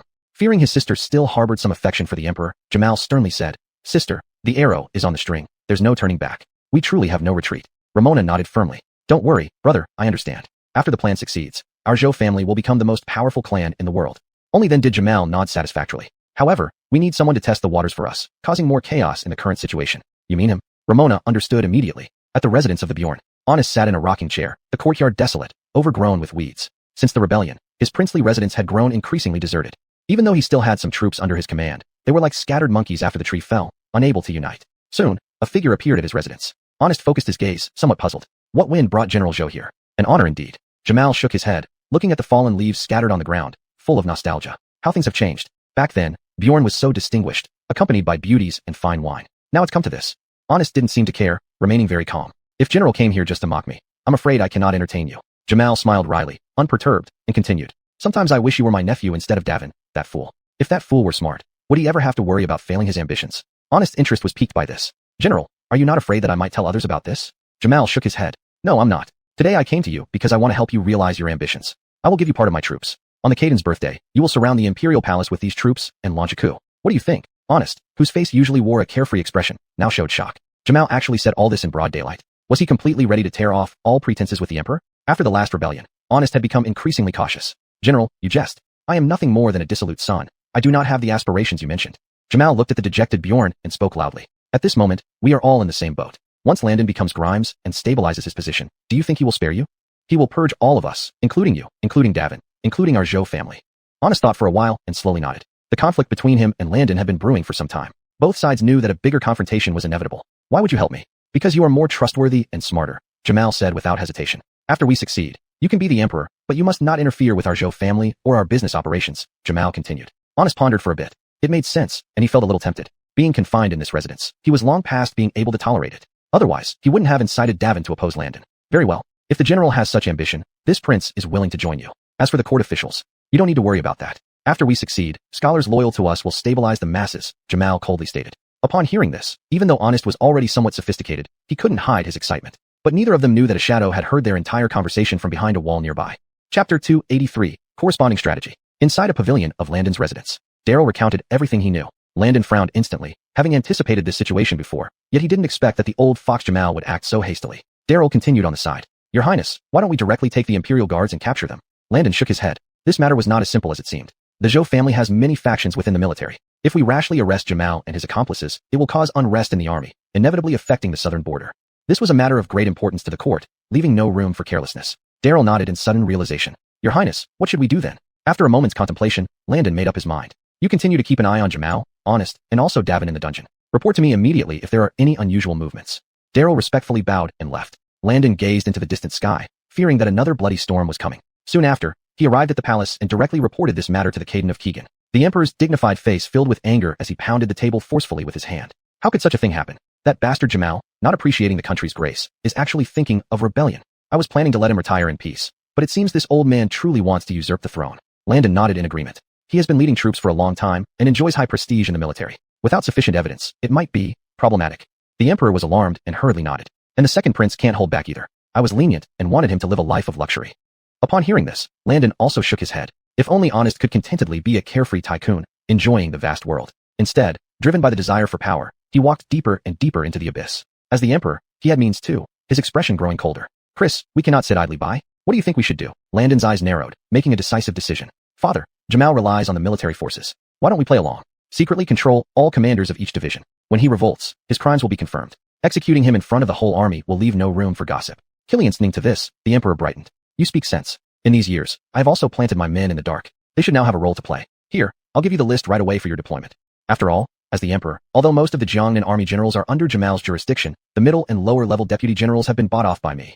When he reached this point, he sighed heavily. As an emperor, he couldn't fully grasp the power within the army. Landon instantly understood. Indeed, the Zhou family was the most powerful family in the present Keegan kingdom. Their influence in the military was immense. Otherwise, executing Jamal wouldn't have caused trouble. Then the Emperor's eyes turned, somewhat embarrassed. Landon naturally noticed, quickly saying, Father, please speak your mind. The Emperor pretended to cough, and then said, Chris, even if the rebellion in the military can be quelled, the border will certainly be unstable, especially on the northern Yen front. Therefore, I hope you can stabilize the situation through Ainsley, pretending to arrange a marriage alliance.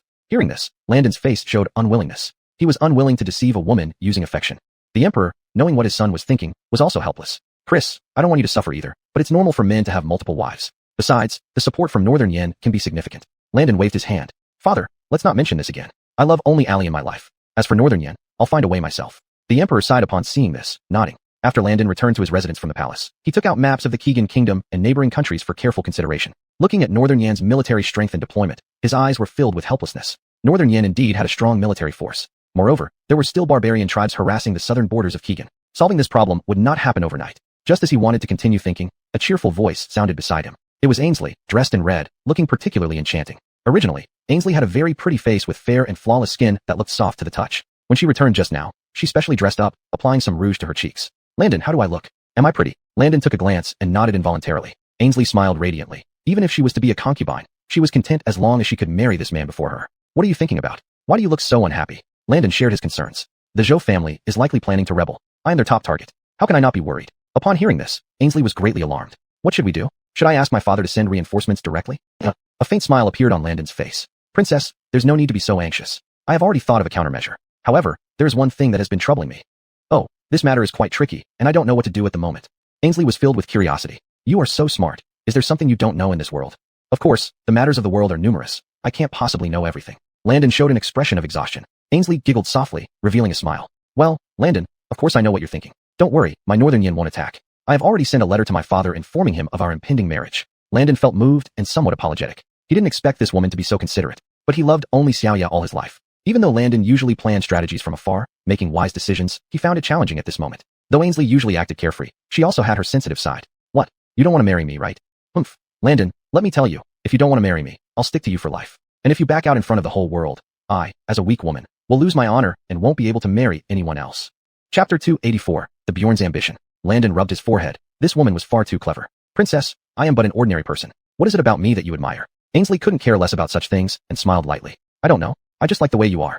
Besides, Ali has already agreed. Why do you oppose it here? Regardless, I am a princess of this country. Do not hedge any longer. As Ainsley spoke, she pretended to be on the verge of tears. This made Landon smile helplessly. Princess, since you have spoken so frankly, I will follow your wishes instead of declining politely. Just make sure you don't regret it in the future. Ainsley's face was filled with pleasant surprise. She felt so excited that she jumped up. I knew you liked me too. Actually, I haven't written to my emperor father yet. I'll write the letter now, saying I wish to marry the Ailbe of the Southern Kingdom. If he dares to send troops, I will sever ties with him as father and daughter. Saying this, Ainsley couldn't resist giving Landon's left cheek a kiss before skipping away. Feeling the lingering fragrance on his left cheek, Landon looked at himself in the mirror, only realizing that being excessively handsome wasn't always a good thing. Landon immediately instructed the servants to prepare a carriage. Soon, he sat inside and headed to the Curtis's mansion. He had to tell Allie everything in person. The Curtis was playing with crickets and sipping wine when he saw his son-in-law-to-be, finding him more satisfactory each time. Son-in-law, did you come to play chess with me? Your Highness, you jest. I came to find Saad, said Landon. You lad, truly devoted to my old man's daughter, haha. Saad is in the backyard, go ahead, said the Curtis, stroking his long white beard with satisfaction. At this moment, Allie was holding a brush pen, writing continuously on white paper. Her handwriting was neat and delicate. Suddenly, Landon hugged Allie from behind and couldn't help but kiss her fragrant neck. Allie blushed furiously, her voice as soft as a whisper. Your Highness, why did you come again? Landon's eyes were dazed. I missed you. So much. Allie's cheeks flushed deeper, looking like a celestial being descended to earth. Is your Highness here to talk about Princess Shangwan?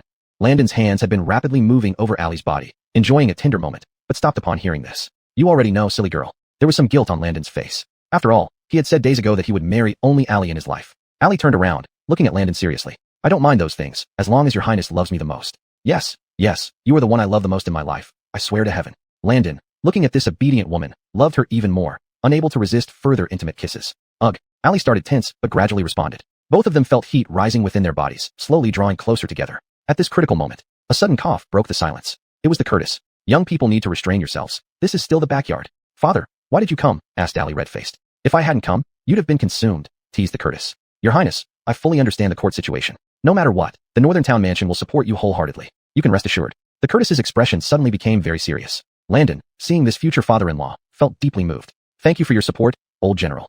Still calling me general? Don't change your address yet. Thank you, father. Landon quickly replied. Allie also wore a pleased look. All right, Saad. Landon has important matters to attend to right now. Afterward, I will personally preside over your wedding. The Curtis said. Allie, being a reasonable woman, nodded demurely. Landon kissed Allie's forehead, gently touched her face, and softly said, wait for me to return. Do not leave the residence these days. Staying here is safer. Landon was worried that Jamal might kidnap people close to him out of desperation. Allie nodded quietly and whispered, I will wait for you to come back for me. Leaving the Northern Town Mansion, Landon no longer had any worries. A storm was coming soon, but he wore a confident expression, knowing everything was arranged perfectly. In the mansion, a large number of soldiers had already gathered. These were all royal guards from the palace, now under his command. Time passed swiftly, and night soon fell. It was a moonless night with a high wind, perfect for killing. Honest glanced at the moon in the sky, a look of hatred appearing on his face. He was unwilling to remain inferior to others. He too desired to sit on the throne and enjoy the respect of the entire world. The desolate courtyard was now filled with hundreds of assassins dressed in black, densely packed together. These assassins were carefully cultivated by him over the years, costing immense effort and money. Honest was now risking everything, fearing that once Landon secured his position as crown prince, he would exterminate him without mercy. Time was running out. He straightened his chest and loudly proclaimed, You have followed me for many years and killed countless people for this prince. But now, things are perilous. My good brother, the Ailbe, if he becomes the heir apparent, will not spare me. Naturally, he won't spare you either. I promise that once I become emperor, I will reward you all based on your contributions, granting you promotions and titles, making you marquises and kings.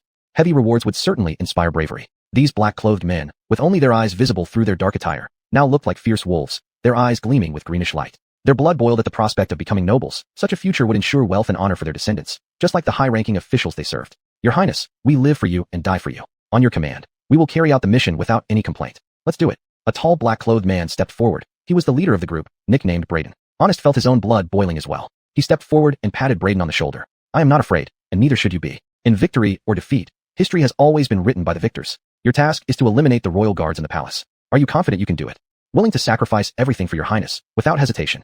Chapter 285, Rebellion at Night. Soon, a large number of black-clothed men infiltrated the palace. They held sharp cold knives and moved stealthily through the palace like Azuras, reaping the lives of the guards stationed at the outermost perimeter of the palace. Murray stood atop the pavilion, looking out over the palace, and muttered to himself, How can princes and dukes be born into their positions? After tonight, perhaps we will all live in luxury. At his command, the black-clothed men continued to advance deeper into the palace. Unbeknownst to them, Beckett and Landon were observing their movements from another pavilion. Beckett looked at his son who resembled him greatly, and said with admiration, Fourth son, you are indeed wise for predicting that second son would act tonight.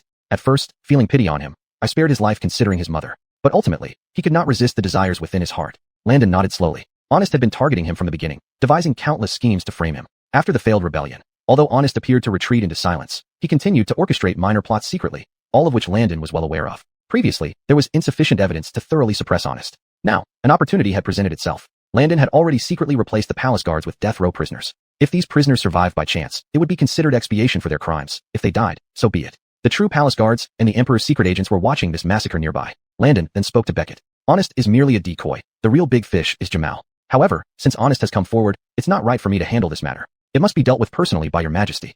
After all, despite Honest's grave faults, he was still a prince and should be judged by the Emperor. Beckett nodded, with a trace of sorrow in his eyes. Deep within the palace, Murray was still slaughtering, but he felt something was amiss. These guards were too weak. They didn't resemble the elite palace guards at all, more like street thugs, falling apart at the slightest touch. The boss, what are you standing there for? We'll soon complete our mission and gain promotions. A black-clothed man licked his bloodthirsty lips, saying with satisfaction. Murray observed the surroundings and voiced his concerns. Don't you think they are allowing us to kill them intentionally? They aren't the guards. We prepared for heavy casualties, but we've hardly lost anyone. Hearing this, the black-clothed man also realized the issue. B-boss, are you saying we've fallen into a trap? Murray took a deep breath and nodded heavily. However, things had reached this point, and there was no way to reverse it. So Murray's expression turned cold as he commanded. Quickly finish off these rabble. Act swiftly before it's too late. Honest was at home, wearing imperial robes and looking in the mirror. A smile involuntarily curved his lips. This was what he had dreamed of, becoming the Emperor, about to become reality. He mumbled to himself. After success comes failure. Father Caden, your son is here. Escorted by a few trusted guards, Honest walked confidently toward the palace, his arrogance showing. Finally, he didn't have to pretend anymore, and Honest couldn't help but smile. Upon arriving at the palace, he saw corpses everywhere. Murray leaped down from a tree and approached him. Report to your highness. We have eliminated all the guards. Hearing this, Honest's smile grew wider. You have done very well. I am quite satisfied. Rest assured, once I become emperor, I will not go back on my word.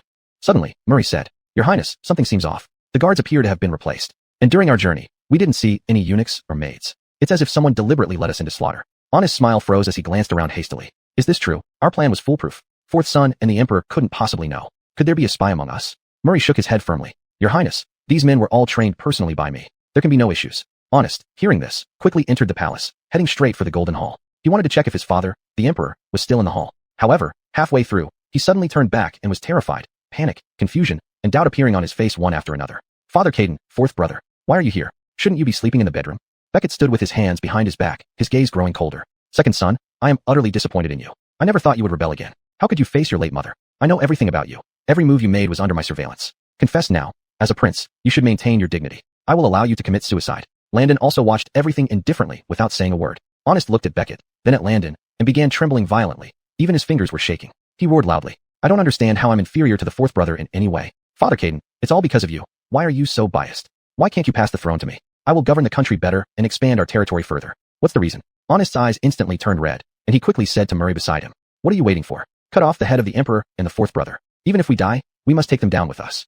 But to his shock, Murray did not move an inch. Whoosh, whoosh, whoosh. Countless arrows shot from both sides of the city wall, piercing through the bodies of those black-clothed men. Before they could react, they were impaled by the arrows, blood splattering everywhere. Piercing screams echoed incessantly. Your Highness, save me. We surrender, we surrender. Everything was done according to Bjorn's orders. Spare our lives, Your Majesty. Despite their cries of anguish, they were still killed by arrows. At this moment, Murray sneered coldly. Bjorn, you're still too young. I am the fourth prince's man.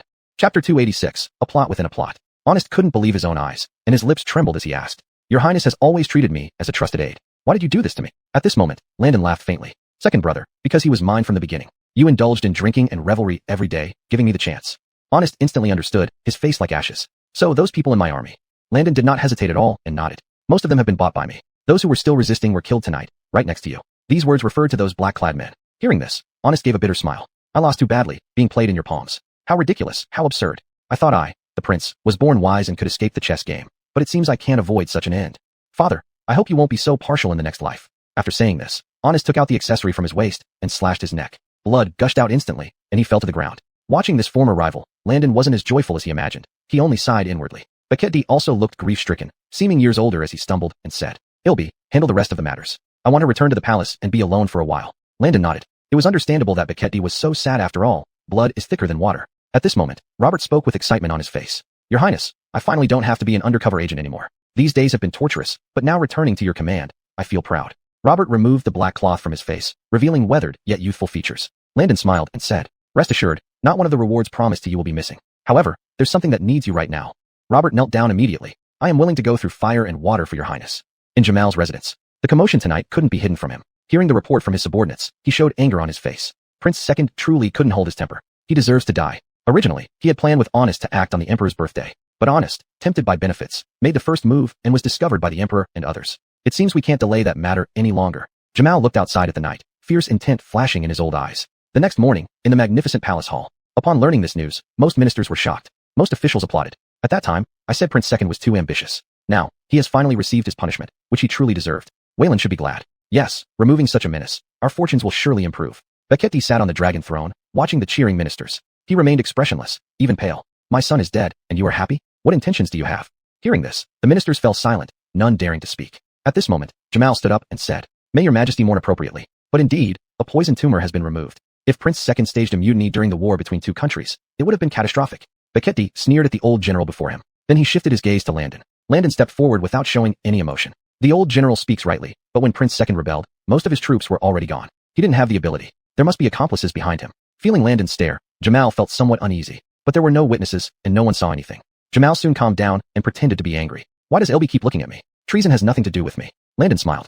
Old general, don't be nervous. I didn't say you were involved in the treason, but I have found some clues. At this point, the present ministers noticed something odd. Since Jamal's power had been halved last time, his influence in court had significantly decreased. Now, many originally neutral ministers despised him completely. Don't worry, General Zhou. We trust that you are innocent, a third-rank official suddenly stepped forward to say, promoted by Landon himself. But we found some incredible envelopes in General Zhou's residence. After reading their contents, we couldn't believe it either. The official smiled faintly and took out several envelopes from his hand. Landon was also watching this good show with a smile, fully aware that he was the director of this play, which had just begun. Looking at the slightly yellowed paper, two names were clearly written on it, Jamal and Honest. Jamal looked at these few envelopes in front of him, greatly shaken. He immediately confirmed that this was definitely a conspiracy, because whenever he and Honest communicated, they only did so verbally, without any written correspondence. You are making false accusations. Your Majesty, my family has been guarding the southern border for generations. Even if we have no merit, we certainly have put in effort. Now, a mere third-rank official dares to mock me? Where is justice?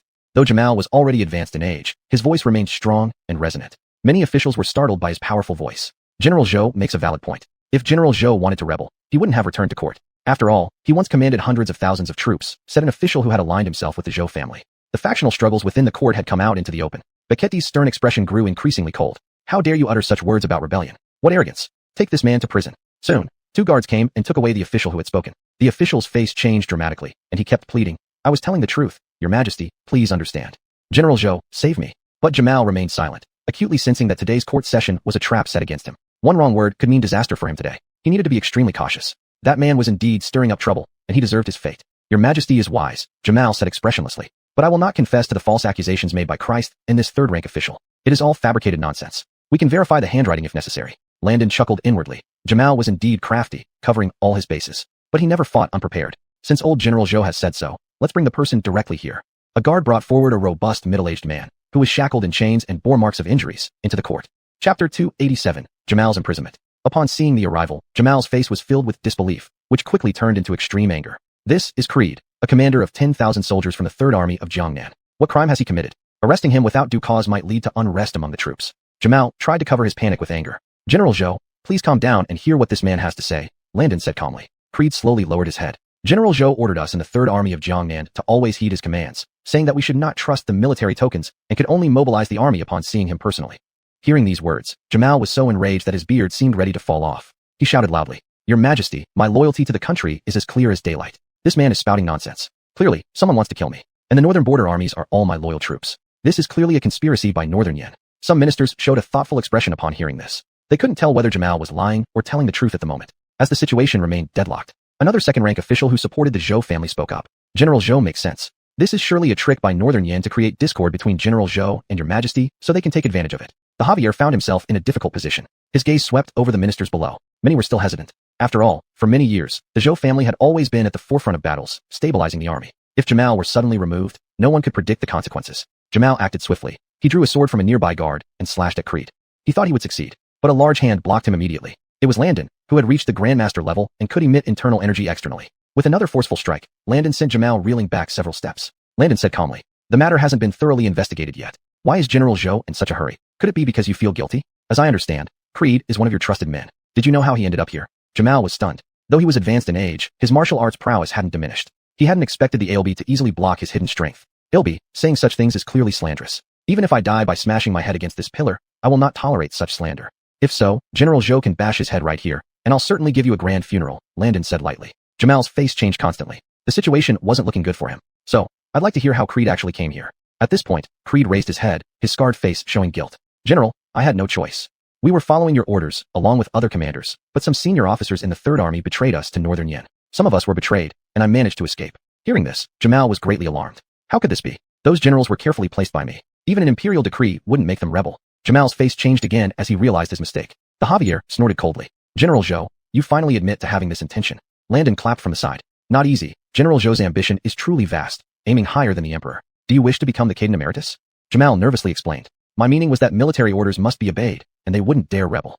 Nonsense. Are you planning to incite a rebellion with the Jiangnan army? Landon said loudly. Without waiting for Jamal's response, Landon continued. To be honest, everything was set up to make you reveal the truth. As I guessed, you planned to flee tonight, didn't you? Jamal's face kept changing. He didn't expect that this young man knew his plan so well. Surely you're wondering why I know this much. Landon placed his hands behind his back, his expression remaining calm. Because your mansion is full of my spies, and every move you made was under my control. Hearing this, Jamal felt numbness on his scalp, almost losing his balance. Other ministers felt similarly, feeling chills run down their spines. If even General Zhou was monitored, their own mansions were likely being watched as well. Noticing this, Landon smiled. You all need not worry. I do not have the leisure to monitor everyone. It's just that General Zhou had considerable suspicion, hence this thoroughness. The ministers nearby finally heaved a sigh of relief and nodded. After all these years, they had all embezzled some funds or another. General, plead guilty. Your crimes can be mitigated if you confess. Now, the Jiangnan army is completely under the control of those few generals, Creed said with an urgent look on his face. You don't need to keep up this charade. I, an old man, have lost. Jamal let out a heavy sigh, knowing well that in his panic, he would reveal his mistakes. He never expected that at his age, he would still make such a basic error. This creed must be fake. Ailby, you really went to great lengths to bring me down. You even found someone to impersonate my general. Landon did not seem surprised. He smiled and said, Old general, I prefer to act first. You thought I'd wait until my father's birthday, but sorry, I can't wait because you're like a fishbone stuck in my throat. Since you kidnapped Ainsley, I knew you were unscrupulous, and thus, I acted out of necessity. At this moment, Creed tore off a layer of film from his face, revealing a handsome face. Indeed, one of the palace guards. Your Highness, was my performance good enough? Landon smiled faintly. Indeed, very good. You managed to deceive General Zhou. Go to my residence for your reward and tell them it's my order. Thank you, Your Highness. Thank you, Your Majesty. The guard bowed to Landon and the Javier before quickly retreating. Jamal realized there was no turning back and laughed loudly. So what if you know I plan to rebel? The Jiangnan army is firmly in my hands. Without my command, those armies won't move, and with a single word, they will march back to the capital and besiege the entire palace. Upon hearing this, the Javier's face turned green with anger. This is my realm, not yours. Jamal chuckled. Javier, how naive can you be? With military power in my hand, this realm is mine. If you dare to arrest me, the army will rebel, and the borders will descend into chaos. Ailby, isn't that right? Landon did not appear overly anxious, but nodded instead. But how do you know your generals are still loyal? As soon as these words were uttered, all the ministers present felt chills run down their spines. Jamal grew less confident. Chapter 288, Clash of Words. In the imperial court, all the civil and military officials fell silent one after another, including the Minister of War and the Minister of Personnel. Everyone could see that this was a shocking and grand scheme. The emperor had long been impatient, so he used the Ailby's power to completely suppress Jamal. Jamal, seeing his situation now, gave a bitter smile. Does His Highness the Ailby insist on resorting to arms? If I were truly imprisoned, are you sure you can take over the Jiangnan army? Landon smiled faintly. His words had indeed stunned this old fox. Actually, he hadn't arranged anyone in the Jiangnan army. The Zhou family had prepared too meticulously on their side in terms of military strength. There were people guarding every aspect. It would be extremely difficult to infiltrate. However, Landon believed that over time, he should have a good grasp. So what does General Zhou think should be done? Jamal thought his words had taken effect, immediately recovering his domineering demeanor. As long as you release me, the northern and southern parts of the Jiangnan army will not have any unrest. As he spoke, he turned his head towards the Javier. I want to govern the country together with Wayland, dividing the entire southern region into two parts. Your Ning family rules the north, and my Zhou family rules the south. How does everyone feel about that? These words caused an uproar in the imperial court. Many officials were deeply disdainful and even outraged by Jamal's words. The north is already coveted by Baiyang. You, Jamal, actually harbor thoughts of splitting the country. That is punishable by death. This minister also agrees. Please, Your Majesty, issue an edict. This man challenges the imperial authority again and again, showing no respect for the royal family, which is treason. The Javier clenched his fists tightly, his face turning extremely grim without any attempt to hide it. As an emperor, he had killed his own brothers to get this position. After securing it, even if he didn't establish great achievements, everything had gone smoothly, with peace and prosperity in the country. But now, with Jamal mocking him in front of so many people, he wished he could tear this old man to pieces. Still, he looked at his fourth son Landon with a questioning gaze. Landon had long thought through his response. General, this decision of yours is too rash. Doing so would lead to the division of the country, a scenario I do not wish to see. Now Jamal had fully revealed his ambitions, sneering. You want both fish and bear paws? There's no such easy thing in this world. I have served in the military for decades, shedding tears and blood for this country, going through countless battles. What qualifications do you scholars have to evaluate me? At that moment, Jamal's aura and killing intent were fully unleashed. Even Landon frowned. He did not want a lose-lose situation. The Jiangnan army was always a variable, and for now, they needed to stabilize things. Your words are inappropriate, General. Let me discuss with the ministers and Wayland first. Bring General Zhou to prison. Landon ordered immediately. Two soldiers then walked in from outside the hall and escorted Jamal to the prison. The civil and military officials did not know how to react and just stood there stunned. The Javier felt very irritated and waved his hand. Everyone go back. The Ailby stay. All the officials bowed and walked out of the hall respectfully, watching their backs. The Javier's irritability instantly turned into gloominess. Fourth son, you're right. Some officials still stand with the Zhou family, as seen from this court session. Many who opposed me years ago have been lying low, and I've been too negligent in dealing with them. Landon shook his head and replied hurriedly. Your Majesty, this is not your fault. Most of these officials play both sides, and there are few neutrals. Moreover, over the years, the Zhou family has gradually corrupted the court. Hearing this, the Javier became angrier. Is there a way to break the current stalemate? When I usurped the throne by killing my brother, it was unforgivable. But so what? Imperial power itself can crush everything. However, I did not expect those obstinate officials I once suppressed to revive. Landon raised an eyebrow and nodded. Indeed, his father had ascended to the throne by force and executed many officials who opposed him, but many more were hidden in the dark, making it hard to deal with them without causing political upheaval. Landon's eyes suddenly lit up as he got an idea. Your Majesty, I have a suggestion. Now, you and I are on the same boat. Speak your mind. The Javier sighed deeply. He appreciated this fourth prince who was so much like him. Landon suddenly spoke up. Your Majesty, we can start with Tilda, but I'm afraid you may not be able to bear it. Upon hearing this, the Javier's face showed a struggle, for he did indeed have genuine feelings for Tilda. Moreover, his ascension to the throne was partly due to her influence and indirectly owed to the power of the Zhou family. But now, as an emperor, he knew he couldn't hesitate. He gritted his teeth and said, Old Four, don't hold back. Whoever it is, I can give them up. This is what supreme imperial power means. I would rather betray all the people in the world than allow the world to betray me. Landon nodded slightly, approving of his father's resolution. Your Majesty, we can directly apprehend Tilda, appeal to her emotions, and reason with her, staging a brilliant false retreat. And this plan requires the cooperation of many people. I've already thought it through. The Javier became curious and stepped down from his throne. In that moment, the father and son were deep in discussion, refining the plan. In the inner palace, Tilda was pacing back and forth anxiously. A maidservant attempted to offer her tea, but was knocked to the ground. Worthless thing, even serving tea you can't do right. Tilda snapped coldly, slapping the servant's face. The maidservant dared not speak up and quickly retreated, holding her breath. A close attendant said consolingly, Your Majesty, General Zhou will surely be fine, as if fate favors the good. Tilda's face was full of worry. My son, my elder brother, both facing such great calamities. Could he really have forgotten our past kindness? I helped him ascend to this position. I hesitated when planning this matter, or we wouldn't be in this situation today. She regretted it. Chapter 289, The Bitter Stratagem unfolds. Hearing this, the attendant didn't dare to say anything, fearing she might make a mistake. Tilda hurriedly ordered her attendant to gather information. Remember to return quickly and avoid giving others any chance to criticize. The attendant respectfully nodded. Worried, Tilda murmured, I hope everything goes well. Just as the attendant left the palace, a masked figure in black appeared before her. Why you? Who are you? The attendant panicked, trying to escape. But she was no match for the black-clothed figure, who swiftly struck her shoulder, knocking her unconscious. Soon, the attendant came to, finding herself in a wooden shed. When she saw the person before her clearly, she was terrified. It was none other than Landon. Landon asked coldly, Don't waste time. What's your name? I am Vanessa, a personal maid to the Edie Dowager. Vanessa replied hastily. What did Edie Dowager ask you to do? She asked Vanessa to gather information, saying General Zhou might be in trouble. Landon stroked his chin, just as he had suspected. Tilda couldn't contain herself, which completed the final part of his plan. Do you know what to do next? Landon released a powerful aura, startling Vanessa, who turned pale, almost fainting. Vanessa knows only to keep secrets for the ALB. You're quite clever. Now do as I say. After instructing her, Landon nodded in satisfaction and said to the ghost-like figure beside him, The plan can proceed. Ensure everything is handled carefully. The ghost-like figure nodded respectfully and vanished instantly. In the prison cell, Hamish was suffering terribly, his hair matted and face covered in dust, looking like a beggar. He spent each day shouting at the guards outside his cell, wanting to be freed. But that was impossible. 2 guards were drinking and eating. Do you think the former crown prince has lost his mind? Killiank, a mad dog. He can only get out if the Caden orders it. Another guard tore off a chicken leg, took a swig of wine, and laughed. Who would disagree? This guy lacks brains, otherwise, he wouldn't have been deposed. To become such a crown prince, it's a rare occurrence throughout history. All these words fell into Hamish's ears. He felt a burning rage, as if ants were crawling all over his body. Back then, how glorious he had been. As Grimes, he was only second to the Caden, with countless guards surrounding him. Who would have thought that one day he would be so wretched, like a beggar? You two have no right to gloat. Once this prince is out, I will throw you both into the dungeon. Hamish roared madly. One of the guards responded with disdain. Prince, why don't you get yourself out first before saying such threatening words? Ha ha ha. The 2 guards laughed without restraint. Just as they were preparing to mock him further, their expressions suddenly changed because a knife was placed at their necks. It was none other than Robert, accompanied by several guards in armor. Though the 2 guards were jailers, they had keen eyes and recognized them as palace guards immediately. What does the sir need? The guard who spoke earlier said fearfully, kneeling down. The other guard did the same. You two have some guts, daring to mock the current Grimes. Take them away and imprison them in the heavenly dungeon. Robert sneered coldly. The 2 guards continuously cried out for justice, not understanding what wrong they had done. They were merely mocking a deposed Grimes. What was so serious about it? Robert paid no attention, approaching Hamish's cell directly, kneeling on one knee. Your Highness, my rescue comes late. Even though Hamish felt suppressed, his mind still functioned. He had never seen this person before, so he asked hesitantly, Who are you? I am a commander from the Jiangnan army, here to rescue your Highness. Hamish immediately connected the dots, sitting up suddenly, and said joyfully, So, I can become emperor soon? Robert's lips twitched at this. This Grimes was still incredibly foolish. Your Highness mustn't speak such heretical words. The Caden did not depose you but instead confined Chris, claiming he misled the public by spreading false rumors and slander. Robert repeated exactly what Landon had told him. So that's it, I understand. Father must be afraid of my uncle. Hamish now felt very self-satisfied. Originally, he had been utterly desperate, but never imagined he could be reborn. He walked straight to the two jailers who trembled in fear, kneeling on the ground.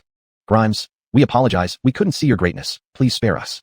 The two jailers disregarded any dignity and sobbed uncontrollably. Hamish sneered, revealing a glint of murderous intent in his eyes. Without hesitation, he drew the sword from beside Robert and thrust it forward with force. He stabbed the abdomens of the two jailers. They didn't make a sound, their faces contorted in extreme pain. Survival would be sheer luck. Next time, open your dog eyes wider. A prince remains a prince, not for your insults.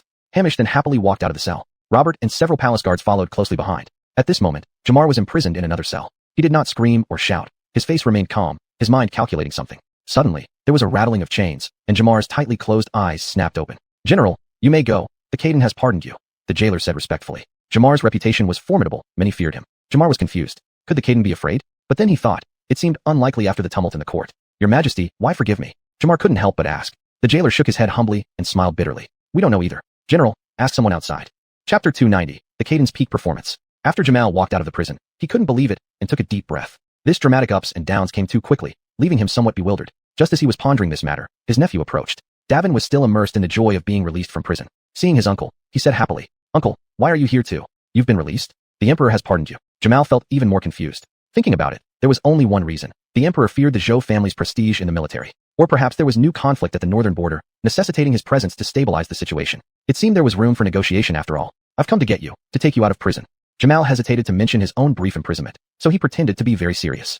Thank you, Uncle. Davin bowed immediately, realizing that his release must have been due to his uncle and mother's efforts. Remember this time, don't do anything foolish again, or I won't be able to save you. Looking at his nephew, Jamal shook his head inwardly. If this nephew were smarter, what great things could they achieve? Uncle, rest assured, I've thought it through. There are plenty of women in this world.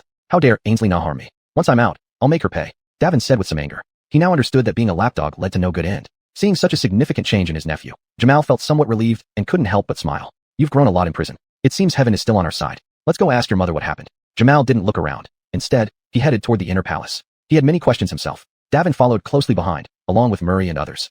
In a garden within the inner palace, Ramona couldn't believe her ears. Your Majesty really like this? Ramona's eyes were full of shock as she stood up involuntarily. The Javier sat on a stone bench, sipping wine, with a bitter smile. Yes, I want Gorin to secure his position as crown prince. What happened before was just a test. His fourth mother was merely a commoner, unworthy of the throne. Without waiting for Ramona's response, the Javier continued. And I have always remembered your favor that helped me ascend the throne. I am not an ungrateful person and can see who is truly loyal to me. Moreover, we have shared bed and board for so many years. How could I bear to let him take your place? As he spoke, the Javier embraced Ramona. Ramona was deeply moved and kissed the Javier's face involuntarily. I misunderstood your Majesty before. It's all my fault, Ramona said apologetically. Looking at her husband, she seemed to be transported back to the romantic days of over a decade ago. Dear, how will you deal with the Ilby? Ramona asked with lingering concerns. The Javier had already prepared his answer and scoffed. That demon child incited unrest and tried to sow discord between me and General Zhou. I've ordered him imprisoned and stripped of his title. He has no chance of coming back. Ramona's face lit up but then turned worried. Your Majesty, that demon child is resourceful. I fear he may find a way to rise again. Wouldn't it be better to eliminate him completely? The Javier was shaken by this suggestion. He hadn't expected his empress to be so ruthless, even more cunning than he was. Edie, be patient. We need to maintain stability in the court. Besides, without a clear crime, killing him would cause discontent among the people and make me appear unfeeling. The Javier felt satisfied. All this was taught to him by Landon. Fourth son was indeed a genius. This scheme was too thrilling. The Javier felt his acting skills improving continuously. Your Majesty, thank you for your consideration. This old man is most grateful. Jamal had been listening outside the garden and stepped forward upon hearing this. Your imperial father, you were once misled by that brat. Now you have returned to your senses. Davin also chimed in boldly, growing increasingly arrogant. Ramona's expression changed. How could her son still be so sure? Your Majesty, Gorin is just a simple boy, with no other intentions, Ramona said. Tobias remained expressionless and calmly replied. The crown prince has been released from prison. He should return to the palace quickly to study his lessons, reading more classics like the 4 books and 5 classics. Davin also realized he had misspoken and hastily withdrew. Jamal, observing the emperor's demeanor, was still puzzled. Why had the change happened so suddenly? In the court, this emperor had shown intentions to kill him. Your Majesty, since the Ailby has been imprisoned, why not immediately have him beheaded at the Meridian Gate to set an example? Jamal quickly added, believing it necessary to eliminate the threat posed by the Ailby. Tobias inwardly cursed. This old fox was as vicious as his sister. Brother, don't worry. The emperor has already said that he will find an appropriate time to deal with that brat, and the crown prince's position will remain unchanged, Ramona said with a smile. Jamal was still doubtful and couldn't help but ask, has North Yin taken action early, leading to conflict between the two countries? General, there's no need for concern. I've simply come to my senses. This emperor has always intended for Gorin to inherit the throne. It was out of frustration with him that I initially thought of using the fourth son as a means to hone him, but Gorin. Ramona was deeply moved and comforted him. So you've always had this intention, brother. It seems we indeed misunderstood the emperor before. Seeing this situation, Jamal could only silently nod. Yet, something still felt amiss to him. I believe Goran will certainly reform this time. Tobias took out a military token from his pocket. This is what I took from you on that day. Now, I return it to its rightful owner. Jamal was momentarily stunned. Ramona's eyes lit up, and she hurriedly said, "Why are you still standing there, brother? The Emperor is showing goodwill towards you." Jamal caught the token and thanked the Emperor profusely. Tobias sighed. "Previously, I was testing you. Now, it is clear that you are loyal to our southern dynasty. I was overly suspicious, and in the future, I won't inquire about military matters anymore." Chapter 291. The plan starts to bear fruit. Upon hearing these words, Jamal's originally uncertain and anxious heart suddenly relaxed. It seemed that he had been overly suspicious. The Javier appeared to still be able to distinguish right from wrong. "Your Majesty, this old man and the Zhou family will spare no effort and dedicate everything for the southern kingdom," Jamal hastened to assure him. The Javier also nodded in satisfaction, showing a look of gratification on his face. "Hearing these words from you, General, I am reassured. I love the Edie dearly, and thus naturally hold you in high esteem as well. Well, you siblings should catch up. I have important state affairs to handle and must leave first. As for that good for nothing, after some time, I will demote him to the southern frontier where he shall work as a laborer for life." Following this, the Javier left the back garden with his guards and maids. Zhou Edie and Jamal bowed to see him off. "Killiantal sister, don't you find Waylon a bit strange?" Jamal said, looking at the military token in his hand, with complex emotions. However, Zhou Edie harbored no doubts, her expression very sweet, as if she had returned to the days just after their marriage. "This shows the trust Waylon has in us. It seems Waylon was testing Goran before. I always said Goran is honest and kind-hearted. Waylon must have felt disappointed with him." Hearing this from his own sister, the wrinkles on Jamal's forehead slowly smoothed out. "In that case, our Zhou family status in court cannot be shaken, and that rascal is in for a disaster. How satisfying." Zhou Edie also nodded in agreement. "Now that rascal is in prison and can't get out no matter what he does. But it's better to be safe than sorry. Let's find an opportunity to poison him." Both looked at each other and smiled. After leaving the palace, Davin returned to his residence. The former crown prince's palace had fallen into such disrepair that it could soon host spiders' webs, long untouched by human care, covered in dust everywhere. But upon hearing news of the crown prince's reinstatement, all the people who previously served in the prince's palace quickly rallied back, changing allegiances like the wind. Now, many servants in the courtyard were busily bringing back the furniture sold off earlier. "Crown princes are destined for fortune," Davin whistled proudly, feeling highly satisfied. The manager beside him flattered. Ailby dared to challenge the crown prince, a complete miscalculation. Now he is in jail, and Waylon's thorough investigation has vindicated Grimes. "Yes, we've all been worried, investigating and seeking help for the crown prince. Thank heavens, he's finally free," his aides chimed in one after another. Feeling even more elated after being cooped up in jail, Davin's face took on a thoughtful expression, then he beckoned the manager into his room. "Have you heard any news about Ainsley recently?" The manager looked uneasy. The Edie had already instructed him that if the crown prince inquired about the princess from Bayon Kingdom, he should act as if he knew nothing. Hasn't the prince reformed? Why is he still infatuated? What look is that? This prince absolutely has no ill intentions. Just asking. Davin hurriedly explained.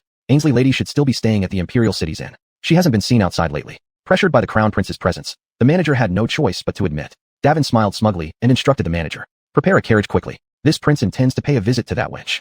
At this moment, Ainsley was pacing anxiously inside the inn. Two attendants beside her were equally worried. Chris is so outstanding in martial skills. Has the Javier gone blind to imprison him?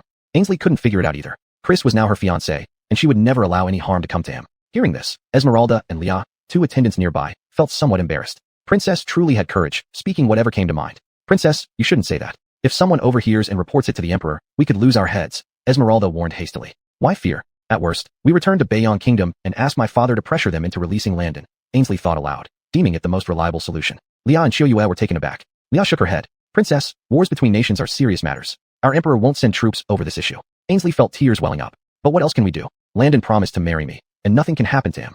We can go and ask Miss Allie. Her father is the pacifying North King General. He definitely has more ways to help," said Esmeralda beside her. Ainsley's eyes lit up. It was indeed a good idea. They set out immediately for the pacifying North King's mansion. Inside the pacifying North King's mansion, upon hearing this news, the pacifying North King was greatly surprised. Just this morning, the Caden had praised his son-in-law and ordered Jamal to be locked in jail. How long had it been since then? Now the situation had taken a sudden turn. His own son-in-law was now in jail instead. Allie came over with a pale face, looking dispirited. Her once beautiful face appeared somewhat haggard. She looked at her father and asked, "Father, what temper has Waylon thrown this time? I heard Davin has been released. Could it be that Waylon really wants to continue establishing Davin as Grimes?"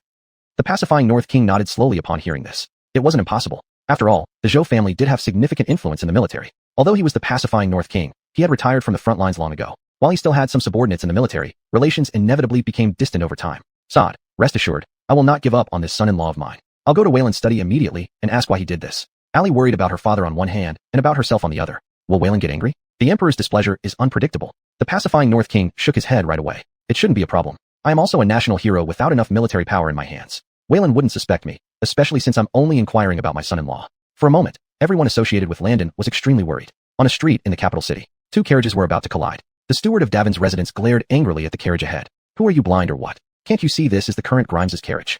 Chapter 292 The Arrogant Grimes. When Ainsleeting, who was sitting inside the carriage, heard this, she immediately stepped down from it. So what if you're the crown prince? I'm still a princess of Northern Yen. The steward, seeing the people coming from ahead, couldn't help but feel anxious, cold sweat continuously beating on his face. Landon Ming, who was asleep inside the carriage, also heard the commotion outside. Upon seeing his beloved woman, a smile appeared on his face. Isn't this Melinda? It's only been a few days, and yet you've become even more beautiful, Hamish openly said, revealing a lustful look in his eyes. Ainsleeting felt an immense disgust, and spat. To whom did I think I was talking? Oh, it's just you, this scum. What's up? You're thinking of kidnapping me again?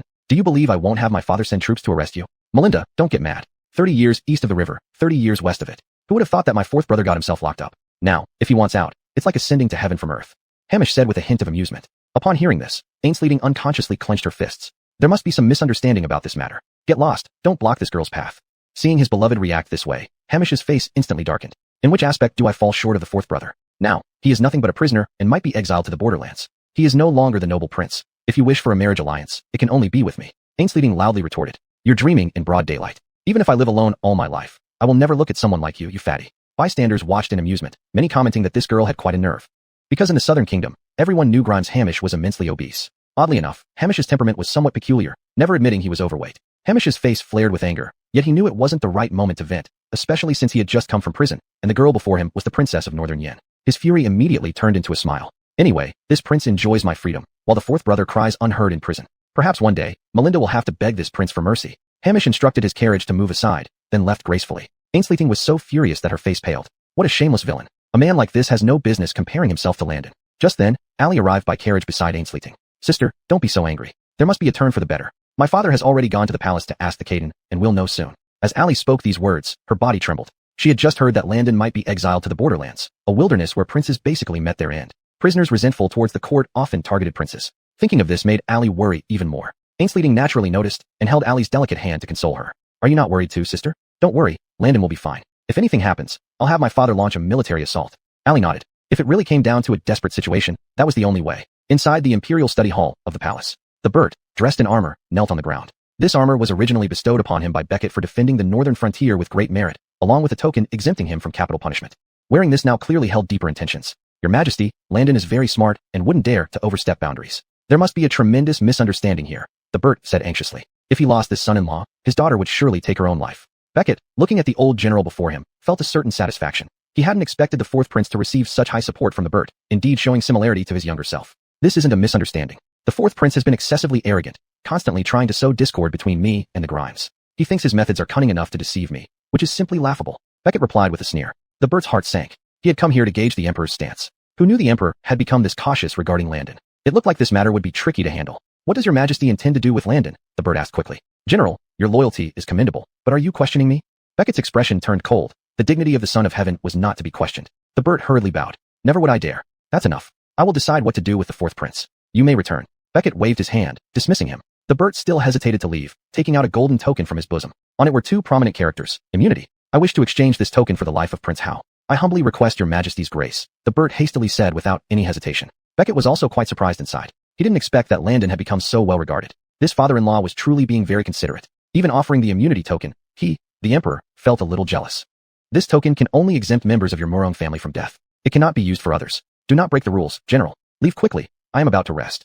Beckett dismissed the Bert again, somewhat irritably. Only then did the Bert reluctantly rise from the ground, sighing heavily before turning to bow and leave. He had done all he could do. Now it was up to the Emperor's will. After the Bert left, a eunuch by Beckett's side also turned to leave. Unaware of what was happening behind him, Beckett remained seated on his chair. After a while, Beckett ordered all eunuchs and maidservants to withdraw, saying he wanted to be alone. When everyone had left, leaving only Beckett in the imperial study, Beckett finally spoke. They are all gone. You don't have to hide anymore. Come out, fourth brother. Landon then emerged from behind the curtain. Didn't expect your old father-in-law to be so good to you, even offering the immunity token, Beckett said with a half-smile. Landon also showed a bitter smile. I did not know about this either. Originally, he had planned to put on a show with Beckett, a grand play to strip the Zhou family of all military power. But he did not expect the Bert to intervene. Landon was deeply moved. There was no doubt it was due to Allie worrying about him outside. However, one must go all the way when putting on a performance. If they stopped halfway, it would be easily exposed. So only he, Beckett, and some loyal subordinates knew the truth.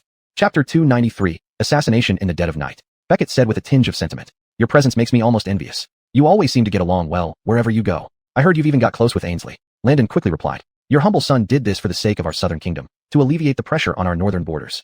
Beckett nodded, acknowledging the reasonableness. But do you think old Garfield can really believe that? Hearing this, Landon shook his head with a wry smile. Don't worry, Father Caden, because there's going to be quite a show tonight. That old fox and Ramona are devious and wicked. They will not let me leave the prison alive. You mean? Beckett's face turned cold as well. Yes, they will surely send someone to assassinate me, Landon said with certainty. Do you need someone to protect you tonight? Beckett asked hastily. Landon shook his head. No matter what, he was still a grandmaster. Moreover, he had already thought up a good plan for tonight. In the inner palace, the eunuch who had left earlier crept furtively into the emperor's chamber, an act worthy of capital punishment for breaking protocol. Seeing Ramona, the eunuch immediately knelt down. Wayland refused the Prince of Jinan outright. The prince looked like his heart was broken. The eunuch reported without hesitation. Ramona nodded in satisfaction. Suddenly, Garfield appeared, startling the eunuch. Here is 10 taels of gold. Take it now? Another 10 will be given once the deed is done. Watch the Caden closely. Report any issue to us immediately. Garfield said coldly. The eunuch dared not refuse, nodding nervously before leaving. Ramona smiled contentedly. It seems Wayland wasn't lying to me. Everything he does is for my sake and Conroy's. Garfield's doubts were somewhat dispelled as he slowly nodded. However, soon his face darkened and he slapped the table. We mustn't hesitate. We need a quick victory. Kill the Ailbe in his cell, so the Caden has no one else to rely on.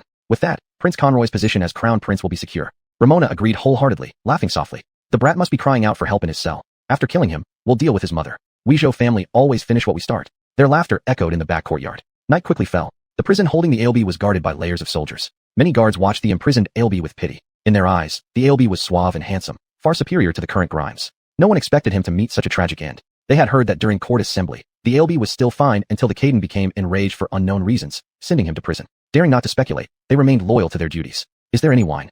Landon suddenly called from inside the cell. The guards hastened to bring a tray of wine. Please drink, Your Highness. You've had a tough time, all due to your less powerful maternal clan, one guard said with a bitter laugh. Landon found this amusing. You're worrying about me. Everyone saw how the Ailbe acted beneficially for the people. If anyone should be emperor, it's you. Landon chuckled at the guard's words, surprised by his high standing among them. If I ever get out, I promise to repay you with a fine jar of wine, he declared. The guards shook their heads. Entering was easy, but getting out would be difficult. Time passed, reaching midnight. Guards changed shifts every 4 hours. New guards took over, revealing murderous intent in their faces, like veterans returning from battle. After the shift change, Landon glanced at them, sneering inwardly. These were undoubtedly sent by the Zhou family. One of the guards approached Landon. Ailbe, are you hungry? Well, yes. Have you brought food and drink? A rigid smile appeared on the guard's face as he replied. Certainly, it's all here. This is our offering. Other guards brought in wine and meat, placing them beside Landon. This is our tribute to you. When His Highness gets out, please don't forget to promote us, the head jailer said with a laugh uglier than a cry. Landon nodded indifferently. Of course, as long as you take good care of me. Not only will I promote you, but advancing you 3 ranks at once wouldn't be a problem either. Landon devoured the wine and meat without hesitation, wolfing down the food, his face full of satisfaction. But halfway through, something felt off. His expression suddenly twisted in discomfort as he looked at the jailers in terror. There's something in the wine. The head jailer, seeing that the Ailbe had fallen for it, no longer bothered hiding his intent and sneered. This wine and this meat aren't free, they are laced with cinnabar poison. Even a master of the 6th rank would succumb to this. Rest in peace, Ailbe. Landon began foaming at the mouth, convulsing, and within moments appeared to have breathed his last. The jailers exchanged glances. The mission was so easy. I thought we'd have to fight. It seems this Ailbe isn't as impressive as rumored. He's just putting on a show. I think he's nothing but a complete waste. General Zhou told us to be cautious. Looks like it was overthinking it. The jailers all scoffed, one after another. The head jailer then spoke seriously. All right, the mission is complete. Let's withdraw quickly. No complications. Remember, none of us should spread this news. If you do, you know the consequences. The jailers, startled by his words, nodded in agreement. Don't worry, we understand the rules. We should proceed now. He's thoroughly dead. One jailer reached out to check Landon's nose, and only then did they leave with satisfaction. What they didn't know was that after they left, Landon, who had seemingly lost all signs of life, stood up, brushed off the dust from his clothes, and revealed a faint smile. Chapter 294, The Zhou Family Satisfaction. That evening, several guards who returned to the Zhou family residence relayed this news to Jamal. Jamal's expression showed shock and extreme excitement. Usually composed, even he lost his composure. That little brute is really dead. Jamal confirmed again. The head guard nodded very seriously. Rest assured, General, with all of us taking action, there was no chance of failure. We watched the Ailbe die from poisoning ourselves. He wasn't as formidable as we imagined. The guard thought the general was overreacting. Jamal suddenly became solemn and said coldly, this matter is serious, don't take it lightly. That villain is cunning. I've suffered a lot at his hands. Did you check for any sign of life? The head guard also nodded earnestly. General, if the Ailbe didn't die, I'll cut off my own head. Everything went smoothly without any issues. Ha ha ha, that little brute is finally dead. You few go to the treasury and take a few hundred taels of silver. I'll report this matter to the generals in the army and have you promoted to commanders. These men were from the Jiangnan army, specially assigned by a general under Jamal's command. They were exceptionally skilled and extremely loyal. Their faces lit up with delight. They had rushed back from the court on such a dangerous mission naturally for high positions and salaries. After they left, Jamal signaled to someone hidden in the shadows. A figure standing there slowly nodded in agreement. Just moments ago, these guards were elated as they arrived at the Zhou family treasury. Swish, swish, swish. Dozens of arrows shot out in unison, instantly killing them before they could scream. Jamal emerged from the darkness. Only the dead can keep secrets. This news quickly reached Ramona's ears. She too was elated, waving her arms about. My brother did a great job. Now our Zhou family has nothing to worry about, and Goran's position as crown prince is secure. Now that Landon is dead, I can act against his mother, sparing Waylon unnecessary guilt. Ramona's expression turned cold. She immediately instructed her nearby maidservants to act swiftly. These maidservants, trained by her with money, were skilled in martial arts and educated in various arts, easily surpassing the palace guards. They nodded in unison and vanished into the night. At this moment, Davin received a secret report from a eunuch and was equally excited. The fourth brother is finally dead. Heaven helps me. Who in this world can stop me from inheriting the throne? Davin, normally honest and simple, looked deranged. He glanced at his personal guard, Robert, smiling approvingly. You've done well these days. Now I entrust you with a task, which must be accomplished. Complete this task, and I will request an advancement for you in the army from my uncle. Robert looked terrified and knelt down immediately. As ordered by the Grimes, I would not dare refuse, and will do anything for you. Very well. Bring Princess Ainsley from Bayong Kingdom to my palace secretly. No one should know about this. Davin's face wore a sinister smile. Robert bowed respectfully and hurried away. Meanwhile, Landon was in the imperial study, eating roasted chicken with relish, thoroughly relaxed. Watching his son, Beckett felt increasingly satisfied. Our plan is almost complete. If successful, military power will firmly be in our hands, and the Zhou family's wealth will be seized for the national treasury. Landon also nodded. Indeed, the Zhou family has seized land and oppressed the people while amassing wealth. This needs swift handling. Fourth son, actually, I'm curious about your sudden change, Beckett asked for the first time. Your Majesty, there were too many people trying to kill me. I was just pretending all along, Landon replied truthfully. He couldn't tell him about his transmigration. Beckett understood and continued. Will that old fox Jamal fall for it? Landon stopped and looked confident. If I die, Davin's position as heir is secured. He has no reason to oppose your Majesty. After all, if Davin were to become emperor, the Zhou family would naturally rise with him. Beckett had previously explained his reasons, stating that he intentionally imprisoned Landon to test Davin, and Ramona was fully convinced of this explanation. Good. Hearing you say this reassures me. That evening, Jamal deliberately ordered people to spread the news within the palace. It was said that the Ailbe, knowing the gravity of his sins, had committed suicide by poisoning himself in jail. For a time, eunuchs and palace maids spread this news throughout the palace. Upon hearing this news, Beckett immediately went to the prison. Many high-ranking officials inside and outside the capital were quite astonished upon hearing this news. The Ailbe did not seem like someone who would commit suicide. Inside the Zenorthongfu is incorrectly placed in the original text. It should be Town North King's palace. Ainsley had been staying here since yesterday along with Ali. Upon hearing the news, she nearly fainted. How could this be? How could Landon suddenly commit suicide? This must be a rumor. Ali shook her head anxiously. This is definitely a miscommunication. Someone is deliberately making us believe that Landon is still alive and well in the prison. The Town North King also rushed to their side in a hurry. I've heard about it. This matter isn't as simple as it seems. Someone is definitely playing tricks. If my guess is correct, it must be that old rascal Jamal. Hearing this, Ainsley could no longer suppress her anger. Doesn't Beckett care about Landon at all? After all, Landon is his son and cannot die unexplainedly in prison. If anything happens to Landon, I will definitely ask my father to send troops to crush this southern kingdom. The Town North King hurriedly shook his head. Princess, don't worry. Let me go into the palace and ask Beckett. Ainsley did not answer immediately, her eyes flickering, lost in thought. Ali also pleaded with her father. Father, if something happens to Landon, our family will rebel. Chapter 295 Calm Before the Storm. At this moment, Beckett was leisurely eating grapes. When he heard that many people wanted to meet him, he chuckled. How Ning, you really have quite a few enemies in this imperial city. They all want to find out whether you are dead or not. Landon said indifferently. At that time, when I was preparing disaster relief food, I blocked the financial paths of many people. It's no wonder they hate me. If my guess is correct, Jamal, that old rascal, will come to the palace soon to confirm the truth. Father, please continue your act for a while and don't let anything slip. Beckett waved his hand, as if he was an experienced actor. Let's see his performance in a moment. Sure enough, Jamal came to the palace that evening. He was still somewhat uneasy and wanted to see how the emperor reacted. Upon arriving at the study, he noticed Beckett looked pale with tears still lingering at the corners of his eyes. This reassured him immensely. Your Majesty, could it be that the news is true? Jamal put on his acting face, saying in disbelief. Beckett nodded listlessly. Yes, it's true. Chris has committed suicide by poison. I've ordered his body to be burned, leaving no trace of him in this world. I never thought Chris would be so weak. I intended to exile him to the frontier to live as a wealthy man in peace. Jamal carefully observed Beckett's expression, confirming there was nothing off, and felt a bit elated inside. But on his face, he wore an expression of pity and sorrow. Sighed Jamal, somewhat helplessly. Though this old minister had some conflicts with Chris previously, the deceased must be respected. Who would have thought Chris couldn't get over it? Perhaps too obsessed with the position of crown prince, unable to let go. Beckett sighed in agreement. Chris only knew how to play tricks. In terms of political acumen and benevolence, he falls far short of Gorin. If I handed over the Keegan kingdom to him, the country would surely be ruined. He lifted his head and glanced at Jamal. General, please announce this to the civil and military officials for me. Chris is my son after all, and I now just wish to rest quietly. Beckett waved his hand, appearing helpless. The pain of losing a son was incomparable. Jamal hurriedly took his leave. As he stepped out of the palace, he deeply inhaled, his eyes flashing with a piercing light. The Keegan kingdom will belong to the Zhou family from now on. Excited by this thought, he immediately headed for the inner palace. The guards in the inner palace turned a blind eye. They had all been bought by Ramona. Seeing General Zhou approach, they bowed respectfully but remained silent. Knowing it was a grave offense for the general to enter the inner palace, what did it have to do with them? Jamal entered his sister's garden, unable to hide his smile any longer. Brother, how is Waylon? Ramona asked eagerly. After all, Chris was the Caden's son. Now, the Caden is immersed in grief, which seems genuine to me. There's no need for the Caden to act. Jamal smiled and replied. Excellent. We no longer have to worry about anything else. Ramona also sighed in relief. In recent days, battling Landon almost gave her a heart attack. Tomorrow, the Caden will definitely proclaim the death. These days, make sure Goran doesn't cause trouble. Once the situation stabilizes, his position as Grimes will be unshakable, Jamal ambitiously declared. Ramona nodded hastily. I just ordered a maid to kill that bitch Jana, but she has vanished. Is there something fishy going on? Now completely relaxed, Jamal shook his head nonchalantly. Whatever it is, this woman can do nothing. She's just an unnamed commoner. Moreover, with Landon dead, she has no power to retaliate against us. Now, I'm only worried about the Princess of Northern Yin and Governor of Northern Pacification. Hearing this, Ramona became alert. That makes sense. Ainsley is capable of anything. If she really angers the Northern Yin, it would be disadvantageous for our Zhou family. As for that old man, Governor of Northern Pacification, although his daughter was married to Landon, he has no real power now. If he wants revenge, he needs to weigh his capabilities. The siblings continued conspiring. Upon arriving at the palace, the Governor of Northern Pacification heard various rumors claiming Chris was dead. Doubtful, he went to the study again, requesting an audience with the Caden. Agreed Beckett. The Governor of Northern Pacification walked in and saw Beckett looking pale. There's no need for you to say more. Chris is indeed dead. He committed suicide by poison, and it has nothing to do with anyone else. Upon hearing this, the Dylan almost lost his balance and immediately roared in anger. This must be someone's treachery. How could someone as sharp and capable as Landon commit suicide by poison? He did indeed commit suicide by poison. I have already sent people to investigate this matter. Do not mention it again. Tomorrow morning, I will address this on the Imperial Court, bestow a title of Sterling on Chris, and let the whole world know about it.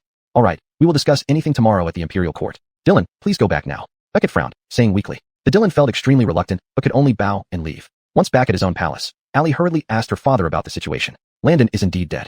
This was told to me by Waylon himself, and it seems he has already cried over it.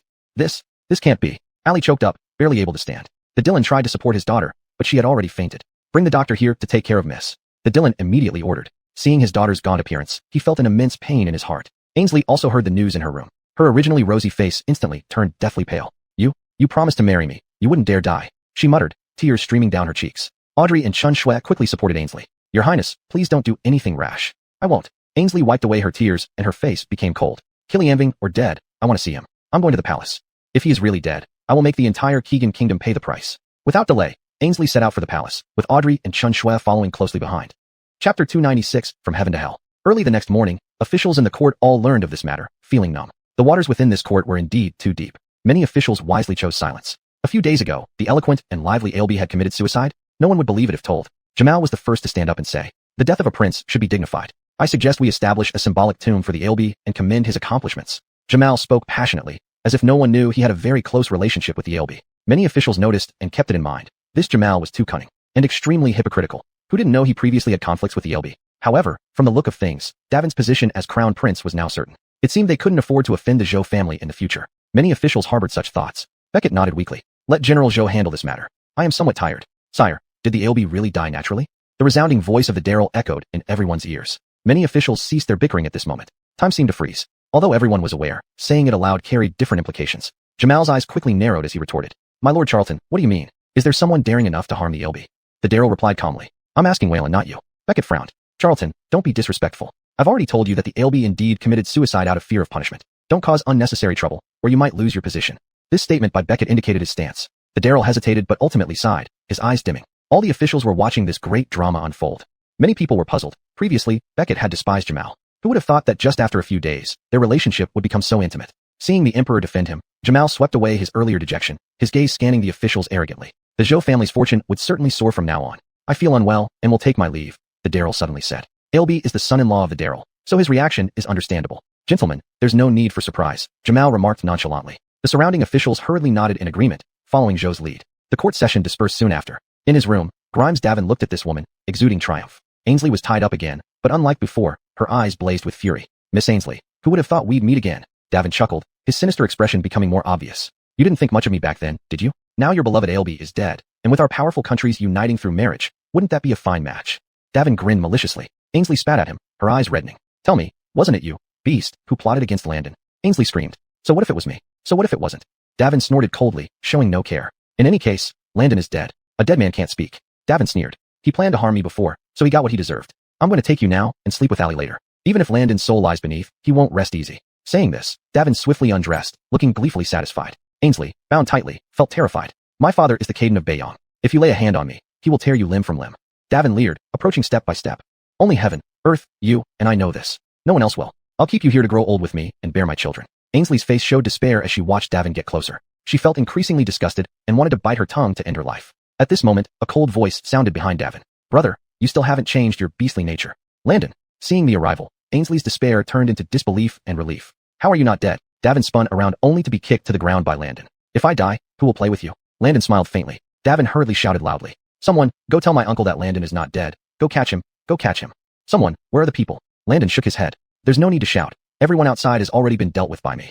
It's impossible. Gueme is highly skilled in martial arts. You can't be his match. Davin said, unable to believe it. Your Highness Grimes, are you really as dim-witted as a pig? Do you still think I am your subordinate?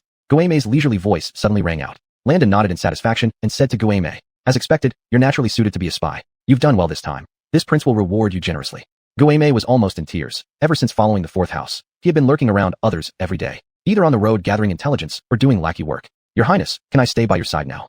Gueme asked somewhat pleadingly. Landon nodded. For now, follow along. When there's something to do in the future, I'll command you again. Thank you, Your Highness. It was only at this moment that Davin realized these two were in cahoots. He was the biggest fool. Davin felt as if he had fallen from heaven to hell. All hope was lost. Landon ignored him and instead came to Ainsley's side, untied her bindings. Miss has been sincere with me, and Landon has seen it all. Thank you this time, Miss. This silly girl actually requested the Caden of Bayong to send troops for his sake. To say he wasn't moved would be a lie. Hearing this, Ainsley burst into tears, continuously pounding on Landon's chest. Why did you deceive me? You even faked your death. Do you know how much I have suffered? All for the greater plan. I had no choice. Landon then explained the plan directly, and Ainsley finally understood. She tightly hugged Landon. Never leave me again. Whatever happens, talk to me. I was so scared. Landon also embraced Ainsley. Beside them, Davin, upon hearing this sentence, felt a darkness fall over his eyes. The Zhou family seems to be truly doomed. Chapter 297, Jamal falls for it. Landon then said to the ghostly figure beside him, you must keep a close eye on this scoundrel here. There can be no room for mistakes. The ghostly figure respectfully nodded. He was most adept at such matters. Today, the Javier specially came to the harem. Usually, busy with state affairs and all kinds of approvals, he barely had time. But today, he must come because he needed to perform a play for his empress. The Javier dismissed all the maids and guards around. In a pavilion in the back garden, red candles were placed all around, and various red couplets were pasted on the walls, inscribed with diverse romantic verses. Your Majesty, why are you so leisurely visiting me today? Ramona smiled. Looking at the Javier's stern face, she seemed to return to her maiden days, her heart stirring. Of course, it's to accompany you. We haven't gathered like this in a long time, and you're still so beautiful. The Javier, with his square face, revealed a gentle smile that few women could resist. Ramona quickly surrendered. Your Majesty is truly too kind to me. Naturally, my feelings for you have never changed. I did this before just to test Goran. Lying was something the Javier could do without breaking a sweat or skipping a beat. He offered another toast to the Edie. Ramona's face became increasingly flushed, gradually taking on a dazed look. Your Majesty, it's not early. Perhaps we should rest now. Not yet. I have something important to tell you today. The Javier, usually gentle, now showed a hint of distress. At this moment, Ramona was already lost in the moment, leaning on the Javier's shoulder. Your Majesty, if you have anything, just say it. Perhaps your subject can help alleviate your Majesty's worries. The thing is, I am somewhat concerned that your brother might usurp the throne, the Javier said with some anxiety. Hearing this, Ramona immediately sobered up from her earlier intoxication, becoming cautious and avoiding eye contact while shaking her head. Your Majesty, my brother has always been loyal to the country and has no second thoughts about your Majesty. Please see clearly. The Javier faced Ramona directly, his right hand involuntarily touching her face, revealing a bitter smile. Of course, I know you wouldn't plot rebellion, but your brother has replaced most of the generals with his own confidants. Which emperor would tolerate such humiliation? And as I understand, your brother has also kept secrets from you. He never wanted Goran to become the crown prince. He wants to be emperor himself. I fear you have been kept in the dark. Ramona shook her head in fear, refusing to believe it. Your Majesty, you must have misunderstood something. My brother absolutely does not mean it this way. Sigh, you are still young and deceived by your brother. This time, I came here to make you choose, me or your brother. The Javier's face had a touch of tenderness and fear. Ramona's heart was moved, swayed by this tenderness. She had never seen this tender expression from him. Your Majesty. Of course, your subject chooses your Majesty. I know you still don't fully trust me. Bring in the crown prince. The Javier suddenly ordered. Suddenly, Davin stumbled and fell before them. Seeing his mother and father, Davin cried. Mother, uncle has big plans. I accidentally overheard him talking earlier. Ramona was momentarily stunned. What did your uncle say? After drinking, uncle revealed his true intentions, saying he wanted to use both of us to aid him to achieve the imperial throne. He even called you a fool, mother. Davin spoke with perfect panic. Ramona felt particularly pained. The flush on her face quickly faded, turning ashen. Did your uncle really say that? Absolutely true, mother. If you don't believe me, ask uncle yourself. Please, father and mother, punish this traitor of an uncle. Ramona, looking at her son who appeared distraught, completely believed him. How dare he? Aaron, how dare he harbor such treachery? Please, your Majesty, help your servant. The silent Javier breathed a sigh of relief. The climax of this play was finally near. Rest assured, if Jamal truly said those words, I will certainly imprison him. Goran, go down first. That old fox must be searching for you everywhere. Davin nodded and hurried away. Ambria suddenly felt something was off, but couldn't pinpoint what exactly. How could all this seem so strange? Edie, did I not tell you the truth? Your brother indeed harbors wolfish ambitions, daring to have such sinister thoughts. Caden said, erupting with anger. Ramona also nodded heavily, a resolute look on her face. Your Majesty, let this servant go and test my brother, and you shall know. Only then did Caden nod in satisfaction. At midnight, Aaron was summoned to the palace by his sister's secret edict. The current Aaron appeared rather tipsy, for he had just heard that his nemesis, Landon, was dead. With this, the rise of the Zhou family would proceed without hindrance. Henceforth, he would be one of the most powerful figures in the Southern Kingdom. Sister, why have you summoned me? Seeing her expression was somewhat troubled, Aaron asked with concern. Brother, let me ask you, do you wish to become emperor? Ramona asked bluntly. Aaron's originally relaxed demeanor suddenly froze. Why would you ask such a foolish question? This old man has always wanted to assist Gorin and absolutely has no such treasonous thoughts. Ramona looked at her brother, sighing inwardly. It seemed her brother's ambition was indeed significant, and he truly desired to be emperor, for whenever Aaron lied, his right hand would involuntarily tremble. Aaron was also puzzled by his sister's behavior today and asked with some suspicion. Did someone say something to you? I absolutely have no such intentions. Seeing his sister remain silent, Aaron said angrily. Even if I did, what could be done about it? Could it be that emperors can only trust Ning? Sister, Gorin is still a child who bears the surname Ning and is the son of the current emperor. Don't you wish for an emperor to bear the surname Zhou? Upon hearing these words, Ramona felt her last shred of hope sink into the abyss. She had made her decision. A sudden smile spread across Ramona's face. Brother, actually, I share this sentiment. Chapter 298. Siblings turn into enemies. Hamish, who had just run out of the Edie's palace, peeled off the skin on his face, revealing a cold expression. It was naturally Landon in disguise. Recently, he had mastered the art of disguise to perfection, leaving no trace of imperfection. The person standing next to him was none other than the Javier who had just come out. The Javier patted Landon on the shoulder, a smile playing on his lips. The plan is almost complete. This time, we will completely root out the Zhou family's planted people in the army. Landon also nodded, a similar smile appearing on his face. Before Jamal served as a general in the military, he had placed many secret agents, most of whom were promoted by this old fox himself. One reason for the delay in taking action against Jamal was related to these placements. Your Majesty, your acting skills are truly getting better and better. Landon gave a thumbs up. You naughty boy, now you're teasing your Majesty. I really feel uneasy. The Edie has feelings for me, but alas, she bears the surname Zhou. Landon looked at this Javier, slightly surprised. Your Majesty, it's inevitable. The Zhou family has infiltrated every aspect of our country, becoming a cancer harming the people. We are carrying out justice. Hearing this, the Javier nodded, immediately regaining composure. Killian listening to his sister's lengthy speech. Jamal was somewhat surprised. He never expected his sister to have such grand ambitions that she had not revealed before. There's no need to worry, brother. Conroy is too foolish. Even if Conroy became emperor, he would be tyrannical and eventually meet his doom. Ambria said with a cold gaze. Do you mean? I want you, brother, to be the emperor. This way, our Zhou family can achieve everlasting glory, and we won't fear anyone anymore. Ambria loudly declared. Originally, Jamal only had small ambitions. He had never thought about this direction. Even thinking about it made him terrified. This was treason. Besides, he had always believed his sister favored her son. Hearing her words now, Jamal felt blood rushing to his head and hurriedly nodded. In my heart, I've always thought so too. The current Javier killed his brothers and is cruel, unable to govern the country. What right does he have to be emperor? As for Conroy, after I become emperor, I will ensure he lives in luxury. Jamal said happily, completely missing the mocking smile at the corner of Ambria's mouth. Taking advantage of the moment, Ambria said, Brother, since we are being honest, why don't you tell me about those secret agents in the military? Jamal hesitated, still somewhat suspicious. But thinking he needed his sister's help to gain the throne, he gritted his teeth and said, Tonight, I will have the list sent to you. It includes all the secret agents we've planted in Jiangnan's army. These people are the lifeline of our Zhou family, and the reason the emperor dares not touch us. Ambria was extremely excited. Brother will soon be emperor, and I will rule the court. It's great to be siblings. Ambria laughed. Jamal nodded eagerly. Soon, the list was delivered to Ambria. Without hesitation, she handed the list over to the Javier. In the imperial study, Landon held the list, somewhat surprised. More than half of the high-ranking officers in the Jiangnan army were loyal to the Zhou family. The Javier's face turned dark. Over the years, he had been focused on the livelihood of the people, not paying much attention to military affairs. Fourth brother, I leave this matter to you. Remove all these nails. Landon nodded. General Zhou wouldn't expect his sister to betray him. Humph, everything is about interests. This family is rotten to the core, the Javier said angrily. If Jamal had more time to infiltrate, a coup wasn't impossible. Landon quickly ordered his personal guard to handle these people in the army. These guards were trained personally by him, each one a master, their potential pushed to the limit prematurely. Only he knew there were 10 of them, including Murray. Make sure to do this perfectly, leaving no trace. Yes. After handing the list to his sister, Jamal suddenly felt puzzled. He noticed his sister looking at him with a strange gaze, as if looking at a dead man. Sister, what do you mean by this? Jamal asked, somewhat puzzled.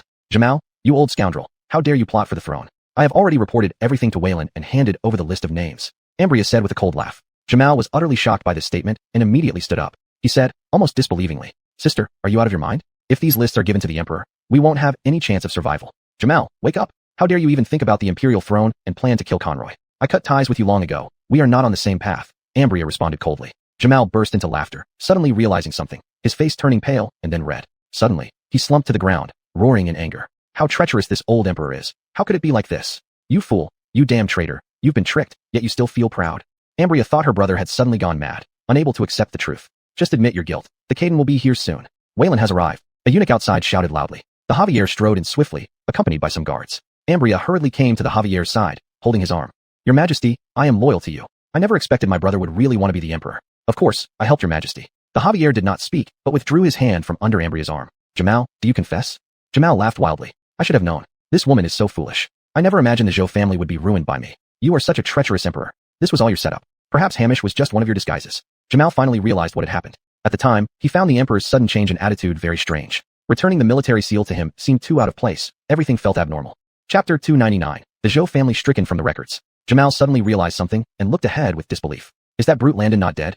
The Javier chuckled, picked up a cup of tea from the table, and began drinking as he sat down. You've realized this too late. Landon walked in nonchalantly. Ramona looked at Landon as if she had seen a ghost. Why are you still alive, you little wicked beast? Ramona said, almost disbelieving, her voice somewhat hoarse. Mother, you must not speak like this. I'm your good son, Landon suddenly said. His voice was exactly like Davin's, an easy feat for a grandmaster. Ramona took several involuntary steps back, her face turning abnormally pale. Ha! I was deceived, actually deceived. The Javier spoke calmly. You two siblings wanted to rebel. Do you really think the emperor is a fool? I was merely acting along with you. Seeing this emperor before her, Ramona finally reacted. She cried and laughed intermittently, having gone completely mad. Why are you doing this to me? I have been true to you. The Javier shook his head, ignoring Ramona, and looked at Jamal. How did you install so many spies? Jamal seemed to admit defeat as well. The list had already been seen by the emperor. He feared those spies he planted had already been eliminated. Of course, it's through bribery. Do you think everyone is as carefree as you? Faced with such a situation, Jamal finally spoke openly, a mocking expression appearing on his face. You, dog emperor, committed fratricide to usurp the throne, yet you act self-righteous. This old man has fought countless times for this country, but every time I return from military campaigns, I am always afraid, fearing that you, dog emperor, might kill me. I can no longer endure this humiliation. Kill me or torture me as you please. The Javier's expression turned utterly cold as he immediately gave orders. Guards, drag Jamal away to the dungeon. Announce to the nation tomorrow that the Zhou family has rebelled. Confiscate all the Zhou family properties and imprison anyone related to them. The guards nodded in unison. After saying this, the Javier glanced again at the now mad Ramona. Take this woman to the cold palace. Leave 2 servants to cook and clean for her. Without my imperial decree, no one is allowed to see her. An eunuch nearby respectfully nodded. Wait, before I go, can you clarify how you survived? Jamal looked at Landon in front of him. He had a premonition that this youth was behind all of this. Because I had already advanced to the level of a grandmaster long ago. Hiding my aura is a trivial matter for me. Landon said this lightly. Jamal admitted defeat thoroughly, nodding his head with a deadened expression. They were not defeated by the emperor, but by this prince before them, who displayed almost superhuman capabilities, hardly human. This became Jamal's final thoughts. At noon the next day, all the Zhou family members, except for Ramona, were beheaded on the spot. This incident shocked the court. Furthermore, the Zhou family's allies within the military were all purged. The army in Jiangnan almost fell apart due to this incident, nearly staging a rebellion on the spot. Fortunately, the Prince of Northern Pacification arrived at the critical moment, stabilizing the situation. Among the court officials, those connected to the Zhou family wept bitterly, as they, too, were executed, their entire clans punished. Thus, the Zhou family was erased from history throughout the Southern Kingdom. Inside the Northern Pacification Prince's residence, Landon couldn't help but kiss Maureen, who appeared rather obedient in front of him. Alice, you look beautiful today.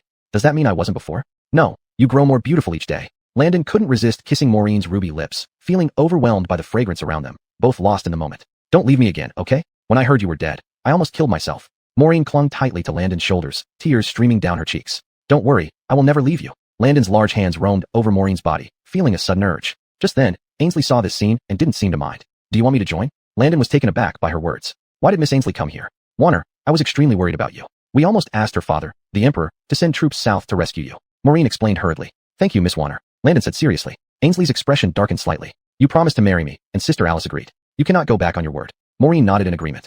It's quite normal for a man to have multiple wives and concubines. I don't mind at all. And Miss One has been a great help to her husband. Landon was somewhat troubled for a moment. Suddenly, Ainsley kissed Landon directly on the lips. Landon was about to speak, but was stopped by Ainsley. Ainsley kept kissing him, tears streaming down her face. I have to go, my father wants me back. He has arranged a marriage for me with the eldest son of our great general in Bayonne. Hearing this, Landon felt a pain in his heart, but still said, Then I wish Miss Ainsley all the best. Ainsley kept pounding on Landon's chest. I don't want to hear that. I want you to come and marry me. Rest assured, I will not let my father send troops after you. I will delay it as much as possible to avoid suffering for both countries' people.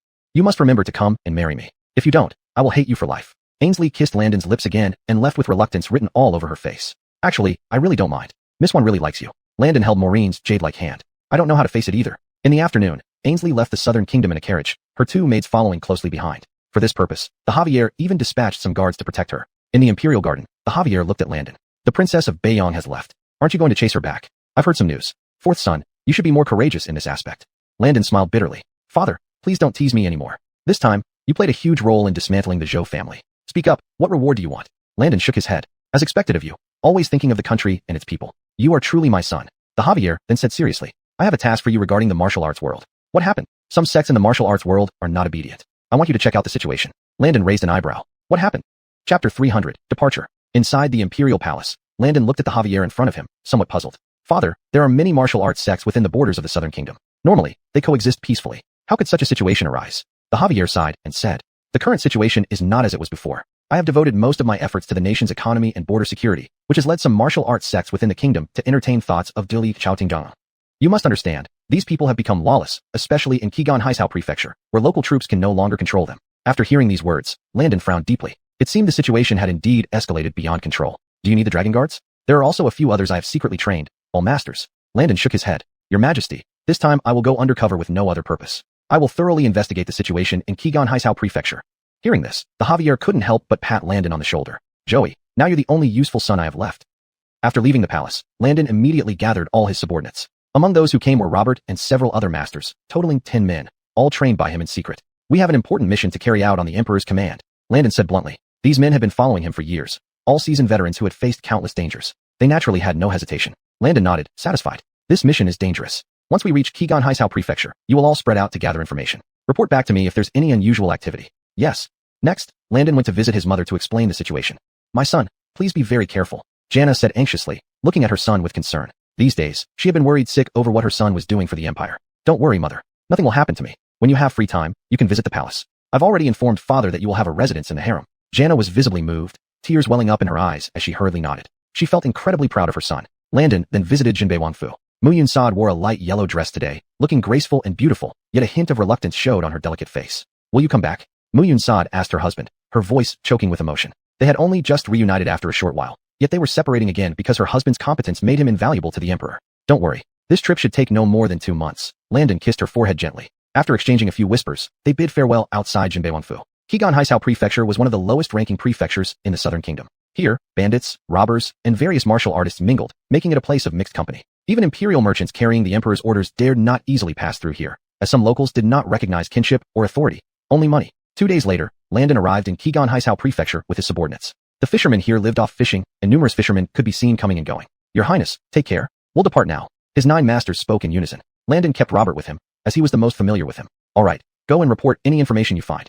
Should we find an inn to stay? Robert asked. Yes, let's find a place to stay first, then observe the common people before heading to the government office, Landon said, stroking his chin. Going directly to the government office would likely lead to flattery and false reports from officials. This way, Landon could conduct an undercover investigation. As they walked down the street, they saw vendors shouting loudly, giving the street a bustling feel. Landon felt a bit relaxed. Recently, he had been involved in political intrigue in court, rarely having the chance to stroll leisurely. Suddenly, the sound of horse hooves came from ahead. Everyone move aside. A man dressed in armor, with a sword strapped to his back, rode past menacingly. Fear appeared on the faces of the vendors, who quickly lowered their heads, afraid to look at him. Only Landon felt puzzled. To avoid exposing himself, he also slowly lowered his head, and so did Robert beside him. Killian stood up. The cut is now increased to 30% this month. If you don't hand over 30% of your income, think about your children and women. This person said recklessly, his cold eyes sweeping over everyone present. The vendors on the scene dared not express their anger openly. A few were just about to speak, but they were instantly silenced by a sword piercing through their throats, dying in an extremely tragic manner. Is there no law? Why don't the imperial troops restrain these tyrants? Can Qigan Haisao Prefecture still be saved? Will the court really care about us poor commoners?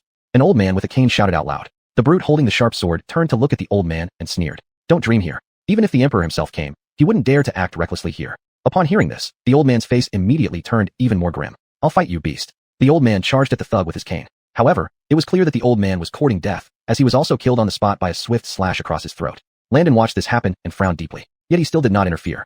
Highness, this man is only a third-rate expert. Shall I take action? Robert could not help but ask beside him. We haven't fully understood the current situation yet. We shouldn't act rashly. Landon shook his head. From what he saw, the local people were clearly suffering under the oppression of the thugs. Moreover, he noticed a few imperial troops among the crowd. They were watching indifferently without any intention to intervene. Judging from their uniforms, they must be colluding with these dark forces. Seeing no one dare to protest, the tyrant said, in 3 days, it will be our Black Wolf Gang leader's birthday. At that time, I will select the biggest fish from you all. The merchant whose fish gets picked can be exempted from the 30% quota. No need to pay it. After saying this, the thug rode off on his horse. Sigh, the heavens are unjust. Our lives are so hard. Chapter 301. The governor has disappeared. The people here sighed in unison after the tyrant left. Still, someone spoke up. What's the point of regretting now? Rather think of a way to catch the biggest fish. This way, we might not have to hand over 30% of our income this month. This statement received an overwhelming response from most vendors. Upon witnessing this, Braden couldn't help but clench his fists. Your Highness, why aren't they fighting back with all their might? Landon calmly replied. Because that person knows how to exploit human nature. It seems these martial artists are quite skilled. When a group of people is oppressed for too long, giving them even a little bit of benefit can make them eternally grateful. This has always been the case throughout history. Following that, Landon and Braden went to a small inn together after searching for a long time. The innkeeper was a middle-aged man who appeared somewhat overweight. After seeing guests arrive, the innkeeper's face first showed surprise, followed by a beaming smile. Gentlemen, which room would you like? We have superior, moderate, and inferior rooms. 2 superior rooms, please. Braden said. The innkeeper hurriedly nodded and instructed a servant boy to prepare the rooms for them. Why are there so few inns here? Landon asked, puzzled. Logically, with such a large population, the inn business should be thriving. Upon hearing this, the innkeeper replied with a bitter laugh. Sir, you may not know this, but there are bandits everywhere around here. Opening a shop here is a losing business because every month our inn gets looted, just like the other shops. If it weren't for my slight kinship with an elder from Sword Sky Mountain, I wouldn't have been able to keep this shop open. Landon raised an eyebrow and understood. Don't the authorities here care about what's happening? Braden asked. Sir, don't say silly things. In Keeganhai Prefecture, the officials collude with bandits to oppress the people, which is common. The innkeeper dared not speak further and reminded the two to be careful at night. Entering their rooms, Landon had made a decision. Let's have a big meal later. This afternoon, we will go to the prefectural government to check on the situation. Braden respectfully nodded. After having a simple lunch, they headed to the prefectural government. The prefectural government was built luxuriously, with pavilions scattered everywhere and dozens of guards patrolling. Keep in mind, this was only the gate area, quite extravagant. Landon and Braden stood before the gate. Seeing someone approaching, the head guard coldly said, Unauthorized persons, if you dare to come closer, you'll be killed without mercy. A noticeable aura of killing intent emanated from the guard. Landon could tell immediately that this guard had killed many people. Landon took out a token from his chest, which clearly bore 4 large characters. Imperial Envoy. He did not reveal his identity as a prince to avoid drawing too much attention. Upon seeing those 4 characters, the head guard and several others beside him were visibly startled. It was actually someone sent by the court. Moreover, an Imperial Envoy. Your Excellencies have arrived. I'm sorry for not welcoming you earlier. The head guard immediately changed his demeanor and ushered the two inside. Do your authorities not care about what's going on? Braden couldn't help but ask upon stepping into the government compound. The head guard shook his head bitterly. Sir, we only follow orders. Besides, the court hasn't sent anyone here for a long time. Why today of all days? Braden naturally heard the sarcasm and was about to react when Landon stopped him. Bring the governor here, Landon said coldly. An Imperial Envoy should be treated as an honored guest by any governor. The head guard panicked and shook his head. Sir, you see, our governor went missing a month ago while fishing with the fishermen. Landon's expression remained calm. It seemed there was more to this than met the eye. Then bring the highest-ranking official you have here. Landon didn't waste words. Sirs, who dares to make noise here? Suddenly, a young voice interrupted. A young man, probably in his early 20s, walked out, dressed in a sable coat, striding arrogantly. It's the Chief Brody. These are the Imperial envoys from the court. Nathaniel, the head guard, quickly introduced. Brody approached Landon and Braden and sized them up. After a moment, he looked down on them with disdain. Why has the court sent someone again? I'm afraid these are just more wine-soaked, rice-fed fools. Isn't this just bringing money to us? This statement was outrageous to an extreme. It completely disregarded the court and the Caden. Landon gave a glance, and Braden understood immediately. Braden threw a punch, each punch creating wind. Brody's eyes narrowed as he hurriedly punched to block and defend. Even so, Brody was pushed back several meters. Nathaniel, witnessing this scene, almost broke out in cold sweat. It seemed that the Imperial Envoy from the court was no ordinary person. Fortunately, there were no major flaws in his earlier attack. Looking for death, Brody, having suffered a setback, roared in anger and kicked towards Braden's head. This kind of kung fu was nothing to Braden, who easily dodged it. At the same time, Braden punched Brody in the abdomen again, causing Brody to howl in pain. Great hero, stop. I concede defeat. Brody quickly knelt on one knee, completely losing his earlier arrogance. Who are you? Landon asked indifferently. I am the leader of the Brody gang. Is this official at the level of a grandmaster? Brody sensed externalized inner energy from Braden earlier. Moreover, the killing aura slowly emanating from Braden made people shiver with fear. What's it to you? Dare speak nonsense again, and I will cut off your head. Braden snorted coldly. Tell me, how many gangs are there in Keeganhai Prefecture? Landon asked. He had already seen through that the local government was colluding with these martial arts sects, and the disappearance of the prefectural governor must have its hidden reason. There are 10 major sects, all with grandmaster-level experts, and dozens more small and large sections. Before Brody could respond, Nathaniel hastily said beside him. He saw that this Imperial Envoy was extraordinary. After all, becoming a guard captain relied on his ability to read people. During the fight, he noticed that the Imperial Envoy's eyes showed no fluctuation, as if watching 2 ants. This Imperial Envoy must be even more formidable. Chapter 302, The First Encounter. Haddon gave a cold snort when he saw that Robert was too lazy to acknowledge him. Don't be too smug. This Keeganhai state is filled with capable hands, and people from the government aren't particularly welcome here, let alone you guys coming from the Imperial Court. Having said that, Haddon swiftly left, for fear that Robert might attack again. Sir, you can reside here in the compound. May I ask what brings the two of you here? Eugene's attitude had turned from indifference to respect. That was the advantage of being highly skilled in martial arts. The citizens of this state are suffering greatly. I've been commissioned by Waylon. Landon immediately flashed the gold dragon token. Having served as an officer for long, Eugene naturally recognized this token, kneeling down instantly. Although the martial artists from the court held the emperor in little regard, the officials within the government were quite fearful of the emperor. Moreover, should the emperor really decide to show his power, these martial artists would amount to nothing, no matter how skilled they were. They would crumble before the army like rotten straw dogs. So you have such a prestigious status, my sight is indeed not so good, sir. From now on, please command me whenever you need anything. Eugene laughed and said without any concern for face saving. You sure know how to read the situation. A middle-aged man, together with several other scholars, suddenly appeared. The head of this state isn't easy to deal with, even if you have the order of Waylon. Ken was dressed in a python robe and looked at Landon along with his few advisors. He's right. Eugene hurriedly nodded in agreement, shocked. Weren't you saying that the mayor has already gone missing? Landon stared into Eugene's eyes. Eugene dared not speak up as Ken stepped forward. The mayor did indeed go missing a month ago. I used to be the deputy mayor. Due to no official appointment from the imperial court, Joe has been temporarily holding this position, Ken continued. Robert hurriedly reprimanded him. This is private gain. Appointing yourself an official post without the imperial court's orders, showing complete disrespect for the current cadence. The expression on Ken's face remained unchanged, and he kept talking calmly. Sometimes, a dog shouldn't interrupt when its master speaks. Inspector, don't you think? Landon did not respond. It seems he has found the reasons why the Keegan Prefecture is chaotic. He didn't expect that even the position of the prefect would be taken over improperly. My attendant is no dog but a genuine imperial inspector. Can you not read? Landon took out the imperial token. And your language is impertinent, daring to insult an imperial envoy. Wouldn't that be a major crime? Landon spoke firmly. Ken frowned. It seemed this young man wasn't easy to deal with. Several imperial envoys had come before, but he managed to handle them all. For some truly tough envoys, using certain means could resolve it. You're joking, sir. Joe just made a joke just now. The two of you must be tired after a long journey. Let Eugene lead you to your accommodations, and we'll talk about matters tomorrow. Ken said indifferently. The python robe is not something anyone can wear, only dukes can do so. Landon noticed the clothes the other party wore, mocking slightly. You're joking, sir. This is not a python robe, but snake patterns. Your insight needs some exercise. That's true. When someone is accustomed to acting like a snake, they may mistake themselves for a python. Landon responded with a smile. Ken's expression obviously darkened, yet he didn't continue speaking and led his advisors out of the mansion. After Ken left the mansion completely, Eugene kept wiping the sweat off his body, looking at Landon with a hint of admiration. You were really impressive back there. Never has anyone dared to confront Master Joe like that. Landon could see through that Ken definitely had another identity. Is he part of a certain gang? Eugene hesitated a bit. I see you're a smart one. This is your chance to leap over the Dragon Gate. Serving me well means promotion in the future isn't hard. To tell you the truth, this time I came upon the Emperor's command to thoroughly rectify the Keegan High state. Landon and Robert were unfamiliar with the local area. They urgently needed a flexible person to serve them. As for worrying about betrayal, Landon had no worry. Because after seeing how he acted next, they would respect him like they respected gods. Upon hearing this, Eugene's eyes lit up. He had served as the captain of guards for a while. Although his monthly salary was enough for living expenses and occasional drinks. Yet sometimes being trained like a dog by others, he was still rather dissatisfied with such a life. He knew that these two must have an extraordinary background, connected to the Caden, and were surely planning a major action. After weighing his options, Eugene gritted his teeth and said, let's do it. From now on, I will go through fire and water for you, my lord. What was the background of that acting magistrate just now? I'm not entirely sure, but it's rumored that he has ties with one of the 10 major gangs, the Snake Gang. And this Lord Joe only took office less than a year ago, rising from a common clerk to his current position. Landon's eyes instantly narrowed. What a big move. It seems the former magistrate must have encountered some trouble. In the coming days, find out the situations of other gangs and gather complete information for me. Landon looked at Eugene before him and said, my lord, rest assured, I will definitely get it done.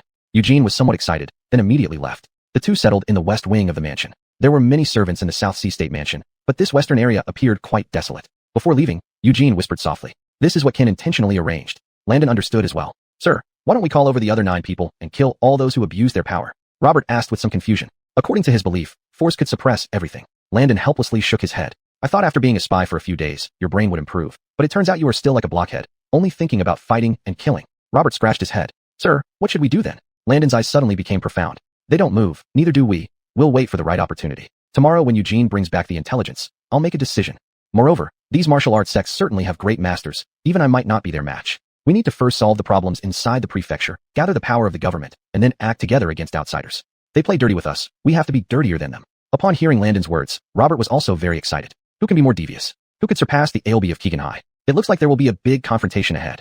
Chapter 303, Night Attack. That evening, Landon and Robert settled down in the mansion. However, both were still highly vigilant and did not rush to sleep, but stayed alert inside their room. Robert said with some confusion, Your Highness, no matter how bold Linus is, he wouldn't dare to assassinate an imperial envoy, would he? Landon shook his head and replied calmly, These people can deceive even an imperial envoy. What does it matter if they kill one? Moreover, these people from the Jianghu are extremely ruthless, and it's likely that the previous governor disappeared this way. Just as he finished speaking, there was movement outside the door. Robert hadn't shown his true strength during the fight earlier. Now, his brows furrowed, and a killing intent flashed in his eyes. These people really have big guts. They actually dare to assassinate an imperial envoy. Landon's face remained calm. The waters of Keegan High Prefecture are getting deeper and murkier indeed. In an instant, several black-clothed assassins appeared outside the door. These black-clothed assassins were extremely professional, even hiding their presence. But they didn't expect Landon to have already reached the level of great ancestor master, with exceptionally sharp senses. Don't engage them. Let's retreat first. Landon thought quickly and spoke rapidly. Robert had wanted to show off his skills, but upon hearing his lord's command, he had no choice but to obey. They slipped out through another side of the room. Landon leaped onto the roof beam, and Robert followed closely behind. From above, they could clearly see 3 black-clothed figures squatting outside the door. These 3 black-clothed figures held daggers in their right hands, ready to strike. Prepare to attack. One of the black-clothed men immediately rushed inside. The other 2 entered through the windows on either side. Upon entering the room, they found no trace of anyone inside. The first black-clothed man exclaimed fearfully, This is really like meeting a ghost. Where are they? We're not sure. Perhaps they escaped during the day. Panic instantly showed on their faces. They were here to carry out their mission. Whom are you looking for? Suddenly, a cold voice sounded from outside the door. All three turned to see Landon and Robert standing there, glaring at them. To dare assassinate an imperial envoy, you truly have great nerve. Has the garrison here become nothing more than a mere decoration? Landon's voice was loud, carrying a hint of inner power. Officials large and small within the mansion heard this voice and quickly gathered. Realizing their mission had been exposed, the black-clothed men tried to flee. Robert instantly rushed forward, striking one assassin in the chest. The other two attempted to resist, but were kicked down by Robert's leg. All three felt utterly despair. Paralyze them so they can't move. Landon said coldly. These three are evidence. As he spoke, Linus walked in, clearly disbelieving what had happened. Passing by the three black-clothed men, he continued. These bandits are becoming more and more audacious, daring to assassinate an imperial envoy. They deserve death. These people are beyond redemption. Linus took out a knife from his sleeve and stabbed each of the three. Blood splattered, and their eyes held disbelief as they fell dead. It all happened in the blink of an eye, leaving even Robert unprepared. Landon's eyes narrowed sharply. This acting governor was indeed at the realm of Grandmaster. Indeed, something was amiss, and he executed the three assassins without a word. It seems this assassination was ordered by him. But now, with no evidence left, there would be no testimony from the dead. Why did you kill them? Did I give an order? Landon asked coolly. Linus forced a smile. Your Excellency, these three were criminals. If they broke free, many of our soldiers would die. I did this for your safety. Several advisors nodded in agreement. One advisor with a squinty eye, who looked fearsome and lacked any scholarly demeanor, glanced at Robert and said slowly, the guard by your Excellency's side truly has impressive martial skills. What? Are you challenging me to a duel? Robert was extremely displeased. He could have interrogated the three black-clothed men for valuable information or even extracted the identity of their mastermind. But now everything was lost. Your Excellency jests. I don't have that kind of ability. Just the two of you are at a disadvantage. You must be extra cautious in this Keegan High Prefecture. As he said these words, Carnell revealed a sinister smile on his face. Linus hastily pretended to scold him beside him. Don't joke with the two Excellencies like that. It won't do if you frighten them. Landon knew they were definitely safe for the night, so he took Robert back to their room. Looking at their retreating figures, Linus muttered softly. These three idiots can't even handle such a simple task. These two are court envoys after all, and their status is clear. Acting rashly will surely invite an investigation from the court. When the Emperor is enraged, he will certainly send troops to surround and exterminate this place. Carnell couldn't help but say, Chief, are we really afraid of the court? You idiot. No matter what, the court is the government and has control over a large number of troops. No matter how powerful one person is, they can't stand up to an army. Can anyone block hundreds of arrows coming at them at once? Carnell fell silent instantly. Indeed, even a master-level expert couldn't do it, let alone him, who was only a first-rate martial artist. What should we do about these two then? Carnell suddenly asked. There's always a way. Aren't there other gangs? They will help us deal with these two. Linus suddenly thought of something, chuckled softly, and turned to leave. Back in the room, Robert was still unsettled and very displeased. Your Highness, Linus must have colluded with those assassins earlier. Why didn't we act immediately? Landon said somewhat helplessly. We came here to investigate the situation. Surely not all martial artists here are bad. If that were the case, Wayland would have sent troops to besiege this place long ago. Robert nodded. Indeed, that made sense. He scratched his head again. But they will definitely continue to come after us. Your Highness, should we call the other brothers over? No need. Let them remain hidden for now. We'll use them when the time comes.